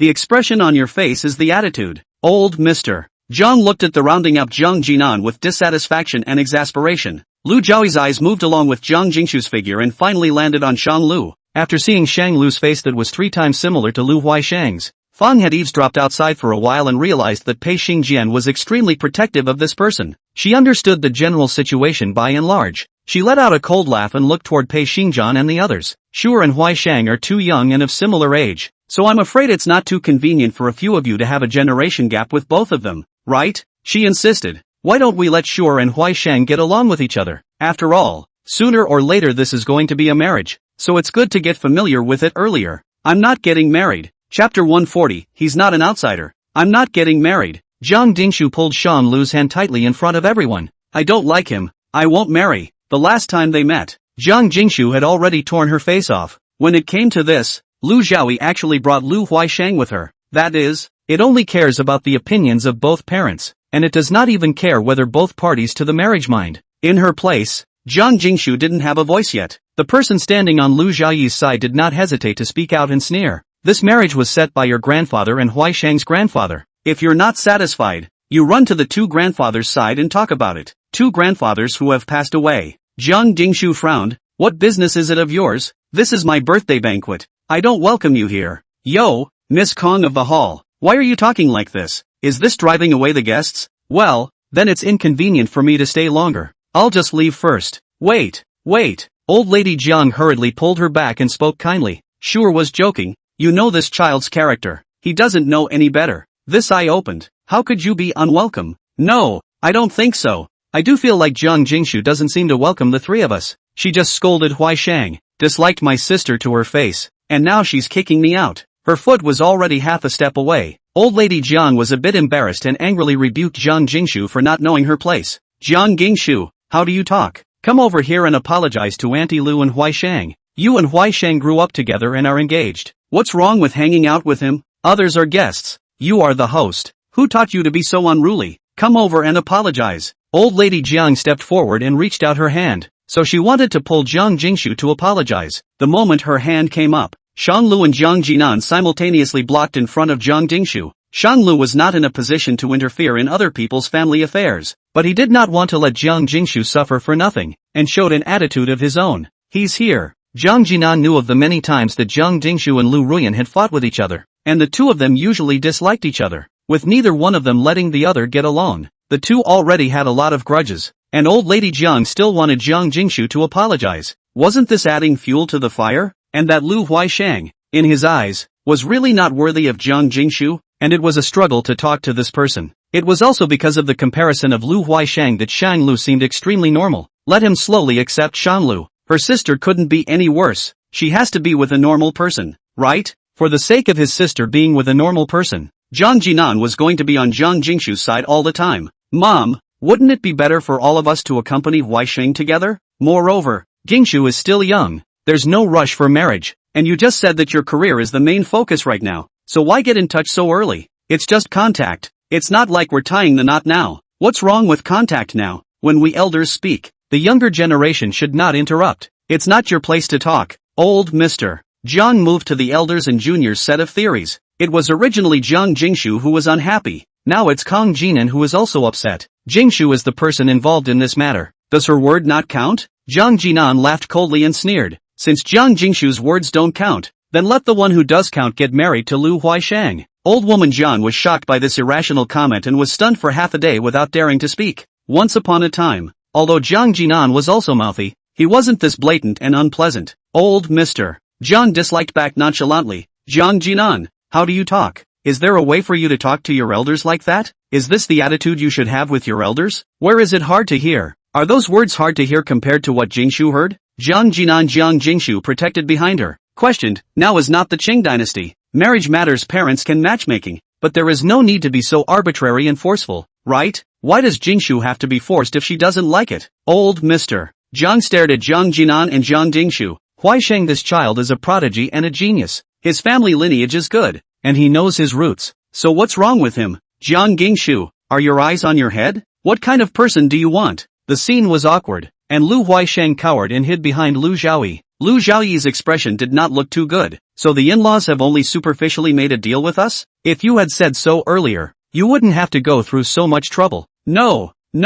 This marriage was set by the previous generation. It won't be changed. There's no room for Jiang Jingshu to speak here. Old lady Jiang persuaded and pulled Lu Huaisheng towards Jiang Jingshu's side. Jiang Jingshu grabbed Shanglu's hand and hid behind Shanglu. Old lady Jiang wanted to bypass Shanglu and forcefully take the person away. Shanglu reached out to stop it without saying a word. Jiang old lady cleared Shanglu's bottom. He actually dared to give himself handsome face. Did not and he up on the spot or looking at the day on the part of the celebration. What do you mean by that? Do you, an outsider, want to interfere in our Jiang family's family affairs as well? He is indeed an outsider. Shanglu still stood in front of Jiang Jingshu, in front of old lady Jiang. I'm an outsider. I won't interrupt when you guys talk, but Jingshu is not an outsider. I hope everyone listens to what she has to say. Elder Mrs. Jiang, is there a place for you to speak here? Huaisheng is Jingshu's future husband. What's wrong with me letting them cultivate their relationship? Who do you think you are? You're a guest, and you've opened a dye house after I gave you a few colors? Just now she saw Jiang Jingshu still in tears, thinking that this was the daughter she hadn't seen for a long time. Fong was still heartbroken. The eye instantly becomes the same as before. It made Jiang Jingshu's heart half cold. Today is Jiang Jingshu's birthday. No one in our Jiang family invited you. Outsiders, hurry up and leave. Jiang Jingshu's eyes were red and she held back her sadness as she said, he's not an outsider. Chapter 141. Jiang Jingshu will never marry Shanglu in her life. Jiang Jingshu's eyes were red, and her heart was so extremely sad that it was hard for her to stop herself. He's not the outsider. Old mister. Jiang shocked Chen. His voice line was mean and sharply questioned. He's not an outsider, so tell me who he is? Jiang Jingshu stepped forward and wrapped her arms around Shanglu, decisively saying, Shanglu is my. Jiang Jingshu, shut up. Elder Lady Jiang forcefully interrupted her. She couldn't just watch her daughter jump into the fire and ruin this marriage. Little Li, hurry up and bring Shu'er down. She should be a bit tired from her long journey and started talking nonsense. So don't mind if your in-law's mother does. Old Lady Jiang made a wink for the butler and bodyguard to come in and take the people away. Lu Zhaoyi maintained a modest smile, seemingly unaffected by the quarrel at all. She only needed to know the attitudes of the two current members of the Jiang family, and as for Jiang Jingshu, there was no need to care. This child, Jingshu, is also old enough to have her own opinions. Children of these ages are like that. They grow up with hardened wings and start to disobey their parents. Together, Jiang Jinan and Shan Lu blocked in front of Jiang Jingshu, protecting her. Mom, I brought Jingshu with me, and I have some personal things I need to ask her for help with. She's staying at my place for the time being. The housekeepers faced Jiang Jinan and didn't dare to move him. They looked at old lady Jiang somewhat at a loss for words. Jiang Jinan, get out of the way. Old lady Jiang reprimanded. It hasn't even been taken into account that you're in cahoots with Jiang Jingshu, but you dare to turn against the heavens. She said bitterly, I won't care about you. You can do whatever you want, but you're not allowed to interfere in Jiang Jingshu's affairs. We are her first guardians. Shanglu saw the intricate relationship between the various types of various people on the field. The Jiang family's two elders and Lu Jiaoyi unanimously agreed with the marriage. After the marriage, they would be considered in-laws, half of the family, and only then would they be willing to smash resources to each other or the children born from them. At the same time, they also hoped that the marriage would bring benefits to both sides. Lu Huixing was a good boy who listened to his mother. He didn't know why the union was necessary or what marriage meant. He just mumbled and obeyed Lu Xiaoyi's words. The only obstacle was Jiang Jingshu, who had been bearing everything. A relationship breaks down because the person who has been holding back decides not to. Strong fathers, unassertive mothers, indifferent relatives. This is the background of Jiang Jingshu's upbringing. Shanglu looked at Jiang Jingshu's thin figure and couldn't help but feel heartbroken. To have been this reckless in the presence of so many people, there was no telling how hard it would be for her in private. Shanglu was a little distressed. He said, but she's an adult and can be held accountable for her actions. Shouldn't she at least have some say? You shut up. It's not the turn of an outsider to meddle in the affairs of the Jiang family. The more old lady Jiang looked at the hand they were holding, the more displeased she became. Jiang Jingshu was born to me. It's up to me to say who she should marry, what kind of life she should lead, and whether or not she's qualified to speak. Jiang Jinan was indignant, and his usual lack of emotion colored his anger.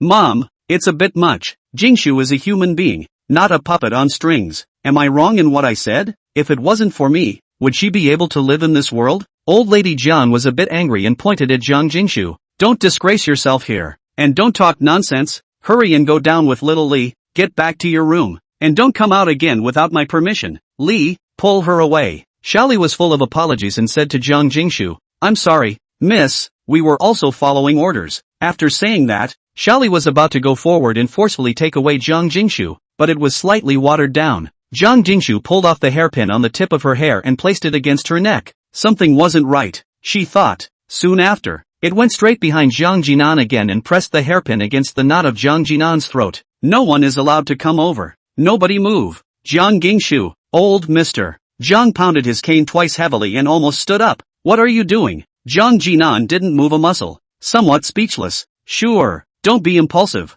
This is your own brother. Old lady Jiang didn't know if Jiang Jingshu dared to make a move. She only knew that she couldn't gamble with Jiang Jinan's life. Mom, you won't let me say it, but I'm going to make it clear. Jiang Jingshu put one hand against Jiang Jinan's throat, and with the other hand, she led Jiang Jinan backward. Old lady Jiang looked at the sharp hairpin that rested on Jiang Jinan's neck, as if it would cut if she wasn't careful. Today's events are just too much of a mess. She couldn't just let things go on. Jiang Jingshu was getting madder and madder, and now she was difficult to control. There's no guarantee that she won't lose her temper and lose control. She eased her tone. Sure, you should stop talking. There are so many people present here. You want to go with Iman, then you should go now. Just don't say it on the spot. There's still room for everything to be turned around. You let her speak. Old mister. Jiang deliberately paused for a few seconds, then gritted his teeth again. Running away from home, threatening her parents, blackmailing her elder brother. What else does she not dare to do or say? You let her talk, and I'll see what she can turn up. The focus of his eyes fell on Jiang Jingshu. She was small, but stood firm. Shanglu was not an outsider. He is my boyfriend and my fiancé. Shanglu did not expect Jiang Jingshu to say it so bluntly, shining a light on her identity. Previously, Shanglu had wondered if Jiang Jingshu was simply unwilling to make Shanglu public. Jingshu, I've already agreed with Shanglu, and I've met Shanglu's parents, and I'm here today to meet my parents. So if you don't agree, there's nothing you can do about it. Anyway, brother has agreed. What a big hat. Jiang Jinan's head is 1,000 pounds. You, old lady Jiang choked, her body trembling and her heart ashen. Lu Xiaoyi let out a cold laugh. So Miss Jiang has already fixed her marriage with someone else? Then why did Mrs. Jiang come to discuss with us? Huai Shang, let's go. Elder Mrs. Jiang pulled on Lu Xiaoyi's arm. No, she's a little kid whose words don't count. This marriage was set by our fathers. How is such a junior qualified to make a decision? She looked at Lu Huixing.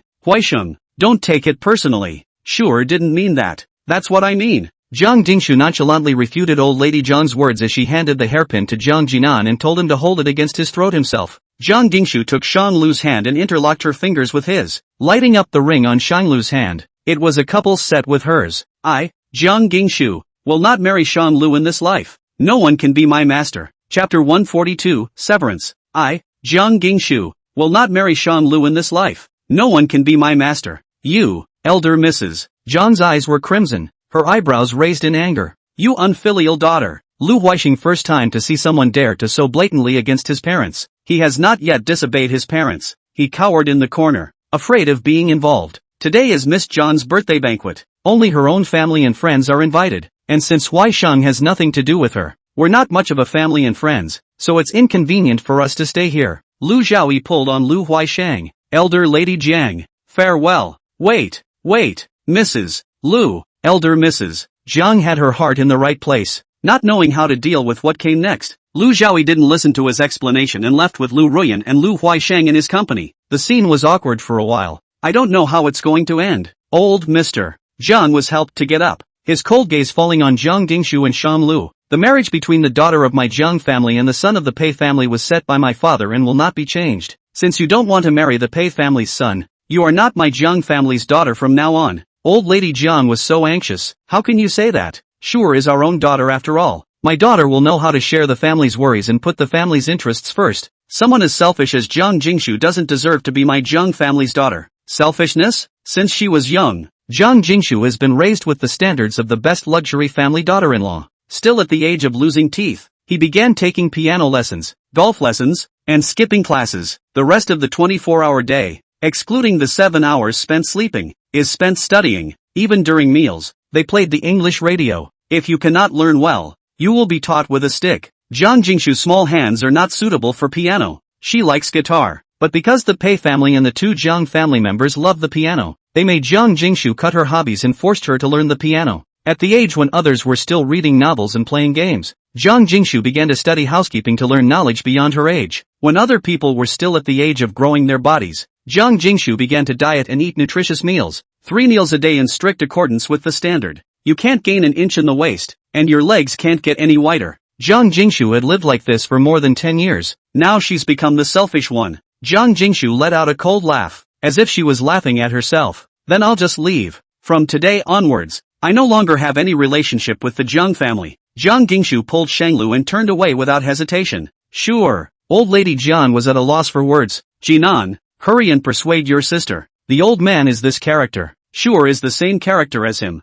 but neither of them have bad intentions, so you persuade her in the middle. Jiang Jinan smiled faintly. No, Mrs. Kong, I'm Jiang Jingshu's brother. If she wasn't a member of Jiang's family, then Jiang Jinan wasn't either. The attitude and position are very clear. Jiang Jinan didn't have a hard time with the left and right. He stood on Jiang Jingshu's side. Let's go. I wish the two old men good health and all the best. Jiang Jinan quickly followed Jiang Jingshu's pace. Old Lady Jiang couldn't help but scold old Mr. Jiang as she watched the children leave one by two. Have a good birthday and you ruin it like this. Can't we wait until after the birthday to talk about what's going on? Old Mr. Kong sneered. Che, is she able to speak properly with this attitude? She has a strong personality, but in the end she still values affection. You reconcile well with her, and when you persuade her to go home, once she's locked up in the house, isn't that still up to us? Mr. Kong, you're the same character as Jiang Jingshu, doing things furtively without thinking about the consequences. When we have coaxed her into doing well, once we lock her up at home and go on a hunger strike, it's hard to believe that she will really not obey? Old Mr. Jiang was instantly awakened and hung his head. It was my miscalculation. Asterisk. Jiang Gingshu. Jiang Jinan caught up with them both. Where are you planning to go? Jiang Jingshu didn't know when. Teardrops fell from the corners of her eyes. Her eyes were moist, and faint traces of tears branded along her skin. I don't know. I just want to get out of here. Shang Lu reached out, wiping away the teardrops from the corners of her eyes, and coaxed gently. Then let's go home? Jiang Jinan suggested. Let's go to my house. Ask Chess to join us. We have someone at home to cook and give you a proper birthday. Shanglua Petrochemical. Chess, didn't you watch Chess the other day? Good. Jiang Jingshu choked and entered the car first. Shang Lu couldn't think about it in detail. He followed into the back seat of the car and wrapped Jiang Jingshu in his arms, gently patting her back. Actually, there's no rush to talk to your parents about our relationship. It's somewhat not worth it to fall out with your parents for me.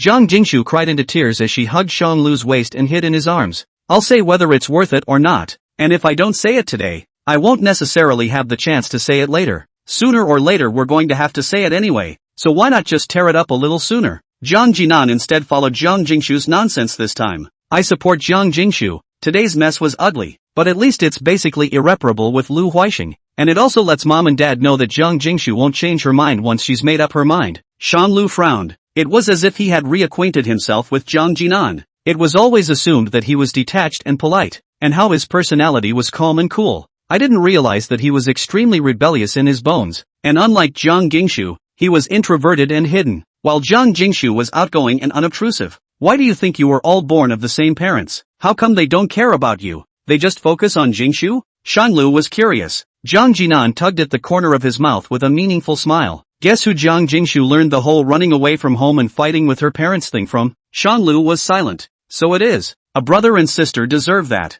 Brother and sister. He saw that the vehicle was about to drive into Jiang Jinan's house, but he didn't have the slightest intention of detouring to pick up Shang Guanqi. Shanglu asked, not going to relieve my sister? Ginger Jinan drove, focused, and spoke without thinking. Oh, she's at my house. Shanlu? Jiang Jingshu, didn't you say that Kanji has been in the hospital? Kang Jinan's eyes had a fleeting moment of panic, but he quickly maintained his composure. I had the family butler pick it up, to save time, so I wouldn't have to make a detour. Jiang Jingshu's mood stabilized a lot, so that's how it is. Shanglu couldn't bear it anymore. Such a poor excuse. If he would believe him, he is a little cute. I'm not sure if I'm going to be able to believe it. What's your relationship with my sister? You don't have a crush on my sister, do you? Chapter 143, Wishing for the One-Hearted Man. Shanglu cannot bear it. Such a poor excuse. If he will believe him is a little cute. I'm not sure if I'm going to be able to believe it. What's your relationship with my sister? You don't have a crush on my sister, do you? Jiang Jinan stopped the car and half turned around. The doctor-patient relationship. He was so weak that he didn't even dare to look Shanglu in the eye and speak out loud.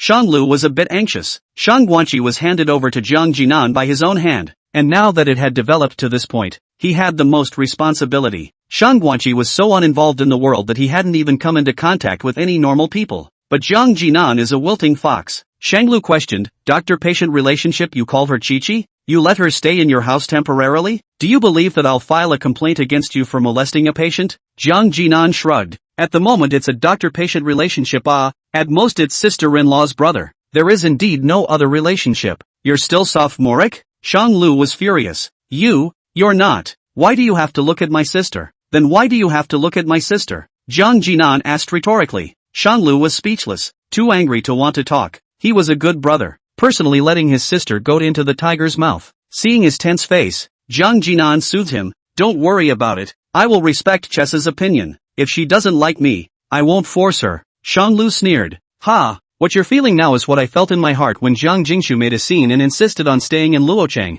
Jiang Jinan smiled skinlessly. That's a big thank you for telling me that. Shanglu faked a smile. Jiang Jinan admonished. Get off. Don't keep Chess waiting. He's even anti the Big Dipper? Jiang Jinan's home is a Western-style building, showing a sense of freedom and warmth everywhere, full of vibrancy, even with a bit of light and weirdness. The first thing Shang Lu did when he walked into Jiang Jinan's house was to survey Shang Guanqi's entire body to make sure she hadn't suffered a single injury. He asked anxiously, how are you? Not hurt? Shang Guanqi was originally still reading the analyzing notes that Jiang Jinan had lent him, when she was suddenly pulled by Shang Lu for a good look. Shang Guanqi shook his head. Don't know what's happening yet. If someone bullies you, you tell me. Saying that, Shang Lu glared viciously at Jiang Jinan. Jiang Jinan felt innocent, but for the time being, it is not justified. It's not the same as Shang Lu. Shang Lu is running in both directions. Shang Lu is Jiang Jingshu to protect and speak for him. For the time being, he is still in unrequited love and covets unilaterally, facing Shang Lu's accusations with no one to help. Pathetic. Jiang Jinan gathered his thoughts and greeted everyone for dinner. The table was set with all of Jiang Jingshu's childhood favorites. From Auntie Wu's handiwork, there are jade dew pearl chicken, jade crab meat, golden bird's nest, steamed sea bass. Jinling ate flavors plate. Jiang Jingshu, who was not used to such a humane blood brother for a while, poked Jiang Jinan in the head. Are you really my brother? It's not like he's possessed by some demon, is it? Jiang Jinan had fire in his heart, but he didn't want to ruin his image in Shang Guanqi's mind. He laughed hard and stared at Jiang Jingshu with extreme pressure. I've discovered one good thing about you. You're good with words. Jiang Jingshu? When did her brother go for the introverted metaphor style? Shang Guanqi couldn't help but laugh out loud as he watched the two of them fooling around. She took out the gift she had prepared early in the morning and handed it to Jiang Jingshu. It's a lipstick. The sign was something that Jiang Jingshu had inadvertently mentioned earlier when she and Shang Guanqi were passing the time. Jiang Jingshu was filled with joy and accepted the gift without hesitation. Thank you Guanqi. No one has ever given me lipstick except my Aomame.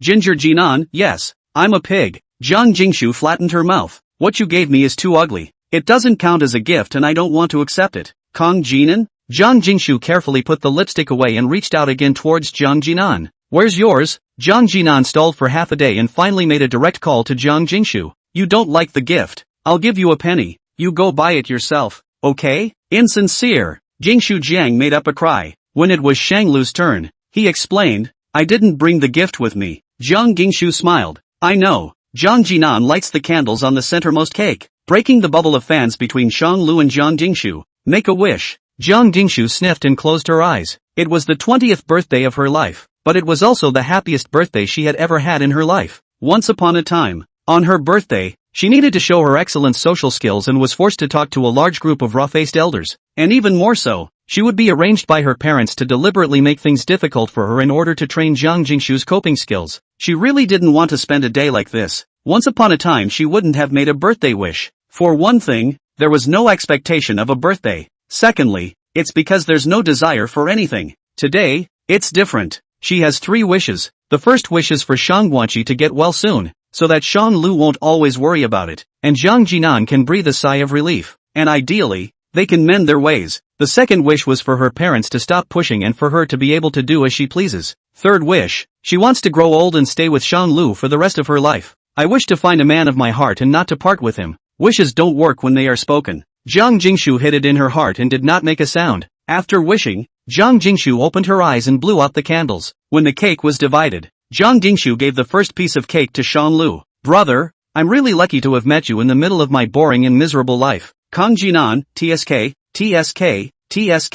having a lover and forgetting your family. Jiang Jingshu cut the second piece of cake. Alright, the second piece is for you. I'm grateful that you've been helping me cover up. Otherwise I would have been taken back by my parents. Seeing her bad attitude, Jiang Jinan drank some more wine and began to talk nonsense explosively. Shang Lu, do you know when Jiang Jingshu first cried in Luochang? Shang Lu was curious and asked. When? Just the day you got engaged. Jiang Jinan recalled. That day she sneaked off to take a look at you, then came back and hugged me and cried into a panda's eyes, and she said that you were obsessed with ghosts. When she was tired of crying, she went to sleep, and when she woke up, she cried again. After 3 days of arguing with me, I'll show you a picture of her at the time when she looked like a chicken nest of hair. Jiang Jinan took out his cell phone and sent a photo to Shang Lu. Jiang Jingshu snatched the phone with one hand, but the photos had already been sent. She was so angry that she picked up a piece of chicken leg and shoved it into Jiang Jinan's mouth. Eating won't gag you. Jiang Jingshu stole a glance at Shang Lu. Shang Lu was staring at the screen and snickering. No laughing. Jiang Jingshu was anxious. Okay, no laughing or smiling. Shang Lu tried to restrain himself as much as possible. Photo deleted. Shang Lu was wronged. I didn't save it. Jiang Jingshu withdrew the photo on Jiang Jinan's phone and deleted all the ugly photos about her inside the album. By the way, recently deleted also deleted Brother Clean. By accident, he found many photos related to Shang Guanqi in Jiang Jinan's photo album. Some of them are Shang Guanqi reading a book. Some of them are Shang Guanqi exercising. Some of them are Shang Guanqi teasing kittens and puppies. Anyway, no ugly pictures. They were all very beautiful photos, and the number of them was even greater than the ugly photos of Jiang Jingshu. Jiang Jingshu glanced at Jiang Jinan without a trace. Jiang Jinan raised his eyes provocatively with it. If you have the guts, say it. Look. Jiang Jingshu didn't dare. She returned the cell phone to Jiang Jinan. He then changed the subject and continued to banter with Shang Lu. She grunted coldly and lightly punched Shang Lu's chest. The mouth was murmuring something that seemed to be pouting. You bully me. Injustice. I'd like to ask Qing Tian to come and testify.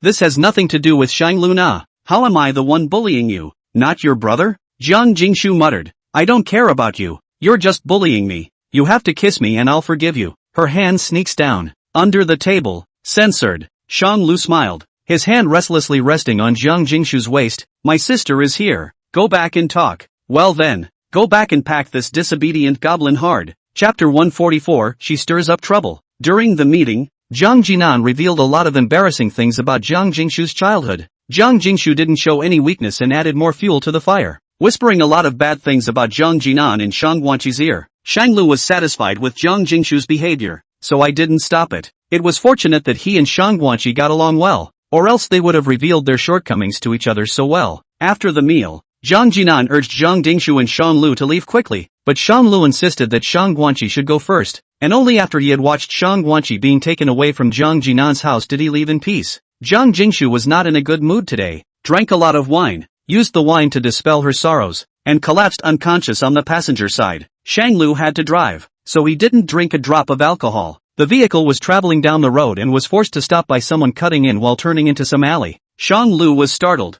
and he hurriedly looked at Zhang Jingshu in the passenger side. Luckily it didn't affect her. A woman got out of that jaywalking car, tall, red lips and black hair, a head of big waves hanging down at the waist, convex in the front and curved in the back. A small mom dress will be the best display of the bumpy figure. She stepped on her high heels and slowly walked towards Shang Lu. This man Shang Lu knew. I've seen it at Kang's house. Following behind Lu Zhaoyi, keeps uttering sarcastic remarks about Zhang Jingshu. According to the news that Zhang Jingshu's friend had said earlier, this person should be Lu Ruyan. Ruyan Lu knocked on the car window and pursed her lips in a slight smile. Get out of the car and take care of it? Shang Lu didn't know what tricks she was trying to pull, and only got out of the car after making sure that Zhang Jingshu was safe. Shang Lu asked, "Are you Ruyan Lu?" Ruyan Lu was shocked. "You know me? I've heard a little bit about it. What do you want to see me about?" Shang Lu didn't talk nonsense with her and hit the 12 alarm bells. Lu Ruyan's eyebrows were slightly furrowed. Her thick and slightly curled eyelashes hid the deep, bottomless eyes, and her shell teeth gently bit her pink lips. Her gaze fell directly on Zhang Jingshu.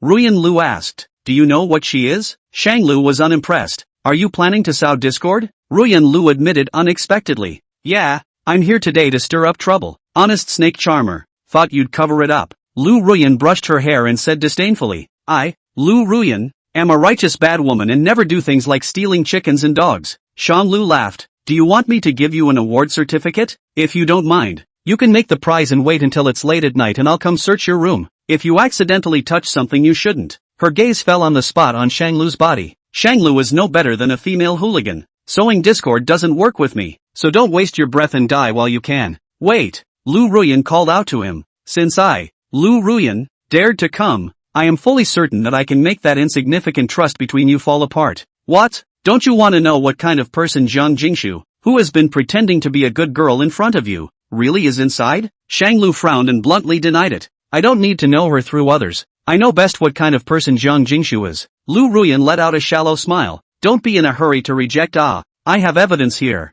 I can let you know that the Zhang Jingshu that you are pining for, in private, just how bad of a person she really is. You're afraid to confront me?" "Shang Lu, agitation doesn't work on me." Lu Ruyan unhurriedly took out a stack of information from her bag and stepped on her high heels to walk in front of Shang Lu. She handed the stack of information to Shang Lu. "You read it first. It's information related to Zhang Jingshu. You're not taking it? If it's a rumor, you can take that evidence and sue me. I'm not afraid." She smiled an extremely dangerous smile. The eyes were filled with the confidence of being in control. Nothing seems to escape her. Shang Lu reached out suspiciously. She was right. If it was a fake, it was entirely possible to hand it over to Pei Xingjian by virtue of this item, so that she could use it to attack Lu Zhaoyi and Lu Ruyan. He just touched that file bag. Ruyan Lu then let out an oops. With a twist of his foot, he crashed directly into Shang Lu's arms. Shang Lu didn't dare to move. Ruyan Lu wrapped her arms around his waist and reached straight up to place both of his hands on her waist, creating the illusion of a close embrace between the two. Before Shang Lu could react, Ruyan Lu slowly pulled away from him. Her red lips gently grazed Shang Lu's ear and the side of his face, leaves a faint lipstick mark. Shang Lu immediately pushed her away from him. "What do you do?" Lu Ruyan had nothing to say. "The high heels were too high and I didn't stand still." "Mister, Shang Lu won't be so petty, right?" She handed over the paper bag again. Shang Lu took 2 steps back and quickly reached out to pull out the document bag. Seeing him in this state, Ruyan Lu hooked her lips and smiled. "You're really deeply devoted for her. It's just a shame she's nothing like you thought she would be. Take your time, and when you find out what Zhang Jingshu really is, then consider seeing if you want to stay with her." Ruyan Lu took out a business card and stuck it on Shang Lu's breast pocket, with a light fragrance. "Refreshing. You're always welcome here." With that, she turned to leave. Looking at the back, the mood seems to be excellent. Shang Lu held this so-called black evidence in his hand and then looked at Lu Ruyan's departing back. Can't help but feel a lot of emotion. First, she made a scene at Zhang Jingshu's birthday banquet and made sarcastic remarks. And now to stray from her and the person she likes on her birthday. What kind of deep-seated hatred is this? Do this. Is it better to fight to the death? Shang Lu couldn't think about it in detail. He opened the bundle of papers and rummaged through a couple of email replies. On that, was the evil that Jiang Jingshu had done.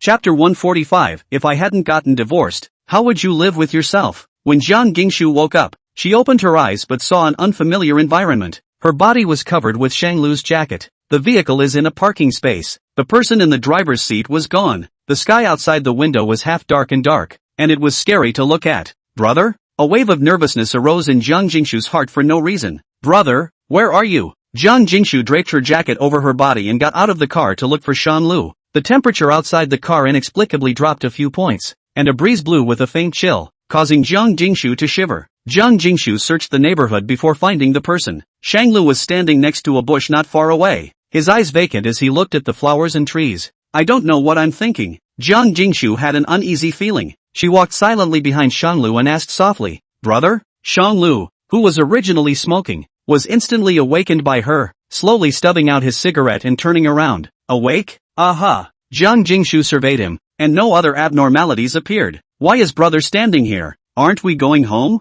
Shanglu calmly explains. It's fine, it's just that a car just trespassed and almost chased the tail. I accidentally hit my hand and came down to take a rest, afraid that it would affect driving. As soon as she heard that his hand was injured, Jiang Jingshu became anxious. She went forward and grabbed Shanglu's hand, carefully checking it out and confirming that it was only the back of her hand that had some abrasions before her hanging heart was finally put down. It's fine, minor problem. Shanglu drew back his hand without a trace. A hint of despondency flashed in the bottom of Jiang Jingshu's eyes. She didn't know what had happened during the time she had fallen asleep. It was just that she could clearly feel Shanglu's low mood with a hint of faint fire. In all likelihood, this resentment was towards her. Brother, what's wrong with you? Jiang Jingshu asked pitifully, those fawn-like eyes set with a few teardrops, her almond eyes moist, water-shedding autumn eyes. The corners of her eyes reddened. Is there something that Jingshu didn't do well enough? Made you dissatisfied? You can tell me and I'll change. The attitude was very humble. Shanglu couldn't bear to see her with this face, and he vainly extended his hand. The hand lifted into midair and something else came to mind. He withdrew the hand he was about to placate.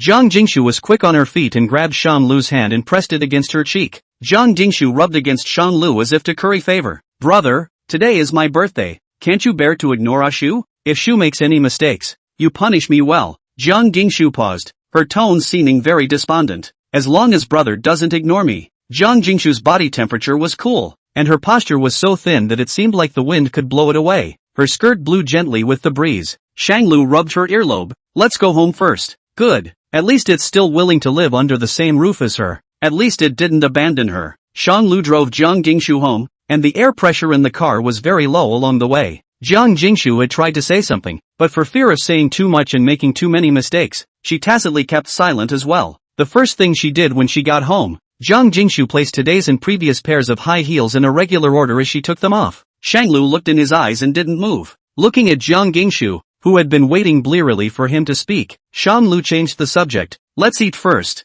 Jiang Jingshu weakly explained. I just ate at Jiang Jinan's house. I can't eat now. Oh, Shanglu lowered his eyes and casually said, then pack up and get ready for bed, and we'll talk about other things tomorrow. After saying that, Shanglu walked towards the second floor. Brother! Jiang Jingshu suddenly hugged Shanglu from behind, imprisoning his waist with deadly force, the teardrops at the corners of her eyes wetting Shanglu's clothes. Brother, why are you so cold to me? Did I do something wrong? Shanglu sighed. Brother, you can hit me and scold me all you want. Don't ignore me. Shanglu ripped her hands away and turned to face her. He pulled Jiang Jingshu to the sofa and sat down. Looking at Jiang Jingshu's tearful eyes, she cried like a pear. Among the pair of things he'd brought down from the car, he took out the paper bag that Ruyan Lu had handed him. Jiang Jingshu was on cloud nine. Is there anything you want to tell me? Shanglu changed his question again. Is there anything you're hiding from me? You know, I don't like it when people lie to me. Jiang Jingshu's teardrops rolled. Her eyes and nose were red. Her cheeks were haloed, and her wet eyes looked exceptionally pathetic. She thought back carefully. Jiang Jingshu asked herself that she wouldn't lie to Shanglu because she knew that Shanglu hated deception. There is only one thing I dare not mention. Jingshu, there are some things that I won't ask if it's not convenient for you to say, because I know that everyone has their own secrets, and even the closest people need to have personal space. He changed his words. I will not ask what is inconvenient, but if I do ask, it is what I intend. Brother, don't pretend to be pathetic. I don't eat that. Shanglu returned forcefully. I'm asking you in advance because I'm giving you the chance to confess. If you don't say anything, this chance will be gone. Jiang Jingshu lowered her eyes, and the indisputable teardrops rolled down a little, wetting the collar of her shirt. The wet shirt ran down her skin, showing off the delicate white collarbone and a bit of her breasts. It's hard to take your eyes off it. Her sobbing voice reached Shanglu's ears. Shanglu's heart broke as he pulled out a tissue and gently dried her teardrops. She hadn't entered society yet after all, having grown up in that depressing environment since she was a child. We are lucky to have grown up healthy, Shanglu asked. Jingshu,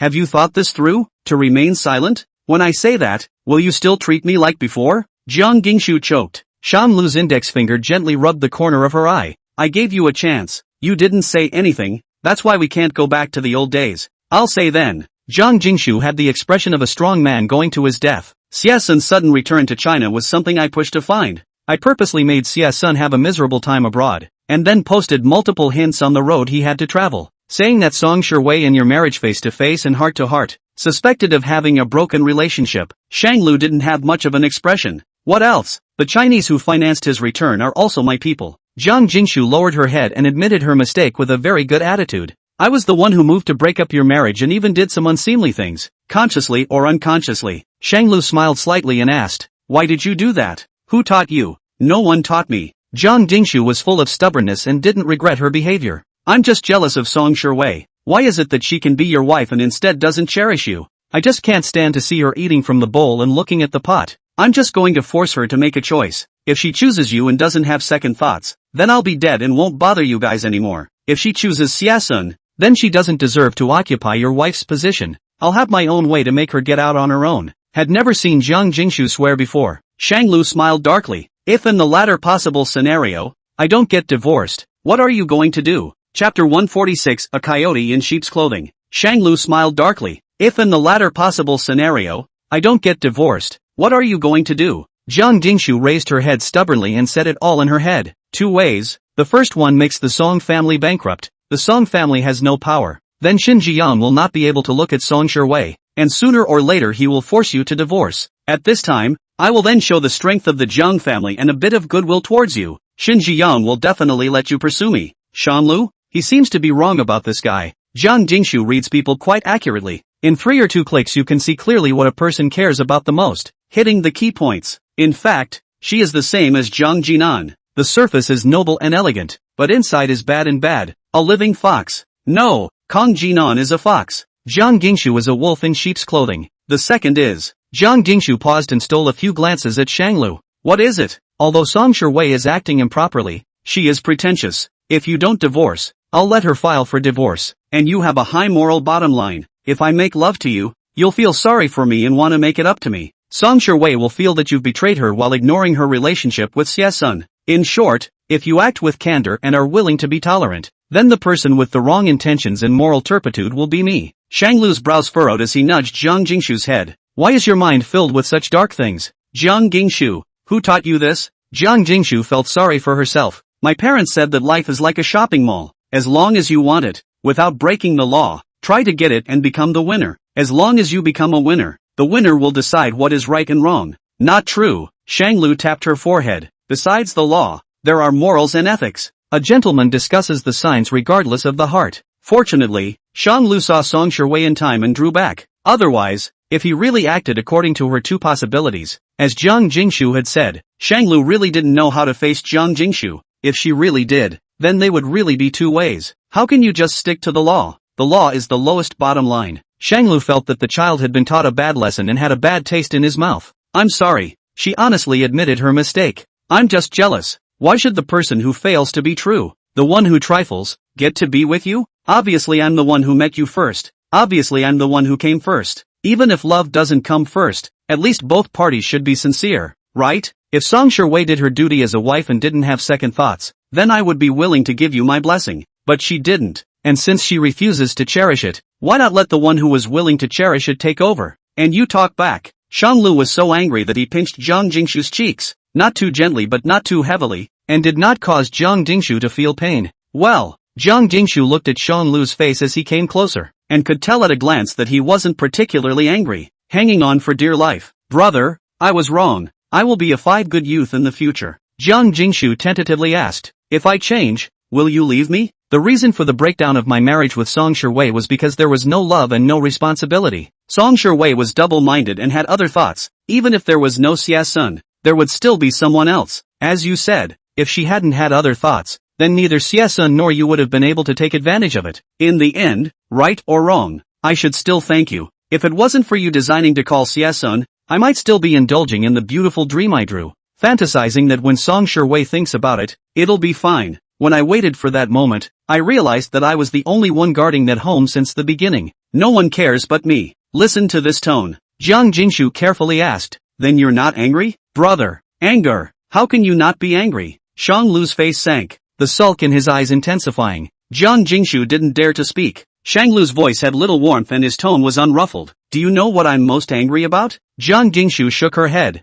I don't know. What you say is only your assumption and exists only in your heart, and you have not done so. Then I will not lone blame or put chains on you for things that have not happened. Shang Lu's low voice revealed a semblance of displeasure. What I'm angry about is that once again, you're hiding it from me. Jiang Jingshu immediately came in front of Shang Lu, beaming. Brother, I was wrong. I'm still young. Even if I'm wrong, brother can teach me. I'm very good. I can learn anything if my brother will teach me. Is it true that if I don't ask, you'll never tell? Jiang Jingshu plopped down in front of Shang Lu. Shang Lu pushed her. Sit down. Jiang Jingshu flattened her mouth. I'm afraid, when I told you that story before, you said that you would look down on the person who broke up someone's marriage. What if I tell you the truth and you really loathe me? I came to L.A. to be with you. I was able to hold out and fight with my parents, not wanting their financial support, and it was only by reuniting with you, brother, that I was able to hold out. If you hate me, then what's the point of me doing all this? If that's the case, then I might as well be dead.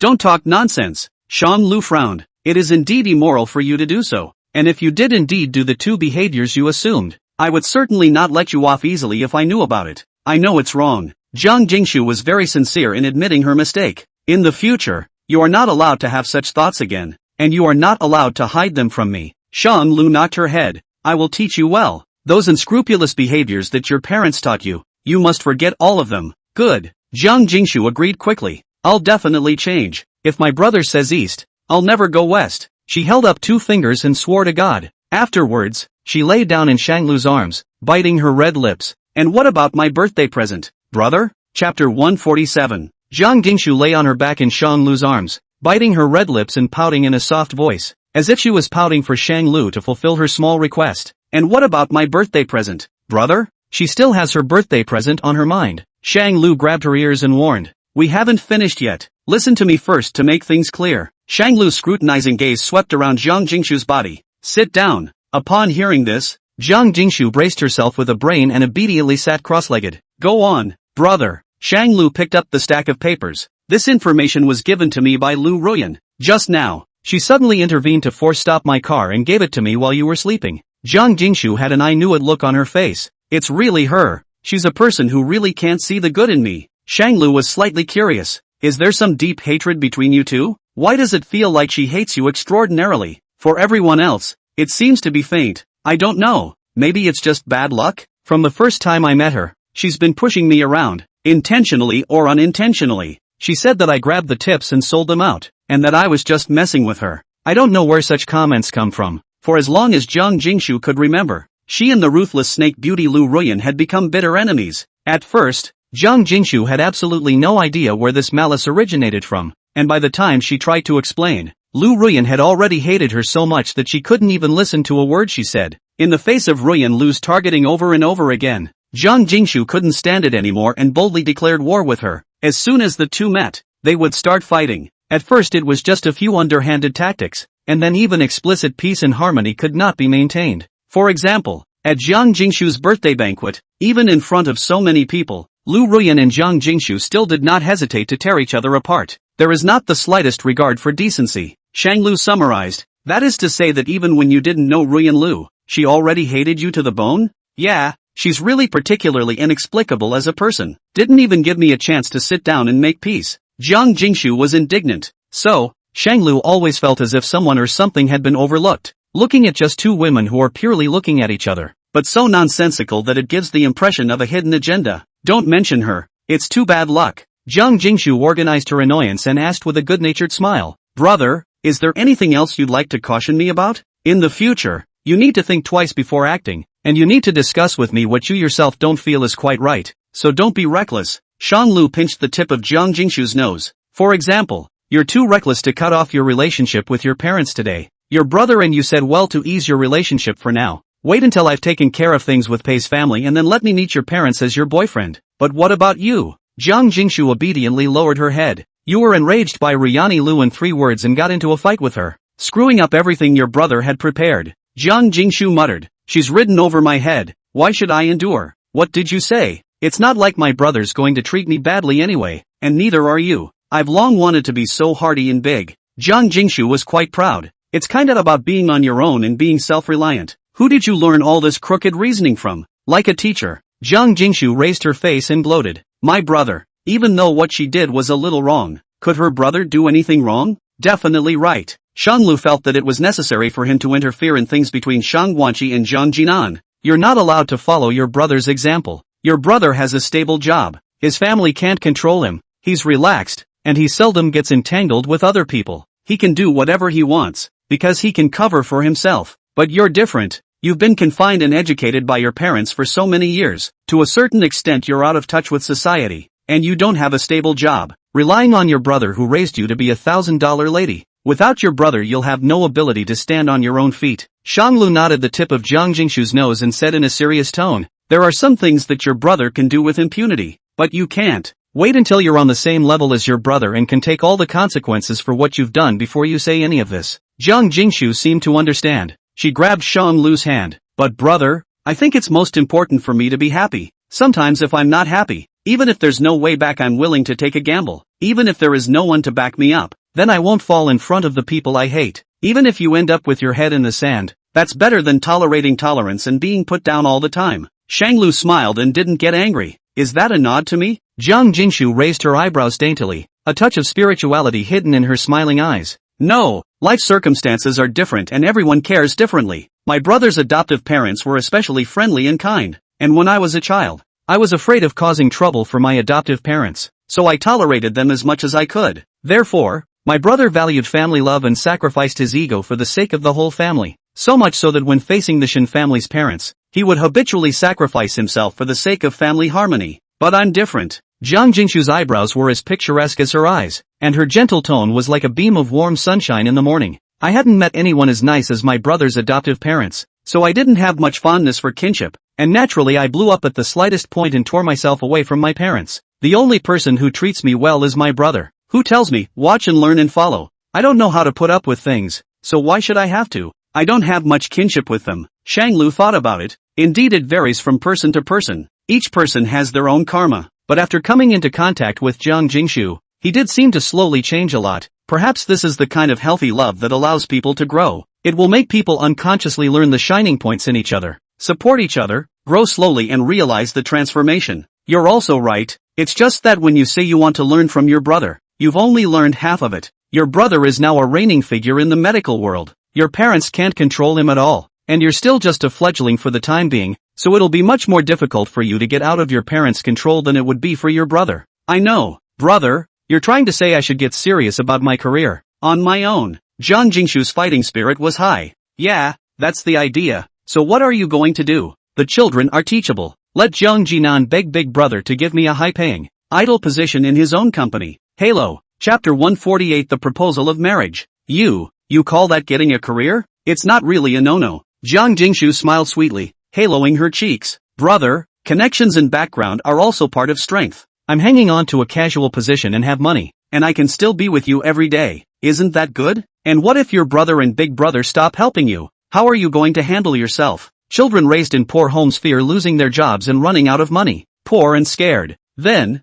they will also pay extra attention to stable jobs. Then I've also been employed for a long time at a top 100 company in the world. And I'm highly educated, so I kind of have experience on my resume, so why worry about finding a job? Good point. It's also realistic. Business Lu first out of society to break through, bumped into the wall many times, and finally Urshan wrenching out to help a hand plus his education and internship experience are good to see. Only reluctantly into the previous school. Aren't there others who are even better? It's just that a lot of people don't have someone who can hand their resume to a school director. This is the reality of society. In the job hunting stage, connections are stronger than strengths. In the working stage, strengths and emotional intelligence go hand in hand, and in some companies, it even depends on who is more popular with the leaders. It's good that you figured out the back way. End of heavy topic. Jiang Jingshu was out of tune again. Brother, after all this talk, where's my present? Jiang Jingshu's small hands were rummaging through pockets all over Shanglu's body, trying to find the telltale signs of a gift.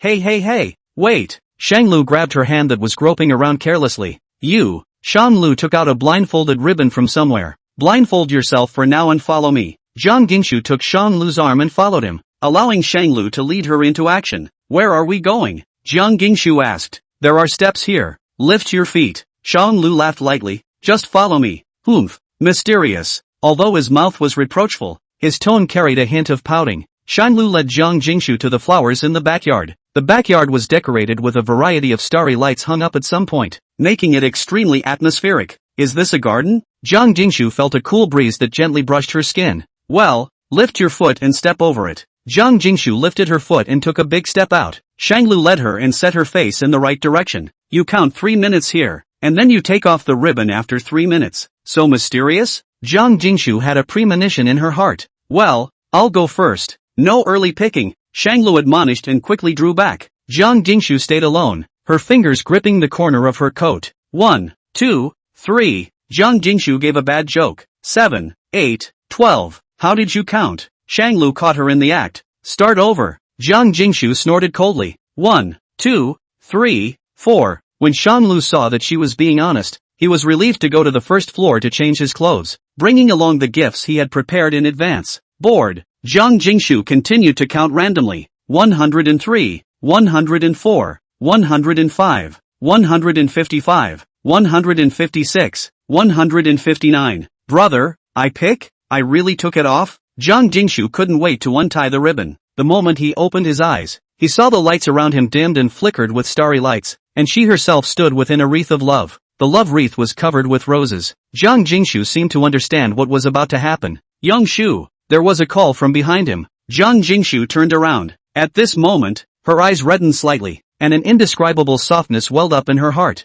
as the familiar music came out of her ears. Jiang Jingshu couldn't help but feel her nose turn sour. It's the wedding march. Shanglu, dressed in a suit and holding a bouquet of roses, approached her with a smile. Jiang Jingshu took half a step back, giving Shanglu a wide berth. Shanglu curled one leg and knelt down on one knee, handing the rose to Jiang Jingshu. Teardrops involuntarily flowed from the corners of Jiang Jingshu's eyes. It's not like the old days. This time it's moving. He pulled a jewelry box from among his pockets. Shanglu's heart was a little nervous. It was his first proposal. For the first time in ages, Shanglu opened the jewelry box and flashed the ring. In a slightly excited and nervous voice, he asked, Jiang Jingshu, will you marry me? This kind of scene had been seen countless times in Jiang Jingshu's dreams. She had fantasized about it countless times. What would it be like for Shanglu to put a ring on her finger in case Shanglu chose to be with her? Jiang Jingshu would be afraid that their relationship would not be long-term. With her deception in front of her and her strong parents hindering it, she worries that it's all just a dream. That's why Jiang Jingshu desperately wanted to bind with Shanglu.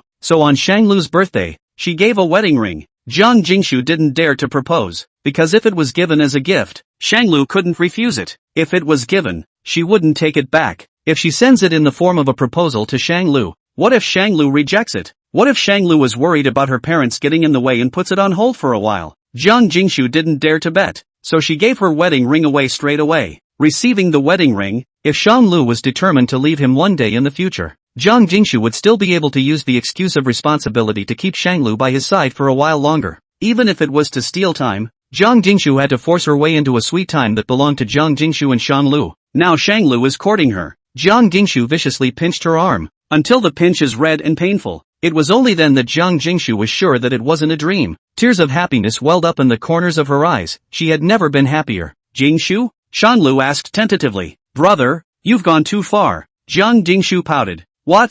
Shanglu's heartbeat missed a beat. I'm not wearing any makeup. I slept too late last night and my skin isn't even in its usual condition. I didn't even look beautiful for such an important moment. Jiang Jingshu said that she was angry, but her face was exceptionally happy. Shanglu surveyed her face for a few moments. Nope, looking as good as ever. Really? Really? Do I look like a liar? Jiang Jingshu involuntarily burst out laughing. She stretched out her hand and replied very solemnly. Shanglu, I like you. I must marry you. Not willingly. It's a must. Jiang Jingshu had been planning for years for this moment. She must be with Shanglu for the rest of her life. No one can separate them. Shanglu put a ring on her finger. This is the moment when the hands of the clock point to the end of the day. like their love reached the other side of happiness. Brother, no matter how hard the road ahead is, I will be on your side. Chapter 149, Have you only ever liked me? When Shanglu came back from washing up, he happened to bump into Jiang Jingshu making a video call with the ring, sounding like she was showing off. Shanglu leaned against the doorway. Suzuki, Chu, have you guys noticed that my fingers are extra white and shiny today? Jiang Jingshu displayed her ring-wearing palm on the screen. Isn't it very white? Aren't my hands well cared for? Joan Susanna gave her a blank look. I'm not hungry right now, so don't show your love. Oops, Susanna. When Jiang Jingshu was pouting, Joan Susanna couldn't do anything with her. Good.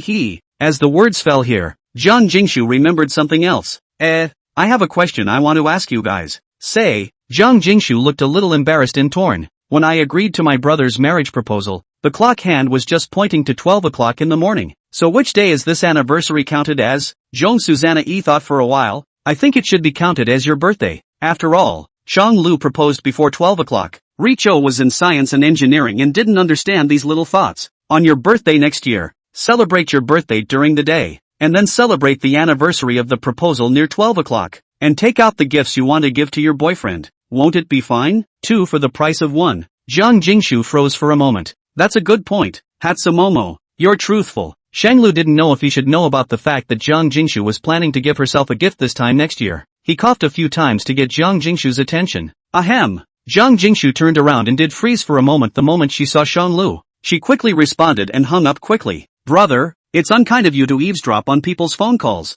Jiang Jingshu said as she leaned over in Shanglu's direction and stood beside the bed, spreading her arms wide. Hold me. Shanglu wrapped his arms around her and lay down smoothly. Where was the eavesdropping? You left the door open and I just happened to bump into it when I walked in. Jiang Jingshu's forehead was pressed against Shanglu's chin, her soft hair with a bit of fragrance scraping against Shanglu's skin. It makes you think, but you already know my plan now, so how else can I surprise you this time next year? Jiang Jingshu stretched out her pink fist and lightly whacked Shanglu. It's okay, I'm sure I know you're going to get me a present this time next year. So really, I can't, I'll pretend I don't know? Shanglu's mind wandered a bit. I don't know what Jiang Jingshu is yakking about. She smells weird. A gift for sure. But I was going to give it to you in the middle of 2 dates is what you just found out. I'm pissed off. It takes a brother to coax me to get better. Then I'll coax you and make sure you're comfortable later. Shanglu bullied his way forward and pressed against Jiang Jingshu's thin body. With a tug of her fingers, she flipped up that nightgown. With her skin exposed to the air, a faint coolness hit her, and Jiang Jingshu couldn't help but shiver, her body unconsciously sticking halfway to Shanglu. It's cold, brother. Shanglu looked up at Jiang Jingshu. He laughed softly and said quietly, petulant. Jiang Jingshu's attitude softened a lot. Shanglu bit each word hard. You like this? Deleted. Shameless asshole. Shanglu stood still. Deleted. I'm an asshole? You. Jiang Jingshu was worn down, cold sweat running down her forehead as she clamped her throat, her voice slightly toned. Don't bully me. I'm an asshole? Shanglu favored to ask for clarification. I bully? You're not an asshole. You're the best. Jiang Jingshu unconsciously begged for mercy. I like brother Shanglu the most, ever since I was little. Give her a leeway. Shanglu gently ruffled her hair and wiped away the water droplets on her forehead. And lie to me again? No more lies. No more lies. I'll tell the truth from now on. Jiang Jingshu grabbed Shanglu's hand, looking for support. Shanglu backhanded her wrists and pressed them against the futon. All honest? Honestly, I'll say it all. Shanglu was so calm and patient that he had to break it off with Jiang Jingshu. Ever been in love before? No. Ever liked anyone else? No. Only ever liked me? Right. How much do you like me? Especially like. Brother, can you say it tomorrow? It's all the truth. Not coaxing me? Oh, it's all the truth. Brother, I was wrong. Please let me go. Shanglu was satisfied with her answer and wrapped his arms around her waist as if he was placating her. There are rewards for children who behave well. Well, the unending Wawa was drowned in a kiss full of love. It's late at night. Asterisk. At 4 in the morning. Shanglu packed up the battlefield and ran to his new studio to start painting. Inspiration always comes so suddenly. After a few moments of rest, a few vibrations came from his cell phone. It was a message from Pei Xinjian. Pei Xinjian, when are you free? Come and meet my dad. He wants to see you. To this point, did Shanglu miss something? Shanglu, Lu Jiaoyi allowed me to enter the Pei family? Pei Xinjian, no, but the old man is still around. And when he gets old and makes a scene, he is unreasonable. and Lu Jiaoi can't do anything about it. Pei Xingjian, your entry formalities are being completed, and you will go to your post next month.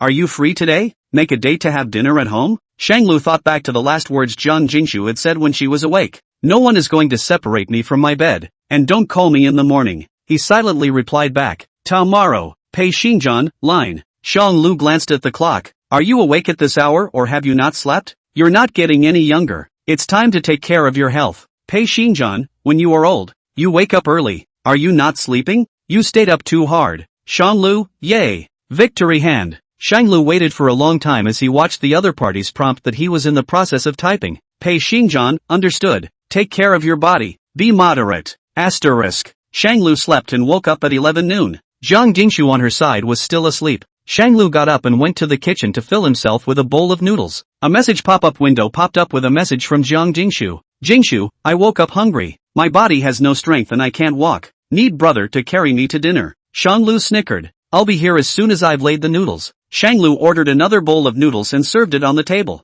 He ran back to his room. At the first sight, I met Gingshu Kong, who was paralyzed by Gu Yu. Jiang Jingshu opened her hands. I can't walk. Shang Lu couldn't do anything about her, and tree kangaroo Jiang Jingshu onto his body, taking her to the bathroom to brush her teeth and wash her face. Oh, my hands have no strength. Shang Lu raised an eyebrow. You want me to wash it for you? No, no, no. Jiang Jingshu retorted, explaining, brother just kiss me. Shang Lu cried and laughed, cupping Jiang Jingshu's hand in his palm and dropping a sloppy kiss on the back of it. Got the strength? There, powerful. Jiang Jingshu began to slowly brush her teeth and wash her face. It wasn't until today that Shanglu realized how much trouble it was for girls to take care of themselves. What cleanser, toner, serum, eye cream, face cream. It's all about skincare steps. Is it too early to start skincare at this age? Shanglu quietly watched her clean herself up for 10 minutes. He couldn't help but ask, aren't you hungry? Yeah, that's why I'm moving fast. Jiang Jingshu was unimpressed. Well,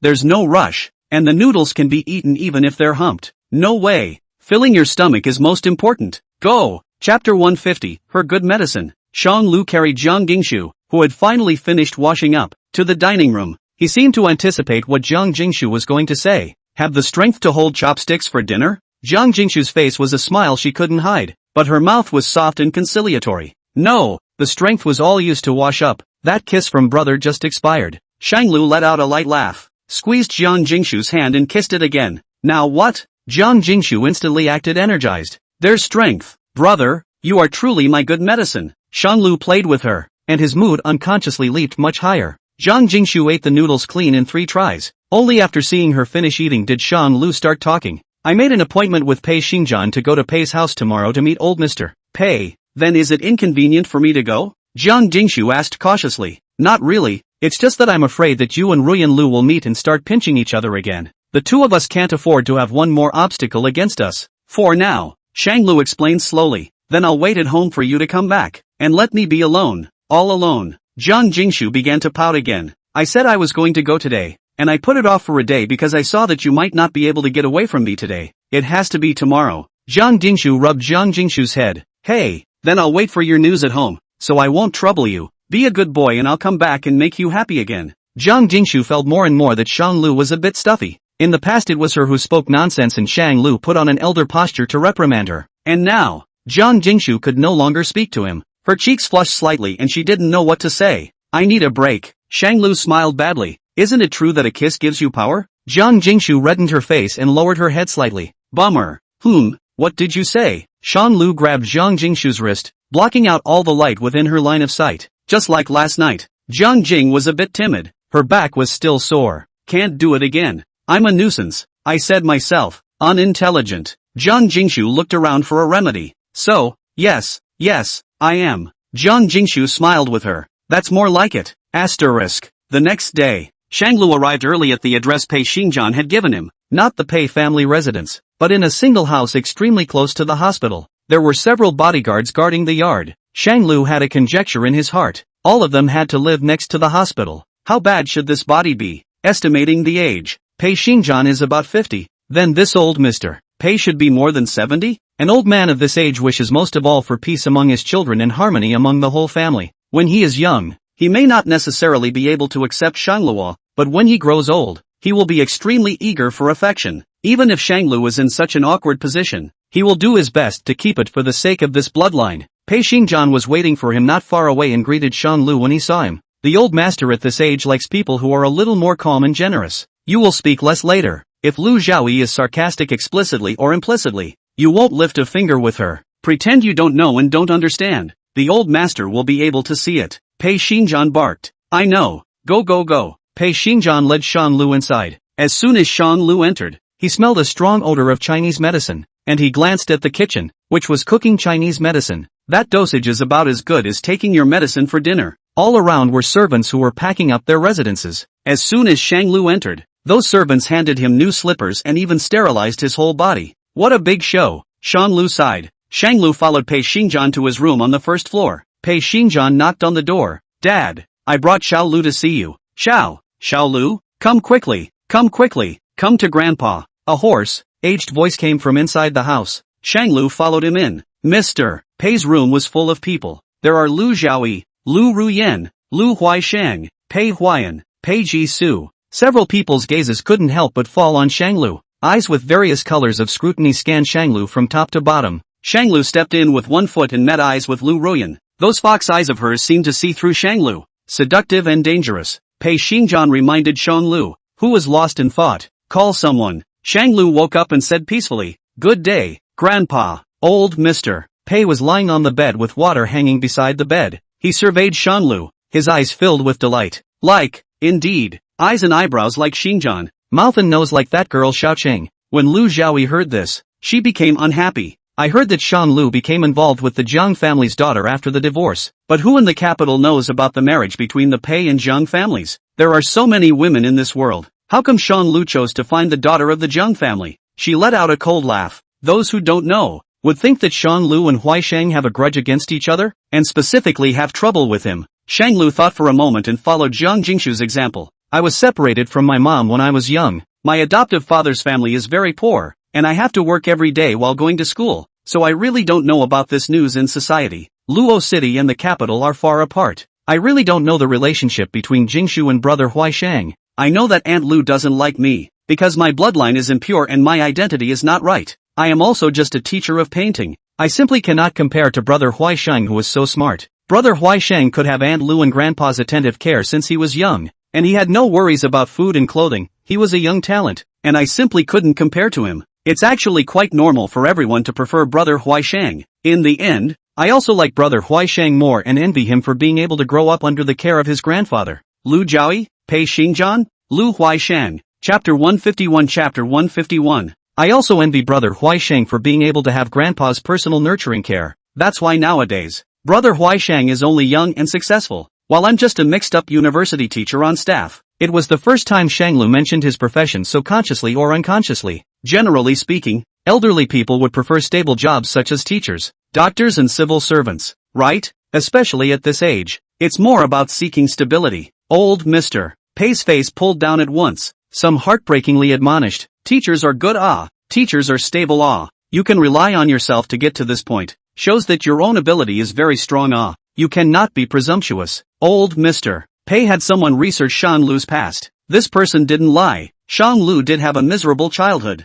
The lives of these two people, who are also his descendants, are vastly different. Old Mr. Pei unconsciously began to feel sorry for Shanglu. I always felt that I owed a lot to the boy, trying to make up for it a little more. Lu Zhaoyi's face did not look good. She knew old Mr. Pei very well. With that expression he just had, it was obvious that he was heartbroken for his juniors. However, she still eased her tone, like coaxing a child. Huaisheng has your personal blessing, father, but Shanglu has your bloodline in him, and also has your blessing. Shanglu's adoptive family was so poor, but he was able to achieve today's success by inheriting the drilling ability and perseverance in your bones. That's coaxing me, but I love to hear it. Old Mr. Pei was quite benefited. Seeing that old Mr. Pei's expression eased a lot. Once again, Lu Zhaoyi circled back to the topic that had been diverted by Shanglu. Although it's true that Shanglu's life was ill-fated, that's no reason for you to steal your brother's fiancée. It's not like Huaisheng made you stray. It was your birth mother who insisted on hiding you. That can't be blamed on us either, can it?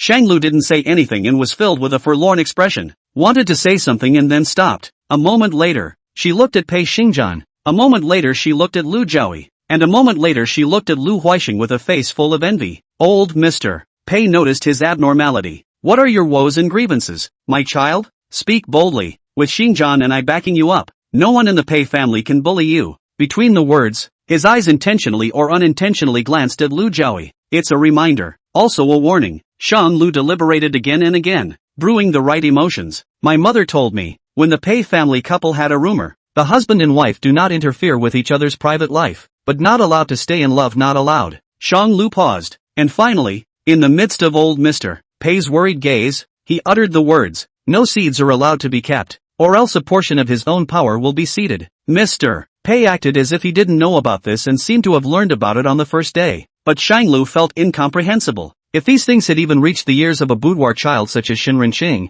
would the first person in charge of the Pei family not know? He had no way of knowing. There's still this? He looked at Pei Xingjian and pointed at him. So it was you who couldn't tolerate Shan Lu in the first place, and that's why my good grandson was separated from me for years? Pei Xingjian behaved extremely honestly and obediently in front of old Mr. Pei. It's my fault. How can you two be so cruel? Shang Lu has our Pei family's blood flowing in him. Old Mr. Pei hit Pei Xingjian a few times in a fake manner. Pei Xingjian was honestly next to it and didn't move a muscle. I don't care how you two usually fight each other. It's between you two youngsters. But, he raised his volume. Shang Lu is a descendant of the Pei family, with the blood of the Pei family in his body, breaking bones and connecting tendons. This cannot be changed. I don't care how much more you guys fight amongst yourselves. There's just one thing. What the Pei family's child deserves. Shang Lu can't be treated any less. This child, I like it. I recognize it. Whether you guys recognize it or not, it's up to you. Old Mr. Pei was backing up Shang Lu, but Shang Lu could not feel a trace of warmth. It always felt like something was wrong. Pei Xingjian, yes.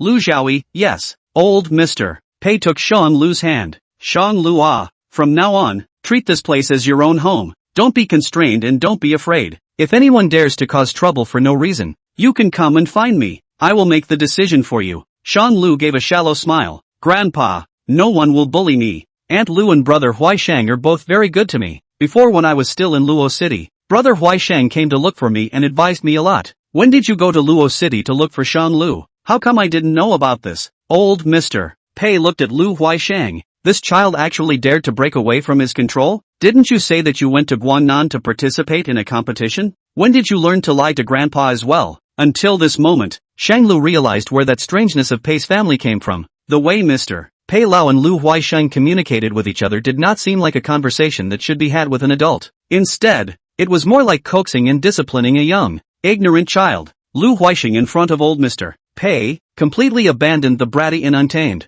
became exceptionally well-behaved and obedient. Grandpa, I just haven't seen my dad in too long and wanted to go see him. Just happened to meet this guy. Shang Lu added idly. I still remember the first time brother Huaisheng and I met. It was in a hospital. At that time, brother Huaisheng was dressed differently from everyone else and looked to be in a position of power. At that time, I was thinking, if I could be like that, how good it would be. Old Mr. Pei quickly caught the point of his words. Hospital? What are you both doing at the hospital? Are you hurt? Shang Lu jumped the gun and explained. It's not me. It's my adoptive father's daughter, who is also my sister, who is sick. I would go to the hospital to visit my sister when I was free. I just happened to meet brother Huaisheng that day. He asked, Brother Huaisheng, are you physically alright? Old Mr. Pei looked at Lu Huaisheng. Unsolved. Shang Lu went to see his sister. Once when he could. Not every day. So coincidentally, you just met Lu Huaisheng? Shang Lu mentioned it intentionally or not. Speaking of which, it's kind of a fateful thing. My sister's attending physician is still Zhang Jinan of the Zhang family. Old Mr. Pei's scrutinizing gaze sized up Lu Huaisheng. You went inside Zhang Jinan's hospital to look for Xinjiang? Lu Huaisheng hung his head and fell silent. I heard that father has been unwilling to leave in Luo City for the sake of a person, so I wanted to go and see what kind of person deserves such attention from father. Old Mr. Pei lowered his eyes, unable to see the emotions under his eyes. So that's how it is. Then wouldn't it be better if you had told grandpa earlier? It's all just a misunderstanding. He rounded up, his eyes smiling, but the smile didn't reach his eyes. Lu Jiaoyi spoke again. After all this, we still haven't explained clearly why Shang Lu favored the Zhang family's daughter. A brother must settle his accounts clearly. It's best to make it clear. This time, Shang Lu was answering very seriously. Jingshu and I met during my middle school years. When Jingshu came to look for Susanna Zhong in the Luochang Annex Middle School and happened to meet me, Jingshu and I hit it off so well that we agreed to get together again in the future. But I didn't even have a cell phone at the time. let alone a cell phone number. So we got separated. This passage from Shanglu is half true, Pei Ji-su leisurely picked up. So, in fact, as early as when you were teenagers, you were already in love? In that case, you can't actually blame brother Shanglu and sister Shu, right? At that time, how could they have these concepts? Pei Huayan and Pei Zhishu were both on Pei Xingjian's side. Pei Huayan reminded. Back then, the marriage contract set by Grandpa and Grandpa Jiang was between the Pei family's male son and the Zheng family's daughter. But it didn't say that it was between Lu Huaixing and Zhang Jingshu. The Zheng family only has Zhang Jingshu as a girl child. So when it comes to whether it's Lu Huaishang or Shang Lu, it's still up to the other girl, right? Chapter 152, her plan to divide the world. But Shang Lu is not a pure Pei family bloodline.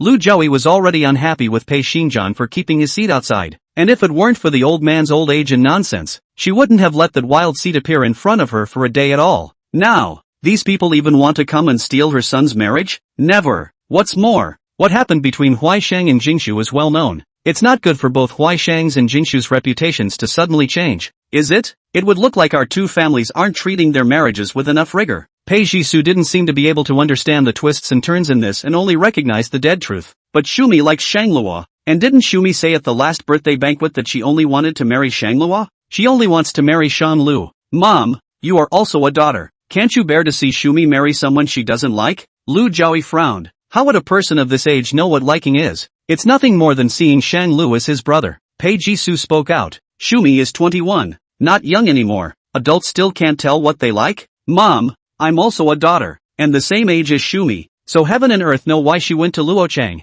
and you know it, and I know it. Wasn't it just to see brother Shanlu? What looking for brother is nothing more than an excuse. Why else would the three of them show up together? Pei Xingjian silently mentioned. It is indeed for the purpose of staying together with Shan Lu. Jingshu even threatened in front of me that she would only marry Shan Lu in this life. Our Pei family still needs to be more accommodating to people's daughters. After all, they are marrying their daughters. Our family is marrying their daughters-in-law. Old Mr. Pei pulled Shan Lu's hand tighter. Xiao Lu, are you living with Jingshu now? Shang Lu smelled a whiff of prying. He returned. At the moment I'm temporarily staying at Dr. Kang's house, which is closer to the hospital, in order to take care of my sister, under the same roof as Zhang Jingshu's brother. In that case, it was better for Zhang Jingshu's reputation. So, old Mr. Pei smiled, unable to see what it meant. Huaishang is someone I've watched grow up. I know this child's character and won't force myself on anyone. By the wind of this statement, it seems to favor Shanglu. And Shanglu, I deeply feel that I owe him a lot and always want to make up for it. Two children,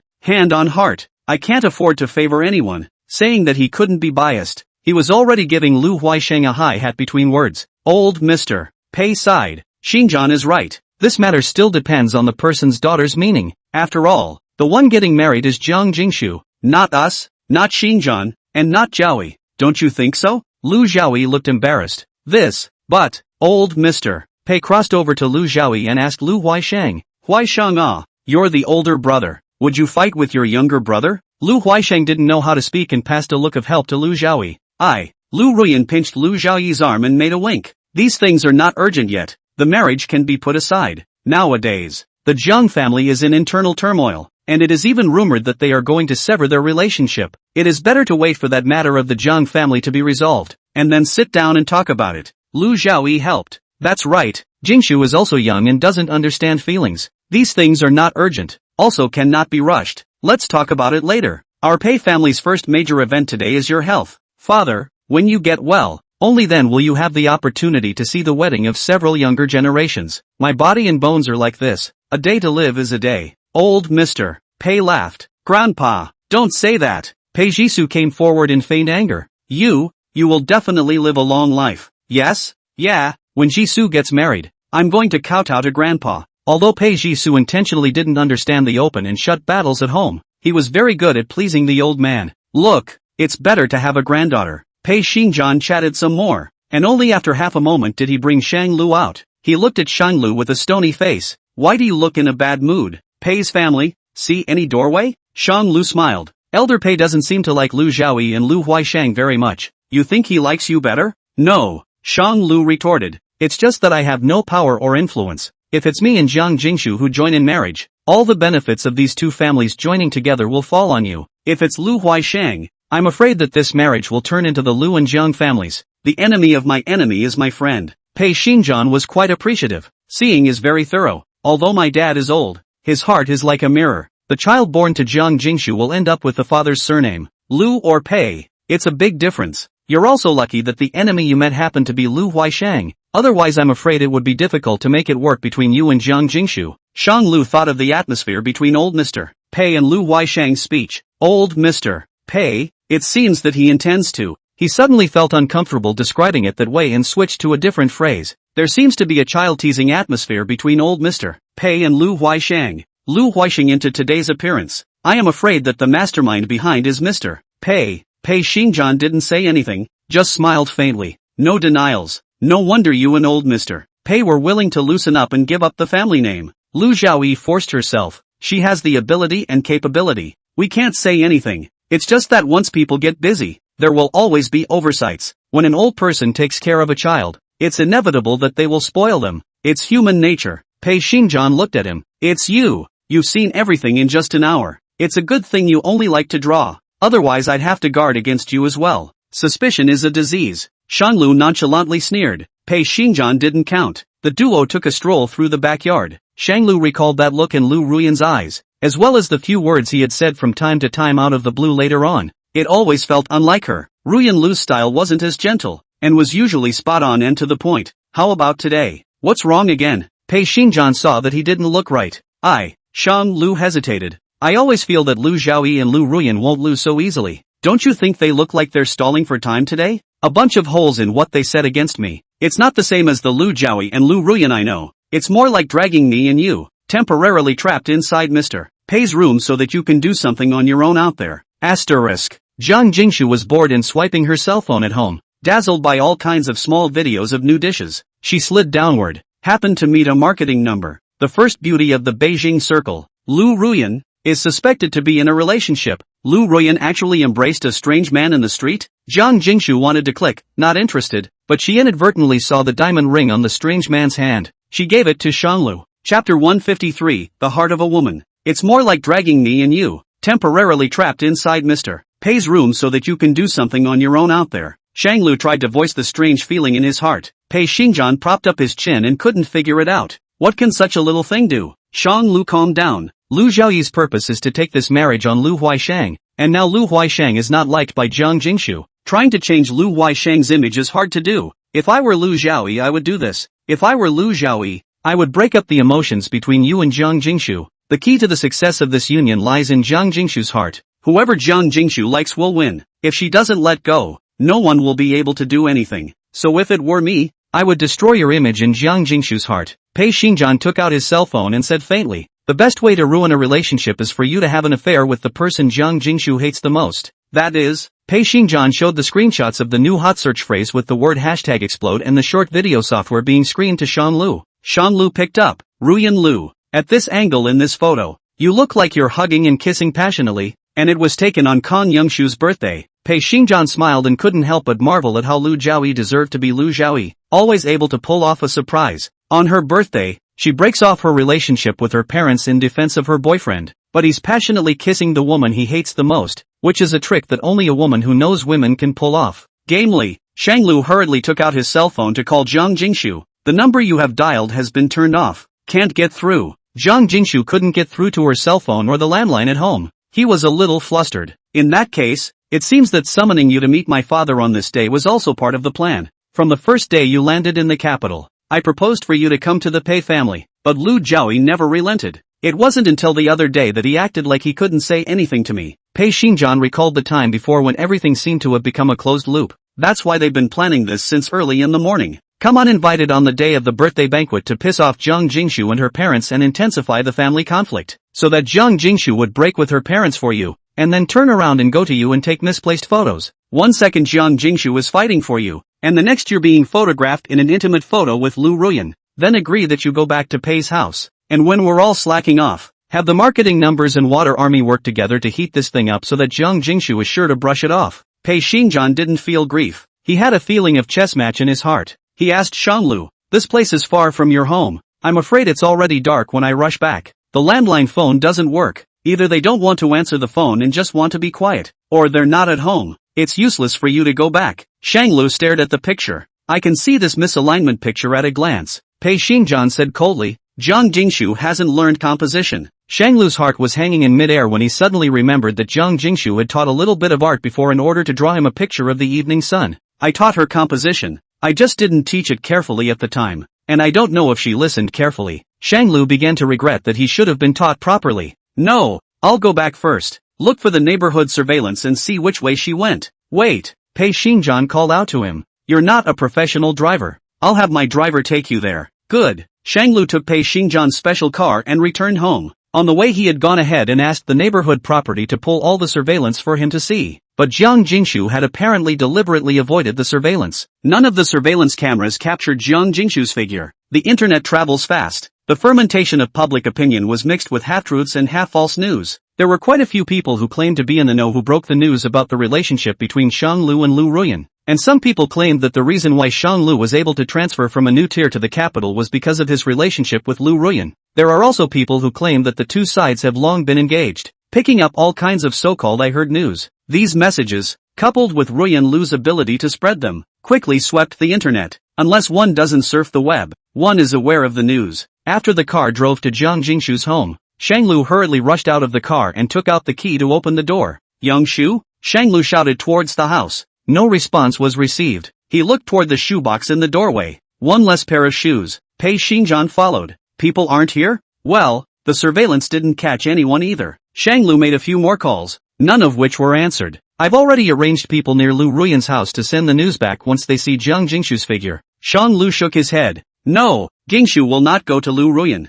Since she went out, she has already made a plan. The room's heating was turned off, but the residual warmth is still there, indicating that it wasn't long before she went out. Pei Xingjian was puzzled. What can this mean? It means that, with plenty of time, Jingshu has already made a thorough plan. Since this is the case, it will not be noticed. Pei Xingjian didn't have a deep understanding of Jiang Jingshu. Then are we just going to wait here? You let me think about where she's most likely to go first. Shanglu poured himself a glass of water and he took a drink to slow down. Will Jiang Jingshu believe you? Will she see that it's a misplaced picture? It's eye to eye. Hearing is not believing. Shanglu sat down on the floor and thought back to the past between them. Jiang Jingshu said, you and I can trust and support each other. I am not your soffler. I am a partner who can fight alongside you and sweep away everything. Between him and Jiang Jingshu, there were never any quarrels. Once upon a time Shanglu said no cheating. Since he had said that, Shanglu would not lie to her. Will do. Shanglu was certain. Jingshu will believe me. Pei Xingjian raised his eyebrows. Then you plan to wait here? I already know where she is. Shanglu got up from the ground and flicked off the stains. Where? With my understanding of Jingshu, she would believe me and be very angry at this matter of others framing me. Since she's angry, she'll go after the person who framed me to take revenge. Shanglu took out his cell phone and found Jiang Jinan's number in his address book. So she'll be looking for the marketing number that was the first to break this photo. Shanglu was just about to press the number when a ringtone came from his cell phone. Ding dash. It's Kong Jinan calling. Shanglu immediately took over. Hello? Hello? This is Shanglu. Jiang Jinan's voice came from the other end of the phone. No need to look for it. I saw the news. Jiang Jingshu asked me to inquire about a person's address, and has now rushed over. Where? Chapter 156, Trust Between Love. Jiang Jinan's voice came from the other end of the phone. No need to look for it. I saw the news. Jiang Jingshu asked me to inquire about a person's address, and has now rushed there. Where? You don't have to go. She's not there to visit people or do good. Wouldn't want you to see her going crazy. I'm calling to stop you, so just wait for Jiang Jingshu at home. She can handle it on her own, and after she's done and cleaned herself up, she'll be back. Shanglu was just about to speak. I can't leave her alone.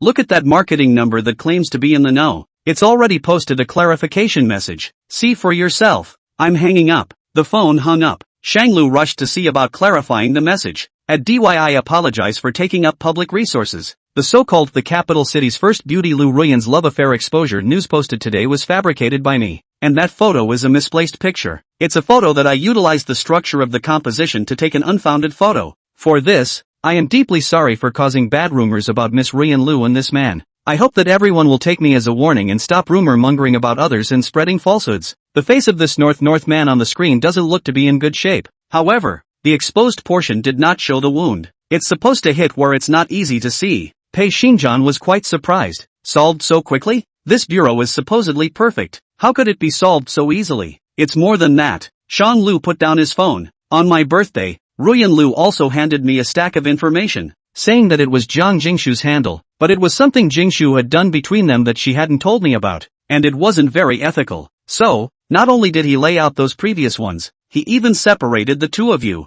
giving you information while doing so, making you wary of her. Jiang Jingshu must have sensed such wariness, and that there was a disconnect between the two of you, and then the lace news breaks out? Pei Xingjian shook his head. It was really well planned. It's just a shame that I didn't hide those conflicts from Shizuku and defuse them with her that day. She underestimated the trust between you, Pei Xingjian summarized. That's right, there's only a transfer of benefits between Lu Xiaoyi and me, not even a hint of emotion, so they naturally won't think there's much emotion between you. It's Jingshu who's smart. Shanglu smiled slightly, a little proud. A seemingly intractable situation can be solved by trust, but without trust, it's a big deal. Pei Xingjian doesn't want to eat dog food. Since it's okay, I'll go first. Pei Xingjian headed out and back to his car. He got in the back seat and closed the door. Li, how many years have you been with me? The driver, Li, didn't change his face. His face was tight. Not a trace of emotion could be seen. 10 years. Know what you can say and what you can't say, right? Pei Xingjian didn't even raise his eyelids for a moment, but he was still intimidating,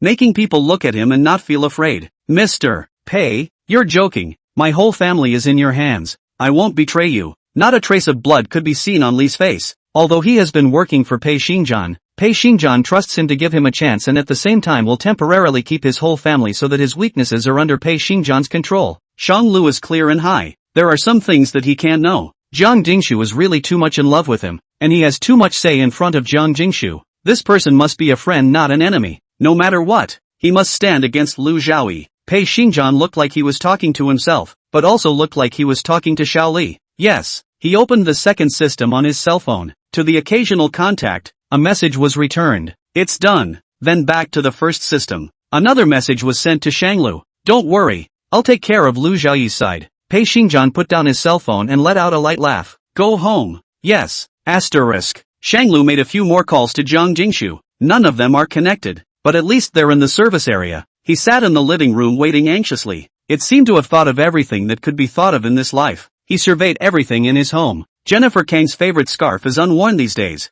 I guess it was a rush to get out the door. There were half of her cut vegetables in the kitchen, and the frozen meat was out. Should have swiped the news while watching a cooking video. Shanglu followed Jiang Jingshu's project and completed the subsequent steps. Put dinner in the microwave when it's done. Quietly, he waited for Jiang Jingshu to return. Shanglu was the only figure in the room. Quietly, there was no Jiang Jingshu chirping in his ear. I'm not really used to it. It seemed to go back to when Jiang Jingshu first walked away from him after the auction. At that time, Shanglu was alone at home, searching for the remaining traces of Jiang Jingshu in a house full of people to fill the emptiness inside. The difference was that this time, Shanglu was sure that Jiang Jingshu would return. 6 o'clock in the evening. The combination lock on the doorway opened. Brother? I'm back? Did you miss me? It was Jiang Jingshu's voice. Very light-hearted tone. It sounds like things should be calculated and resolved perfectly. Shanglu sat in the living room waiting for her. Jiang Jingshu returned with a large bag of snacks, which she casually threw on the dining table. Why isn't the heat on? Isn't it cold?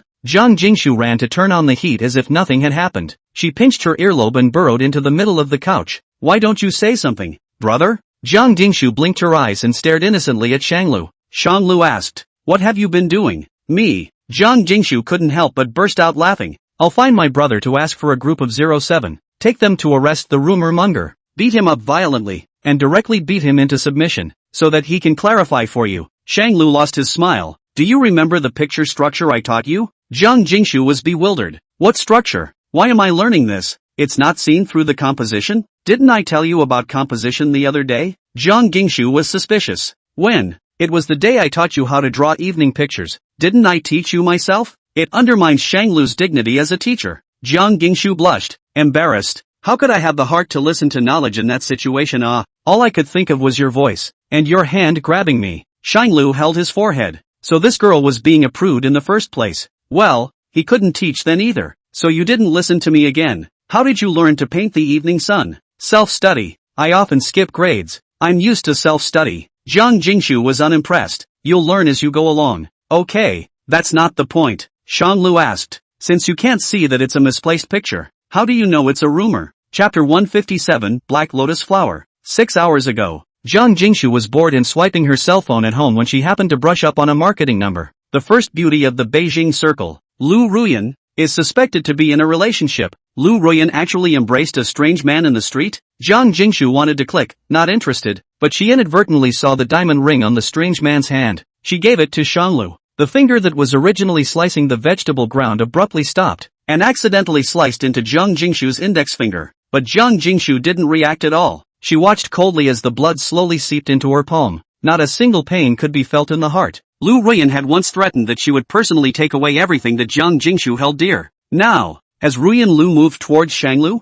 they're still so close. Zhang Jingshu was like falling into an ice cellar. She was well aware that she couldn't calm down at all at the moment. But the more we get into this situation, the more calm we must be. Zhang Jingshu turned on the kitchen faucet, scooped up the water with her hand, and slapped it onto her face. She dabbed at the water and kept gently patting her cheeks. Wake up! Wake up! It wasn't until the entire face was devoid of a trace of blood color that Zhang Jingshu calmed down a bit. She opened the picture again. The shoot was on her birthday. Shanglu and she explained that they had met Ruyan Lu on her birthday and had been provoked by Ruyan Lu. This was something that Zhang Jingshu knew. If this photo was real, then there was absolutely no need for Shanglu to show Zhang Jingshu what Ruyan Lu had handed him that day, and there was no need to talk to her and explain. If this photo was true, then someone who was both living with Zhang Jingshu and having an affair with another woman wouldn't have been so decisive in drawing a line with Song Shiwei. Shanglu wouldn't be like that. This picture must be a fake. Zhang Jingshu was very sure of this answer. She sent a trusted friend to check the IP address of the first person to send out that notice. Find out and call Kong Jinan again.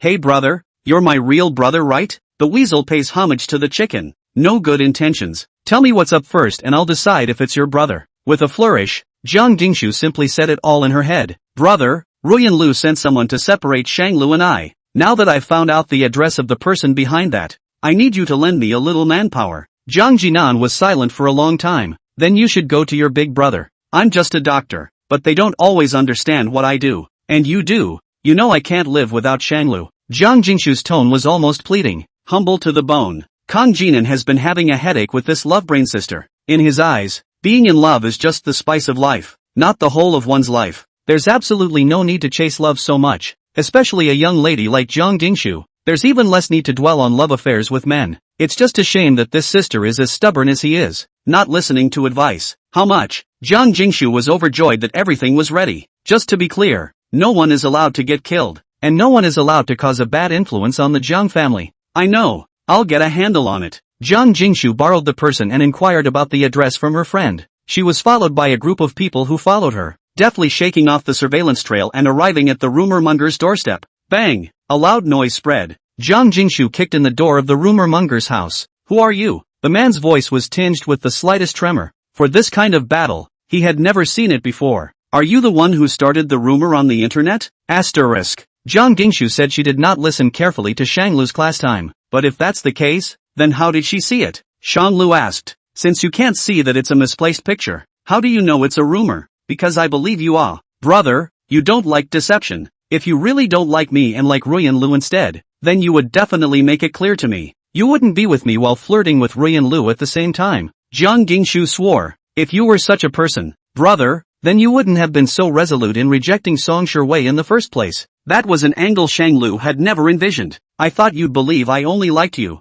I didn't realize that it was Zhang Jingshu who liked the fact that Shanglu would only like one person, instead of just liking her alone. Such a reason. Instead, it made Shanglu even more moved. The latter was a trust in Zhang Jingshu's charisma. The former is a trust in Shanglu's character. Really? Zhang Jingshu immediately came up and pestered Shanglu with questions. Brother, do you really only like me? Aha! Zhang Jingshu excitedly hugged Shanglu, completely unable to let go. Brother, you're finally willing to admit it. Let go. My hands are tied up, there is no way to loosen them. Too brother. Shanglu couldn't help her and kissed her on her red lips. Motivated? Yes. Zhang Jingshu was furious. All at once, she used her power to break free from her bonds. Good. Since I'm motivated, let me ask you the full story. Shanglu knocked on her head. No one was killed, right? Tell me the truth. Of course not. Zhang Jingshu swore with a raised finger. I was actually really angry when I first saw the news. Ruyan once said that she wanted to take everything from me. And since you are the most important person to me,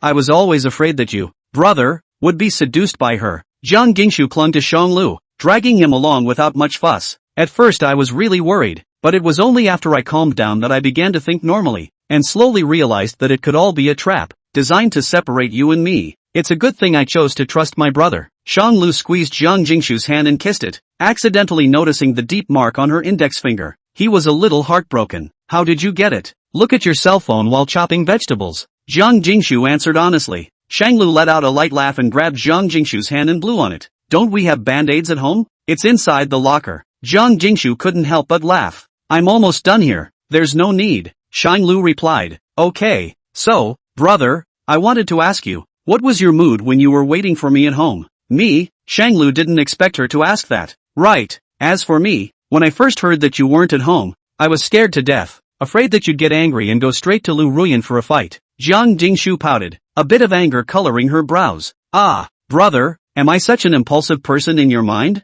Shanglu smoothed Jiang Jingshu's hair and coaxed gently. Afterwards, I drank some water and calmed down, and I think that with your character, no matter what the truth is, you'll at least go to the source and ask for a clear understanding. It just so happens that at this time, your brother called and asked me to wait at home. I waited and waited at home like a lonely widow. During this time, it was a great realization to go through all the bits and pieces of our time together. A lot of insight? That's a strange thing to say. Jiang Jingshu asked curiously. Then what was your greatest realization, brother? I realized Jingshu seems to be a black lotus flower. Chapter 158, what's wrong? Jiang Jingshu asked curiously. Then what was your greatest realization, brother? I realized Jingshu seems to be a black lotus flower. Black lotus? What a novel adjective. Aren't half of them white lotus? When Shanglu looked at her expression, he knew that she didn't understand. Our family, Jingshu, is also a very smart girl, has guts, tact, and will. Shanglu pinched Jiang Jingshu's cheek, extremely good at playing poor. Jiang Jingshu's heart skipped a beat. She wasn't sure if Shanglu was saying this with the intention of educating her. She held her breath. Shanglu cried and laughed, coming closer to Jiang Jingshu's face. Inexorably, he said, but how come I'm eating it up? Shanglu gritted his teeth. It wasn't until he met Jiang Jingshu that Shanglu realized what it meant to be destined. Jiang Jingshu was his nemesis, and his savior. Why did I have to take that trick from you? Did you drug me with some kind of ecstasy? Qing Tian Daliang. Jiang Jingshu was not innocent. Yeah. Actually I was a fox in my last life. Good at winks. Reincarnated specifically to catch you. She's playing God. He accompanied the mess. Fox? But I'm not King Zhou. I'm not going to be mesmerized by you. Goblin, take your life. With that said, Shanglu pushed Jiang Jingshu towards the sofa, bullying her and pressing up. He pinched Jiang Jingshu's jaw with one hand and kissed up towards those red lips. The other hand probed into the hem of her shirt, just touched her flat belly. Goo goo goo. Shanglu froze as he let go of Jiang Jingshu. Jiang Jingshu was a bit embarrassed. I just had breakfast today. I'm a bit hungry. Then eat your fill first. Shanglu pulled Jiang Jingshu up. He had prepared the meal long ago, but had warmed it up a couple times. I didn't realize you were back so late. Jiang Jingshu waved her hand. It's fine. I don't mind. She was starving. Jiang Jingshu didn't take 2 bites before she felt something strange. Shanglu didn't take more than a few bites before he started to watch her eat. Jiang Jingshu curiously said, brother, why don't you eat? Shanglu smiled. I'll eat when you're full. Why? Wouldn't it be nice to eat together? Jiang Jingshu frowned. I'll just watch you eat. There's no rush. Shanglu gave Jiang Jingshu some food and told her to keep eating. Jiang Jingshu suspiciously continued to pick up her food. What's all this? Pei Xingjian told me that he has contacted my mom's relatives and will take you to meet them the day after tomorrow. Why the day after tomorrow? The day after tomorrow again? Shanglu smiled faintly. You've had a tiring day, so you can rest and relax tomorrow. It's not very tiring. I just haven't eaten anything all day and I'm very hungry. Jiang Jingshu always felt that the way Shanglu looked at her was not right. It's not right. It had the feeling of becoming a Shanglu's dish. After she ate timidly, she brushed her teeth out of habit to clean herself up. I'm today Jiang Jingshu had just put down her face wash when she was picked up by Shanglu and carried directly into the bathroom. When you've had your fill, it's my turn to eat. So that's what I'll eat when you're done means. So that's what you're tired today means. So that's what you need a break tomorrow means. Deleted. Think about it. What's wrong?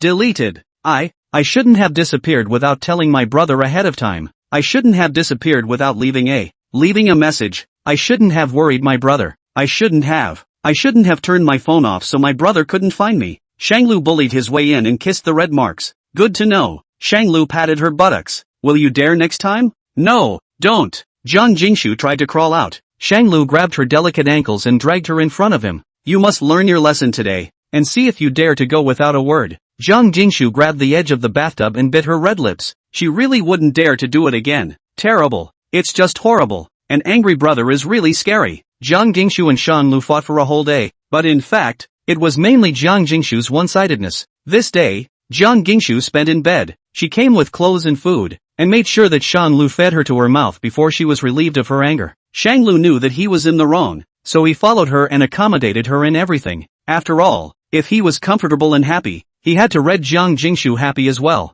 Humph, brother is too scary and pissed off. Tomorrow, brother, you'll meet the parents yourself, Jiang Jingshu threatened, putting on a fierce expression. Shang Lu raised his eyebrows. Are you really not going? No go. Then I'll just have to find someone else. Jiang Jingshu paused for a second, her face instantly colored with anger as she threw her arms around Shang Lu. No, Shang Lu laughed lightly. I thought you weren't going? If I don't go, you'll find someone else, won't you? Well, right, he actually said right. Jiang Jingshu was enraged. No, with me around, no goblin can come near you, so are you going? Jiang Jingshu rose arrogantly. Then think about it, barely go for a bit. Asterisk. The next day, Shang Lu brought Jiang Jingshu to the Shen family in the capital. The style of the Shen family's other courtyard was very similar to the one Shen Renqing had installed herself. Pei Xingjian informed them that he would not go. Shang Lu didn't block it. Jiang Jingshu clearly felt Shang Lu's nervousness. Brother, don't be afraid, I'm here. Shang Lu rubbed her head.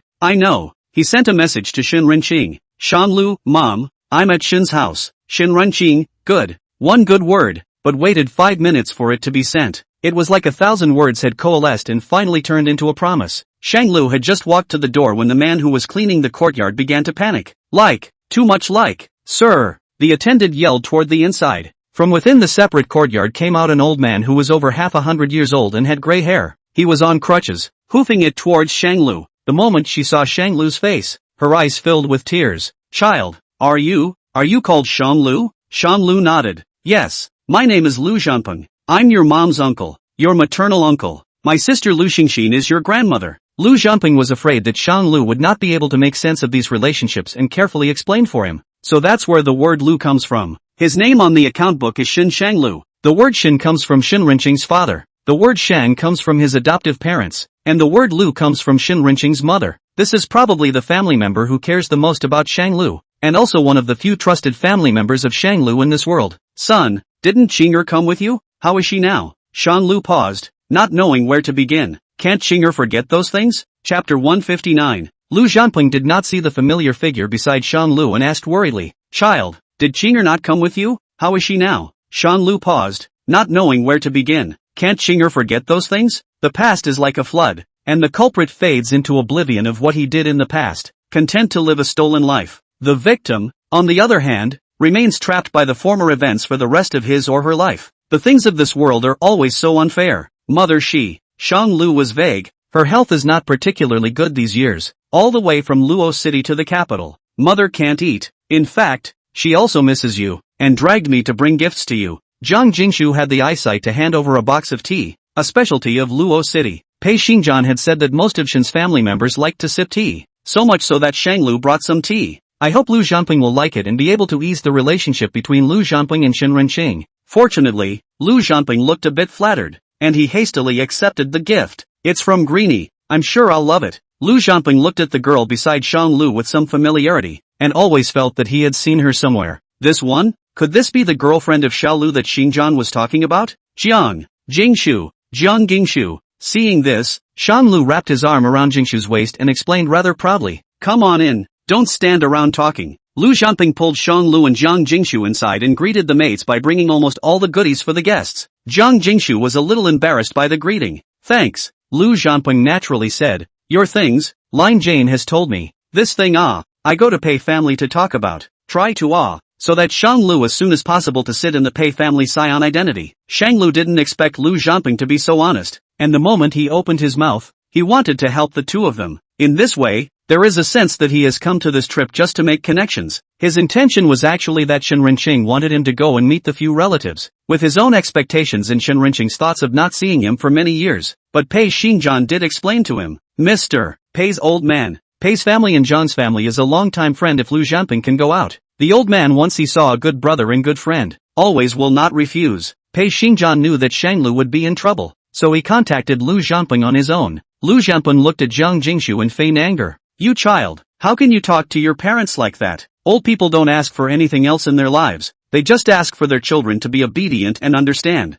Jiang Jingshu wanted to retort and explain, but this person also just said that and did nothing else. There's no need to break up with someone over such a remark. I know. I'll go apologize to my parents another day. Jiang Jingshu obediently admitted her mistake. Xiao Lu, you too. Jingshu doesn't know any better, and you're fooling around with her. In the future, when you guys get married, you should honor your elders and not fool around. Obviously being lectured, Shanglu heard a sense of affection. When he was at his foster parents' house, his foster mom reprimanded him the same way. Yes, I know. The atmosphere eased up a lot. Lu Zhanpeng asked, then where do you plan to settle after you get married? Are the two of you living alone? Shang Lu thought for a moment. If he settles, it will probably be Luo City or the capital, but Pei Xinjian's meaning should be the capital. Otherwise it wouldn't have shifted work specifically for him. We still plan to live on our own from now on, but we will visit the elderly from time to time. Lu Zhanpeng smiled and laughed extraordinarily kindly. Don't be nervous, youngsters nowadays like to live in a world of two. But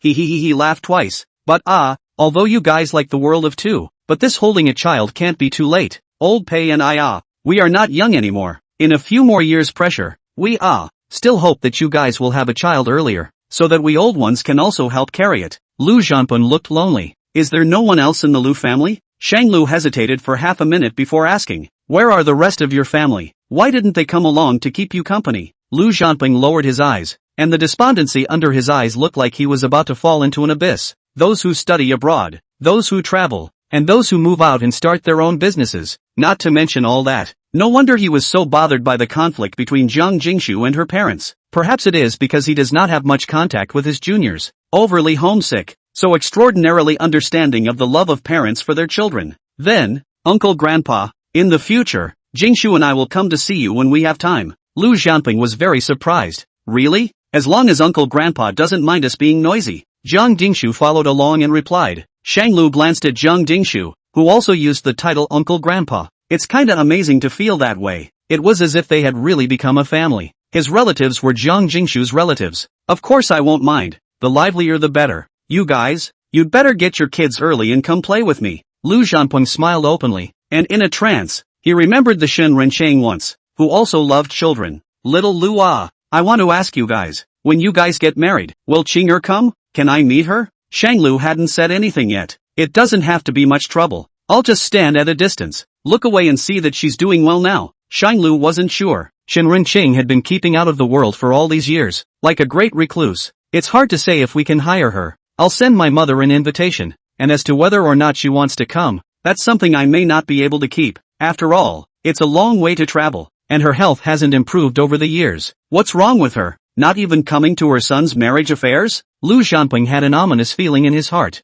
No, mother is really not well. Originally she was from the north, and suddenly went to the south a bit overwhelmed by the water and soil. Over the years, she has been slowly recuperating before gradually adapting to life in the south. This is all Shanglua has to say. I don't know if Lu Zhanpeng believes it or not. That's right. Lu Zhanpeng pondered for half a minute. With my knowledge of her, she should come, just not necessarily show up. When the time comes, I'll look around for her to see. Good, Shanglu answered. Chapter 160, Men's Hearts Under the Sea. Only after half a day of chatting at Lu Zhanpeng's house did Shanglu leave with Jiang Jingshu. On the way out, they were big bags with small ones and were stuffed with so much stuff. Lu Zhanpeng strongly requested that they all be taken away. The old man's enthusiasm was irresistible. Shanglu and Jiang Jingshu dragged a bunch of things back to their home, and put the objects away one by one before they felt at ease. Shanglu took pictures of some of the things Lu Zhanpeng sent and sent them to Shen Rencheng. Shanglu, Mom, these were given to us by Granduncle. Granduncle misses you and would love to see you again. It took 5 minutes before Shen Rencheng sent a message. Shen Rencheng, how is Uncle's health? Shang Lu wanted to answer very well, but if Lu Zhanpeng's health is very good, coupled with the fact that Shang Lu is about to get married, Shen Rencheng is afraid that she will have no more worries. Suppose all the big stones in your heart are dropped and you die? What's to be done about this? Shang Lu must eliminate such a possibility. He returned, Uncle Grandpa has been very much concerned about you all these years, even to the point of becoming sick with worry. He said he wished very much that he could be satisfied with a glance at you from afar. Shen Rencheng didn't reply again. Shang Lu didn't know what Shen Rencheng was thinking at the other end of the phone, but he probably knew that Shen Rencheng wouldn't do anything stupid in the future. Sooner or later, she would sneak to the capital to meet Lu Zhanpeng. Perhaps it was Shanglua's wedding. These days, Shanglu had nothing to do. He rethought every single thing that had happened since he went up to the capital in great detail. Maybe it was the quiet these days that made him start thinking again. A moment's reflection revealed a lot of suspicions. Lu Ruyan laid down that chess game. First to stimulate Jiang Jingshu to make her break with the whole family. Then to hand Shan Lu black information about Jiang Jingshu, trying to make Shan Lu and Jiang Jingshu centrifugal. And then the whole network marketing publicized the misplaced photo of her and Shan Lu, so that Jiang Jingshu, who had already been centrifuged and broken with the family, would be jealous. But she hadn't centrifuged Shan Lu and Jiang Jingshu on the one hand, and that bombastic marketing hadn't affected them on the other. What about the follow-up? Would Ruyan Lu just let it go? This follow-up is also way out of order. It always feels like I'm overlooking something. Looks like Pei Xingjian? Shang Lu didn't understand. Pei Xingjian's power is so overwhelming. Is it any hard task to remove a hot search and hotspot? Why did Pei Xingjian, who always had an idea, only try to come home to visit? Just like him? Is there really nothing to be done? But according to Shan Lu's understanding of old Mr. Pei and Pei Xingjian, these two are the best at mesmerizing people's hearts and catching big fish with a long line. They shouldn't be this passive. The fight between Lu Jiaoyi and Pei Xingjian would not be so easily extinguished by a little move from Plus.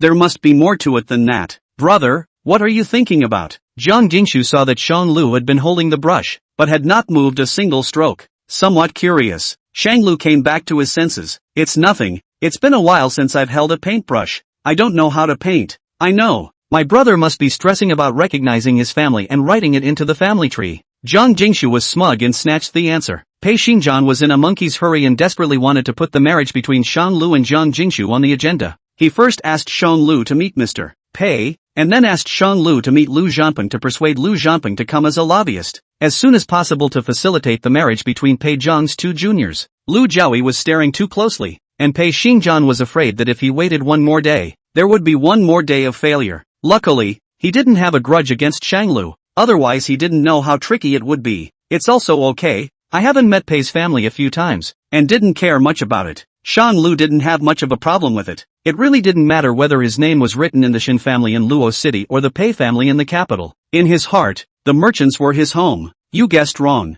Shang Lu scraped the tip of Jiang Jingshu's nose. Humph, it's obviously a man's heart. It's so hard to guess, Jiang Jingshu said with a crooked head. Shang Lu cried and laughed. My mind is hard to guess? It was clear that Jiang Jingshu had already figured out his mind. Just hard to guess, just hard to guess. Ha? Say that again? Shan Lu pinched Jiang Jingshu's ankle, raising his eyebrows and smiling. Jiang Jingshu immediately conceded. Wrong. Admit mistakes quickly, but don't change them. Asterisk. On the day of recognition, Jiang Jingshu, who had always not cared about Shan Lu's dress, took the unprecedented step of starting to take care of Shan Lu's appearance. First, he chose a suitable suit for him, and replaced the watch he had been given with a new one that looked more mature and stable. Busy fixing the merchant land hairstyle again, with a bit of dressing up, the whole person looks extraordinarily stable and reliable, like the elders would like it. After all, today, all the elders of the Pei family were present. Miscellaneous pair of relatives. Eye candy. Well, Shang Lu was sitting a little bored.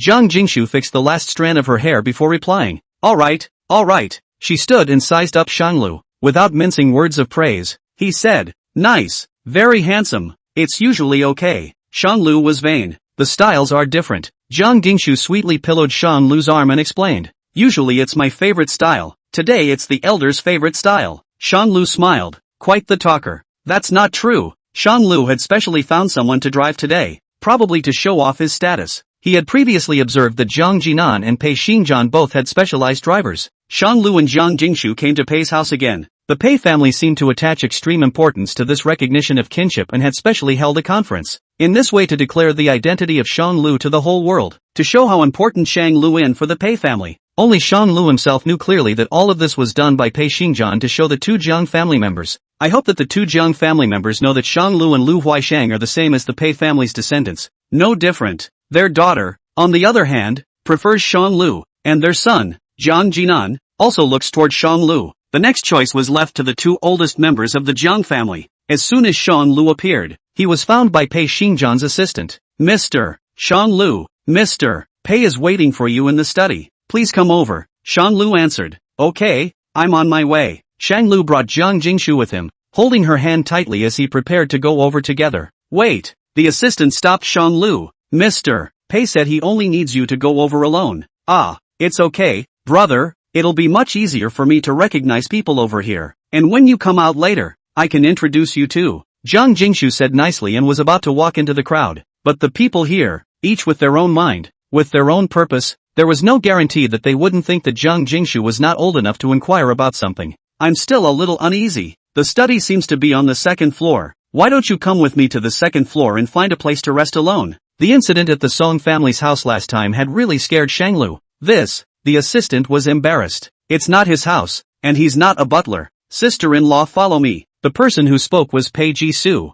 Pei Jisoo today dressed in Shan Lusum-like, our stable and generous dress. Only Pei Ji many added a trace of nobility. Pei Jishu looked at Jiang Jingshu. Sister-in-law, why don't you come with me to meet the elders? You're going to become a member of our Pei family sooner or later anyway. Shanglu had an impression of this person and seemed to be on Pei Xingjian's side. Can be trusted. Then follow her and get some rest. Take care of yourself and I'll be right back for you. Shanglu admonished. Pei Jisoo smiled. The relationship between brother and sister-in-law is really good. Shanglu followed his assistant to the study on the second floor. The assistant stays at the door. This is the study. Old Mr. Pei and Mr. Pei are waiting for you inside. The assistant withdrew. Shanglu knocked on the door. Enter. The voice seemed to be Mr. Pei's, but it was extraordinarily cold compared to what Shanglu heard last time. Didn't care about Shanglu as much as he did when we first met. Chapter 161, Different Pei's Family. When Shanglu entered the study, the first thing he saw was old Mr. Pei. He looks as if it's not quite the same as the last time we met. There are no signs of dying. At least it was well maintained,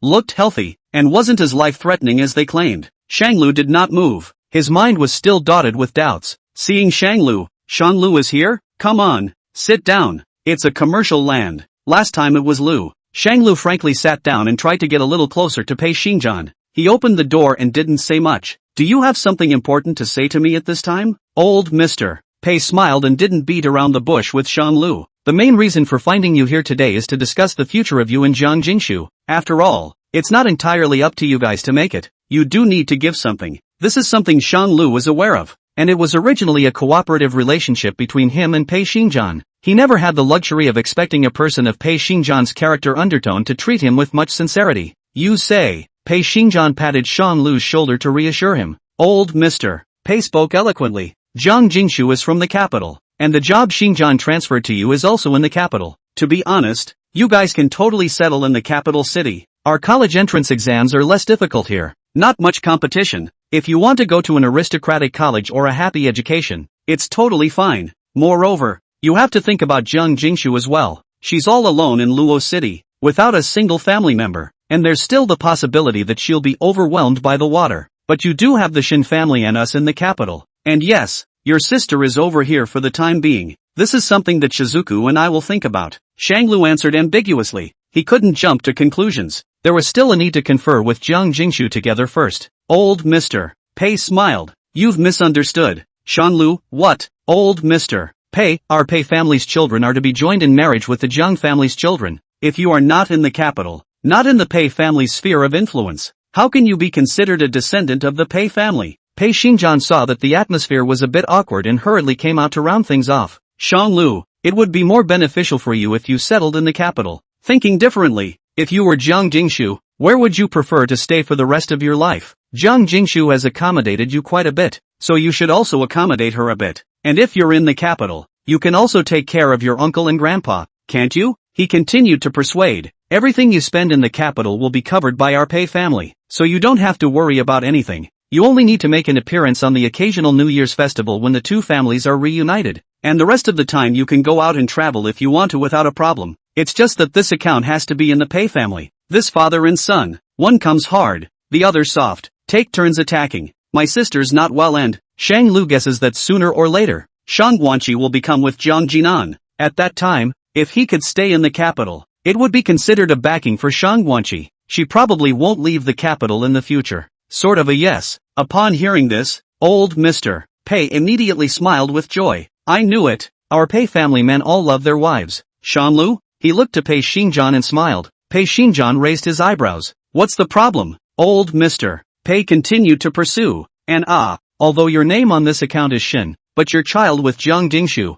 what is the intended surname? The Pei family is extremely concerned about the right to the crown name. Like these two, they were able to destroy their descendants with different surnames. If the surname was Jiang or Shen, there was no guarantee that they wouldn't do something small. Shang Lu faintly said. Jingshu is also only 21 this year. Is it too early to have a child? Isn't it a little early to be fighting over what the last name of the child of Quan Shanglu will be? Where is it early? I see you guys that lovey-dovey degree. Surely you will hold 2 in 3 years. Old Mr. Pei nonchalantly pressed. What's more, they are both men. How can the child not take the father's surname? If you take your father's name, it's either Shen or Shang. Some things can be backed off, while others can't. Old Mr. Pei's face pulled down. I heard that Shin Jiyang was sent to the mental hospital by your own hand. Such a person. There is absolutely no need for you to take his last name, right? My mom's name is Shin too. The scene was a little talkative. Shanglu saw that old Mr. Pei's face did not look good. He stood up. Why don't I take Jingshu away first today? When the two of you have thought it over, we'll come back for the launch? Like he was ready to say thank you and leave. The one who wanted Shanglu the most to recognize his family was not originally Shanglu himself. Rather, it is Pei Xinjian who desperately needs to unite his strength.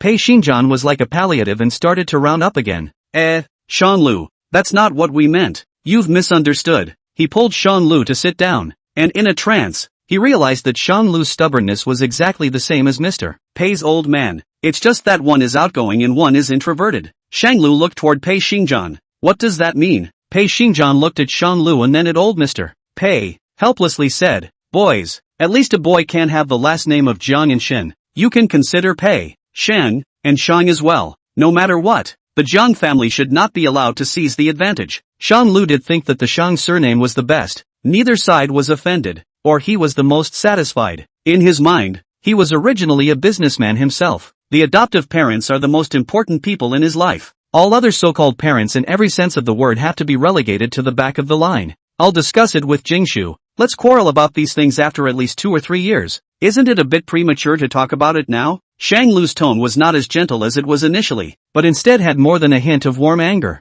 Sheepishly, what's with anyone sticking their nose into what his kid's last name is? He doesn't even have Pei's last name, and he still wants his child to have Pei's last name? Are you kidding me? It's unbelievable. Can. Then we'll talk about it then. Pei Xinjian grabbed the reply and ended the topic first. A needless Cold War was avoided. Any other requests? Shanglu took the initiative to ask, always feeling that there was nothing good about this launch. It's all about being involved and offending people. It's not a request. It's all a suggestion. We're all on the same boat. We just understand each other. Pei Xinjian corrected him, easing the atmosphere between the two sides who were not letting anyone in. He was rarely a peacemaker. Outside, he doesn't care. Where's he ever rounding up people? What a sin. Old Mr. Pei put up his frame, with a bit of anger, and continued to point out. Thirdly, it's not that difficult. I heard that sister of yours has a good relationship with Jiang Jinan. He said as much as he could and nailed it. Shanglu didn't reply and looked coldly at old Mr. Pei. This matter touched Shanglu's bottom line. The matter of the family name earlier had reached the limit of his tolerance. If I may.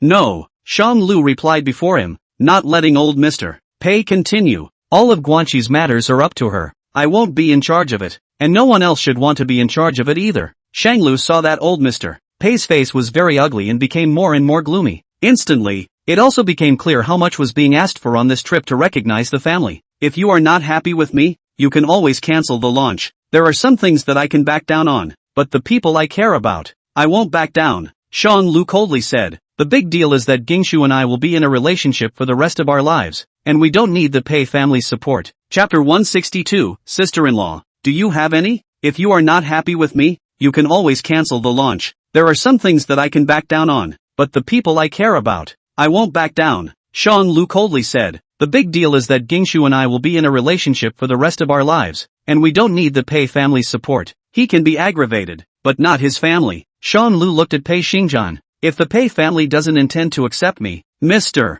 Pei still doesn't want to come and pack his bags. Shanglu walked to the door, only to find it locked. He turned to Pei Xinjian and old Mr. Pei. Is this a sign that you're not going to let me leave until you say yes? Pei Xinjian walked over and patted Shanglu's shoulder. No matter. It's just that our conversation is very confidential. Only those who are trusted and recognized by our Pei family can talk with us. He rounded up again. My dad was just joking. Your sister is so well protected by you and Jiang Jinan. No one will dare to hit on her. Pei Xinjian gave old Mr. Pei a wink. There are only two. The third point you can completely ignore. Old Mr. Pei was silent. A kind of acquiescence. Look. Pei Xinjian spread his hands out. Shanglu sighed. Since the cross-examination is over, I'll go down first. Pei Xinjian wanted to say something else, but thought about it as if there was nothing to say. Had to open the door for Shanglu. Looking at Shanglu's back as he left straight away, he couldn't help but smack his lips. Dad, you and Shanglu really have the same temperament. Mr. Pei's old man raised a lot of money. It does seem to be the case. How is it that we are his family in the blood sense? And how is it that we spend all day protecting outsiders? Old Mr. Pei was quite upset. Pei Xingjian was helpless. These 1 and 2. The older ones don't know any better and the younger ones don't want to put up with it. He's caught in the middle and can only make peace with both sides. Then, after all, the adoptive parents are the ones who have always raised him and cared for him. We just took up a bloodline and never raised him. He doesn't have any due obligations to us either. Pei Xingjian persuaded. Dad, it was only supposed to be a deal with Shanglu. There's no need to involve emotions. Old Mr. Pei glared at him. You're quite the handful. He was a bit puzzled. You seem to like this kid? He doesn't really resemble your character. Pei Xingjian laughed as if mocking himself. Maybe it's because I want to be that kind of person so badly? Or maybe it's because I envy the fact that he will always have someone firmly behind him, whether he succeeds or not. Everything in the Pei family is cultivated with conditions. Cultivating in a child requires the child to give back 1,000 times over. And the people that Shan Lu cared about, whether it was his adoptive family or Jiang Jingshu, were unconditional in their feelings for him, just because he's Shanglu. Asterisk. Shanglu returned to the first floor parlor and looked around for any sign of Jiang Jingshu. Haven't seen Jiang Jingshu yet. Then he saw Ruyan Lu first. Ruyan Lu also spotted Shanglu, and she stepped on her red high heels as she approached. Hello, scandalous boyfriend. Shanglu frowned and took half a step back. Since it's a rumor, there's no need for Miss Lu to continue mentioning it, right? Lu Ruyan let out a light laugh. In any case, we are hugging over the love. To a larger extent, you can also be considered my former male. Ruyan Lu. Shanlu interrupted her. Ruyan Lu looked at him good-naturedly. What? Have you seen my fiancé? Jiang Gingshu. She just left with Pei Ji-su. Shanlu asked. As soon as Lu Ruyan heard this name, she froze for a split second before saying, I don't recognize it. She grunted coldly. With that, he turned his head and walked away. Shanglu casually pulled a servant. Where is Pei Ji-su? The servant pointed in a direction. Miss doesn't like to socialize with people and usually rests in that place. Good. Shanglu headed forward towards where the servant was pointing. As he reached the door, he heard someone inside talking. Sister-in-law, I heard that you and your brother subsidized a special education school? I didn't realize sister-in-law was so enthusiastic. Jiang Jingshu flattened her mouth. No warm-heartedness. It's just that I heard that Shang Guanchu's parents were worried about her education and that's why I helped out. But my brother has a strong sense of self-esteem, so I'm afraid that if I offer help in any other way, they won't accept it, or it will seem too strange. In case brother treats me as a primary benefactor and keeps a very distant and polite distance from me, that would not be good. It's as if girls can talk to each other about anything with a little secret. It looked like Jiang Jingshu and Pei Ji-su were chatting a lot.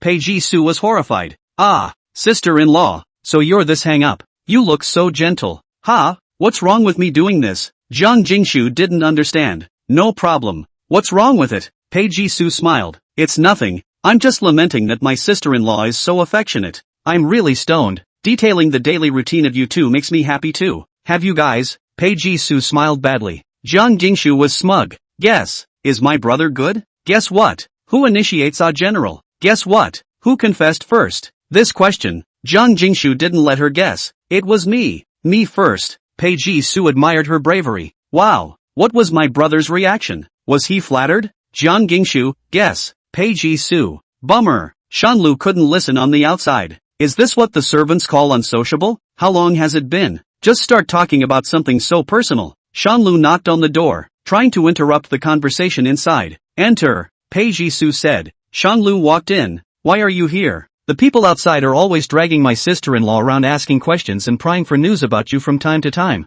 So I felt a bit annoyed. So I brought my sister-in-law here to take refuge. It's kinda sweet. Jiang Jingshu moved to the side, freeing up a spot for Shanlu. Pei Ji-su sized up the two men. The man and the woman are really a good match. Gossiping about people, gossiping about souls. Pei Ji-su couldn't help but ask, brother, you and my sister-in-law, what do you usually do to pass the time off? Will you do some 100 small things for couples together? And what were you feeling when your sister-in-law said she confessed? Chapter 161, Shang Lu's fiancé. And what were you feeling when your sister-in-law said she confessed? Pei Ji-su was a bit starry-eyed and looked at Shang Lu with anticipation. Shang Lu let out a light laugh. Of course I am. What is it? Guess. Sure enough, that's the answer. Pei Ji-su then shouldn't have expectations. She huffed and stared at the two men who tasted fun by teasing her. You, snakes and rats. Shang Lu raised his eyebrows, and his arm around Jiang Jingshu tightened. He wasn't going to share a moment that important with anyone else. He alone should know these things. Stealing sweetness. A few knocks came from the doorway. It was the butler who came to remind them that the conference was about to start, asking Shang Lu to go ahead and meet Mr.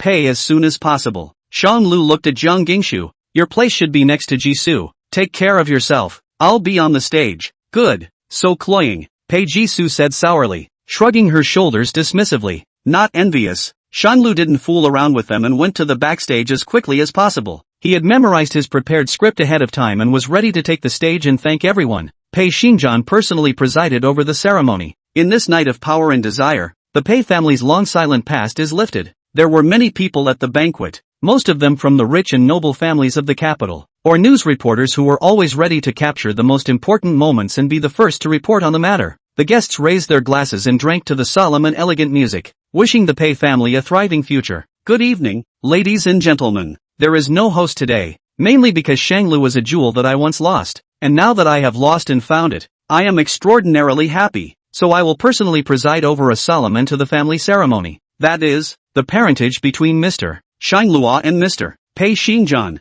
The pre-ceremony shake seemed to be long, and it seemed that Pei Xingjian interacted with quite a few people in order to make a few connections. They say it's because they're moved to host it themselves, but there's no little thought of creating a persona and pulling people in? I have long been old, a middle-aged man half in the ground. I have few children at my knees, but Shang Lu is extra special. He is sincere and natural and treats people with kindness and generosity. He uses people without any doubt, and does not use them without suspicion. In many things, I think I would do things much more swiftly than him, but very often, he can always find the most appropriate and timely method in the middle of the dilemma. Shang Lu, Pei Xingjian paused, and for a moment, it was as if he was truly in love. He prided himself on being a calculating and resourceful person, and he utilized all of the people around him, none of whom were trustworthy. But Shang Lu was the only one who developed an inexplicable trust. Roughly knowing his heart? Know the purity of his bones. Shang Lu was standing under the light, while Pei Xingjian had been in the darkness. He was envious. Shang Lu,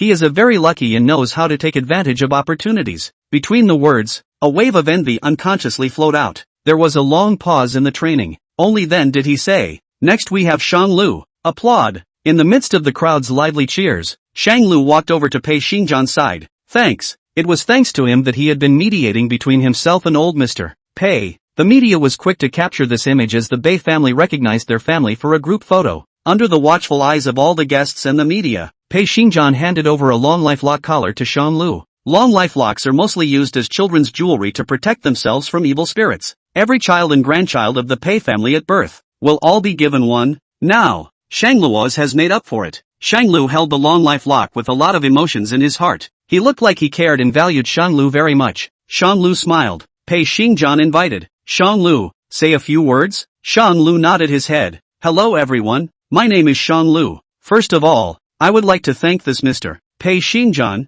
who personally traveled to Luocheng to find me, and only then did I have the opportunity to. The second half of the line prepared for him was to recognize his ancestors, but after such a mess in the study just now, Shang Lu then slowly turned from initial anticipation to indifference. It's really all the same. Luxury families of all kinds are the same inside and out. It doesn't make a difference. Shang Lu discarded the script prepared in advance. He wanted to say something from the heart. I'm honored to be able to ride the east wind and come to the capital for a gathering. I'm not afraid of everyone's jokes. In fact, once upon a time I've never been out of Luo City. Coming over here has grown a lot of insights and recognized many people of all colors. It's been quite rewarding and I've come to understand a lot of truths. I'm very thankful for Mr. Pei's persistent search over the years, and I'm very thankful that everyone is gathered here today to celebrate me. But I still want to say that the road of life is your own. No matter what your identity is and where your name is written, as long as your heart is firm, you will become a lucky person. As Mr. Pei said, no matter where my account is, I am Shang Lu. It's the Shang Lu who draws out page after page of drawing paper. There is one more person I would like to thank here. Shang Lu's eyes searched for Jiang Jingshu's figure among the VIP seats. Jiang Jingshu seemed to hear it very seriously. It looks a lot more serious than it used to. She is the most important person to me, and she is watching and listening to me on stage right now. She is the source of my determination to delve into my art, my constant source of inspiration, and the backbone that has always given me support and motivation. I'm a lucky man, and my greatest fortune is that I met her. Shang Lu didn't mention anyone's name. Mainly, there had been rumors spreading between major media outlets about Jiang Jingshu and Lu Huaishang. Plus, some days ago Shang Lu and Lu Ruyan had some not-so-friendly gossip. He was afraid of adding to Jiang Jingshu's troubles. A bold reporter asked curiously, "May I ask who this she is?" "It should be your girlfriend, right?" "Yes." "No." Two voices sounded at the same time. One came from Shang Luo, who agreed. The other came from Jiang Jingshu. Jennifer Kong dismissed the claim. The crowd's eyes were drawn to Jiang Jingshu.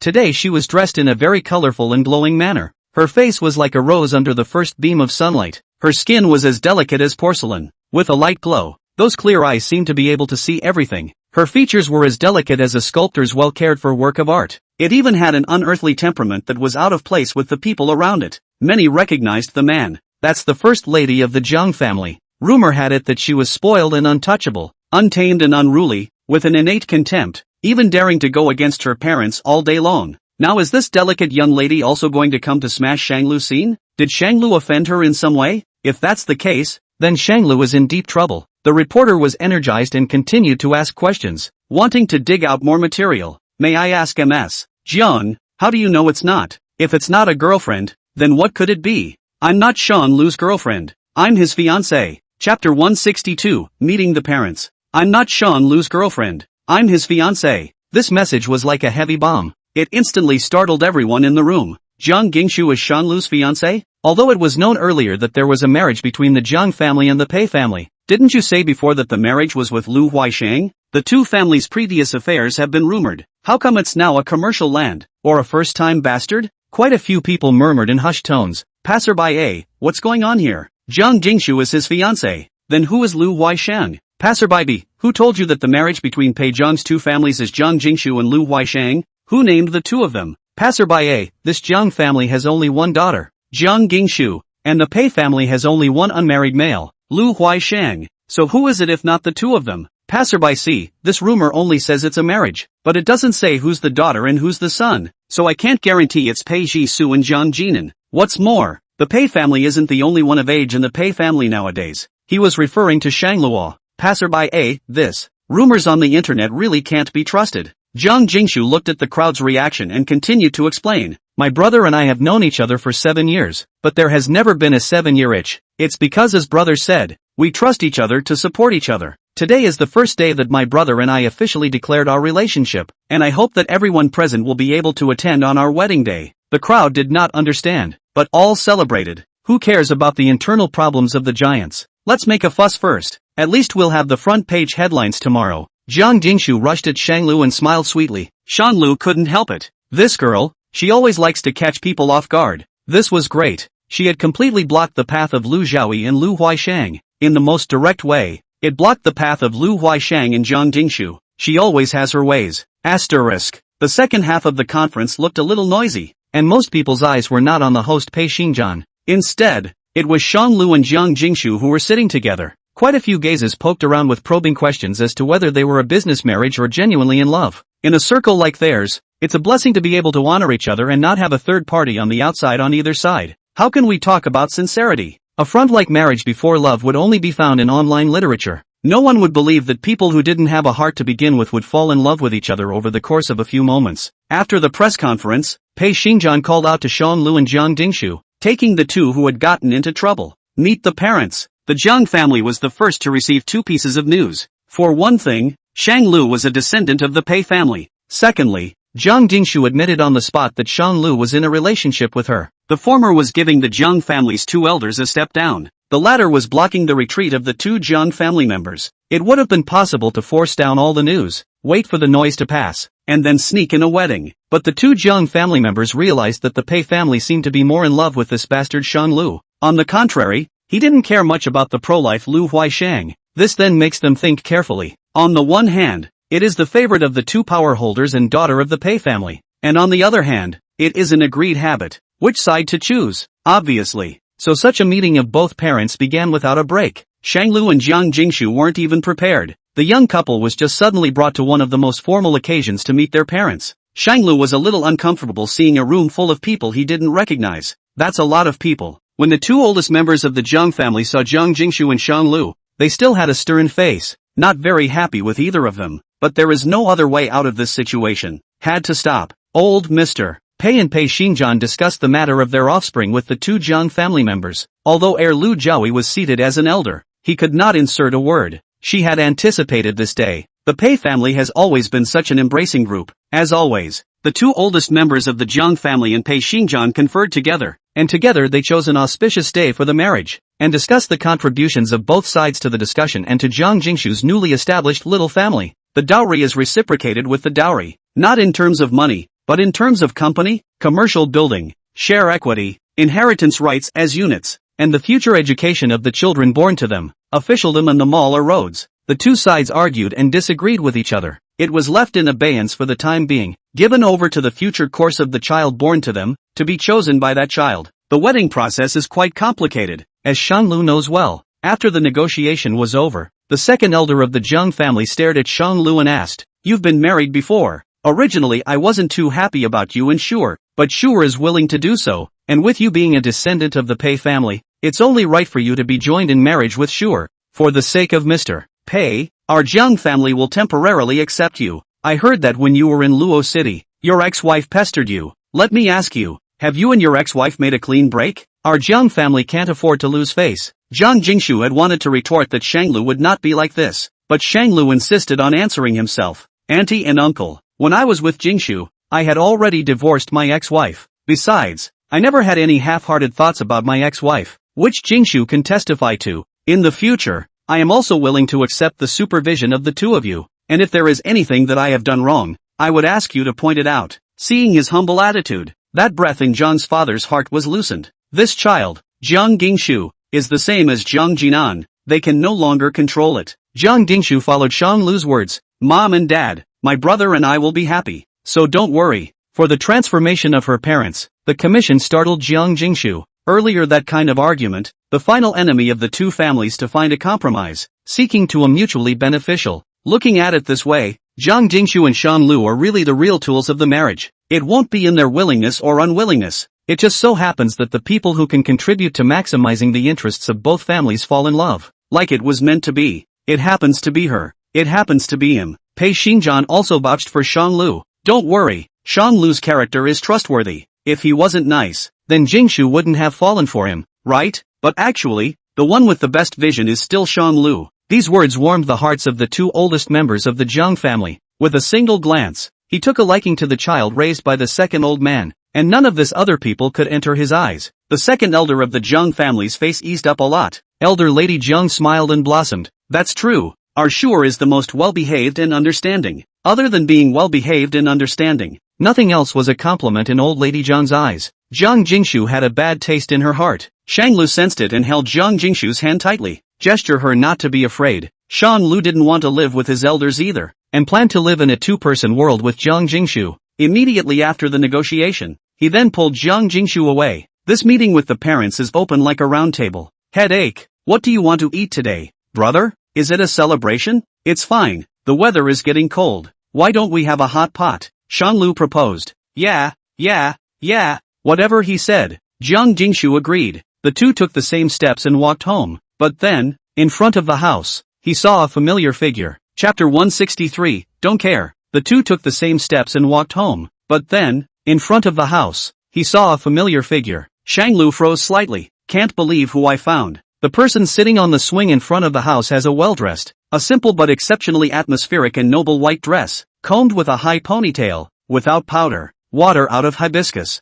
When she saw Shanglu, she instantly stood up nervously, her fingers pinching the hem of her skirt, her tone nervous and her body trembling. "Shanglu, it's been a long time, how have you been doing?" Shanglu's arm around Jiang Jingshu tightened, and he casually said, "Why do you have time to come and find me? Is there something important?" Having not seen her for a long time, Song Shuwei seemed to have changed a lot. The former arrogant, domineering, and petulant aura had completely disappeared. In its place, a downtrodden young woman who has become a fickle and wary woman. Time really does wear on a person. "Could you invite me in for a seat? I've been waiting too long and I'm a little cold. Temperatures are dropping faster in the north, and today's weather is already requiring 2 extra layers of clothing." Song Shuwei, on the other hand, inexplicably wore only a short skirt. "What is this?" Shanglu looked at Jiang Jingshu. "This has to be asked of the owner of this house. What does Jingshu think?" Jiang Jingshu unintentionally revealed the diamond ring on her finger and flashed it to Song Shuwei. She fell in line. but also swore her sovereignty. Since you're a friend of my fiancé's, of course I welcome you.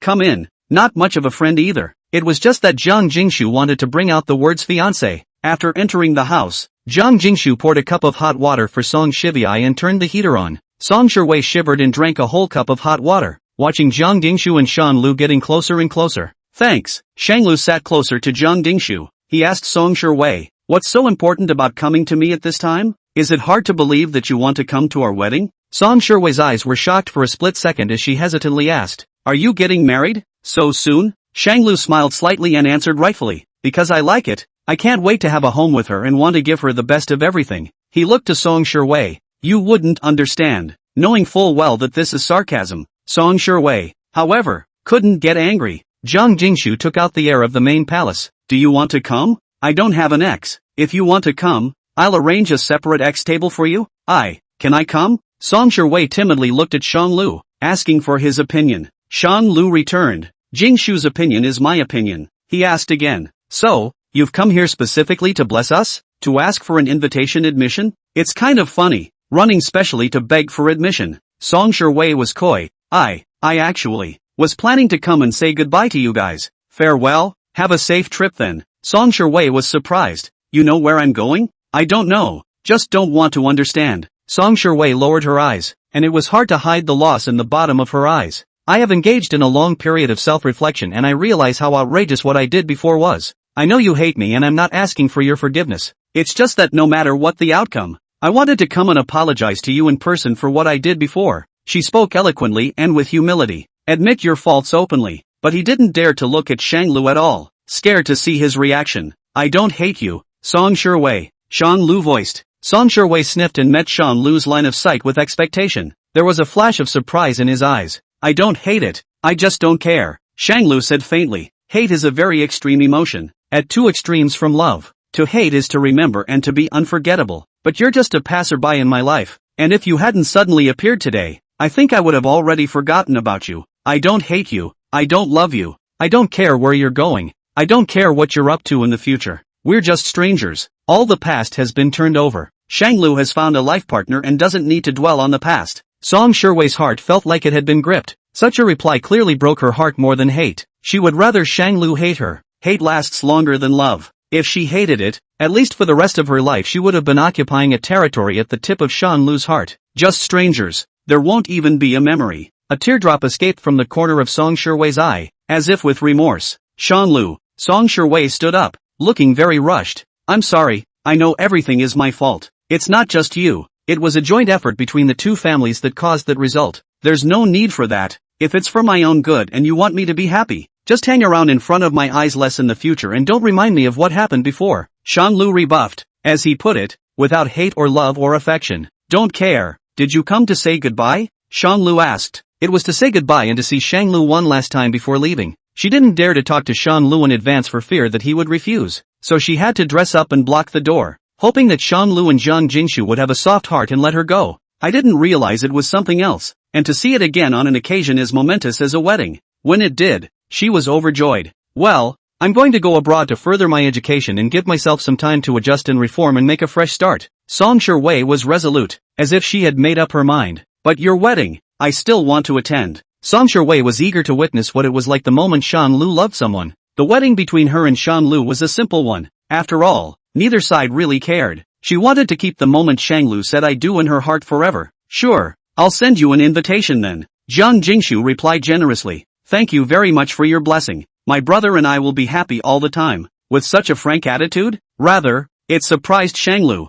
Thought she'd mind. "Okay, thanks." The three were speechless for a few minutes, two dry eyes staring at each other, saying nothing. The silence in the living room was frightening. Zhang Jingshu couldn't sit still and was the first to break the silence as she asked curiously, "Is there anything else you want?" Like rushing a guest. Realizing this, Song Shiwei immediately waved her hand and returned. "No, sorry for disturbing you. I'll leave first." When she finished speaking, she hurriedly put down the blanket draped over her body and turned to leave. Walking to the door, Song Shiwei stopped in her tracks. "Shang Lu, today is my birthday. Can you say happy birthday to me?" Once upon a time there were people who looked forward to their partner's birthday wishes in this way. Now Song Shiwei, however, was looking forward to it. Shang Lu smiled, looking over at her. "Youngshu and I wish you a happy birthday." Even so, Song Shui felt happy. Her eyes reddened slightly as the large stone in her heart finally fell. Thanks. It was freezing outside and it was getting late. Song Shui had expected someone to give her a ride, or drive her away out of parting with an old friend. It turned out not to be. She called her personal assistant and returned forlornly to her home in the capital, looking at the house full of paintings and former photographs that had been moved over. The paintings were well preserved and poured years of her work and dark emotions, but when I thought of how happy Shanglu was just now, it felt a little ironic for a moment. Song Shui's surroundings were full of that person's shadow, but that person had long since ceased to belong to her. She's the one who lost it. Blame it on no one else. Regret?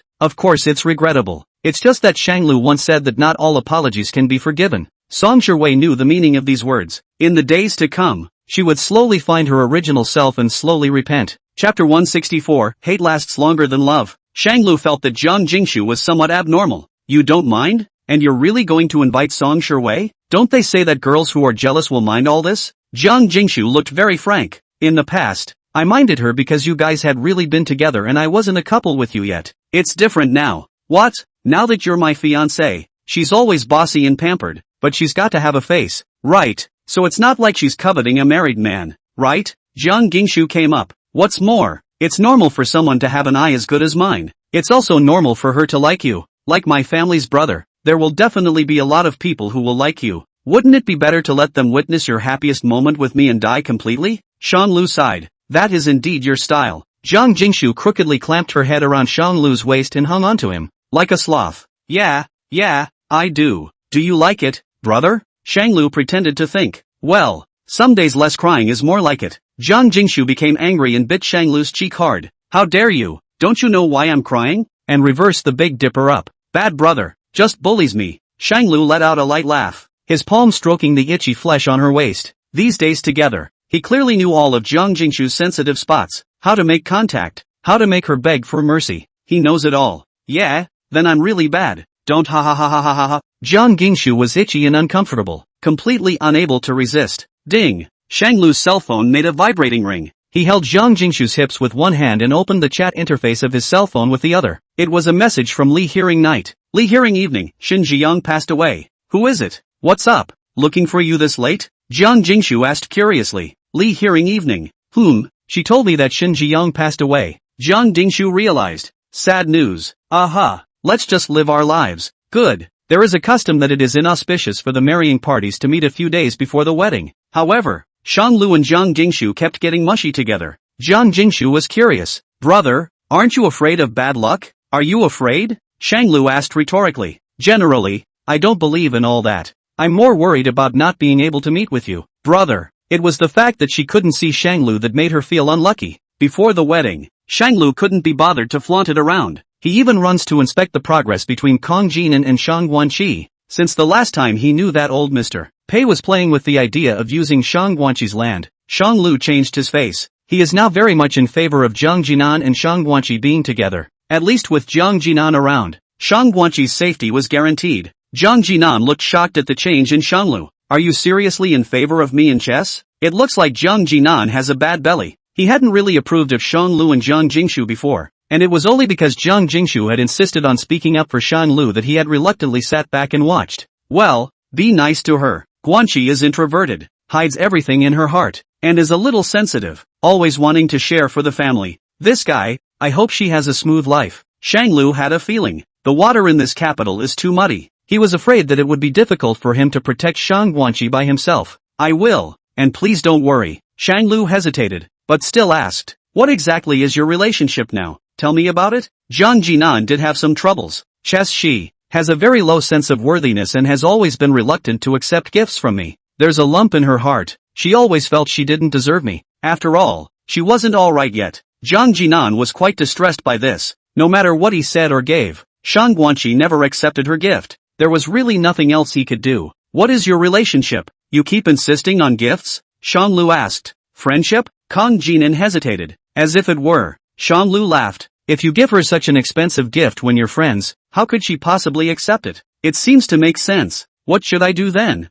Jiang Jinan really didn't understand. Tell me, how did you abduct my sister? It's this. How exactly should I please a girl? This is a long story. Actually, Shanglu wasn't quite sure. Me? I'm the I gave Gingshu a painting and then gave her a spiritual persuasion? It should be, shouldn't it? I don't know how to draw either. Why don't I send her medical notes? Or some kind of book? Jiang Jinan hesitated. Should, maybe, possibly, give it a try. Shanglu wasn't too sure. You might as well ask your sister if you come to ask me about such things. What girls like? I really don't know. Shanglu waved his hand. So what do you usually get my sister? It's different. Sending Jingshu I'll just throw in my favorites. And I usually ask Jingshu directly what she likes. You can also ask my sister. Be direct between you. There's no need to pull the wool over your eyes. Straightforward? Jiang Jinan seemed to understand. Okay, I'll try then. He understands yes, Jiang Jingshu is the active party. And with him and Shang Guanqi, he was the active party. And Shan Lu knows how to express his heart better than Shang Guanqi. Jiang Jinan may need to take his time. By the time you get engaged, are you going to invite or not invite your mother? Once she meets with Pei Xingjian, and once she meets with Lu Jiaoyi, it's really going to be a fight. That Lu Jiaoyi character alone will definitely pull some kind of stunt. It's hard to tell if you're invited or not. I'm sure I'll invite. And she should come too. But my guess is that she'll hide somewhere and not show up. Just watch from afar. Jiang Jinan was slightly shocked. There shouldn't be any deep hatred between you two. Why would your relationship be this bad? Chapter 165, The generation is in disarray. Jiang Jinan was slightly shocked. There shouldn't be any deep hatred between you two. Why would your relationship be this bad? It's not a poor relationship. It's an unwillingness to see it, I guess. Shanglu's expression looked a bit forlorn. My mother knows me as innocent, but she can't really face me either. Because I look a little bit like Pei Xingjian, the moment she sees me, she will remember that time when all the people were separated from each other. It wouldn't have felt good for anyone else. I can understand it. Yet I wouldn't be hot under the collar and wouldn't mind in the slightest the years of neglect. One size fits all. Being able to understand and forgive are two different things. Keeping the short peace at the moment is actually quite good. Jiang Jinan sensed that the atmosphere was a little heavy and he hurriedly changed the topic. Without further ado, all of Chess's treatments ended the other day. You won't have to keep an eye on it from now on. As for whether or not she can get better in the future, it mainly depends on the recovery. I will teach her slowly. Shang Lu nodded. Good. She probably has a knot in her heart. After all, in the beginning, she missed the best treatment period because she didn't have the money. And then she was often ridiculed for being a little mute. So there has always been a knot in her heart. Let's wait for her to figure it out on her own. Jiang Jinan laughed. It's said that married men will have less time and less fun. With my sister being that rowdy, odds are you won't have much alone time either. When I ask you out in the future, my sister might even have to point her nose at me. Shanglu couldn't help but smile. I'm really impressed with the way you siblings get along with each other. Gives the impression of growing up punching each other in the face. I don't know. I never initiate anything anyway. Jiang Jinan felt most innocent. Shanglu snickered. I think it's that you two are too much alike. Right. All have a bit of Black Lotus character. Look at the civilized and refined. In fact, the stomach is full of bad thoughts. In front of the people can be said to be particularly well disguised. Jiang Jinan frowned. Is there? Aren't I a bit more mature than her? It's a bit more mature, so she's fighting in the open. And you, are fighting in the dark. Shanglu seldom saw people whose personalities and temperaments were so similar. Who are you yakking about? Jiang Dingshu walked behind Jiang Jinan and Shang Lu at some point, crossing her arms and glaring at the two weak-minded people. Jiang Jinan's brain spun fast as he snatched the first reply. Shang Lu said you were childish and immature, and I refuted him. Shang Lu? Who the hell is being childish? Jiang Dingshu suspiciously looked at the inexplicable two people. She's a greenhorn. She saw it at a glance. It's Kong Jinan's fault. Jiang Jinan, you're bad-mouthing me behind my back again. Even if you say that, you actually falsely accused my brother Shanglu. Jiang Jinan couldn't help but applaud. I really raised a good sister. Damn Shanglu, what kind of drugs did you give my sister? How dare you climb on your brother? Watch my dragon subduing poem. Kong Jinan? Asterisk. Jiang Dingshu and Shan Lu came out to dinner intact, while Jiang Jinan was suspected to have left a slap mark on his neck. Shang Guanqi was taken aback. She pointed at Jiang Jinan's neck as if asking, "What's going on?" Jiang Jinan sneered. "Scratched by a dog's paw." Jiang Jingshu silently added, "We share the same mother. If she's a dog, then so is Jiang Jinan." Shang Guanqi was probably clear about what happened and couldn't help but smile. Jiang Jinan glared at her twice in dissatisfaction. "Why are you laughing at me too?" Shang Guanqi waved his hand to indicate that there was none. Then very naturally, he went to the refrigerator and organized ice cubes to give Jiang Jinan an icy compress. Shanglu can't help but marvel at the stance. Like a hostess. Sister-in-law, don't be so nice to him. He's just pretending to be pitiful, and his body is prone to leaving marks that look scary, but actually don't hurt at all. Jiang Jingshu didn't hesitate to tear him down. After all, Jiang Jinan had used this in the past to escape many severe beatings from his parents. Jiang Jingshu is just stubborn and tough-talking and can't hide. The people in the room were dumbfounded by this statement. Jiang Jinan and Shang Guanqi are still in the ambiguous period and have not established a relationship. This sister-in-law, really there's a sense of poking through the gauze. Can you still play dumb? And what Shang Lu thought of was, the generations were messed up. Is Jiang Jinan his brother-in-law or not? Or brother-in-law? Shang Guanqi is his sister and at the same time his date's sister-in-law? No, he had to be one step above Jiang Jinan. The bellhop, who had finished cooking and was ready to leave, sniffed and silently sighed. Your circle is so chaotic. Jiang Jingshu was startled by the silence. Did I say something wrong? She asked cautiously. She's supposed to be her sister-in-law. Shanlu, let's eat. Jiang Jinan, yes. You eat quickly. The two of them coincidentally gave Jiang Jingshu more food to gag on. Jiang Jingshu puzzled and obediently did as she was told. After the meal, Shanlu took Jiang Jingshu away from the battlefield. With the way things are going today, it looks like Jiang Jinan and Shang Guanqi will have a heart-to-heart talk. Jiang Jingshu still didn't understand the situation today. Brother, why was the atmosphere so weird at dinner today? Did I say something wrong? Shang Lu thought for a moment and was the first to reply. In the future, you might as well call out to Guanqi's sister and let Guanqi call out to your sister-in-law. Jiang Jingshu didn't care about these generations. What's the difference? Shang Lu ruthlessly pinched Jiang Jingshu's psyche and explained. Well, in that case, Jiang Jinan is your brother-in-law? Jiang Jingshu slapped her thigh. This is good. This one is good. This is too good. Who said the offer was bad? That's a great offer. Asterisk. Everyone else in Jiang Jinan's family dispersed, leaving only Shang Guanqi and Jiang Jinan. Jiang Jinan lost his usual eloquence in front of Shang Guanqi. Ahem. There's a big difference in eating habits between the north and the south. These days, are you used to eating? Shang Guanqi bit her red lips lightly and nodded silently. He hesitated for a moment, feeling he could say something. Jiang Jinan walked towards Shang Guanqi and took her hand, looked her straight in the eye. Jingshu hasn't had much contact with girls since she was little, and she doesn't have many friends. I see that you two seem to get along quite well. What do you think of her personality? Would you like someone with such a personality? Jiang Jinan and Jiang Jingshu are very similar. If Shang Guanqi doesn't dislike Jiang Jingshu, then he shouldn't dislike Jiang Jinan either, right? Shang Guanqi thought for a moment. Jiang Jingshu was very kind to Shang Lu and loved her, and never looked down on her disability, even very patient and caring to take care of her. Shang Guanqi loved this kind of person. She nodded vigorously. What about me? Ginger Jinan asked. Shang Guanqi, do you like me? Jiang Jinan didn't do anything about it and simply asked the question bluntly. Time seemed to stand still in this moment. Shang Guanqi's pupils quake, and it seems that he can only hear the sound of his own heartbeat, slowly converging with Jiang Jinan's heartbeat. Bang, bang bang, bang, bang, bang. Seeing that she didn't say anything, Jiang Jinan continued to ride the wave. I ranked third in my family. Nothing special fetishes, not many interests, like fishing, occasionally drink some wine, do not smoke, bachelor's and master's degree, should choose to settle in the capital in the future, no enemies. Jiang Jinan was a bit incoherent and said whatever came to mind, not caring about logic. I, for one, am not a good person, but I'm not a bad person either. You can try? Chapter 166, The Wedding Dress. Jiang Jinan, I am a person who is not considered a good person, but I am not a bad person either. You can try? With the words already spoken, Jiang Jinan could only slowly wait for Shang Guanqi's reply. Shang Guanqi always managed to hide his emotions properly, probably trying to digest them on his own without letting the others worry. Even at this moment, Jiang Jinan had difficulty seeing whether Shang Guanqi was willing or not.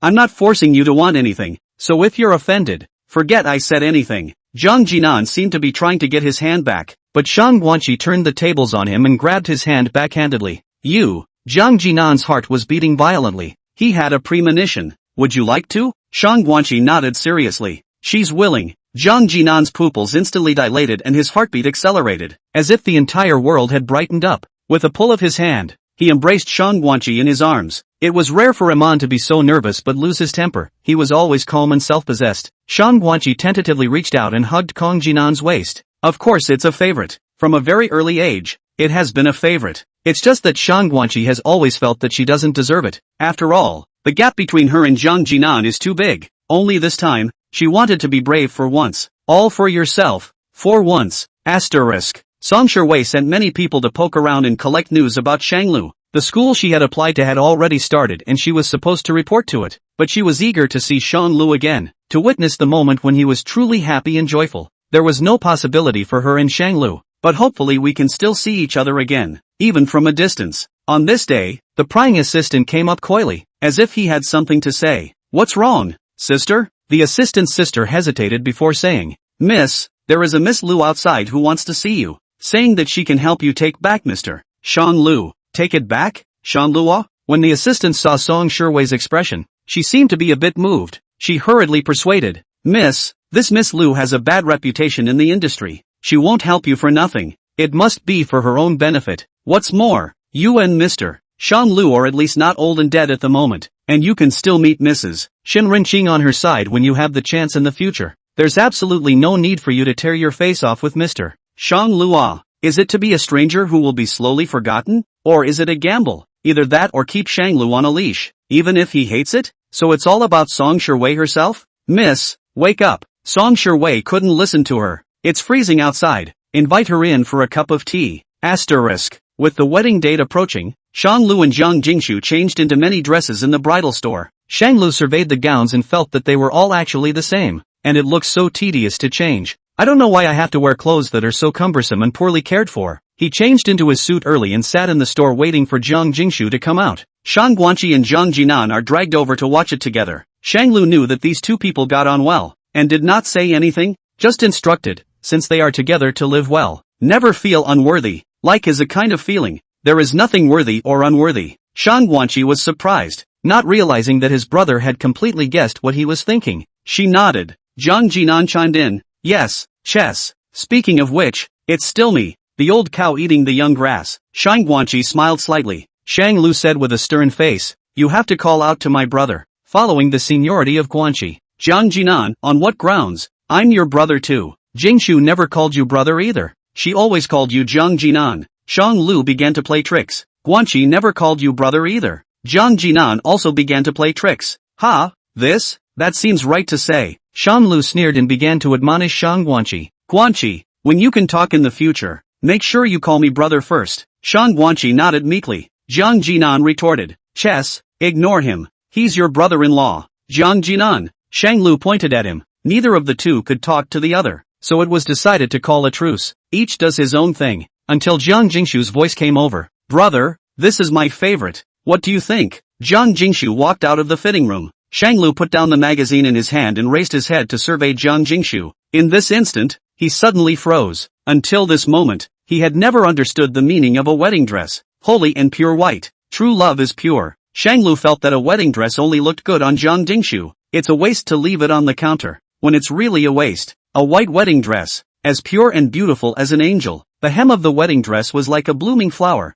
gently brushing the tip of Shang Lu's heart. The waist design showed Zhang Jingshu's slim waist perfectly, and a bow was tied at the back waist, adding a playful cuteness that matched Zhang Jingshu's age. Shang Lu looked dumbfounded and did not speak for a long time. Shang Guanqi couldn't help but laugh out loud and nudged Shang Lu with his elbow. Zhang Jinan laughed. Say something. Why are you stupid? Is it good? Shang Lu had heard earlier that in the store where the wedding dresses were tried on, the groom added 1,000 for a wow sound, and 3,000 if he stayed still. According to the normal situation, he should have made a stern face and said that he didn't like it and it didn't look good, and incidentally let Zhang Jingshu act pitiful. But in the face of such Zhang Jingshu, he really couldn't say a heavy word. Good looking. A demented look on his face. Zhang Jingshu was confused. Didn't she say she was going to start the show? She was all ready to act pitiful. Really? Really? It's nice. Shang Lu's heart split into two halves, half in physical pain and half in joy. The end result is a wedding dress at a super high price. After leaving the store and returning to the car, Zhang Jingshu questioned, didn't you agree to act? Why did you change your mind again? Shang Lu didn't have the heart to admit that it was because of looking dumbfounded. It's okay. It's not that bad. You're worth the price. Zhang Jingshu hugged Shang Lu and came closer to ask, brother, actually, you're doing this because you're looking stupid, right? Who said that? No. Then why did you blush when you just saw me? Zhang Jingshu hooked Shang Lu's belt. Brother, I actually secretly bought a skirt, the kind that can be torn open. If you blush just like that, what about the rest of the time? Chapter 167, how dare you next time? Then why did you blush when you just saw me? Zhang Jingshu hooked Shang Lu's belt. Brother, I actually secretly bought a dress, the kind that can be torn open. If you blush like that, then what about all the other times? Ahem. Shang Lu looked around to make sure the car windows were locked before speaking. This is outside. What does it look like for you to be like this? Go back and talk. Zhang Jingshu flattened her mouth. half of her body lying on top of Shanglu. Did I say something wrong? You were originally blushing.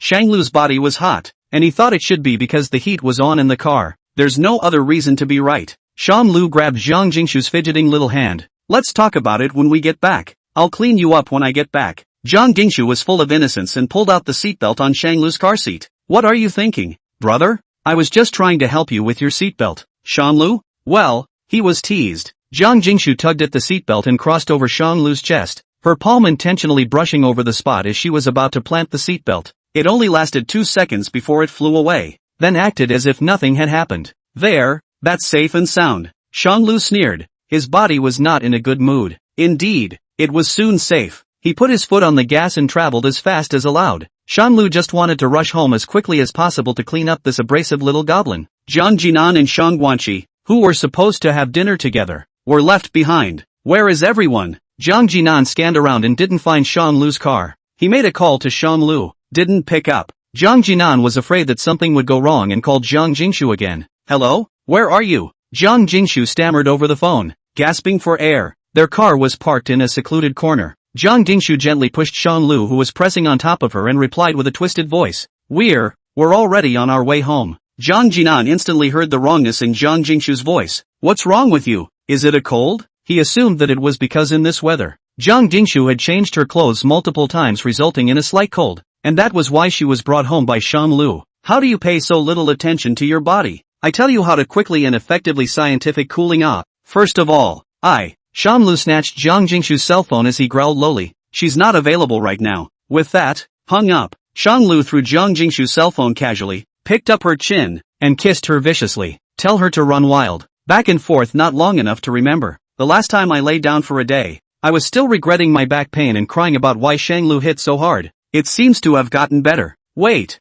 Zhang Jingshu covered Shanglu's mouth. Wait. Shanglu ripped her hands away and pressed them on either side of her head. Wait for what? Your word doesn't count at this time. Well, Zhang Jingshu was wrong. Zhang Jingshu was afraid, but dare next time. Asterisk. At noon on the second day, Zhang Jingshu didn't know how she got back to her room from the car. One of the last scenes she had any memory of was the bathroom. First the car, then the bathroom, and woke up in the room. As usual, Shanglu woke up earlier than Zhang Jingshu and made her a morning and midday meal, personally bringing it over for her. First, he took her to the bathroom to brush her teeth and wash up. After Zhang Jingshu obediently washed up, she shrank back into Shanglu's arms and was carried back to her room. Usually at this time, Shanglu would not refuse anything Zhang Jingshu said. It was just the right time for her to take advantage of the situation and make some money. Zhang Jingshu coughed several times. Ahem. Shanglu touched her head and there was no fever. What's wrong? As soon as she opened her mouth to speak, she realized her voice was muffled.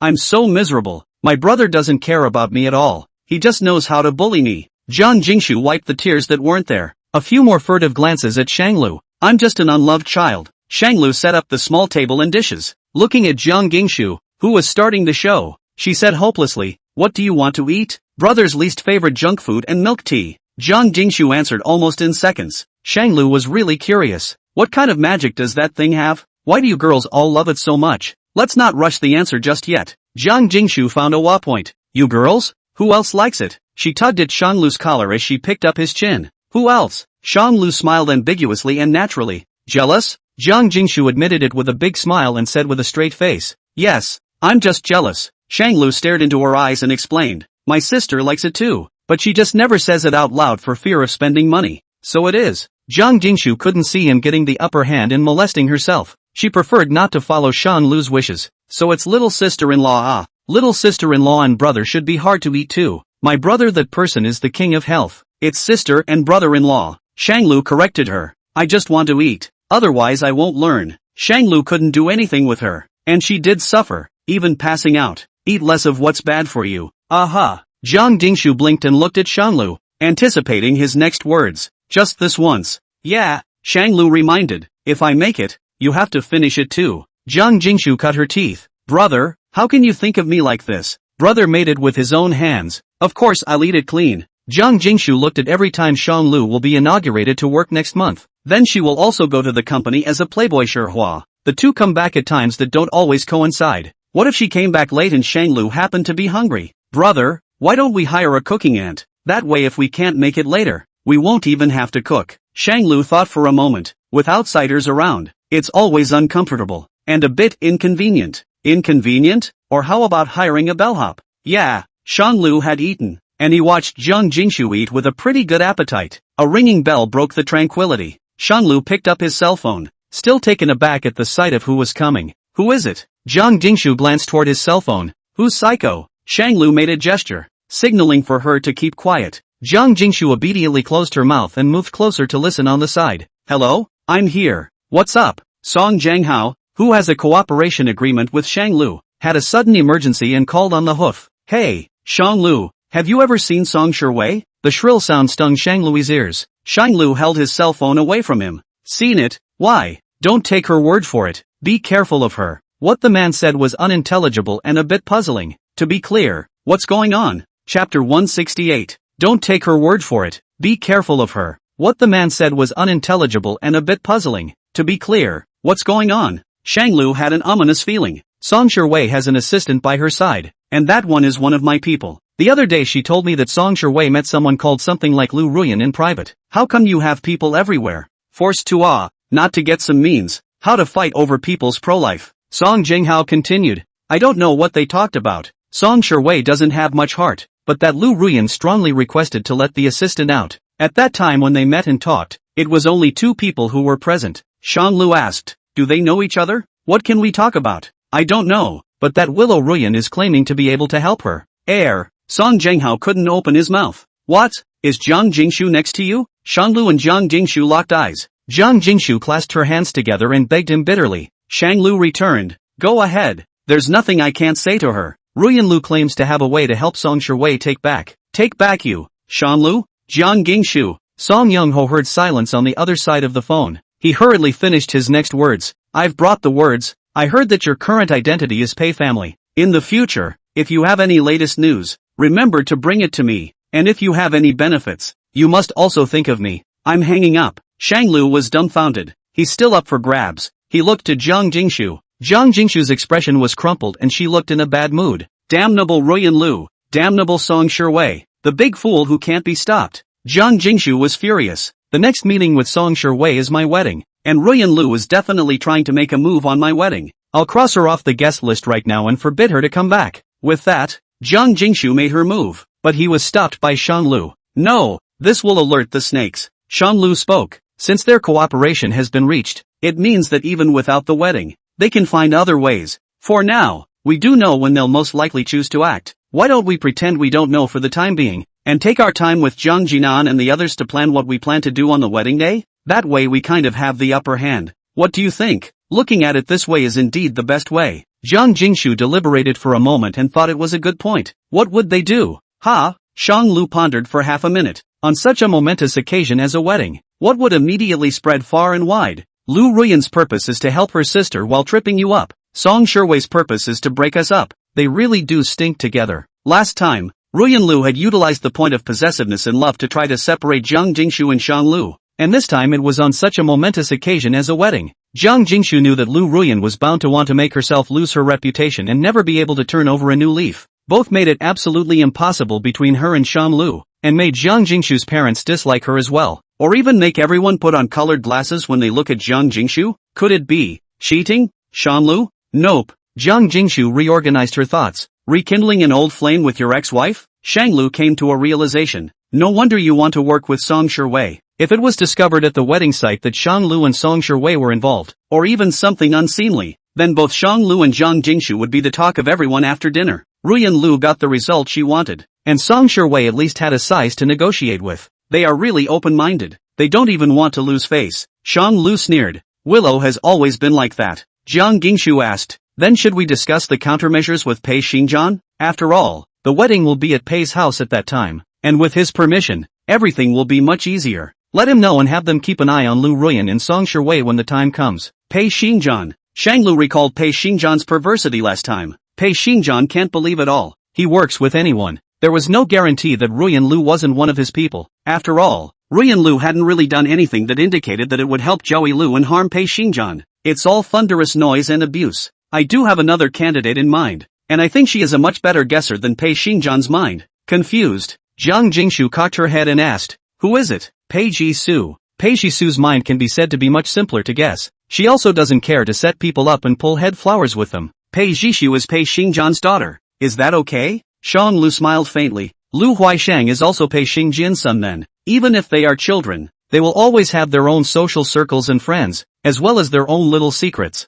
Well, how about I discuss the details of the wedding with her under the guise of inviting her to be a bridesmaid and meet her while we're at it? Jiang Jingshu offered. That's a very reasonable excuse. Could be. Are your two best girlfriends coming? Get them both together. It'll be easier to cover. And it's just as well you stop by to discuss the details between the bridesmaids and the bride, so you don't have to make an extra trip next time. Yes, I'll make an appointment with the three of them. Jiang Jingshu hurriedly pulled the girls to create a small group of four. Named, Jingren Palace will not allow you to put four. Right, brother. Best man. Have you found one yet? I have a date with Lian Li and a high school friend, and your brother said he'd like you to give him the bouquet then. Shanglu then remembered what Jiang Jinan had instructed. How am I supposed to give it to him precisely in the middle of the crowd when there are so many people throwing bouquets? Where's the hullabaloo? Shanglu waved his hand. I don't know. He was saying you definitely could, and said that if you did, you'd fully fund a honeymoon. Jiang Jingshu raised her eyebrows. Do I lack this much money from him? Shanglu brought in what Jiang Jinan had taught him.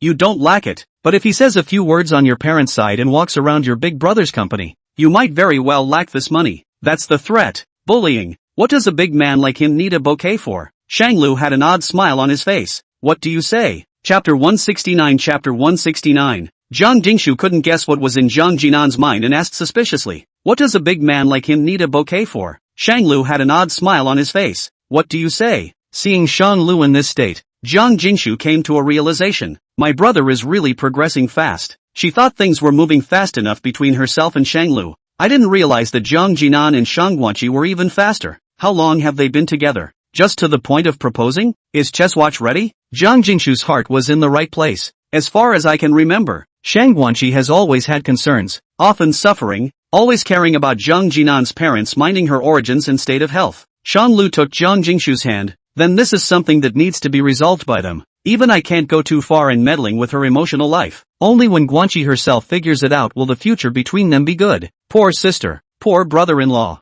Jiang Jingshu couldn't help but sigh. She was glad that she said whatever was between her and Shanglu. If Shanglu had a problem with something, he would make it clear to Jiang Jingshu as soon as possible. If he had any problems, he would make it clear on the spot. There is no need for second-guessing on either side. Honesty is a crucial part of the relationship between love. Shanglu, nice name calling. Asterisk. Jiang Jingshu and a few of her friends had arranged to meet on the weekend. They had an appointment at a beauty parlor. Susanna Chung came all the way to the capital to witness Jiang Jingshu's happy moment and to be a bridesmaid. Li Chu herself is from the capital, traveling around the country all year round, seldom at home. This time also for Jiang Jingshu's wedding specially ran back. Pei Shisu was very happy to come as a bridesmaid and promised flatly that she would take good care of Jiang Jingshu. When Shang Lu and Jiang Jingshu arrived at the beauty salon, the excited trio had already waited for a long time and were even a bit eager to try. Jingshu, this way. Susanna Chung greeted the two men in a separate lounge. Li Chu and Susanna Chung knew the inside story of the trip for a few days. Only Pei Ji-soo didn't know. Pei Ji-soo froze and followed her over. Aren't we going for a beauty treatment? I've been staying up too late lately. I've had some breakouts, and I still want to take care of my skin. Just follow. Shanglu checked the lounge before sitting down. Actually, we came to you today, saying it was a little short meeting between the bridesmaids, but there was really something else going on. Our purpose is mainly to find you. Everything else is a front. Shanglu was impressed with her, considered a straight-talking person, so he didn't beat around the bush. Pei Ji-soo and Jiang Jingshu had known each other earlier, but they just didn't have much contact. This was because Jiang Jingshu had been under the near surveillance-like control of her parents. Although Pei Ji-soo had the intention to get to know Jiang Jingshu, she was also hindered by Jiang Jingshu's parents in the name of Jiang Jingshu needing to study hard. Now you get what you want and you can be friends. Both sides are very happy about it. Looking for me? Pei Ji-soo was slightly surprised. She sensed that something big might happen at today's meeting. Is there something I can help you with? Shang Lu opened the door. If I'm not wrong, Mr. Pei Lao should have investigated all my information. You should be clear that I was married once before? Pei Ji-soo smiled slightly and nodded. Yes, indeed. You also know about the relationship between Jiang Jingshu and Lu Ruoyan? Yes. Then this is a good explanation. Shang Lu was solemn. My ex-wife's name is Song Shiwei. She came to us a few days ago and is now temporarily settled in the capital. Ruoyan Lu was authorized by whoever, and went to talk about cooperation with Song Shiwei. I'm guessing that they're planning to make some kind of trouble on our wedding day. Pei Jisoo was confused. Is the Lu family still not dead in the water? It's hard not to want to make a lose-lose situation when it's really crazy. Not really, just for the time being. We need your help. Pei Jisoo was puzzled. Such an important matter. Why give it to me? Wouldn't it be more convenient to go to my father? The real reason is not quite so easy to say. Because you are the bridesmaid. You will be following Jingshu throughout the entire time, and will be in the best position to understand if there are any abnormal people around Jingshu. And at the same time you are the most familiar with the Pei family amongst the bridesmaids. And no Ruyan Lu. Shang Lu jumped to conclusions. You're the best person for the job, and the one we're willing to trust. I just wonder what your opinion is. Of course I'm fine with it. Someone actually dares to hurt my sister-in-law. I'll be the first to stand up and fight her to the death. Pei Jisoo was extraordinarily agitated and stood up with a miso as if swearing an oath. Extremely sudden. Jiang Jingshu hurriedly supported her. Don't get excited. Don't get excited. Okay, sister-in-law. Pei Jisoo sat down obediently. Then what do I need to do to help you? Shan Lu hooked his lips and smiled. Pei's house should have surveillance, right? Can you see the surveillance on your cell phone? Do you have this permission? Pei Jisoo nodded. Yes. Lai Chu smoothly picked up. At that time, the three of us will be responsible for staring at the surveillance to watch Song Shuwei, Lu Ruyan, and Lu Zhou's every move, with one person keeping an eye on one to see if they have any out-of-the-ordinary actions. I'm sorry to trouble you guys, but Gingshu and I can't spare any time that day, but I'll try to keep in touch, and Lian Li and Zhang Jinan will be on call. Okay, Pei Jisoo nodded, but since we're out here today, why don't we simply discuss the do's and don'ts of being a bridesmaid? It's my first time being a bridesmaid and I have no idea what to expect. Richo had already prepared everything. The wedding dress selection from the other day is already over. The day before the wedding a few of us have to go to Pei's venue to determine the alignment and time, and on that day we need to embarrass Shan Lu's brotherhood. There are also some daily necessities to be prepared by then. Cough cough. Shan Lu coughed twice. Let's just forget about embarrassing the brotherhood? We all know each other. Why bother? Jiang Jingshu was just about to speak. I think, don't you think? Susanna Chung interrupted, cutting her off. You're the bride. You're not a bridesmaid. It's useless for you to feel. It must be difficult. Shang Lu was silent. Jiang Jingshu lost all the power of speech. Jiang Jingshu, why don't I pay you guys? What's your price? Joan Susanna took a sip of tea and said lightly, I don't lack money. All that's missing is the mahjong hitch. Richo coldly said, do I look like someone who lacks money? Shang Lu looked toward Pei Jisoo, half pleading. Are you going to make things difficult for me too? You're going to go soft, aren't you? Right? Pei Jisoo stammered. Good brother. How can you call this difficult? This is just the normal wedding process. I won't make things difficult for you. Convinced. Shan Lu was completely convinced. It's a mixed bag you've got yourself. Pei Jisoo has a lot of ghostly ideas at first glance. It felt like Shang Lu and the others would definitely suffer a bit when the time came. He needed to think of something. Chapter 170. After the secret conversation between the bridesmaids was over, Shang Lu began to think about how to bribe them. Hit the first stop. Shang Lu finds out from Jiang Jingshu that Li Chou likes to travel around, but lacks a friend with similar interests. So he and Lian Li search around for someone and finally find a girl of Li Chou's age. This one is? Richu looked at the friend recommendation sent by Shang Lu. This is Qin Yi, 1 year younger than you, likes traveling and literature, used to getting up early and not staying up late, has light tastes and doesn't eat spicy or sour, has traveled all over the world, and is planning to see the aurora borealis at the next stop. Shang Lu eloquently introduced, except for Jiang Jingshu, whom she grew up with, and Susanna Zhong, who was brought to know by Jiang Jingshu. Li Chu seldom made new friends, not to mention like-minded. In this day and age, just not staying up late and waking up early brushes off 70% of the population. It should be on the up and up to find someone who matches her interests so well. Nothing to offer. You want me to backdoor you on your wedding day, don't you? So quick to guess. Shan Lu nodded. Indeed. Please ask Sister Hatsu to raise her hand. Lian Li immediately retorted. What first sister? This is a first sister. This sister is only 18 at a glance. Shang Lu froze for a moment. It also has to be conjoined. Lai Chou gave a light laugh. Breezy, not really caring whether she was an elder sister or a younger sister. There's no need to be so oily. Jingshu is favoring you, so it's not necessarily possible to make a scene. Besides, I originally couldn't make a scene. Is that a yes? Lian Li replied in a flattering manner. Thank you, sister, for your high-handedness. Before preparing to go to the next stop, Lian Li approached Shang Lu for advice. Lian Li stammered, dragging Shang Lu into a corner, halfway out of his mouth. Shang Lu had never seen such a twisted Lian Li. What's wrong?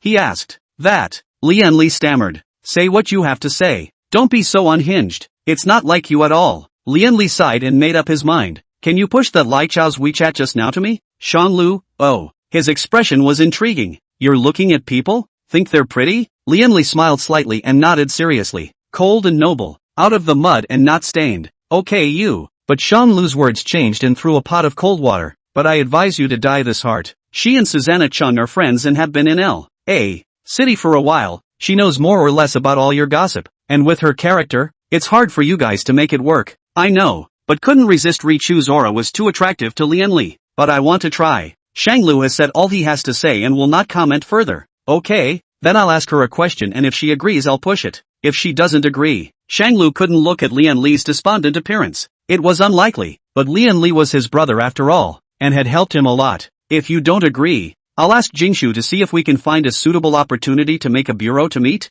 Lianli nodded excitedly. Can. Shanglu messaged Richo in the chat box. Shanglu, just now that friend of mine is called Lianli, a very righteous and moral person. He would like to get to know you as a friend? Lai Chor, thanks for the love. No thanks. Shanlu? Good rejection. So hard to refute. No way. When I go back and ask with Jingshu to probe? Lianli had to stop. After all, it was well known in Luo City that their family had been fighting over the family's property and making trouble. For this reason he had done quite a few unethical things, especially the yellow-haired persona of fighting and brawling since childhood. Okay, don't make it too hard for you. Just forget it if it doesn't work. The next stop was to find Susanna Chung. Ah, Susanna Chung. Lianli is familiar with her. As soon as he opened his mouth, he said, Brother Zhong, open a back door. After all, after you go out to play Mahjong 3 short of 1, I am also counted as a person, is not it? Mahjong? Or the wedding process? Zhang Sinjorvi was distressed. She was meditating. Shanglu hurriedly added fuel to the fire. This is after all what Jingshu wanted you guys to stop, isn't it? Zhang Jingshu did have her elbow turned outward all the time. She knew it well. Weddings only happen once, but Mahjong is played every day. What should you do if you can't find 4 people to play later? I'm at least famous in Luo City for what's good to play. Susanna Chung began to drop her defenses. Has Lai Chor been bribed? I'm afraid she's talking about me. That's for sure. Li Chu's character. It wouldn't have been able to make a scene. Shang Lu replied. Then, for the next month, you must be on call to play Mahjong. Lian Li agreed with a full mouth. Okay, Shanglu, if you're in the capital, you can call me and Jingshu up even if you're short of people. Though Shanglu is not very good at it. Yes you can. I recognize you. The third stop was Pei Ji-su. Bribe Pei Ji-su while observing the surveillance of her house. And in the meantime, take note of the pattern of Pei's house. Pei Xinjian was surprised by Shang Lu's arrival. Since the last launch semi-fight, it's like it's gone cold turkey. No one has approached anyone. Shang Lu explained. I'm here to find Pei Ji-su. She's in the bridesmaids group.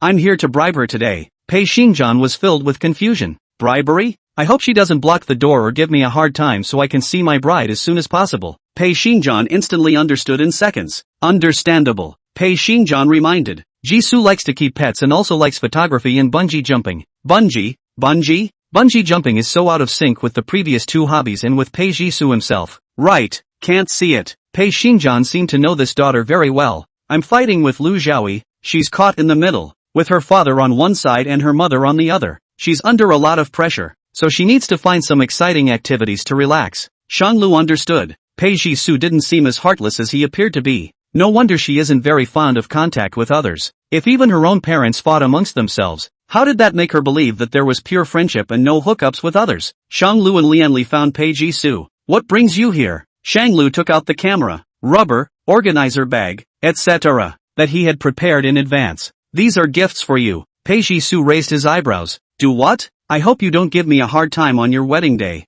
Shanglu added. The other 2 have already been bought off, leaving only you. You're alone. Why don't you just give in? Brother, I don't lack money. Pei Jisoo joked. It's just to make a mess and make things difficult, so that it's fun. Lian Li, then it's inconvenient for you to make a mess all by yourself, isn't it? Point taken. Pei Jisoo faltered. After half a day of meditating, she was attacked as well. She accepted the gift. Shanglua didn't leave. Pei Jisoo guessed Shan Lu's meaning. Is this preparation for me to show you around the inner mansion? Right. Good. Pei Jisoo remembered. You may not know, Lu Ruyan also lives over here, because she is Lu Xiaoyi's sister. It's just that very few people know that she's staying here. After all, she's a parasite, and she rarely mentions it. How dare you go against your master Pei Xinjian? Even Lu Xiaoyi's sister wouldn't dare to make trouble so blatantly, right? Shanglu felt that there was something very uncomplicated in it. It's like there's something he's ignoring. Chapter 171 The Guest Bedroom. Pei Jisoo introduced, you may not know,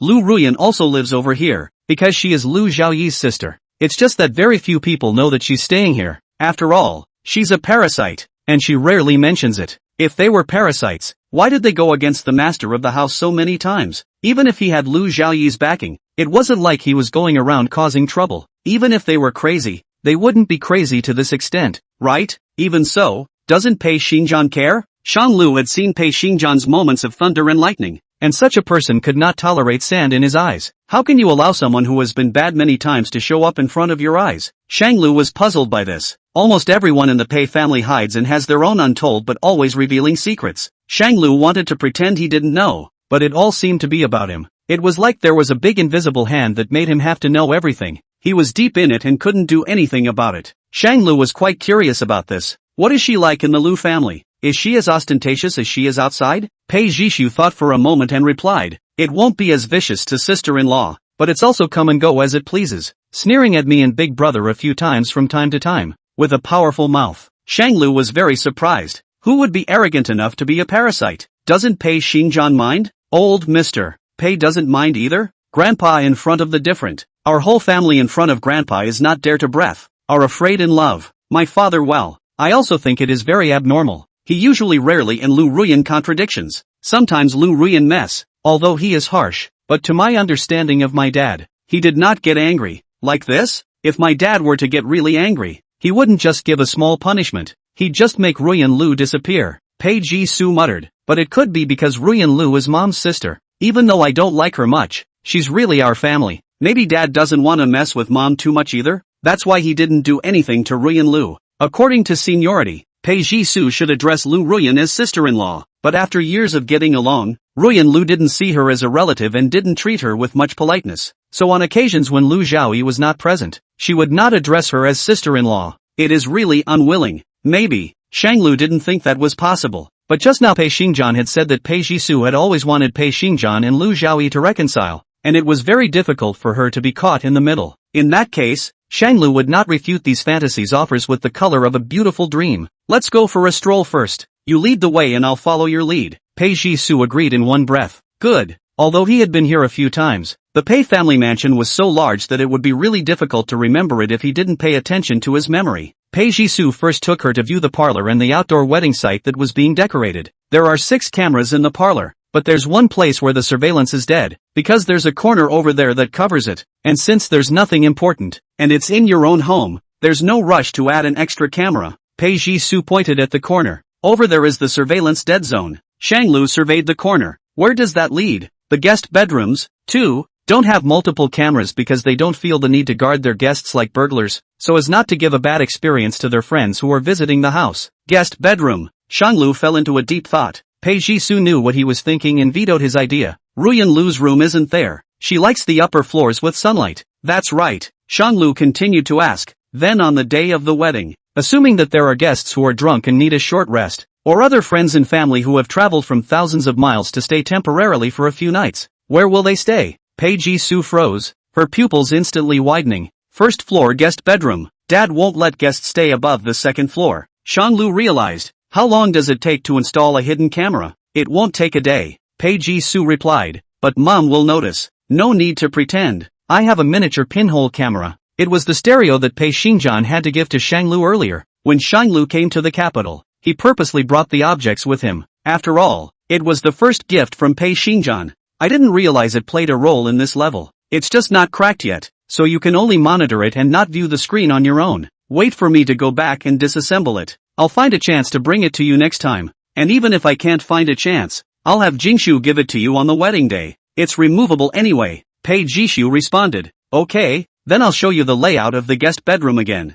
Okay, there are 7 guest bedrooms over here. Each one is a single room with a bathroom and check room. And the auntie who usually cleans them every other week. The doors are usually unlocked and can be unlocked from the inside. The keys are kept by the housekeeper and are rarely taken out and used. Every guest bedroom is decorated in the same style. Shanglu paused. Exactly the same? Yes, because it was a unified division of the layout and a one-time build. It was a guest bedroom, so it didn't take much effort, and it was a one-time solution based on the designer's recommendations. Pei Ji-su spoke truthfully, so that means that if you're in the middle of a room facing the same direction, a drunk person can't actually tell which room they're in. Shanglu seemed to vaguely guess what Lu Ruyan and Song Shiwei were planning to do, just a little bit closer to knowing the whole truth of the matter. A few key pieces are missing though. The general direction, however, has been taken. Pei Ji-su's back was in a cold sweat. You could say that. It was also clear to her what that meant. They're not trying to make a little peachy news like last time, are they? Shanglu doesn't dare to assert,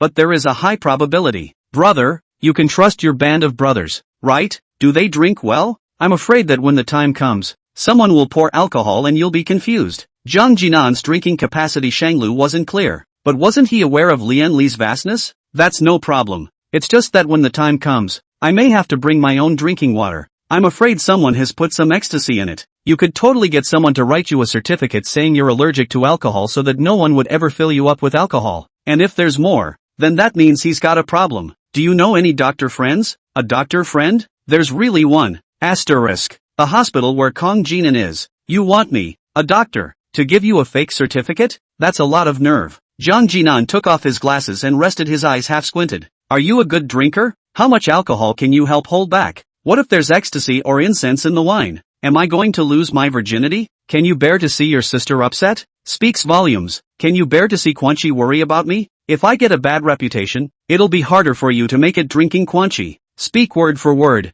Zhang Jinan felt embarrassed. This is too unhealthy. I have professional ethics. Who was it that begged me to let me and Jingshu give him the bouquet? Chapter 172, The Planned Honeymoon. Zhang Jinan felt embarrassed. This is too unhealthy. I have professional ethics. Who was it that begged me to let me and Jingshu give him the bouquet? Shanglu Fein thought. Who was it again? Do you remember? Zhang Jinan. I don't have a professional demeanor, okay? Zhang Jinan made a call to a familiar doctor colleague, and within 5 minutes, the matter was done. It's okay. Shanglu solemnly thanked him. Many thanks. It was getting late and he was just about to leave when he was called back by Zhang Jinan. Wait. Shanglu was suspicious. What's wrong? What is Guanqi's favorite jewelry? I poked and prodded, but she wouldn't say anything, and I didn't dare ask more for fear of revealing it. Zhang Jinan was still thinking about what jewelry would be better to wear then. Only flowers from Zhang Dingshu and Shanglu are not enough. She likes necklaces best, because rings and bracelets and whatnot, when worn on the hand,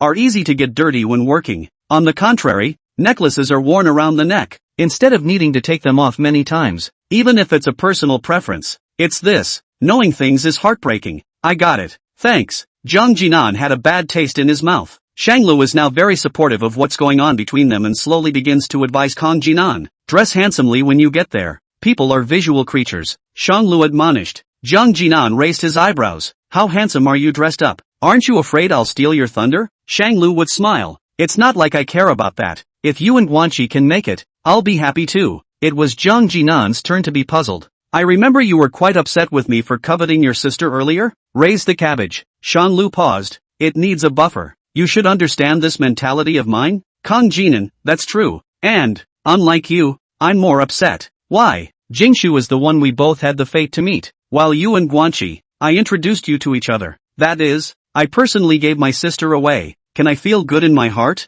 Shanglu once had a moment when the sky fell. Give away the raised cabbage with your own hands. It's hard to bear. Zhang Jinan was smug. Look on the bright side. Look, I'm not even mad at my sister for turning her elbow outward every day. I'm already used to it. Shanglu smiled wryly. Luckily, my sister is dead set against me. Kong Jinan? He was comforting Shanglu, only to be mocked by this man in turn? Are you okay? Shanglu slipped away from Kong Jinan who was about to explode. Asterisk. Shanglu got the allergy certificate and went home with a full load. Zhang Jingshu greeted her the moment she heard the door open. What's so funny, brother? What is it? I want to fight with your brother. Shanglu stifled his laughter. I got my allergy certificate today, so I don't have to be doused with alcohol on the day of the wedding. Zhang Dingshu hadn't seen Shanglu for half a day and missed him so much that she didn't move an inch to follow him. No, I just saw my brother inexplicably start having a seizure and pouring out his bitterness on WeChat, accusing me of not being considerate of my brother and making him lose face in front of his other brothers. Don't listen to his bull asterisk.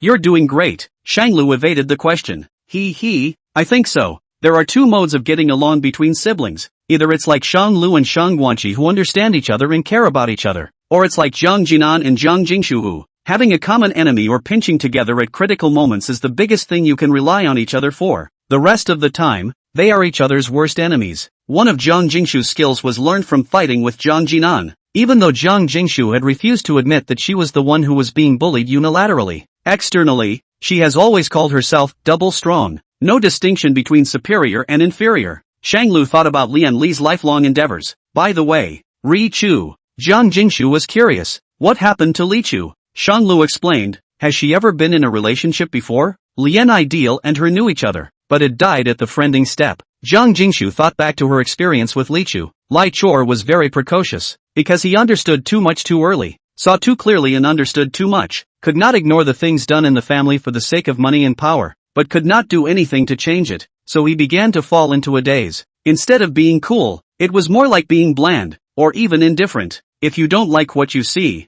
you don't see it. Li Chu seems to be bland as a whole. She almost never interacts too much with anyone other than her hobbies and the friends we grew up with. She's like that with everyone, so you tell Lian Li not to mind. If that was the case, she and Lian Li would fit together. To some extent, they are similar. It just takes a different approach. Lian Li is in disguise and deep, but out of the mud. Li Chu, on the other hand, chose to run away. So is there any chance of a date for a few of us to go out, get together, sort of introduce us, play together? Shanglu offered. Actually, the two of us haven't gone on a picnic in the countryside yet either. So if you like it, we'll pull the strings and let them get to know each other. And the rest is up to them. And the two of us can go out and relax. Good. Jiang Jingshu agreed with her mouth full, but then quickly became evil. But I'm busy preparing for the wedding every day now. I can't be free. So after the wedding, sort of a first step in the middle of our honeymoon? Jiang Jingshu was ecstatic, hugging Shanglu's waist and spilling her guts. Okay, what about after that? Where else to go on the honeymoon? Shanglu didn't really care where he went, as long as it was with Jiang Jingshu. Where do you want to go?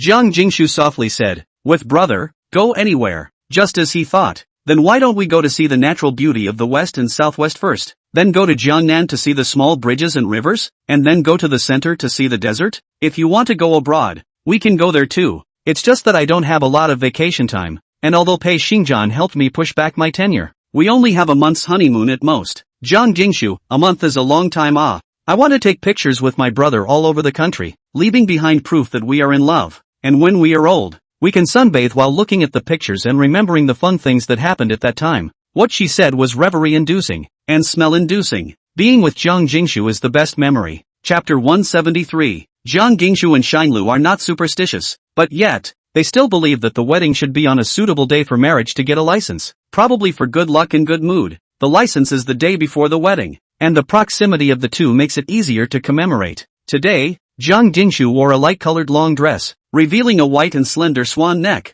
a waist that was too small to hold, and black silk with slight curls that seemed to be casually draped over her shoulders, with eyebrows like distant mountains and lips like cherries. Her features were exquisite and impeccable. Shanglu discovered, compared with the day of reunion, Jiang Jingshu faded the youthfulness of a young girl, more a few points of bright and delicate temperament with a little bit of soul-capturing flattery, beautiful and flamboyant, delicate and difficult to approach. The only thing that remained unchanged was the untainted, half-smoked fangirl in the front and back of her body. Jiang Jingshu rarely wore makeup, probably because she was young and pretty. A clear water hibiscus is already extremely beautiful, and does not need to be powdered, but it was a surprising day for makeup. She nodded her red lips more delicately. Jiang Jingshu spoke eloquently. Introducing, this is called chopper makeup. Shanglu, who are you going to behead? Me? Shanglu was afraid. Other girls say chop. That might be a joke, but when Jiang Jingshu said chop, what exactly did this word chop mean? Was it literal or what? It's worth looking a little deeper.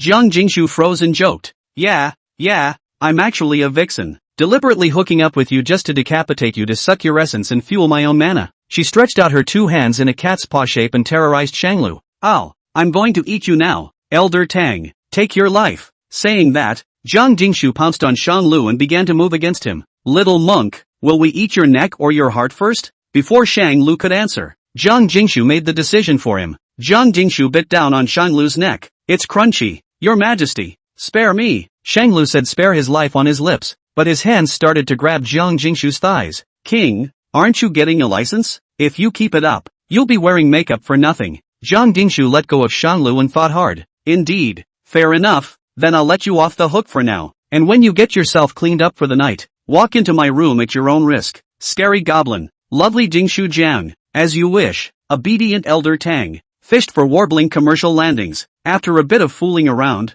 Jiang Jingshu's lipstick spent a little bit, and Shanlu's neck accidentally left traces of fooling around. The duo each made some adjustments. By the time they left the house, they already looked like a talented and very compatible couple. There was a long line outside the Civil Service Bureau, about because it was a really auspicious day. Seeing that there were too many people, Jiang Jingshu asked her connections to take a number that was close to the front. It didn't take 2 minutes for them both to be called. The duo brought all kinds of documents with them. There was supposed to be a group photo, but to commemorate the grand day, Jiang Jingshu and Shanlu chose to take the photo on the spot. Behind it is a red background with the duo sitting in front of the camera, leaning in close. The cameraman couldn't help but warn the duo when he saw them so in love. Both of you can come closer, but you don't have to be this close, just shoulder to shoulder. Jiang Jingshu awkwardly moved halfway across the room. Hey, she smiled slightly. The cameraman saw that they had been inching mushy together since they came in. Can't help but flirt. I've still rarely seen a couple as in love as the two of you over the years I've been practicing. This sounds. Bring a kind of housekeeper said. Young master has not brought a woman to the house for a long time. Young lady seldom smiles to a man so happy feeling. The cameraman looked at Shanglu's expression and knew he didn't believe it. Don't believe me. I've been taking pictures here for so many years. Times have changed a lot. In the past, life was less stressful. Everyone was willing to get married. And when they did, they had more power. And they were all happy when they came to get married. But it's not the same now. The general environment is bad in this day and age. The pressure to survive is high. And the pressure to raise a child is even higher. Prices have been rising over the years, but wages haven't. And people are barely able to feed themselves. So who dares to get married and have children? These years, the marriage rate is getting lower and lower. These young people after so many years of exams, compulsory education, training courses, out of the community. A question of the staff unit is 3000 love to do not do it. You do not do it. There are a lot of people to do it. There is no money to fall in love. Men and women feel that the cost effectiveness of marriage is low, but marriage cannot be used to compare the cost effective. Marriage is not because they love each other to be together. Fewer can come to marriage, and even fewer are as happy as you are. This marriage is like a big gamble. There are more and more people with mental illnesses these days, and no one can be sure what they're really getting into with their pillow. The cameraman got more and more excited and eloquent. Little brother, are you done filming? Shanglu asked. I'm smiling a little bit with a sour face. Ha, the camera guy flinched slightly. Oh, it's a good shot, it's a good shot. The retoucher on the sidelines was deeply moved by his statement. Yes, before I talked about a girlfriend. Before all talk well. Wants to talk about marriage. Even the lion's mouth. Want me to 288,000 bride price. If we bring back to the common expenses or pay the mortgage will be okay. But she actually do not bring back. I asked to know that she has a younger brother. Her brother has no job, no looks, no background. Just stare at her bride price money to buy a house. The camera boy couldn't help but spit out. No way. You've stumbled upon such a superb Voldemort? No way.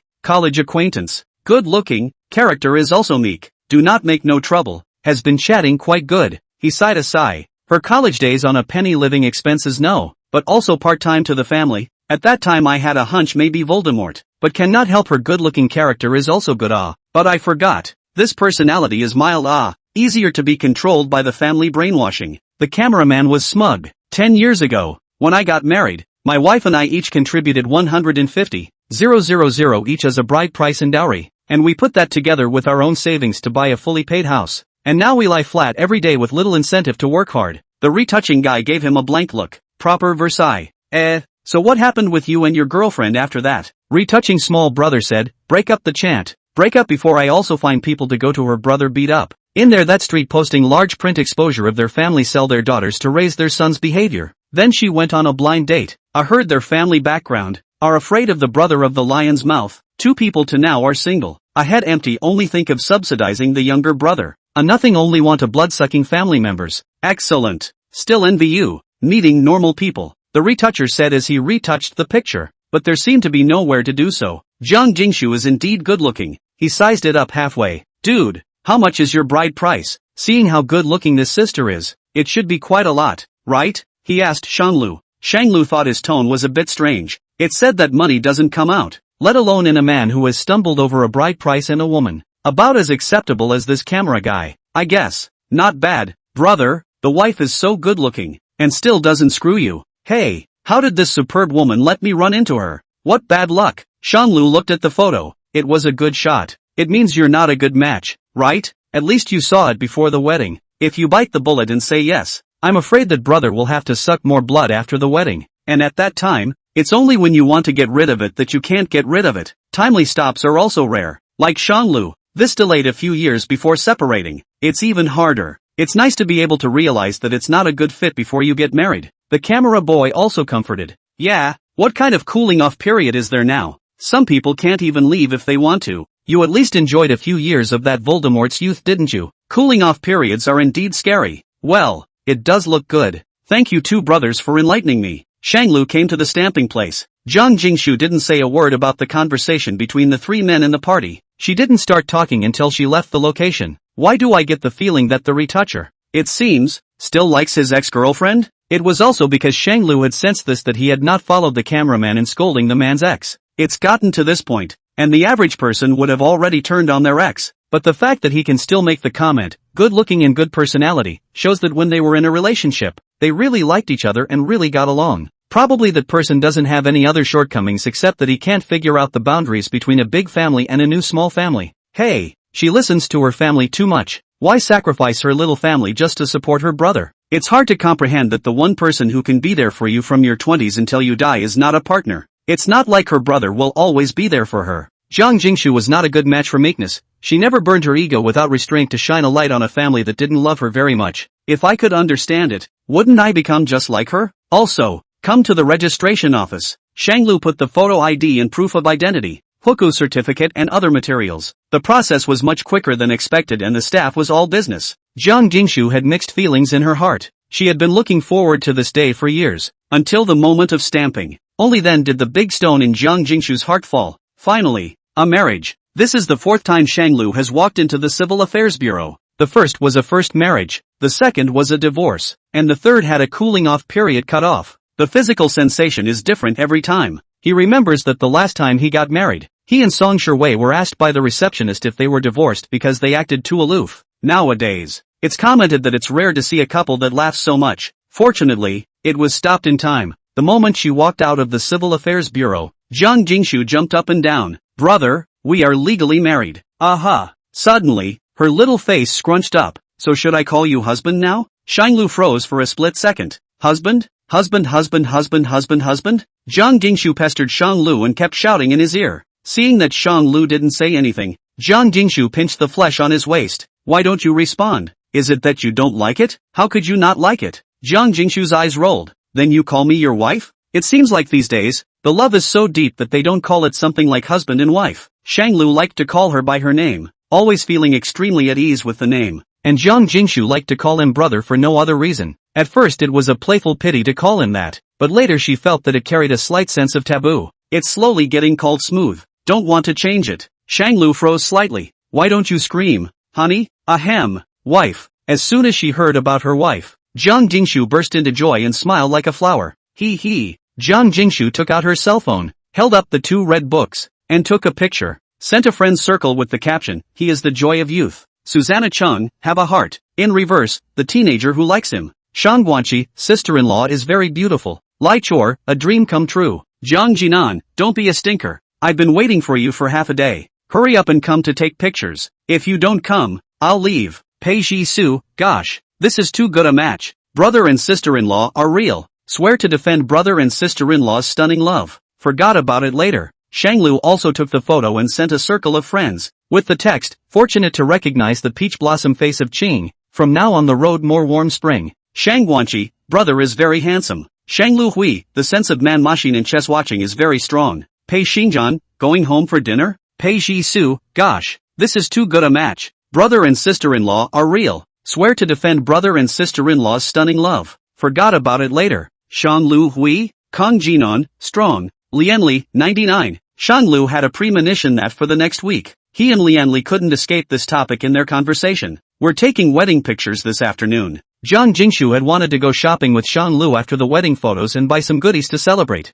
Shanglu, Pei Xinjian told us to go back. It should be to prepare for the wedding tomorrow? He said to let you go back to John's house with your wedding dress later. I'll go back to Pei's house, and I'll pick you up when it's tomorrow morning. Zhang Jingshu was not happy. I just got my license. We can't even be together on the first night of the license? Still need to meet tomorrow? You go with me to my house. In the morning directly together to take the car to Pei's house. The effect is not the same? It's not the same, is it? There's going to be filming, documenting the wedding. How can I not be there? Though he also thought the idea was good. Gee, I should have known to have the license and the wedding separated by a day. Jiang Jingshu felt like she had made a bad decision in her life. Come on, let's go to the wedding photos first. Okay then. Jiang Jingshu and Shan Lu arrived at a studio, where Jiang Jinan and Shang Guanqi had been waiting for a long time. Jiang Jingshu came to the restroom and secretly asked, "Are my brother and the others going to shoot too?" He should have just wanted to see what kind of dress Guanqi wore so he could buy the right one, but Guanqi wasn't very willing to accept a gift from him, thinking it was too expensive. So that's why this was taken together under the pretext of setting us both off. That's right, Jiang Jingshu realized. I'll change first. Good. Shanglu was unmoved. Jiang Jingshu stifled a laugh. Brother, so you want to watch me change or help me change? Yeah. Jiang Jingshu froze. Ha, I'll help you take it off. I'll help you put it on. Chapter 174, Butterflies. Jiang Jingshu stifled a laugh. Brother, so you want to watch me change or help me change? Yeah. Jiang Jingshu froze. Ha, I'll help you take it off. I'll help you put it on. After speaking, Shanglu walked behind Jiang Jingshu, lifted her disheveled green silk, and pressed his thumbs on the zipper on Jiang Jingshu's back. Jiang Jingshu's spine instantly tightened and her body stiffened. I've done everything and watched it, though, but in the middle of the day, letting Shanglu strip her completely naked while he himself is fully dressed. Such a thing has yet to happen. It wasn't that she was afraid of being naked in front of Shanglu, but she was afraid that the scars on her back would be seen by him one by one in the daylight. Jiang Jingshu looked wretched and ugly, but Shanglu was well dressed. This was a scene that she would never allow to occur. She couldn't afford to lose face in front of Shanglu, couldn't afford to lose the grooming and appearance that she had always maintained so well. Jiang Jingshu tried to hide, her steps just moving half a step forward. It was then clamped down by Shanglu. Shanglu ripped her zipper open without a reaction. Jiang Jingshu's back was exposed. In the evening, the marks can still be hidden, but in broad daylight, the scars become more obvious. I've obviously been sticking to the medication to get rid of the scars, but they continue to wear off very slowly. Shanglu tenderly stroked up those scars, his cool fingers touching the warm ridges, giving Jiang Jingshu a sticky touch. Well, brother, the scars are shocking. You can tell by looking at it that it's not a light touch. It's heartbreaking. Does it hurt? Shanglu asked. How did it last? At what point did it start hitting you? Jiang Jingshu choked and her eyes were sore. It doesn't hurt. Got used to it a long time ago. She had thick skin and flesh. As long as she could see Shanglu, what ordeal could she not carry off? Shanglu's large hand palmed her waist, which was ungainly. The other hand clasped both of her hands behind her back and pinched her wrists, causing her to hold her head up. Brother? It was an extremely possessive and controlling move. Jiang Jingshu's every move was under Shanglu's control, and if he hadn't let go of her hand, she wouldn't have been able to move at all. Shanglu half bent his waist, lowered his head, and kissed Jiang Jingshu's back in a slapdash manner. Goosebumps rose all over Jiang Jingshu's body. Well, don't do this. The scars are ugly. She was afraid that Shanglu would dislike her if she saw too much. It's not ugly. It's beautiful. Liar. Jiang Jingshu snapped. Shanglu looked to the side of the dressing table, on which there were eyebrow pencils, lipsticks, eyeliners. He casually picked up a lipstick and eyeliner. It's really beautiful. I'm not lying. Wait and see if you don't believe me. There are numerous tiny scars and two very deep ones, which should have been added in recent years. The two deepest courses reside in the center of the spine. Shanglu put up his brush and drew something with what he had in mind. The tingling touch came, making Jiang Jingshu's heart itch. What are you doing? Shanglu had recently learned a new word over Pei Jisu's side called restored beauty. I'm restoring your beauty. Jiang Jingshu? She waited in silence for about 5 minutes. Only then did Shanglu stop writing as he took a makeup mirror and shone out Jiang Jingshu's back. Jiang Jingshu twisted her head to look. The two deepest scars were drawn as two red butterflies, while the other tiny scars were drawn as a jungle of thorns. The two butterflies look like they are working together to break free of the thorns. Was this an allusion to her and Shanglu? I told you it was pretty. Shanglu was smug. Jiang Jingshu nodded her head vigorously. Well, it's pretty. It still gets ugly after a shower. She knows that Shanglu is also a visual animal, and if she becomes ugly, did you suspect that I would dislike you because you have a bad back? Shanglu asked rhetorically. People age very quickly, and I aged before you did, so it's hard to believe that you won't like me when I age and turn into a little old man? Jiang Jingshu snaps. Of course not. How could she possibly dislike Shanglu? That's just it. I won't either. Shanglu knocked Jiang Jingshu's head. The beauty of Jingshu's form can be viewed by everyone, but the beauty of Jingshu's heart is mine alone. Jiang Jingshu was slightly shaken as she lightly bit her vermilion lips with deep emotion. so I'm going on? Aha! Shanglu tugged the dress hanging off her shoulders, revealing a playful and cute inner dress and a figure that didn't match the air of the inner dress at all. He's a little proud of himself. It seemed that he had raised Zhang Jingshu pretty well, and she had obviously become a bit more flirtatious and plump. If you have your own wife, you have to raise her yourself. Shanglu picked up the Chinese wedding dress next to him and carefully picked it out before realizing that one was a lining, a middle garment,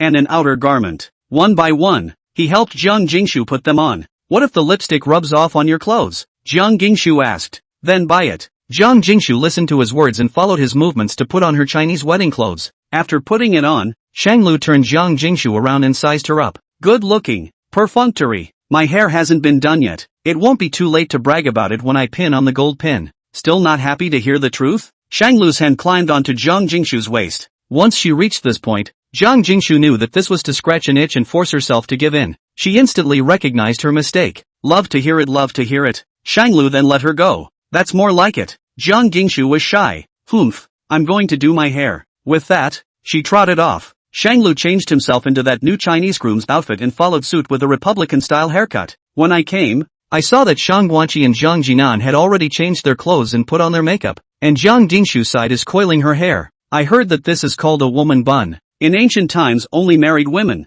out of the boudoir, will be dressed like this. Once you dress up in a woman's bun, you are claiming to be married to someone else. Famous flowers have owners. Shanlu sat on the sidelines, being pounded by the makeup artist for styling. Obviously, she came a bit later than Zhang Jingshu, but their hairstyles were done almost at the same time. Zhang Jingshu's hairstyle was a Republican-style vintage-style curly hair with a black bow coiled at the top of her head and her long hair curled up and falling down to her shoulders. Vintage but not too stylish. Exudes a different kind of charm. Elegant and dignified. Zhang Jingshu spun around in front of Shanglu. Does it look good? It was obvious that she had regained her confidence. Shanglu nodded slightly. It's pretty. Like it? Love it, said he, adding, love the hair, love you even more. Because earlier, on his birthday, Kan Jungsa seemed to break the ice on the question of whether she liked her or the dress. Zhang Jingshu hooked her arms around Shanglu's neck and cuddled up in his arms. I like you a lot too. Still filming or not? Zhang Jinan asked loudly, interrupting the two of them from their random-size hug.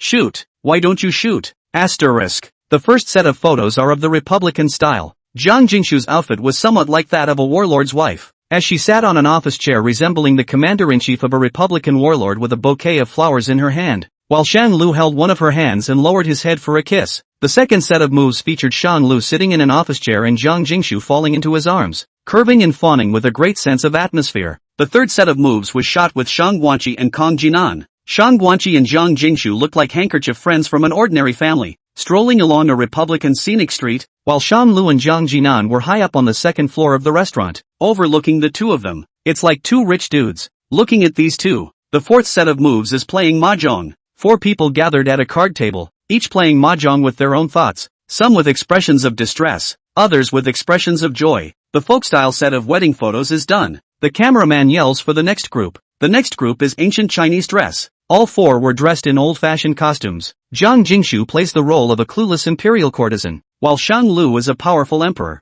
Zhang Jinan is a powerful minister, and Shang Guanqi is the eldest princess. Zhang Jingshu wearing a pink palace dress, waist girdle light-colored belt, set off the graceful figure. Head pulled with the identity does not match the hair bun. Eyebrows knit spring mountain. Eyes knit autumn water. Charming and boneless into the wood 3 points. Shang Lu, on the other hand, wore the regular emperor's system of dress. The first set of actions was that the emperor was still reviewing the Zhangji in the middle of the night, while Zhang Jingshu was leaning against a distant pillar and dozing off. The second set of movements is the emperor Shang Lu on a whim, pulling the little courtesan, had to teach her archery. The difference in size between men and women was so great that the timid little courtesan cowered in the arms of the emperor and drew her bow and arrow with a shivering body in the emperor's captivity. The third set of action is a 4-player line stroll lanterns. The little courtesan literacy is not much, but the eyes of the lantern riddle rewards looked at a number of eyes. Look forward to. The emperor found on the spot to take the lantern riddle leader, will be given to the little courtesan prizes. While Shang Guanqi and Zhang Jinan clearly have status boundaries, they still sneakily look at each other in the corner. And after that, there were Mori wedding photos, light wedding photos, French wedding photos and so on. The shoot was very enjoyable. Everyone worked well together and no one was too much trouble or added to the chaos. The cameraman said bluntly that there were once people to the point of taking wedding photos, but still cannot understand each other, quarrel all day long.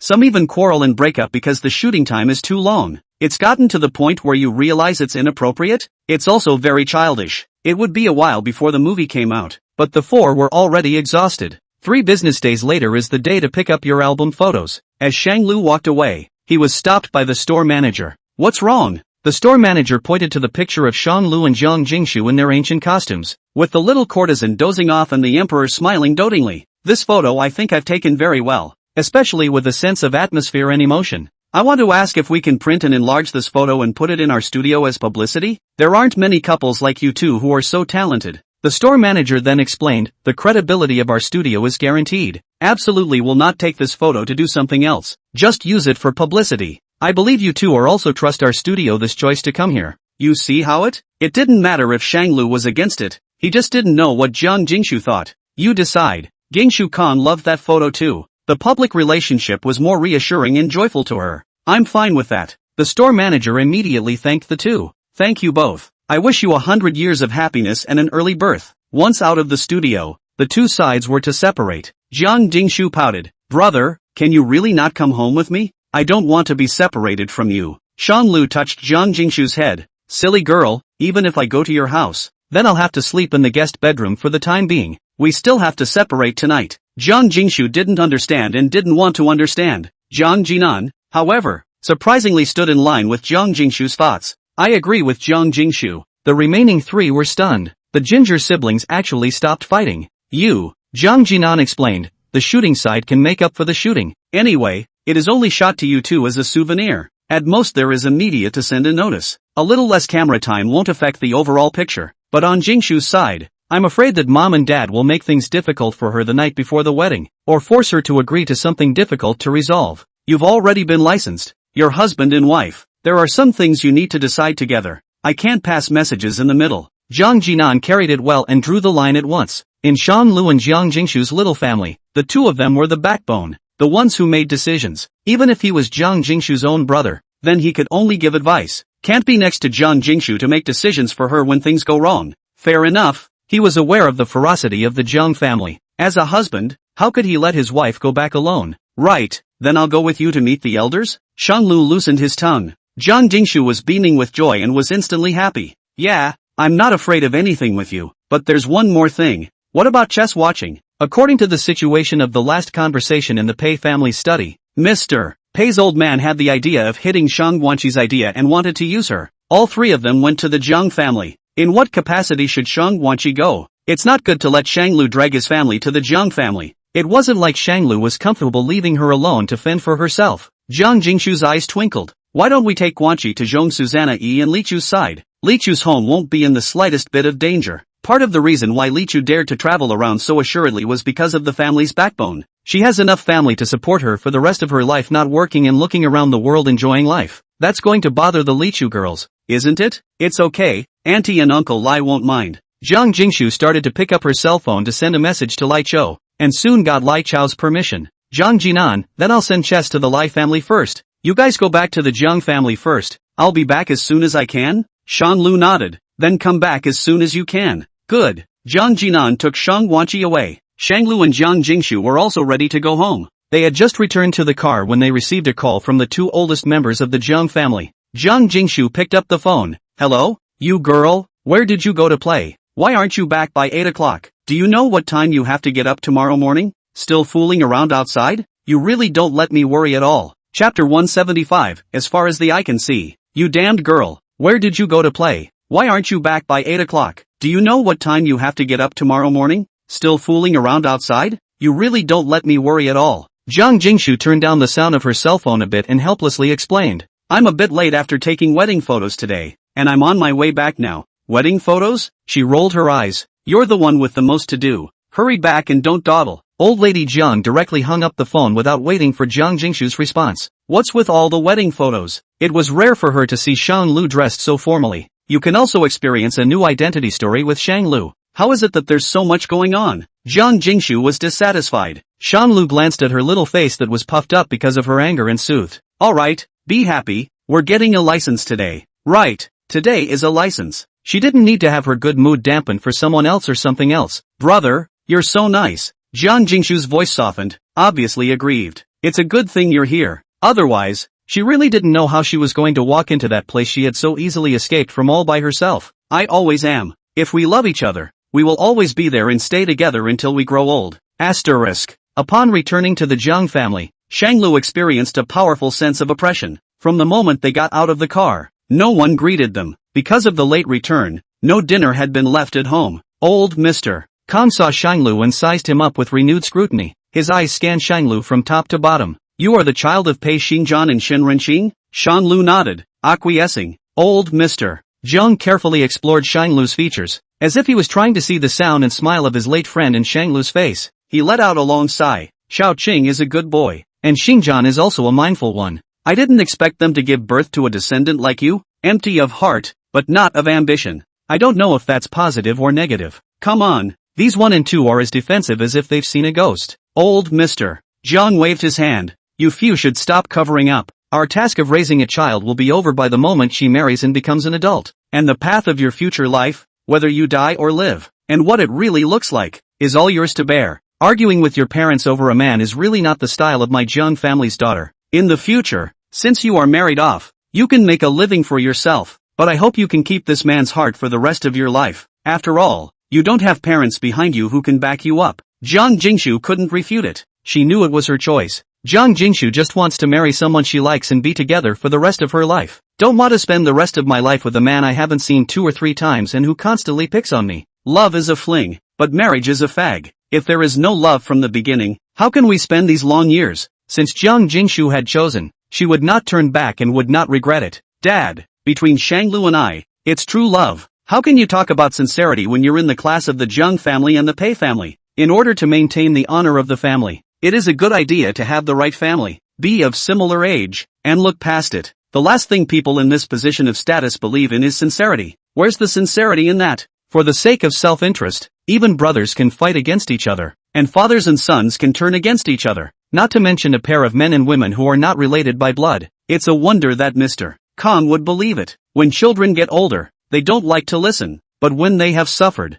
they will understand their parents' good intentions. Neither side would let anyone. The cooking auntie gave Shanglu, Jiang Gingshu, and Jiang Jinan a separate small stove and made some delicious food to fill their stomachs. The housekeeper arranged a separate guest bedroom for Shanglu, and Jiang Jinan went to his room. Jiang Gingshu, on the other hand, was called by old lady Jiang to talk. Mom, seeing her mother again, Jiang Jingshu felt bad in her heart. Old lady Jiang slowed her tone. Why have you lost weight? No, Jiang Jingshu retorted. Old lady Jiang touched Jiang Jingshu's head. Our Shuer has grown into a big girl, and now she's going to get married, so she'll be a mother when she gets pregnant in the future. Talking a little long term, but it might as well be. These are also in Jiang Jingshu's future plans. Sure you must remember, although you married Shanglu, you are still surnamed Jiang. Shanglu was a second marriage, so in the end, it's still you who is at a disadvantage, and you can request that any future children you give birth to take their mother's surname, so that it's only fair. You are in a marriage. The child in the future is going to have the support of both families. If this child's surname is Jiang instead of Pei, then in the future it will be considered a big help for our Jiang family. You don't want to suffer a loss either,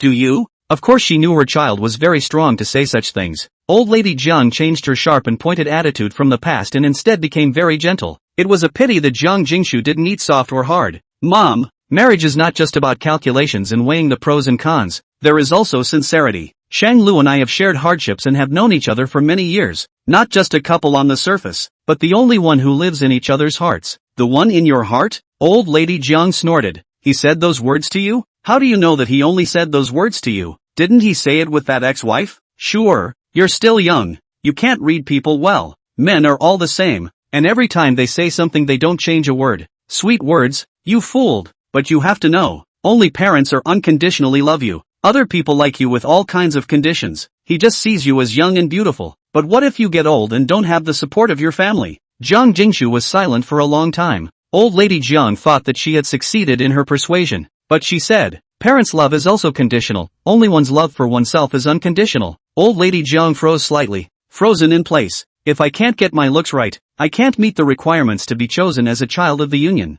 If I have a physical disability, it is difficult for me to be the choice of the other side of the marriage. If I am disobedient and ill-behaved out of mom and dad's control, will you still love me unconditionally? Jiang Jingshu quietly waited for old lady Jiang's reply. Unsuccessful. My brother would pay less attention to the outer well-being of the other person and more attention to a person's heart, because my brother liked it just because the person was her, and as long as she stood where she stood, my brother liked it. Jiang Gingshu paused. I'm the same way. As long as he's the Shanglu I know, and the Shanglu I've been through everything with, he doesn't have to be good-looking or completely subservient to me. I'll like it. As long as Shanglu stood there, my eyes fell on him. Chapter 176, Coaxing Wife. As long as Shanglu stood there, my eyes fell on him. Jiang Jingshu's eyes were firm and resolute, like it was telling a very common thing. Don't you mind his past? Mrs. Kong was curious. There wouldn't be anyone who didn't mind the other half's past. All people go through the past. I understand Shanglu's past. He once cared and worked hard for his marriage, which is a good thing and shows that Jiang Jingshu couldn't make it up. It's me who wants to like him. I don't care about Shanglu's past. I just want him to look at me a few more times. I want the person standing beside him to be me. That's enough. As long as I have Shanglu's present and future, then the past is not worth mentioning. It seems a little humble. Old Mrs. Jiang was good-natured and said lightly, after all that, it's all about you being so for him. But what about him? How do you know if he thinks the same way about you? What if he doesn't treat you 1,000 times as well as you treat him? If you will fall into unanswered questions, how will you live with yourself? It doesn't matter. Old Lady Jiang was astonished. How is that not important? I was the one who liked Shanglu first, and I wanted to be with him. Then I had to give my actual actions and show my sincerity so that he would consider the possibility of being with me. All of it, I did it voluntarily. If I start asking Shanglu, who is not yet my partner, to treat me in the same way before I am concerned about him, then it is a transaction. But emotions aren't a transaction. I was the one who liked it first, and I'm in no position to demand that Shanglu return my liking 100% one for one. Everything I do is because I like it and I want it. If I do it, I won't regret it. Jiang Jingshu would only regret reuniting with Shanglu too late. Old Lady Jiang was anxious as she poked Jiang Jingshu's head. Silly child, you're a girl. Being overly active won't be cherished. Even if you like it so much, then you should be a little more passive, a little more reserved, a little more towards your family. Elderly Mrs. Kong worked tirelessly to brainwash her. Look at how quiet and reserved people like Li Chu are. Why don't you know how to learn when you follow her around? Don't engage in these embarrassing things all day long. Whoever likes whoever takes the initiative. I like Shanglu. I will take the initiative if I want to pursue him. Similarly, if brother likes sister-in-law, he will take the initiative to pursue her. These are the same. Jiang Jingshu looked at elder Lady Jiang and faintly said, furthermore, Shanglu is my husband. He is the first heir to my fortune, and is one of my most important family members. Parents are family, and Shanglu is husband and family. I'm grateful to my mom and dad for the gift of birth and nurturing, so I'll do my best to fulfill my filial duty to you and dad. But at the same time, I know exactly why you raised me, and I can't accept or understand it. Mrs. Kong choked. You. Jiang Jingshu lifted up her shirt, revealing the scars on her back. Look at these scars on me. They haven't gone away after all these years. They've remained on me. I'm in the same mood, and I can't get rid of it all the time. Mom, stop asking so many questions. Let's just live as a family. Being confused and playing dumb. The last conversation between mother and daughter was uneventful. For the first time tonight, Mrs. Kong felt, my daughter seems to have really grown up. It became more determined and cold, carved out of the same mold as her brother, Kong Jinan. They don't vocalize their emotions on a regular basis, but they don't back down easily either. Willingness is willingness and unwillingness is unwillingness. It's all in the mind. I heard that Jiang Jinan also has a mute girlfriend who is undergoing a long treatment cycle and needs to recover slowly. This brother and sister. One looks mute, the other divorced. It really gave her a headache. The kid really did come to collect a debt. Asterisk. This was the first time in these days that Jiang Jingshu had slept alone without holding Shanglu. It's kinda hard to get used to. The same is true for commercial land. He tossed and turned and couldn't sleep. In the middle of the night, a vibration came from the cell phone. Shanglu knew it was Jiang Jingshu as soon as he guessed. Jiang Jingshu, brother, are you asleep? Shanglu Hui, no. Jiang Jingshu, brother, I miss you so much. Are you sleepy? If not, let's play voice chat to sleep. Sleeping on the mic? That's a good and original idea. Shanglu put in a direct voice call. Jiang Jingshu answered in seconds. Are you comfortable sleeping here, brother? Are you used to it? Shanglu couldn't help but laugh and teased. Everything here is good and very well taken care of. The beauty of it is, Shanglu began to sell out. What is it? Jiang Jingshu couldn't wait to find out the answer. It's a little uncomfortable not having a certain little lazy cat pestering me. Jiang Jingshu was so happy in her heart. Shanglu is missing her. Same as her. I've missed you too. Shanglu, why the bullseye? Did I say I missed you? And you just also? Jiang Jingshu said forcefully. Isn't that what it means? No brainstorming.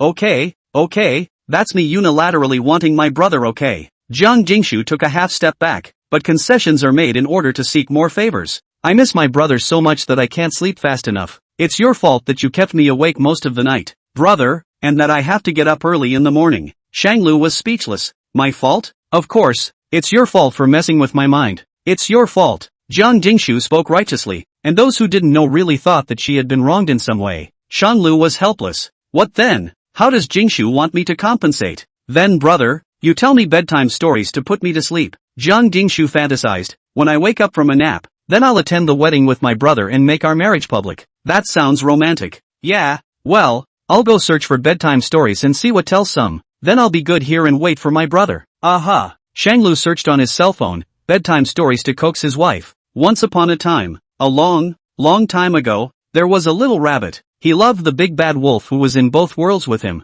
Asterisk. When Jiang Jingshu was woken up by the knock on the door, she was already about to start getting ready to put on her makeup and change her clothes. She picked up her cell phone and saw that it had been connected all night, but she was too late for anything else. Just a screenshot. Then began to change wedding dresses and makeup. Jiang Jinan also got up early today. He watched the makeup artist put on Jiang Jingshu's makeup while sizing her up. Know how to do what you were told. Jiang Jingshu was confused. What is it? Jiang Jinan's face scrunched up. Hand over the bouquet to me. Chapter 177, The Wedding. Know how to do what you were told. Jiang Jingshu was confused. What is it? Jiang Jinan's face scrunched up. Hand over the bouquet to me. Right. Kang Jinan wants to be in the business of delivering moments of happiness. Remember to remember. When I'm done practicing, I'll definitely pass it on to you. Jiang Jingshu raised an eyebrow. You still don't trust me to do my job? It's still really unsettling. Jiang Jinan arranged. When the time comes, I'll squeeze in as close as I can right across from you, and you just throw it to me in my direction. Good. Jiang Jingshu rushed him. I know. Don't bother me with my makeup here. Go.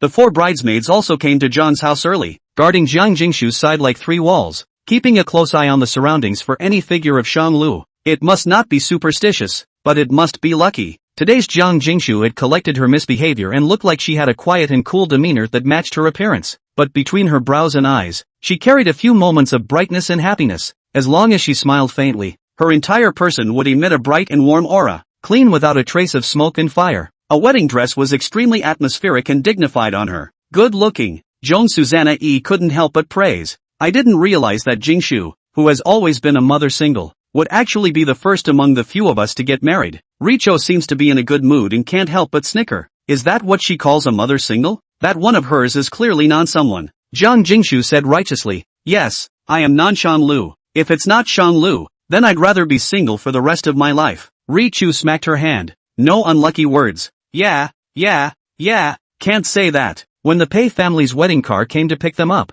Jiang Jingshu had already gotten ready. Shanglu and Pei Xingjian converged. It's not like you can't see her after you get married, so why did you have to stay with her last night? Even Jiang Jingshu refused to separate when she returned to her mother's house? Pei Xingjian was quite dissatisfied and snickered. Shanglu came closer to him and explained. It's not because I'm worried about her. After all, the Jiang family is kind of a den of tigers and wolves. Pei Xingjian was helpless. You brat. Shanglu led his band of brothers to knock on Jiang Jingshu's room door. A few of the bridesmaids had already taken care of that, and should only be stopping him for a token amount of time. Shanglu knocked on the door. Jingshu, come with me. He didn't know what to say. A wedding this formal, he hadn't experienced. That previous time was just a license and a casual dinner with the family, and the wedding was vetoed by Song Shiwei. And this time it was really intense. Zhang Songkoi symbolized the difficulty. Meet the bride? Then sing a song. Singing? Shanglu doesn't have a song in his head. He's singing out of tune. Lian Li volunteered. I'll sing. He chose a song titled Dead Bones Kissing Spring Flowers. When freedom is unadulterated, the dry bones kiss the spring flowers. It's a lifelong pursuit for Lian Li. His voice, however, does not match his entire person. While the person is untamed in temperament, his voice is casual and modest. It was not enough to bring tears to the ears of those who heard it, but it was enough to make one hear his ambition. Freedom and love. Ri Chu, who was in the room stopping the door, also felt something. It's a song that she loves, too. It's a very niche song that very few people have heard or even know how to sing. Susanna Chung squeezed Lai Cho's shoulder and joked. Don't you know how to sing too? Follow along. Ri Cho froze. It's not like Vu was courting Jingshu. It's not like Vu was getting married. What is Vu singing about? It wasn't even Lian Li's wedding. Wasn't he singing too? No, Lai Chu was resolute, not wanting to take away Jiang Jingshu's highlights. Just after seeing Lian Li, he couldn't help but look at him twice more. 3 of the 4 bridesmaids defected. As expected, the way to make things difficult for Shanglu was just to ask him to sing a song and make a limerick, which opened the door in 2 clicks. Effortless. Shanglu had gone through 5 hurdles and 6 generals, but he was able to meet his bride, Jiang Jingshu, although the separation was only half a day. But for Shanglu, but also very Miss Jingshu, come with me, Shanglu inquired. Jiang Jingshu smiled sweetly and replied, good. The happy marriage between the Pei family in the capital and the Jiang family in the capital was rumored in the city's upper-class circles. Even though it's a wedding banquet, it's also a chance to make friends, and the rich and powerful from all over the city are invited to come and catch a glimpse of the wedding of the century. The wedding hall was dressed up with flowers and white gowns, and the soft lights through the white glass, shedding dappled light and shadow, adding a bit of warmth and romance to this solemn and festive day. The melodious violin and gentle piano melody intertwine to form a piece of music that celebrates Shanglu and Jiang Jingshu's proof of their love for each other. The whole scene was filled with an atmosphere of happiness and joy. Jiang Jingshu stood at the entrance of the hall, waiting for the master of ceremonies to announce that she would be the one to enter. Her heart began to pound and fidget. Jiang Jingshu refused to let old Mr. Jiang give her a ride on this journey towards Shanglu, and instead asked Jiang Jinan. Jiang Jinan watched her get married in the name of his elder brother. Speaking of which, Jiang Jinan couldn't afford to give up. From now on, Jiang Jingshu and Shanglu will be a family, and they will have to find a chance to meet again. Jingshu. Jiang Jingshu reveled in the joy of her marriage.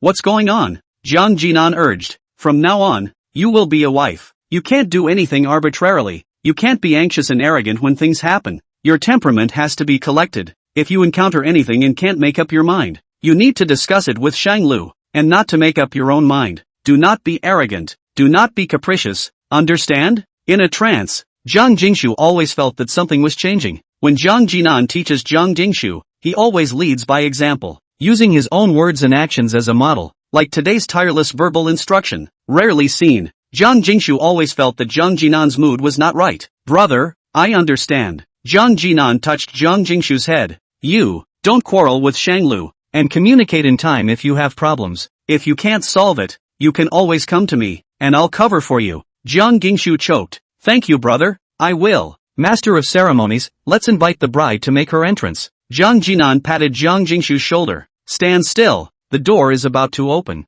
Jiang Jingshu gathered her emotions and stood fixedly. The doors to the temple opened slowly. Almost everyone's eyes in the hall fell on Jiang Jingshu. The moment they saw Jiang Jingshu, many people stared in disbelief. Jiang Jingshu is really good looking, bright and generous with a touch of pure innocence, lips red, teeth white, bright eyes. She took Jiang Jinan's hand and walked graciously down the red carpet. Jiang Jinan led Jiang Jingshu to Shanglu. The always calm and collected Jiang Jinan choked, with a bit of trembling in his voice. Shanglu, Jingshu's future is in your hands. Jiang Jingshu's eyes reddened slightly as she looked at the moved Jiang Jinan and seemed to realize why he was upset. Brother, I will always be your sister. Jiang Jinan handed Jiang Jingshu's hand over to Shanglu and finished the handover ceremony. Shanglu held Jiang Jingshu's hand tightly. Brother, I'll take care of Jingshu. Trust me. Jiang Jinan patted Shanglu's shoulder. Blessings to you all, and an early birth. When he finished, he hung his eyes and walked out quickly without lifting his head. Jiang Jingshu looked at his figure and couldn't help but call out, Brother? No response. It never used to go unanswered. Shanglu rubbed Jiang Jingshu's hand. Brother is just a bit emotionally charged for a while. It's fine. Jiang Jingshu understood. Brother, just can't leave me alone. Right, but even if I get married, I'm still my brother's sister. Jiang Jingshu didn't understand why Jiang Jinan was so upset. Getting married just meant that she and Shanglu had officially become a family. It's not like there's nothing between her and Kong Jinan. Brother doesn't understand, and we can always visit him later to prove it to him? Ginger Jensen, it said much like my brother was hospitalized. Ha ha. Shanglu was amused by her. Go, follow me. Shanglu led Jiang Jingshu to the master of ceremonies. The MC didn't know what to gabble about. Shanglu didn't listen to a word. His eyes were all about Jiang Jingshu. Good looking. It's so pretty. Until the MC called for him, he just reacted. Do you, bridegroom, take and keep your marriage vows to love and protect her and to be with her all the days of your life, for richer or for poorer, in sickness and in health, in beauty and in dishonor, in peace and in misery? Shanglu looked into Jiang Jingshu's eyes and replied with great certainty. I'm willing, being able to be with Jiang Jingshu for the rest of her life. He relishes it. The MC turned to Jiang Jingshu. Bride, wilt thou henceforth keep thy marriage vows, and wilt thou love and keep him, and be with him all the days of thy life? whether for richer or for poorer, in sickness or in health, in beauty or in dishonor, in peace or in misfortune. Jiang Jingshu's teary eyes were hazy as she stared intently at Shang Lu. I do. Chapter 178, The Seer. The moment of delivery of happiness. Jiang Jingshu holding the bouquet. Look for Jiang Jinan among the crowd of big men and fierce women. Can't find it. Jiang Jinan wouldn't be so immersed in the emotions he just felt that he couldn't come back, would he? Didn't we agree we'd be standing directly across from her? I couldn't see Jiang Jinan even after half a day of searching, but Jiang Jingshu couldn't help throwing the bouquet, just at a loss for words. Shang Guanqi, who had been standing beside her, leapt to his feet. Shang Guanqi walked from Jiang Jingshu's side to this group of people grabbing bouquets. Jiang Jingshu and several other bridesmaids were dumbfounded. The fact that Shang Guanqi is willing to fight for the bouquet means that, Shang Lu, chess watching? Shang Guanqi nodded. She's going to fight for it. Jiang Jingshu had a flash of insight and picked up the microphone. Unfortunately for you all, I may need to internalize this bouquet today. She looked to Shang Guanqi. I would like to give this bouquet along with the newlywed wishes to a brave girl. Jiang Jingshu walked over to Shang Guanqi and handed him the bouquet. I would like to give my good fortune to you and my brother, and wish you all the best of luck and eternal happiness. Shang Guanqi accepted the bouquet with great gratitude as she surveyed the surroundings. Finally, he saw Jiang Jinan, who had arrived late. Jiang Jinan was shocked to see that the bouquet had fallen into her hands. Shang Guanqi saw Jiang Jinan at a glance. She smiled slightly and walked towards Jiang Jinan with the bouquet. Shang Guanqi looked quiet and introverted, but I didn't expect her behavior to be so bold. There was quite a bit of uproar. The man was really contrasting. On the contrary, Shang Lu was not surprised. He always knew that Shang Guanqi was an idea man with a lot of guts, just quiet, not timid and cowardly. But what she has decided, she will not change even for a single moment. But whoever she decides, even if it's hard or bitter, she will still want him to be happy. Jiang Jinan froze, not daring to move a muscle. He stood on the red carpet waiting for Shang Guanqi to approach. Shang Guanqi stopped in front of him and took out his cell phone again. An audio clip played on the phone. Jiang Jinan, may I ask if you would like to grow old with me? Shang Guanqi? Shang Lu, Jiang Jingshu, Kong Jinan. It was Shang Guanqi's own pinched-out AI voice, the voice of herself in her imagination. At this moment, the voice she pinched out took her place and proposed to Jiang Jinan. The book says a marriage proposal requires getting down on one knee. Shang Guanqi bent his knees, ready to go down on one knee. Instead, Jiang Jinan held her up. Jiang Jinan choked. I do. He forcefully swept Shang Guanqi into his arms. The marriage proposal that had been planned was preempted by Shang Guanqi. There's still a match made in heaven. It all comes together. The melon-eating crowd couldn't help but start boiling at this scene. Jiang Jingshu couldn't help but sigh. Guanqi is much braver than my brother. Shang Lu laughed softly. One is brave, the other is steady. A good match. Asterisk. During the toasting session, Shang Lu took out that test sheet and toasted with Jiang Jingshu with tea instead of wine. Passing by Song Shiwei's table, Song Shiwei called the two to a halt. Shang Lu, Jiang Jingshu, wait. Alarm bells rang loudly in Shang Lu's heart and he stopped in his tracks. Hello MS. Song. Looking at Shang Lu's nervous appearance, Song Shiwei hooked her lips. She picked up her glass. I wish you both a happy wedding and 100 years of happiness. Song Shiwei drank it all in one go, and did not even advise Shang Lu to drink more.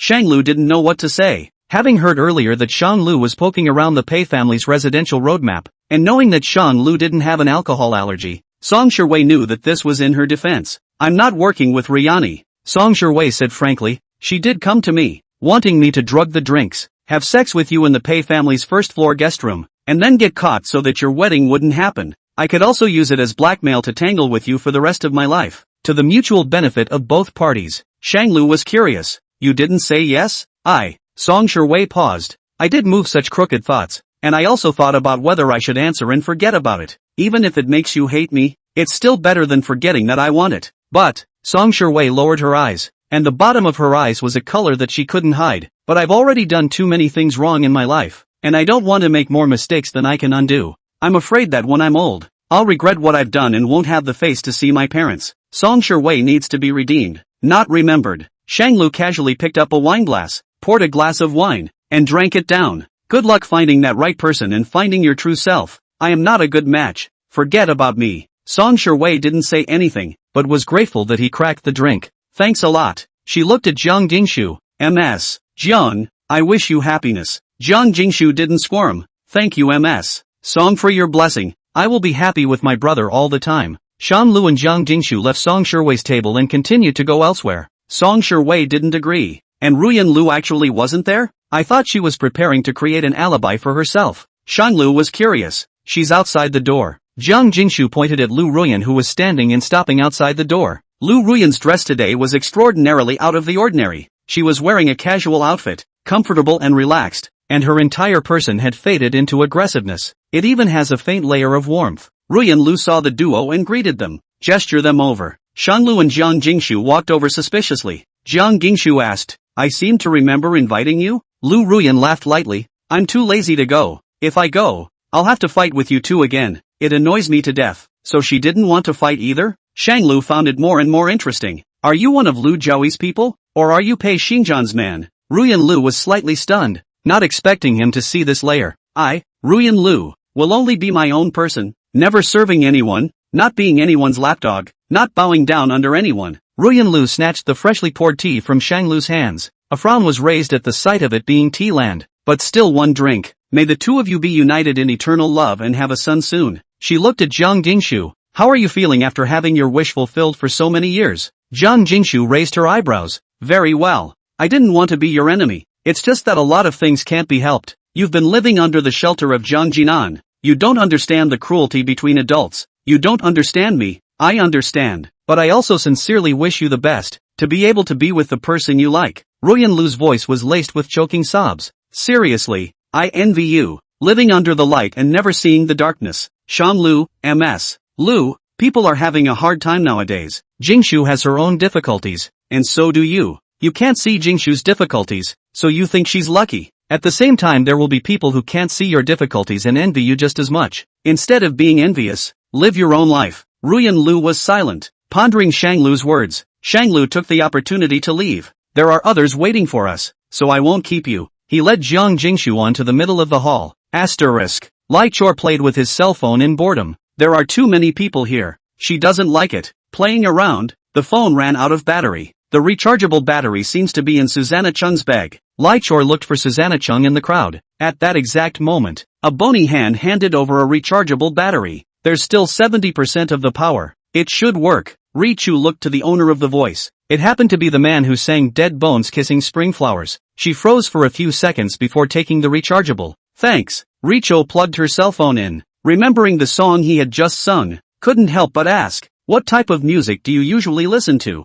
Lianli froze for 2 seconds, catching the information that interested Ri Chu, and instantly opened his mouth. Me, I usually like. Seeing this scene, Jiang Jingshu weakly asked, do we still need to arrange for them to meet for dinner? Shanglu couldn't help but marvel at Lianli's speed. It shouldn't be necessary. Asterisk. Lu Zhanping had not seen Shen Renqing until the end of the wedding. This girl was probably really not going to see him again. He wandered around Pei's house and didn't see it, so he eventually gave up. When he returned to his seat, he found a small note and peace sign extra on the table. Peace, don't miss. This handwriting is Shen Renqing's. Lu Zhanping asked a circle of people around. Who put this peace talisman here? Do you know where she is? The neighbor explained. It seems to be a Pei family underling. Right. Each of us sent a peace talisman. How come you do not have Pei's underlings? Lu Zhanping deliberately went forward and knocked inside Pei Xingzhan's study. Pei Xingzhan opened the door. Where's Qinger? Have you seen Qinger? Lu Zhanping couldn't wait to ask. Pei Xingzhan was startled and hurriedly opened the door to let him in. Shen Renqing? You should ask Shang Lu. Shen Renqing won't want to see me. She hates me. Lu Zhanping didn't believe it and made a round of the study. No sign of Shen Renqing's silhouette. He took out the note. This is Qinger's handwriting. Do you recognize it? Qinger was here. Pei Xingzhan picked up the note. I don't remember Shen Renqing's handwriting. Since she's already checked in with you and doesn't want to see you, there's no need for you to look around. What are you talking about? Lu Zhanping's voice had a tinge of anger in it. Uncle, Shen Renqing's meaning is obvious. Not wanting to see us. Why do you have to keep dwelling on this matter? Let Shen Renqing go and have some quiet time by herself. And when she figures it out, she'll come to you. Lu Zhanping lowered his eyes. Is Qinger really unwilling to see me? Pei Xingzhan froze. How did he get off track? Not necessarily. It's just that she still needs all the opportunities. The fact that she didn't show up for so long and is now willing to deliver a message to you means that she's not angry. She's just afraid to meet with you. So what will it take for her to see me? Pei Xingzhan, it's hard to say, but coming back once will have the possibility of coming back a second time.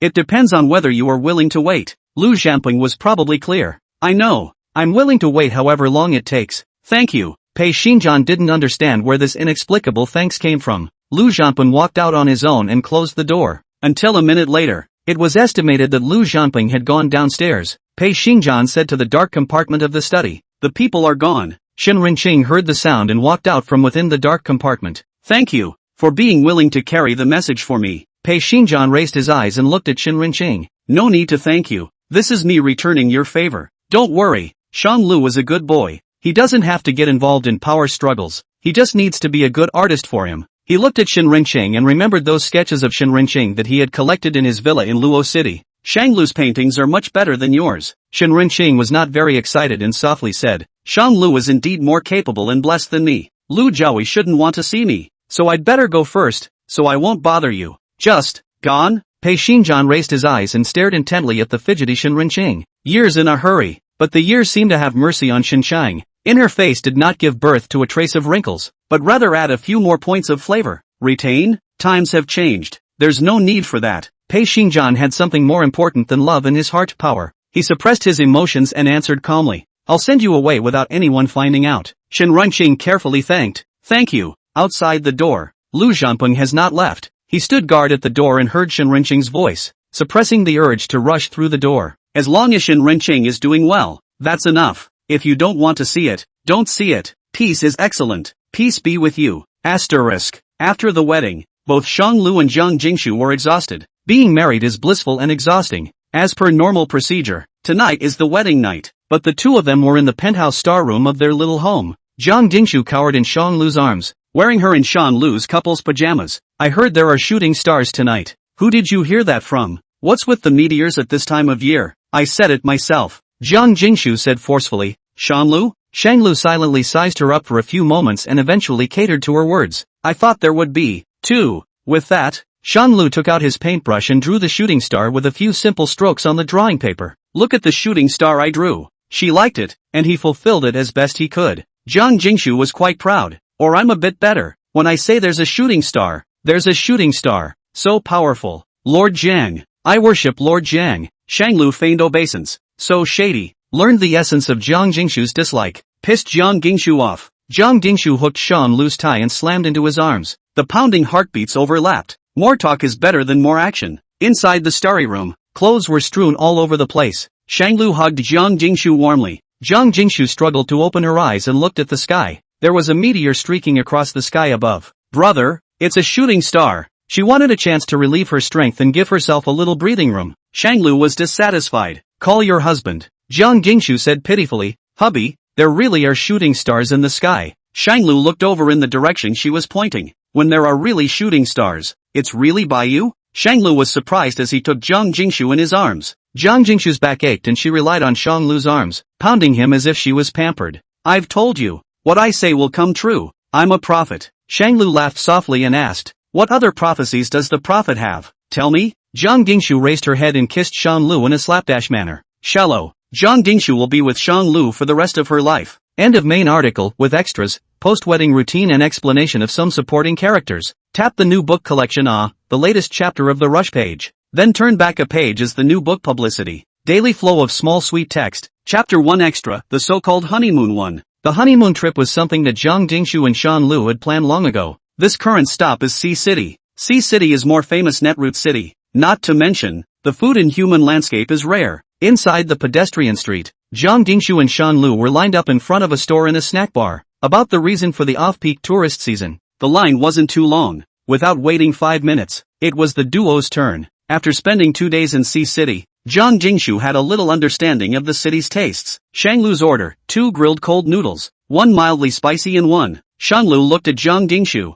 Jiang Jingshu weakly looked at the boss and admonished. Boss, I just need it to be slightly spicy. Just make that thing a little spicy. The boss knew it was an outsider as soon as he took a look at the situation. Okay, how about just 1 Cantonese spicy for you? Jiang Jingshu's 2 eyes instantly glowed with golden light, nodding her head vigorously. Can. Looking at this, Shang Lu couldn't help but laugh. Jiang Jingshu had a sweet tooth, and the city liked to add chili to everything it did. The mildly spicy equivalent of the extra spicy perverted spice that Jiang Jingshu had eaten. Shang Lu was used to eating. Just pity Jiang Jingshu. Cravings want to eat. Do not add spicy, a little spicy flavor and no fun. Jiang Jingshu blared at him viciously twice. What are you laughing at? Is it funny? Did Jiang Jingshu think Shang Lu was mocking her for not being able to eat spicy food? Actually, No. Shanglu was looking at her cautious appearance as being exceptionally cute. Not funny. Shanglu immediately chilled his face. He was not a smiler by nature. After the snacks were ordered, the drinks were called for. The duo found a rest area to sit and eat while they waited for the movie to start.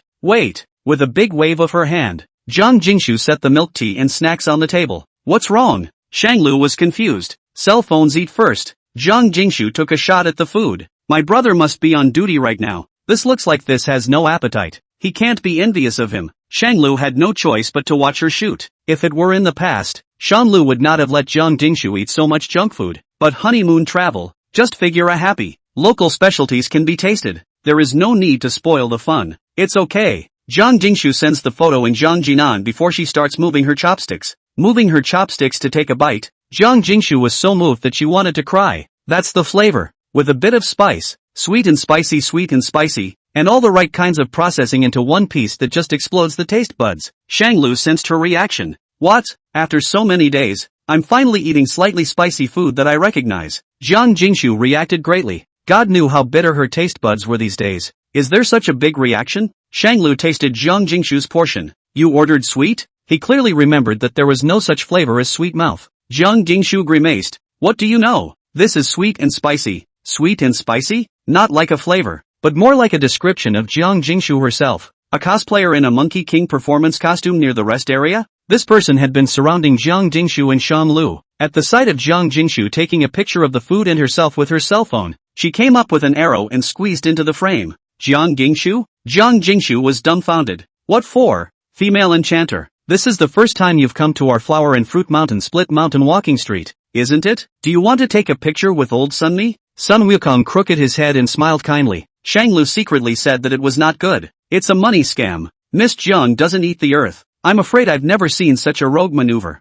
No need. Shanglu sternly urged Sun Wukong. Sun Wukong rushed at him in dissatisfaction. I'm talking to the female master. Why are you interrupting? Female, continue. At first glance, the female abbot is pea-free straight out. No need for beauty at all, but also face value resistance. Jiang Jingshu's eyes twinkled as she looked at the Monkey King and then at Shanlu, who was frowning. The heart is dark. She put down her cell phone. No, I won't take any more pictures. Thank you. Sun Wukong wanted to say more, but Jiang Jingshu's attention was no longer on him. Had to stop. Shanglu looked at the man went. Before explaining, fortunately you did not take a picture. That person is a fraud. The mouth said that the photo, a shot after looking for you to ask for money, but also said that Alipay cannot be used. Be sure to add WeChat. Plus WeChat while others cannot delete in time there is the possibility of stealing information. These people are very common on the walkways and the tactics are endless. There are also in July and August to take advantage of the hot weather. At any time too hard to give you a fan. You will take over as soon as you ask you to add microblogging. Shanlu shook his head. Defense is not an option. That's a lot of gibberish.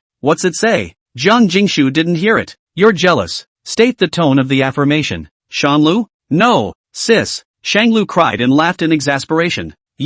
That's how you just interpreted it. So you didn't shoot? Jiang Jingshu beamed. Isn't it? So, after Shanglu's explanation, she didn't listen to anything? That's how the relationship brain works. Shanglu lost to her. Asterisk. The movie is about to start. The movie was chosen by Jiang Jingshu, and I heard comments from netizens that it was suitable for couples to watch together. Jiang Jingshu does not like to be spoiled. Probably looked at the ratings and popularity. Feel that it is indeed a good movie. Public opinion are rumored to be very suitable for couples to watch together. In the eyes of Jiang Jingshu, this kind of and that little thing called first love belong to the same category of movies that are sweet and sweet. The only one who felt a little strange was Shanglu. What romantic movie is called The Vanishing Wife? It's tempting to go online and check out the wind reviews. But 1. I'm afraid of spoilers. And 2. This is what Jiang Jingshu chose. So maybe Jiang Jingshu likes this kind? Maybe it is? Shanglu and Jiang Jingshu ordered popcorn and Coke. And instead of choosing the best viewing spot, they chose a more remote corner. Location is a commercial land choice. Before the start,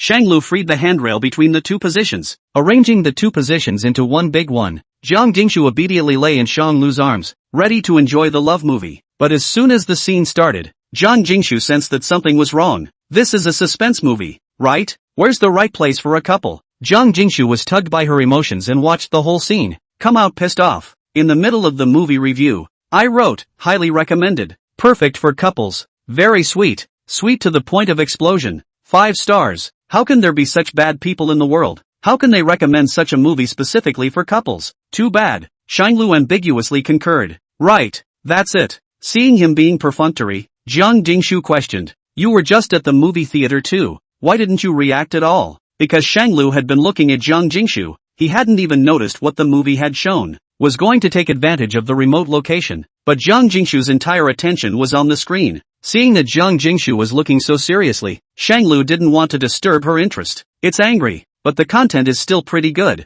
It's just that the subject matter isn't what we expected. Shanglu had no idea what the contents were. Too angry. It was meant to be a sweet romance to watch with Shanglu. Shanglu patted her head. Forget it, let's go. The nightlife in Sea City is beautiful. Today's weekend. I'll take you to Orange Island Head to see the fireworks? Yes. Chapter 2 The so-called honeymoon 2. Shanglu had chartered a terrace and was going to have a little drink for the sake of atmosphere. But recalling back to the last time Jiang Jingshu started to go crazy after drinking, Shanglu then dismissed the idea. Ended up ordering just a little snack, cake and juice. Jiang Jingshu sat directly opposite Shanglu, half leaning against the railing and admiring the bustling crowd in the distance. Seeing her looking lost in thought, Shanglu couldn't help but ask, watching what? Jiang Jingshu was extremely excited and full of joy, looking at how other couples get along. Oh, Shanglu poured a glass of juice for both sides. So, what do you see in the way? Jiang Jingshu stretched out her slender jade finger and pointed at a couple hiding in the corner. Look at the two of them.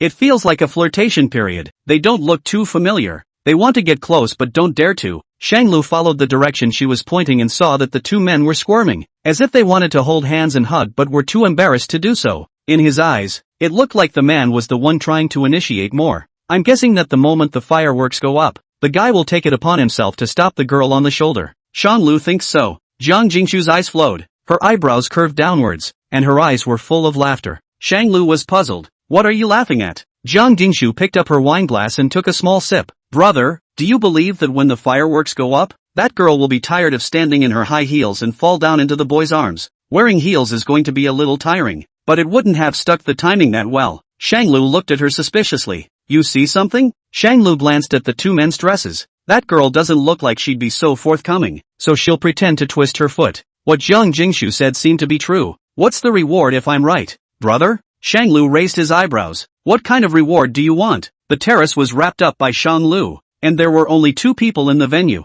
Shanglu and Jiang Jingshu. Beneath the small dining table, Jiang Jingshu stepped on her high heels and uneasily brushed along Shanglu's calf. Paddle up. Shanglu raised his eyes and stared intently into Jiang Jingshu's eyes. Large hands reached under the table and grabbed the culprit. Shanglu took her slender ankle in his hands and asked in a deep voice, want a reward like this? Jiang Jingshu tried to pull back, but the man's force was not to be denied. I want. Brother, you are at my disposal tonight. No complaints. Shanglu asked rhetorically. And what if I win? Then Jingshu is at brother's disposal. Not going to grunt and complain? No. Won't cry and beg me to leave you alone? Absolutely not. So, deal. The calculations in Shanglu's heart were still very clear. He could really see that the boy was obviously already going to put his arm around the girl's waist. All it takes is a little sense of vibe and it's an instant success. If he doesn't understand women, doesn't he understand men? That confidence is still there. Jiang Jingshu couldn't help herself. Brother, prepare to be stepped on by my thin high heels. Oh, Shanglu didn't care about winning or losing anymore. When you look at it this way, he doesn't lose out either way. Shanglu stared closely at the boy, only to see him stretching out his hand and pointing to the flowers and plants in the distance, not knowing what he was talking about. But his hands were already moving stupidly, and he was about to wrap them around the girl's waist. Shanglu held his breath, and in his heart he urged, go on, get on. God does not follow people's wishes. The man actually put his hand down again. Shanglu laughed in exasperation. Young people are just gutsy. Jiang Jingshu saw him so immersed and emotional. Don't worry, brother, they'll both make progress as soon as the fireworks come out. She said it with great certainty, like it's a real thing. Shanglu waited quietly for the fireworks to rise, but when it really came to the moment when the fireworks went up, his eyes couldn't help but look at Jiang Jingshu, and Jiang Jingshu happened to look at him. In the night sky, fireworks bloomed brilliantly, shrouding the original noisy night. The sound of people in tiny pieces disappeared, replaced by the sound of fireworks blooming. The fireworks are easy to get cold, and it's hard to find the morning china again. In Shanglu's line of sight, Jiang Jingshu and the fireworks were in the same frame. Even though the fireworks were brilliant, they were still not as beautiful as Jiang Jingshu. In front of Jiang Jingshu, all the beauty became a backdrop, reduced to a foil for her. She, on the other hand, looked even younger and more beautiful and poised against these green leaves. Jiang Jingshu stared into Shanglu's eyes and asked, "Does it look good?" "Good looking." Saying that, Shanglu obediently added, "Fireworks look good. You look better." Jiang Jingshu smiled sweetly as she looked towards the fireworks, blooming between heaven and earth, unrivaled. Sea City's fireworks really live up to their name. Shanglu sighed. Jiang Jingshu looked at the two couples, her perverse expression resurfacing on her face. "Brother, look, nah, you've already lost." Shanglu was alarmed. He looked around, but saw that the girl had leaned into the boy's arms, while he was carefully checking to see if she had hurt her ankle. It was really her guess. Shanglu was curious. "Do you know them?" "Don't recognize it." "Then how could you guess what the girl would do?" Jiang Jingshu flattened her mouth. That boy didn't dare to put his arms around him even though his hands were outstretched for half a day. He didn't dare to hug him. It was obvious that he didn't dare to do so. His character is definitely not a day or two. This girl must know that he doesn't dare, but she also wants to develop the relationship between the two of them, so she had to give him a step herself.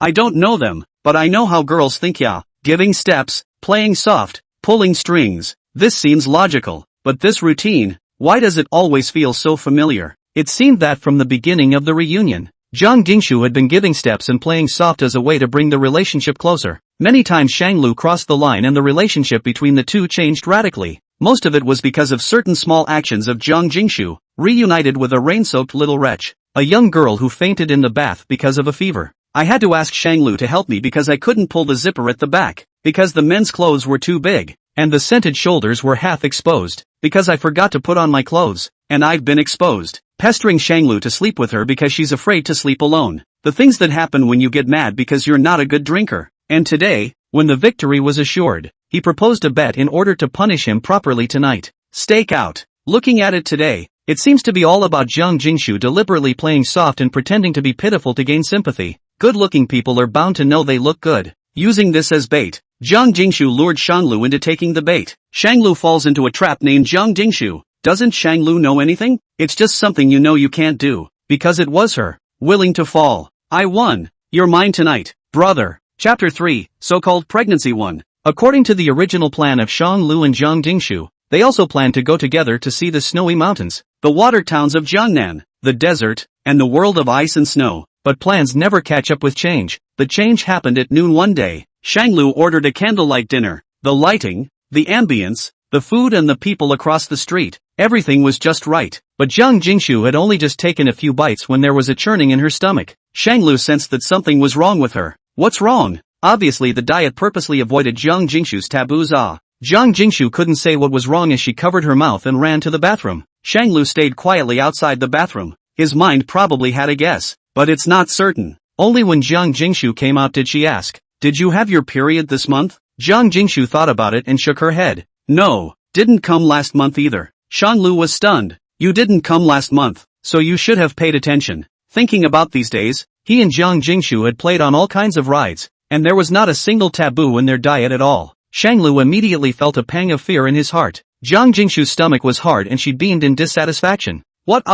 You didn't know moderation last month and always tossed me around, so I rarely slept at night, and staying up too late will affect your physiological period. When I was in school, the busiest period was the one where I didn't come even if I drank Chinese medicine every day." Shanglu held his forehead. "It did get a little more frequent last month." He took Jiang Jingshu to the best local hospital for a checkup. The results of the test were 2 months pregnant. Normally, there is no pregnancy sickness in the second trimester, but Jiang Jingshu didn't have any dietary taboos these days. That's why she had a pregnancy vomiting reaction so early. Having just been diagnosed as pregnant, Shanglu cancelled the last 2 subsequent stops of her honeymoon plans and took her back to the capital. Jiang Jingshu was picked up by Jiang Jinan's private jet and taken back to the capital and personally taken to the hospital for a checkup. It wasn't until he made sure that her body was truly unharmed that he planned to let Jiang Jingshu go. When she was pregnant, Jingshu Jiang was a little more likely to be tired than usual. After a tussle at the hospital, it's long past time to wake up. Shanglu and Jiang Jinan went to collect various maternity manuals, knowledge books and all kinds of medicines. "When I saw how mushy you two were, I thought you'd be particularly fond of a 2-person world and would take precautions not to prepare for pregnancy so early." Kang Jinan picked up the notes prescribed by the doctor and asked as he read them.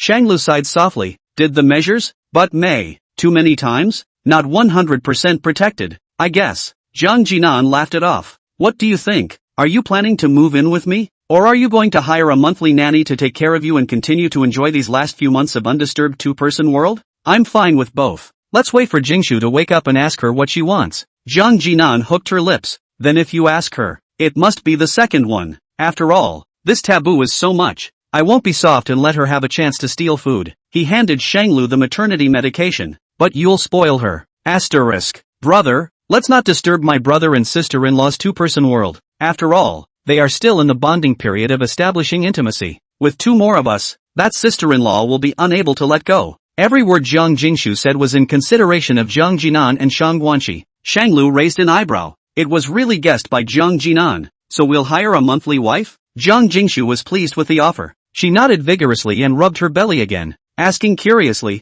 brother, do you like boys or girls? To each his own. But things like having a boy or a girl are all about destiny. Me, can I wish for a dragon and phoenix child? A son and daughter I like. How nice to have a dragon and phoenix child. Not only did Jiang Jingshu only have to suffer once at the gates of the ghost, but she also had both children and understood Shanglu's expectations of her children's offspring. But you're still my favorite. Shanglu scraped the tip of Jiang Jingshu's nose. Jiang Jingshu rubbed against Shanglu's shoulder and shrank in his arms. A boy or a girl would be good. Preferably a shrunken version of you. A shrunken version of me. And watching them grow up healthy would make up for our childhoods. Jiang Jingshu's and Shanglu's childhoods each had their own bitterness and their own circumstances. Because of this, they would prefer to see their offspring doing well. Jiang Jingshu, brother, have you thought about their names? The incident happened suddenly. Shanglu's attention was focused on Jiang Jingshu, worrying about her physical shock, but did not really think about the child's name. Not yet. When I go back to the dictionary, naming can be a very deliberate thing. The name Jiang Jingshu comes from the Book of Songs, The Quiet Girl. Her beauty will be with me in the corner of the city. The name comes from the expectation of the Jiang family's parents for the character of Jiang Jingshu, though ultimately the character is the opposite of Shizu. Shanglu's name comes from the family names of the people who cared about him.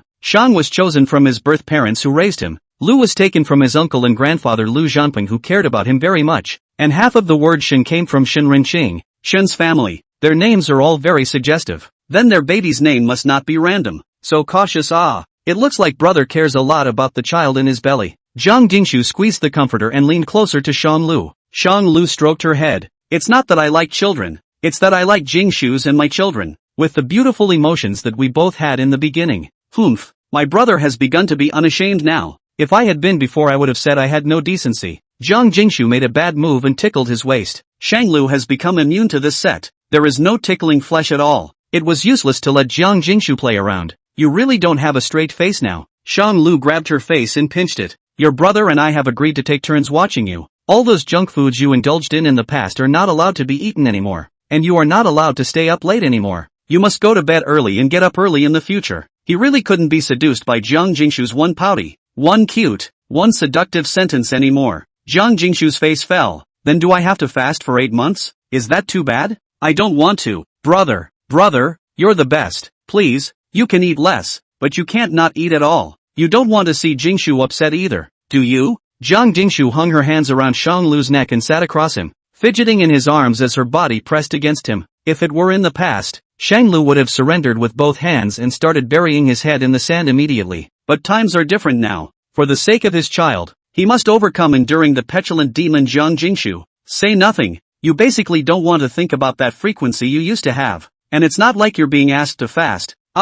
Your sister-in-law will prepare a special diet for you with meat and vegetables at meals. It's not the same. Brother, please. No. I'll agree to anything you say at night. No can do. And you can't stay up late. You have to be a good boy and go to bed at night. You're not allowed to do anything. You're not allowed to stay up and play on your cell phone. Brother, can't you bear to see Jingshu feel bad? Bear with me. Ooh, brother is so cruel-hearted. Jingshu is so bitter life. Brother Shanlu, is it really not okay? No, brother. Useless. Husband? Useless. Chapter 4, Love Without Knowing Where It Begins. And it runs deep. It's useless to call your husband and brother. This was one of the hardest things for Jiang Jingshu to accept since her current life. If this were in the past, a brother and a husband, Shan Lu would follow her in everything. The good thing is that, for now, her feelings come first at all moments. Except when pouting doesn't work. Jiang Jinan has also been counseling Shan Lu. You can't spoil her like you used to. You two aren't at an age where you can be capricious anymore. Now one of you is a baby daddy and one of you is a baby mama. There are some things you can follow her on,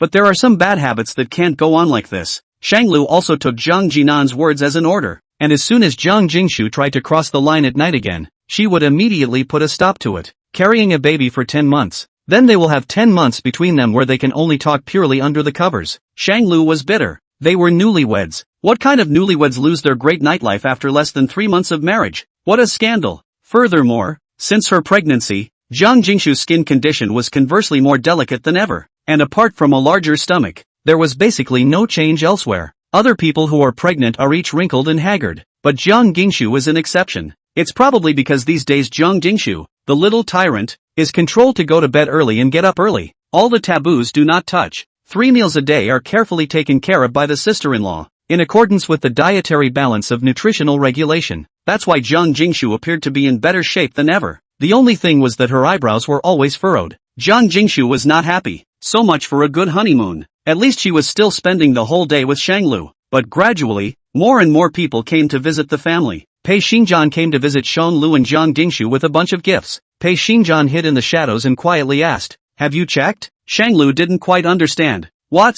Pei Xingjian opened up the conversation a bit. "Boys and girls?" Shanglu was slightly stunned, then understood what Pei Xingjian meant. But instead, they just pretended not to understand. "No, a boy or girl is fine. Preferably a girl who looks like Jingshu and is as well behaved and cute as she is. A boy or a girl would be good. But if there was a scaled-down version of Jiang Jingshu, it would make up for the fact that Shanglu had not witnessed her in her youth. It would also make up for Jiang Jingshu's regret of not having a happy and joyful childhood." "Well-behaved and cute?" Pei Xingjian laughed, as if he had heard some shocking joke. "So in your eyes she's well-behaved and cute? How is that not being nice and cute? It's okay for a young lady of a family to be a little bit spoiled and capricious." Shanglu nodded hesitantly. "In front of me, she does, and is basically obedient. Unless she was pampered." Shanglu lost his principles. This can't be considered Jiang Jingshu not being well-behaved and cute. Pei Xingjian had nothing to say. He circled the subject back again. "Don't you want to not expect a boy or a girl? Buy clothes for the baby sooner or something?"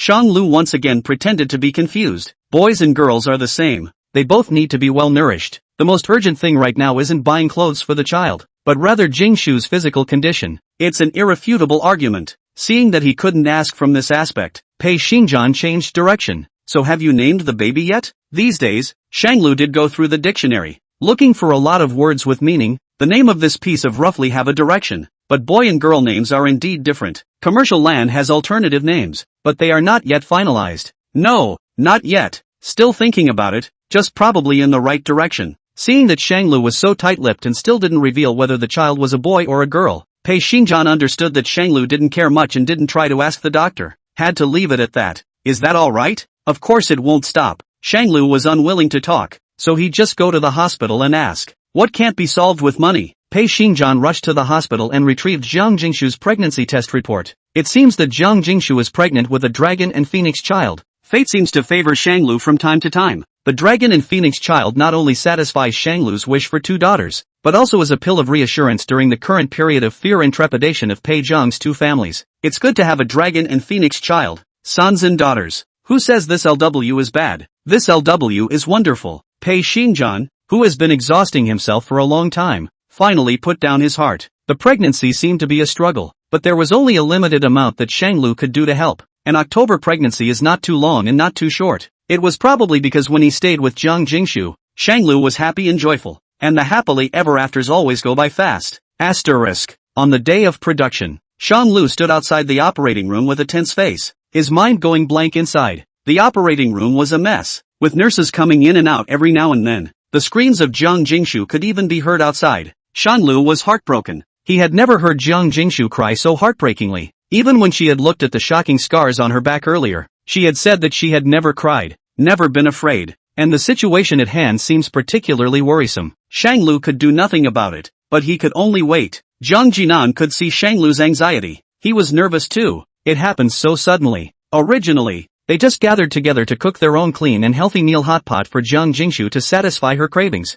I didn't expect Jiang Jingshu to move her fetus. This is something no one expected. Shanglu hangs around outside the operating room. Jiang's parents and Pei Xingjian and Pei Zhishu also came, equally anxious. Zhou Muni and Li Chuchu just heard the news and are on their way here. Jiang Jinan patted Shanglu's shoulder and said persuasively, "It'll be fine. Jingshu's physique is still fine. Don't be afraid. There's nothing wrong." Shanglu knew what he meant. He nodded. Continued to crouch outside the operating room. From 7 o'clock in the evening to 3 o'clock in the morning, Shanglu stayed up with red eyes. He was really afraid something would happen. During Jiang Jingshu's pregnancy, Shanglu read a lot of knowledge about pregnant mothers and knew that there were many pregnant mothers who died in labor and passed away. Shanglu didn't want to think that way. At the same time, it is completely unacceptable that this is possible. He leaned over the doorway to try to get a better look inside the operating room.